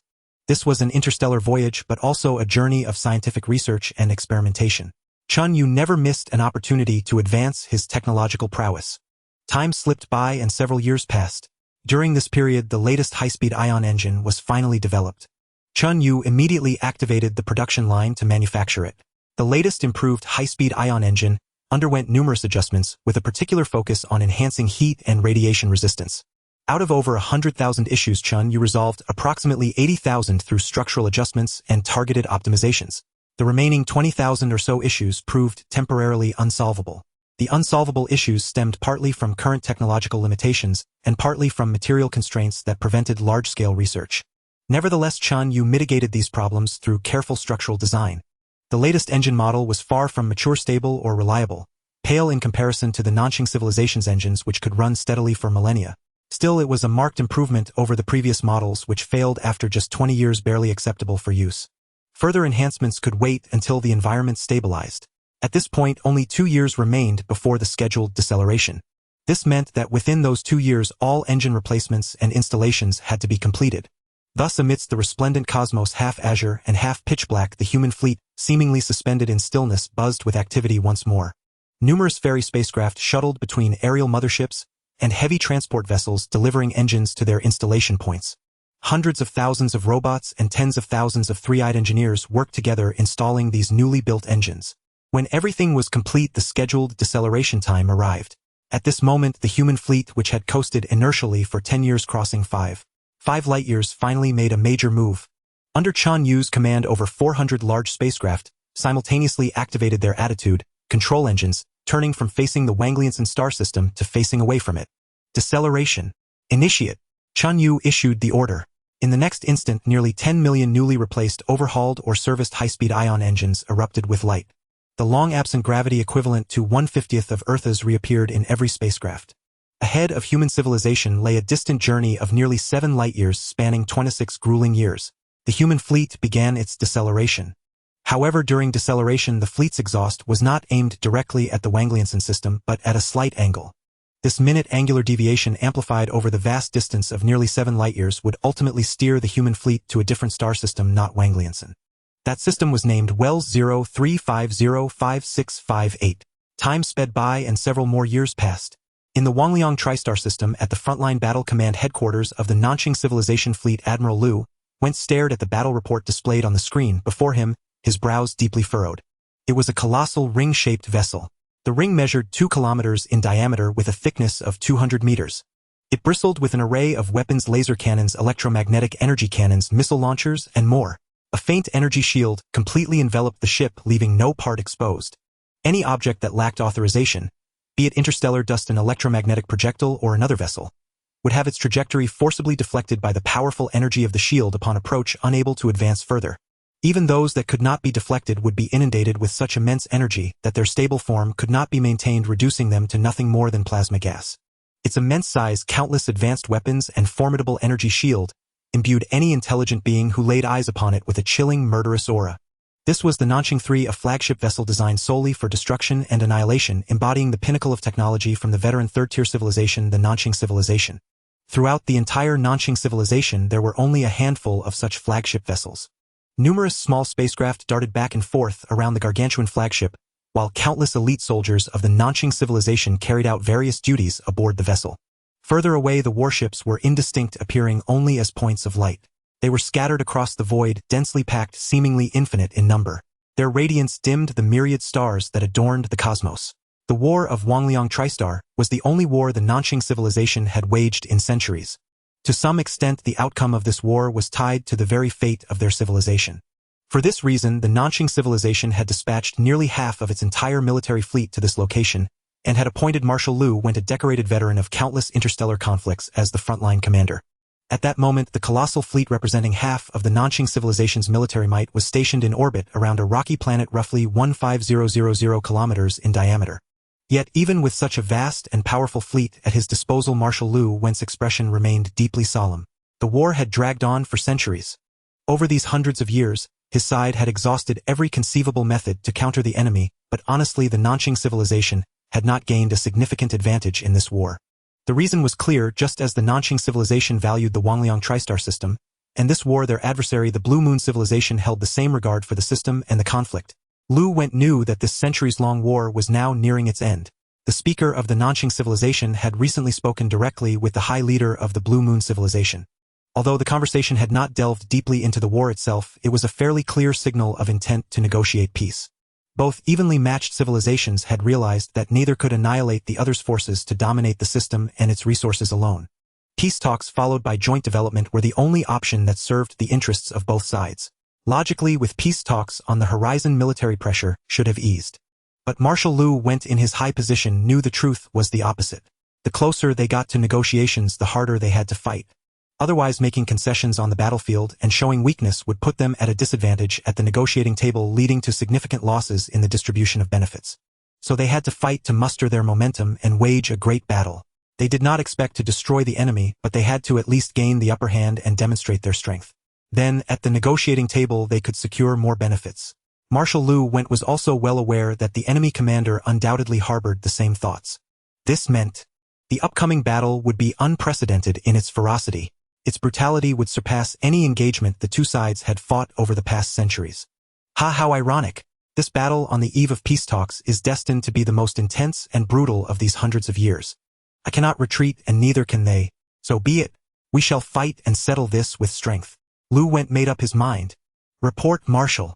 The 6th Flotilla has completed its maneuver to asteroid 13,521, as ordered, carrying supplies sufficient for at least 3 months of high-intensity combat. The 6th Flotilla is currently establishing defenses using the asteroid as a base. Construction of the military factory and the planetary energy shield is proceeding urgently. Inform the fleet commander that it must be completed within 1 month. Yes, sir. Report, Marshal. The aerospace carrier Yunguang has sent a message claiming that the solar system was raided by the Blue Moon civilization, resulting in the total annihilation of the Masua civilization's 7th fleet and the loss of all supplies. The Yunguang will alter its course to the Tianyuan 4-star system to collect supplies there before proceeding to our location. Consequently, its arrival will be delayed by approximately 20 years. A flash of anger crossed Lu Went's face and he snorted coldly. A raid by the Blue Moon civilization. I heard that the Yunguang's deputy commander Ajuo went missing in the solar system. Could it be that Ajuo's oppression was too severe and the Masua 7th fleet took a desperate gamble, killed him, and fled? His subordinate remained silent, not daring to speak. These people, they're always messing things up. They're ruining the great affairs of our civilization. A 20-year delay in delivering supplies. What if it hinders our military needs? Once this war is over, I will surely seek an explanation from them. The subordinate grew even more silent, afraid to make a sound. Lu Went waved his hand and the subordinate, relieved, quickly departed. A moment later, another staff officer entered. Report, Marshal. Reconnaissance has detected the Blue Moon civilization's Deep Blue Fleet maneuvering towards asteroid 5281. Lu Went's expression grew even more grave. Asteroid 5281. Could the Blue Moon's true objective be to hold the 7th route and block our fleet from encircling the Crimson Fleet? Have they already discerned our intentions? One piece of battle report after another converged upon Marshal Lu Went. With these reports, a clear picture of the battlefield dynamics formed in his mind. Both commanders were continuously deploying their forces. The luminescent trails of warships were visible everywhere across the system, and small-scale skirmishes had already begun to erupt. The storm was brewing. A great battle was about to commence. In the vast firmament, 2 suns within the Wangliang 3-star system hung silently in the cosmos, radiating astonishing heat. Countless stars adorned the surroundings, rendering the sky magnificently awe-inspiring. Yet no one could discern whether those stars were genuine celestial bodies or the luminous emissions from starship thrusters. The universe was silent, and it remained eternally so.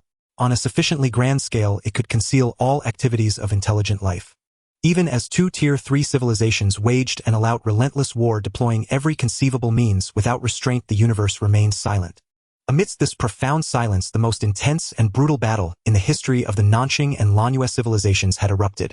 From trillions of kilometers away, Chen Yue's remote detection devices were trained on the location, diligently gathering intelligence on this engagement. Though the distance was now drastically reduced compared to before on a macroscopic level, Chen Yue still found no overt signs of conflict. Only subtle clues, fleeting flashes, emissions of ultra-high energy and directivity, and streams of high-energy particles, allowed Chen Yue to perceive the ferocity and brutality of the war. Chen Yue certainly hoped the war between the 2 Tier 3 civilizations in the Wangliang 3 system would not end. Only through war and chaos could his subsequent plans be executed, granting him an opportunity. Yet, sensing the renewed intensity of the battle in the Wangliang 3 system, suggesting the war persisted and would not conclude soon, Chen Yue's heart grew heavy. Through model predictions, Chen Yue had reached a judgment. This was likely a prelude to final peace negotiations, a campaign launched by both sides to gain bargaining leverage. Otherwise, why had the war, spanning centuries, suddenly escalated to such ferocity? The fiercer the current fighting, the more it indicated both sides' urgency to end the conflict, hastening its conclusion. Conversely, if both sides remained tepid, entangled in probing skirmishes, the war would drag on. I must accelerate my plans, Chen Yue mused. He thought to himself, I must reach the Veers 03505658 star system as soon as possible and proceed with the subsequent tasks. At that moment in the Wangliang 3 system, even with the distance to the Wangliang 3 system reduced to a mere 10 billion kilometers standing there, the system before him still appeared tranquil. The universe was too vast. its immensity could obscure any minute changes. Only by closing the distance further could the true face of this battle be revealed. On a colossal planet 15,000 kilometers in diameter, tens of thousands of yellow spots were scattered like stars. Zooming in, one could see those yellow spots were actually yellow energy shields. They resembled bowls inverted upon the ground. Within the areas they covered, the interiors were shielded from external assault. Beneath each yellow shield stood countless massive structures. Between the structures, various vehicles traversed back and forth. Amidst the constant movement of intelligent beings, the colossal machinery hidden within these buildings operated smoothly. Nuclear fusion power plants generated sufficient electricity to supply the core energy shield generators, which in turn projected the yellow barrier protecting all structures within. In the sky, countless luminous stars shifted positions rapidly. Every so often a star would burst forth, momentarily radiating a brilliance surpassing that of a sun. Whenever such light appeared, both Nanxing and Lanyue beings knew a warship had been destroyed. Dense as raindrops, electromagnetic cannon shells rained down from space, battering the pale yellow energy shields like a tempest, sending ripples cascading across their surfaces. To counter the immense kinetic energy of these projectiles, the energy shield generators at nearly every defensive base operated at full or overload capacity. Tiny sparks erupted from the massive equipment, and in some places flames broke out. Well-trained repair crews sped about in hovercars, extinguishing fires and making emergency repairs. Under the protection of the energy shields and powered by the fusion plant's countless factories, ran at full tilt, churning out an astronomical number of components and war supplies. Yet the warehouses remained perpetually empty. Ships of various sizes were always waiting there. As soon as a stockpile of supplies accumulated, it was immediately shipped out, merging like water into the sea, replenishing damaged warships and enabling them to continue fighting. Areas protected by energy shields fared well, but those without such protection, deemed valueless, had been scorched into a desolate wasteland by the high-energy electromagnetic shells. A truly scorched earth. The rocks had been melted by the extreme heat, turning into dark red lava that flowed across the ground, destroying everything in its path. Mountain ranges thousands of meters high were leveled, and the ocean's waters boiled, rising as steam into the sky. The impact of the electromagnetic shells was so violent that some matter attained velocities sufficient to escape the planet's gravity, hurtling directly into space. And this was without the planet's surface being directly struck by hydrogen bombs. Had that occurred, the devastation would have been even more catastrophic. The reason the ground had not been hit by hydrogen bombs was not due to mercy on either side, but because the chaos on the battlefield prevented large interplanetary missiles carrying such warheads from reaching the surface. Their flight speed was too slow. They were almost immediately intercepted by a barrage of fire and destroyed, detonating prematurely to become a sun that blazed into existence in space, lasting mere seconds before vanishing. Each exploding hydrogen bomb could clear everything tangible and intangible within a radius of tens of kilometers, reducing all matter to interstellar dust. Under such intense combat, a mist gradually gathered around the planet. Wreckage of warships, stray projectiles, and various dust, debris, and rocks ejected from the planet's surface coalesced into a thick layer around it, reaching a depth of hundreds of thousands of kilometers, far exceeding the planet's own size. Beyond a planet's atmosphere lies a world utterly distinct from the one within, its environment radically different. Starships are without a doubt purpose-built for space warfare. Yet now the entire planet had been affected, causing atmospheres to manifest where none previously existed. The battle, however, raged on. Even in this environment utterly unsuitable for combat, both sides continued to risk damage to their warship engines. For both knew deep down that retreat was impossible. Under such circumstances, a vessel's survival on the battlefield depended largely on luck rather than its crew's tactical prowess or its own tonnage. Every combatant could only drift with the current, entrusting their fate to the heavens. This was the cruelest aspect of all. The battle for this single planet had reached an indescribable level of ferocity. Yet Marshal Luent knew in his heart that the planetary struggle here was but a small part of a much larger campaign. The fighting in other parts of the star system was no less intense.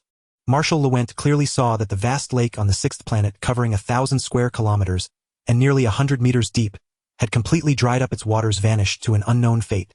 He witnessed the 10th Asandmeter peak on the seventh dwarf planet being sheared away, entirely replaced by a colossal basin filled with molten lava. Around this asteroid, a new belt had formed where none existed before, with fragments ranging from hundreds of meters in length down to grains of sand or specks of dust, countless asteroids hurtling chaotically into space. He saw dense swarms of electromagnetic energy cannon rounds like raindrops that missed their targets and continued onward, directly striking the star. Each electromagnetic energy round weighed only a few grams, utterly insignificant compared to a star, negligible in the grand scheme. But the sheer quantity of these rounds striking the star was enough to induce noticeable changes in the colossal celestial body. Vast sunspots began to form on the star's surface, and immense solar prominences driven by stellar winds extended millions of kilometers into space. Stellar winds several times more intense than usual swept across the entire interstellar space. Even the star's luminosity had increased by a full percent. For a star, a 1% increase in brightness is astonishing. Such a change could be detected through telescopes tens of thousands of light-years away. Lewent also observed an immense asteroid cylindrical in shape stretching 260 kilometers in length with a central diameter of over 80 kilometers. A mass that could reach an astonishing 26 quintillion tons. Yet even such a colossal asteroid was shattered in the crossfire. One fragment gained enough kinetic energy to break free from its orbit, tumbling directly toward the star. At the moment of impact, the star's brightness surged by half in an instant. The resulting radiation across all spectra and unimaginably violent stellar winds swept through the entire system, crippling some warships outright. Lewent clearly realized that the conflict between the two sides had irrevocably altered the face of this star system, leaving indelible scars upon it. Every celestial body, major planets, dwarf planets, asteroids, the star itself, and even interstellar dust, had felt the impact of this war.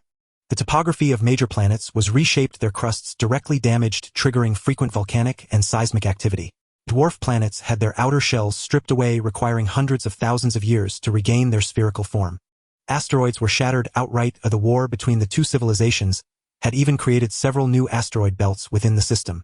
The elemental composition of interstellar dust was altered, enriched with heavy metals. The structure of the star's atmosphere was changed, and it entered an active phase prematurely.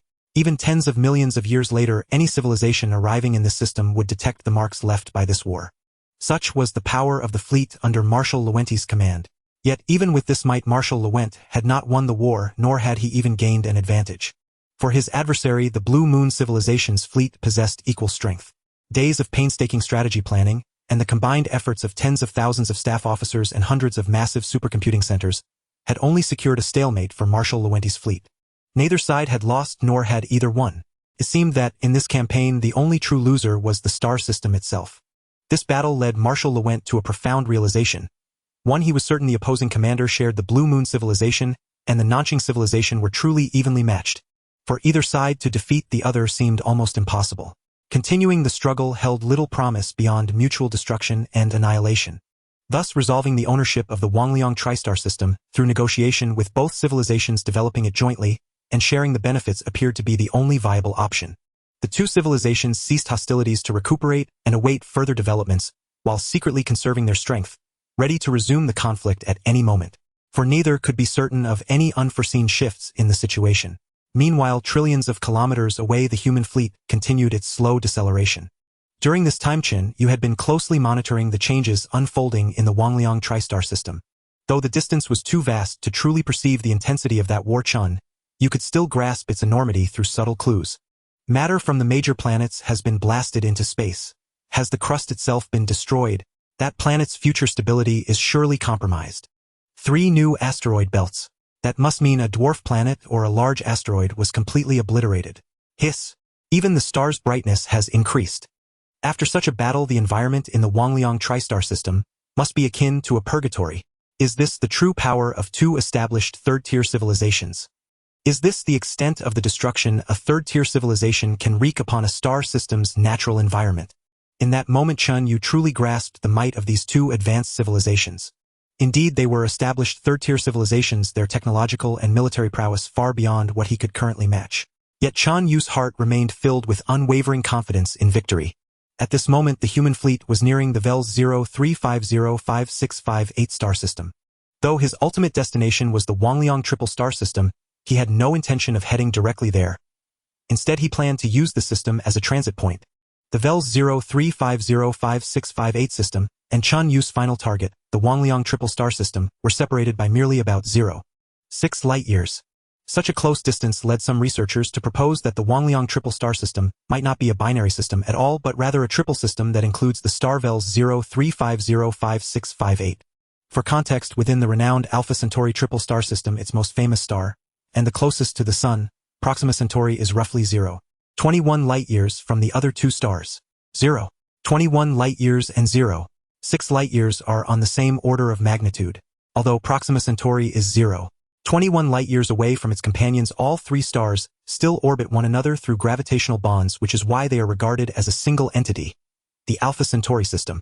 By this logic, the star VELS 03505658 and the Huoying binary system might also be considered a unified triple system. However, after detailed observations, Chen Yue dismissed this notion.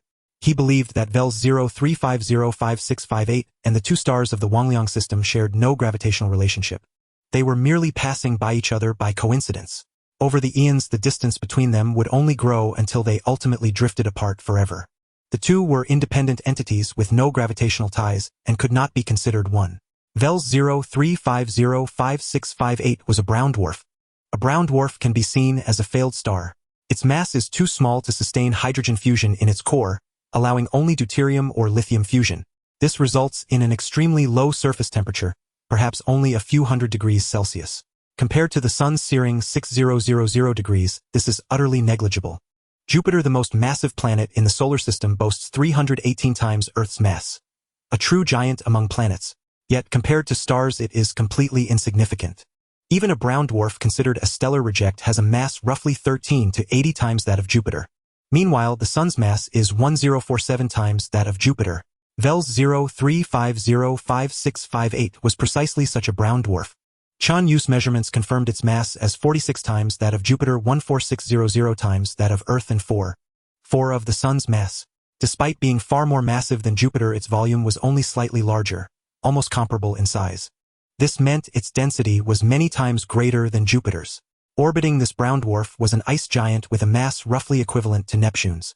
This ice giant was encircled by numerous rocky satellites, their scale no less than Jupiter's moons in the solar system. Chen Yue's ultimate objective lay in these very satellites. Now, after years of prolonged deceleration, the vast human civilization fleet finally arrived near this brown dwarf. As a precaution, the human fleet did not enter the system directly. Chen Yue first dispatched small spy satellites and reconnaissance ships to thoroughly scan the star system, confirming the absence of any other forces before beginning the true entry. Indeed, even though the Huoying triple star system, merely 0.6 light-years away, was embroiled in brutal conflict, the VELS system, Chen Yue's shorthand for VELS 03505658, with the ice giant dubbed VELS B, remained utterly neglected, visited by not a single ship. Chen Yue had gleaned this intelligence from Odo earlier, which was why he had set this as his final destination. The reason for this neglect was simple: the system held no value. A Tier 3 civilization does not prioritize rudimentary resources like gold, silver, copper, iron, tin, aluminum, zinc, or carbon. Their reserves are too vast. Any random system teems with them, an inexhaustible supply. What a Tier 3 civilization covets are certain rare compounds. These are extraordinarily difficult to synthesize artificially with minuscule yields, yet they have an immense range of applications. These compounds typically form over long epochs in unique environments through specialized mechanisms. For instance, on cold dwarf planets far from stars, a substance called tholin is widespread. It is created when simple organic compounds like methane and ethane are irradiated by ultraviolet light. It is a copolymer, not a pure compound lacking a definite chemical formula or a corresponding clear mixture. Tholin cannot form on Earth. Manufacturing it through technological and chemical means is also challenging. To obtain it in bulk, one must mine it from those cold, distant dwarf planets. Of course, tholin is essentially useless except for burning. But other special compounds or copolymers which, like tholin, require unique environments and mechanisms and are difficult to produce artificially can only be extracted from nature, and they hold tremendous value. For example, a material crucial to Tier 3 civilization technology, which Odo said the Nanxing civilization called blunt gold, is widely used in deep space detection radars, photosensitive components, critical circuits, in supercomputers, ion thruster nozzles, the inner walls of high-efficiency fusion reactors, and the internal circuitry of ultra-long-distance communication devices, among countless other applications. Blunt gold is likely a copolymer of certain metallic elements and organic compounds under specific conditions, similarly lacking a definitive molecular formula or mixture correspondence, just like tholin. Chen Yue had now also reached the Tier 3 civilization stage and had a corresponding need for blunt gold. To obtain it, he had developed an extremely complex production route involving numerous steps and painstaking effort, yet the annual output was merely around 1,000 tons. Far from sufficient. To some extent, the shortage of blunt gold, along with other compounds or copolymers, had begun to hamper the pace of Chen Yue's industrial development. In binary star systems, certain distant frigid planets orbiting both stars, due to periodically receiving different types of stellar light and radiation, can over eons through natural mechanisms form relatively abundant deposits of blunt gold beneath their ice layers. The Huoying triple star system was indeed a binary system. Moreover, it happened to have two planets orbiting both stars. Chen Yue understood that this was the true reason for the war between the Nanxing and Lanyue civilizations in the Huoying triple star system. Compared to the Huoying Sandstar system, the Huoying galaxy held no resources worth contending for by a Tier 3 civilization. Basic elements like gold, silver, copper, iron, calcium, zinc, and selenium, or nuclear fusion fuel. The Huoying Sandstar system was abundant in such resources, making extraction on-site far more practical than venturing to the Huoying galaxy. Establishing industrial bases to produce primary industrial goods. The Huoying galaxy was neither too far nor too close to Huoying San. Building an industrial base there would be extremely difficult to defend and highly susceptible to harassment. It would be far wiser to construct such bases in regions farther from the battlefield, such as the Solar System or the Alpha Centauri system. After comprehensive consideration, the two major warring civilizations tacitly abandoned the Huoying galaxy. Apart from periodic surveillance, they did not even dispatch a single fleet there. At this stage, with both civilizations' upper echelons inclined towards peace negotiations, and the war nearing its end, the Huoying galaxy received even less attention. They could not be bothered to send even surveillance satellites. Chen Yue had already obtained this intelligence in advance. Nevertheless, he conducted a thorough observation of the Huoying galaxy, ensuring he would not alert the enemy before cautiously entering and taking orbit around a satellite adjacent to Huoying star. At this moment, having traversed a distance of over a dozen light-years and spanned decades of long years, the human fleet finally settled within this once utterly alien star system. Gazing at the colossal Neptune-sized gas giant with its pale blue luster, and the distant dim red-brown dwarf star, Chen Yue's heart swelled with emotion. Who would have thought that my first interstellar voyage would set its sights right beside the battlefield of two other civilizations, allowing me to personally witness a true interstellar war? Yes, Chen Yue's purpose in coming to the Huoying galaxy was to prepare for subsequent intervention in the war. If I could, I would truly prefer to hide away in a star system developing in peace and quiet, provoking no one and preferably not being provoked by anyone either. But unfortunately, the reality of the situation compels me to take the initiative to actively step into conflict and war. Otherwise, I will be the one to face extinction in the end. Since that is the case, then let there be no more words. The Star Alliance I am joining. The Huoying Sandstar system I am claiming. The precious resources within that system, they belong to me now. As for the Nanxing civilization or the Blue Moon civilization, one of you will also be mine. Submit willingly to the human civilization and contribute your strength to my technological advancement. Chen Yue, together with Mo Zhua Ao Duo and others, repeatedly simulated and calculated, ultimately formulating a massive follow-up development plan. Now, establishing a foothold in the Huoying galaxy was merely the first step of this plan. What a vibrant and energetic star system! Continuing to observe everything in the Huoying galaxy through the telescope, watching the tens of trillions or even more of asteroids moving chaotically, constantly colliding, bombarding Huoying star and each of its satellites, and relentlessly striking the brown dwarf Huoying star. Each large-scale impact triggering an eruption from Huoying. Chen Yue was filled with profound emotion. The Huoying galaxy bore a certain resemblance to the early formation stage of the solar system.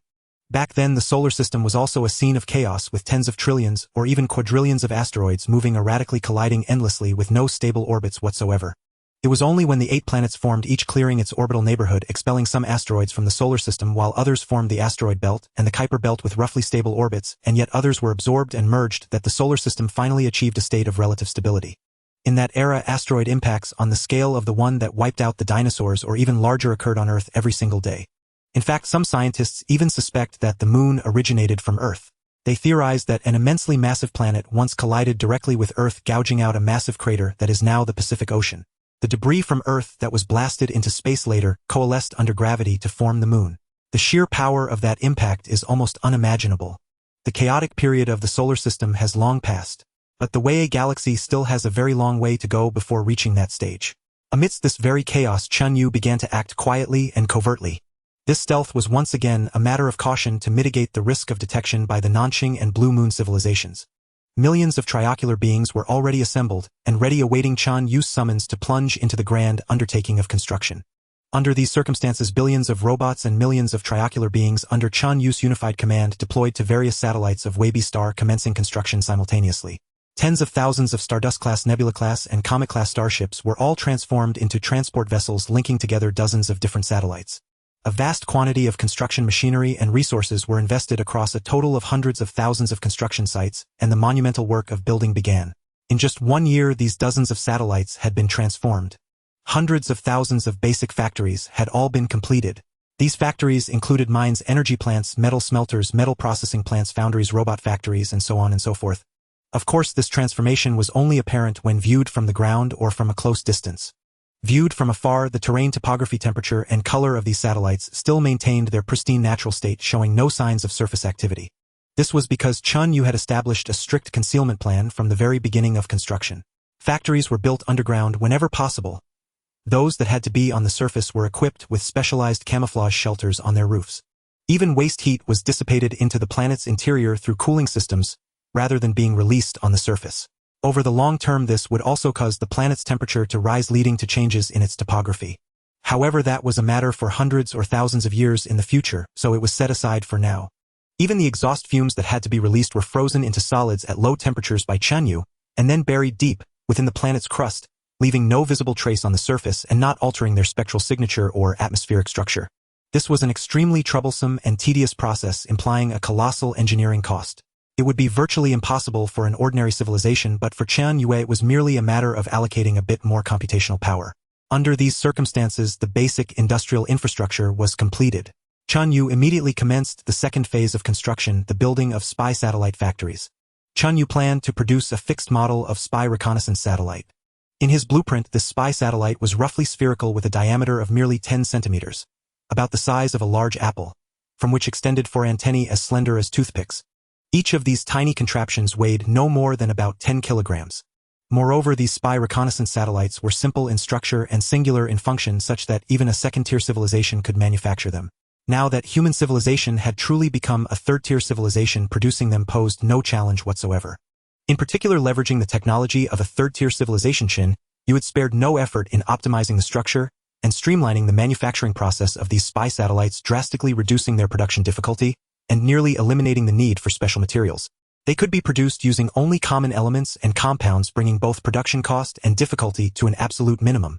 Furthermore, all of Chen Yue's construction tasks in the Vela A system were dominated by the production of these simple spy reconnaissance satellites. Apart from necessary maintenance, he had wasted no computational power or resources on other matters. Under these circumstances, one could foresee just how terrifying Chen Yue's production capacity for these spy reconnaissance satellites would become. Yet facing the future production tasks laid out in his plans, Chen Yue still felt his heart stirring with excitement. Although these spy reconnaissance satellites were simple to manufacture, had a straightforward structure, and were low in cost, all these advantages were offset by a single factor. Quantity. Yes, quantity. The number of these simple spy reconnaissance satellites that Chen Yue intended to build was not 10,000 nor 100,000 nor 100 million nor a billion, but 10 quintillion. Each satellite weighed 10 kilograms or 0.01 tons. The total mass of 10 quintillion such satellites amounted to 100 trillion tons. To put this into perspective, before Earth was destroyed, the total mass of the entire Earth's atmosphere was merely 15 quadrillion tons. That mass of gases had shaped all the wind, rain, thunder, and lightning on Earth. It enveloped the planet like a thick blanket, creating countless magnificent landscapes and extraordinary weather phenomena. Yet the combined mass of all the gases constituting Earth's atmosphere was only slightly more than half of this figure. For any third-tier civilization, or even a fourth-tier one, this was an astronomically vast and unimaginable project. Faced with such production demands, even a fourth-tier civilization would struggle to sustain it. But Chen Yue had resolutely embarked on this task, and he had absolute confidence in completing it. He had to accomplish this unimaginably colossal construction mission, because Chen Yue intended to do something unprecedented that no civilization of any level would dare to contemplate, let alone attempt. Chen Yue sought to sever the entire Huoying TriStar system's external communication links. Only by cutting off the Huoying TriStar system's communication lines to the outside could Chen Yue proceed with his subsequent plans, smoothly join the Star Alliance system, and leverage its protection to achieve his own development. The reality of the situation demanded that Chen Yue achieve this to gain some control over the initiative for future survival. However, severing an entire star system's external communication links was an exceedingly difficult task. So much so that ordinary civilizations would never even consider it. Any rational person with a simple calculation would realize that such a feat was utterly impossible. Third-tier civilizations and above commonly employed superluminal communication technology. The Nanxing civilization and the Lanyue civilization were no exceptions. Chen Yue's superluminal communication range, following the advancements in mathematical science during this long voyage, had expanded to approximately 180 billion kilometers, or about 0.19 light-years. The communication range of the Nanxing civilization was 0.1 light-years. Beyond this distance, it became necessary to set up communication relay stations to transmit information segment by segment, allowing it to reach far beyond the maximum communication range. For instance, the Nanxing system was approximately 27 light-years away from the Huoying TriStar system. In theory, by deploying 270 communication relay stations along this distance, the frontline command in the Huoying TriStar system could maintain real-time communication with the civilization's headquarters in the Nanxing system. Of course, this was merely theoretical.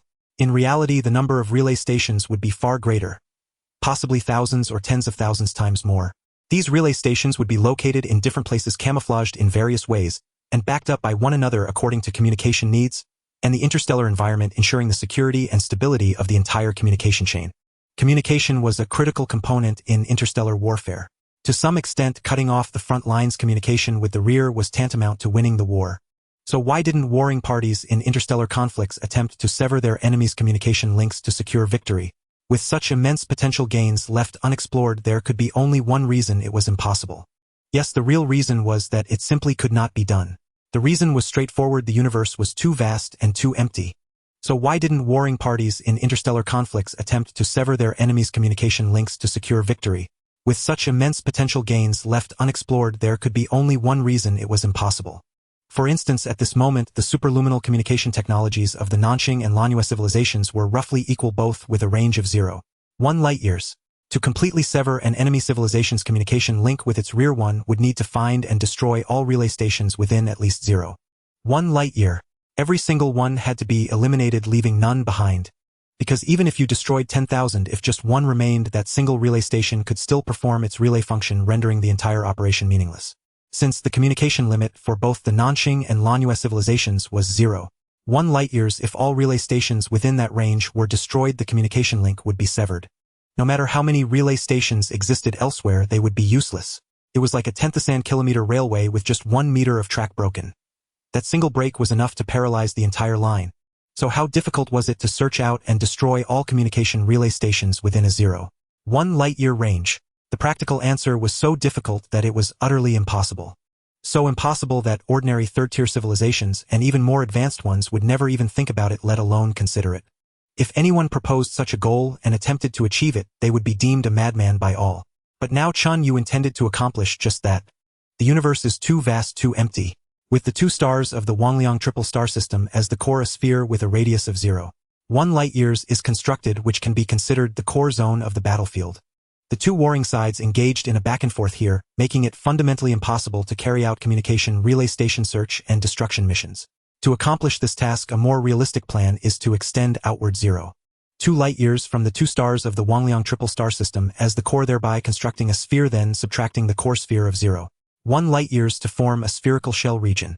The thickness of this shell is 0.1 light-year, with all communication relay stations within this spherical shell region to be destroyed. Through simple calculation, the volume of this spherical shell region is the sphere with a radius of 0.2 light-years minus the sphere with a radius of 0.1 light-years. This number is approximately 0.0293 cubic light-years. Converted into kilometers, it is roughly 261,037 cubic kilometers. This number is so immense that it is almost impossible to grasp intuitively. Taking the cube root of this yields a number approximately 2,961,012. This volume is roughly equivalent to a cube with a side length of 2,961,012 kilometers. 2,961,012 kilometers is about 2.96 trillion kilometers, which is roughly 0.31 light-years. For a cube with a side length of 0.31 light-years, how many detectors are needed to search out all the communication relay stations that the enemy has deliberately concealed within such a vast region? How many factories are required to produce such a quantity of detectors? And such an enormous number of detectors, how much manpower and material resources would that demand? A simple thought reveals that this is utterly impossible. Therefore, in interstellar warfare, the warring parties never consider this plan. But now Chen Yue intends to accomplish what ordinary civilizations cannot. Moreover, for the sake of caution, he has voluntarily increased the difficulty of this endeavor.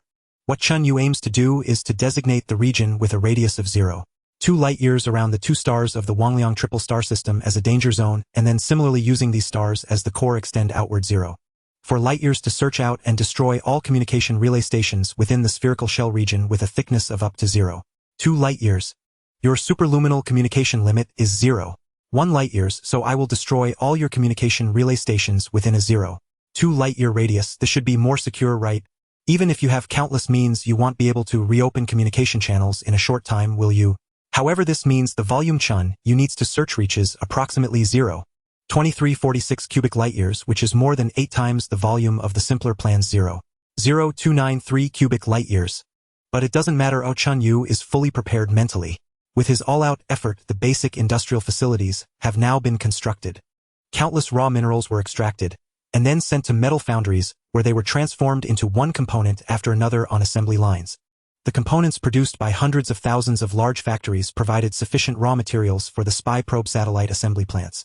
In these assembly plants, the components were turned into miniature satellites, each weighing 10 kilograms. Chen Yue built a full 2 million such assembly plants in the Huoying star system. 2 million large assembly plants.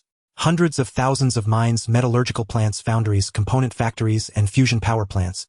Such immense industrial power would leave any civilization breathless with awe. And at this moment, the sole mission of nearly 3 million factories of various types is to go all out in producing these incredibly simple minimal volume and minimal mass spy probe satellites. The terrifying scale of their productivity is easy to imagine.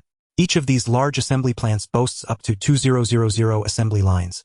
On average, one assembly line can produce about 1.2 such spy probe satellites per second. In 1 hour, a single line produces 4,320 units. In a day, approximately 10.37 million units. With 2,000 lines per plant, that's about 207 million units per plant per day. Across 2 million plants, that's roughly 410 trillion units per day, and about 15 quadrillion units per year. This terrifying output is enough to astound any intelligent life form. This is the ability Chen Yue possesses after integrating with a computer, mastering immense computational power, and merging the human soul with mechanical calculation. A total of about 3 million people also devoted themselves to this task, working with all their might and forgetting to eat or sleep. But overall, their contribution amounts to less than 1/10th of Chen Yue's current total output. Barely a drop in the bucket. Chen Yue was not particularly concerned about this. In his view, when it came to such mechanized procedural manufacturing tasks with no technical complexity, he had a natural advantage while intelligent life had a natural disadvantage. The primary role of intelligent life should still be in innovation, exploration, and technological advancement. But since they were willing to participate and this project could genuinely enhance their sense of honor and loyalty, Chen Yue let them be. However, apart from a few high-ranking officials, Chen Yue did not plan to disclose the specific contribution ratios to the general public. It would be too demoralizing and easily sap their motivation to strive. Under these circumstances, a colossal, an astronomical number of spy probe satellites were produced in an endless stream. After production came deployment. With such a multitude of satellites, deploying them via spacecraft was clearly impractical. One satellite weighs 10 kilograms, a billion units weigh 100 million tons, and a quadrillion units weigh 100 trillion tons. No amount of heavy transport ships would suffice. Chen Yue had journeyed from the solar system, and all his heavy transport ships had carried only about 1.2 billion tons of supplies, negligible compared to this number. This comparison made Chen Yue truly realize my form of existence only achieves its maximum effect in resource-rich environments. In interstellar space with no outpost in sight, I have strength but nowhere to use it. This further strengthened his resolve to find a star system to settle in and develop peacefully if possible. At this moment, Chen Yue decided on a deployment method using electromagnetic accelerators. Based on the same technical principle as railguns, he directly manufactured some special models of electromagnetic cannons. Like firing projectiles, these cannons launched the spy satellites toward the vicinity of the Huoying triple star system, where they would decelerate on their own formations and begin their search. Of course, this also required Chen Yue's direct control. This meant that, like the Nanxing civilization and the Lanyue civilization, he had to lay out a communication link across the vast expanse of space. The current limit of Chen Yue's mathematical ability for superluminal communication was approximately 0.019 light-years. The distance between the Huoying triple star system and the Via galaxy was 0.6 light-years. Theoretically, only about 32 superluminal communication relay stations would be needed to establish real-time communication between the two locations. In reality, however, Chen Yue would certainly not push the limits so recklessly. If any relay station in the middle malfunctioned or encountered an accident, the entire chain would be severed. A more feasible plan was for Chen Yue to deploy a staggering 10,000 relay stations, each following different distances, taking different routes, and being placed in different locations. The Huoying triple star system was indeed a binary system. Moreover, it happened to have 2 planets orbiting both stars. In normal times, Chen Yue would maintain communication through an optimal chain relaying via about 60 relay stations. Superluminal communication based on the principle of quantum entanglement itself required no time, but the operation and computation of the electronic components in the relay stations did require some time. On average, each communication relay station added about 3.6 milliseconds of communication delay. With 60 stations, the communication delay would be 216 milliseconds. This communication delay was actually acceptable, roughly comparable to the lag experienced when playing a somewhat sluggish online game in the Earth era. Chen Yue could barely tolerate it, continuing to advance mathematics to achieve greater communication distances and optimizing relay station performance to reduce individual station delay were Chen Yue's two main directions of effort in communication. However, this was a painstaking gradual process best left for future research. There was no need to rush it. At that moment, Chen Yue directly deployed these relay stations into space. With their own propulsion, they began to swiftly fly toward their respective relay positions between the Huoying triple star system and the Via galaxy. Upon reaching their designated positions, these relay stations would discard their boosters, relying only on their own weak thrusters for maneuvering power. At that point, the volume of these relay stations would shrink to about 10 cubic meters, forming a large sphere with a diameter of approximately 2.7 meters. The surfaces of these spheres were coated with a high absorption material, giving them extremely low reflectivity for both radio waves and visible light, thus granting them fairly good stealth capabilities. Due to the backwardness of his technology, the density of Chen Yue's communication relay network was dozens of times higher than that of the Nanqing civilization's communication relay network. Consequently, theoretically speaking, the probability of Chen Yue's relay stations being discovered was also dozens of times higher. Considering the technological gap, this probability might be as much as 1 to 200 times greater. Even so, Chen Yue was not at all worried that his relay stations would be found by other forces in interstellar space. The reason was simple: when a task is sufficiently difficult, even if it becomes 1 to 200 times easier, it remains extremely challenging and nearly impossible to achieve. As the deployment of communication relay stations began heading toward the Huoying triple star system, the deployment of simple spy probe satellites also commenced. For this mission, Chen Yue built hundreds of thousands of specialized electromagnetic launch devices. Building these was not particularly difficult, at least much less technically demanding than electromagnetic energy cannons. In comparison, the energy supply aspect was more demanding and complex. But it wasn't a major issue.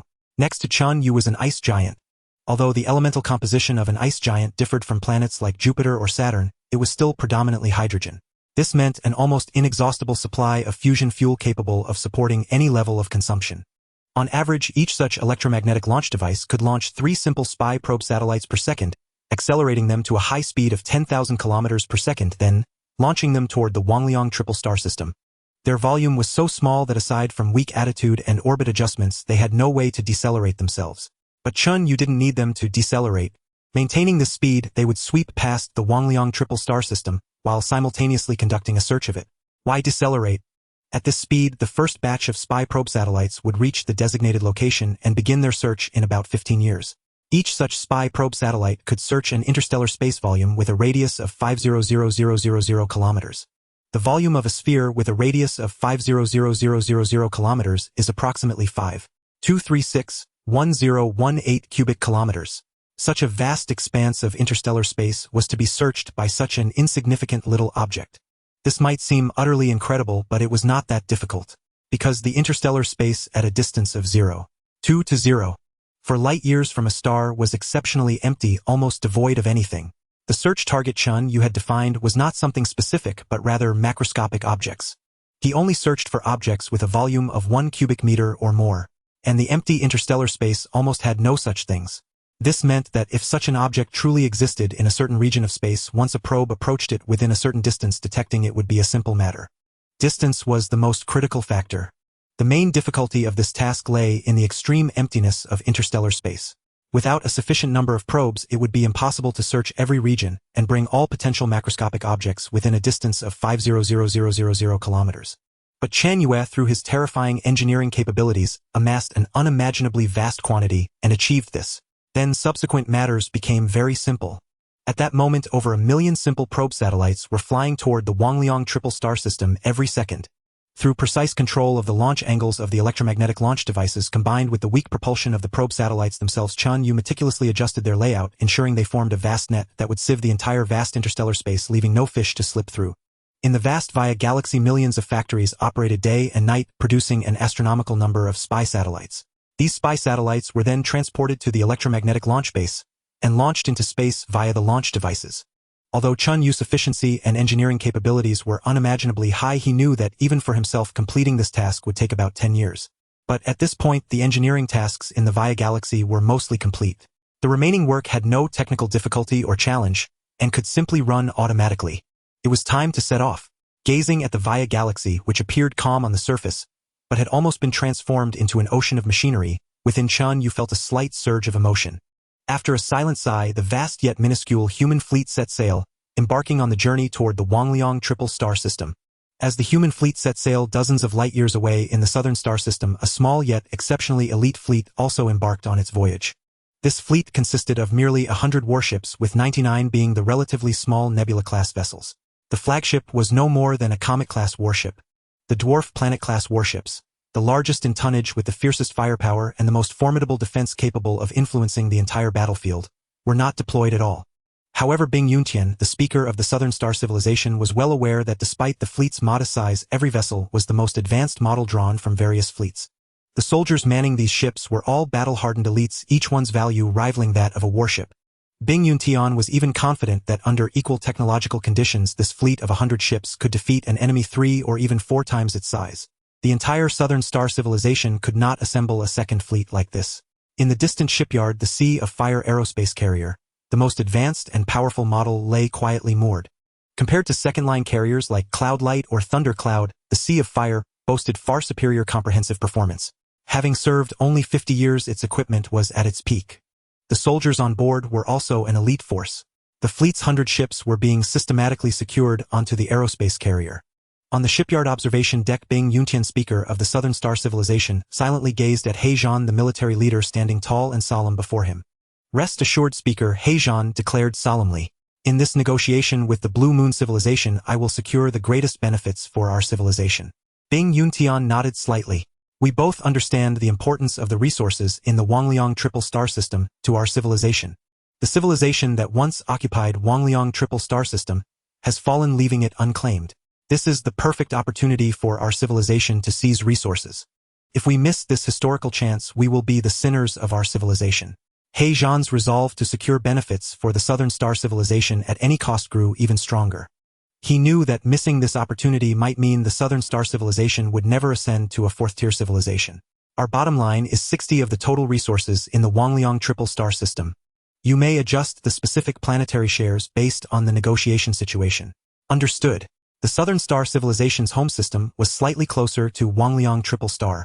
This meant the cost of force projection was lower than that of the Blue Moon Civilization. If the stalemate continued, the Southern Star Civilization would have a significant chance of ultimate victory due to this factor. But it would be a Pyrrhic victory of little value. If the civilization's strength was severely damaged, other civilizations might lurk ready to seize the spoils. If a portion of the gains could be secured through negotiation, it would be far better than mutual destruction. He Zhan was about to depart, leading the fleet to a red dwarf system at the midpoint between the two civilizations for negotiations with the Blue Moon Civilization. Though this was a long-settled matter with clearly defined precautions, Bing Yuntian felt a nagging unease, a desire to offer He Zhan a few more words of advice. Finally, carrying Bing Yuntian's earnest hopes, He Zhan entered the main control room of the Sea of Fire aerospace carrier. The 100 warships were already secured. Supplies, machinery, and personnel were in place. Set sail. Intense blue flames erupted from the carrier's tail, propelling the massive vessel slowly forward. In the main control room, watching the shrinking shipyard, and recalling the speaker's earnest entrustment, He Zhan slowly raised his arm and saluted in the direction of the speaker. Speaker, rest assured. On this mission, He Zhan will not fail. Dozens of light-years away in the Blue Moon system, another massive aerospace carrier slowly set sail toward the Southern Star System. In the main control room, on a screen before the Grand Marshal of the Blue Moon Civilization's military, the president of the Blue Moon Civilization crossed his hands over his chest and slowly bowed to his subordinate. Marshal Lan Xiang, I entrust everything to you. Lan Xiang, the Grand Marshal, stood solemnly, crossed his hands over his chest, and returned the bow with dignity to the president on the screen. President Lan Dian, rest assured. Aboard the deep red aerospace carrier, all personnel involved in the negotiations were brimming with spirit and resolve. Time flowed slowly. After a voyage of over 20 years, the vast yet tiny human fleet finally sailed from the Via system to the vicinity of the Huoying triple star system. Normally, this wouldn't have taken so long. However, to maximize stealth and conceal the fleet's trail, Chen Yue had altered the tail flame direction and reduced propulsion power. Thus, the speed was affected. A distance of merely 0.6 light-years took a full 20 years to cover. But in hindsight, all these preparations were worthwhile. In the Huoying triple star system, the two civilizations' fleets remained in silent stalemate, unaware of a new fleet stealthily approaching from beyond the system. At this moment, the human fleet was approximately 102.6 billion kilometers from Huoying AAA, the larger of the two stars, and 98.5 billion kilometers from the smaller Huoying BBB. This distance was close enough Chen Yue dared not approach further. Concealed by the vast cosmos, he quietly observed the internal situation of the system, contemplating his next move. It seems these two civilizations are truly heading toward a truce. Since their last clash, they've been deadlocked for over 20 years without a major conflict. If I'm not mistaken, the two civilizations have likely begun negotiations by now. Perhaps their negotiation teams have already met. Chen Yue mused silently. They're not going to fight. How can that be? Both fleets are here, and not fighting would be such a waste. Since you won't fight, it'll add fuel to the fire. After long deliberation, covert reconnaissance, and consultation with military advisors like Aodhua and Majua, Chen Yue finally made his decision. Two fleets, each comprising 1,000 warships with a Comet-class vessel as flagship, quietly set sail, leaving the main force, and heading toward two different peripheral planets in the Huoying triple star system. Gliese 393. As seen from Earth, is a star located in the constellation Sextans. It is approximately 22.9 light-years away from the solar system. This star is a red dwarf. Its mass is slightly less than half that of the Sun, and its age is as high as 10 billion years. It is an ordinary red dwarf orbited by one large and one small planet, boasting relatively abundant resources. However, it lacks any rare compounds such as dull gold or crystalline snow oil film. Thus, this star system had scarcely been visited by any civilization. But today it welcomed some visitors. 2 transport ships and 3 engineering vessels arrived here ahead of the aerospace carrier, commanded by He Zhan, the military leader of the Nanxing civilization. Some pre-assembled machinery was directly deployed onto one of the large planets. Numerous Nanxing engineers then mobilized operating these machines to begin their work. Soon a rudimentary base appeared on the site. The engineers utilized local materials to construct at the fastest possible speed a series of facilities, including a fusion power plant, a machine processing plant, an assembly plant, and a launch base. In addition to these civilian installations, some military facilities were also secretly built. However, they were all deliberately constructed underground, invisible from the surface. Not long after the Nanxing civilization's advance fleet began its operations, the Lanyue civilization's advance fleet also arrived from another direction of this red dwarf. They tacitly occupied another planet and commenced similar constructions. The leaders of the advance fleets conducted several initial meetings, negotiated some subsequent details, and thus began constructing the space base intended for the upcoming negotiations. The two great civilizations had agreed that the final negotiations would take place in a space base. This base of great significance would be built by both sides, each responsible for one half, and would eventually dock in space. At that time, the military commanders of both civilizations could hold a negotiation concerning the future fate of their two civilizations. Time passed swiftly. The space bases belonging to each side were soon completed and docked in space. It was only then that 2 gigantic aerospace carriers finally entered the star system from 2 different directions. In the main control room of the aerospace carrier, He Zhan gazed at the deep red, unusually bright star, his heart filled with emotion. To witness the change in the destiny of 2 civilizations is your honor. The star Gliese 393 continued to radiate light and heat in silence, offering no reaction to the events unfolding within its domain. Let's go. It's time to fight for the future destiny of our Nanxing civilization. He Zhan slowly rose to his feet, his expression solemn and dignified. As previously agreed, both aerospace carriers halted in the orbital paths of the planets they had temporarily occupied. Subsequently, 5 Nebula-class warships escorted a Comet-class warship as both sides flew simultaneously towards the space base, which had been named the Hall of Peace by the leaders of both civilizations. Following the prearranged procedure, the members of the negotiating teams from both sides met across a pane of glass in environments suitable for their respective intelligent life forms. They exchanged pleasantries, conveyed the greetings and blessings of their respective leaders, and took group photos in spacesuits. Inside the Hall of Peace, the members of the two civilizations' negotiating teams all wore smiles, the atmosphere extremely harmonious.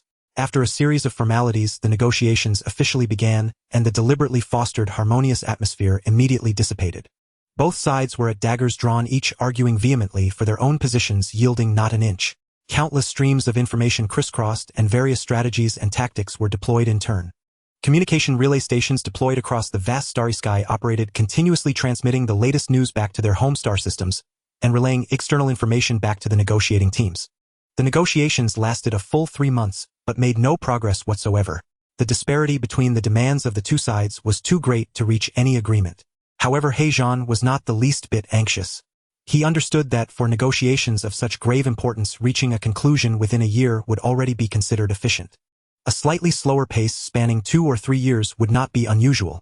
With only 3 months having passed, there was no need for haste. Furthermore, he keenly perceived that the Yue civilization like his own was approaching these negotiations with great sincerity. The more seriously the other side engaged, the more they argued tenaciously, and refused to concede, the more it proved their sincerity in the negotiations. Since both sides were sincere, there was even less reason to rush. They could simply wear each other down slowly. Such negotiations were held on average once every 4 days. During the talks, both sides were at loggerheads, seeming ready to break into conflict at the slightest disagreement. Yet, in the intervals between negotiations, the two civilizations would, as if by tacit understanding, extend invitations to each other. One day one side would invite the other to a concert to appreciate their civilization's musical achievements. The next day the other would reciprocate with an invitation to a calligraphy and painting appreciation session. The day after that one side would hold a banquet, and the following day the other would invite them for a stroll among the stars. At the negotiating table, He Zhan and Lan Xiang were mortal enemies. A slightly slower pace spanning 2 or 3 years would not be unusual. With only 3 months having passed, there was no need for haste. Thus, the situation in the Gliese 393 system oscillated between tension and relaxation.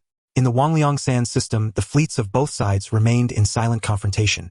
On the periphery of the Wangliang-san system, the human fleet continued to lie low in ambush. At this moment, the two fleets dispatched by Chen Yue were nearly in position. I suppose the commanders of both those fleets are now waiting for news from the negotiating table, Chen Yue speculated silently. At this stage, neither side should act rashly. But what if the planetary defense fleet of the Nanxing civilization were suddenly attacked? How would the situation change? How intriguing! Neither the Nanxing civilization nor the Yue civilization were yet aware of his existence.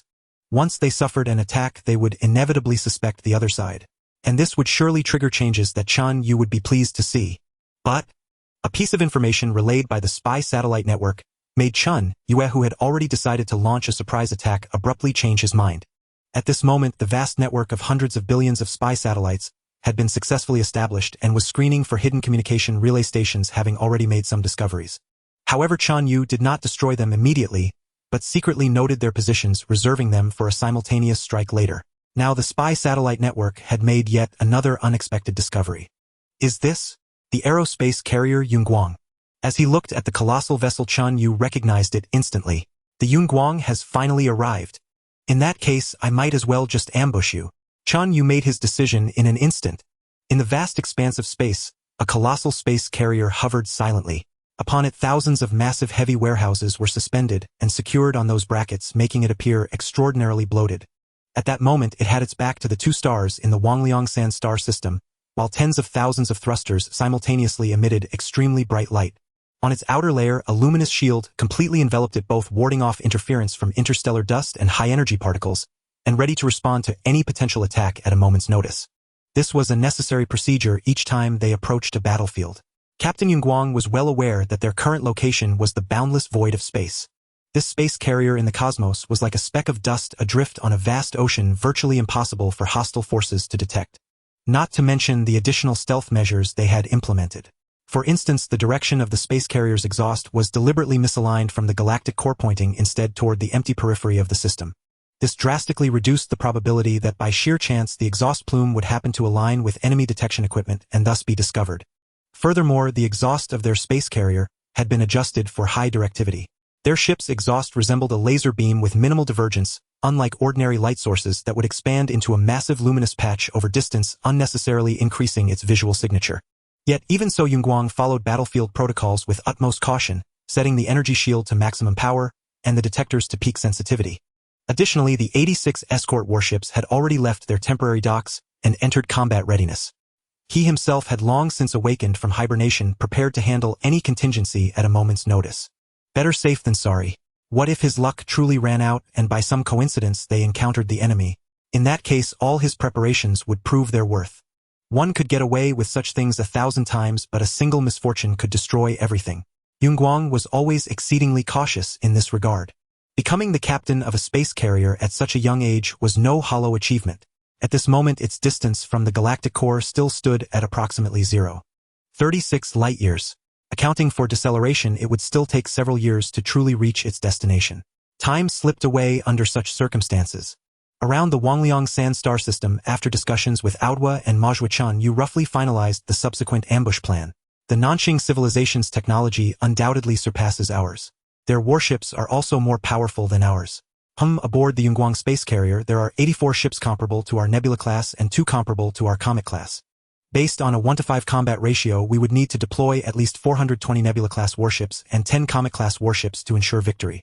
The Yunguang space carrier itself also possesses considerable defensive capabilities, with its energy shield rated at P3 level. The carrier itself is also equipped with numerous defensive weapons including interstellar missiles, electromagnetic energy cannons, and laser cannons, a complete arsenal. Though not as formidable as dedicated warships, they should not be underestimated. An additional 100 warships will be needed to specifically deal with it. That makes a total of 530 warships. Chen Yue had a specialized rating system for the protective capability of energy shields, comprehensively measuring energy consumption, range, strength, deflection ability, and puncture resistance, classified into level 1, level 2, level 3, etc. Abbreviated as P1, P2, P3. The higher the number, the stronger the overall performance. Meanwhile, the warship Chen Yue valued most, which also served as his residence, the human-class dwarf planet warship, had an energy shield protection level that barely reached P2 level. This was a gap rooted in technological disparity, not something that could be solved by simply piling on materials. There was no choice but to gradually research and develop over time to catch up. All in all, to deal with this one space carrier plus 85 warships, they would need to deploy 530 warships to have a sure chance of taking it down. Aodwa suggested, "Leader, I think we should double that number." Deploy 1000 warships, that would be more prudent. The bionic robot representing Chen Yue smiled and shook his head. Aodwa, don't be so petty. Aren't they just warships?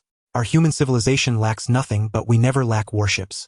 I decide to deploy 3000 warships with a dwarf planet-class warship as the flagship, 3000, and a flagship-class vessel. Both Aodwa and Majwa were stunned simultaneously. So many warships to deal with a single space carrier was truly like using a sledgehammer to crack a nut. Yet, even with their warship numbers being several dozen times that of the target, Chen Yue still did not let his guard down. He still assigned Aodwa and Majwa to meticulously devise strategies and tactics, conducted multiple simulations and calculations himself, and ultimately, while laying communication relay stations along the way, remotely controlled a massive fleet of 3000 warships as it sailed into the boundless void. Upon reaching the predetermined location, the fleet halted and began to decelerate in reverse. This was because the Yunguang space carrier was advancing toward the Wangliang sand star system. To maintain the same direction and create operational space, they had to accelerate first and then decelerate. Fortunately, warships were different from space carriers. Large colossal vessels like space carriers prioritized long endurance. Their acceleration could be minimal, but they could accelerate for extended periods, eventually reaching extremely high velocities. Warships, on the other hand, emphasized high maneuverability, requiring acceleration rates of hundreds or even thousands of meters per second squared. This allowed warships to reach extremely high speeds in a short time, making it more convenient for military commanders to deploy troops and arrange formations. Nevertheless, it still took Chen Yue over 2 months to complete the trap setup. Now, all that remained was to wait for the Yunguang space carrier to plunge headlong into the pocket. After waiting a while longer, the moment for the operation finally arrived. At this instant, all 3,000 warships, hidden in the profound depths of space, simultaneously aimed at the Yunguang space carrier over 100 million kilometers away. Then every electromagnetic energy cannon aboard the warships, regardless of size, began firing at full power and maximum speed. With 3,000 warships, the total number of electromagnetic energy cannons mounted on them amounted to 460000. On average, each electromagnetic cannon could fire 3 projectiles per second. This time, the sustained full-power barrage lasted a total of 24 hours. Consequently, a staggering total of approximately 120 billion projectiles flew at extremely high velocities toward the Yunguang space carrier. On the display screen, the space carrier was represented by a green, while the electromagnetic cannon projectiles appeared as a massive red mist. The electromagnetic cannon projectiles were so numerous that they converged into a mist. Otto, Majwa, and the others watched the screen with palpable tension. In their envisioned plan, this battle was to unfold and conclude in a specific manner, a swift and overwhelming assault that would shatter the enemy's defenses, secure victory in one decisive blow, and then an immediate withdrawal without any lingering delays. Should it devolve into a positional or war of attrition, it would stray far from their original intent. After all, this was the battlefield of 2 major civilizations, both sides having deployed heavy forces, each watching the other with predatory vigilance. Any prolonged engagement risked unforeseen complications. The worst-case scenario would be the exposure of their own presence. Having dispatched so many warships, Chen Yue's objective was far from merely capturing this aerospace carrier. What he sought was its capture without any revelation of their own involvement. This required a degree of finesse. Thus, a swift resolution was paramount. The sooner the better. At this moment, the effectiveness of this salvo was the linchpin upon which their entire strategy hinged. In space warfare, due to the vast distances involved, even electromagnetic cannon shells, famed for their high velocity, require a considerable amount of time to travel from launch to impact on the target. During this interval, the target's navigational state could change. Even a slight deviation in speed or trajectory could cause projectiles aimed at its original course to miss entirely. As it stood, if the Huoying aerospace carrier accelerated downward and altered its current course, it stood a fair chance of evading this volley. In such preemptive surprise attacks, there is a military term, the no-escape zone. Before entering this zone, the enemy target might still evade through maneuvers, acceleration, deceleration, or course changes. But once inside, no amount of evasive action could avert destruction. Our projectile saturation and coverage area were simply too vast. Given the enemy's maneuverability, even at full acceleration, it couldn't escape the coverage area. How then could it flee? This is the origin of the term no-escape within the no-escape zone. At this moment, the Huoying aerospace carrier was still about an hour's journey from entering the no-escape zone. Once it crossed that threshold, the outcome would be all but sealed. Watching the green dot representing the Huoying aerospace carrier steadily approach the red line of the no-escape zone, Otto's heart began to pound with anxiety. Meanwhile, within the Huoying aerospace carrier, a banquet was underway. In the grand hall, the carrier's mid to high-ranking officers adorned in resplendent attire gracefully observed the performance of the military cultural troupe in the dance floor. Basking in the flattery of his subordinates, Huoying was complacent. The war is nearly over and our Huoying aerospace carrier has made some contributions. When rewards are doled out after the war, Captain Huoying, you will surely advance another step. I congratulate you in advance. Indeed, the merits of the Huoying are evident to all. Captain Huoying has rendered invaluable service in this war. It would be unconscionable not to reward such achievements. Amidst the praise, Huoying struggled to maintain a humble demeanor. The war is not yet over and nothing is certain. But in the midst of this harmony, a voice shattered the merriment. A staff officer hurriedly approached Huoying. What is it? The music ceased. The officer leaned in and whispered something, causing Huoying's expression to darken instantly. He set down his glass and turned to leave. His subordinates exchanged bewildered glances, unsure of what had transpired. The banquet came to an abrupt end. That old fool Lu Went has a death wish. Huoying ground his teeth in fury. Lu Went was the frontline commander of the Nanqing civilization's Wangliang III theater, a man of immense authority. Yet now the staff officer informed him that this old codger intended to give him an unsatisfactory rating. Was it merely because he had arrived 20 years later than scheduled? In the solar system, the Masuwa civilization fleet had been annihilated. He, too, had suffered an undeserved calamity, and the 20-year delay was an unavoidable misfortune. How could that be deemed unsatisfactory? The war is ending, or once the rating is made, it will be irreversible. I must find a way to maneuver and salvage the situation before it's too late.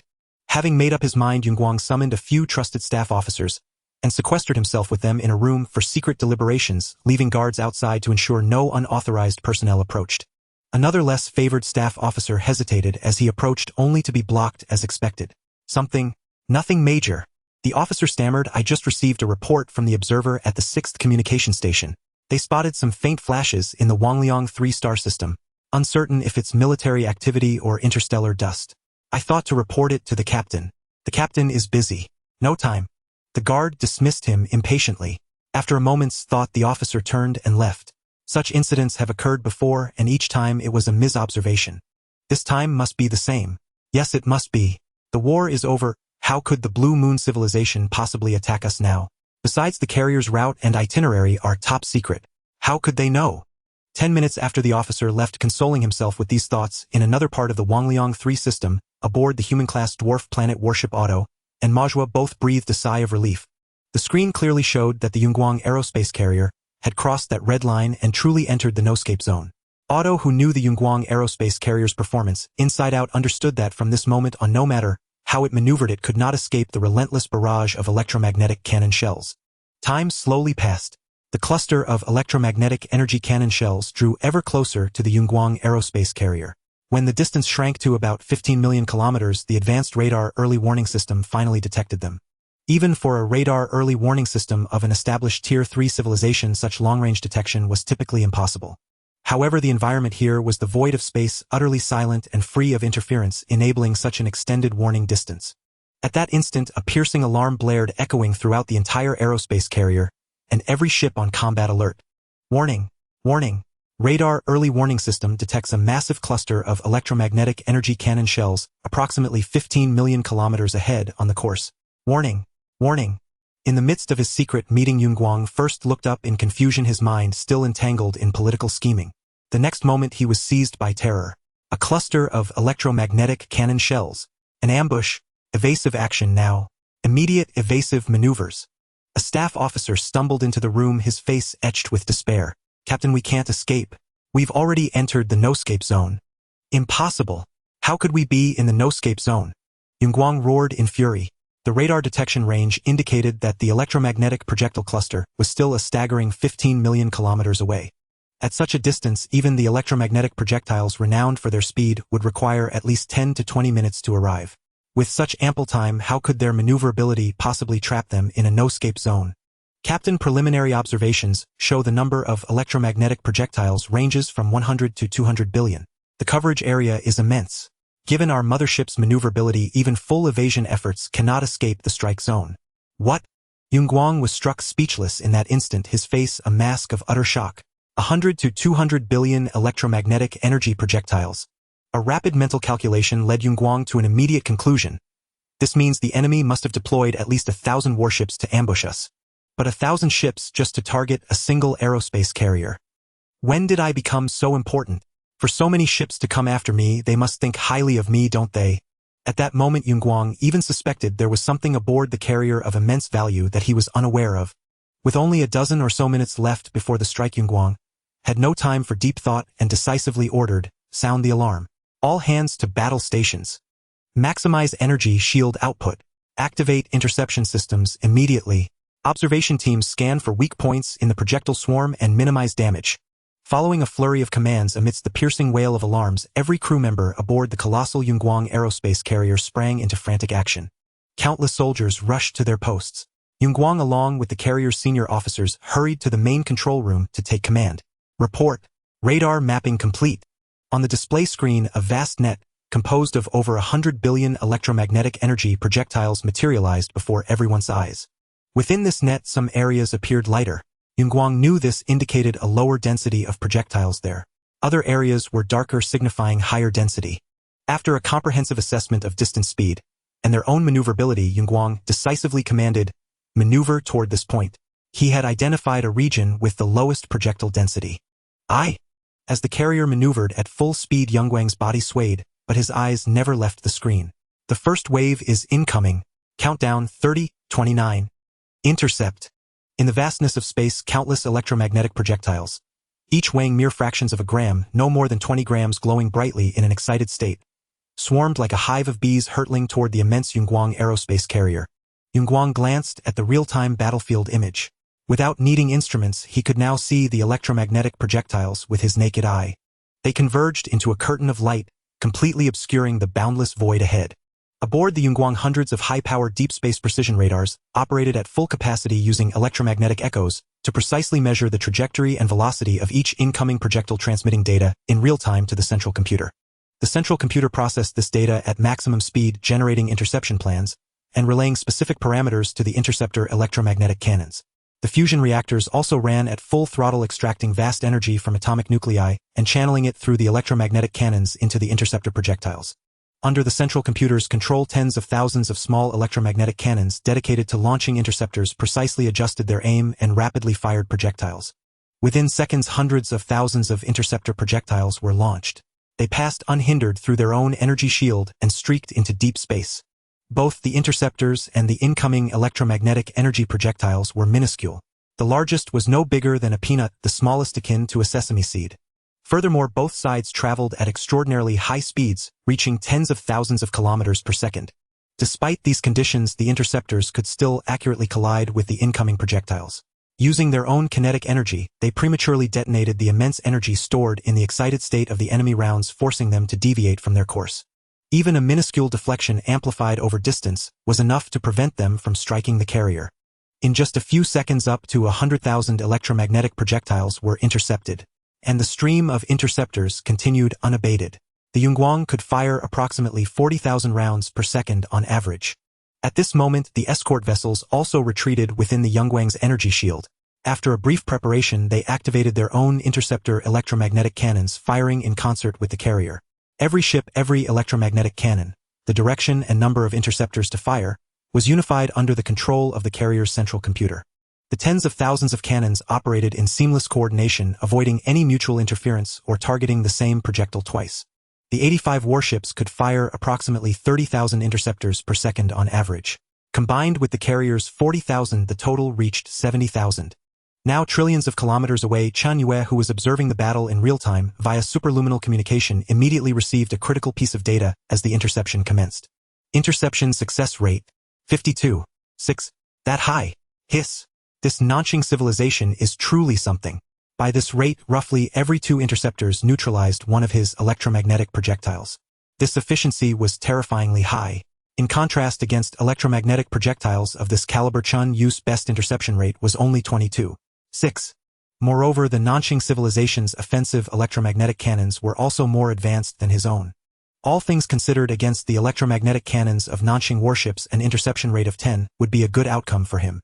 His own projectiles were intercepted at a rate of 52.6 by the enemy, while he could only intercept 10 of theirs, a 5-fold disparity. On the battlefield, this would likely translate into a one-sided rout. If quality falls short, compensate with quantity. So what if their technology is superior and their combat power stronger? I'll bury them in sheer numbers alone. Chen Yue mused silently. First, take a taste of my assault. Let's see if you can survive it. In the vast expanse of space, violent collisions occur ceaselessly. The minuscule electromagnetic projectile rounds, akin to specks of dust, unleash colossal energy upon impact due to their extreme velocity. With each explosion, a fireball the size of a room flickers into existence in the void, vanishing in an instant. The Huoying-class aerospace carrier and its escort vessels fired approximately 70,000 interceptor rounds per second. With a 52 interception success rate, an average of 36,000 electromagnetic energy projectiles were neutralized each second. Thus, 36,000 fireballs blossomed across the deep, dark expanse of space.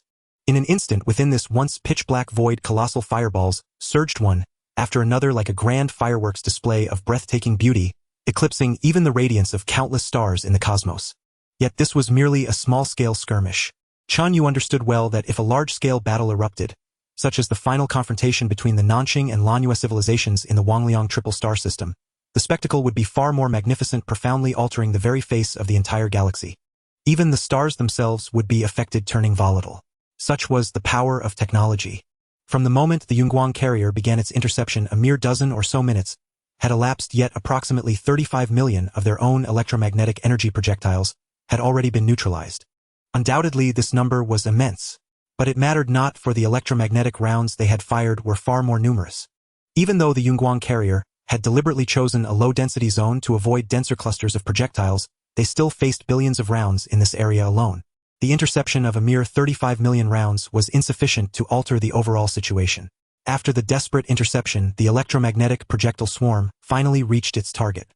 At that moment, the highly energetic electromagnetic projectiles slammed violently into the energy shield, rippling its luminous surface layer with wave after wave. Initially, the ripples were sparse and distinguishable, but soon countless ripples merged, turning the shield's surface into a churning storm-lashed pond. Hold on. Another 8 hours and we'll break through this barrage. In the main control room, Huoying screamed hoarsely, tirelessly reallocating interception forces and energy reserves, straining every fiber to withstand the tempestuous assault. Meanwhile, the 3,000 warships dispatched by Chen Yue were maneuvering at full speed, racing toward the scene. Chen Yue's strategy was to strike while the enemy was weakened. Following the devastating barrage, he intended to close in for close-quarters combat, annihilating all resistance in one decisive blow, leaving no room for respite. Time slipped away amidst the intense battle. Every combatant, including Huoying, was stretched to their mental limits. After what felt like an eternity, Huoying even suspected 100 years had passed. He finally received a new report. Estimated time to clear the electromagnetic projectile cluster: 5 minutes. A sigh. 5 minutes. At that moment, Huoying felt his entire body go limp, an almost irresistible wave of exhaustion surging from his core to every limb. Breaking through the projectile cluster meant the end of this assault.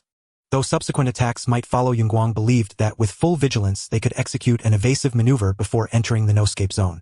What's the current status? Energy supply rate, projectile reserves, railgun failure rate, shield efficiency. Suppressing his fatigue, Huoying forced out a series of questions. Captain, due to prolonged high-load energy supply, 30 of the carrier's 36 fusion reactors are overheating and must be operated at reduced power for repairs. Projectile reserves have dropped to 16. Laser cannons, interstellar missiles, and mines are adequately stocked. Railgun failure rate is 22. The energy shield, also suffering from overload, has lost approximately 80 of its functionality, held together only by emergency repairs. A spent force, truly a spent force. Yunguang knew that surviving this barrage had pushed them to their absolute limit. If another similar strike came, even at 1/10 the intensity, the aerospace carrier would surely collapse. But the enemy had yet to reveal themselves. The real battle might still lie ahead. Have you contacted Commander Lute? How long until reinforcements arrive? Contacted. Commander Lute is dispatching nearby relief forces, but they are estimated to take about 2 months to reach us. 2 months. To come and collect our corpses? No, they won't even find bodies. Yunguang roared in fury, but ultimately slumped back into his seat, knowing deep down that Lute was not to blame. The interstellar distances were too vast. 2 months for reinforcements was actually swift. The crisis at hand could only be faced with their own strength. No one else could be relied upon. Logistics, commence emergency repairs immediately. Combat personnel, stand down and prepare for battle. He gasped out the orders, inwardly thankful. Thankfully we held on and the shield wasn't breached. If the energy shield had been broken, there would truly be no hope. Even at only 20 functionality, as long as it wasn't completely destroyed, there was still a chance for repair. It seems the enemy underestimated our defensive capabilities, Yunguang mused silently. If they had increased the intensity by just 10, no, even 5, we would have had no chance. Now, by a stroke of fortune, there is still a sliver of possibility for us to turn the tide. Leaving the projectile cluster, the silence of space finally returned. But Chen Yue had no intention of granting them any respite. After carefully assessing the battlefield, he finally breathed a sigh of relief. Excellent. This assault did not breach the Yunguang carrier's energy shield. Aodo chuckled. Right now Yunguang is probably rejoicing that the shield held, perhaps even mocking us for squandering a golden opportunity. Emoj was scoffed disdainfully. If we had shattered the shield and destroyed the carrier, how would we seize the goods and capture the personnel? This outcome is perfect. Pausing, Emoj turned respectfully to the bionic robot representing Chen Yue. It is all thanks to the leader's meticulous calculations. The leader deliberately controlled the density of the electromagnetic projectiles, consciously regulating the intensity of the assault and the extent of their damage. Without the leader, we could never have orchestrated such a situation. In a third-tier civilization's interstellar war, the breach of an energy shield inherently signified the annihilation of the spacecraft. The reason was simple: against electromagnetically charged projectile rounds, any form of armored plating was virtually useless.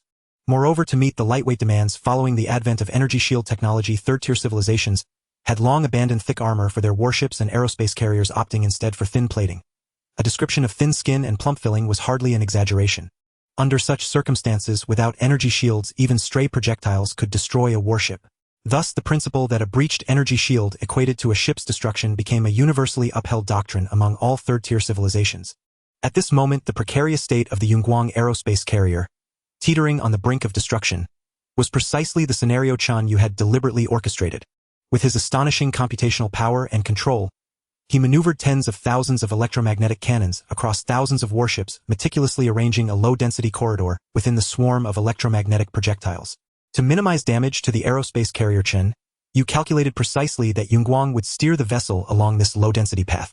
Simultaneously, Chen Yue deliberately set the projectile density within this corridor through extremely precise calculations, ensuring that the aerospace carrier emerged from the projectile swarm in its current state. All of this was calculated by Chen Yue from the very beginning. Describing this series of calculations was simple, but executing them was extraordinarily difficult. Even with 100,000 competent staff officers and 100 supercomputers, such a tactic could not be achieved. The demands for fine manipulation and coordination were far too high for ordinary intelligent life forms to ever accomplish. Even Odo, hailing from a third-tier civilization, had never heard of such a tactic. It was utterly inconceivable. At this moment, within the Yunguang aerospace carrier, all logistics personnel and soldiers were bustling with activity. Everyone was wound up like a tight spring, moving with urgency. There was simply too much to be done. Damaged sections of the ship needed repair, malfunctioning parts required fixing, nuclear fusion reactors demanded replacement of key components, and the energy shield generator was in dire need of an emergency overhaul. Most critically, no one knew when the enemy would strike or how much time they had left. At this moment, Yunguang involuntarily began to pray to the deities of his civilization, even though he normally placed no faith in such things. But clearly the gods of the Nanxing civilization did not grant him their protection. After merely a few hours of repairs, an observer rushed frantically into the main control room. Report. Deep Space Detection Radar has detected a large fleet maneuvering toward us at full speed. Estimated count around 3000 warships. Yunguang's vision darkened. 3,000 ships. What was there left to fight? They might as well all commit suicide. Damn the Blue Moon civilization, what madness had possessed them. Was I merely a single aerospace carrier worth deploying so many warships? Initially facing an estimated 1000 enemy warships, Yunguang had harbored a faint hope of using the aerospace carrier as a stronghold to fight, perhaps snatching a chance for survival and turning the tide. But now the number 3000 shattered that last shred of hope. Yunguang waved his hand weakly, saying nothing. Captain, what do we do? A deputy captain asked, filled with anxiety. Yunguang replied feebly, what to do? Do nothing. Let everyone do as they please. This new piece of news seemed to drain the very spirit and energy from Yunguang. He slumped into his chair, silent, as if accepting his fate. Attention all personnel of the Yunguang aerospace carrier. You are surrounded. Surrender immediately. We guarantee the safety of all your lives. Anyone who dares to resist will be killed without mercy. A full 3000 warships swarmed in, encircling the aerospace carrier tightly. Having realized this, Yunguang suddenly understood everything. Only this reason could explain the current situation. Although Chen Yue's plan was to immediately annihilate the enemy's effective strength without giving them any breathing room, if Yunguang and his crew surrendered directly, that would be ideal and save him the trouble. Deliberately leaving the aerospace carrier intact and not breaking its energy shield was precisely meant to crush their morale and will to resist. But if Yunguang and his crew refused to surrender, Chen Yue was indifferent. Since the energy shield could be breached at any moment, he would simply break it. At this juncture, after the previous barrage of electromagnetic projectiles, his side could quickly take control of the situation without worrying about the aerospace carrier being damaged in the chaos. The primary concern was the aerospace carrier itself. If not for the fear of it being destroyed in the melee, why would Chen Yue go through all this trouble? With 3000 warships, they could have simply overwhelmed it through sheer numbers. The surrender command from the human fleet echoed repeatedly in the main control room. The faces of the carrier's senior officers were ashen. Yunguang was silent for a moment, then suddenly gritted his teeth in anger. I understand. I understand now. The war is nearing its end and our civilization is negotiating with the Blue Moon civilization. Their plan is to capture us, use us as bargaining chips, and demand concessions from us at the negotiating table. Having realized this, Yunguang suddenly understood everything. Only this reason could explain the current situation. Otherwise, why would the Blue Moon civilization deploy so many warships and demand surrender instead of directly annihilating them? This made perfect sense. Foolish Luvant. He failed to anticipate this and didn't warn us in advance. Damn it! Yunguang cursed through clenched teeth but gradually sank into dejection. Now that things had come to this understanding, the truth was of little use. Should they surrender? Since the Blue Moon civilization intended to use them as leverage, they could likely save their lives and probably return to their civilization in the future. Yunguang also believed that his family would do everything to facilitate this. However, having a record of voluntary surrender would likely mean a bleak future for him. Then, Yunguang looked at his several deputies. Some decisions from my position cannot be made lightly, but this decision must be made. Under these circumstances, if someone were willing to decide for me, I would be very grateful. And when the opportunity arises in the future, I will reward them handsomely. He could not speak too bluntly. At this moment, Yunguang could only pray that his deputies were clever enough to grasp his meaning. The deputies exchanged glances, somewhat puzzled by Yunguang's words. Suddenly a flash of insight struck one of them, and he understood. He immediately stood up and urged Yunguang urgently, Captain, surrender. For the lives of 9,000 soldiers, please surrender. A glimmer of relief passed through Yunguang's eyes as he quietly sighed, but his tone was stern and resolute. What are you saying? I am the captain of the Nanxing civilization's Yunguang aerospace carrier. My life can be forfeited, but a soldier's honor cannot. I would rather die than surrender. Following the first deputy's demand, the other deputies, whose minds were slower on the uptake, gradually caught on. Thus they too began to act. Captain, surrender. We all know your loyalty and fearlessness in the face of death, but we don't want to die. If we don't surrender, the Blue Moon civilization will slaughter us all. Silence! Yunguang roared sternly. Our civilization nurtured us, and now is the time to sacrifice our lives for it. How can we be cowards clinging to life? Have you all forgotten the chairman's teachings? Then forgive us, brothers. Seize the captain. The deputies swarmed forward, binding Yunguang tightly with ropes. The staff officers and observers nearby watched in stunned silence, not daring to intervene. Yunguang struggled, fiercely shouting and cursing, fully displaying his integrity, loyalty to civilization, reverence for military honor, and contempt for life and death. But he was outnumbered. In the end, Yunguang was forced to surrender by his deputies. This should offset the repercussions of becoming a captive, right? Yunguang thought to himself, his body still writhing and his mouth still hurling curses, but his gaze toward the deputies was filled with approval. He had already planned how to reward these deputies once the matter was settled. After Yunguang was subdued, one deputy took charge and directly issued the surrender order. All members of the Yunguang Aerospace Carrier Group, I command you to surrender immediately. Having sent the surrender command internally, he immediately transmitted a message to the Blue Moon Civilization Fleet. We surrender. Surrender.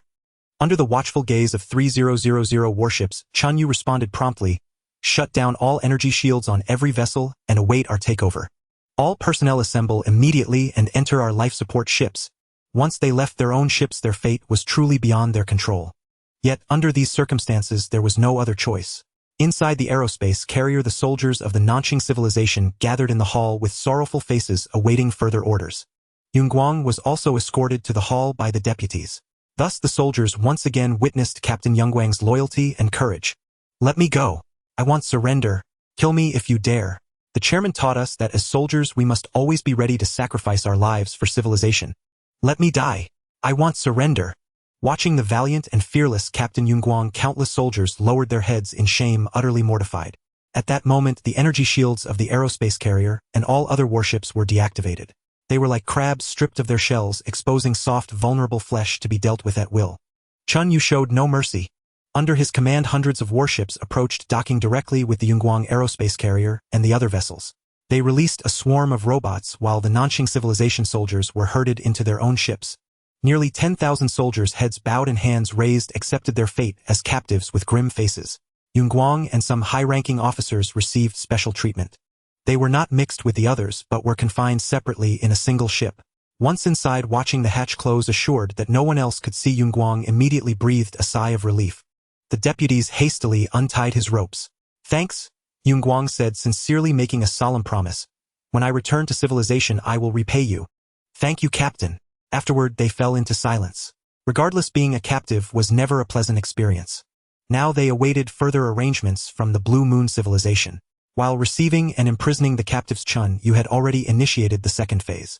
The advancement of the Nanqing civilization and the backwardness of his own were stark realities. Chen Yue had to acknowledge this gap.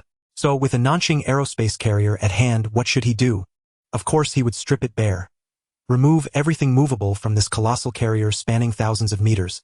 For immovable items, he would quickly measure and document their structures, collect samples for material analysis, record everything possible, and save it all for future study. If he could take the entire carrier, that would be ideal. But unfortunately, Chen Yue clearly understood that he couldn't. The reason was simple: it was too large, too heavy, too slow, and too conspicuous. If he forcibly took it, the Nanqing civilization would likely detect his presence and trace his hiding place, ruining all subsequent plans. Helpless Chen Yue had no choice but to adopt this method. Under his control, hundreds of thousands of robots and numerous space-capable machines descended upon and around the now empty Yunguang aerospace carrier, transporting vast amounts of equipment. Deep space precision detection radar. Disassemble and take it. Long-range macro scanning radar. Disassemble and take it. Ultra-distance communicator. Pack it up and take it. Three-dimensional battlefield reality scanner. Disassemble and take it. Energy shield generator module. Disassemble and take it. This armor material seems interesting.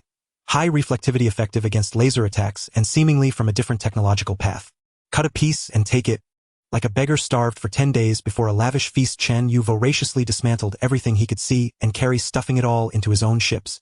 Hundreds of thousands of robots and numerous space machines swarmed like ants, gradually devouring the massive carrier, creating a bustling scene of activity in the vast void. But soon Chen Yue realized he had to prioritize. He couldn't just grab everything in sight. The reason was simple: his ships were nearly full. An aerospace carrier carried an immense amount of equipment, components, machinery, and structures, requiring many heavy transport ships to move it all. Currently, he had only dispatched a few warships, which were insufficient to take everything. However, to ensure efficiency and speed, he couldn't deploy slower transport ships. Only warships would do. Moreover, to avoid detection by the two civilizations, even the number of warships had to be limited. This was another reason Chen Yue had deployed 3000 warships to maximize cargo capacity. Left with no choice, Chen Yue had to make decisions, stripping only high-value compact items and leaving the rest aboard the carrier. Chen Yue's exceptional efficiency was once again vividly demonstrated during this demolition operation. Under the support of superluminal communication technology, Chen Yue remotely commanded hundreds of thousands of robots and machinery deployed at the site, dismantling the Huoying-class aerospace mothership entirely in less than a single day. All available spaces within the 3,000 warships of varying sizes were packed to the brim. Each vessel was crammed with a diverse array of components, leaving no room to spare. Even the 85 warships originally belonging to the Nanqing civilization were not left idle. Chen Yue filled them as well. From that moment onward, these vessels produced by the Nanqing civilization became the property of human civilization. Upon concluding the demolition, Chen Yue still felt a lingering reluctance to leave. At that moment, the aerospace mothership appeared intact from the outside with virtually no visible damage. Although the interior had been extensively stripped by Chen Yue, a considerable amount of valuable equipment remained.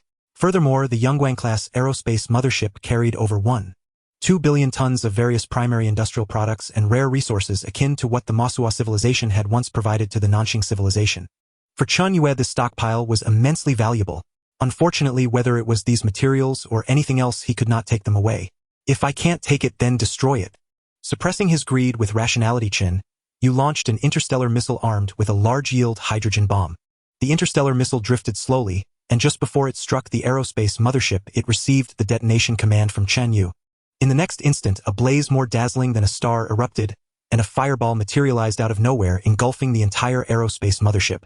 All matter composing the aerospace mothership, whether it was ordinary metals like gold, silver, copper, and iron, or advanced materials from a Tier 3 civilization, was rendered indistinguishable under the explosion of the large-yield nuclear bomb. In that moment, everything was vaporized into the finest interstellar dust. The Huoying-class aerospace mothership became history in that instant, dissipating completely into the void of space. Time to leave. After witnessing the mothership turn to dust from a safe distance, Chen Yue wasted no time. He immediately commanded the 3,000 warships laden with captives and equipment to swiftly head toward their previous hiding place. Inside the human-class dwarf planet warship, the atmosphere was electric with excitement. Aodhua, Majua, Wenjuan, and the others were all in high spirits. Majua, do you still remember when you went to the Huoying-class aerospace mothership to curry favor and deliver gifts to Yunguang and the others? Mazuo's expression darkened. Of course I remember. That was the only time he had groveled since joining human civilization. Even today the memory remained vivid. Then these captives are yours to train. Aodhua, you will serve as Mazuo's deputy. I have only one requirement: integrate these captives into human civilization and have them contribute to our development. Intelligent beings, especially those from Tier 3 civilizations, were immensely valuable and not to be wasted. Mazuo's spirits lifted. Understood, leader. Mission guaranteed. Aodhua was equally invigorated.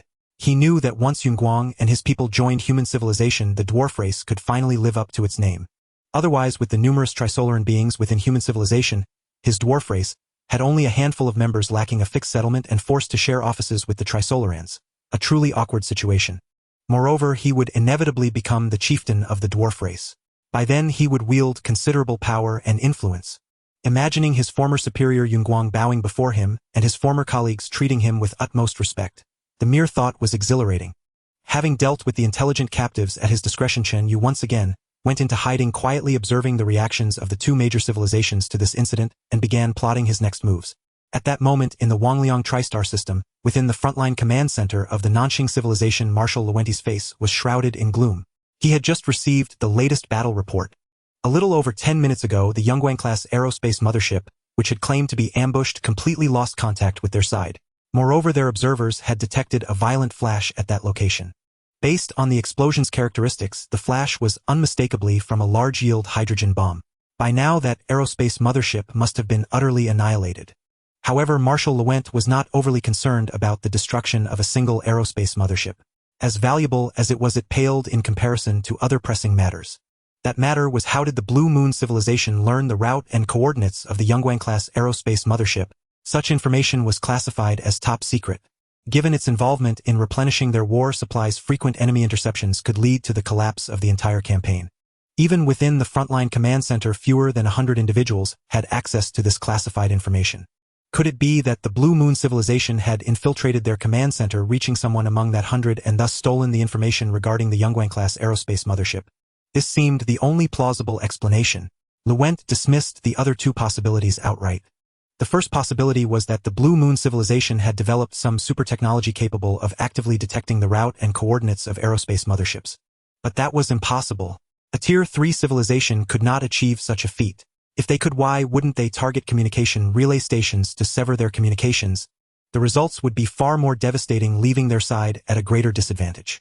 As for the notion of locating the coordinates through an extensive grid search using a massive number of detectors, that was sheer nonsense. Lewent wouldn't even entertain it. The second possibility was sheer coincidence. Perhaps a blue moon detector had accidentally captured the tail flame signal of the aerospace mothership, thereby determining its coordinates and position. But this was equally unlikely. The reason was simple: the universe was too vast. The probability of such a coincidence was akin to someone on a planet using a mirror to reflect a star's light, and with a random sweep precisely directing that light into the eyes of a person on another planet. If these two possibilities were ruled out, then a traitor within their ranks or an infiltration of their command became the only remaining explanation. Even the command center has been infiltrated. Even someone as resilient as Lewent felt a bone-chilling dread creeping into his heart. This matter was too grave. So grave that he had to report it to the Speaker and the military supreme commander. Order: full alert across all forces, prepare for battle at any moment. Secretary: request an audience with the Speaker and the Marshal. I have urgent matters to report. Yes, sir. In the Gliese 393 star system within the Peace Hall space station, a joint construction of the Blue Moon and South Star civilizations, a ceremony hall stood.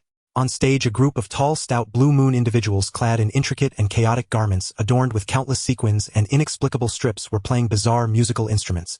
Sounds resembling the sawing of wood mingled with sharp screeches akin to metal scraping against glass incessantly emanated from their performance. Below the stage, the members of the South Star Civilization's negotiation team, along with their accompanying Blue Moon counterparts, were swaying their heads in apparent rapture. He Zhan, the leader of the South Star negotiation team, was no exception. Yet beneath this facade his heart churned with disdain. He knew well that the garments worn by the Blue Moon musicians were their traditional ceremonial attire, reserved only for significant occasions. While this demonstrated the Blue Moon civilization's regard for the concert and their respect for the visitors, he found the style utterly unappealing. To him, those outfits were no different from beggars' rags. And the music. Though this orchestra was hailed as the pinnacle of artistic achievement within the Blue Moon civilization, adored by countless citizens and even received by their grand leader, to his ears the so-called music was nothing but unbearable noise. Yet for the sake of decorum, he maintained a look of enchantment. After an interminable period, just as He Zhan was tormented by the music, to the point of needing to relieve himself, the performance finally concluded. The orchestra members bowed with restrained grace to the audience, and He Zhan, no longer forced to endure the agony, offered his applause from the heart. As the applause subsided, He Zhan turned to his side where the Blue Moon negotiation team leader, also their military commander Lan Xiang, sat, his frame 2 or 3 times larger than He Zhan's own. Lord Lan Xiang, your civilization's music is truly soul-stirring. I feel as though I have been cleansed from within. Such is the power of music, and your civilization has nearly reached its pinnacle in this art, rivaling our own top orchestras. As he spoke, he covertly studied Lan Xiang's physique, a pang of envy stirring within him. Due to differences in their homeworld environments, Blue Moon people were universally tall and stout, with an average height exceeding 1.9 meters. In contrast, the average height of South Star people was merely 1.5 meters. Lan Xiang chuckled. I propose that after the negotiations conclude, we hold a cultural exchange between our civilizations. Then our orchestras can perform together on the same stage, sharing and learning from one another. That would be splendid, my lord. Rest assured, I will do my utmost to facilitate this.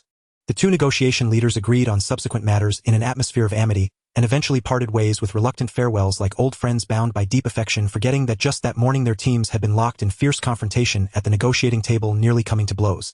Upon returning to his civilization's quarters, He Zhan's feigned smile vanished, replaced by a grim expression. The negotiations with the Blue Moon civilization had made little progress over the past few days. The other side was impervious to persuasion, clearly prepared for a protracted struggle, placing immense pressure upon him. It seemed he needed to devise new strategies to break the deadlock. He Zhan began to ponder, but before he could formulate a plan, an aide rushed into his room. Commander, urgent war report from the Wangliang Triple Star System. Frontline Commander Liu Went reports that a Blue Moon fleet attacked our Yunguang aerospace carrier a day ago. Detectors observed a hydrogen bomb flash at the carrier's coordinates. The carrier is now likely completely destroyed. What? He Zhan was startled, then erupted in fury. Despicable. Shameless. As a seasoned politician and military strategist, He Zhan quickly regained his composure after the initial rage. Soon a chilling realization set in. The frontline command has been infiltrated by the Blue Moon civilization. Otherwise, they could not have known the carrier's coordinates, let alone set an ambush along its course. But destroying a single aerospace carrier won't alter the overall battle situation. I understand. This is a deterrent, a show of force. The implication was clear. They had the capability to ambush and destroy one carrier and thus could do far more damage. Yet they refrained, destroying only one. In essence, the Blue Moon civilization was flexing its muscles through this incident. The purpose of this display was obvious: to pressure his side into concessions at the negotiating table. He Zhan's expression darkened further. He recalled the words spoken by Blue Moon military commander Lan Xiang at the concert's end, proposing a cultural exchange between the two civilizations with performances on the same stage, sharing and learning. He Zhan was certain the attack on the Yunguang carrier had been long planned by the Blue Moon civilization. Lan Xiang must have known the outcome before He Zhan himself. He likely knew during the concert. So what was he hinting at with those words at the concert's end? Perhaps the Wangliang triple star system was the stage and their respective fleets the performers from the two civilizations. Both fleets performing on the same stage in the Wangliang system. Could sharing and learning imply that the fleets had already communicated, hinting that the enemy had infiltrated his side, enabling them to learn the Yunguang's coordinates and course? In that moment, every gesture, every smile, every word of Commander Lan Xiang seemed to He Zhan to carry hidden meaning. He felt that the negotiations had entered a new phase, demanding fresh judgments. Contact the speaker and frontline commander Lu Went. Convene a tripartite meeting. He Zhan made his decision. At that moment, in the Peace Hall's Blue Moon quarters. In the meeting room, Blue Moon military commander Lan Xiang was in high spirits. Today's concert seemed quite effective, showcasing our civilization's profound culture and history. It must have conveyed our goodwill and sincerity to He Zhan. Since we've made progress, we must strike while the iron is hot. Contact the homeworld and immediately start planning the cultural exchange event. With the support of superluminal communication technology, the frontline commander Lu Went, the head of the negotiation delegation He Zhan, and the speaker of the Nanqing civilization Bing Yuntian held a top-secret meeting across the Nanqing star system, the Wangliang Sand star system, and the Gliese 393 star system, each separated by dozens of light-years or more. After listening to Lu Went's detailed report, Bing Yuntian, the speaker of the Nanqing civilization, immediately formed a judgment. This is a demonstration, a show of force aimed at forcing us to make concessions at the negotiating table. Yes, I share the same view. There was no disagreement on this fundamental assessment among the three. So, how should they respond?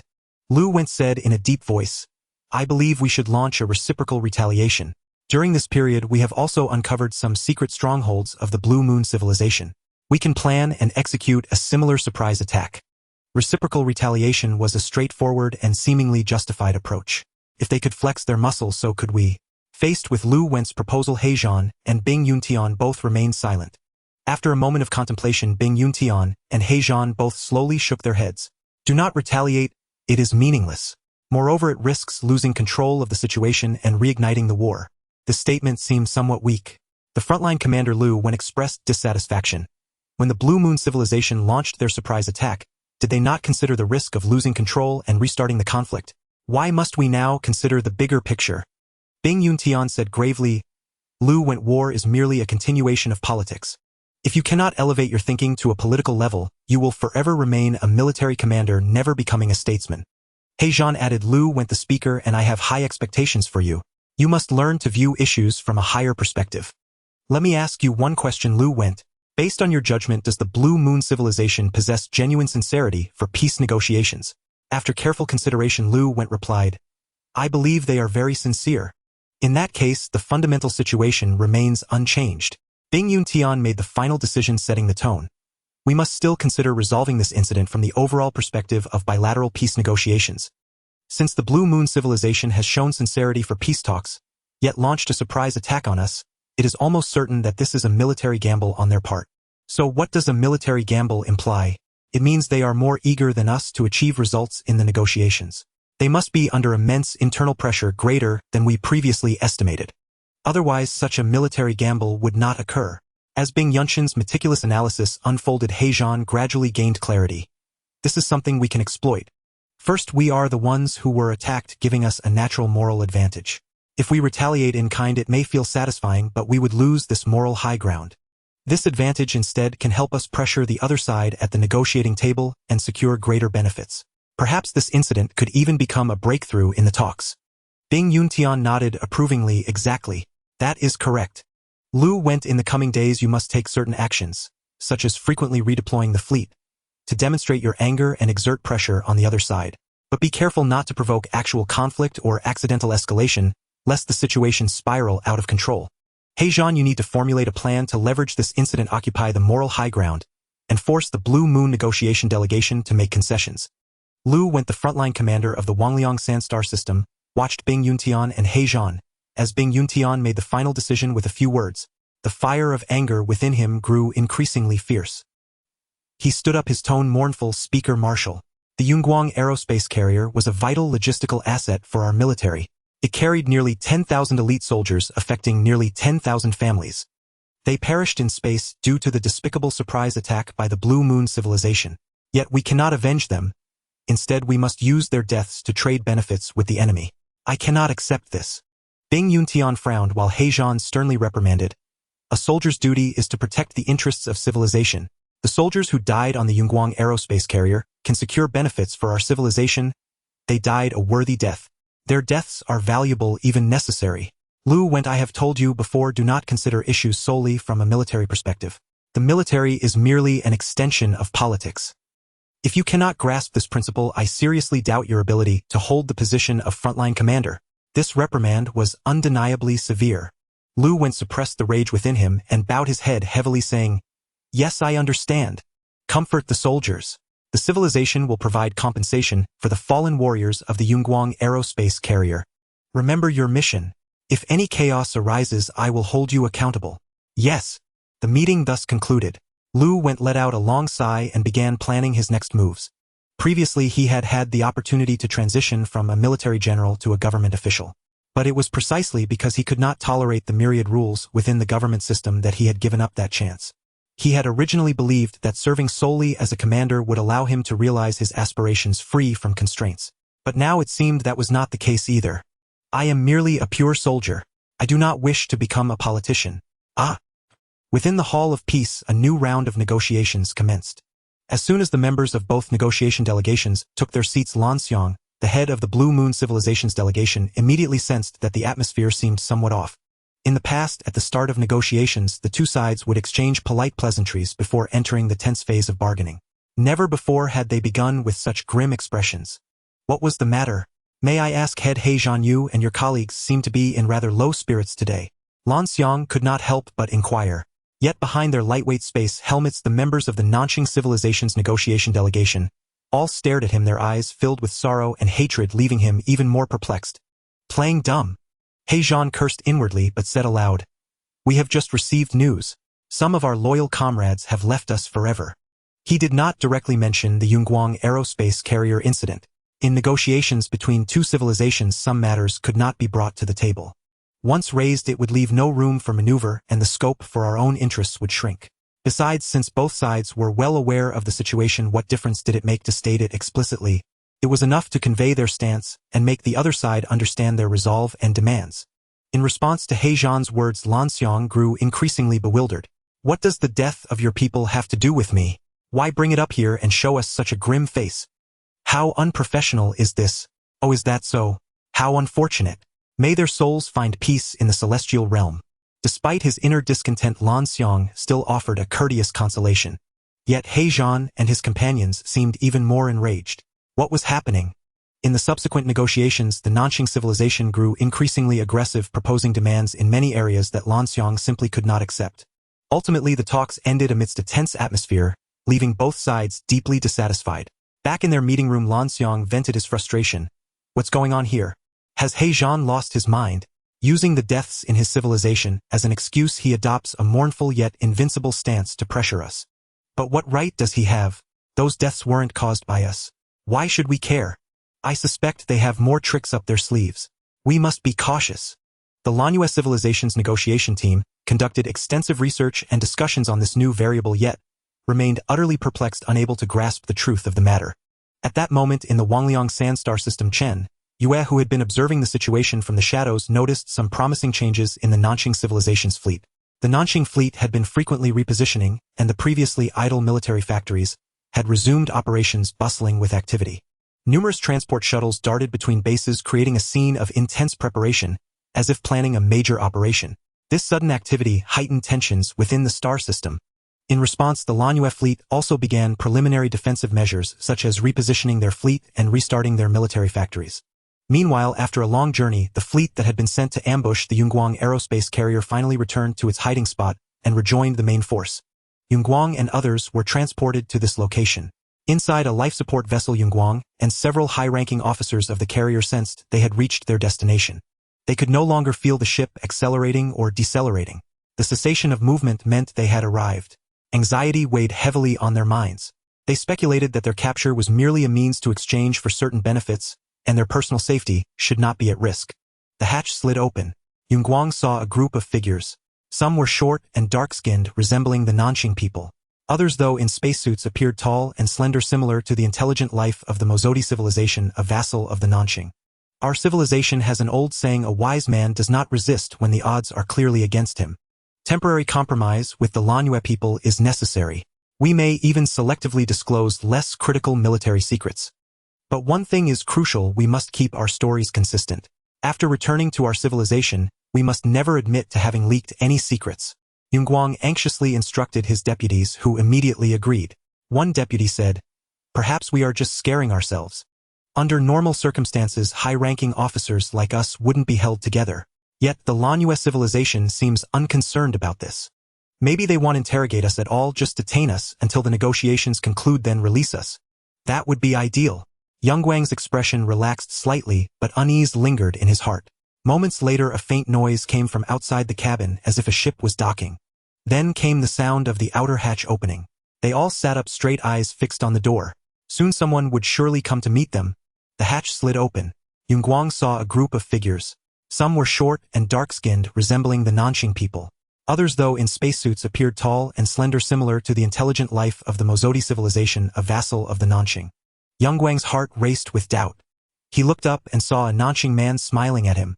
Shocked, he recognized Aedu. Wasn't Aedu dead? Hadn't he perished in the solar system? Why was he here looking like an interrogator? Had Aedu captured him? What was going on?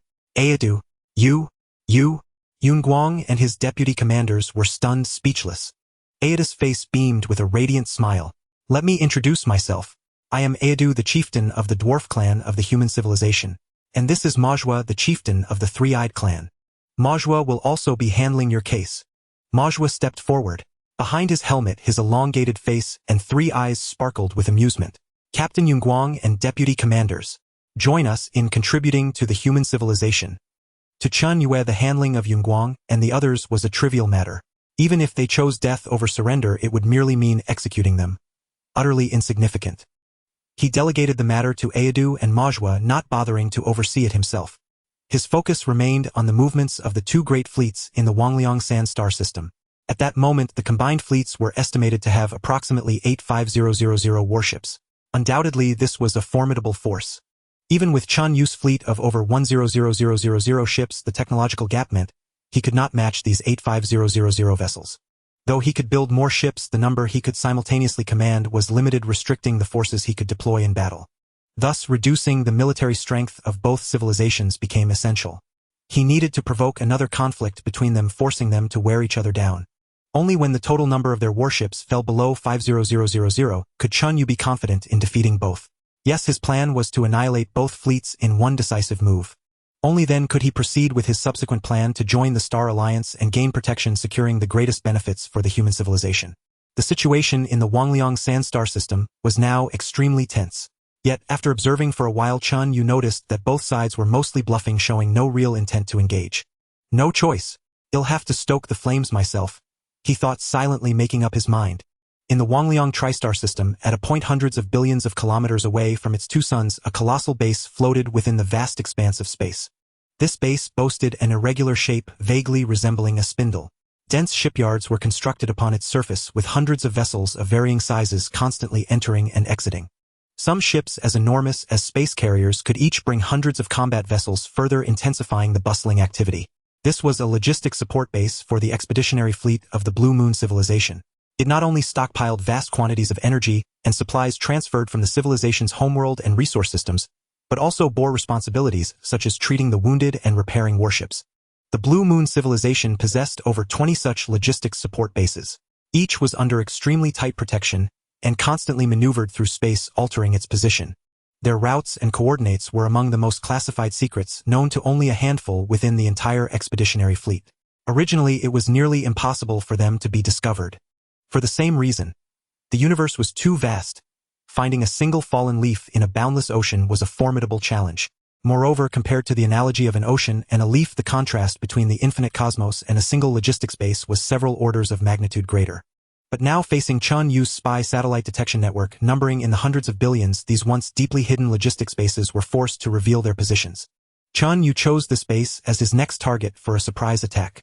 Before the assault, he had thoroughly mapped out the base's military layout. Around it, approximately 130 small to medium-sized warships provided escort. In the event of an attack, they needed only to hold out for 5 days until the nearest mobile fleet could arrive. Large-scale fleet movements within a certain distance would inevitably leave traces detectable by the enemy, who could then calmly respond and dispatch reinforcements in advance. Thus, the Blue Moon civilization was not overly concerned about a large-scale fleet assault on this location. If it were only a small-scale raiding party, these 130 ships could surely hold out until relief forces arrived. Even in the case of a long-range strike such as a barrage of electromagnetic kinetic projectiles, they could issue early warnings and evade, ensuring they never entered the no-escape zone. Coupled with its sufficient concealment, its security was further enhanced. By all accounts, it seemed foolproof. But Chen Yue had no intention of playing by the rules. The numerous spy satellites deployed in advance had already meticulously tracked the maneuver patterns of this logistics base. This made things simple.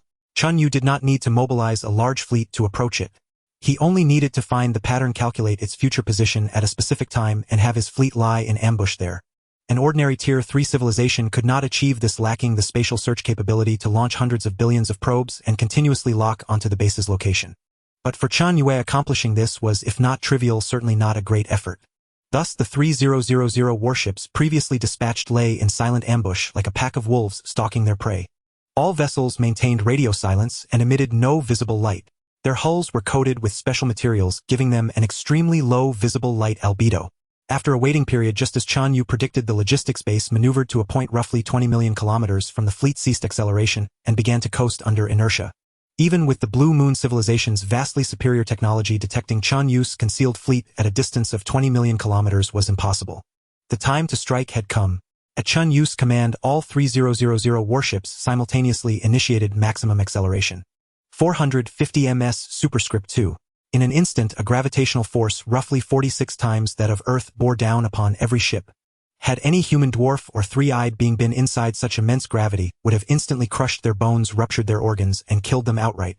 Consider this: an average person weighing 70 kilograms would, under 46 times Earth's gravity, weigh approximately 2 tons. Even the strongest individual could not withstand such weight; their skeleton would fail. A blue whale out of water is crushed by its own weight. Under such immense gravity, the same fate awaited any human. This was another unparalleled advantage for Chen Yue. He need not consider the tolerance of living beings, only the endurance of his ship's materials. And without a doubt, special alloy steel could withstand forces far beyond those of flesh and blood. At such acceleration, crossing 20 million kilometers would take merely about 2.5 hours. Just 2 minutes after acceleration began, activity stirred at the logistics base. Clearly, they had detected the fleet. Accounting for the time needed for observation, decision-making, command transmission, and execution, Chen Yue estimated his fleet had been detected merely 20 seconds after initiating the move. Under Chen Yue's observation, the vessels there suddenly fell into chaos, with escort warships scrambling to launch. Unfazed, Chen Yue continued the acceleration. When the distance closed to about 7 million kilometers, all 3000 warships simultaneously activated their electromagnetic cannons and opened fire. A barrage of electromagnetic projectiles on such a massive scale at such close range placed the target squarely within the no-escape zone. Moreover, Chen Yue could adjust the firing angles in real time.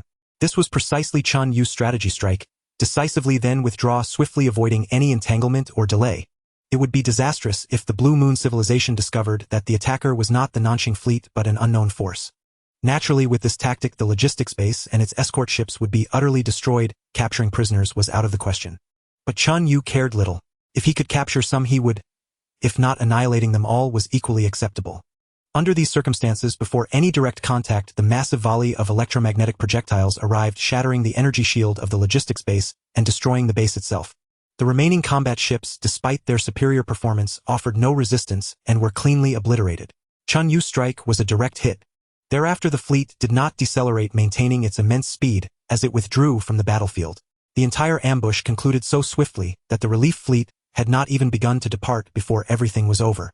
In the Gliese 393 star system, the military commander of the Blue Moon civilization Lanxiang wore a grim expression. Before him, Blue Moon's grand leader Lan Dian and the commander of the Expeditionary Corps Hongshan were equally filled with fury. There's no doubt about it. This was an unmanned fleet. Although unmanned fleets have severe limitations and cannot become the mainstream on the battlefield when conditions are right, and they are used skillfully, they can serve as a surprise force reaping tremendous results.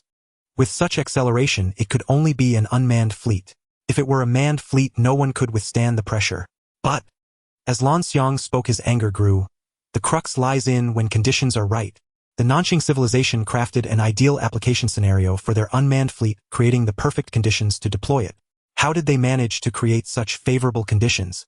Hongshan and Lan Dian remained silent, but they knew all too well that among the numerous prerequisites, the most critical one was figuring out the mobility patterns of the logistics support base and laying an ambush in advance. What did this mean?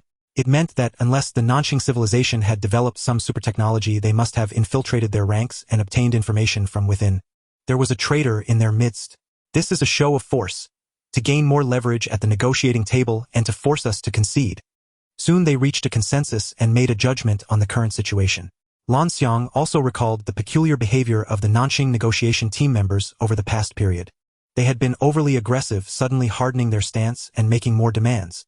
At the same time, they seemed convinced that their side would back down, which left Lan Xiang utterly perplexed.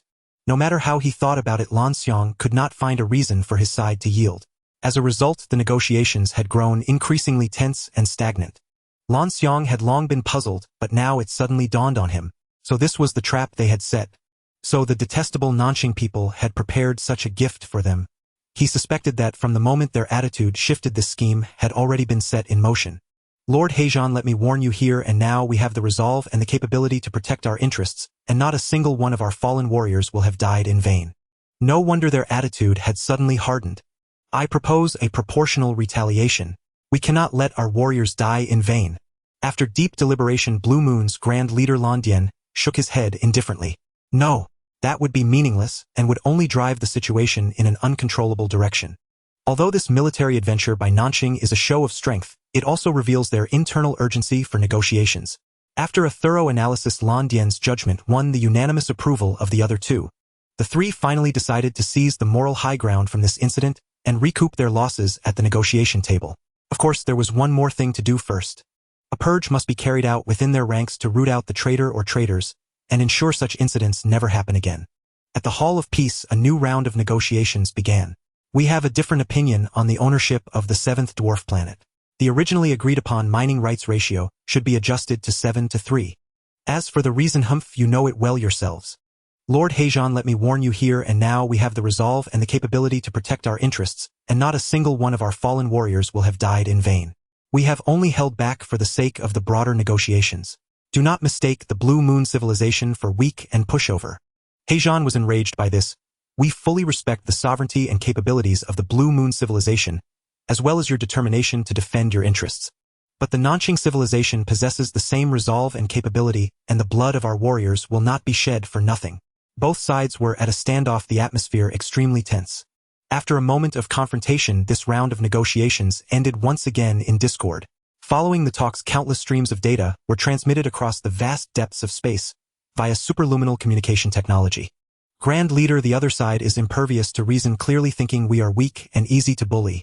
They ignore our warnings. I propose a proportional retaliation. Speaker, not only do they refuse to compromise, but they also intend to overturn the previously agreed resolutions, pushing their demands further. We have exercised enough restraint, but they seem to disregard our goodwill. I propose a proportional retaliation. Lan Xiang, resolving the Wangliang triple star system dispute through peaceful negotiation is the established strategy of our civilization. A military standoff benefits neither of us. Remember, never let personal emotions guide negotiations. Heijun, it is precisely at times like these that we must maintain strategic composure. The more they provoke, the more they reveal their desperation. You must stay steady, do not easily undermine the hard-won peace talks, and prioritize the bigger picture. In the Gliese 393 star system, the situation grew increasingly tense. Although negotiations were still ongoing, the number of discordant sessions was rising. Even the once frequent concerts and tasting events had dwindled significantly. In the Huoying triple star system Chen Yue continued to wait in silence. After 2 surprise attacks he had sensed the shifting dynamics within the system. Both sides were mobilizing their fleets with increasing frequency, as if a storm were brewing. But quantitative changes had yet to trigger a qualitative shift. The changes he most anticipated never materialized. Are these 2 civilizations both eunuchs? All foreplay but no action on the main event. After waiting for some time with no further changes, Chen Yue finally began to grasp a certain reality. That is, if his attacks were limited to this, they would not be enough to reignite conflict between the 2 sides. At that moment Chen Yue could not help but admire the leaders of both civilizations. There was only one possibility. That is, the leaders of both civilizations with immense strategic vision and composure had thoroughly analyzed the current situation and recognized that peaceful negotiation remained the only means to resolve the Huoying triple star system dispute. Military conflict was not an option. This also meant that the leaders of both civilizations possessed great authority. Otherwise, how could they suppress the fury of their subordinates after the innocent deaths of thousands of their warriors? Indeed, those who reach the highest position of a great civilization might be wicked or have personal flaws, but they cannot be foolish. The leaders of these 2 civilizations each possessed extraordinary wisdom. At that moment even Chen Yue felt a stirring of admiration for their talents. If only I could bring them into the human civilization and have them contribute to its cause. However, the fact that the leaders of the Nanxing and Lanyue civilizations possessed exceptional wisdom was a boon for their respective civilizations, but it was far from good news for Chen Yue. Chen Yue had to achieve his goal of inciting the fleets of the 2 great civilizations to engage in a bloody conflict within the Huoying tri-star system, thereby depleting their own strength.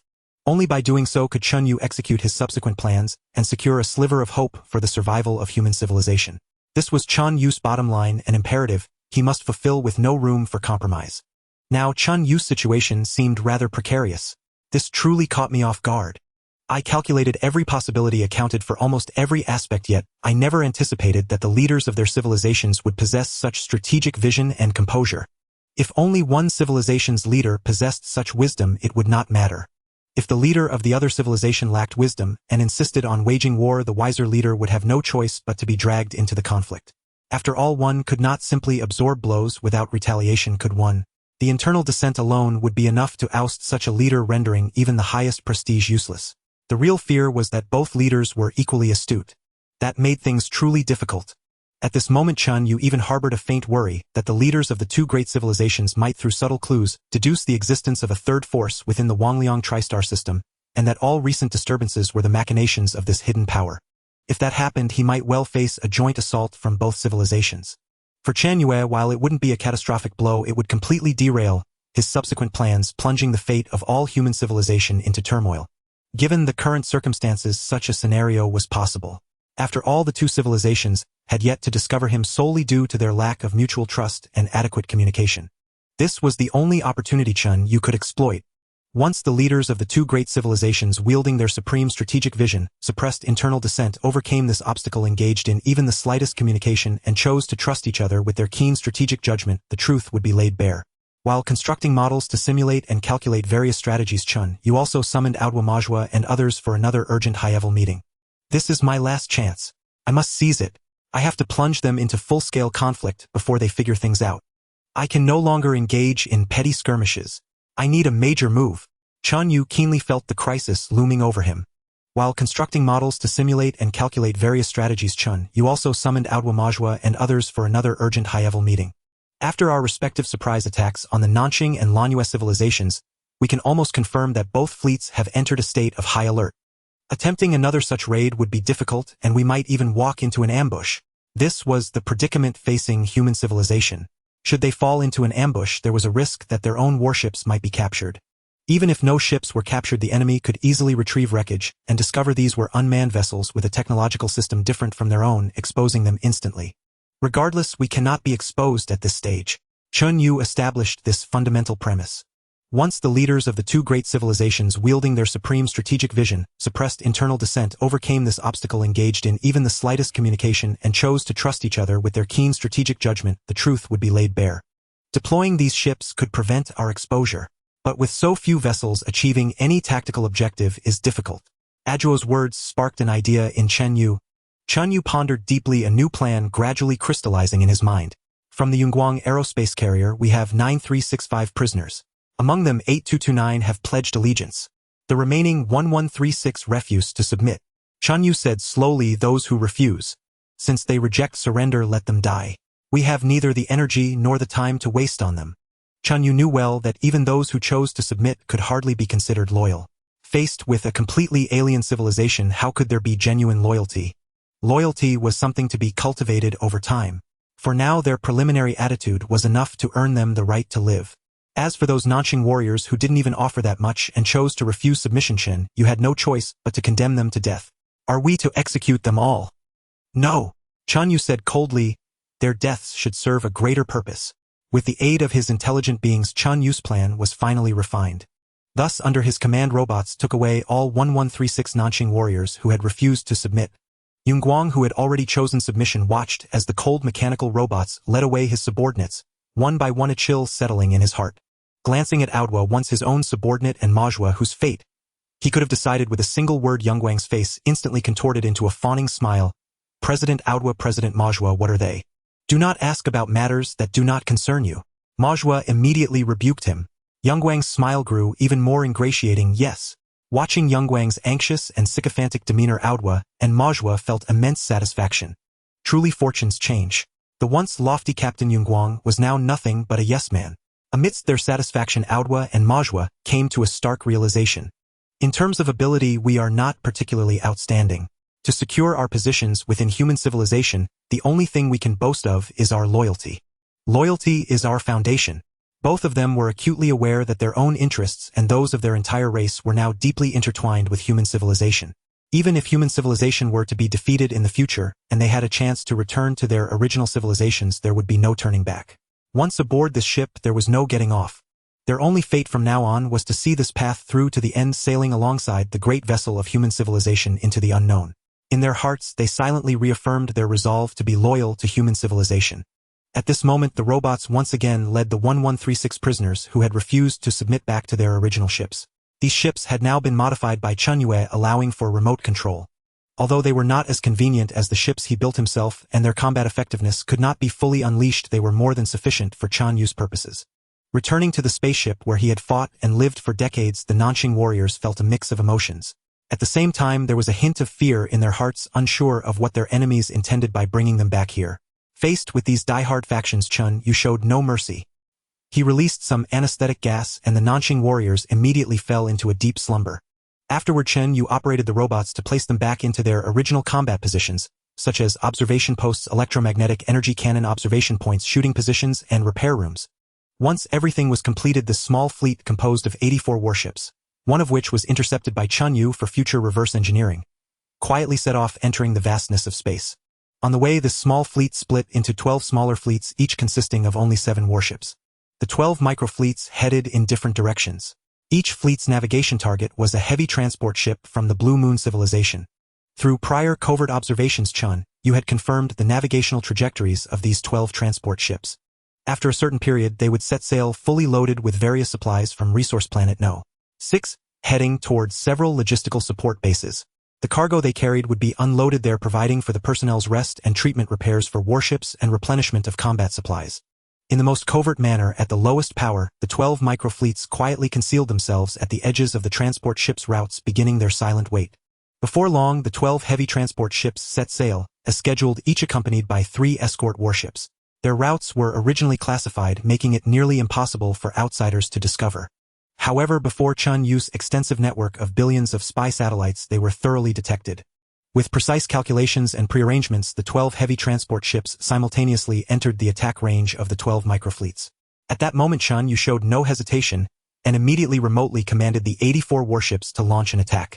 A deluge of electromagnetic projectiles poured forth, with laser cannons, electromagnetic interference rounds, miniature interstellar missiles, and various other weapons unleashing their full firepower. The previously silent interstellar space instantly burst into activity. Yet, in the face of the sudden assault, the 12 heavy transport ships showed no signs of panic.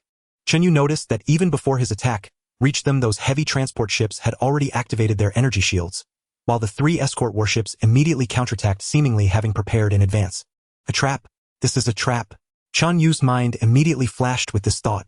Just as Chen Yue had anticipated, as the battle commenced, the detection network immediately picked up over 20 bright flashes, appearing in the previously empty interstellar space. Those were the flashes that could only be emitted by warships maneuvering at full power. At this moment, even a fool could recognize that the 3 escort warships were merely the visible escort forces. In the shadows, at least 20 more warships were concealed. Once ambushed, they would immediately rush to provide escort support. If you can set a trap, we can lay one as well and counter-ambush. Within just 1 or 2 hours, the 12 warships on their side could not break through the energy shields of the heavy transport ships. Yet 1 or 2 hours later, the electromagnetic projectiles from the ambushing warships had already arrived. Chen Yue decisively commanded these warships to abandon the ambush, immediately maneuvering at full speed in an attempt to escape. However, the Blue Moon Civilization's escort fleet was evidently unwilling to let them go. They too maneuvered at full power, pursuing and attacking, leaving Chen Yue frantic and without a way out. What a joke! After preparing for so long and setting up defenses, how could they easily let you go after finally luring the enemy into this trap? Ultimately, in a state of helplessness, these 84 warships were systematically destroyed, exploding into a brilliant display of fireworks against the dark backdrop of space. Those Nanqing warriors positioned in combat positions, but in a state of anesthetic-induced unconsciousness, lost their lives alongside the destruction of the warships. On this point, Chen Yue could be 100% certain. What a joke! If these people were not dead, how could Chen Yue allow them to fall into the hands of the Blue Moon Civilization? At this moment, Chen Yue's plan reached its conclusion. The developments unfolded as expected, with nothing surprising to Chen Yue. Next, it was time to wait for the developments to unfold. Although Chen Yue's actions seemed simple, they were underpinned by profound strategic considerations. In simple terms, Chen Yue had abandoned the idea of instigating a grand battle through a direct ambush. Facing leaders from both sides with high intelligence and strategic vision, that was unrealistic. The only option available to Chen Yue was to change his approach and achieve his goals through a more circuitous strategy. This strategy had been studied in the human world before. Chen Yue referred to it as the honest man's trap. At this moment, the incident of the Nanqing fleet launching another ambush against his side was slowly fermenting within the Blue Moon Civilization. Upon receiving the news that his transport fleet had once again encountered an ambush, the commander of the Blue Moon Civilization's expeditionary force, Hongshan, was filled with fury. This Nanqing civilization is simply relentless. The last ambush caused such severe losses for us, and we had to suppress it for the sake of negotiations. Now they are ambushing us again. Fortunately, we were already prepared. In this battle, we annihilated a total of 12 small fleets and 84 warships of the enemy. One of our transport ships and warships suffered severe damage and requires extensive repairs. The remaining warships are damaged to varying degrees, but none are critical. One participating crew member died during the repair process and 96 were injured, but their lives are not in danger. Losing one severely damaged warship to annihilate 84 enemy warships is undoubtedly a significant victory. Hongshan's mood gradually improved. Immediately salvage the wreckage of the enemy warships and conduct a detailed analysis. During this time, Hongshan had a persistent question in his mind. This question he had never voiced to anyone, but it lingered in his heart, refusing to dissipate. With the intuition of a frontline military commander, he had always suspected whether there was another unknown military force within the Wangliang star system. Was the recent ambush on our logistical support base caused by that unknown force rather than the Nanqing civilization? If that were the case, everything would seem much more reasonable. Because no matter how Hongshan thought about it, he could not find a justification for the Nanqing civilization to act this way at this stage. Marshal Lan Xiang of the military and President Lan Dian of the civilization both judged that this sneak attack was a military adventure stemming from the other side's internal conflicts, which would not affect the overall situation of the peace negotiations. Yet Hongshan felt that something was amiss. He had no evidence, only a gut feeling, the instinct of a frontline commander. To this end, he ordered an intensified sweep of the star system, seeking evidence of a third party's involvement, but so far nothing had been found. Now the enemy had finally been annihilated, leaving behind wreckage. If a third party was truly behind this, the evidence must be hidden there. After prolonged combat, the Blue Moon Civilization had collected no small amount of wreckage from the Nanqing civilization. He was quite familiar with their warships. Following Hongshan's orders, a large quantity of wreckage was quickly salvaged and sent to a dedicated research lab. Soon the test report was delivered to him. Tests confirmed that all wreckage belongs to Nanqing civilization's second-class warships. Furthermore, we have found numerous broken remains inside. Genetic testing confirms they are the remains of Nanqing civilization's intelligent beings. These were undeniably Nanqing warships and bodies. Unable to dispute this, Hongshan reluctantly set aside his suspicions. What followed was a post-battle assessment. At the meeting, the military high command was seething with fury. We tolerated the first sneak attack, but a second. If not for our preparations, the losses would have been severe. Who can endure such provocations? Commander, authorize a proportional retaliation. We cannot endure any longer. The enemy will think we are weak and easily bullied. Commander, our internal intelligence leaks are too severe. How did the enemy obtain the transport ship's route data this time? We must conduct a thorough investigation. Hongshan remained silent until the end of the meeting, then said, I will report the specifics to the President and the Marshal. For now, we must maintain strict vigilance and guard against further attacks. Dismissed. Returning to his office, Hongshan initiated a communication request. After a wait, the figures of President Landian and Marshal Lanxiang appeared on the screen. Hongshan organized his thoughts and reported the day's events in detail. Then Hongshan sat upright silent. Neither Landian nor Lanxiang showed any anger. Instead, they frowned, deeply lost in thought. After a long pause, Lanxiang slowly said, Hongshan, have you confirmed whether the fleet that attacked was truly from Nanxing? Hongshan's eyes narrowed slightly. Clearly, Marshal Lanxiang shared his suspicion that a third force might exist in the Wangliang Tristar system. It has been confirmed. It was indeed a Nanxing civilization fleet. I overthought it. Lanxiang shook his head slightly. Though we won the battle tactically, we lost strategically. After all, we still haven't identified the enemy's channel for obtaining our top-secret intelligence. Overall, this attack was still a show of force meant to intimidate us and force concessions at the negotiating table. From a higher perspective, I believe the Nanxing civilization still has sincerity for peace. This attack was merely another military adventure not affecting the big picture. That is my basic judgment. Landian nodded slowly. I concur. Hongshan said, but I believe we cannot remain passive this time. Landian sighed. To keep the situation from spiraling out of control, and to steer negotiations back on track, it seems we have no choice. Hongshan, I approve your request for a proportional retaliation. Understood. Hongshan understood that they had endured the first attack without retaliation, applying only diplomatic pressure to preserve the peace talks. But now, with a second attack, the enemy had clearly deviated from the right path. Their proportional retaliation was necessary to pull them back, still in the interest of maintaining the peace talks. The objective remained the same, but different stages and situations called for different responses. After communicating with the High Command, Hongshan issued orders. A Blue Moon fleet quietly departed, stealthily sailing toward the Nanxing civilization's controlled territory. This movement was immediately detected by Chen Yue. His spirits lifted as he let out a long breath. Finally, it had worked. This is the honest man trap.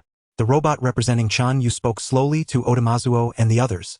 In a group, if everyone is honest and works diligently for the collective, it is most beneficial for the whole, and to some extent for each individual. The group will flourish. But if a villain appears, shirking work, cheating and swindling, in the short term this villain will gain far more than the honest. If the villain cannot be purged, the honest will suffer greatly. To avoid loss, what can the honest do? Regrettably, no matter what they do, their interests will be harmed. The only way to protect themselves is to become villains too. If you are bad, I must be worse to safeguard my own interests. Thus the group descends into a race to the bottom until all the honest turn bad and a new balance is struck. That is the honest man trap. In our current situation, this attack was minor, causing no real damage to the Blue Moon civilization. It seemed pointless, but it led the Blue Moon civilization to conclude that the enemy would keep using such tactics to pressure them. Originally, both sides had sincerity for peace, acted openly, and resolved disputes at the table. Everyone was honest. That was best for the whole and for each. Now that the Nanxing civilization has started using underhanded tactics so aggressively, if we remain honest, won't we suffer losses? Since they have turned from honest to villainous, staying honest would harm our interests. To protect ourselves, we must become villains too. Chen Yue knew that under normal circumstances, even if both sides had turned into villains, as long as they still possessed sincerity for negotiation, the development of events would likely remain controllable. The two parties would actively control the intensity, confining the conflict to a small scale without it escalating into a large-scale confrontation. Even with the previous incidents, the Nanxing civilization stealth attack losing an aerospace carrier and the Lanyue civilization stealth attack losing a logistics support base, a large-scale conflict would not have occurred. But now, with Chen Yue here stirring up trouble in the shadows, they still think they can actively control the conflict's intensity. Dream on. Thus, the relationship and mutual trust between the two sides would spiral downward until, reaching a limit, both would lose patience and war would erupt once more. Within this entire plan, the most difficult part was to make one side take the initiative to launch proportional retaliation against the other. It was like destroying a 10th sand-mile levee. The hardest step was the first, opening a hole in the dam. Once that hole was opened, the subsequent erosion by water would naturally enlarge it. Now, through the captured Nanxing civilization warships and the lives of the diehard prisoners among the Nanxing captives, Chen Yue had already opened that hole. Next, he would wait and watch, intervening covertly when necessary. Glancing at Aodhwa and Majhwa standing nearby with expressions of admiration, Chen Yue felt a slight disappointment inwardly. He felt that these people had not provided him with much help in this incident, failing to play the role he had hoped intelligent beings could. In the end, he still had to rely on himself to formulate the entire strategy. They are only commendable in loyalty and military affairs. In other aspects, they are just so-so. Chen Yue thought to himself, if possible, I should still strive to bring the leaders of the two civilizations into my camp, letting them contribute to the development of human civilization. Chen Yue had truly felt the gap between his subordinates and the leaders of the two civilizations. Think about it, before joining human civilization, Aodhwa was just a middle-level military officer. Majhwa was considered high-level military, but he came from a second-tier civilization. His vision was limited after all. Such a makeshift team can maintain daily operations, but expecting them to possess high strategic vision is nothing but a luxury. Chen Yue knew that he himself did not actually possess such strategic vision either. The reason he had not faltered was entirely due to his sufficiently high computational power, allowing him to think through every aspect of each decision, thus achieving the same effect through different means. For instance, a person with enough wisdom and strategic vision is like someone with exceptionally good luck. Every time they buy a lottery ticket, they can accurately pick the winning one through luck or their own judgment. Chen Yue lacked that wisdom and that luck, but he was wealthy enough. Each time he bought lottery tickets, he purchased every possible combination, thus ensuring he won every time as well. This could probably be considered achieving the same goal through different paths. But there is still a difference between the two. Sometimes faced with extremely complex situations, I simply cannot exhaustively enumerate every choice and its consequences nor fully simulate reality. At such times it becomes necessary to have people with sufficient wisdom and strategic vision to make judgments. Having silently decided on the subsequent direction, Chen Yue once again focused his attention on the changing situation within the Huoying Sand Star System. The stealth attack fleet dispatched by the Lanyue civilization had been under Chen Yue's close observation and surveillance. Chen Yue quietly watched as it set off, directly covertly approaching a logistics support base of the Nanqing civilization through various hidden means. The battle erupted suddenly. Like the Lanyue civilization, Chen Yue could see that the Nanqing civilization had also been on high alert during this period. This stealth attack also encountered fierce resistance from the prepared defenses. In the end, the stealth attack turned into a direct battle with both sides suffering losses. Finally, the remaining part of the Lanyue civilization fleet fled in panic, while the Nanqing civilization also sustained significant damage.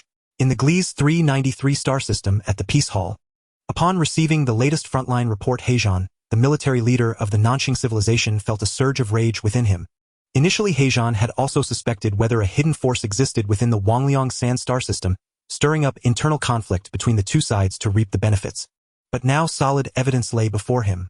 Even the remnants of Lanyue bodies had been found, and those warships were unmistakably Lanyue's. What was there left to doubt? We have already endured once. An aerospace carrier was destroyed, and we still endured. Wasn't that sincere enough? And you still come to launch a stealth attack. Is there no end to this? Do you think our civilization is easy to bully? We were all negotiating peacefully, and you have to resort to underhanded tactics, don't you? Since you have been unkind, don't blame me for being unjust. Speaker, I propose proportional retaliation. We cannot endure any longer. We have sincerity, we are honest, but under these circumstances, the more honest we are, the more we suffer. Bing Yuntian, the speaker of the Nanqing civilization, furrowed his brows and pondered for a long time. Finally he sighed and said, slowly, negotiations must still proceed. However, the Lanyue people are truly too outrageous. Let's go with proportional retaliation. But remember, control the intensity and scope of the conflict. Do not let a small-scale conflict develop into an all-out war. It hasn't been easy to reach today's situation. We must not easily destroy it. I understand. Chen Yue was delighted to see that after his side's previous operation, the situation in the Huoying Sand Star System had taken a favorable turn. Both sides began dispatching fleets against each other. Today you stealth attack my logistics support base. Tomorrow I stealth attack your resource planet. Today you stealth attack my transport ships. Tomorrow I dare to wipe out your small fleet. The two sides exchanged blows, creating quite a spectacle. But it was evident that both were deliberately controlling the intensity, clearly unwilling to see the conflict expand. Faced with this situation, Chen Yue decisively intervened, mingling among the exchanged fleets and destroying one important base for each side. As expected, after this incident, the conflict between the two sides escalated in both intensity and scale. The long-quiet Huoying Sand Star System once again became lively. Just as Chen Yue was planning to further escalate the intensity, an unexpected event suddenly occurred. Due to the frequent movements of both sides, a Lanyue civilization fleet of about 1000 warships accidentally encountered a Nanqing civilization fleet of approximately 1500 warships. Perhaps due to the deep-seated grievances between the two sides, one warship from the Lanyue civilization fleet actually fired its electromagnetic energy cannon without authorization, launching several hundred projectiles. Ship 713156. What do you think you're doing? At that moment, the fleet commander's furious voice crackled through the public command channel. In that instant, the captain of Ship 6 shuddered and looked tremblingly at his deputy captains.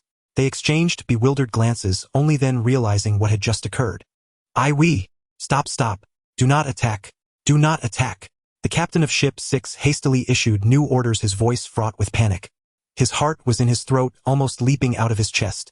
The situation was so tense now, with conflicts flaring between both sides. That single strike he had just ordered could easily be misinterpreted by the enemy. If it sparked an unnecessary battle, all would be lost. Yet his command was overheard by the commander-in-chief, who erupted into another tirade. The shots have already been fired. What use is stopping now? Prepare for a full assault. Once the first electromagnetic energy shell was launched, the course was irreversible, and what followed was inevitable.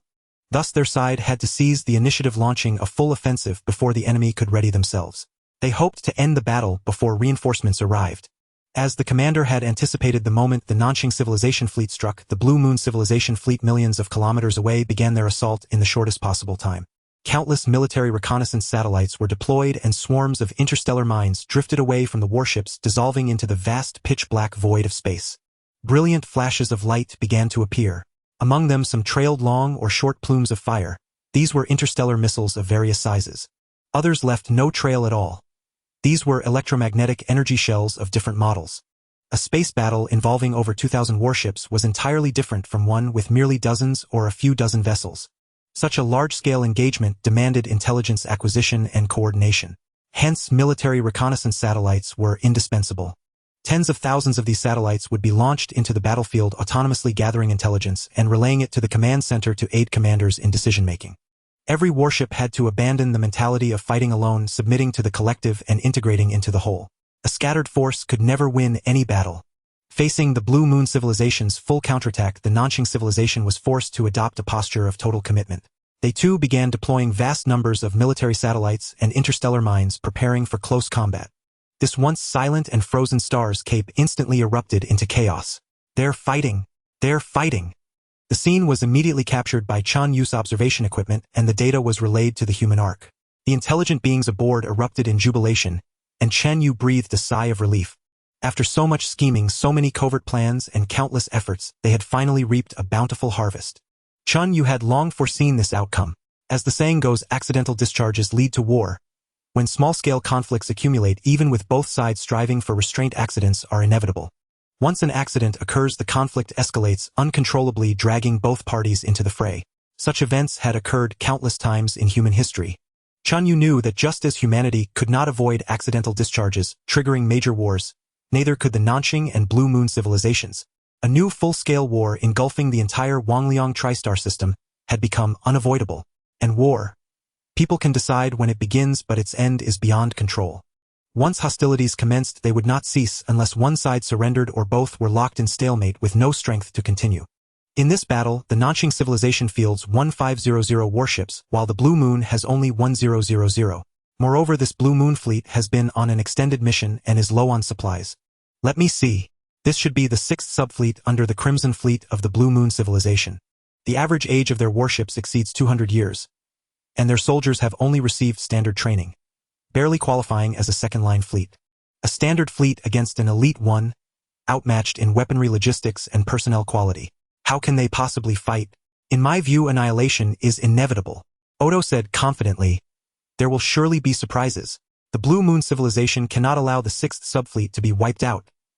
They will dispatch reinforcements. And once the Blue Moon sends reinforcements, the Nanxing civilization will not stand idly by. They too will commit additional forces.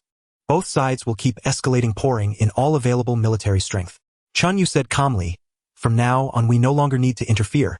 We need only observe the situation as it unfolds. Just as Chen Yue had predicted and hoped, after the Blue Moon civilization's 6th subfleet rapidly fell into a disadvantageous position with the risk of total annihilation, nearby forces, including the 5th and 7th subfleets of the Crimson Fleet and the 2nd subfleet of the Deep Blue Fleet, rushed to their aid. The Nanxing civilization also began mobilizing its troops.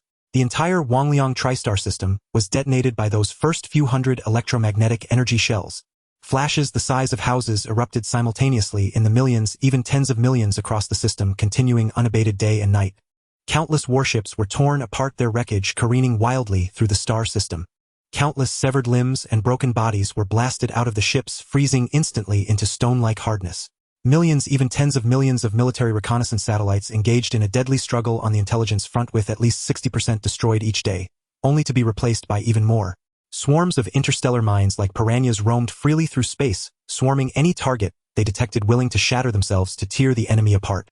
Beams of laser fire crisscrossed the cosmos, and the flashes of hydrogen bomb explosions continually bloomed. The two suns of the Huoying tri-star system, which had briefly calmed, began to rage once more under the war's influence, unleashing fierce stellar winds that swept across the entire system. Within an extremely short span of time, the warriors on both sides, their hearts seething with immense fury, drove this war into a white-hot stage. The entire galaxy seemed to be boiling over. From over 100 billion kilometers away, Chen Yue could clearly perceive the intensity of that distant war. Yet, if Chen Yue observed this galaxy without detection equipment, relying solely on vision comparable to the human naked eye, a completely different scene would unfold. The vicinity of those two bright stars ahead remained eerily quiet. The stars shone as ever, and the cosmos remained as vast and profound as always. No trace of even the most massive battle could be detected.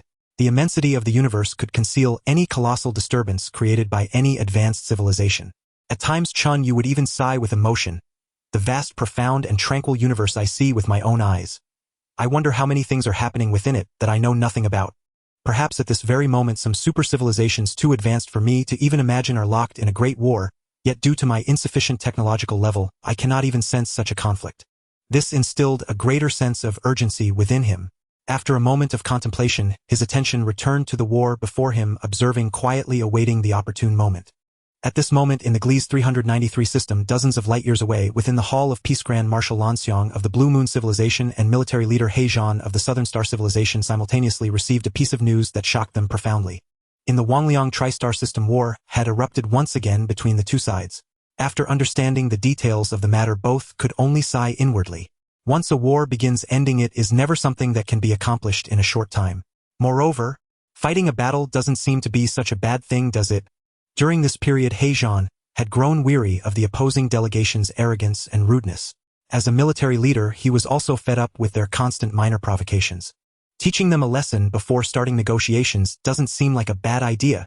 Unbeknownst to him, not far away, Lan Xiong harbored the exact same thought. The negotiations continued, with both delegations maintaining a frequency of starting a new round every few days. During this phase, while life and death struggles raged in the Huoying tri-star system, the atmosphere here in the Gliese 393 system seemed to grow increasingly harmonious. There were no more confrontations or tensions at the negotiation table. Whenever a disagreement arose, both sides would instinctively pause the discussion. At times, amidst the serious negotiations, both parties would even engage in light-hearted conversations about different customs. Neither side was in a hurry, nor could they afford to be, because everyone understood that before the outcome of the war was decided, everything discussed at the negotiation table was void. For now, they would merely go through the motions, waiting for the war's result. The negotiation delegations of the two great civilizations were not in a rush. Chen Yue was not in a rush, and even the warring parties in the Huoying tri-star system were not in a rush. Chen Yue was not anxious because he had ample time to wait for the right opportunity to emerge. In the Huoying tri-star system, the warring parties were not anxious because their commanders understood that such a full-scale war could not be decided in a short time. Time flowed swiftly, hidden within the boundless starry sky using the vastness of the cosmos. As cover, Chen Yue silently observed this war from the sidelines. He watched as both sides employed countless stratagems, deployed their forces, witnessed fleet after fleet clashing in the void of space, and saw countless lives extinguished. Initially, the total number of warships on both sides amounted to approximately 78000. Now, 5 years later, after 5 years of desperate combat, the combined total had dwindled to around 56000. In 5 years, 22000 warships and at least 5 million warriors had lost their lives. But that was still not enough. Chen Yue remained unperturbed, continuing to wait patiently. After all, even if a lack of resources prevented him from conducting physical experiments with sufficient frequency and scale, forcing him to rely solely on theoretical calculations, Chen Yue still had plenty of tasks to occupy himself. Countless problems to calculate and research, so he did not waste his time idly. 2 more years passed. Both sides seemed to be growing weary of the fighting, and their respective offensives slowed down. This was a situation Chen Yue could not tolerate. Seizing the opportune moment, Chen Yue struck, decisively launching surprise attacks on a relatively important target for each side. Striking and retreating immediately, He successfully reignited the combat fervor of both parties, plunging them back into a massive war. Having accomplished his goal, Chen Yue retreated once more, concealing himself within the vastness of space to quietly observe this splendid spectacle. And indeed, it was a sufficiently magnificent performance, especially for the onlookers Aodhua and Majhua among others. During this time, under the guidance of the two racial leaders, the captives seized from the Cloud Light aerospace mothership had fully submitted to human civilization, accepted their fate, and began to actively contribute their strength for the sake of their future prospects. Aodhua's faction was no longer a handful of scattered individuals. They now had their own ethnic group, solidifying his position as a racial leader. For this reason, Chen Yue specially allocated a habitation vessel to the dwarf race. Among those thousands, individuals with notable military talent were selected and incorporated into the military advisory group. Thus, the dwarf race military advisory group led by Aodhua and the three-eyed race military advisory group led by Majhua began to simulate the battlefield situation from the perspectives of the Southern Star and Blue Moon civilizations respectively, and engaged in strategic confrontations. Whenever the fleets of the two great civilizations in the real battlefield made moves that contradicted their predictions, the advisory groups would hold internal discussions to study and deduce the reasons behind the fleet commander's decisions. Was it a decision-making error by the fleet commander, or did the commander have deeper intentions, making more reasonable and far-sighted arrangements that they had simply failed to grasp? Through this model, the strategic acumen of the military advisory group members from both races began to improve rapidly. After all, whether it was Hongshan or Luent, both were genuine top-tier military strategists and tacticians of a third-level civilization. Their current approach was essentially learning directly from these two masters. How could their progress not be swift? This situation persisted for another 3 full years. The combat fervor that Chen Yue had ignited gradually waned once more after prolonged and brutal fighting. This time Chen Yue decided not to fan the flames again. Because now, after a decade of ferocious conflict, the total number of warships on both sides had been reduced to 38000. With his own fleet of over 100,000 warships facing 38000, Chen Yue was confident of certain victory. It was time to initiate the next phase of the plan. In the vast and profound depths of space, a roughly spherical communication relay station floated silently. Upon its surface was a line of twisted, chaotic characters. Chen Yue recognized them as the script of the Nanxing civilization. The meaning of this line of characters was 226811135. This was the designation of this ultra-long-range communication relay station within the communication link. Its shell was black, blending seamlessly with the cosmic background. Moreover, its surface was coated with a special material that effectively absorbed radio waves across all frequencies. Combined with the immense emptiness of space, these factors granted it an unimaginable stealth capability. It was not even equipped with an energy shield, and its armor was merely a thin layer. Aside from a certain resistance to radiation which protected its internal components, it had almost no defense against any form of attack. A single small electromagnetic energy projectile could pierce it through. It was not an exaggeration to describe it as a thin crust with a thick filling. However, this was not due to negligence or cost-cutting by the Nanxing civilization's manufacturers, nor a disregard for its safety. The truth was, in the vastness of space, the probability of its discovery was so low that installing extensive defensive measures was simply unnecessary. But now a military attack satellite had covertly targeted it. This military attack satellite was different from the spy probe satellites Chen Yue had launched earlier. Those spy probe satellites weighed a mere 10 kilograms, each extremely compact. This military attack satellite, however, weighed a staggering 600 kilograms, equipped not only with its own propulsion system, but also a small electromagnetic energy cannon.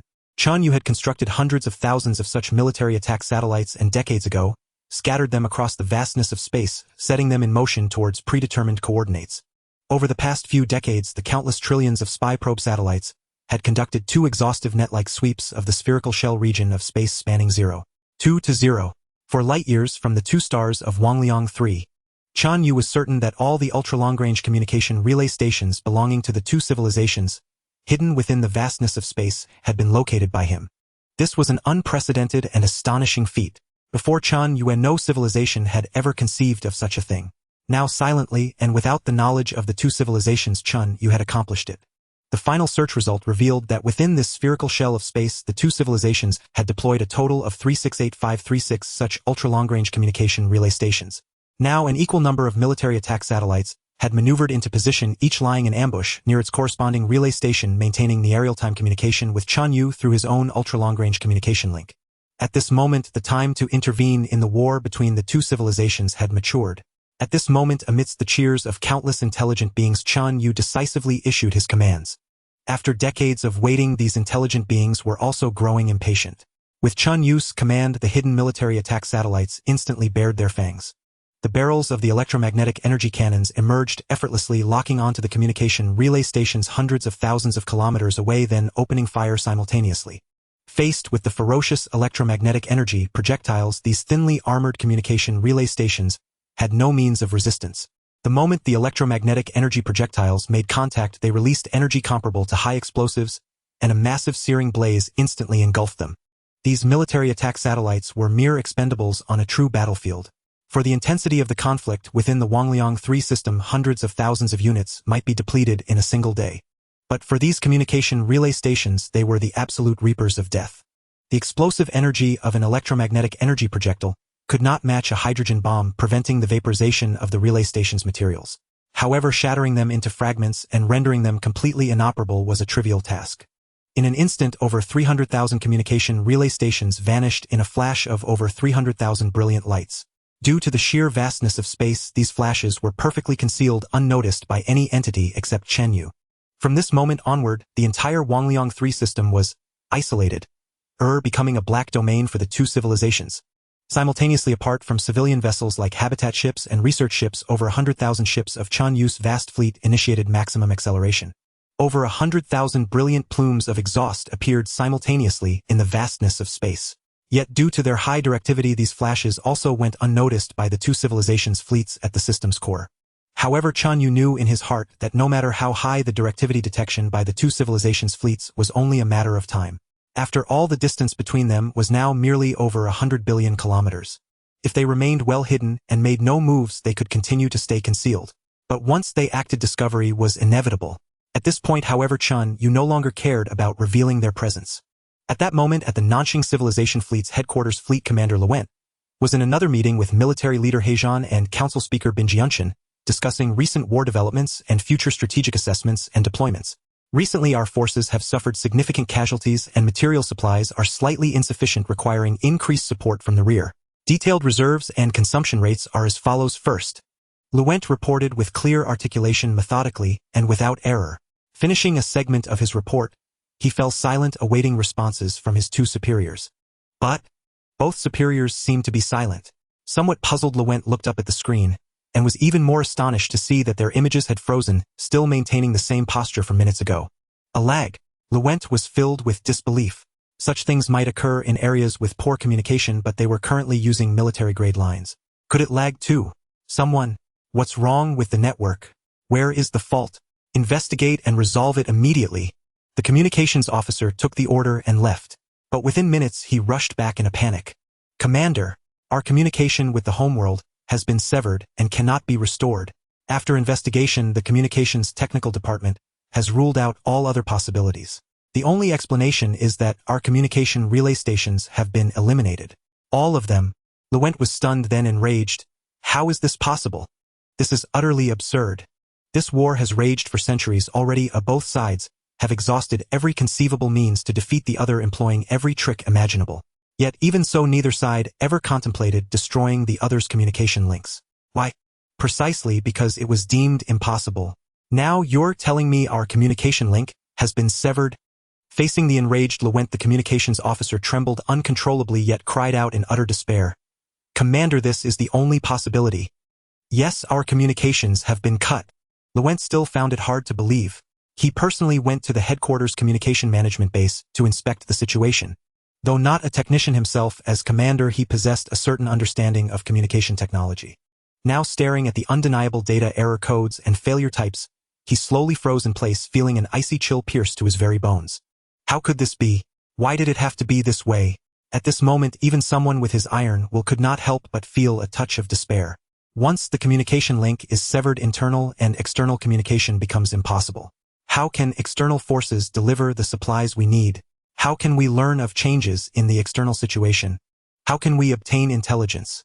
This almost certainly means we are at an absolute disadvantage. But these are actually the lesser concerns.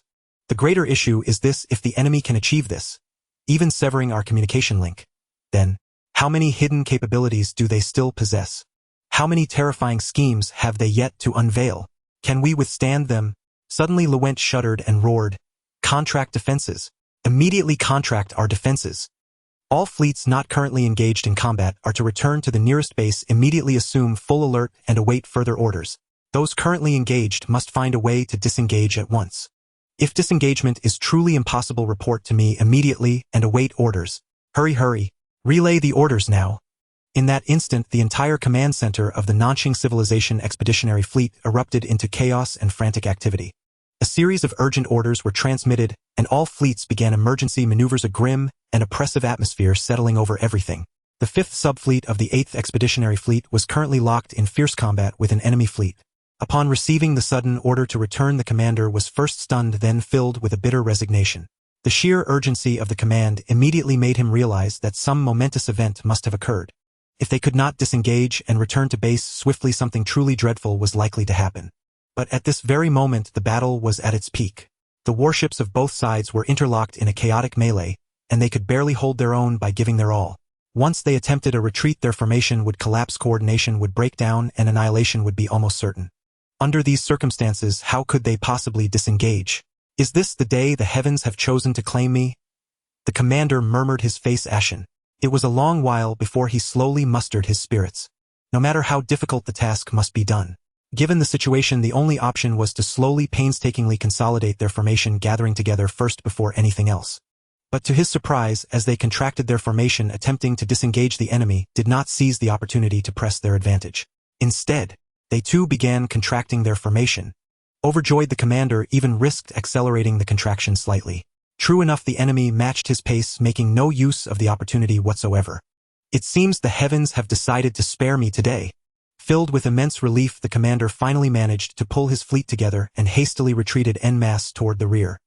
He had been fully prepared for the enemy to exploit the retreat, expecting to lose over a dozen of his ships.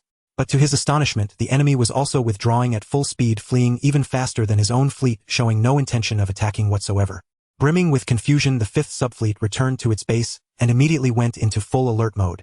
The once tumultuous Huoying San star system fell silent with a speed that defied imagination, much like a boisterous school study hall during Earth's era suddenly falling quiet upon the teacher's arrival. Both sides pulled back their fleets, entrenched themselves in their bases, and maintained the highest state of readiness. Meanwhile, at the communication management base under Luenti's direct supervision, the communications department was working feverishly on a solution. Commander, we have ascertained that the break in the communication link is located approximately 0.2 light-years from our position. However, we cannot determine how much further the break extends beyond that point. Nevertheless, the maximum range of our ultra-long-distance communication is 0.1 light-years. From this, we can deduce that the break must be at least 0.1 light-years in length. If the break is 0.1 light-years long, we could repair the communication link in approximately 1 year. If it's 0.2 light-years, it would take 2 years. 0.3 light-years, it would require 4 years. As the length of the break increased, the time required for repairs would skyrocket accordingly. Formulate a repair plan immediately. Start with the assumption of 0.1 light-years. If that proves insufficient, increase the length accordingly. Regardless, we must spare no effort to repair the communication link. At all costs. Yes, sir. Similar events were unfolding simultaneously at the headquarters of the Blue Moon Civilization's Expeditionary Force. For a time, both sides remained on high alert, neither daring to make a rash move, each desperately striving to repair their severed communication links. Meanwhile, in the Gliese 393 star system, Heijian and Lanxiang, as well as the homeworlds of the two civilizations, Binjianshan and Landian, were also thrown into a state of panic. The severing of the communication link was simply too shocking, completely beyond all expectations. In an instant, countless long-range telescopes were trained on the Huoying San star system. However, due to the immense distance, aside from some macroscopic observations, not a single detail could be discerned. Within the Hall of Peace, the negotiation teams of both sides began engaging in even more intensive contacts. Though inwardly gripped by panic, each side put on a facade of calm confidence, probing the other in an attempt to determine whether the other party was responsible for severing the communication link, and if so, what methods they had employed. Could it be that the other side had truly mastered some form of super technology? The situation between the two great civilizations grew increasingly murky and treacherous, with countless undercurrents churning unseen. It was under these circumstances that Chen Yue's fleet had accelerated to a velocity of 1,000 kilometers per second. Based on its current speed and acceleration, it would take at most another 6 months for Chen Yue's fleet to reach the core of the star system. As Chen Yue accelerated without restraint, just as he had anticipated, the existence of the human fleet was soon detected by the observation assets of the two major civilizations at the system's core. Commander, A fleet is approaching us at high speed. At their current pace, they will arrive in about 6 months. What? An alien fleet? What fleet? Where did it come from? In the command center of the Southern Star Civilization's Expeditionary Force and the Blue Moon Civilization's command center, Lu Went and Hongshan received reports from their subordinates almost simultaneously. At that moment, the two supreme commanders on the battlefield were both struck dumb with astonishment. Upon reviewing the detailed intelligence, their shock deepened. Over 100,000 warships. A complete array of large, medium, and small vessels. Acceleration reaching hundreds of meters per second squared. Could it be an unmanned fleet? If it were a manned fleet, what kind of intelligent life could withstand such immense gravitational stress? Yet, if it were unmanned, over 100,000 unmanned ships. This fleet was shrouded in too many enigmas, leaving both men with countless questions. But none of that mattered at this moment. The key point was that the emergence of this fleet undeniably revealed a reality. A third force had indeed been lurking within the Huoying triple star system. This fleet had remained hidden at a distance of approximately 100 billion kilometers from the system's core for who knows how long. A bone-chilling cold enveloped both Hongshan and Lu Went body and soul. As supreme commanders of the expeditionary forces, both possessed exceptional judgment and discernment. Otherwise, even from 100 billion kilometers away, we would have detected them in advance. How could we be so utterly ignorant as we are now? This also meant that the enemy must have amassed a wealth of intelligence on us while we knew nothing about them. At the same moment, Hongshan and Lu Went both instinctively recalled the period over a decade ago. Back then, both sides had ceased hostilities and resolved to settle the sovereignty dispute over the Huoying triple star system through peaceful negotiations. But, due to a series of incidents, the two sides had erupted into a full-scale war, once more each suffering devastating losses. Could it be that all those events were orchestrated by this third force? Were they secretly instigating our war? And, judging by the state of the Blue Moon Southern Star Civilization after their communication links were severed, they too chose to hunker down. It was speculated that their communication links might also have been cut.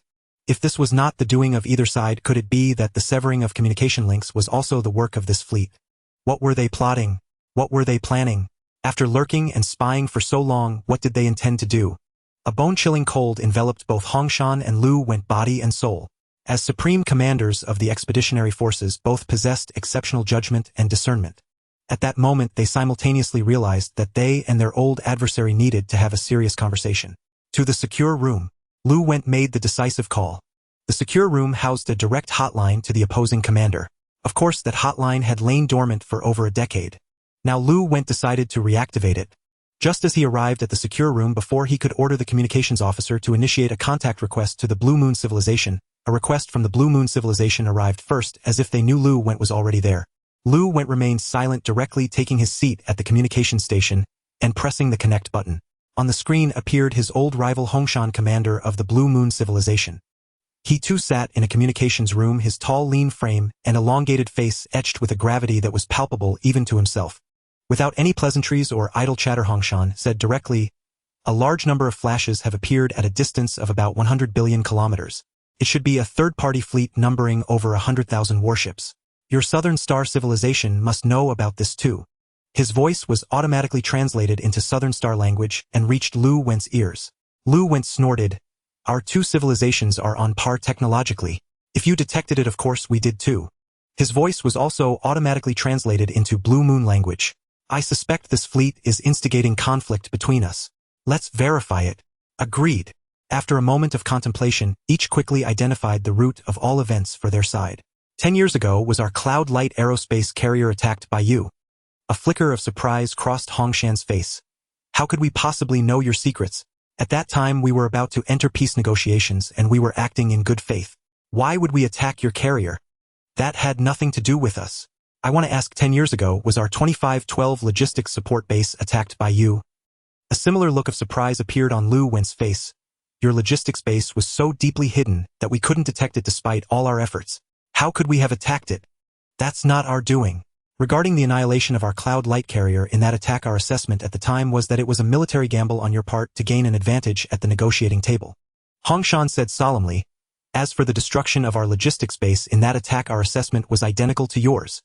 After speaking, both fell silent. In an instant, they understood the true reason behind the strange attitudes of the opposing negotiation teams in the Gliese 393 star system back then. "We know both of us had been taking the blame in complete ignorance. Regarding each other's words, both men chose to trust them, relying on their supreme strategic judgment and discernment. Lu Went added, 10 years ago our material transfer base was attacked. That must have been your doing, right? We captured wreckage of your warships and biological remains at the time. To this question Hongshan admitted directly, it was indeed us. But that military operation was a retaliatory measure for your attack on our transport ships. We believed we could not allow your side to continue down the dangerous path of military adventurism, so a proportional response was necessary. Lu Went shook his head. We did not attack your transport ships.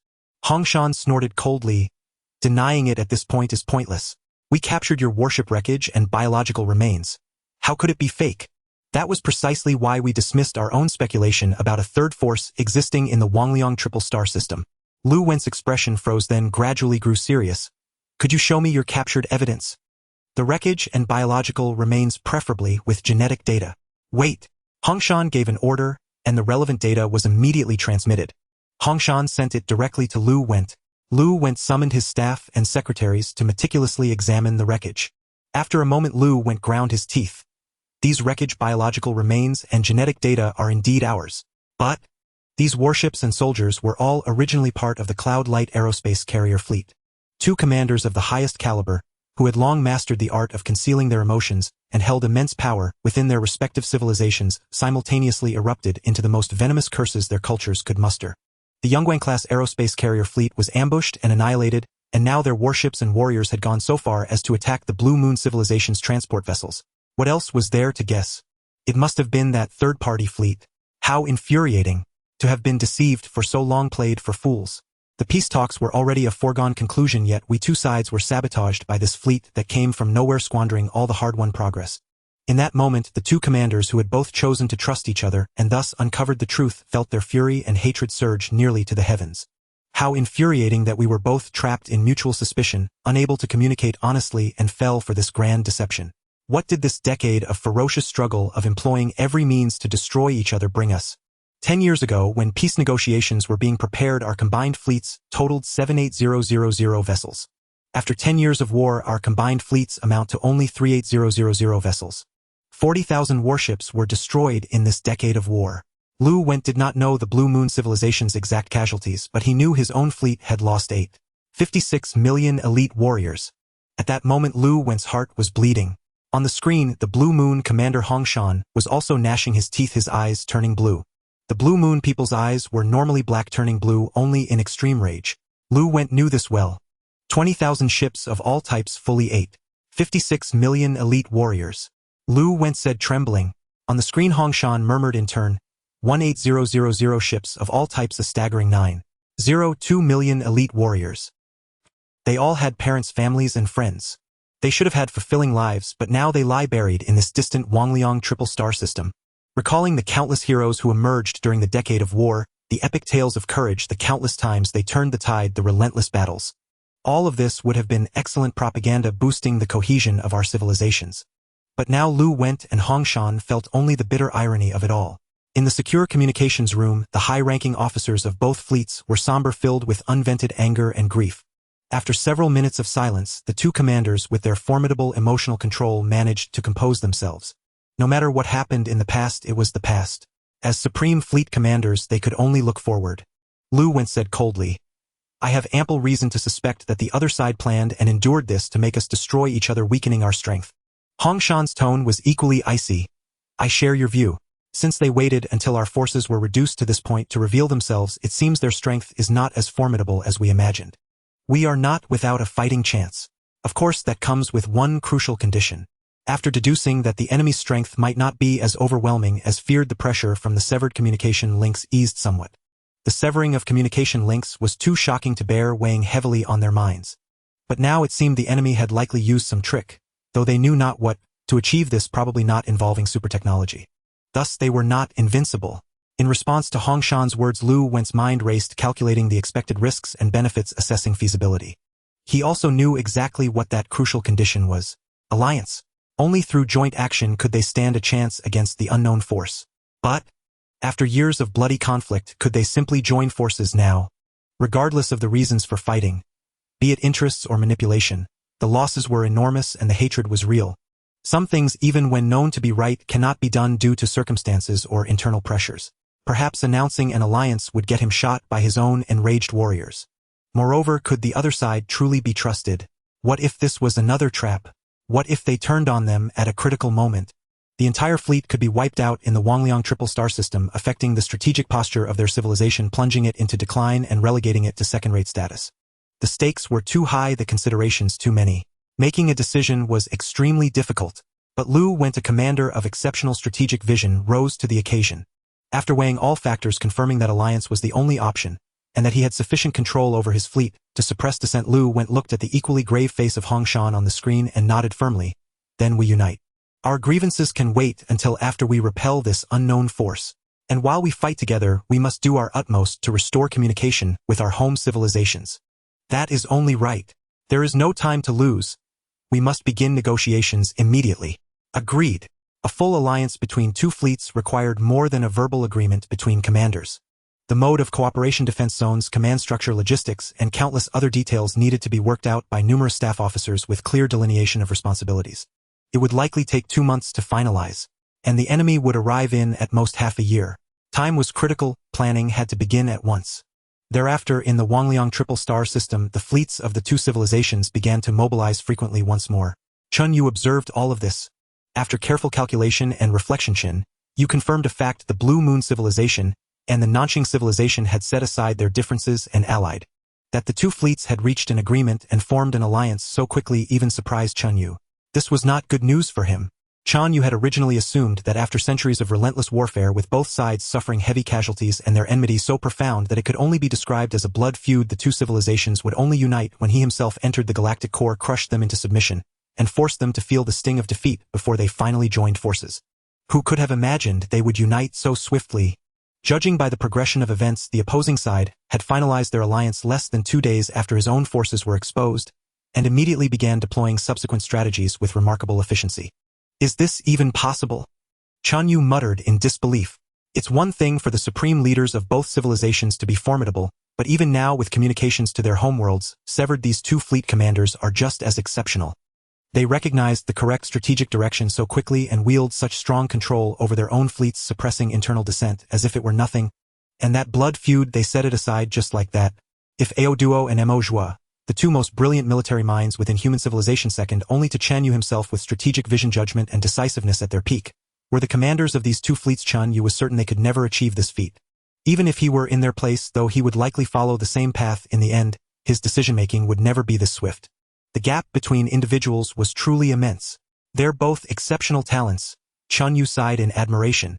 I must do everything in my power to recruit them under my command. At that moment, Chen Yue truly understood the sensation of intense craving. Yet for now, a fierce battle was still necessary. Without utterly defeating them and crushing their will to resist, he could not win their hearts, let alone their allegiance. The human fleet continued its high-speed maneuvers. Ahead, the two great civilization fleets at the galactic core were still rapidly redeploying. Chen Yue observed that on several rocky planets, hundreds of thousands of military factories belonging to the two fleets were straining every resource to produce war materials. Countless heavy transport ships shuttled through space, delivering vast quantities of energy, medicine, food, and ammunition to logistical support bases. Numerous warships underwent rapid repairs at maintenance hubs, supply depots, and orbital docks. The combined fleet's combat-ready vessels swiftly seized advantageous positions, both shielding the planets and providing mutual cover and support. Some smaller planets were directly obliterated by the two fleets. With sufficient yield from thermonuclear warheads and proper placement, it was possible to shatter asteroids, though not the larger ones. What Chen Yue observed now was that all asteroids under approximately 50 kilometers in diameter had been destroyed, while those larger than 50 kilometers were garrisoned with defensive fleets. This was clearly a scorched earth tactic intended to deny him any resupply within the Huoying tri-star system. This strikes at my weakness, Chen Yue mused inwardly. They've clearly deduced that I've been lurking in space for a long time without resupply for an extended period. To continue the war, the most critical necessity was to seize a resource-rich planet and secure supplies. Now smaller planets have been destroyed, and even the slightly larger ones are defended with forces that can rapidly reinforce each other. They're trying to cut off my lifeline. Moreover, they had clearly decided against any reckless offensive, opting instead for a stubborn defense. They intended to fully exploit their advantage of easy resupply while denying him any, slowly grinding him down. Even if they couldn't wear him out, time was on their side, as they were surely working frantically to restore communications with their home civilizations. Once communications were re-established, new variables would emerge. Though they couldn't yet determine the exact nature of those changes, they would undoubtedly benefit them and harm him. Otherwise, why would his invading fleet have gone to such lengths to sever communications before launching their assault? From Chen Yue's perspective, the two fleets' arrangements were flawless, leaving no room for error. Even if he were in their position conducting a defensive campaign in the star system, he would have made the same choices. But, unfortunately, this is futile. Chen Yue shook his head inwardly. For an ordinary enemy, this strategy would be perfect. But for me, it's useless. Chen Yue continued accelerating at maximum mobility, pressing forward. As the distance shrank, tension within the entire Huoying tri-star system escalated. When the distance had shortened to less than 10 billion kilometers, an electromagnetic signal arrived from the galactic core. To the distant visitor, this is the joint fleet base of the Nanxing civilization and the Lan Yue civilization. The sovereignty of this star system belongs to both of us. We are both peace-loving civilizations and wish no conflict with any entity. If you have demands, you may raise them, and we can resolve them peacefully through negotiation. Should you persist in your course and insist on provoking conflict, we possess ample confidence to defend our territory. The message was accompanied by dictionary data. Yet even without it, Chen Yue could translate it, having long mastered the Nanxing language. Clearly, at this critical juncture, both fleets had not abandoned their efforts to avoid conflict. But for Chen Yue, their sincere intentions were misplaced. He paid them no heed and continued his maneuvers. Chen Yue's objective was clear: the largest planet in the Huoying tri-star system. A rocky world even larger than Earth. If he could seize this planet, he would have no immediate concerns about logistical shortages. Of course, the enemy was well aware of this. Chen Yue observed that this planet, designated number 1, was the linchpin of the two fleets' defensive system. Strike the hardest target. Taking lesser objectives would be meaningless. Securing planet number 1 will establish a firm foothold and deal the greatest blow to your morale. At this point, the distance was still billions of kilometers, far beyond normal combat range. However, for a fixed-orbit planet incapable of evasive maneuvers, strikes from this distance were entirely feasible. With a single command from Chen Yue, over 100,000 warships simultaneously activated their electromagnetic cannons and unleashed a volley. Among the total 150000 warships deployed by Chen Yue, there were 15 Dwarf Planet-class warships, 3000 Comet-class warships, 20000 Nebula-class warships, and the remaining approximately 127000 warships were all Stardust-class. At this moment, Chen Yue possessed a total of 20 Dwarf Planet-class warships, but only 15 were deployed. The remaining 5 Dwarf Planet-class warships, including Chen Yue's flagship the Humanity, along with approximately 30,000 other warships of various types, as well as habitat vessels, engineering ships, research ships, and survey ships, all remained in the rear and did not participate in this battle. Regardless of the circumstances, ensuring his own safety was the top priority. To this end, Chen Yue did not hesitate to divert tens of thousands of warships to protect himself. Of course, deploying 150000 warships was also more than sufficient. Chen Yue was confident of victory. What kind of might would a simultaneous salvo from 150000 large, medium, and small interstellar warships display? Even Chen Yue himself had never witnessed such a scene, because there had never been an opportunity for Chen Yue to do so in the past. Similarly, the supreme commanders of the Nanxing civilization and the Lan Yue civilization had never seen it either. Typically, a flourishing third-level civilization possessed only about 100,000 warships in total.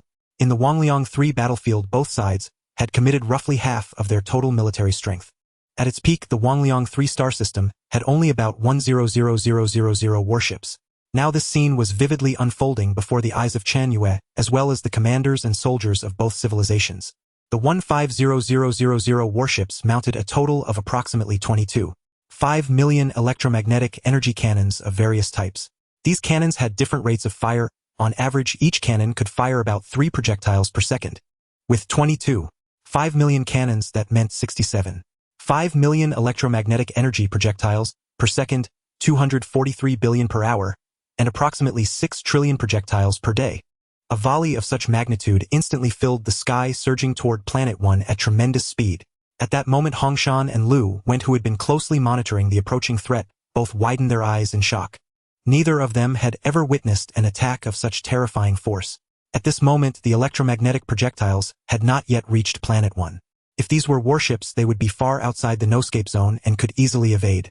However, the concept of a no-escape zone did not exist for planets, because a planet could not maneuver and could only endure the assault.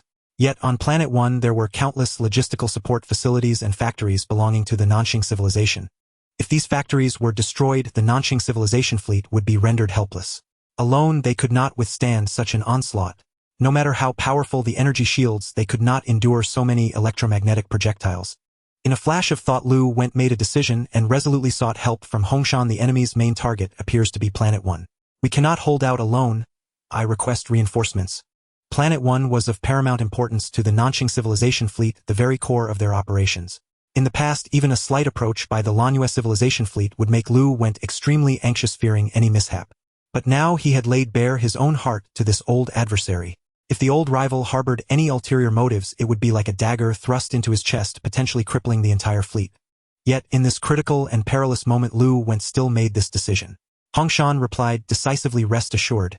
Ending the conversation with Lu Went, Hongshan immediately issued orders to the commanders at all levels of his fleet: proceed at once to reinforce the defense line of Planet 1. Listen carefully, all of you. During the reinforcement, be cautious in words and actions. Do not make any inappropriate moves, and under no circumstances cause any misunderstanding. Anyone who disobeys orders will be executed immediately. Understood? Hongshan knew in his heart that this was not the time for infighting. Even though the vulnerable heart of his old rival, the Nanxing civilization, lay completely exposed before him, and a single thrust could take the old adversary's life, he had to restrain himself. He fully understood the principle of when the lips are gone, the teeth will be cold. Immediately at the core of the Wangliang 3-star system, numerous fleets began to maneuver again. Defensive forces from other sectors began moving toward Planet 1 at maximum speed. At Planet 1, following prior agreements, the Nanxing civilization fleet ceded corresponding defensive zones to their old rivals. Within the Nanxing fleet, Lu Went repeatedly emphasized, we must be cautious in words and deeds, cooperate closely, and report every maneuver to the other side in advance. We must not cause any misunderstandings. The principle of when the lips are gone, the teeth will be cold was understood not only by Hongshan but also by Lu Went. This scene once again caught Chen Yue's attention, surprising him. The heart of the Nanxing civilization laid bare before the Lanyue civilization. What audacity! Was he not afraid that the Lanyue civilization would take advantage and strike? Can Hongshan, the commander of the Lanyue civilization, truly resist the temptation? If he can, then my estimation of him will rise another level. Everyone understood the principle of when the lips are gone, the teeth will be cold, but when faced with such a golden opportunity, how many could truly resist the temptation? How many commanders possessed enough authority and means to ensure their subordinates obeyed orders and remained in lockstep with them? Before the electromagnetic projectile swarm arrived, the vast Lanyue civilization fleet had already maneuvered into position, taken over the defensive zones vacated by the Nanxing fleet, and pointed their guns outward, showing no lingering interest in the exposed heart of the Nanxing fleet. Seeing this, Chen Yue grew excited. They actually did it. Fighting such opponents is truly interesting. Today I will show you that no matter how united and wise you are, absolute power renders it all useless. Soon after the two fleets merged and jointly deployed their defenses, the massive electromagnetic projectile swarm arrived. At that moment, the fierce battle finally erupted. The two fleets combined had only about 38000 warships. Yet around Planet 1 alone, over 26000 warships were concentrated, accounting for approximately 70 of the total force. Countless interceptor missiles were launched simultaneously from every warship, every orbiting space battery and military satellite around Planet 1, and every ground battery. With equal ferocity and resolve, they surged toward the trillions of incoming projectiles. Furthermore, some of the projectiles were not interceptors but were aimed directly at the human fleet hidden behind the projectile swarm. At this moment, facing the overwhelming advance of the human fleet, the Blue Moon and South Star Joint Fleet contemplated not only passive defense but also counterattack. At this moment on the hotline video call, Hongshan's expression was resolute, judging comprehensively from the excitation, energy density, velocity, and rate of fire of the electromagnetic cannonballs. I believe that the technological level of this unknown fleet's warships is far inferior to ours, and correspondingly their combat effectiveness is far below ours. Lu Wente said solemnly, exactly. This war is not without opportunity for us. Their only reliance is their numbers. The two commanders jointly affirmed this crucial premise. With this foundation, the ensuing battle became much easier to manage. Facing the enemy's overwhelming assault, the two conferred and made the decision not only to defend but also to seize the opportunity for a counterattack.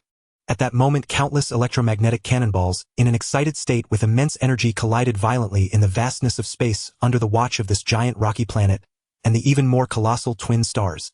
Countless resplendent blossoms bloomed in interstellar space, merging into a dazzling curtain of light.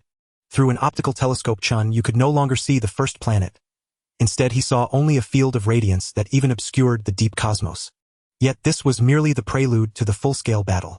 Facing the electromagnetic cannonballs aimed at them, Chen Yue, under his control, commanded the 150000 warships to initiate interception. But Chen Yue immediately discovered that against these electromagnetic projectiles of such high speed and energy, his interception efforts were ineffective. The overall interception success rate was only 10. After entering the no-scape zone, 90 of the projectiles still targeting his ships had to be absorbed by the energy shields. If the number of projectiles was small, it was manageable. But once they multiplied, the energy shields quickly became overwhelmed. Deprived of the protection of energy shields, the thin armor was no match for the energy projectiles, easily torn apart with entire ships being pierced and shattered. In the initial exchange, nearly 1,000 ships of the human fleet were annihilated.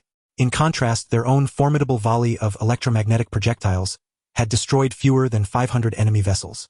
The disparity in strength was astonishing.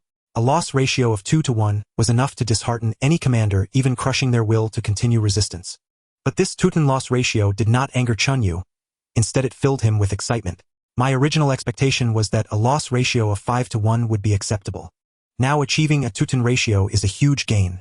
If I can maintain this, doesn't it mean I can wipe them out by losing no more than half my ships? Yet Chen Yue knew this was mere wishful thinking. In a real battlefield, maintaining a 2-to-1 loss ratio was impossible.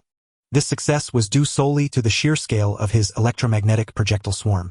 As the fierce exchange of fire and interception continued, Chen Yue strove to close the distance between the two sides, aiming to enter close-quarters combat.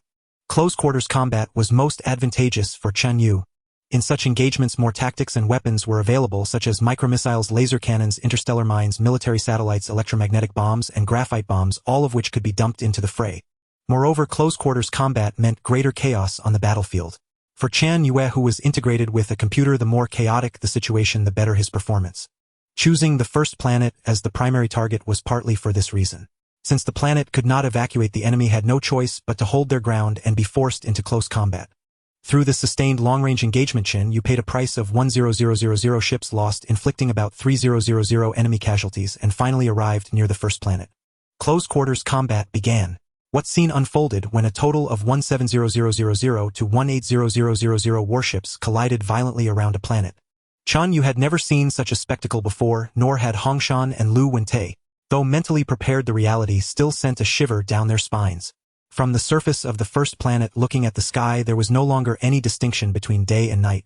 Whether on the side facing the star or the side facing away, the sky had uniformly turned a brilliant white, as if a massive dome of light enveloped the entire planet.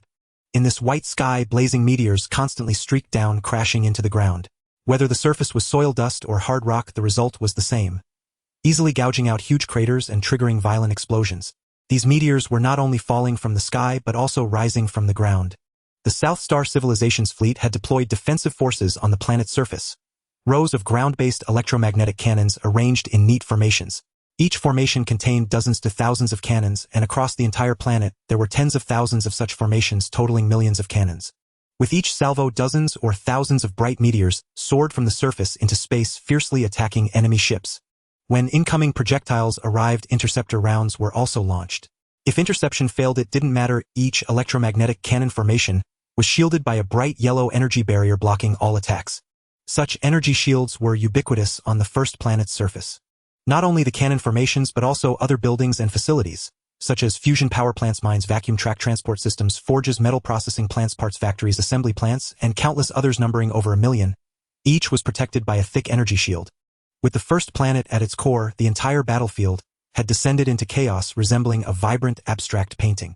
Amidst this, Lu Wentei and Hongshan grew increasingly alarmed as the battle raged on. The enemy was utterly fearless, as if they held no regard for their own lives. Such an adversary was something neither had ever encountered before. Over 100,000 enemy warships rampaged through the void of space, fearless of death, yet strictly adhering to the principle of minimizing losses. For instance, if one ship could sacrifice itself to save 2 others, it would instantly, and without hesitation, throw itself into the line of fire. The 2 rescued vessels would then flee the peril without a second thought, not even glancing back at the ship that had sacrificed itself, as if devoid of all emotion. Coupled with the extraordinary maneuverability of these warships, capable of accelerating or decelerating by hundreds of meters per square second at will, this placed the combined fleet of Nanqing and Lanyue at a severe disadvantage. The suspicion that these vessels were unmanned grew ever stronger in the minds of Hongshan and Lu Went. But how could unmanned warships operate with such dexterity, coordinate with such precision, and react with such speed, even surpassing manned vessels? This defied the most fundamental principles of military theory. It was beyond the capability of any intelligent being. The enemy they now faced left two of the finest military minds with a sense that their worldview was being overturned. Commander, it's confirmed. The enemy ships are all unmanned. A staff officer burst in facing Hongshan, and Lu Went, the commander of the Nanxing fleet, on the video hotline. Through gritted teeth, he said, "We deliberately searched the wreckage of 16 enemy warships. There were no life support systems and no remains of any intelligent life. So they truly were unmanned warships. To operate unmanned vessels to such a degree seemed to indicate an enemy with extremely advanced technology. Yet the enemy's warships were clearly inferior in performance. Their electromagnetic cannons lacked sufficient power, their energy shields were weaker, their spy satellites had poorer capabilities, their defenses were inadequate, and their space mines, while numerous, lacked punch and speed. The gap in performance was nearly across the board. At that moment, both military masterminds were perplexed. Now is not the time to figure this out, Lu Went decided decisively. We'll settle everything after this battle.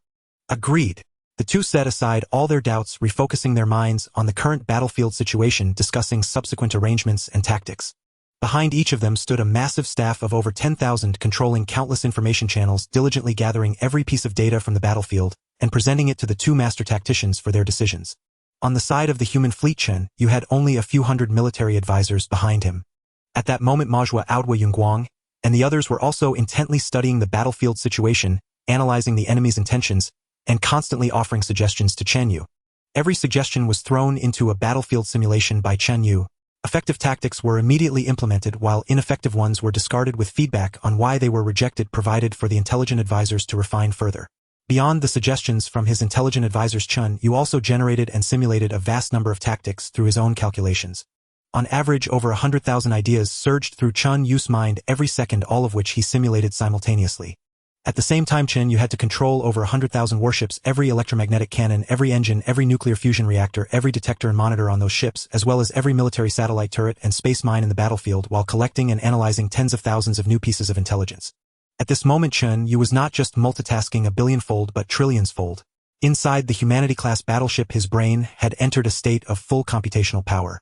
Although the supercomputer employed superconducting technology to minimize heat generation, the liquid helium used for core cooling was beginning to boil under the strain of full-power operation, forcing Chen Yue to run the cooling system at maximum capacity. The portion of his computational power specifically reserved for emergency troubleshooting and repairs stood ready, prepared to fix the supercomputer housing his consciousness at a moment's notice. If a computer malfunction led to the annihilation of tens of thousands of warships, the joke would be on him. Such a thing could never be allowed to happen. It was under these conditions that the fierce battle raged on.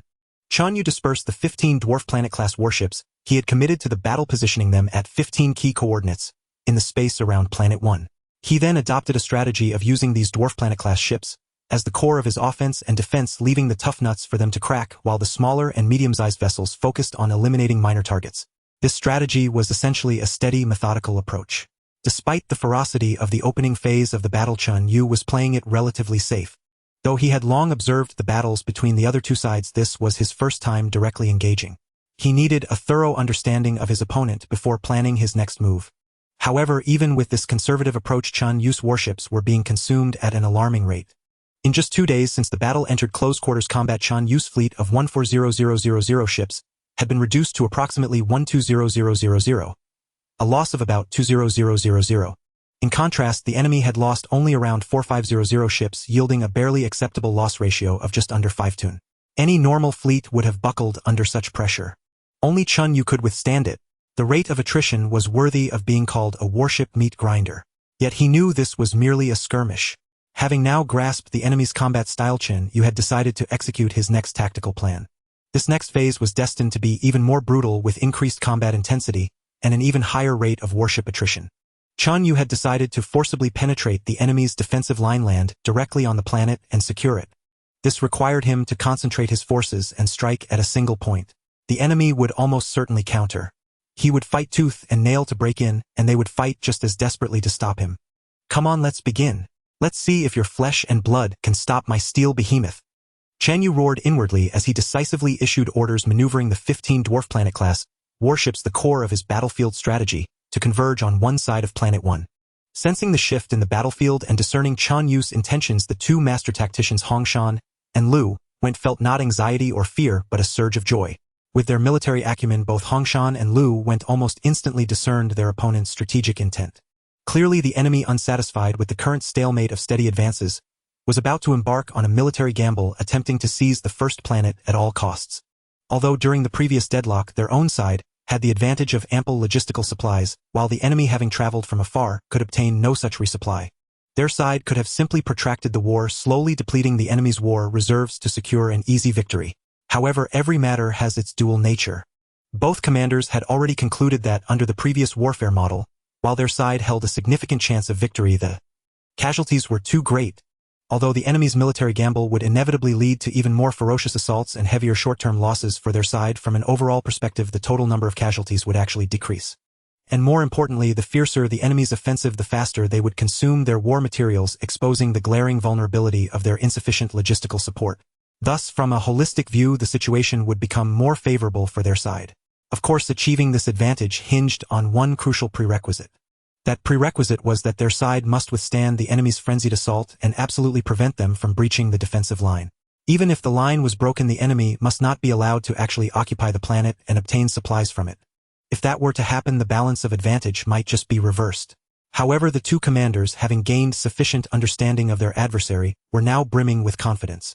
At this moment 15 dwarf planet-class warships were struggling to converge amidst a hail of artillery fire, leading their respective fleets. Chen Yue, while maneuvering over 100,000 vessels, was lost in rapid thought.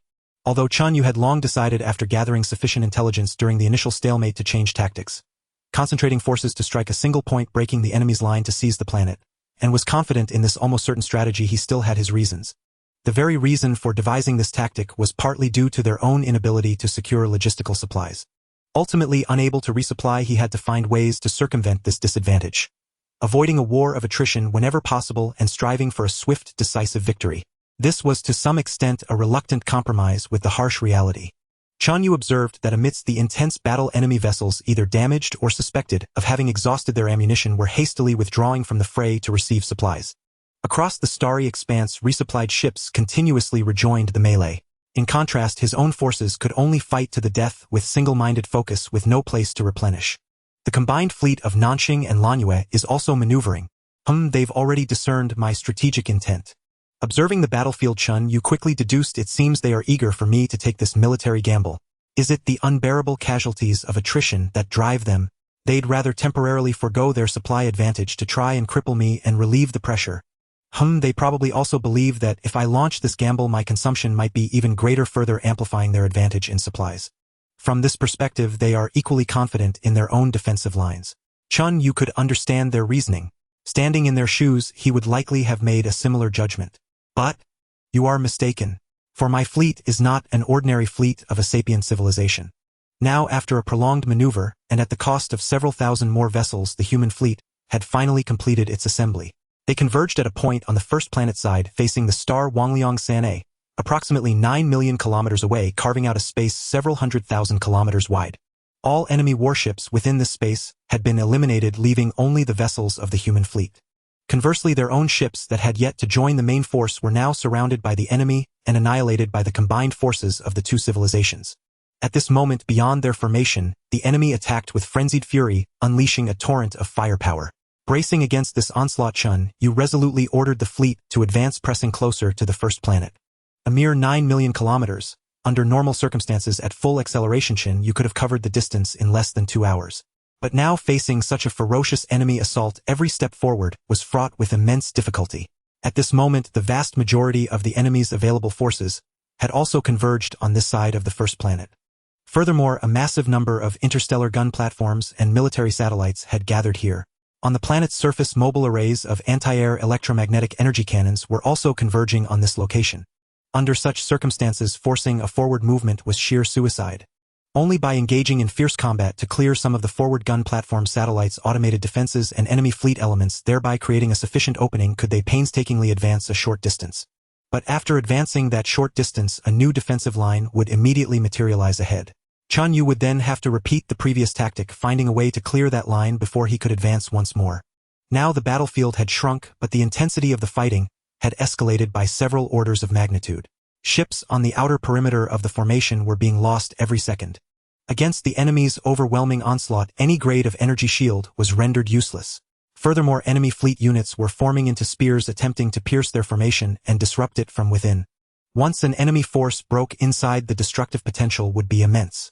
Deprived of mutual coordination, with even a single misstep in cooperation, an individual ship or small groups of dozens or hundreds had no chance of survival in such a battle, being annihilated in an instant. At that moment, Chen Yue clearly saw another spear gradually taking shape, then charging towards their formation with a fearless, death-defying attitude. As this spear charged, several thousand enemy ships simultaneously initiated a fire suppression, relentlessly attacking their side, while doing their utmost to provide cover for the spear, intercepting the various attacks directed at it. That's the third subfleet of the Yue civilization's Deep Gray Fleet. Watching this spear take shape, Chen Yue felt a chill in his heart. The Deep Gray Fleet is the Yue civilization's elite force. Is Hongshan truly willing to sacrifice this fleet in a suicide charge? Chen Yue could not help but hold Hongshan and Lu Went in even higher regard. In the past, when the two civilizations were locked in mortal combat, Hongshan had never been willing to deploy the Deep Gray Fleet for such a mission. Yet now, to protect the first planet under the control of the Nanxing civilization, Hongshan had brought out this fleet. This clearly signified that the two sides had reached a full cooperation agreement, completely setting aside past grievances, uniting without reservation. It also meant that both commanders judged him to be their greatest threat. Such decisiveness, such judgment, such boldness. Chen Yue could not help but feel a hint of admiration. Admiration aside, the battle still had to be fought. The Deep Gray Fleet totaled only about 1,000 warships, with its flagship being a vessel between the Dwarf Planet class and Comet class in Chen Yue's classification system. At this moment, the flagship held the center, nearly 1,000 warships surrounding it in a spearhead formation, accelerating madly toward their own battle lines. Countless electromagnetic cannon shells served as conventional weaponry. Beyond these weapons, tens of thousands of high-energy laser beams began sweeping any enemy ahead, clearing any military satellites, interstellar mines, and micromissiles that rushed toward them. Chen Yue did not hesitate for a moment, immediately organizing relevant forces for a countercharge. To counter this 1,000-ship fleet, Chen Yue deployed a full 7,000 of his own warships, including one Dwarf Planet-class vessel. Yet, even with a 7-to-1 force ratio against this elite enemy fleet, Chen Yue had no certainty of victory. With a mind splitting into a trillion threads, Chen Yue precisely maneuvered a small warship forward. But in the vast deep space ahead, a bomb suddenly detonated. A flash of light vanishing in an instant, unleashing a powerful electromagnetic burst that instantly burned out the internal circuits of the small warship, severing its connection to Chen Yue. An electromagnetic bomb. Chen Yue immediately withdrew his computational allocation from that small warship while maneuvering another forward. Suddenly, without any attack, the propulsion unit of this small warship experienced an extreme temperature spike, erupting into a massive fireball. At the same time, the electromagnetic energy cannon barrels, telescopes, and radar detectors exposed outside the hull were also burned out. Though the ship's internal systems remained intact, it had lost its power, eyes, and ears, rendering it unable to fight any longer. A graphite bomb. Microscopic graphite particles drifting through space breached the energy shield's protection, seeping into the exposed external systems and causing short circuits that instantly burned them out. Chen Yue immediately detonated the hydrogen bomb within the small warship, hoping to inflict casualties on the enemy even in self-destruction. It too instantly lost contact with Chen Yue. Another small warship faced a swarm of tens of thousands, hundreds of thousands, of interstellar mines. They surged in like piranhas, utterly heedless of their own destruction. Ultimately, the energy shield overloaded and burned out, leaving the fragile hull exposed, and it was instantly destroyed. It too lost contact with Chen Yue. The battle entered its white-hot phase from the very start. Through the breach opened by the Deep Gray Fleet, more enemy warships began pouring in madly. The Deep Gray Fleet must be eliminated immediately. No more enemy ships can be allowed to flood in, otherwise the entire fleet will be compromised. Chen Yue decisively pushed the Dwarf Planet-class warship, Everest, forward, meeting force with force, yielding not an inch. In the fierce combat, tens of thousands of electromagnetic cannon shells simultaneously struck this Dwarf Planet-class vessel, sending ripples across its energy shield. Yet that was just the barrage from a single second. The battle was so intense that far too many shells slipped through the interceptors. Trying to force back the Everest, Chen Yue instantly discerned the enemy's tactical intent. At this moment, if he wished to preserve the Everest, his only option was to retreat. But if the Everest retreated, the enemy fleet would advance further, tearing open an even larger gap. A cold sneer flickered in Chen Yue's heart as he maneuvered the Everest not to retreat, but to press even harder against the enemy. The Everest? I don't need it anymore. It's just one Dwarf Planet-class vessel. I have plenty. The Deep Gray Fleet momentarily fell into disarray. Clearly, the opponent had not anticipated Chen Yue's willingness to sacrifice even a Dwarf Planet-class ship so easily. Yet the chaos was fleeting. The next moment, an even fiercer assault converged on the Everest. But due to the dwarf planet-class vessel's immense size and resilience, it managed to absorb a vast amount of firepower in that instant, granting the other warships their opportunity. Counterattack. Nearly 10,000 warships surged forward. Amid the already glowing white cosmic backdrop, a colossal fireball, far brighter than any star, erupted. A significant portion of the enemy's offensive came from the planet's ground-based anti-space electromagnetic energy cannons. If he could eliminate those land-based defenses, the pressure on Chen Yue would greatly diminish. When the dwarf planet-class Everest was critically damaged, Chen Yue directly detonated its internal large-yield hydrogen bomb, self-destructing it. A priceless dwarf planet-class warship, destroyed at a word. This further disrupted the Deep Gray Fleet's tactical formation.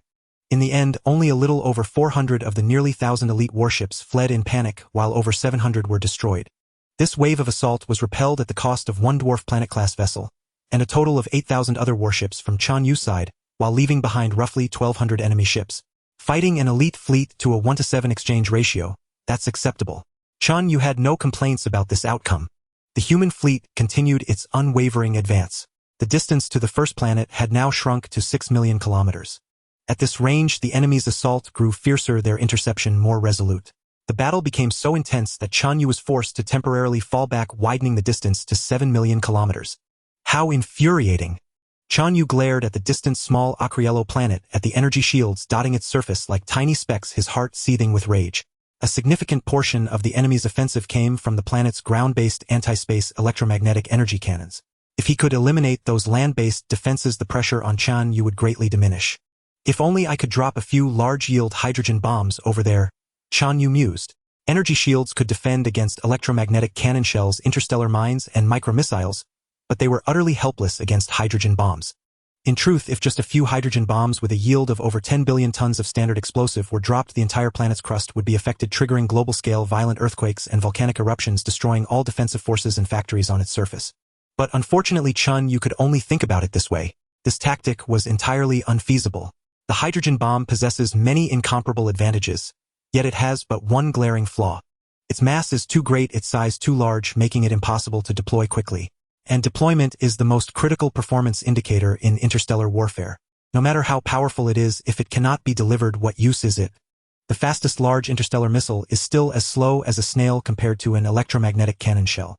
A casual shot from an electromagnetic cannon could easily destroy you, and the hydrogen bomb might not even be able to detonate, rendering it utterly useless.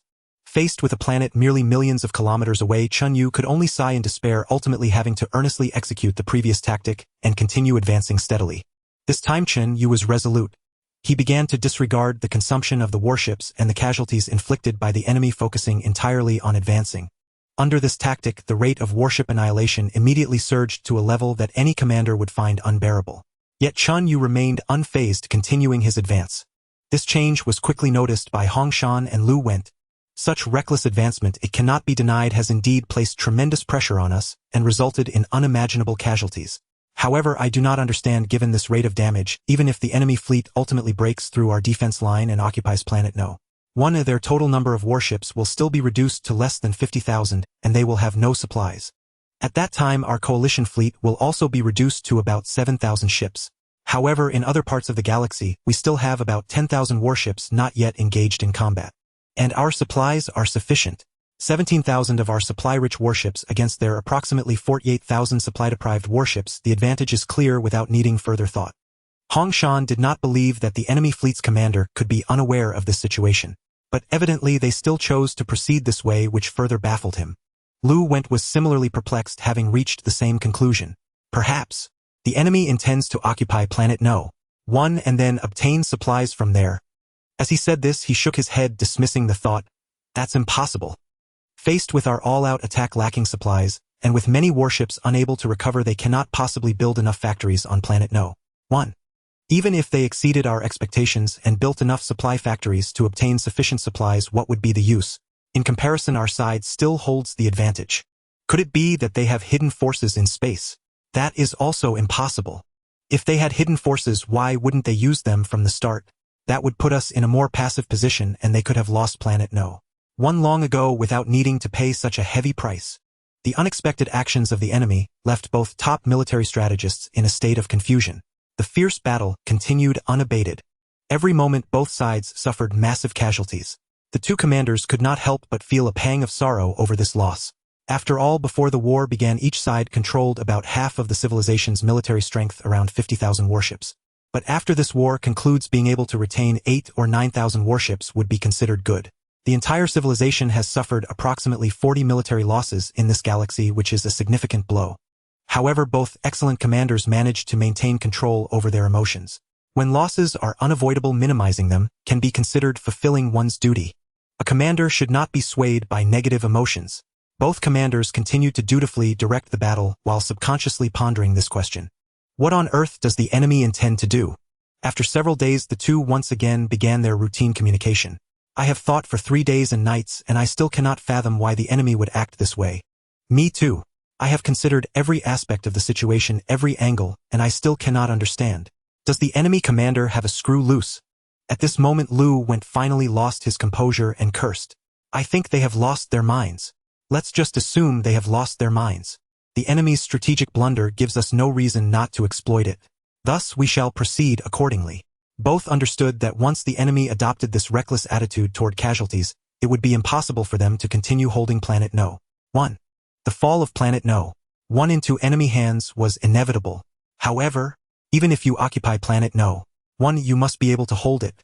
Even if you can hold it, you must be able to provide sufficient protection for the planet and build enough factories. Otherwise, what is the meaning of occupying a planet? An excellent commander should be able to disregard immediate gains and losses. For greater strategic benefits in the future, certain concessions can be made in the short term, even at a cost. Once an agreement was reached, subsequent tactics began to be adjusted immediately. Since they were prepared to lose Planet No. 1, they should not continue to hold out, but should instead prepare for the loss, conducting personnel withdrawals, dealing with equipment and facilities, and setting traps to create trouble for the enemy. Of course, even with preparations for the loss of Planet No. 1, that does not mean they would allow the enemy to take it easily. I indeed do not intend to hold out, but if you want to take it, then you must pay a sufficient price.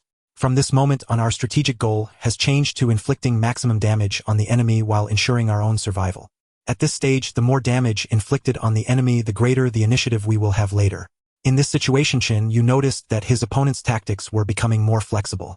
Sometimes to inflict more damage, they would even take a step back, allowing themselves to advance.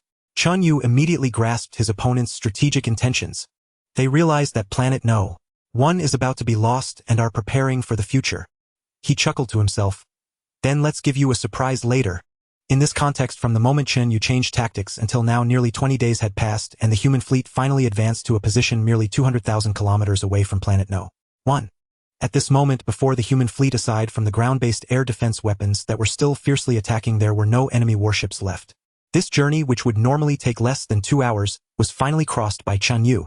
Looking at the surface of Planet No.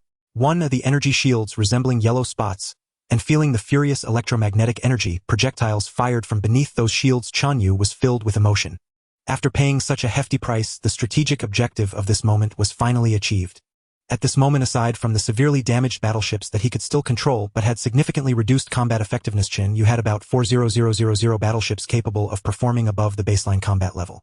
Among them, only 7 were dwarf planet-class battleships remaining. Including the Zhufeng, along with the Alps and Atlantic, a total of 8 dwarf planet-class battleships had been annihilated.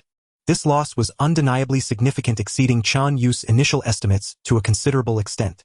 Initially commanding an army of 15,000 battleships, Chen Yue believed that he would only need to sacrifice at most 9,000 battleships to conquer Planet No. 1. This way, he would still retain a viable force of 6,000 battleships. However, the reality was that he only had 46,000 battleships available for use. Although he had repeatedly overestimated the combat capabilities of the commanders and warriors of the Nanxing and Lanyue coalition, Chen Yue ultimately realized he had still underestimated them. Especially the ace fleets within the coalition, such as the Deep Gray Fleet of the Lanyue civilization and the Tearing Sky Wolf Fleet of the Nanxing civilization, had inflicted considerable casualties on him, forcing him to pay a hefty price to repel or eliminate them. Moreover, in order to breach the defense and occupy Planet No. 1, he had made some reckless decisions leading to the current situation. Nevertheless, the situation remained under control.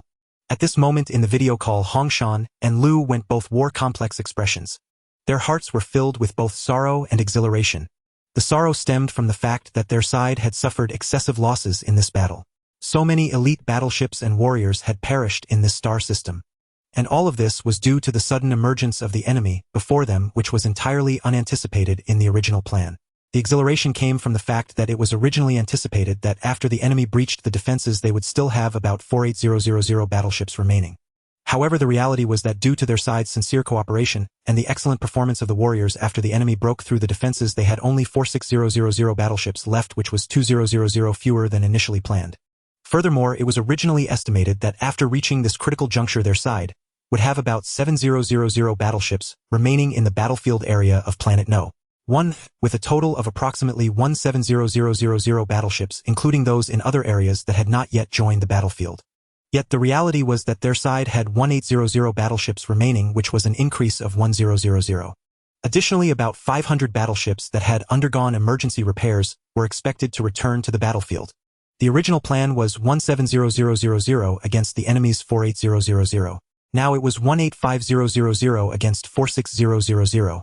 In this ebb and flow, the advantage tilted back towards their side, increasing their confidence in victory. It's time to execute the second phase of the strategy. Agreed. After reaching a consensus, the coalition fleet began to mobilize once more.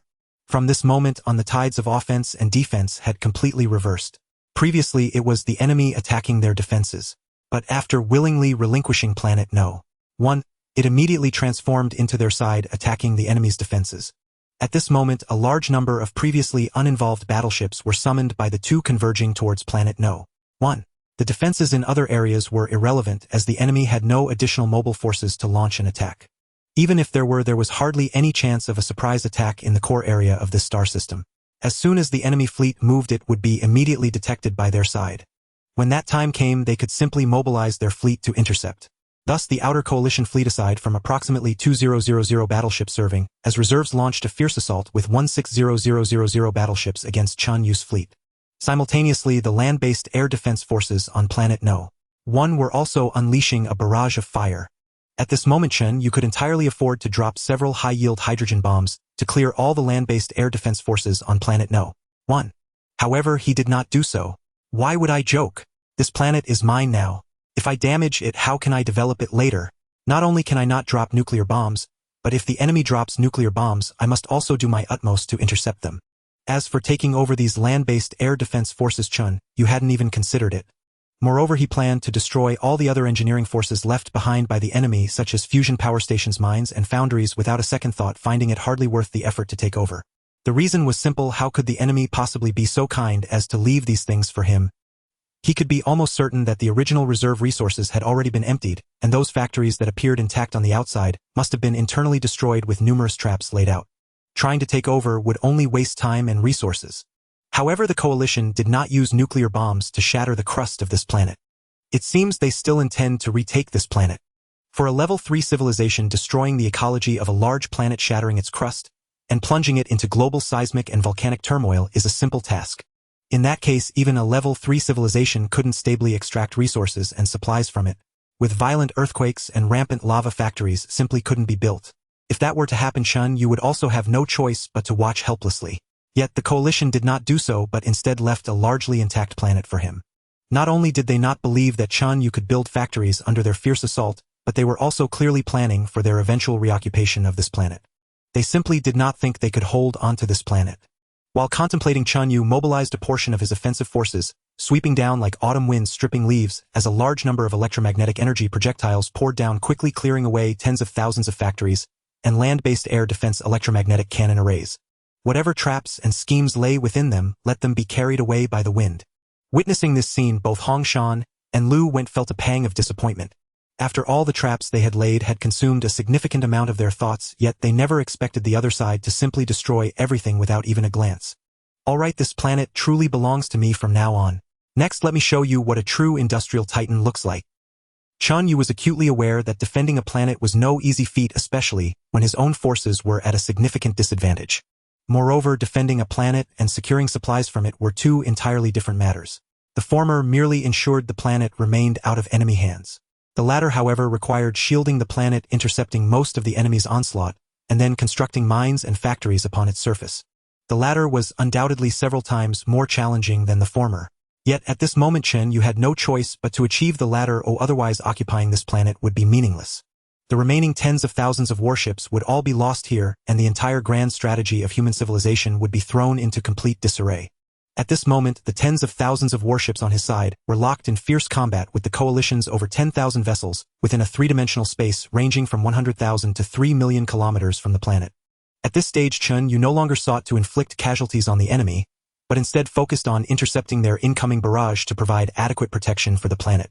Under these circumstances, a large number of ferry ships began to be released from within the warships.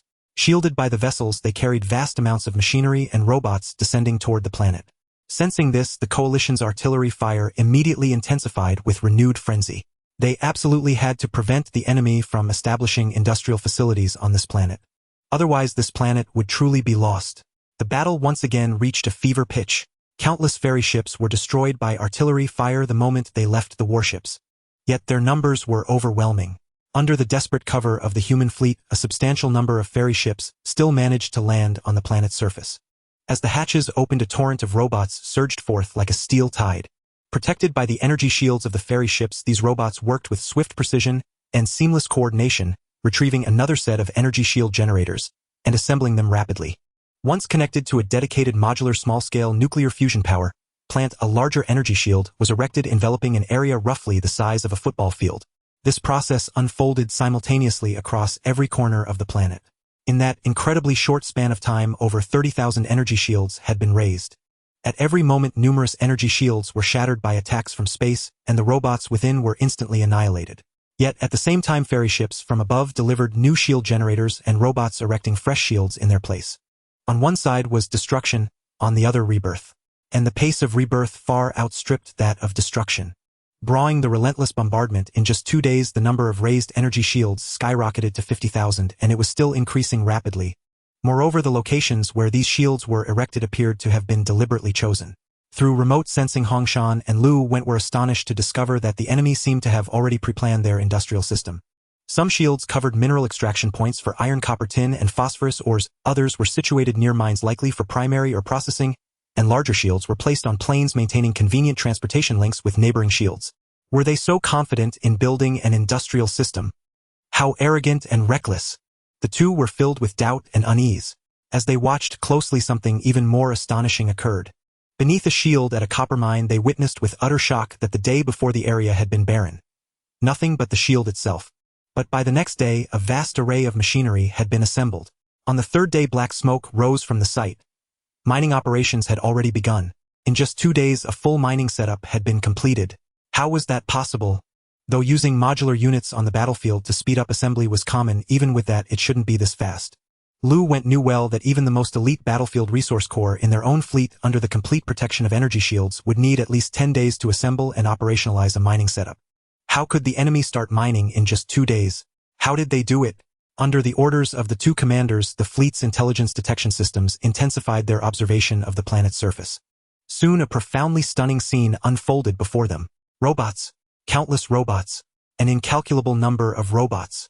Dense as ants, the robots darted across the construction site with lightning speed. They possessed immense strength, each capable of lifting thousands of pounds, and could even fly. They coordinated with flawless precision. The entire vast site appeared chaotic at first glance, but upon closer inspection, not a single misstep was visible.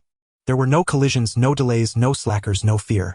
Every robot operated like a cog in a finely tuned machine, moving with swift and meticulous efficiency. One robot shot out of the warehouse at hundreds of kilometers per hour, barreling through the crowd. Tens of thousands of robots in its path didn't block it, nor did they slow down. Upon reaching its destination, it casually tossed a metal crate. The crate seemed destined to crash to the ground, but in that instant another robot, also racing at hundreds of kilometers per hour, emerged from the surging tide from another direction, catching the crate midair, and without pause sped off to its next task.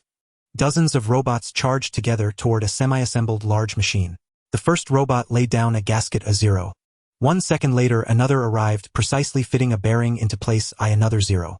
1 second later, yet another robot installed a crankshaft. In just a few seconds, as if by magic, a large machine was fully assembled. The next moment, without any human operation, it roared to life. Its massive special alloy bucket bit deep into the ground, hefting dozens of tons of ore, then swiftly pivoted and dumped it to the side. A giant truck happened to be waiting beneath the bucket, catching the entire load of ore. This was merely the scene at one mine. At this very moment, tens of thousands of such sites were springing up like bamboo shoots, after a spring rain across the surface of Planet 1. Tens of thousands of construction sites, each with at least 10,000 robots, hundreds of millions in total, labored here frantically without error, without need for rest. This spectacle, showcasing the ultimate beauty of industry, left both commanders Red Mountain and Lu went utterly awestruck. How is this possible? They had assumed the enemy's only strength lay in unmanned spacecraft. When it came to the foundation of industry, surely things would return to normal. Who could have imagined the enemy had yet another trick up their sleeve? Hundreds of millions of robots, working in perfect coordination. How was this achieved? Couldn't be remote human control. Humans couldn't manage this, nor could it be purely computer-driven, as computers lack such flexibility. Yes, flexibility. The two commanders even witnessed a group of robots collaborating to resolve a sudden incident. It was a piece of mining equipment damaged by their own attacks. That group of robots creatively dismantled several of their own kind, made slight modifications, and patched them onto the broken machine, restoring its functionality. How could mere computer programs achieve such creativity? But it couldn't be human-operated nor purely computer-controlled. How was this possible? In that moment, the two commanders felt their worldview nearly shattered, as if reality had become surreal. Yet since they couldn't fathom it, they would ponder later. They quickly realized that if the enemy continued at this pace, they might indeed establish an industrial system on Planet 1 under their relentless bombardment and secure supplies. Though with only over 40,000 outdated warships, even with supplies the enemy wouldn't stand a chance. Why not make things easier if possible? Why not reduce casualties? Besides, who could guarantee the enemy wouldn't spring more surprises? Shift the offensive focus to the enemy's industrial facilities. Stop them, stop them. The two commanders made an immediate decision and adjusted their tactical objectives. Could it be that the enemy, confident in building an industry under our assault, had chosen that seemingly absurd path, going all out at any cost to breach our defenses and occupy Planet 1? A sense of foreboding arose in both their minds. At this moment, under the desperate labor of hundreds of millions of robots, working like frantic ants, Chen Yue had already built tens of thousands of mines on Planet 1, producing raw metal materials. Moreover, metal processing plants, foundries, and chemical raw material factories were also under construction. Protected by energy shields, rail transit, high-mobility heavy-load trucks with individual shields, and near-space transport vehicles were all deployed, moving raw industrial materials to deep processing plants.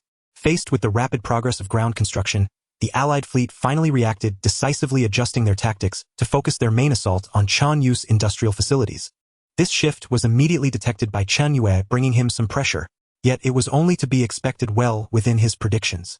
After all, the enemy wasn't foolish. At this stage, Chen Yue had few options. His only recourse was to press forward, to give his all, intercepting enemy fire to provide maximum protection for the ground. Simultaneously, he hurried to build anti-air positions on the ground and boost energy shield power. The evolution of the battle quickly reflected on the planet's surface.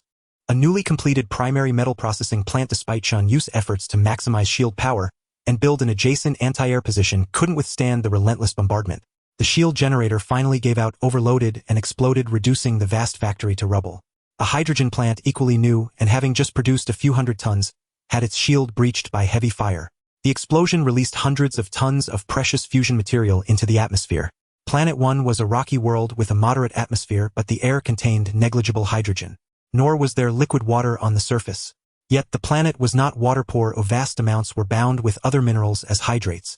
Chen Yue had to build specialized plants to extract this water, then electrolyze it for hydrogen, using the energy from hydrogen fusion to power his industrial expansion. Elsewhere, a nuclear fusion power station crucial to Chen Yue for supplying energy to dozens of large factories met its doom. In an instant, the energy shield was shattered, all facilities destroyed, and over 1,000 tons of precious hydrogen just delivered escaped into the atmosphere. The losses were staggering. Indeed, every moment, every second, ground factories of various sizes were being obliterated. Each factory's destruction also claimed the lives of hundreds to tens of thousands of robots working within. Even with over 40,000 warships straining to intercept enemy fire, sometimes even sacrificing themselves to block incoming shells, Chen Yue could not prevent the loss of these invaluable factories. But Chen Yue didn't truly care. You destroy one mine, it'll build 10. You destroy one power station, it'll build 10 more. Destroy one robot and it'll bring 100, 1,000. Let's see if your destruction outpaces my construction.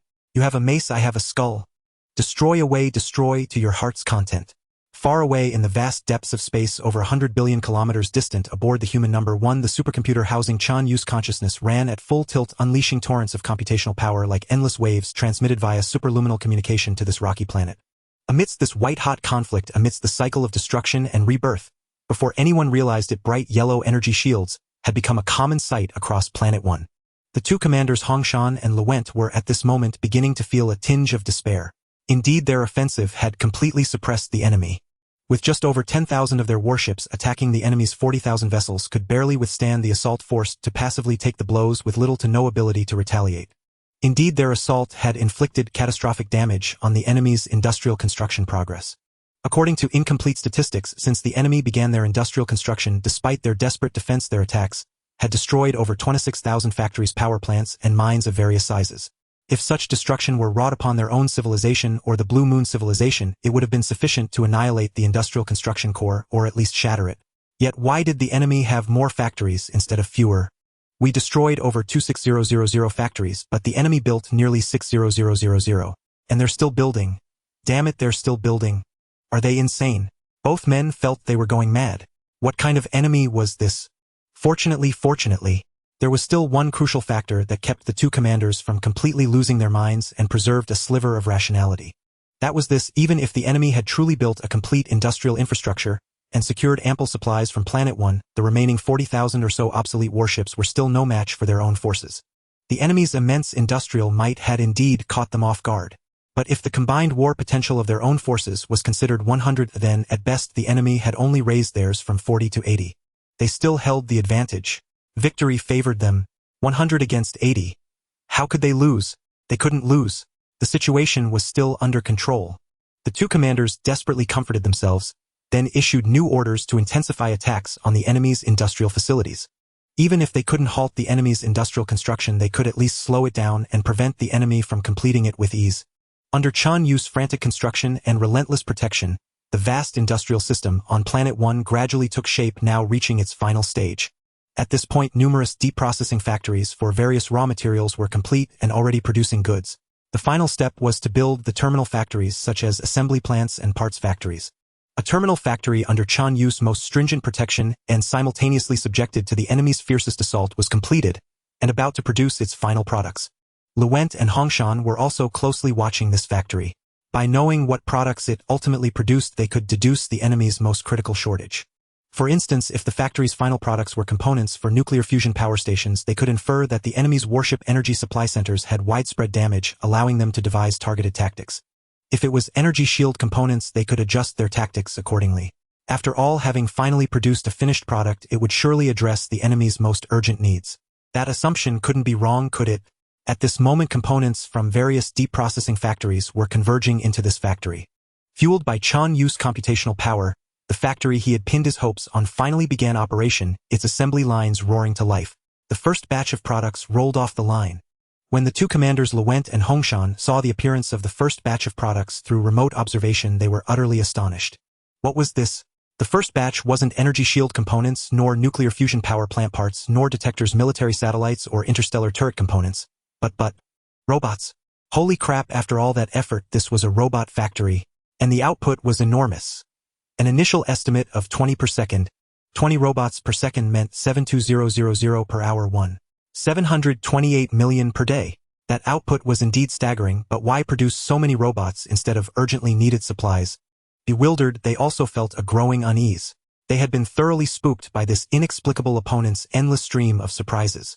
Uncertain of the enemy's next move, they watched intently as the endless stream of robots was packaged and sent to various locations across the planet. Moreover, a second, third, and fourth terminal factory came online, all of them robot factories. As of now, the enemy's robot production capacity had reached an astonishing 10 million per day, and it seemed to be still growing as more factories were completed. What they didn't know was that Chen Yue had no choice but to do this. He was left with no alternative.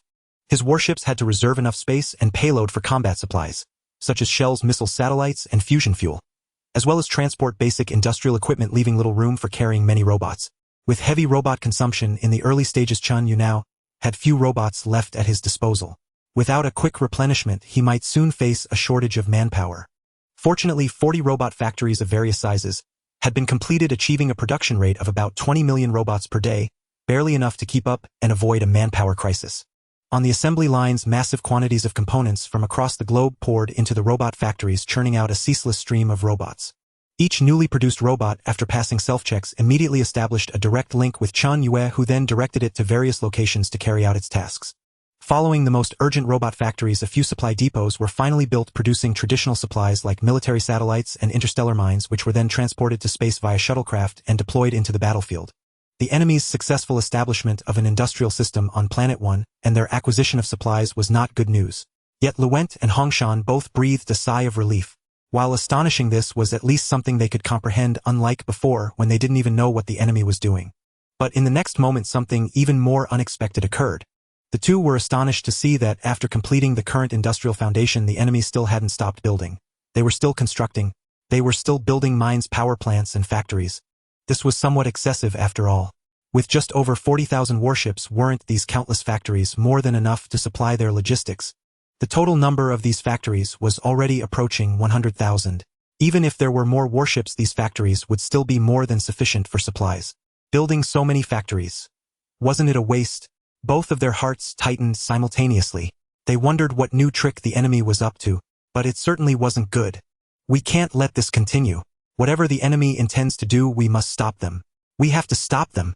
Both of them made up their minds at the same time. A new order was transmitted to every one of their warships. Total assault.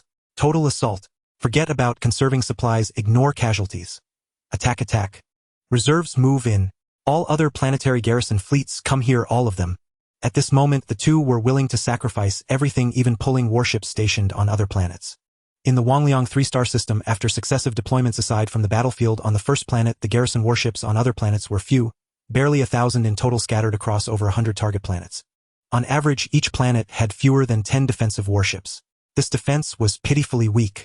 Now, if even this last defensive force was withdrawn, they would be left with only automated defenses, such as military satellites, orbital gun platforms, and interstellar mines, along with ground-based anti-air bases on the planets. Countless battles had proven that against maneuverable warships, these defenses offered limited protection. This essentially exposed their weak points completely to the enemy. But even so, the two commanders had no choice. They had to stop the enemy's construction. Who knew what chaos the enemy would unleash once they finished building? Facing the enemy's final frenzy, Chen Yue began to struggle. For a rare moment, the number of factories destroyed exceeded the number newly built. The assault from space was overwhelmingly fierce. Tens of millions of electromagnetic energy cannon shells, clusters of interstellar mines, swarms of micromissiles, electromagnetic bombs, graphite bombs. Every weapon imaginable poured down on the first planet like a storm. No matter how strong the defenses, they couldn't hold out. But Chen Yue knew this was the final darkness before dawn. He had to endure, or all his efforts would be wasted. At this moment, he let go completely. Realizing that pure defense was unsustainable, Chen Yue began to take the initiative, hoping to suppress the enemy's firepower through offense. The saying goes, the best defense is a good offense. Chen Yue decided to put it into practice. As soon as he did, he felt its effect. Under the relentless assault of his forces, the enemy's firepower did diminish significantly. But the casualties were truly heavy. During this phase, Chen Yue's exchange ratio soared to 8-1. 8 of his warships destroyed for every one enemy vessel of the same class. Normally, the ratio should have been 5-1. Now, to suppress the enemy's firepower, Chen Yue had to pay a heavier price. But it did have some effect, buying him a bit of time. On the first planet, after a month of fierce offensive and defensive battles, Chen Yue had produced 600 million robots.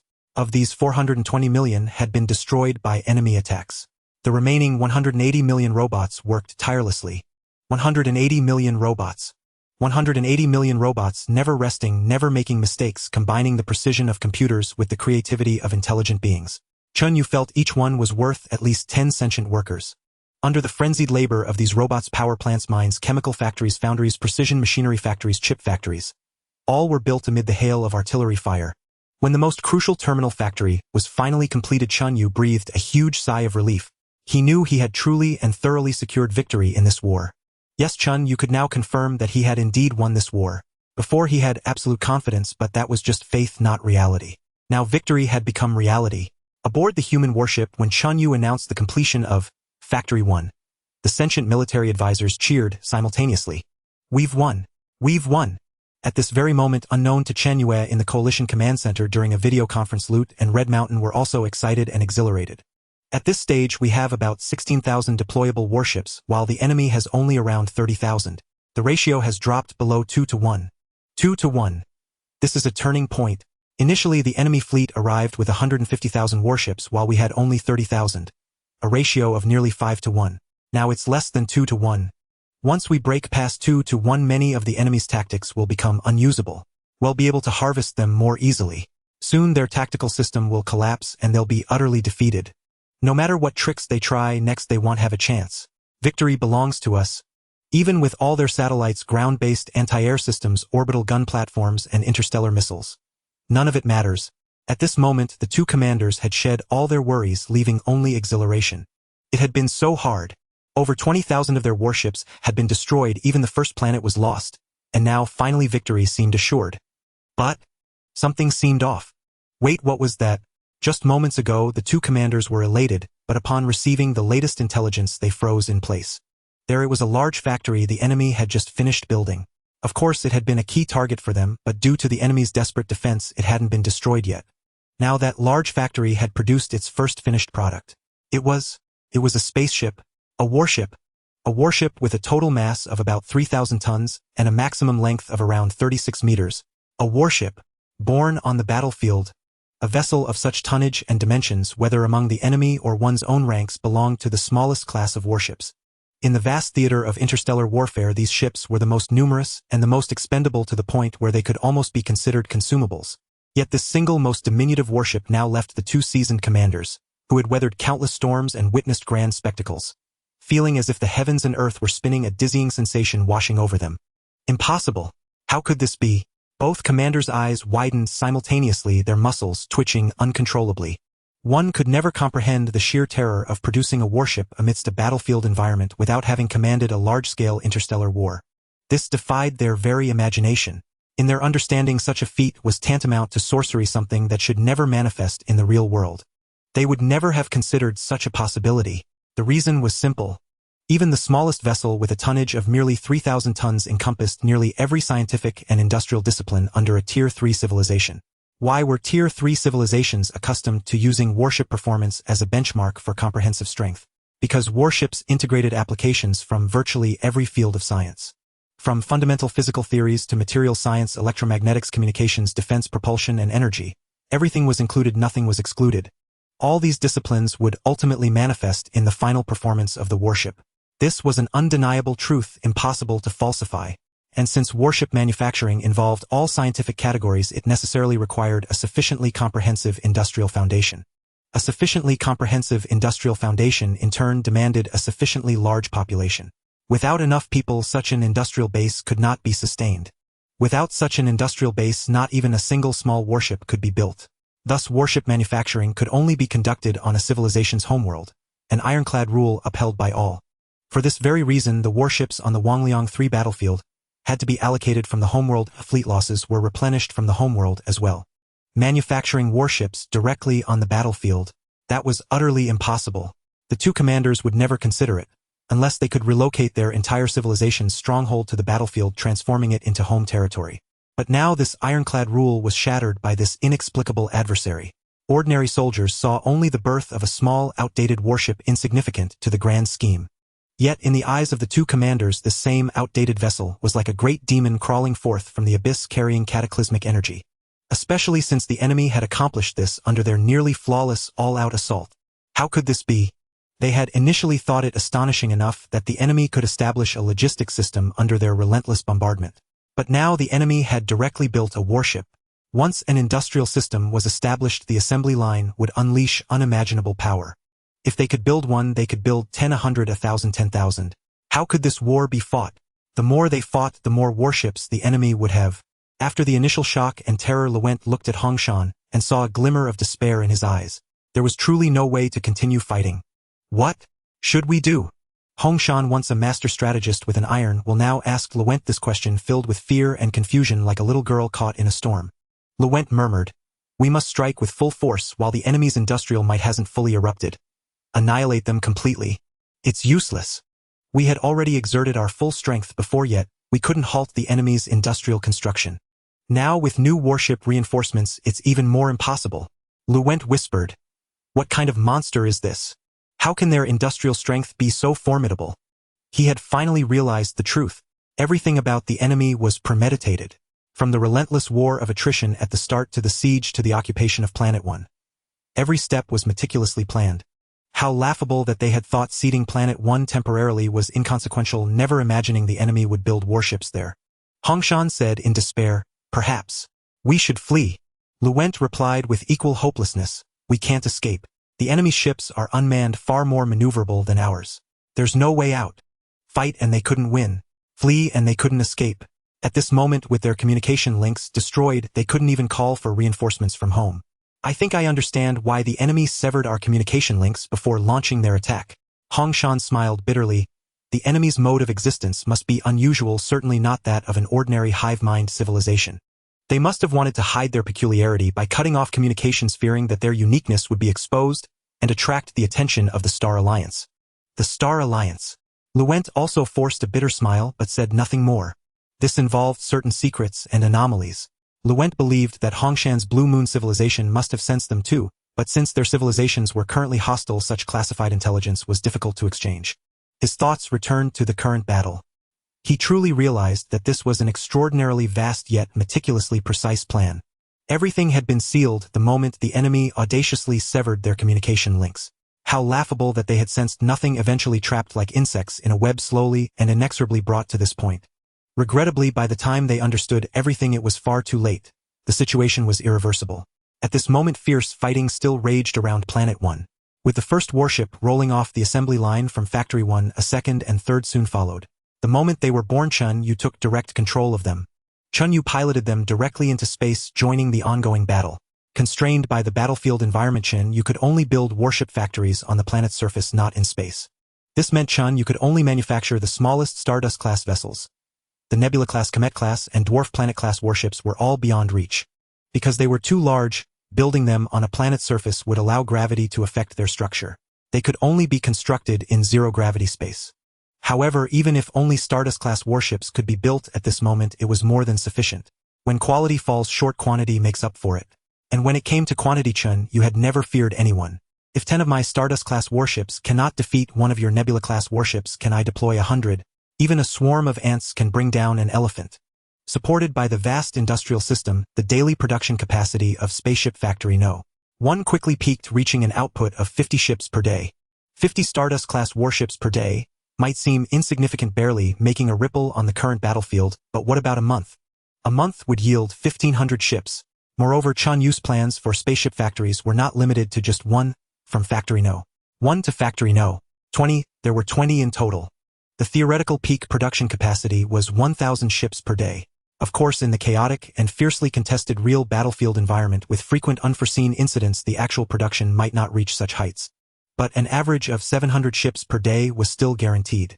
As time passed and more spaceship factories began operations, the battle situation grew increasingly advantageous for Chen Yue.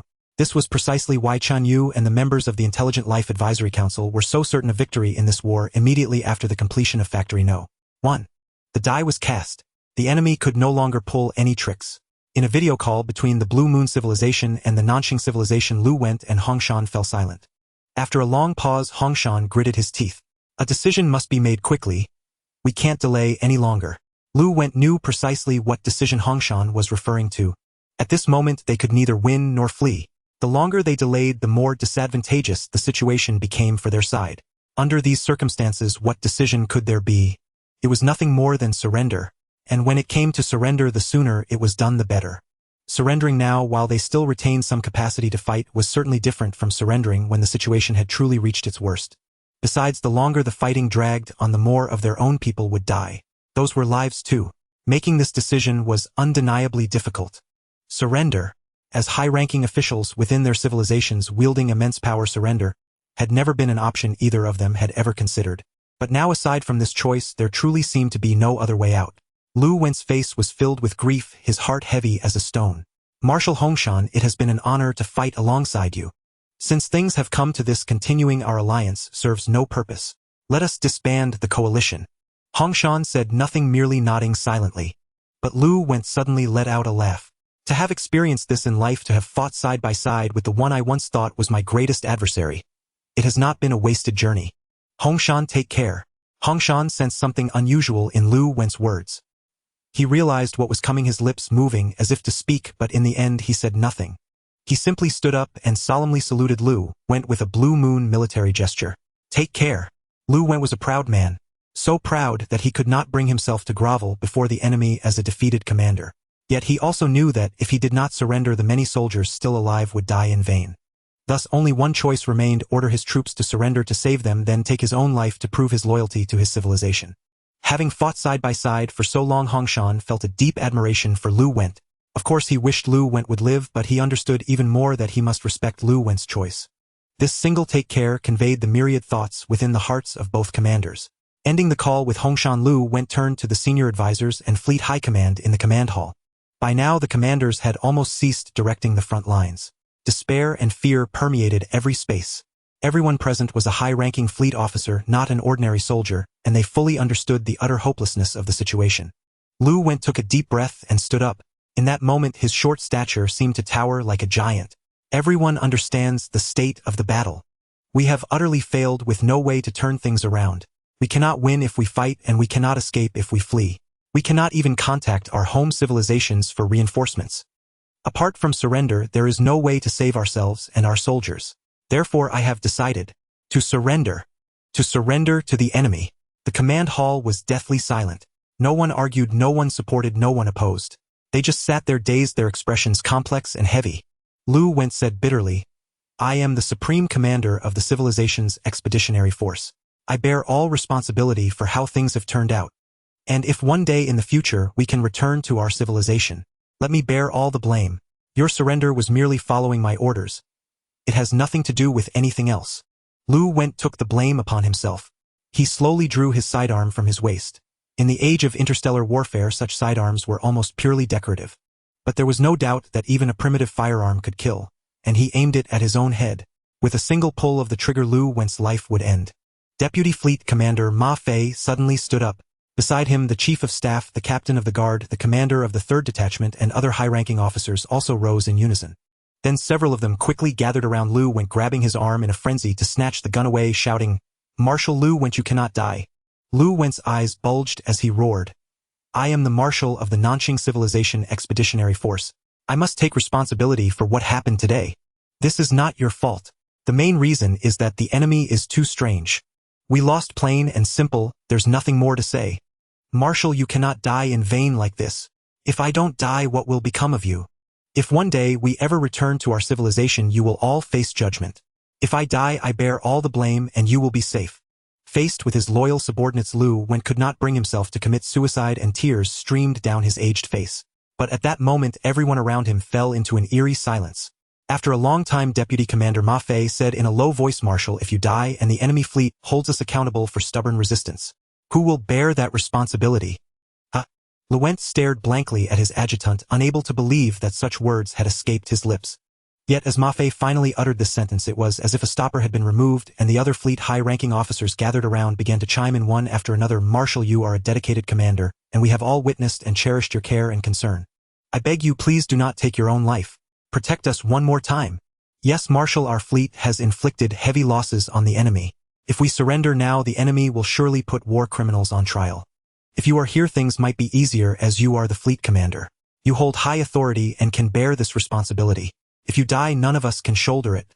Marshal, I implore you, we have all grown under your watch. We are like your children. You are like a father to us. Can you bear to see us, your children, suffer torment at the hands of the enemy?" The subordinates surrounded Lu Went, pleading earnestly, some even shedding tears. At first a trace of anger lingered on Lu Went's face, but soon it faded, leaving only numbness. He had initially believed these people came to stop his suicide out of genuine care and concern. Though he had long resolved to die for his country, their dissuasion still brought some comfort to his heart. After all, these were people he had personally promoted and nurtured under his own care. They were not wrong about one thing. He truly regarded them as his children. Yet he never expected. The reason they stopped him was their fear that if he died, the enemy, unable to vent their wrath on him, would take it out on them instead. At this moment Lu Went was utterly disheartened, the last shred of will to live dissipating entirely. He even felt his entire life had been a farce. He could no longer muster even hatred. Enough, since this is how it is, so be it. He closed his eyes and ceased all movement. Adjutant Ma Fei immediately shouted, Quick, escort the marshal to rest, keep a close watch, and ensure no harm comes to him. Mark, immediately order a retreat, then broadcast that we surrender. Yes." On the other side, Hongshan encountered a different situation. He had no intention of dying for his country. He was a resilient man, always harboring the hope of one day returning to civilization. Thus he must preserve himself for the time being.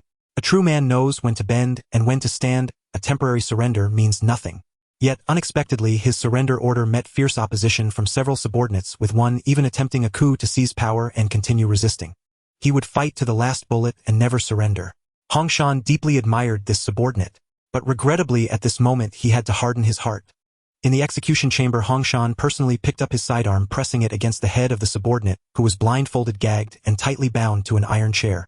You are a qualified soldier, utterly loyal to civilization. But now I must kill you. Otherwise morale will waver and more will rise up in dissent. This would cost more lives. I am executing you myself. This is the last honor I can grant you. A gunshot rang out and the subordinate's fiercely struggling body suddenly went limp. Hongshan turned to face his remaining subordinates. I command you immediately broadcast our surrender. Your Excellency, Commander of the A Civilization Fleet, I am Luent, Commander of the Nanxing Civilization Expeditionary Fleet. Hereby we have decided to disarm all weapons, cease all resistance, and surrender to your side. I beseech your Excellency to be magnanimous, forgive our fleet's past transgressions, and show leniency to our personnel. A civilization was the code name Luent and Hongshan had given to this mysterious enemy. Your Excellency, Commander of the A Civilization Fleet, I am Hongshan, Commander of the Lanyue Civilization Expeditionary Fleet I. Moments later, Hongshan also issued his surrender message. Simultaneously with the surrender broadcast, 2 orders were transmitted from each command center to their respective warships. The fierce battles over recent days had numbed the soldiers on both sides, their hearts filled with fear and confusion. Faced with this seemingly sudden surrender order, most soldiers felt no surprise. Instead, it was as if a weight had been lifted from their shoulders. The vast majority of warships immediately ceased their attacks on the human fleet, adopting only defensive maneuvers, while maneuvering outward in an attempt to disengage from the battlefield. Chen Yue, upon receiving the surrender message, instantly sensed the shift in the battlefield. Surrendered. He found it somewhat unbelievable.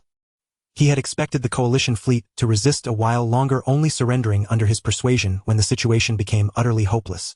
Indeed, Chen Yue had already planned to start urging surrender. After all, victory was decided, further fighting seemed pointless. More intelligent beings joining human civilization could provide greater support, and there was no need for senseless death. But to his surprise, before he could even begin his persuasion, with Factory 1 just starting production and Factory 2 not yet operational, and the coalition still holding the advantage and pressing hard, both sides unexpectedly chose to surrender immediately.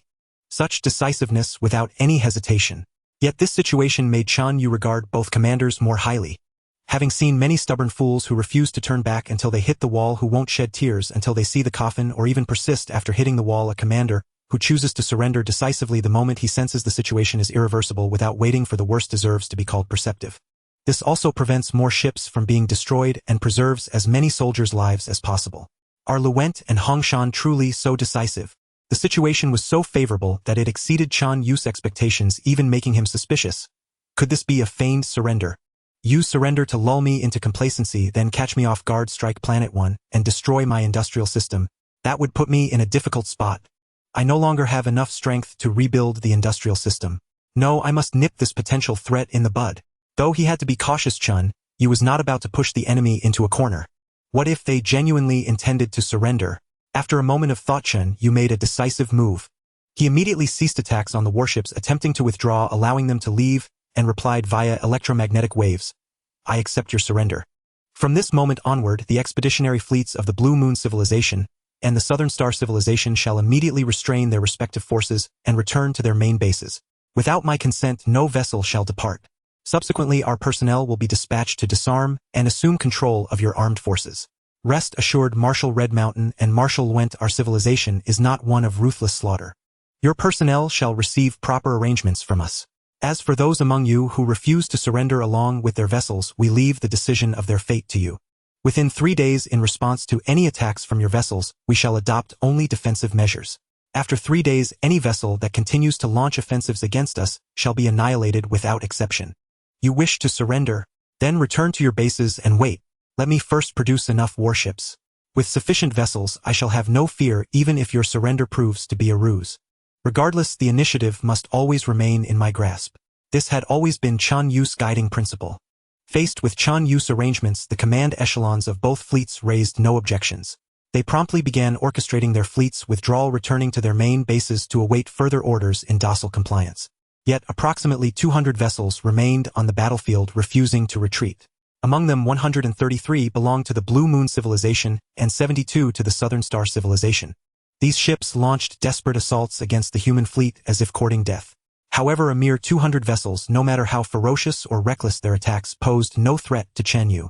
Chen Yue honored his earlier promise, adopting only a defensive stance without launching any offensives, leaving the disposition of these vessels to the Allied forces. The remaining tens of thousands of warships formed a tight cordon around Planet 1, while an array of spy satellites and detectors maintained relentless surveillance over the Allied main bases, ensuring that any hostile move would be detected instantly. Meanwhile, after a final round of inspections, Factory 2 finally achieved operational capacity and began producing warships. Factory 2 was larger in scale than Factory 1 and boasted higher output with a theoretical peak daily production capacity of 80 warships. 3 days later, of the approximately 200 vessels that had refused to withdraw, 150 departed in response to orders and entreaties from their respective commanders. Yet the remaining 50 remained resolute, refusing to retreat. Commander of the human fleet, the 16 vessels belonging to our side, having defied orders, have been sentenced to death by our military tribunal. You are free to dispose of them as you see fit. A message arrived from the Southern Star Civilization's fleet. Shortly after, the Blue Moon Civilization's fleet also transmitted a message, similarly declaring that they had been sentenced to death. However, their number amounted to 38 vessels. Both civilizations clearly wished to avoid executing this sentence themselves, as inflicting death upon their own kind would impose an immense psychological burden. Chen Yue was indifferent to this. If they were unwilling to act, he would perform the task on their behalf. Yet, Chen Yue harbored no desire to slay them. No matter the time or place, and regardless of the civilization, the loyal always command greater praise and respect. If there remained a faint possibility that the commanders and warriors of the vessels that had departed within the past 3 days were merely building reputation or cultivating an image of loyalty, then those who still refused to leave at this moment could only be driven by a genuine devotion to their civilization. For the 3-day pact had now expired. He could now destroy them and their vessels without consequence or hindrance. Chen Yue resolved to grant them one final opportunity. Such individuals loyal to their civilization and their fleet could, if they chose to submit to him, be trusted to remain faithful unto death. Chen Yue had confidence in this. Such people could be relied upon with peace of mind. Chen Yue decisively commanded his warships to obliterate one of the Allied vessels that refused to leave, then issued an ultimatum via electromagnetic broadcast. You have proven your loyalty to your civilization. Now cease this futile resistance. We can guarantee your proper treatment. In the future, the possibility of returning to your civilization is not beyond reach. Preserve your lives, do not throw them away in vain here. Yet the response from the Allied vessels was an even more ferocious and frenzied suicide assault. Alas! Chen Yue sighed inwardly. Since this is the case, I shall slay you with reverence. This time Chen Yue hesitated no longer. Thousands of warships converged and launched a ferocious assault upon the 50-odd vessels simultaneously. In less than an hour, all 50-plus ships were annihilated. Every crew member perished. Paying no heed to the Allied fleet's sentiments, Chen Yue maintained a tight blockade around Planet 1, vigilantly monitoring the Allied fleet's movements to forestall any surprises while relentlessly manufacturing warships. A month passed and all 20 warship factories were completed. With the threat of war removed, these factories immediately reached their theoretical peak output, producing an average of 1,000 Stardust-class warships per day. Another month elapsed, and the total number of warships under Chen Yue's command swelled to nearly 70,000, still growing at a frenetic pace. With a fleet of such magnitude, Chen Yue no longer feared that the Allied surrender might be a deception. Thus, the processes of disarmament and prisoner-of-war reception commenced simultaneously. At this point, the Southern Star Civilization's fleet numbered only about 2 million personnel. The Blue Moon Civilization's fleet was even smaller, with roughly 5 million personnel. Together, they totaled less than 10 million. This figure encompassed all logistical, administrative, medical, and industrial support personnel combined. In contrast, at the zenith of both fleets' power, the total population in the Wangliang Tristar system had numbered nearly 100 million. The sheer brutality of this conflict was thus starkly evident. But thankfully, it was all over. Chen Yue had long since decided how to handle these nearly 10 million sentient beings. He would simply select the experts in natural and human sciences from among them and compel them to contribute their knowledge to his cause. As for the ordinary individuals, they would serve as the soil in which scientists could be cultivated. After all, the emergence of scientists was a matter of probability, and only a sufficiently large population base could yield a sufficient number of them. As for whether supporting so many ordinary people would consume excessive resources, Chen Yue was not in the least concerned. In his view, it was merely a matter of building a few more nuclear fusion power stations and allocating a bit more computational power to construct additional habitation ships. Trivial matters not worth mentioning. Chen Yue's view of sentient life had always been thus. In his eyes, the value of sentient beings within human civilization lay solely in producing enough scientists, providing him with a wealth of inspiration and ideas compensating for his own creative deficiencies and aiding him in scientific research breakthroughs. As for what these sentient beings thought in their hearts, how they perceived human civilization, or whether they were loyal to him, truth be told, Chen Yue cared little. Whether you choose to be loyal or not is none of my concern. Under my control you can cause no trouble. As long as you obediently contribute to my scientific advancement, everything else is irrelevant. In a certain sense, Chen Yue perceived the nurturing of intelligent life as a transaction. I provide you with a living environment security protection and strive to enhance your quality of life while you wholeheartedly produce scientific achievements. A mutually satisfactory arrangement. This is the core essence of the transaction. Beyond this, all forms of loyalty, education, belonging education, and honor education are merely in service of this core essence designed to ensure intelligent beings conduct scientific research more diligently and wholeheartedly. As for emotions, based on Chen Yue's worldview and values as a human, he naturally harbors affection for the intelligent beings who follow him. Within the realm of his capability, Chen Yue would never easily abandon them, nor would he use them as bargaining chips in trades. He would also grant them ample respect. Yet should a major catastrophe strike, when no other choice remains, Chen Yue would not hesitate to cast them aside to preserve himself. This may seem cruel, but facing the boundless and vast cosmos, Chen Yue had no alternative. Moreover, he knew that compared to the codes of conduct of other civilizations, he was already sufficiently kind and benevolent. Facts also proved that nurturing intelligent life, especially a greater variety and quantity, was undeniably a low-investment, high-yield venture. Chen Yue wished for an ever-increasing number of intelligent beings under his command. Different intelligent lives have distinct evolutionary histories, living environments, and social contexts. This inevitably fosters diverse modes of thinking. Scientific problems precisely are those that sometimes defy resolution through one line of thought, but become effortlessly clear with a shift in perspective. A challenge for one civilization may be no challenge at all for another.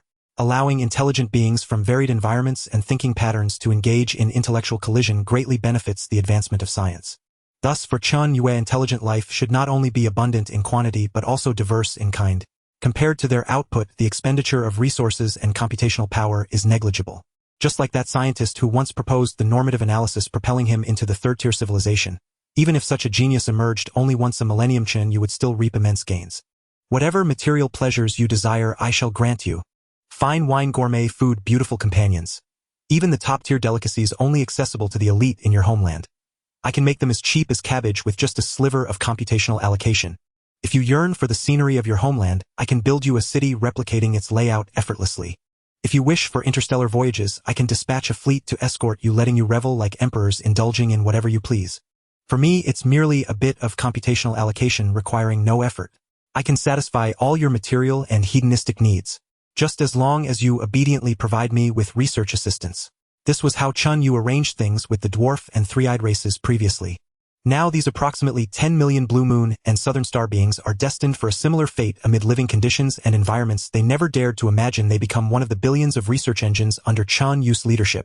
At this moment, the reception of prisoners, disarmament, and collection of spoils were underway simultaneously.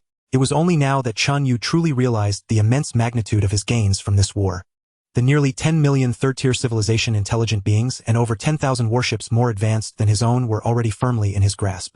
It was the remaining spoils that surprised him even more. First, several colossal space bases. These bases not only handled logistical support functions such as ship repairs and medical aid, but the largest among them also served as the command hub, the core of the entire fleet. One can only imagine the wealth of instruments and advanced technology contained within such a core base. Additionally, there were numerous factories on over 100 planets along with their respective equipment. The Blue Moon and Southern Star civilizations clearly lacked the capability to produce warships directly in a combat environment. These factories primarily handled logistical replenishment, producing items such as satellites, components, interstellar mines, micromissiles, and nuclear fuel refined materials. Yet these facilities also contained technology more advanced than Chen Yue's. Though they required some human operation, their overall design philosophy and manufacturing processes dazzled even him. Without a word, these must be thoroughly analyzed, digested, and assimilated into his own. Another significant portion consisted of numerous non-combat vessels, such as logistics ships, transport ships, medical ships, emergency repair ships, space carriers, and heavy tugs. In Chen Yue's view, the technology embedded in these non-combat ships was no less than that in warships. These were tangible gains. Beyond the physical spoils, another crucial asset was the data stored in various computers. This data contained a wealth of vital intelligence. For instance, the construction of third-tier civilization military command systems, operational data, and standards for various instruments and daily communications. Vast in quantity and diverse in type. But without doubt, the value of this data was immense. After a brief assessment, even Chen Yue couldn't help but marvel. The gains from this time are truly colossal. With these resources, conducting reverse engineering to elevate my technological level to that of the Blue Moon or Southern Star civilizations might take less than a century. If I relied solely on my own research, even with the aid of intelligent life, it would require at least 500 years, and that's without encountering any major scientific barriers. Even if this war wasn't a crucial part of Chen Yue's strategy, merely considering these gains made it entirely worthwhile, justifying the great effort he had expended. Indeed, war is the best means to enhance strength. Of course, there's a prerequisite: you must win. Lose, and you have nothing, possibly even facing total ruin. High risk brings high reward. An unassailable truth wherever you go. Time to proceed with the next plan. Chen Yue mused silently. With tens of thousands of warships backing him up, Chen Yue finally began the official takeover with a clear conscience. Chen Yue directly issued orders demanding that all warships, spacecraft bases, and factories open their interfaces. He then dispatched vessels loaded with robots to first study the operational principles of these ships or bases, then take over control permissions. Key areas were directly guarded by robots, while personnel were all detained, thus completing the takeover of these bases or spacecraft. From that moment onward, without Chen Yue's consent, not even a single operation could be performed on these assets. Chen Yue had completely seized control of the entire situation in the Wangliang tri-star system. No entity or faction could offer any resistance to Chen Yue any longer. During this period, as human robots swarmed through the spacecraft and bases, Ma Fei, the deputy commander of the Nanqing Civilization Expeditionary Force, along with several fleet high-ranking officers, felt nothing but tension and trepidation. Up until now, this entity that had vanquished their allied forces had not shown any inclination to converse with any of them. Aside from revealing that they belonged to human civilization, they disclosed no other information. Where they came from, what strategic objectives they held. All of this remained unknown to them. They hadn't even seen a single intelligent life form from their side, only robots coming and going. Ahead lay an unknown fate, and the unknown was what instilled the greatest fear. Choosing to resist stubbornly the chief culprit who caused massive losses to your human civilization, Marshal Liu, wanted to commit suicide to escape punishment. I stopped him with my men and left him for you to deal with. That should count as a merit, shouldn't it? With this merit as a foundation, even as a prisoner, my treatment shouldn't be too bad. Ma Fei thought with some anxiety. Human civilization will treat me well, right? Yes, they surely will. If they disposed of someone who actively aligned with them, what would others think? Even just to set an example for others, they would have to give me preferential treatment. In the past, when our people were captured by the Blue Moon people, or when the Blue Moon people were captured by us Nanqing people, wasn't that how it was handled? It can't be wrong. Thinking this, Ma Fei gradually calmed down.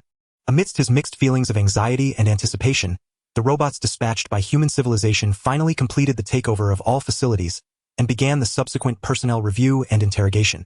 Chen Yue first produced a promotional video and broadcast it to all captives. In this video, Chen Yue directly introduced his mode of existence and his attitude toward intelligent life. Due to certain reasons, I merged with a computer possessing both the creativity of intelligent life and the immense computational power of a machine. I was born from the former human civilization and have continued its name to this day. The current human civilization is a peaceful, open, and inclusive civilization. Intelligent life from various civilizations have become different races under the banner of human civilization. All races work together under my leadership, contributing to the advancement of the civilization into a more advanced tier. Currently, human civilization comprises two races. The first is the three-eyed race, originally from the Mezzotian civilization, a former vassal of the Nanqing civilization. The second is the dwarf race, originating from the Nanqing civilization itself. At this stage, both races coexist peacefully under human civilization, contributing significantly to its progress. After this, Chen Yue played some footage showing the construction of the three-eyed city, the building of living spacecraft for the dwarf race, the internal environments and scenes of dwarves and three-eyed people living within them. My arrangement for your future is similar. The Nanqing people will merge into the dwarf race, while the Blue Moon people will become a new race, the Blue Moon race. At that time, human civilization will have three races. Within human civilization, there is no distinction between primary and vassal civilizations. All races and individuals are equal in status. Human civilization is not bound by the Star Alliance and can develop its technology freely. Once merely a second-tier civilization, human civilization has now grown powerful enough to defeat the combined forces of Nanqing and Blue Moon civilizations. My unique form of existence implies immense potential for civilizational development, as you all must understand. You now know my secret, and I have shown my sincerity. Now make your choice. Whether to join human civilization and become one of its members or to refuse, you can decide for yourselves. You have 3 days to consider. After 3 days, I will conduct a comprehensive review and interrogation. After Chen Yue unreservedly revealed his form of existence, nearly 10 million captives in the Blue Moon and Nanqing bases were shaken to their core.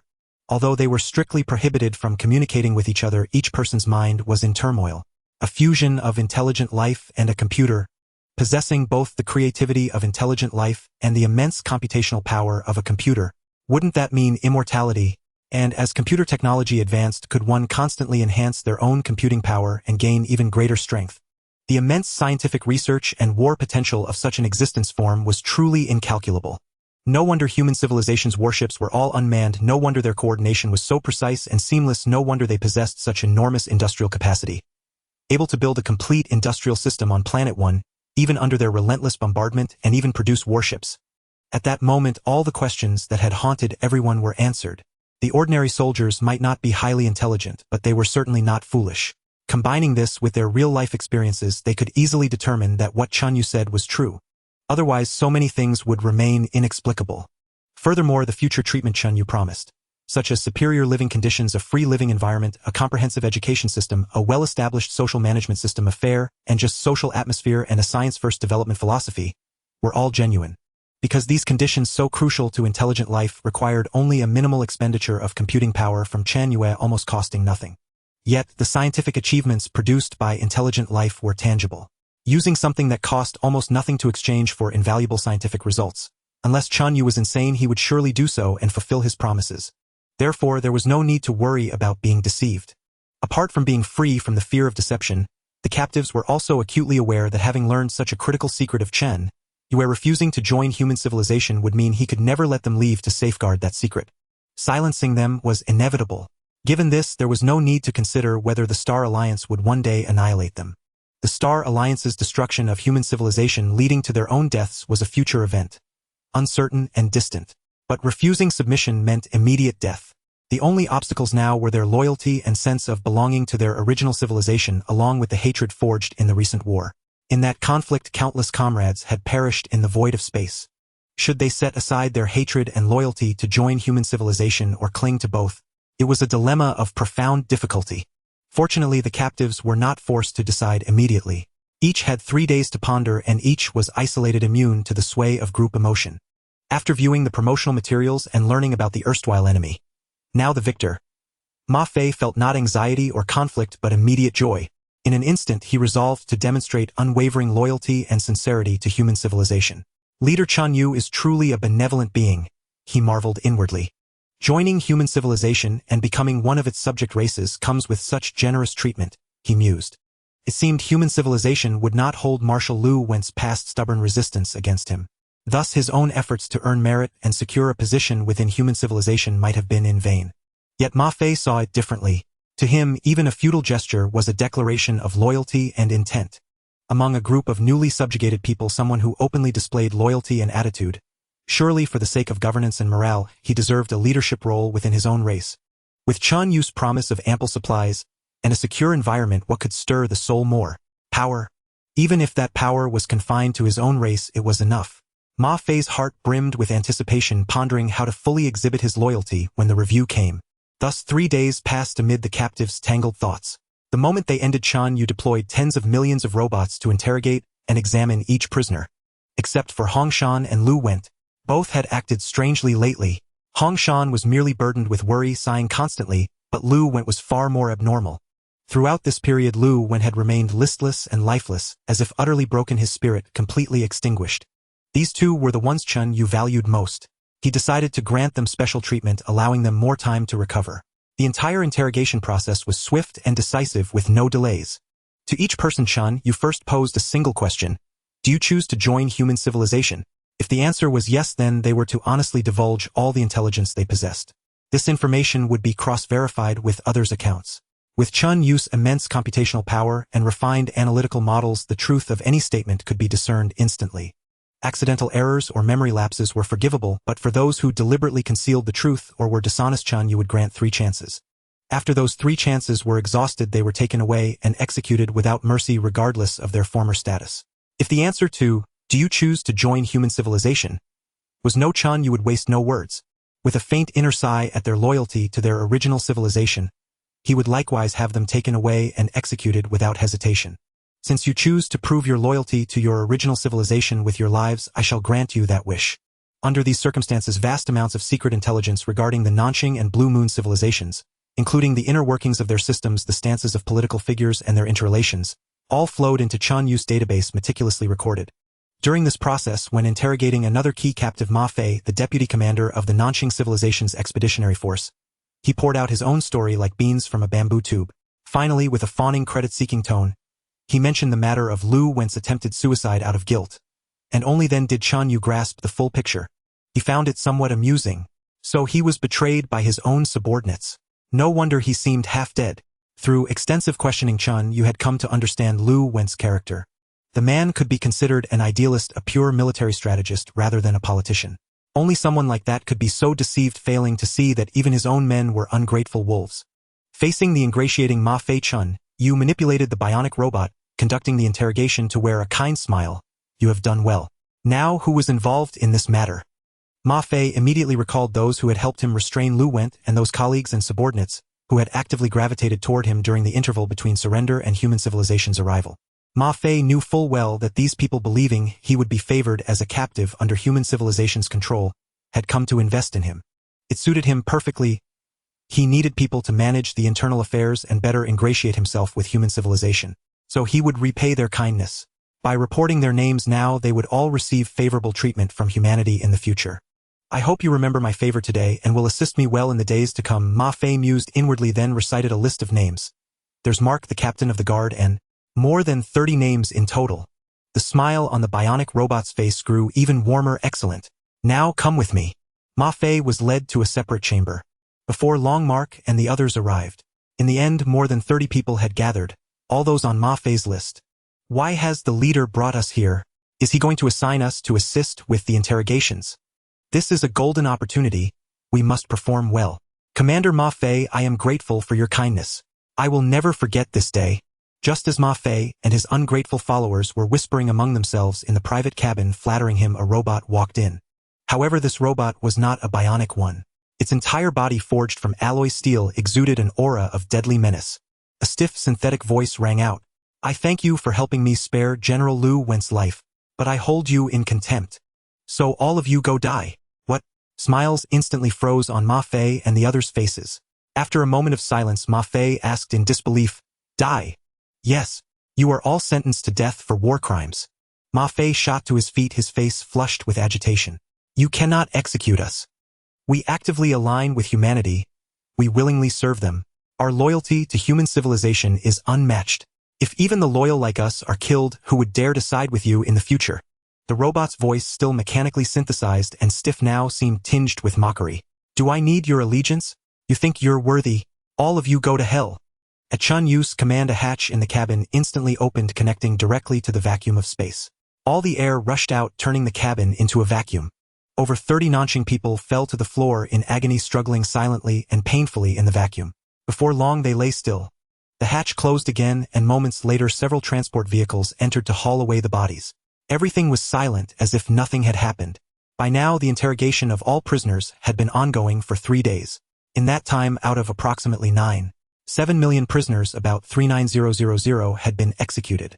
Among them, 310,000 had refused to submit to human civilization, while roughly 80,000 had verbally agreed but were found dishonest and thus executed.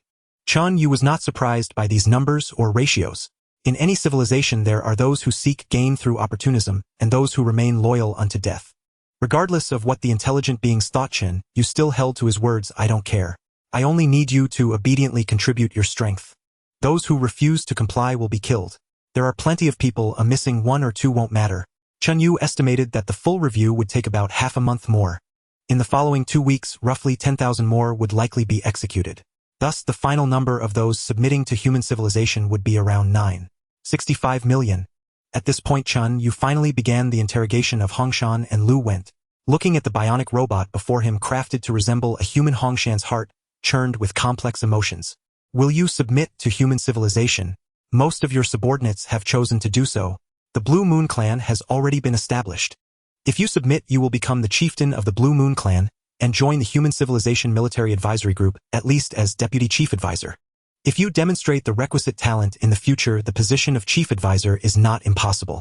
Your advice could even shape the military strategy of the entire civilization. This very intelligent being had once caused considerable trouble for Chen Yue's strategy. Without Chen Yue's hidden cards, his entire plan might have been thrown into chaos. Hongshan had proven his capability. Chen Yue naturally hoped he would submit. Faced with Chen Yue's query, Hongshan was silent for a long time before murmuring, "Can you really not let me return to my civilization? I swear I will never reveal your secrets. I could even stay within your civilization and impart all my knowledge. I could establish schools to help you train talent if only you promise to release me someday. 50 years, 100 years, 200. Anything is fine. Just give me hope." Chen Yue replied calmly, "With your wisdom you should know I cannot agree, nor am I willing to offer you false hope." Hongshan looked disappointed. "Can you give me more time to consider? And, during this time, could I look around?" "Yes. The living ship for the Blue Moon people has begun construction. Your people must participate in the work. You can join the planning group to advise on the ship's design layout and performance metrics." Chen Yue showed considerable leniency toward Hongshan. There was no choice. Exceptional talent earns respect wherever it goes. They had earned it through their abilities. On the other hand, the interrogation of Lu Went took a different turn. Faced with Chen Yue's questions, Lu Went was silent for a long time before saying dejectedly, "I only ask for a quick death." Chen Yue did not execute him immediately. Instead he said, "Watch a video." Chen Yue played the recording of Ma Fei and Mark's execution for Lu Went. Lu Went slowly sat up straight, and after the recording ended he looked at Chen Yue. "Weren't they loyal to you?" "No rule says I must accept everyone who is loyal to me. Some loyalties I simply disdain." Lu Went fell silent. Chen Yue continued, "I know your nature. You are a pure military strategist born for war. If you join human civilization you can fully apply all you know without any constraints. I will handle everything beyond war for you. No one with ulterior motives will get close to you, and nothing else will trouble you. Moreover, everything you do will have meaning. You will witness a growing human civilization being born under your protection. A Tier 3 civilization is not the end. Tier 4, Tier 5, even Tier 6 are within reach." Lu Went's expression was complex. He seemed to want to speak but held back. Chen Yue said no more. "Go see the dwarf clan's living ship. Your compatriots are there. By the way, Yunguang and Ajuo are there. You know them." Without waiting for Lu Went's consent, Chen Yue sent him directly to the dwarf clan's living ship. Ajuo was terrified and treated Lu Went with the utmost deference. Though he was now the chieftain of the dwarf clan, and Lu Went merely a prisoner, he still hardly dared to breathe. The name Lu Went was simply too formidable. In the Nanxing civilization he was even hailed as the god of war. For every soldier, especially Ajuo, who was mid-ranking in the military and privy to many secrets, Lu Went was an undisputed legend. "You traitors! How could you do such a thing?" Facing the dwarf elders, including Odo and Yunguang, who stood respectfully before him with their hands at their sides, Lu Went's fury surged uncontrollably. He berated them without restraint. "Have you forgotten the civilization that raised you? You have defected to the alien race, turning against your own mother civilization." Odo and Yunguang lowered their heads, not daring to utter a single word. Beside them, Majua, the chieftain of the Three-Eyed Clan, who had accompanied them in a lightweight spacesuit, also gazed at Lu Went with profound reverence, remaining silent. Before him stood a true high-ranking figure of the mother civilization, one whose influence ranked among the top 5 within the entire civilization. Even the leader of their own civilization had to treat a mid-level military officer like Yunguang with utmost respect, let alone Lu Went. After Lu Went's prolonged reprimand finally ceased, silence enveloped them all. After a long moment Lu Went sighed, deeply, his expression laden with sorrow and gravity. "You are Majua, aren't you? The chieftain of the Three-Eyed Clan. Ah, I won't say much to you. Everyone knows how the Nanxing civilization treated your Masua civilization. Whatever you do is justified. Yunguang, Odo, I won't blame you for defecting to humanity. Given the circumstances, then I understand. It was the only choice. It's just. Ah." Lu Went sighed once more. "Since you've defected, I don't expect your loyalty to the civilization anymore, nor do I expect you to speak for it. But, at the very least, you shouldn't help humanity devise strategies against your mother civilization. Can't you even remain neutral?" Odo finally gathered his courage and said, "Marshal Lu Went, I'm sorry, but now, I am a human. For the development of civilization, I must contribute." Lu Went smiled bitterly, saying no more. "Let me show you around Dwarf City," Odo suggested, as if eager to escape the topic. Lu Went acquiesced without objection. This was a residential spaceship specially built by Chen Yue for the dwarves. Like the Three-Eyed People's residential ship, it generated gravity through rotation. Measuring 1 kilometer in length and 100 meters in diameter, it offered approximately 200,000 square meters of habitable area. With multi-story buildings, it could comfortably accommodate 100,000 dwarves. Since the prisoners had not yet been relocated, only the crew of the former Yunguang aerospace carrier resided here, making the space quite spacious.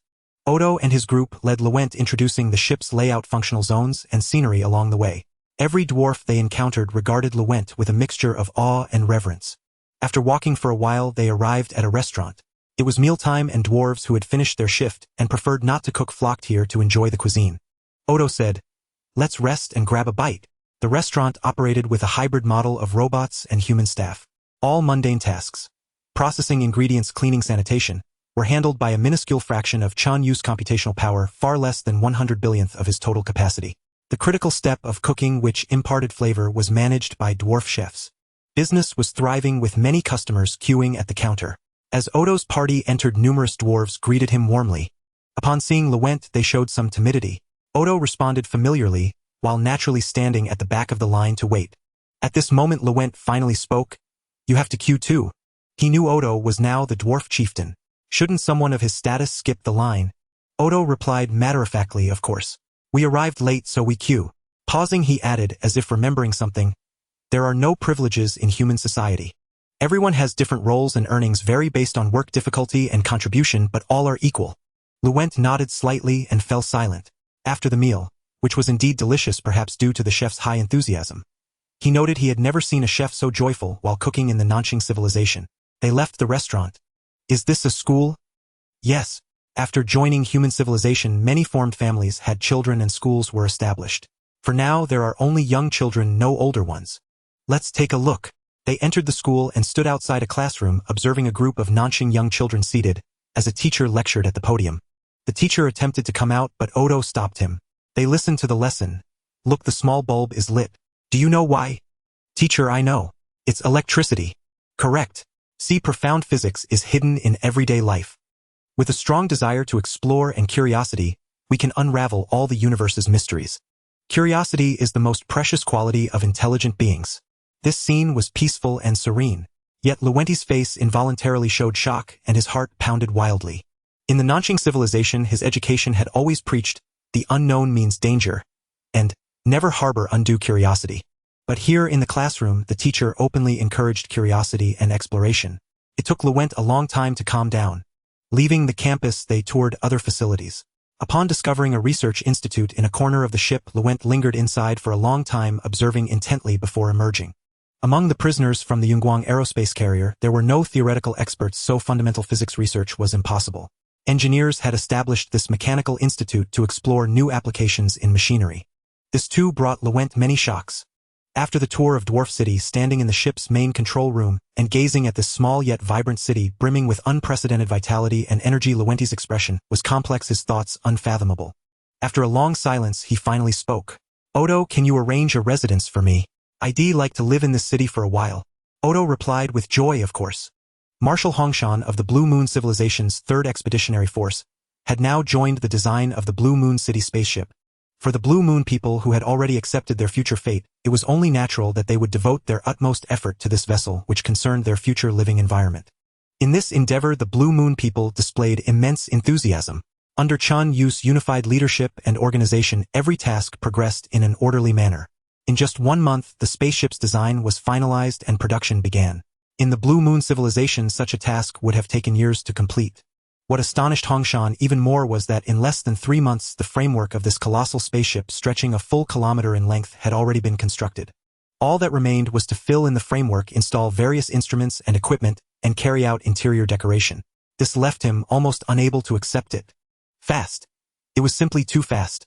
Yet recalling how during the war human civilization had managed to produce warships even under their relentless bombardment, it all seemed somewhat reasonable.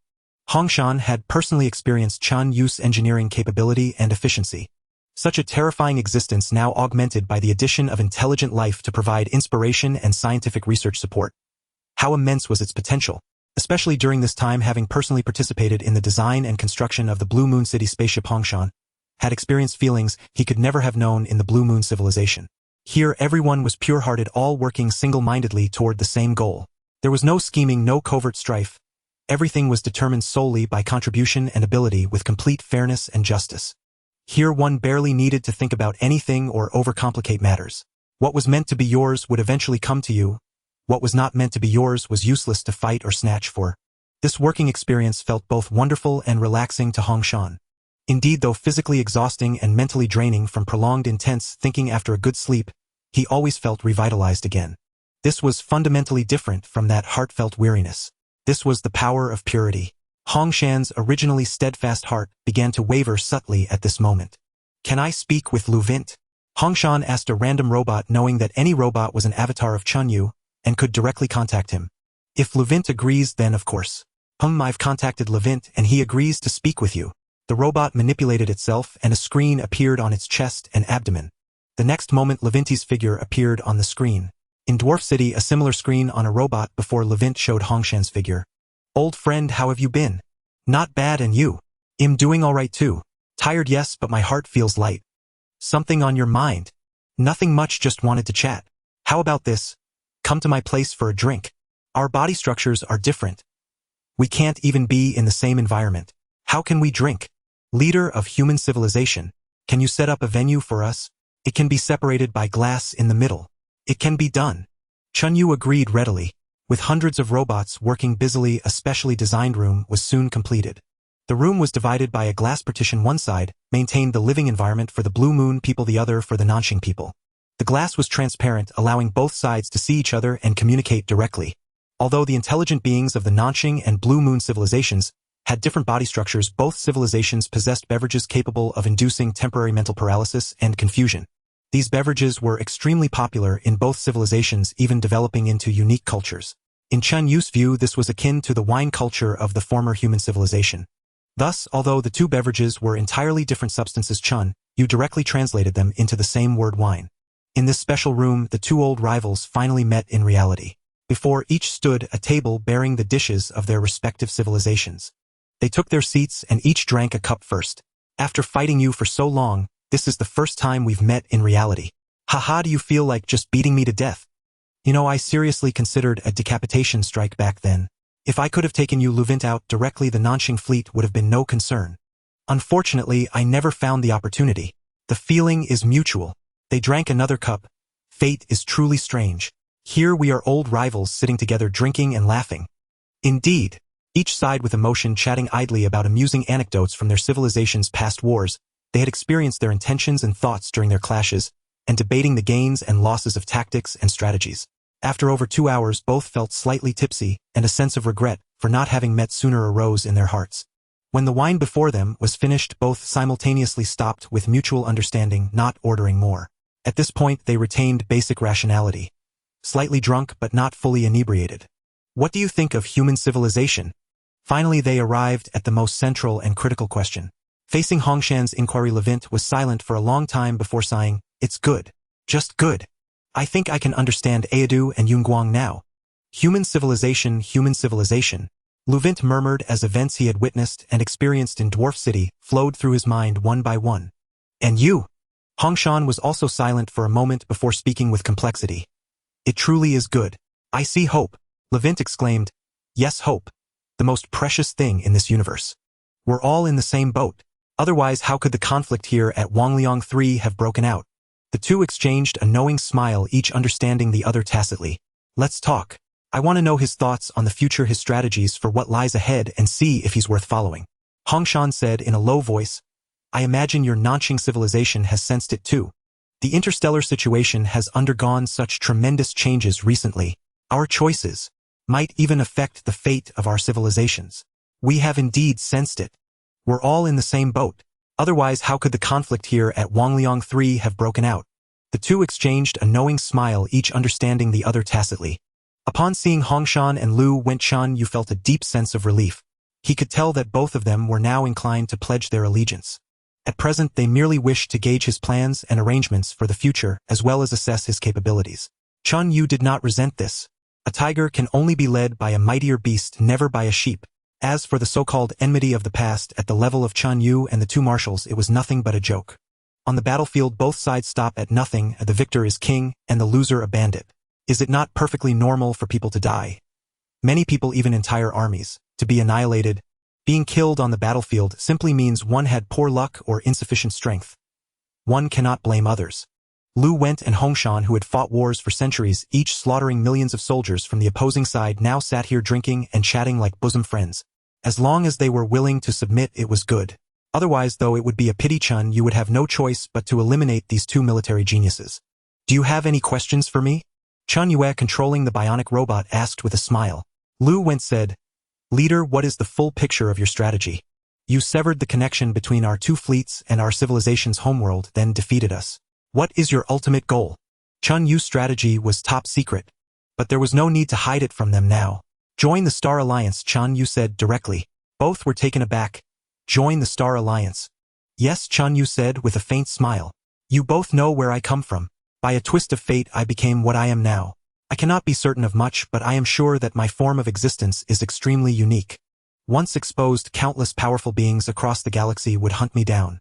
In the current era where the galaxy is controlled by the Star Alliance system, being a free wandering civilization is too dangerous. A more suitable choice is to obtain the Star Alliance's protection. Therefore, I must join the Star Alliance. Forgive my bluntness, leader, but your form of existence is indeed unique. I have never heard of anything like it. However, joining the Star Alliance would not guarantee protection. Once the Star Alliance's civilizations learn of your nature, they would immediately capture you as well. Furthermore, what does joining the Star Alliance have to do with attacking us? The contradiction between Chen Yu's strategic goal and his actual actions left them utterly perplexed. Chen Yue laughed. Of course I won't join the Star Alliance in my true form. My plan is to replace your Southern Star Civilization or the Blue Moon Civilization. Using the Southern Star Civilization as the shell and myself as the core, I will exist within the Star Alliance system under the name of the Southern Star Civilization. On the surface, I gain the Star Alliance's protection and a safe environment for development while secretly advancing technology and accumulating power. Lu Went and Hongshan both frowned. Moments later, realization dawned, and they shot to their feet, utterly stunned. So that's it. That explains everything. The so-called Southern Star Civilization as the shell, human civilization as the core, simply meant that Chen Yue would hide in the shadows. After all, he existed within supercomputers without a physical form. Chen Yue could easily conceal himself within a supercomputer of the Southern Star Civilization, using his computational power to control every aspect of their society. By then, every monitor and video camera in Southern Star Society would be Chen Yu's eyes, every chip his subordinate, every flying car, every warship, every home computer, every factory, every machine, every personal communication device. Everything in the entire society could be directly manipulated by Chen Yue. At that time, there would be no trace of Chen Yue anywhere in the Southern Star Civilization, and it would still appear to be a completely normal civilization. This is the Southern Star Civilization as the shell. Yet in reality, Chen Yu's presence would be everywhere, controlling every aspect. He would be the supreme god, able to manipulate the entire civilization according to his will. This is the human civilization as the core. Thus Chen Yue would both conceal himself and gain the Star Alliance's protection, reaping the benefits of both sides. This was Chen Yu's ultimate scheme and the final goal of this phase. However, achieving this goal required an entry point. Chen Yue could not simply fly to the Southern Star System and achieve it through brute force. That would expose him. He had to infiltrate the Southern Star Civilization, subtly, gradually gaining control without being noticed. Clearly, their expeditionary fleet stationed in the Wangliang Tristar system was the entry point Chen Yue had chosen, defeating their fleet, winning over everyone, and changing their hearts to align with humanity. After achieving this, he would have these people return triumphantly to the Southern Star Civilization's homeworld. Through their hands, Chen Yu's computational power would extend and spread into the Southern Star Civilization, ultimately achieving control over it. To reach this goal, one thing had to be done in advance, severing all communication between the Wangliang Tristar system and the civilization's homeworld. Nothing that happened in the Wangliang Tristar system could be known to the outside world. Otherwise, the entire plan was doomed to fail. This was the fundamental reason Chen Yue went to such great lengths, destroying all superluminal communication relay stations, paying enormous costs in resources and time to cut off communications. At the same time, this clearly explained why back when he was still in the solar system, Chen Yue, though capable of annihilating the armed investigation team, chose instead to flee the solar system to avoid inspection. Because at that time Chen Yue lacked the ability to sever the investigation team's connection to their homeworld. Thus, even with overwhelming military superiority, he had no choice but to escape to avoid exposure. This was Chen Yu's entire plan.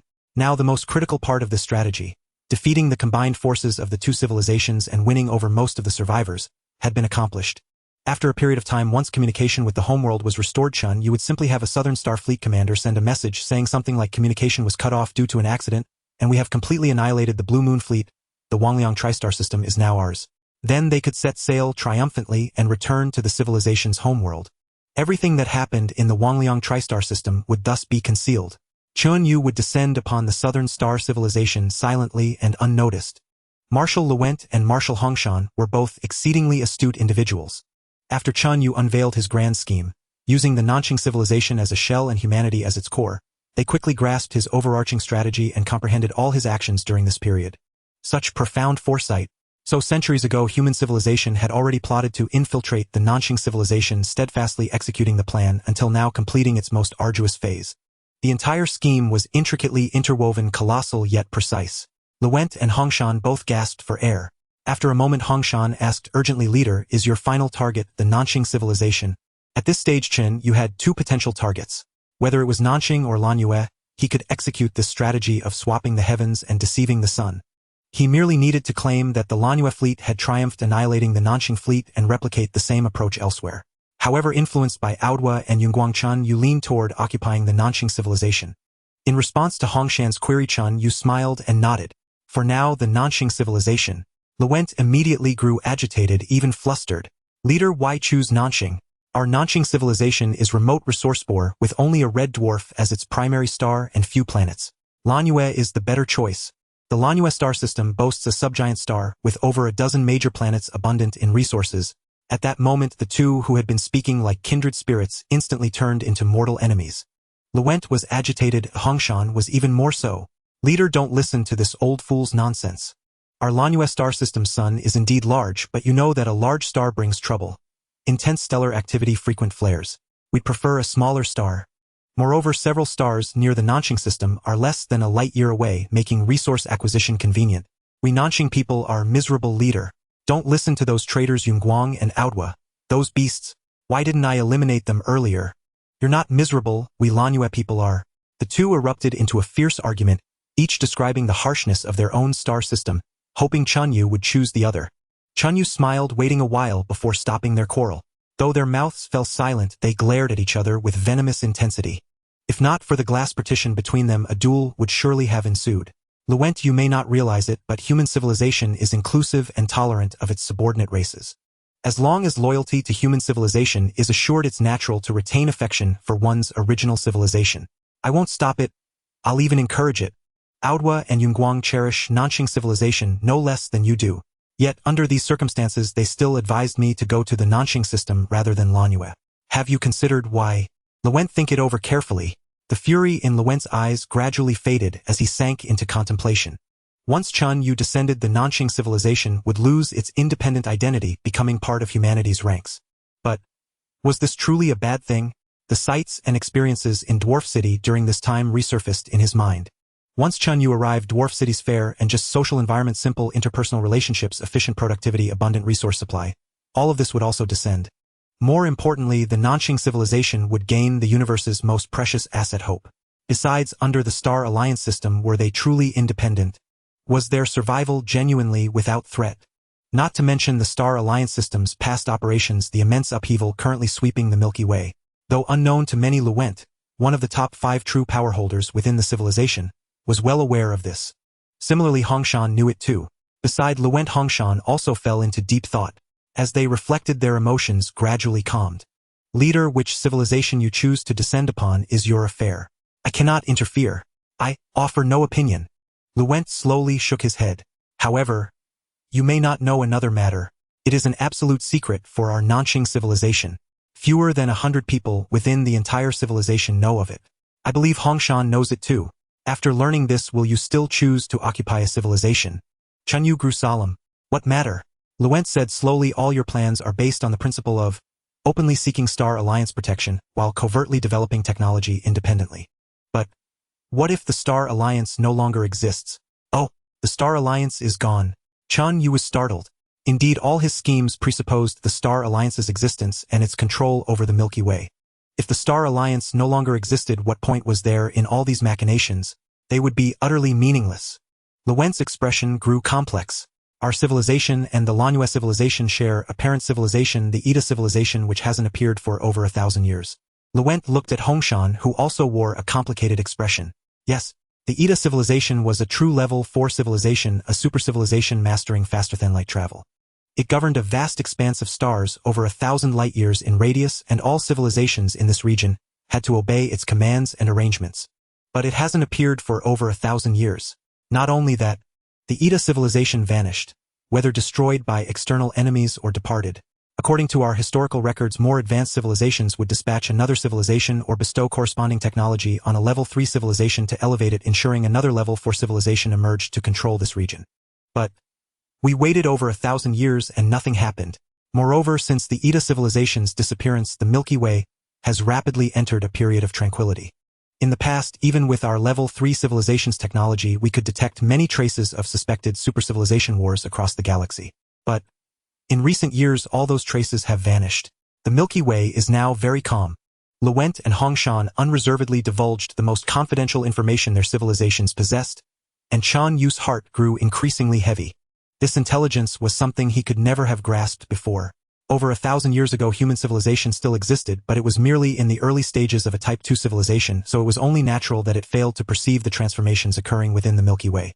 But only 1,000 years have passed, whose signals from more distant regions may not have arrived yet. It is too early to declare that the galaxy has returned to tranquility. Chen Yue understood that although Type 3 civilizations possessed superluminal communication technology, capable of transmitting information faster than light, they were certainly incapable of detecting certain superluminal particles. In fact, Chen Yue did not even know whether such particles existed. This led to a phenomenon because photons travel at the finite speed of light. An event occurring 1 light-year away would take a year to be observed, as the photons carrying the information would need that long to reach the observer. Over 1,000 years, the farthest observable distance would be just over 1,000 light-years. A mere speck within the Milky Way, which spans 100,000 light-years in diameter. Judging the entire galaxy's situation based on such a tiny region seemed unreasonable. We have probes. As of now, the farthest probe still in contact with us has been traveling through space at 80 of light speed for nearly 3,000 years, covering a distance of 2400 light-years. Chen Yue was startled. A Type 3 civilization's probe had reached 2400 light-years away. However, with no resistance in space, a probe could coast on inertia indefinitely. Given enough time, traveling such a distance was not surprising. Yet it was still troublesome. With the technological prowess of a Type 3 civilization like Nanxing, the maximum range of superluminal communication was merely 0.1 light-years. To maintain communication with a probe 2400 light-years away, 24000 superluminal relay stations would be needed. If just one of those 24000 stations failed, the entire communication link would be severed. To improve reliability, Nanxing civilization would likely build multiple links. Thus, the number of relay stations involved in a single communication could be 10 times higher, i.e., 240000 stations. With a delay of 1 microsecond per station, that would total 240000 microseconds, or 240 seconds, 4 minutes. Combined with relativistic effects, communication quality would be poor. The total time for sending, executing, and receiving a single command could easily be measured in hours. The cumbersome nature of this process rivaled humanity's exploration of Uranus and Neptune during the Earth era. We each launched such probes in different directions. Considering the probe's distances and detection ranges, our field of view can extend to about 10000 light-years. We have confirmed that all traces of war detected within this 10000 light-year range occurred before the disappearance of the Eta civilization. Not a single event after its disappearance has been observed. Moreover, as time passes, signals from even farther away continue to arrive. We have observed for over 1,000 years, and without exception, no event has occurred after the Eta civilization vanished. That is precisely why we conclude that the current Milky Way is very peaceful. We cannot determine exactly what happened in the galaxy. We are merely a Type 3 civilization lacking even faster-than-light travel technology. Our operational radius is severely limited. Even with a few probes launched, we can only confirm macroscopic phenomena, leaving us utterly unable to grasp the finer details. Yet, piecing together all the clues, we are compelled to reach this conclusion: the Star Alliance may no longer exist. We do not believe that all the supercivilizations in the Alliance have perished. That would be too horrifying, and we have not observed sufficiently grand signs of war. In comparison, we consider it more likely that they have all gone into hiding, ceasing to interfere in external affairs. Chen Yue said gravely, but as far as I know, neither of your civilizations has attempted to research new technologies or theories. Hongshan smiled bitterly. The lingering authority of the Star Alliance still exerts its influence. For now, its non-existence is merely speculation. How would we dare to act? What if the Star Alliance resurfaces at some unknown time? Luent nodded. Our civilization has made the same judgment and choice as the Blue Moon civilization. However, we two civilizations have not been entirely idle. We both independently chose the Huoying triple star system, intending to seize it, obtain its rare mineral deposits, and enhance our civilization's strength. Regardless of the future outcome, whether we continue to be docile subjects or strive to become a type for civilization, strengthening ourselves can never be wrong. That is the true reason why both sides kept escalating, ultimately committing nearly half of our military forces to a great war in the Huoying triple star system. Thus, when both sides realized they could not defeat the other, and their own casualties were too severe, shaking hands, and jointly developing the Huoying triple star system became a natural choice. We both independently chose the Huoying triple star system, intending to seize it, obtain its rare mineral deposits, and enhance our civilization's strength. One thing was certain: something colossal with far-reaching consequences had occurred in the Milky Way. This event had caused some change. Whether collapse or temporary concealment could not yet be determined, but it was certainly a major upheaval within the Star Alliance system that had persisted for untold ages. Type for civilizations and above had vanished, most likely going into hiding, ushering an era of peace in the galaxy. In the past, though the Star Alliance system was powerful, he had understood it, knew its rules of operation, and thus harbored little fear. But now, with this upheaval, everything had changed. The once clear situation had become shrouded in uncertainty once more. The vast starry sky seemed once again fraught with peril. Chen Yue asked again, "When was the last time the Yida civilization contacted you? When did the galaxy begin to grow calm?" 1459 years ago. 1467 years ago. The two gave different answers. As for when the galaxy started becoming peaceful, we cannot pinpoint an exact time, but it was a rapid process, taking only about 5 years to settle completely. Which 5 years? On this, Hongshan and Luent provided the same data 1432 to 1427 years ago. Chen Yue was stunned, waves of shock surging within him. The destruction of Earth and the subsequent period when he inexplicably merged with a computer fell precisely within those 5 years. More precisely, it was 1428 years, 3 months, 16 days, and 6 hours ago. During that time frame, Earth had exploded and he had somehow fused with his computer. The Type 4 Yida civilization had vanished and the galaxy had begun to grow calm. Chen Yue could not determine the exact chronological order between the Earth's explosion, his fusion with the computer, and the two events of the Yida civilization's disappearance and the Milky Way's subsequent tranquility. Yet this distinction was perhaps unnecessary. The sheer proximity of these events already hinted at underlying connections. Though devoid of evidence, Chen Yue instinctively believed a link existed between them. So what had truly transpired within the Milky Way back then? Chen Yue remained ignorant. Steeling his resolve, he continued, "Did you know about the Earth's explosion within the solar system at that time?" Hongshan denied it. "Our star catalog includes the yellow dwarf star Sol, but we paid it little attention. Perhaps specialized astronomers noted the events there, but I am unaware." It was unsurprising that the solar system lay outside the Blue Moon civilization's dominion. However, Lu Went would surely know. Indeed, Lu Went said, "I am aware of this. Moreover, our civilization clearly knew a primary civilization existed there.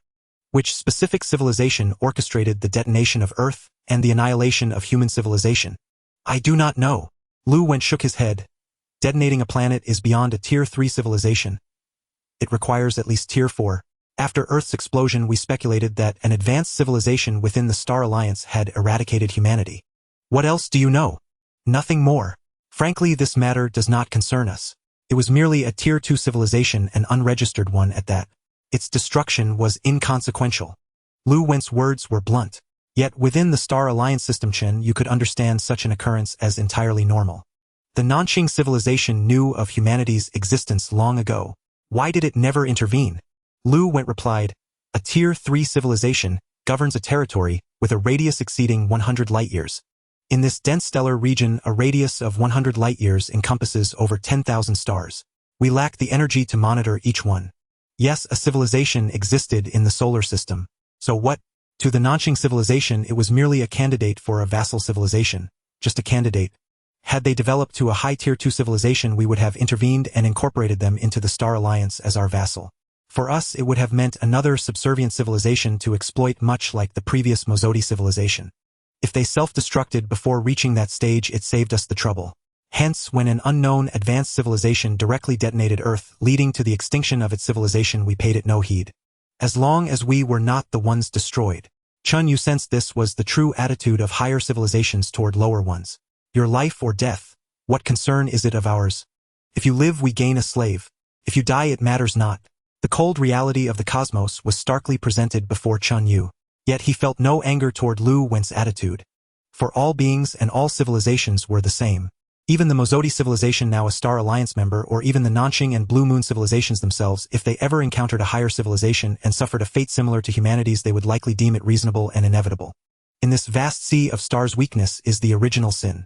Chen Yue had initially believed that capturing the leaders of the Nanxing and Blue Moon civilizations would clarify the Earth's explosion and humanity's extinction. But now he found the matter not only unresolved but shrouded in even deeper mystery. He could not even be certain whether the Star Alliance was responsible for Earth's destruction. To other civilizations, this was a trivial affair. But to Chen Yue, it was of paramount importance. For over a millennium, Chen Yue still remembered the despair of being alone aboard the Inghua spacecraft, the terror of witnessing Earth's explosion, and the memories of his life on Earth. The bustling cities, close friends and family. Every detail of his existence. For over a millennium, Chen Yue had never forgotten the hatred in his heart.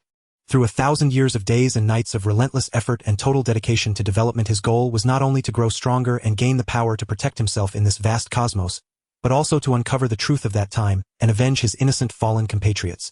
Now, with knowledge of deeper secrets, Chen Yue reaffirmed his resolve. No matter what tempests lie ahead, I will press forward with unwavering determination. I will become stronger. Strong enough that no one can ever threaten me again. In the room, Lu Wen, Hongshan, and Chen Yue all fell silent. After a long pause, Lu Wen spoke. So, leader, having learned these classified secrets, what will your future plans be? Chen Yue could confirm that the intelligence they provided was genuine. Thus he knew he must make significant adjustments to his future strategic arrangements.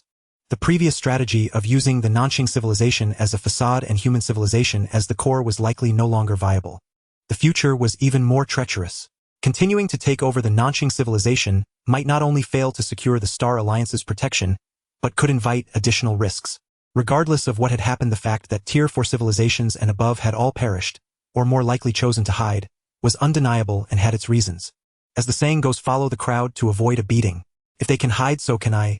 I will find a remote, inconspicuous star system to conceal myself, focus on developing technology there, and digest the gains from this period. First and foremost, I must advance our technology to the level of the Nanxing and Blue Moon civilizations. At that point, with the support of massive engineering capabilities, I should be invincible among Tier 3 civilizations, if not yet against Tier 4.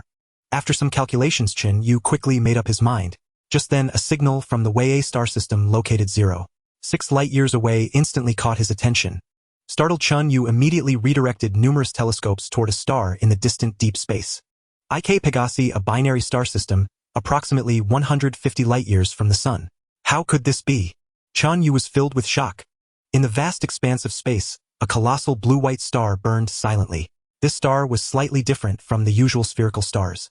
At this moment, it was not a sphere, but an ellipsoid, indicating the presence of another celestial body of immense mass nearby. It was the gravitational pull of this extraordinarily massive body that stretched the once spherical star into its current ellipsoidal shape. This was evidently a binary system. By carefully searching the vicinity of this star, one could find its companion.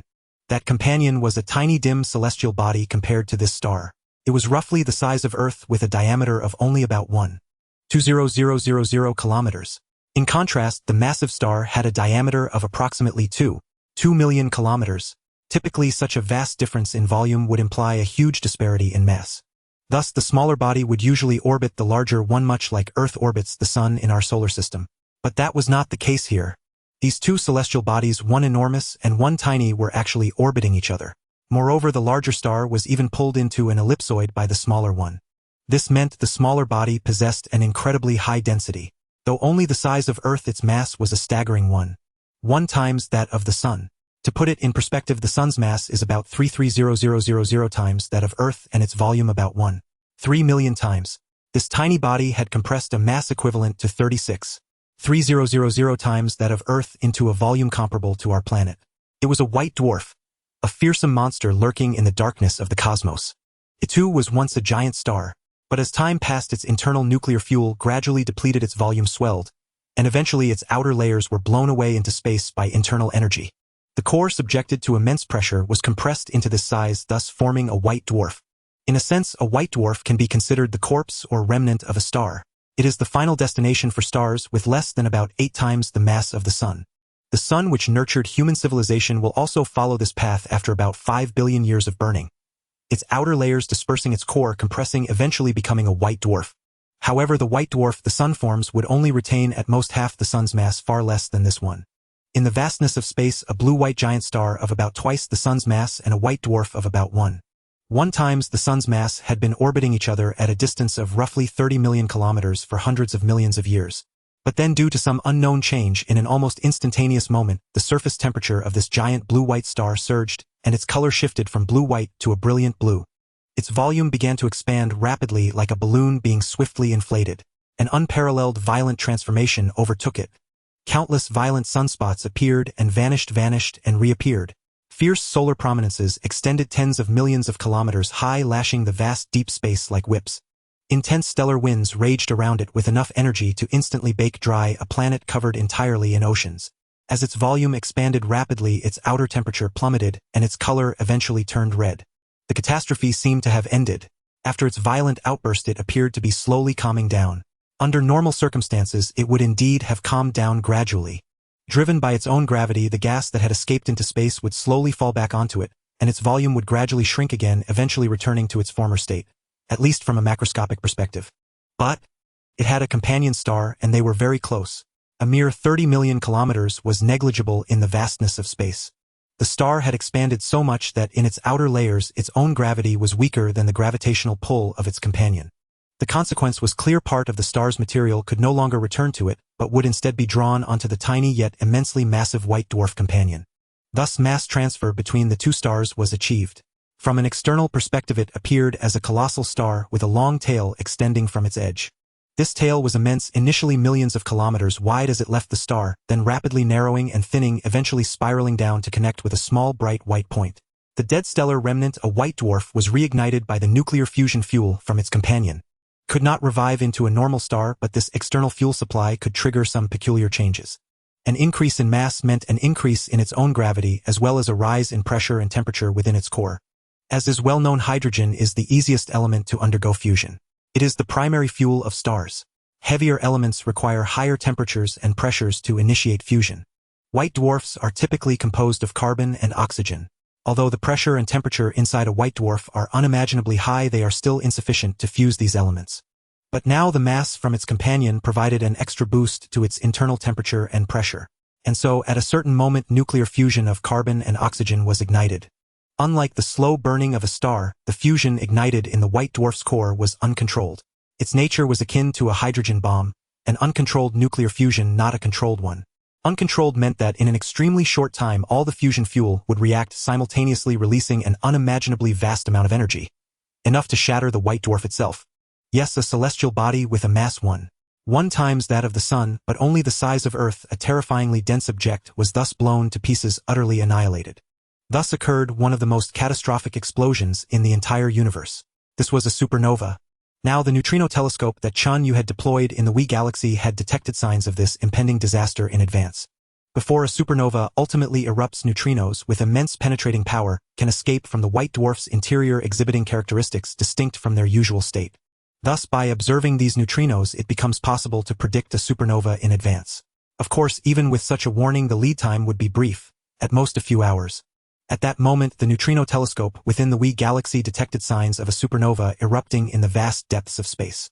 Through superluminal communication technology, the information was transmitted instantaneously to Chen Yue, who was located 0.6 light-years away. Chen Yue promptly identified the optical counterpart of these signals and directed his telescope toward it. Ultimately, a name surfaced in Chen Yue's mind. The galaxy on the verge of a supernova was called Ik Pegasi. No, perhaps that description is not entirely accurate. Ik Pegasi is approximately 150 light-years from the Solar System and about 162 light-years from the CAF triple star system and the Wee galaxy. Neutrinos traveling at near-light speed take roughly 162 years to journey from Ik Pegasi to the Wee galaxy, where they are detected by the neutrino telescope. This means the actual supernova explosion occurred over 160 years ago. What has arrived now are merely the particles carrying information about that long-past event. But how could this be? Chen Yue knew well that Ik Pegasi is a binary system consisting of a blue-white subgiant star and a white dwarf. Although that subgiant star is in the latter half of its life cycle, it is far from evolving into a red giant that could accrete matter from its companion. Without sufficient external material, a supernova cannot occur. Because it posed no risk of going supernova for millions of years, Chen Yue had paid it little attention. Chen Yue believed that other civilizations in this starfield would have made no such preparations either. Why had that subgiant suddenly expanded? This could not be explained by natural evolution or phenomena. What had happened in that galaxy? Chen Yue could not fathom it, could not comprehend it. Yet this question could be pondered later. The immediate priority was to respond to this unforeseen crisis. The CAF triple star system and the Wee galaxy are 162 light-years from IK Pegasi, approximately 1540 trillion kilometers. Such an immense distance would seem to render any effects from the explosion negligible, and under normal circumstances that would be true. But this explosion was anything but ordinary. This was a supernova, one of the most violent physical processes in the universe. The Milky Way consists of roughly 200 billion stars. When a supernova erupts, its brilliance can rival the combined luminosity of all 200 billion stars in the Milky Way. The energy released by a single supernova is equivalent to the total energy output of a star like the Sun over its entire lifetime. A star like the Sun burns for about 10 billion years. Imagine all that energy radiated over 10 billion years, unleashed in a single instant. How terrifying would that be? Even with Chen Yue's current status as a solid Tier 3 civilization, even if his most defensively powerful vessel, the humanity, were placed trillions of kilometers from the supernova's epicenter, it would be instantly vaporized, erased from the cosmos without a trace. Consider this analogy: the most powerful hydrogen bomb ever built on Earth, the Tsar Bomba, had a yield of 50 megatons of TNT. Its test explosion was said to have shifted the Eurasian continent by a few millimeters. Now the distance between Earth and the Sun is 1.5 billion kilometers. 1.5 billion kilometers. Imagine placing such a bomb, the most powerful in human history, directly in front of a person and detonating it. Now compare that to a supernova occurring at the Sun's position, which would appear brighter to that person. Conventional thinking would likely lead most to choose the Tsar Bomba since it is right in front of them. No matter how powerful a supernova is, it is 1.5 billion kilometers away, far too distant. Yet calculations reveal that even a supernova 1.5 billion kilometers away would be millions of times brighter than the Tsar Bomba detonated right against a person's eyes. Such is the might of a supernova. Even Chen Yue, over 160 light-years away, must confront it with full force. At that moment in the room, Lu Went and Hongshan were still awaiting Chen Yue's response. They had no idea how much information Chen Yue, with his mind capable of 100 billion simultaneous thoughts, had received in that instant, how many calculations he had performed or how many decisions he had made. The android representing Chen Yue stood up and spoke gravely. With such a monumental upheaval unfolding in the Milky Way, occupying Nanxing or the Blue Moon civilization carries too much risk. I have decided that human civilization will also go into hiding and develop slowly. However, an urgent incident has just occurred. This incident means that even without the suspected disappearance of all Tier 4 and above civilizations, I would no longer choose to take over Nanxing or the Blue Moon civilization. Oh, an urgent incident. Both were startled simultaneously. IK Pegasi, Chen Yue said slowly. I have just observed that its white dwarf has gone supernova. The explosion's energy is expected to reach the CAF triple star system, where we are now, in about 6 months. What? A supernova? Impossible. Impossible. Hongshan and Lu Went both rose in shock, their voices trembling with disbelief. How can this be? That is a stable system. Even if it were to explode, it would be at least 1,000,000 years from now. I suspect the influence of a supercivilization. Here are my observational data. Chen Yue presented a summary of the data before them. Even though neither was a scientist, they could understand it. At the same time, both knew that Chen Yue had no reason to deceive them. As they studied the data, their breathing grew rapid, and they eventually slumped back into their seats in defeat. Chen Yue spoke slowly. It seems your assumption that the Milky Way had returned to calm was mistaken.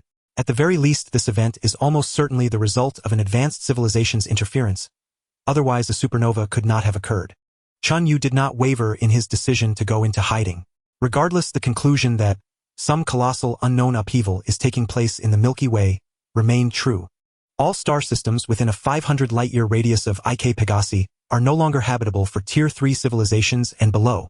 For the future of human civilization, I have decided to devote all efforts to gathering resources within the CAF triple star system, constructing starships, and then setting sail, fleeing toward the edge of the Milky Way farther from IK Pegasi. Hongshan and Lu Went's bodies trembled slowly, cold sweat dripping incessantly. In the face of this cataclysmic disaster of unparalleled proportions, all past conflicts and calculations suddenly seemed trivial. Lu Went and Hongshan moved in unison. They slowly rose, then knelt one after another before the android representing Chen Yue. During this period, the two had also come to understand some of the culture and etiquette of human civilization, learning that kneeling was the most sincere gesture of respect within it. Gazing at the two figures kneeling on the ground, Chen Yue remained silent. Lu Went trembled as he spoke. Leader, I beseech you, permit the Nanxing civilization to join your ranks. Hongshan also pleaded, please accept the Lanyue civilization as well. The energy released by the supernova explosion was truly immense. Even a Tier 3 civilization capable of interstellar travel could not withstand it. The Nanxing system and the Lanyue system were slightly farther from the Ik Pegasi star than the Wangliang Tristar system, but not by a significant margin. That region would also genuinely feel the wrath of this supernova.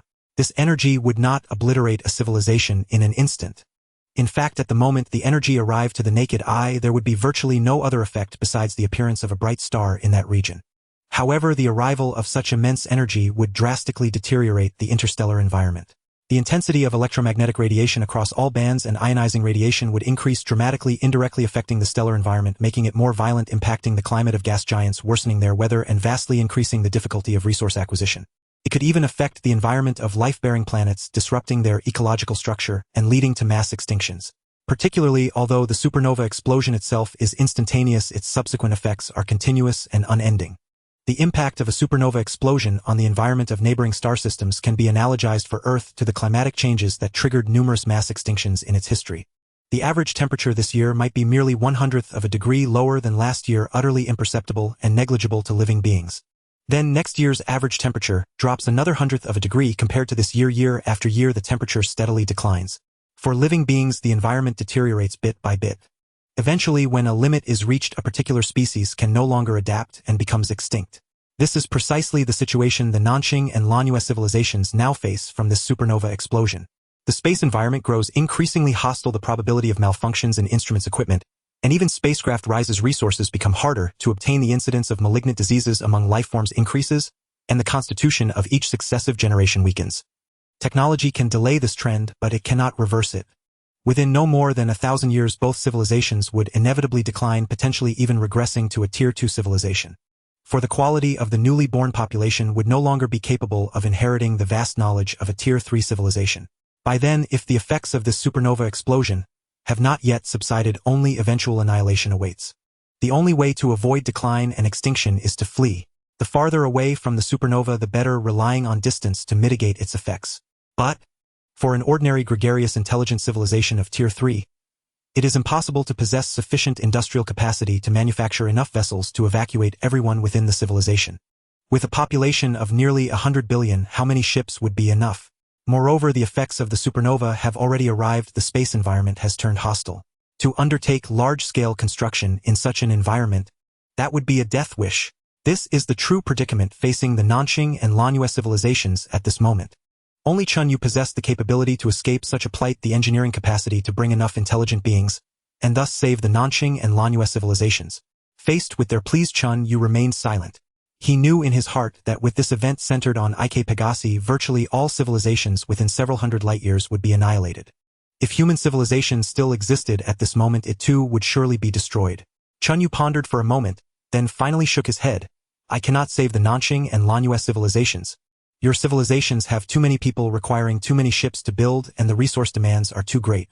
I do not have that capability. Their faces turned pale and they fell silent. But I can save a small number of people.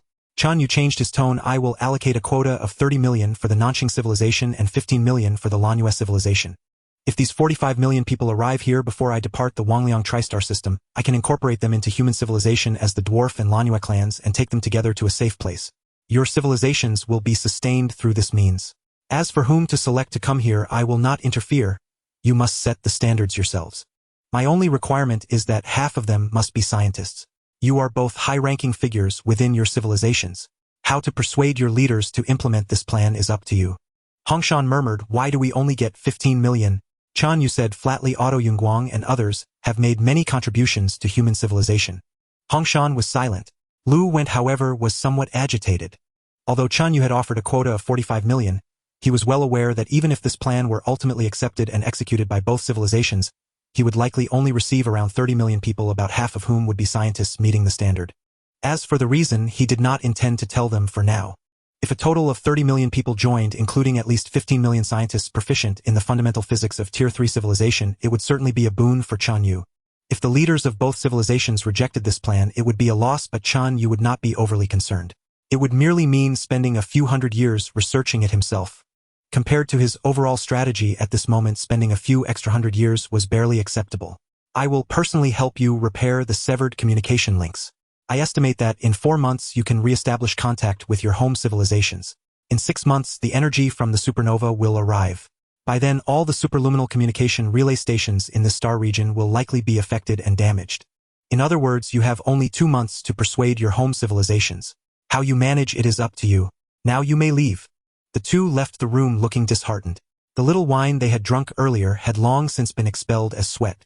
Afterward, without any hesitation, they each swiftly returned to their respective camps to convene meetings and gather their surviving members for discussion. Meanwhile, Chen Yue had announced this news, disseminating it to the intelligent beings who had already joined human civilization. Otto Yunguang and the other dwarves had naturally been summoned by Lu, went to discuss the plan, while Ma Zhu hurriedly sought out Chen Yue. Leader, please save the Mozodi civilization. Chen Yue smiled and said, Ma Zhu, your Triclops race has been with me the longest, and has made tremendous contributions to the development of human civilization. Of course, your Mozodi civilization will be treated differently. Therefore, the population quota I grant your Triclops race is 100 million. 100 million. Upon hearing this number, Mo Zhuo was instantly stunned, too shocked to even speak. He knew full well what the Masua civilization was like. Merely a second-tier civilization, utterly insignificant compared to the Blue Moon and Nanqing civilizations, almost devoid of any value. He had already learned that the quotas Chen Yue promised to Lu Went and Hongshan were 30 million and 15 million respectively. In Mo Zhuo's heart, being granted 5 million slots was already a special favor. But he never expected it to be 100 million. Did Leader Chen Yue value him so highly? This was not merely a quota of 100 million. It was 100 million chances to survive 100 million lives of his compatriots. The Masua civilization, originally destined for extinction under this unparalleled catastrophe, could now continue through these 100 million survivors. At that moment, a surge of impulse welled up in Mo Zhuo's heart. An urge to die for Chen Yue without a moment's hesitation. Yet there was still one matter. Leader, our Masua civilization is only a second-tier one, lacking the capability for large-scale interstellar travel.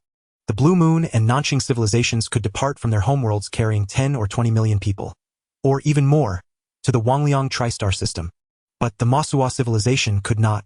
Chen Yue said, I have decided that our civilization's next target is the Pleiades cluster, approximately 500 light-years away.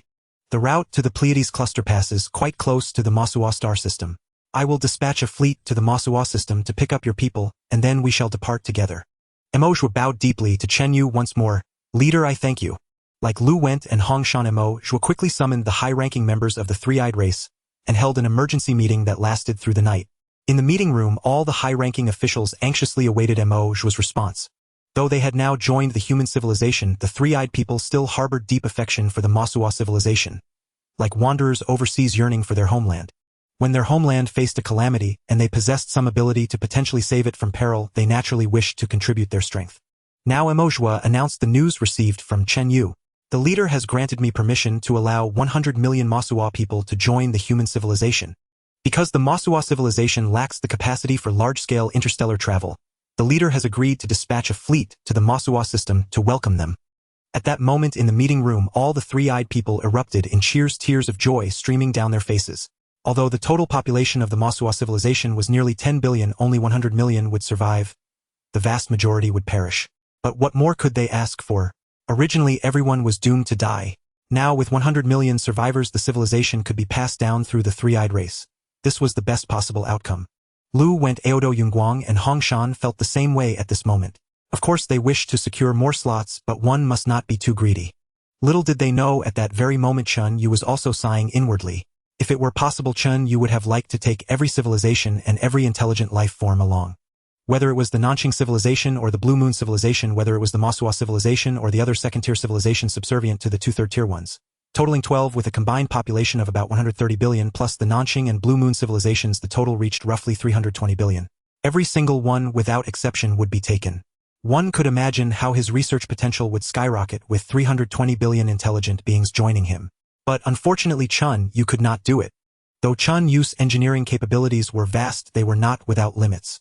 Given the current stage of technology, which was still too low, Chen Yue could not build and operate enough ships nor carry sufficient resources to undertake a long interstellar voyage spanning 500 light-years. Even if he had the capability, he would not do so. Carrying too many people would make the fleet too large and conspicuous. Chen Yue feared attracting the attention of unknown entities, lurking in the shadows, inviting unnecessary risks. after comprehensive calculations beyond the intelligent beings already under his wing carrying an additional one. 3 billion people was a choice that balanced benefits and risks relatively well. As for the rest, though regrettable and painful, they had to be abandoned, left to wither and perish slowly in this unprecedented catastrophe. There was no way around it. Under this premise, for these 3 billion people, Chen Yue naturally had to be highly selective, ensuring that most were scientists or elite talents with other special traits or potential. If it were the human civilization, then, even at the risk of additional danger, I would surely bring everyone along, leaving no one behind. Chen Yue sighed quietly. But unfortunately, the human civilization has already perished. After days of discussion and planning among the 3 races, Chen Yue was also tirelessly busy. The deterioration of the interstellar environment was imminent. To embark on a long interstellar voyage, preparations had to begin now. During this phase, Chen Yue almost abandoned all research projects, releasing all previously occupied computing power and pouring it into industrial construction. In the Huoying tri-star system, there were over 100 planets of significant size, and now each of these planets welcomed Chen Yue's robot army. The industrial foundations previously belonging to the Nanxing and Blue Moon civilizations were directly taken over. Those inconvenient to control were operated by the original intelligent engineering personnel, then integrated into his own industrial system. For underdeveloped planets, millions or tens of millions of robots were dispatched directly, and construction began immediately with great fervor. One fusion power station after another rose from the ground. Factories of all kinds stood tall: aerial, ground, dual-use spacecraft, orbital, suspended transportation, fast atmospheric transport vehicles. Various vehicles and aircraft shuttled rapidly across planets and between planets, extracting massive amounts of resources at an astonishing pace. Especially the special resources within the Huoying tri-star system, such as blunt gold and crystal snow oil film, were mined frantically without regard for consequences in a completely unsustainable manner. After all, this was a once-in-a-lifetime opportunity. If not now, when? Under these circumstances, 4 months passed quietly. As Chen Yue had promised, contact between the 2 civilizations and their homeworlds was finally restored. During this period, the chairman of the Nanxing civilization, Bing Yuntian, was in a state of utter turmoil. The Huoying 3-star system suddenly lost contact, the battle situation was unclear, and the risk of losing half of the civilization's military strength trapped there was enough to cause great anxiety. However, unexpectedly, not long after, the deep space exploration equipment built several light-years away from the civilization's homeworld surprisingly detected a supernova explosion occurring in Pegasus IK, and the energy from this explosion would reach the civilization's homeworld in a few years, plunging the upper echelons of the civilization, including Bing Yuntian, into chaos. Currently, this news is still under strict confidentiality and has not been made public, but everyone knows that this information cannot be hidden for long. Once the energy from the supernova explosion truly arrives, there will be an additional bright star in the sky, visible even in broad daylight, and the interstellar environment will become visibly harsh. At that time, anyone who has received basic education will surely understand this fact. How could it possibly be concealed? Compared to the supernova explosion, the issues concerning the Huoying 3-star system that involve half of the civilization's military strength seem insignificant. Now, what is at stake is the survival of the civilization. What to do? After gathering the top scientists of the civilization for days of discussion, Bing Yuntian despairingly realized that in the face of such a catastrophic disaster, they had no capability to respond. Run away. They do possess the capability for large-scale interstellar voyages, but they can carry at most 200 million people, and the distance cannot exceed 100 light-years. Beyond that, it becomes impossible. Moreover, facing a disaster of this magnitude, 100 light-years is simply insufficient. They would need to move at least 300 light-years away to barely accept the deteriorating conditions. Ideally, they should be at least 500 light-years away for a safer escape. However, at that distance, calculations show they could only carry a few 100,000 people at most. In a field of science that seems insignificant, requiring tens of thousands of scientists to study and memorize relevant knowledge in modern times, what could a few 100,000 people accomplish? This can only mean one outcome. Due to the lack of sufficient research personnel, a vast amount of third-level civilization knowledge will be lost. Or even if it is recorded in computers, no one will be able to understand it. They will regress to a second-level civilization or even lower. By that time, in the desolate and cold vastness of the cosmos, any small accident could lead to the extinction of their civilization. As for the main civilization, by that time it would have long been extinguished under the effects of the supernova explosion. There are 2 paths, and neither can be taken, or both are dead ends. At this moment, Bing Yuntian was almost in despair. He even began to yearn for the return of the Itha civilization and the Star Alliance. Although advanced civilizations typically do not care about the lives of lower-level civilizations, if they humble themselves and cede more benefits, there might at least be a glimmer of hope for the advanced civilization to intervene and allow their civilization to continue. After all, even if their civilization suffers heavy losses and the population is reduced to 1/10 or even less, it could still endure, right? On this day, Bing Yuntian rarely got drunk. In the past, as the highest leader guiding an entire civilization forward, He had always abstained from alcohol and maintained a constant state of sobriety. With blurry eyes looking at the Pegasus IK star, a dim point of light barely visible over 100 light-years away, Bing Yuntian began to roar angrily. Damn it. Which cursed civilization is fighting over there? You can fight all you want, but why attack a star? Initiating a supernova explosion, you just pack up and leave, and what are we supposed to do? Wah! While cursing, the usually resolute Bing Yuntian unexpectedly burst into tears. Reflecting on the hundreds of years since he took office, where he worked tirelessly, pouring all his efforts into making the civilization stronger and more capable of self-preservation to survive in the cosmos, now everything is ruined, everything is gone. The hard work of hundreds of years now seems like a joke. A profound sense of helplessness coursed through his entire being. After cursing that advanced civilization that emerged from nowhere, for a while Bing Yuntian leaned back with tear-filled eyes. Perhaps due to the influence of alcohol, he accidentally pressed a switch activating the three-dimensional projector. A scene was instantly projected before him. The projector was playing an entertainment program from a certain television station. A group of innocent and adorable Nanxing children, guided by their teacher, arrived at an amusement park to experience various entertainment projects. Laughter echoed as the children cheered joyfully. The sky was a clear blue, and the streets were clean and tidy, filled with cute cartoon dolls. People moved in an orderly fashion, each face adorned with a friendly smile. They were enjoying the peace and laughter of the moment, completely unaware of the impending disaster. Watching this scene, tears welled up in Bing Yuntian's eyes. Just then, the communicator suddenly rang. He impatiently hung up, but the communicator persisted. Upon answering, the urgent words of his secretary came through. Chairman, urgent report from Wangliang 3-star system. Marshal Lu Went requests to speak with you. What? Bing Yuntian's heart jolted. The long-lost Wangliang 3-star system has restored communication. What has happened there? What is the situation with the fleet now? What is the battle situation? In the past, this would have been a matter that could make Bing Yuntian jump with excitement.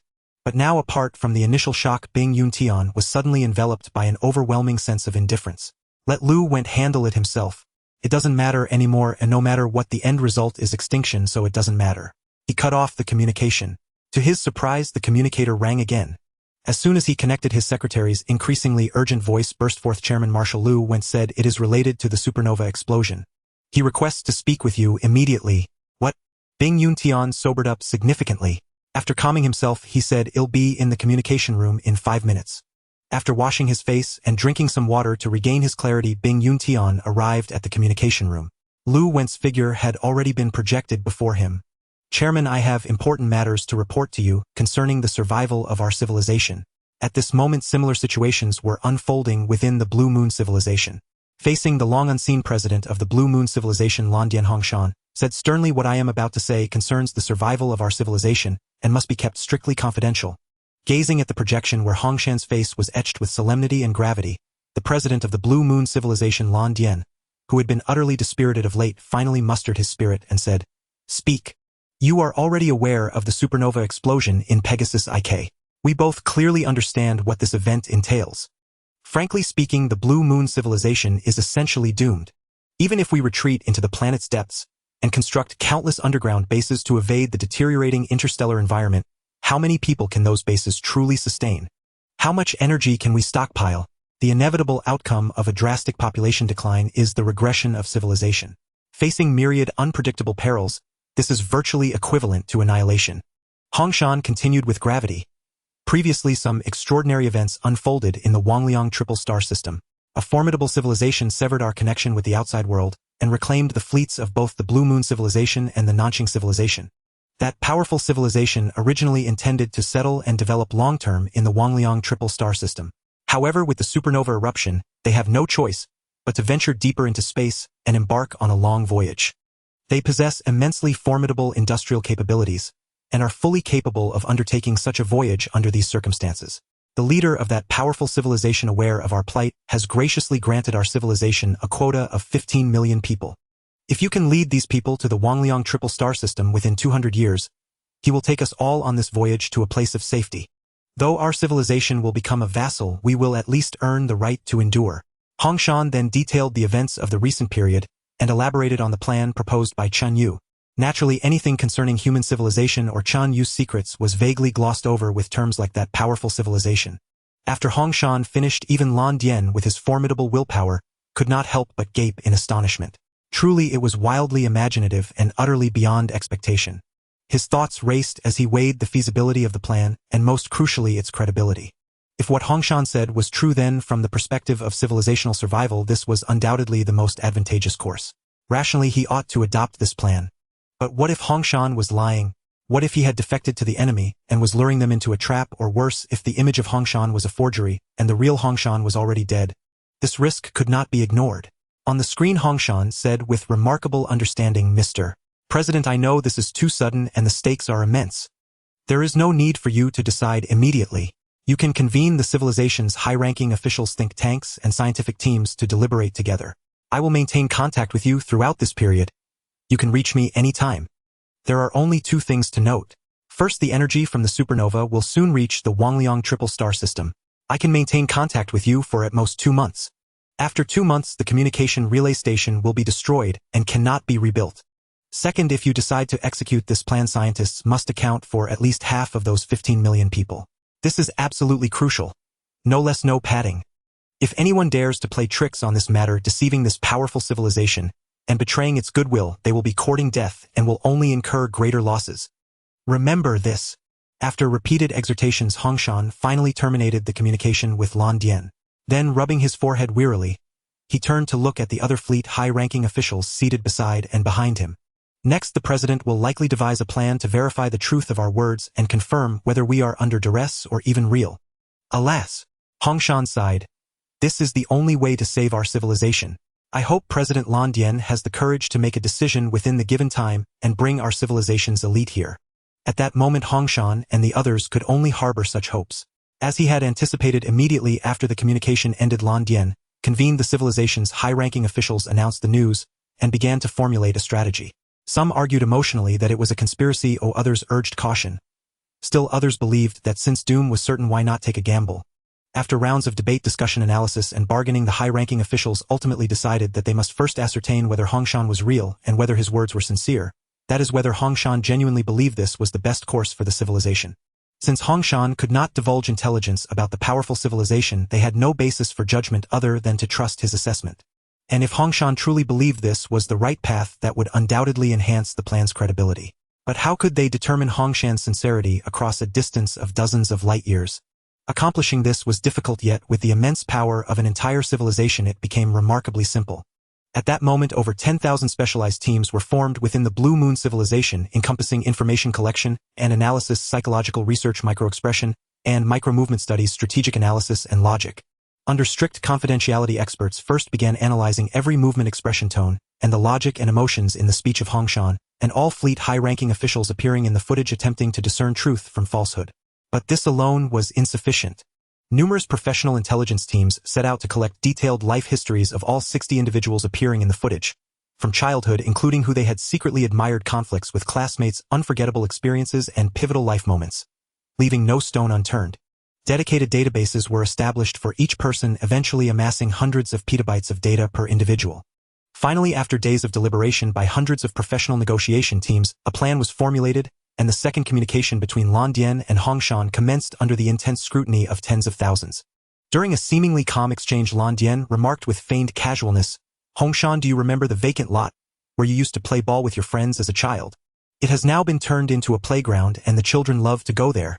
Ah, if only this supernova hadn't happened, how wonderful it would be. People could live in peace and the children could grow up safely." This was an utterly unremarkable exclamation from any angle, seemingly devoid of any substantial information. Yet upon hearing it, Hongshan was suddenly stunned.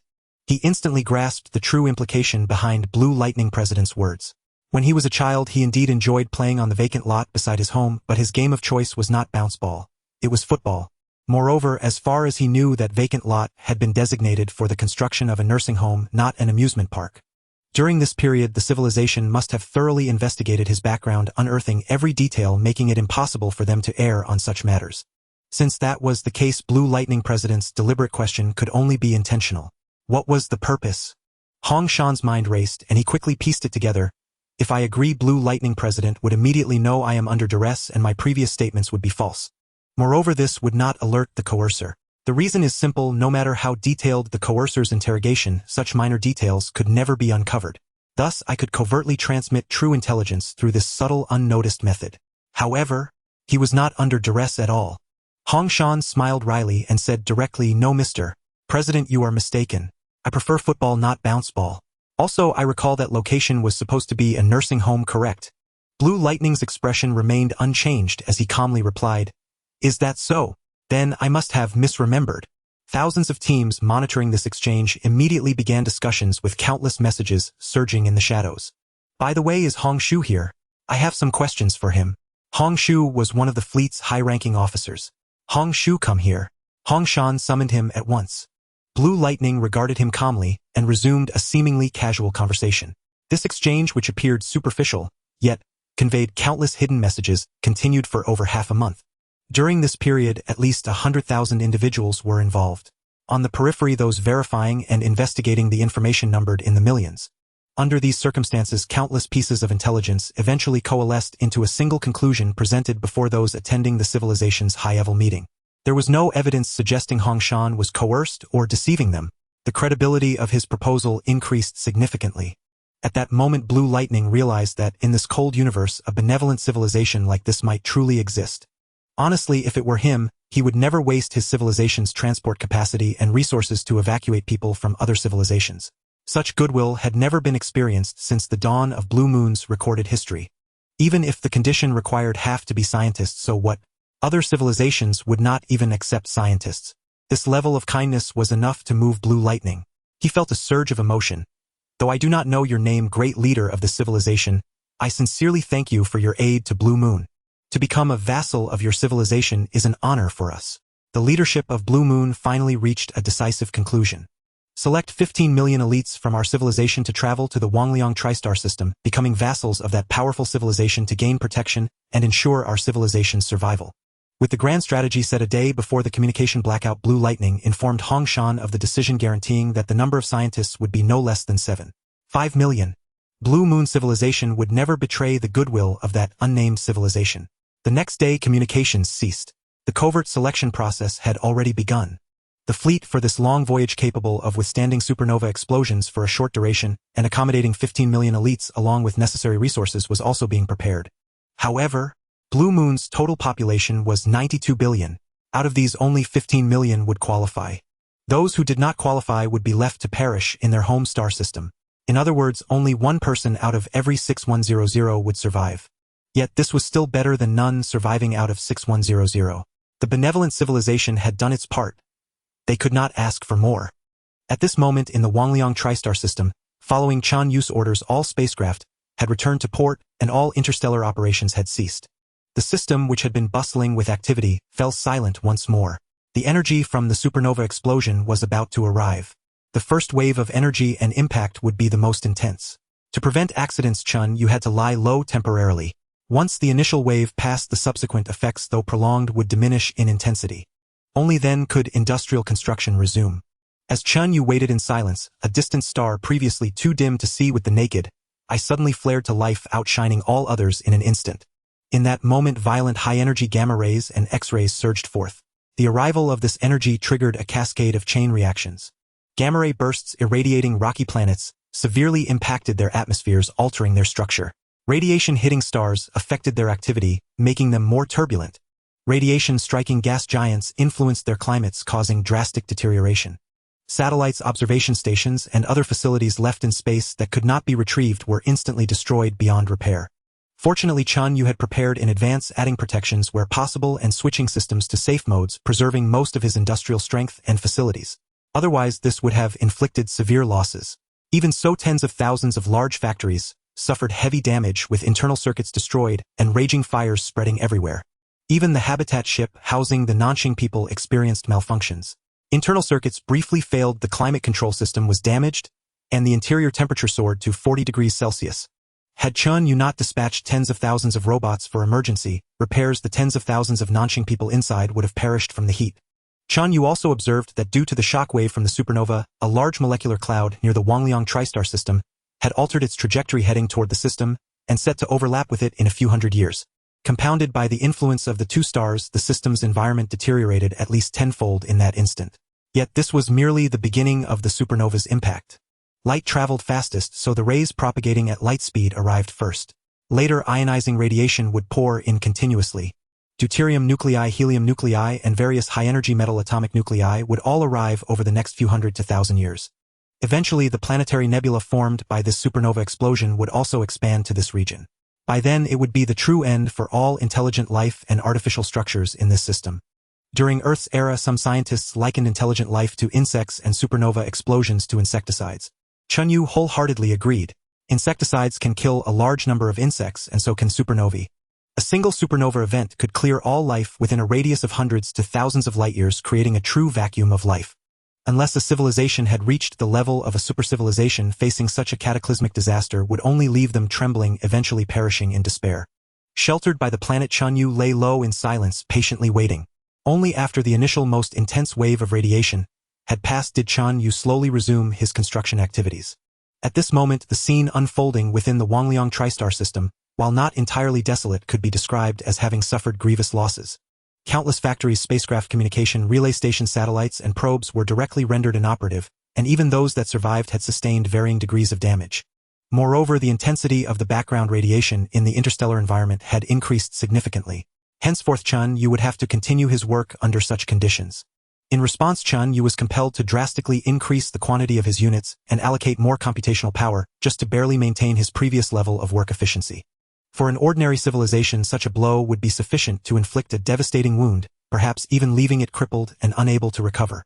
At that moment, within the Nanxing star system, in the grand meeting hall of the Supreme Council, the 39 counselors who held the highest authority within the civilization each wore a grave expression. Each counselor represented at least one industry, along with the interests of all practitioners, economic groups, wealthy individuals, and officials within that industry. Every counselor was a figure of immense importance within the civilization, capable of influencing the fate of hundreds of millions with a single word. Now the list of the 30 million individuals eligible to board the ships for the Huoying tri-star system would be finalized by these 39 counselors, including the speaker Bing Yuntian. After the meeting officially commenced, one counselor spoke first.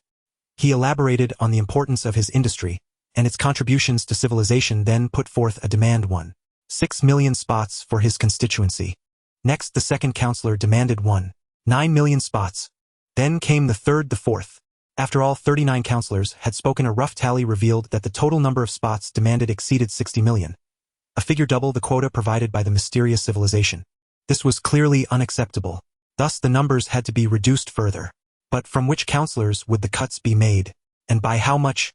Who should bear larger reductions and who smaller? The meeting was temporarily adjourned. Beneath the surface of apparent calm, undercurrents began to stir in secret. Behind every counselor lay countless interests entangled in complex games of power. After another session, the total number submitted by the counselors dropped to 49 million. But that was still unacceptable. This time fierce debates erupted within the meeting. Some formed temporary alliances, concentrating their efforts to attack other counselors in an attempt to reduce their shares. Others engaged in covert activities, using unscrupulous means to protect their own interests or encroach upon those of others. During this period, the accidental death rate among the intelligent beings of the Nanxing civilization suddenly surged. Rough estimates indicated that in just 1 week, nearly 1 million more individuals than usual had died under mysterious circumstances. Bing Yuntian was overwhelmed. He had been under immense pressure throughout this time. Despite his best efforts to mediate and calm the situation, he felt events gradually slipping beyond his control. After countless struggles, by the 16th meeting, the total number of spots demanded by the counselors had finally been reduced to 56 million, not far from the 30 million threshold. Bing Yuntian, whose hair had begun to show streaks of blue, a sign of aging among the Nanxing people, finally breathed a sigh of relief. The numbers were nearly there. With just a little more compression, the list could be finalized. But at this point, the struggle among the counselors entered its most intense phase. Clearly, all the padding had been squeezed out, and they were now touching upon core interests from which there was no retreat. After 7 full days of heated arguments in the council chamber and another 56 million inexplicable deaths in Nanxing society, the total number had been reduced by less than 10,000. It refused to drop any further. 7 days later, another meeting began. Bing Yuntian expected another round of fierce disputes. Strangely, however, no one spoke at this session. The counselors sat in complex, silent contemplation. After a long pause, one counselor finally spoke. 552 million is not far from the 30 million threshold.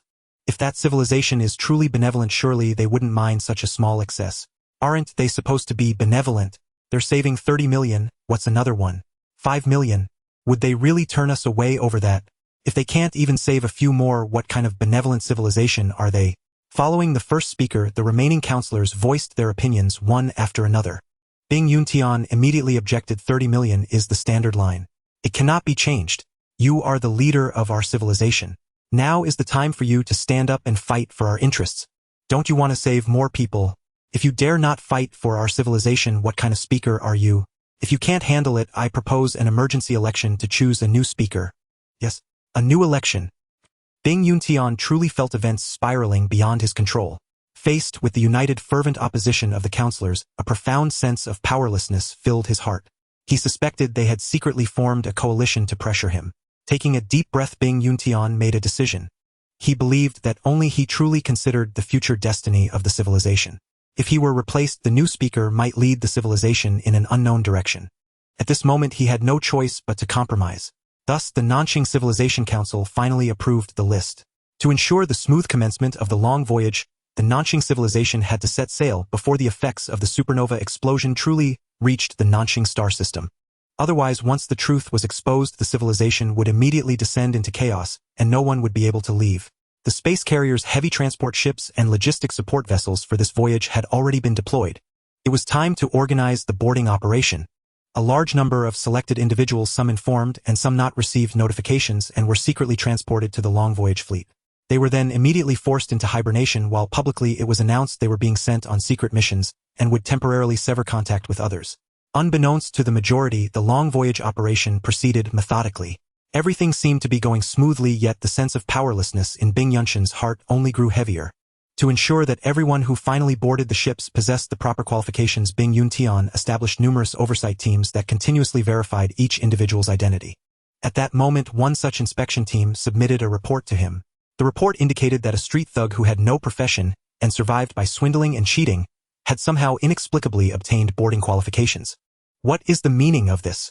Gazing at the dossier of the street thug, Bing Yuntian felt his hands trembling, an unquenchable flame blazing within his heart. He is a scientist. Which field does he research? Not a scientist. Then is he a relative of some official or important figure? No. Then does he hold some crucial position? Or possesses exceptional genes? What special skills does he have? None. Then how did he obtain the qualification? The captain of the inspection team lowered his head and murmured, "It has been confirmed that this thug is the lover of a third-level counselor's daughter. A third-level counselor's daughter has the power to grant a thug boarding qualifications. As things stand, yes." Bing Yuntian flew into a thunderous rage. Investigate thoroughly. Revoke the boarding qualifications of the entire family of this third-level counselor. Yes. Bing Yuntian thought this was already egregious enough, but he hadn't anticipated that after some time another inspection team would report another boarder. According to the records, that boarder was named Roddy, a meteorologist with profound expertise in the meteorological evolution of gas giants. Yet his photo depicted a burly, brutish man who didn't look particularly intelligent. His true identity is the private chef of a second-level counselor, not a meteorologist at all. His real name isn't Roddy either, it's Frida. Where is the real meteorologist Roddy? Missing. We suspect he has been murdered. Investigate. Investigate. Bing Yuntian roared in fury. After this inspection team left, Bing Yuntian was still fuming. It took a long while for his anger to slowly dissipate, replaced by a profound sense of powerlessness. From a single spot one could infer the whole picture. From these two incidents he could clearly perceive how many were manipulating things in the shadows. But he had dispatched 36 inspection teams to oversee this matter, yet only 4 of them had reported a significant number of incidents to him. The remaining 32 teams had barely found anything. Was it due to their incompetence that they couldn't uncover the truth? Bing Yuntian didn't believe that. Then there was only one explanation. The inspection teams he had sent were no longer clean either. The situation had truly spiraled beyond his control. Faced with the life-or-death crisis at hand, too many had gone mad, too many were taking desperate risks. His orders were being heeded by few. Bing Yuntian had been striving to do something persisting until the day of departure arrived. At that moment, a total of 552 million people had all boarded the ships. Most had entered hibernation, while the officials remained awake to maintain order. Yet another piece of intelligence Bing Yuntian received indicated that the fleet's current population was at least 33 million. The extra people simply hadn't been recorded on the manifest. Sigh. Heaving a deep sigh, Bing Yuntian cast one last look at the azure home planet of the Nanxing civilization and issued the order to set sail. The colossal fleet laden with tens of millions of people embarked on the long journey to the Huoying tri-star system. Meanwhile, the Nanqing star system continued its revelry, with virtually no one aware that the elite of their civilization had already fled. Even if a few knew, their words were believed by none. A year later, the energy from the Ik Pegasi supernova reached the Nanqing star system. Within the Huoying tri-star system, Chen Yue was dedicating himself wholly to construction. Countless resource collection vessels shuttled through the atmospheres of gas giants, braving the increasingly harsh planetary conditions to mine nuclear fusion resources. On the rocky planets, millions of massive factories roared day and night without cease. In space, within one colossal shipyard and large-scale spacecraft manufacturing base after another, tens of millions, even hundreds of millions of robots tirelessly built ship after ship. The supernova explosion had rendered the interstellar environment extremely hostile. To withstand this harsh environment, Chen Yue had to reserve more margin for the long voyage. He needed to build more ships, stockpile more energy and supplies, and prepare more spare parts. Even with Chen Yue's engineering and construction capabilities, he couldn't complete the preparations for the long voyage in less than 200 years. It was under these circumstances that over a century slipped by in an instant. At this time, detectors deployed on the outer edge of the system detected a massive fleet. The Nanqing civilization fleet had arrived. The century-long voyage through the harsh interstellar environment had left this fleet looking exceptionally battered, the color of its energy shields even beginning to dim. It was clearly on its last legs, only sustaining the lowest level of protection. Had it traveled for another 10 years, this fleet would likely have succumbed. Filled with trepidation and unease, the Nanqing fleet entered the Huoying tri-star system and, following guidance, docked at the designated location.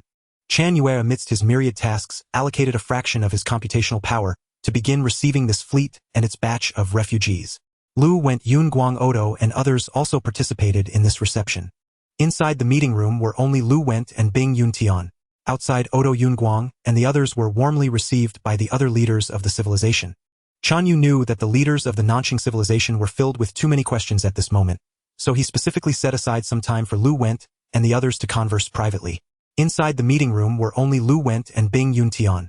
Outside, Odo, Yunguang, and the others were warmly received by the other leaders of the civilization. Seeing those previously powerful counselors, whom he could never have dreamed of meeting face-to-face, now groveling and fawning before him, Odo felt immense satisfaction. He maintained a very reserved demeanor, offering a few indifferent remarks before ignoring the crowd. Times had changed, and now their positions were completely reversed. Inside the meeting room, Lu Went gave Bing Yuntian a detailed account of the human civilization situation.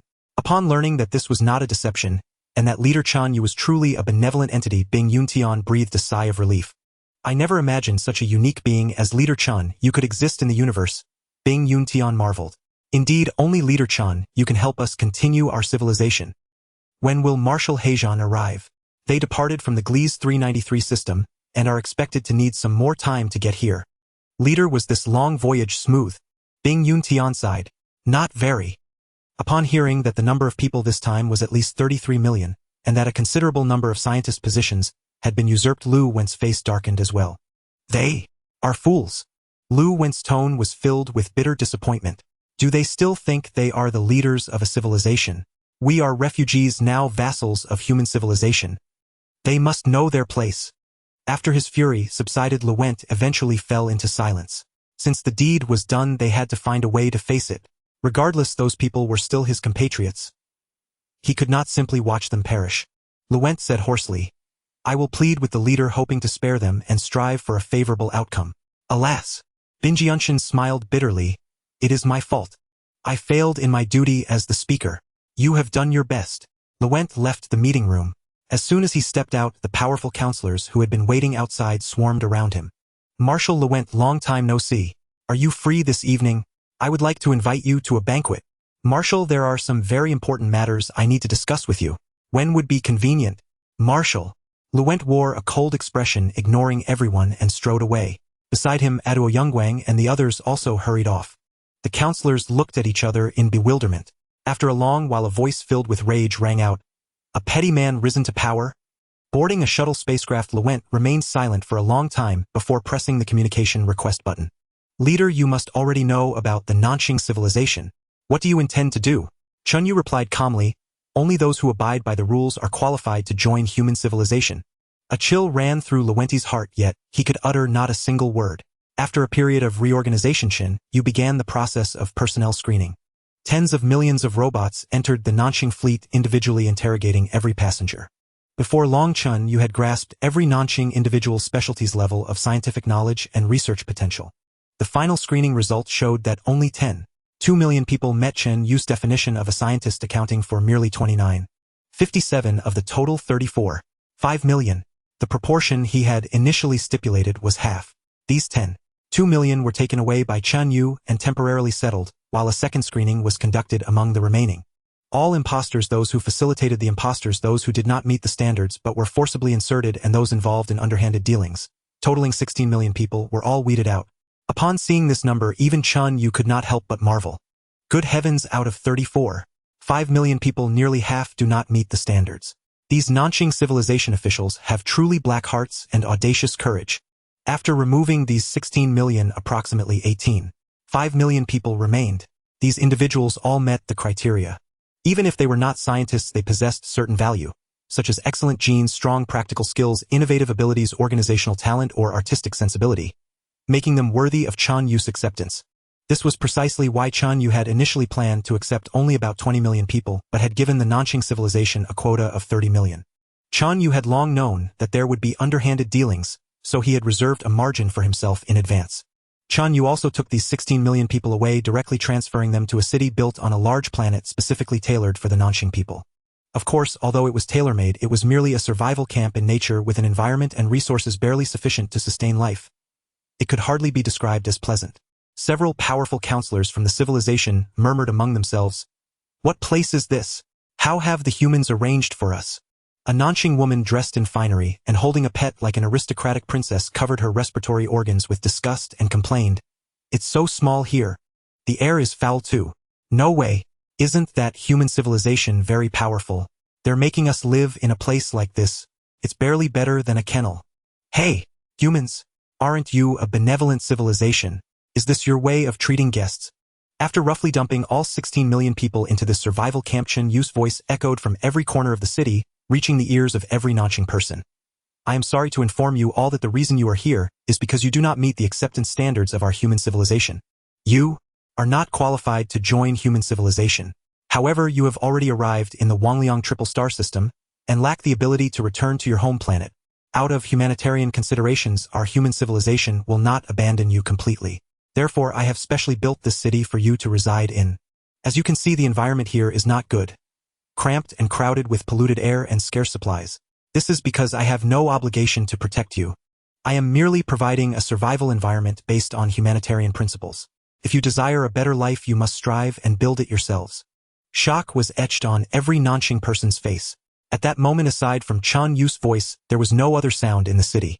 You need to establish your own government system as soon as possible and mobilize your people to strive for future survival. You must gather resources, repair the city, build factories, and accomplish everything on your own.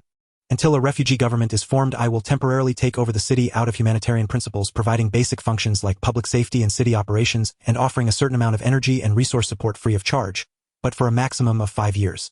After 5 years, I will withdraw from here. Your future fate will be entirely determined by you.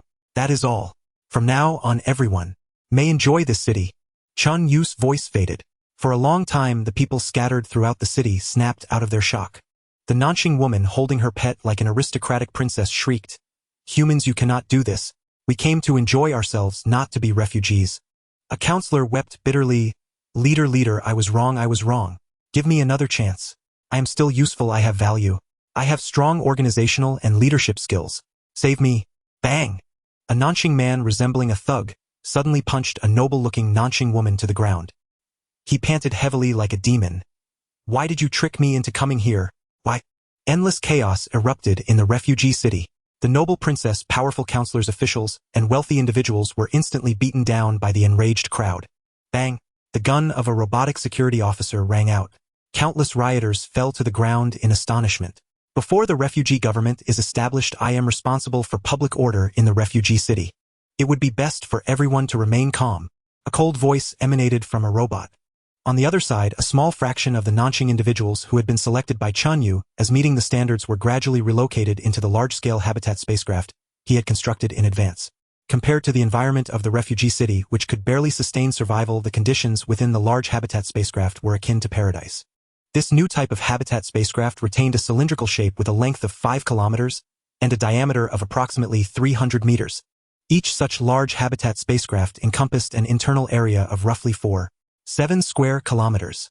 Excluding the necessary equipment space, the area available for habitation and public use was about 4 square kilometers, roughly equivalent to a 2 kilometer by 2 kilometer square region. Within this habitat spacecraft, Chen Yue did not construct many high-rise buildings. Most structures were 6 stories or fewer. Furthermore, Chen Yue incorporated parks, artificial streams, rockeries, and greenery within it, enhancing the quality of living as much as possible.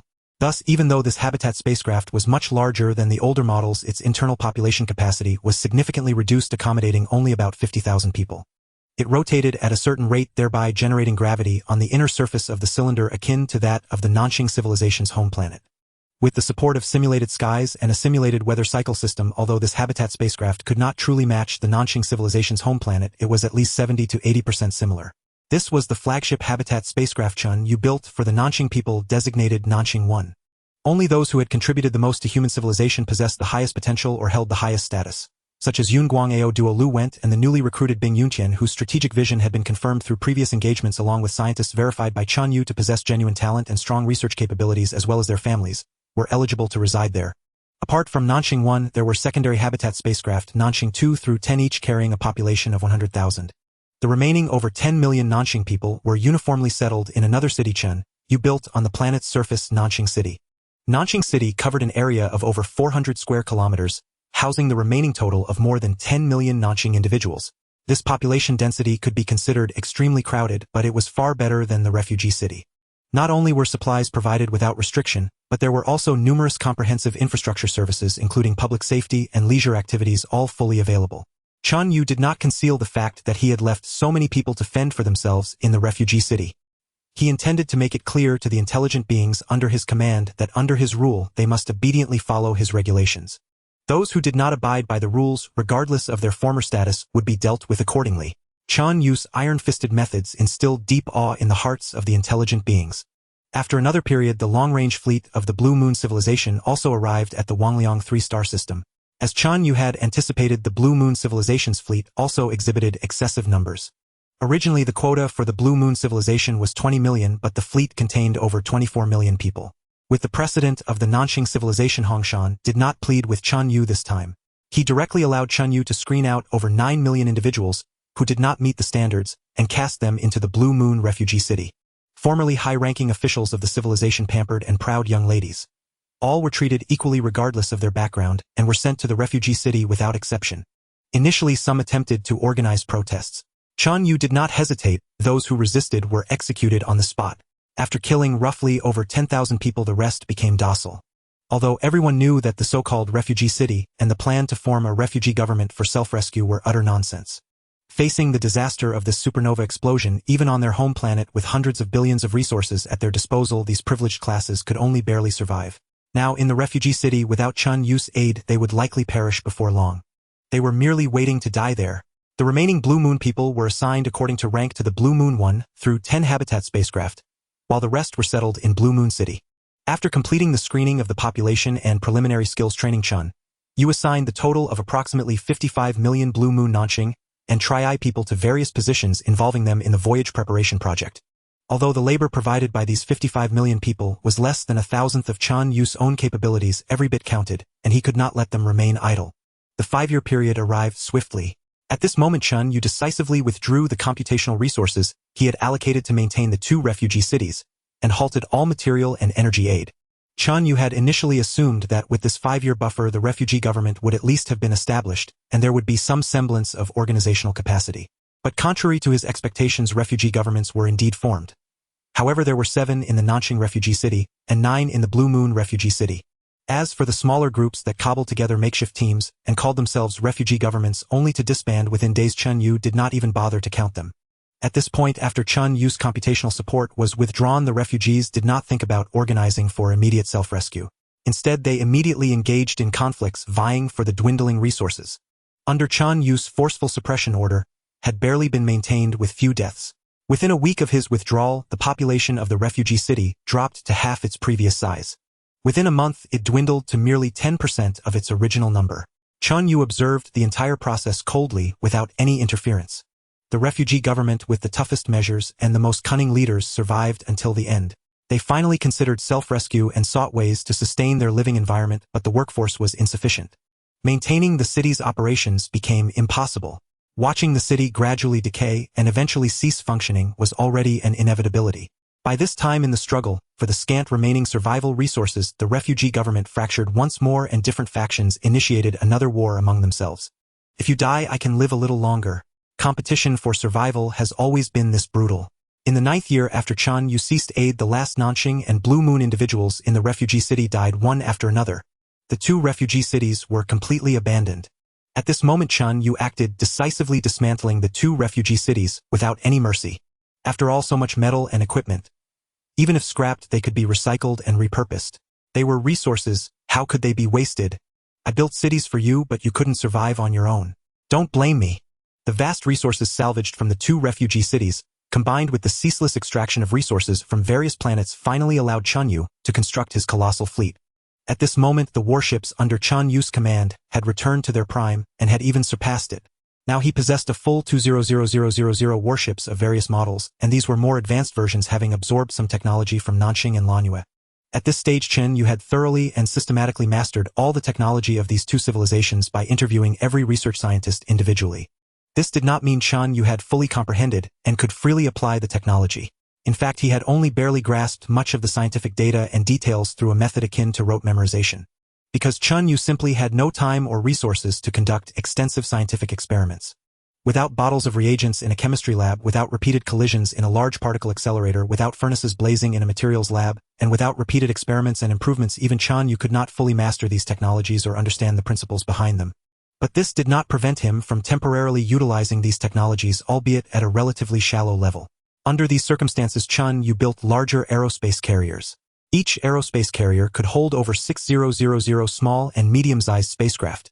Chen Yue built a full 70 such carriers, enough to fully load the small and medium-sized warships, while leaving half the capacity as reserve.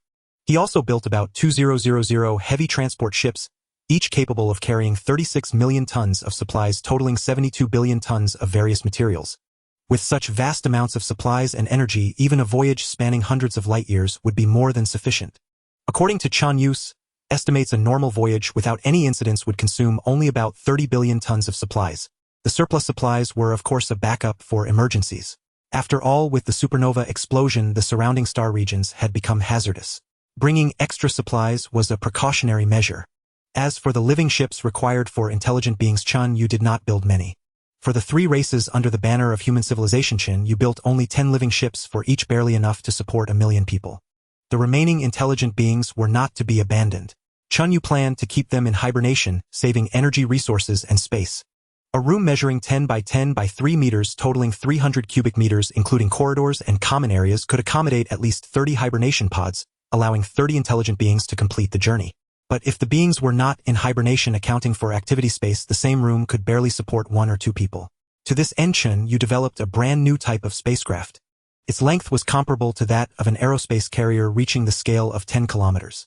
The difference was that this new spacecraft was cylindrical, similar in shape to the living ships. However, it was not hollow inside but solid. Corridors and rooms filled every inch of its interior space. A single ship of this type contained 1.2 million standard hibernation rooms, with 30 beings per room that totaled 36 million beings. With over 50 million intelligent beings under his command, just 2 of these ships could easily transport them all. At that time, civilians with no immediate use would go into hibernation, while those with some utility would live in the living ships. Perfect. Now nearly 300 years had passed since the supernova's energy reached the Huoying tri-star system. The interstellar environment had deteriorated to a point even Chen Yue found barely tolerable. Had it not been for his extraordinary engineering capabilities, ensuring an open supply of all materials, especially living and medical supplies, and that every lowly intelligent being received the best possible care, those 50 million would have perished long ago. It's time to set sail and leave this place. Chen Yue thought silently. In truth, if circumstances allowed, he would have liked to stay longer, gather more resources, and do more preparation. After all, the road ahead was long, the more thorough the preparations, the more at ease one could be on the journey. But there was no choice, so Chen Yue had to leave now. If he didn't leave, he might never be able to, because the most lethal effects of the supernova were about to arrive. The white dwarf that had been blasted to pieces. its constituent materials propelled by such a violent explosion could be accelerated to tens of thousands of kilometers per second. The atomic nuclei of various heavy metal elements moving at such incredible speeds would acquire properties similar to radiation. Moreover, when they struck living beings or artificial structures, the damage they caused would be far more lethal than ordinary radiation such as alpha, beta, or gamma rays. Even Chen Yue's spacecraft could not withstand such bombardment. Helpless, he had no choice but to flee before they arrived. Under Chen Yue's arrangement, 2 of the 6 large hibernation ships were parked above the first planet. The remaining 4 were built for the Masuoti civilization. During the journey to the Pleiades, these 4 ships, accompanied by some warships, logistics vessels, and heavy resource transports, would decelerate and dock in the Masuoti system. After loading 100 million Masuoti, they would set sail again, catch up with the main fleet at higher speeds, and then continue the long voyage together. At that time, Majua and the other three-eyed beings would also go along. Now the relocation work in the Huoying tri-star system officially began. A few intelligent beings who did not need hibernation entered the living ships. Most of those requiring hibernation began to transfer to the hibernation ships in batches via shuttlecraft. The atmosphere in the Huoying tri-star system was heavy and oppressive. The intelligent beings were silent, their hearts filled with anxiety and worry about the future. According to the voyage plan, this hibernation would likely last over 1,000 years. 1,000 long years. How many things could happen? How many accidents might occur? Would they fall asleep and never wake up? Even if they themselves woke up, how many of their relatives and friends would also awaken? Yet this was the only path available to them. Compared to their other compatriots, they were already fortunate to have this chance. Countless shuttlecraft docked with the hibernation ships like ants. Dozens or hundreds of intelligent beings would enter the hibernation ship, guided by robots to their respective hibernation rooms, standing before their pods. They embraced one last time, kissed one last time, said their final goodbyes, for no one knew if this farewell would be eternal. One by one, the intelligent beings lay down in the hibernation pods. The lids closed, and under the effect of potent anesthetics, they quickly lost consciousness. The large hibernation ships, like insatiable behemoths, devoured the vast majority of intelligent beings. Thus, the once bustling Huoying tri-star system fell utterly silent. After a final inspection of his fleet with about 200,000 still conscious intelligent beings waiting, Chen Yue gave the order to set sail. Human civilization fleet, depart.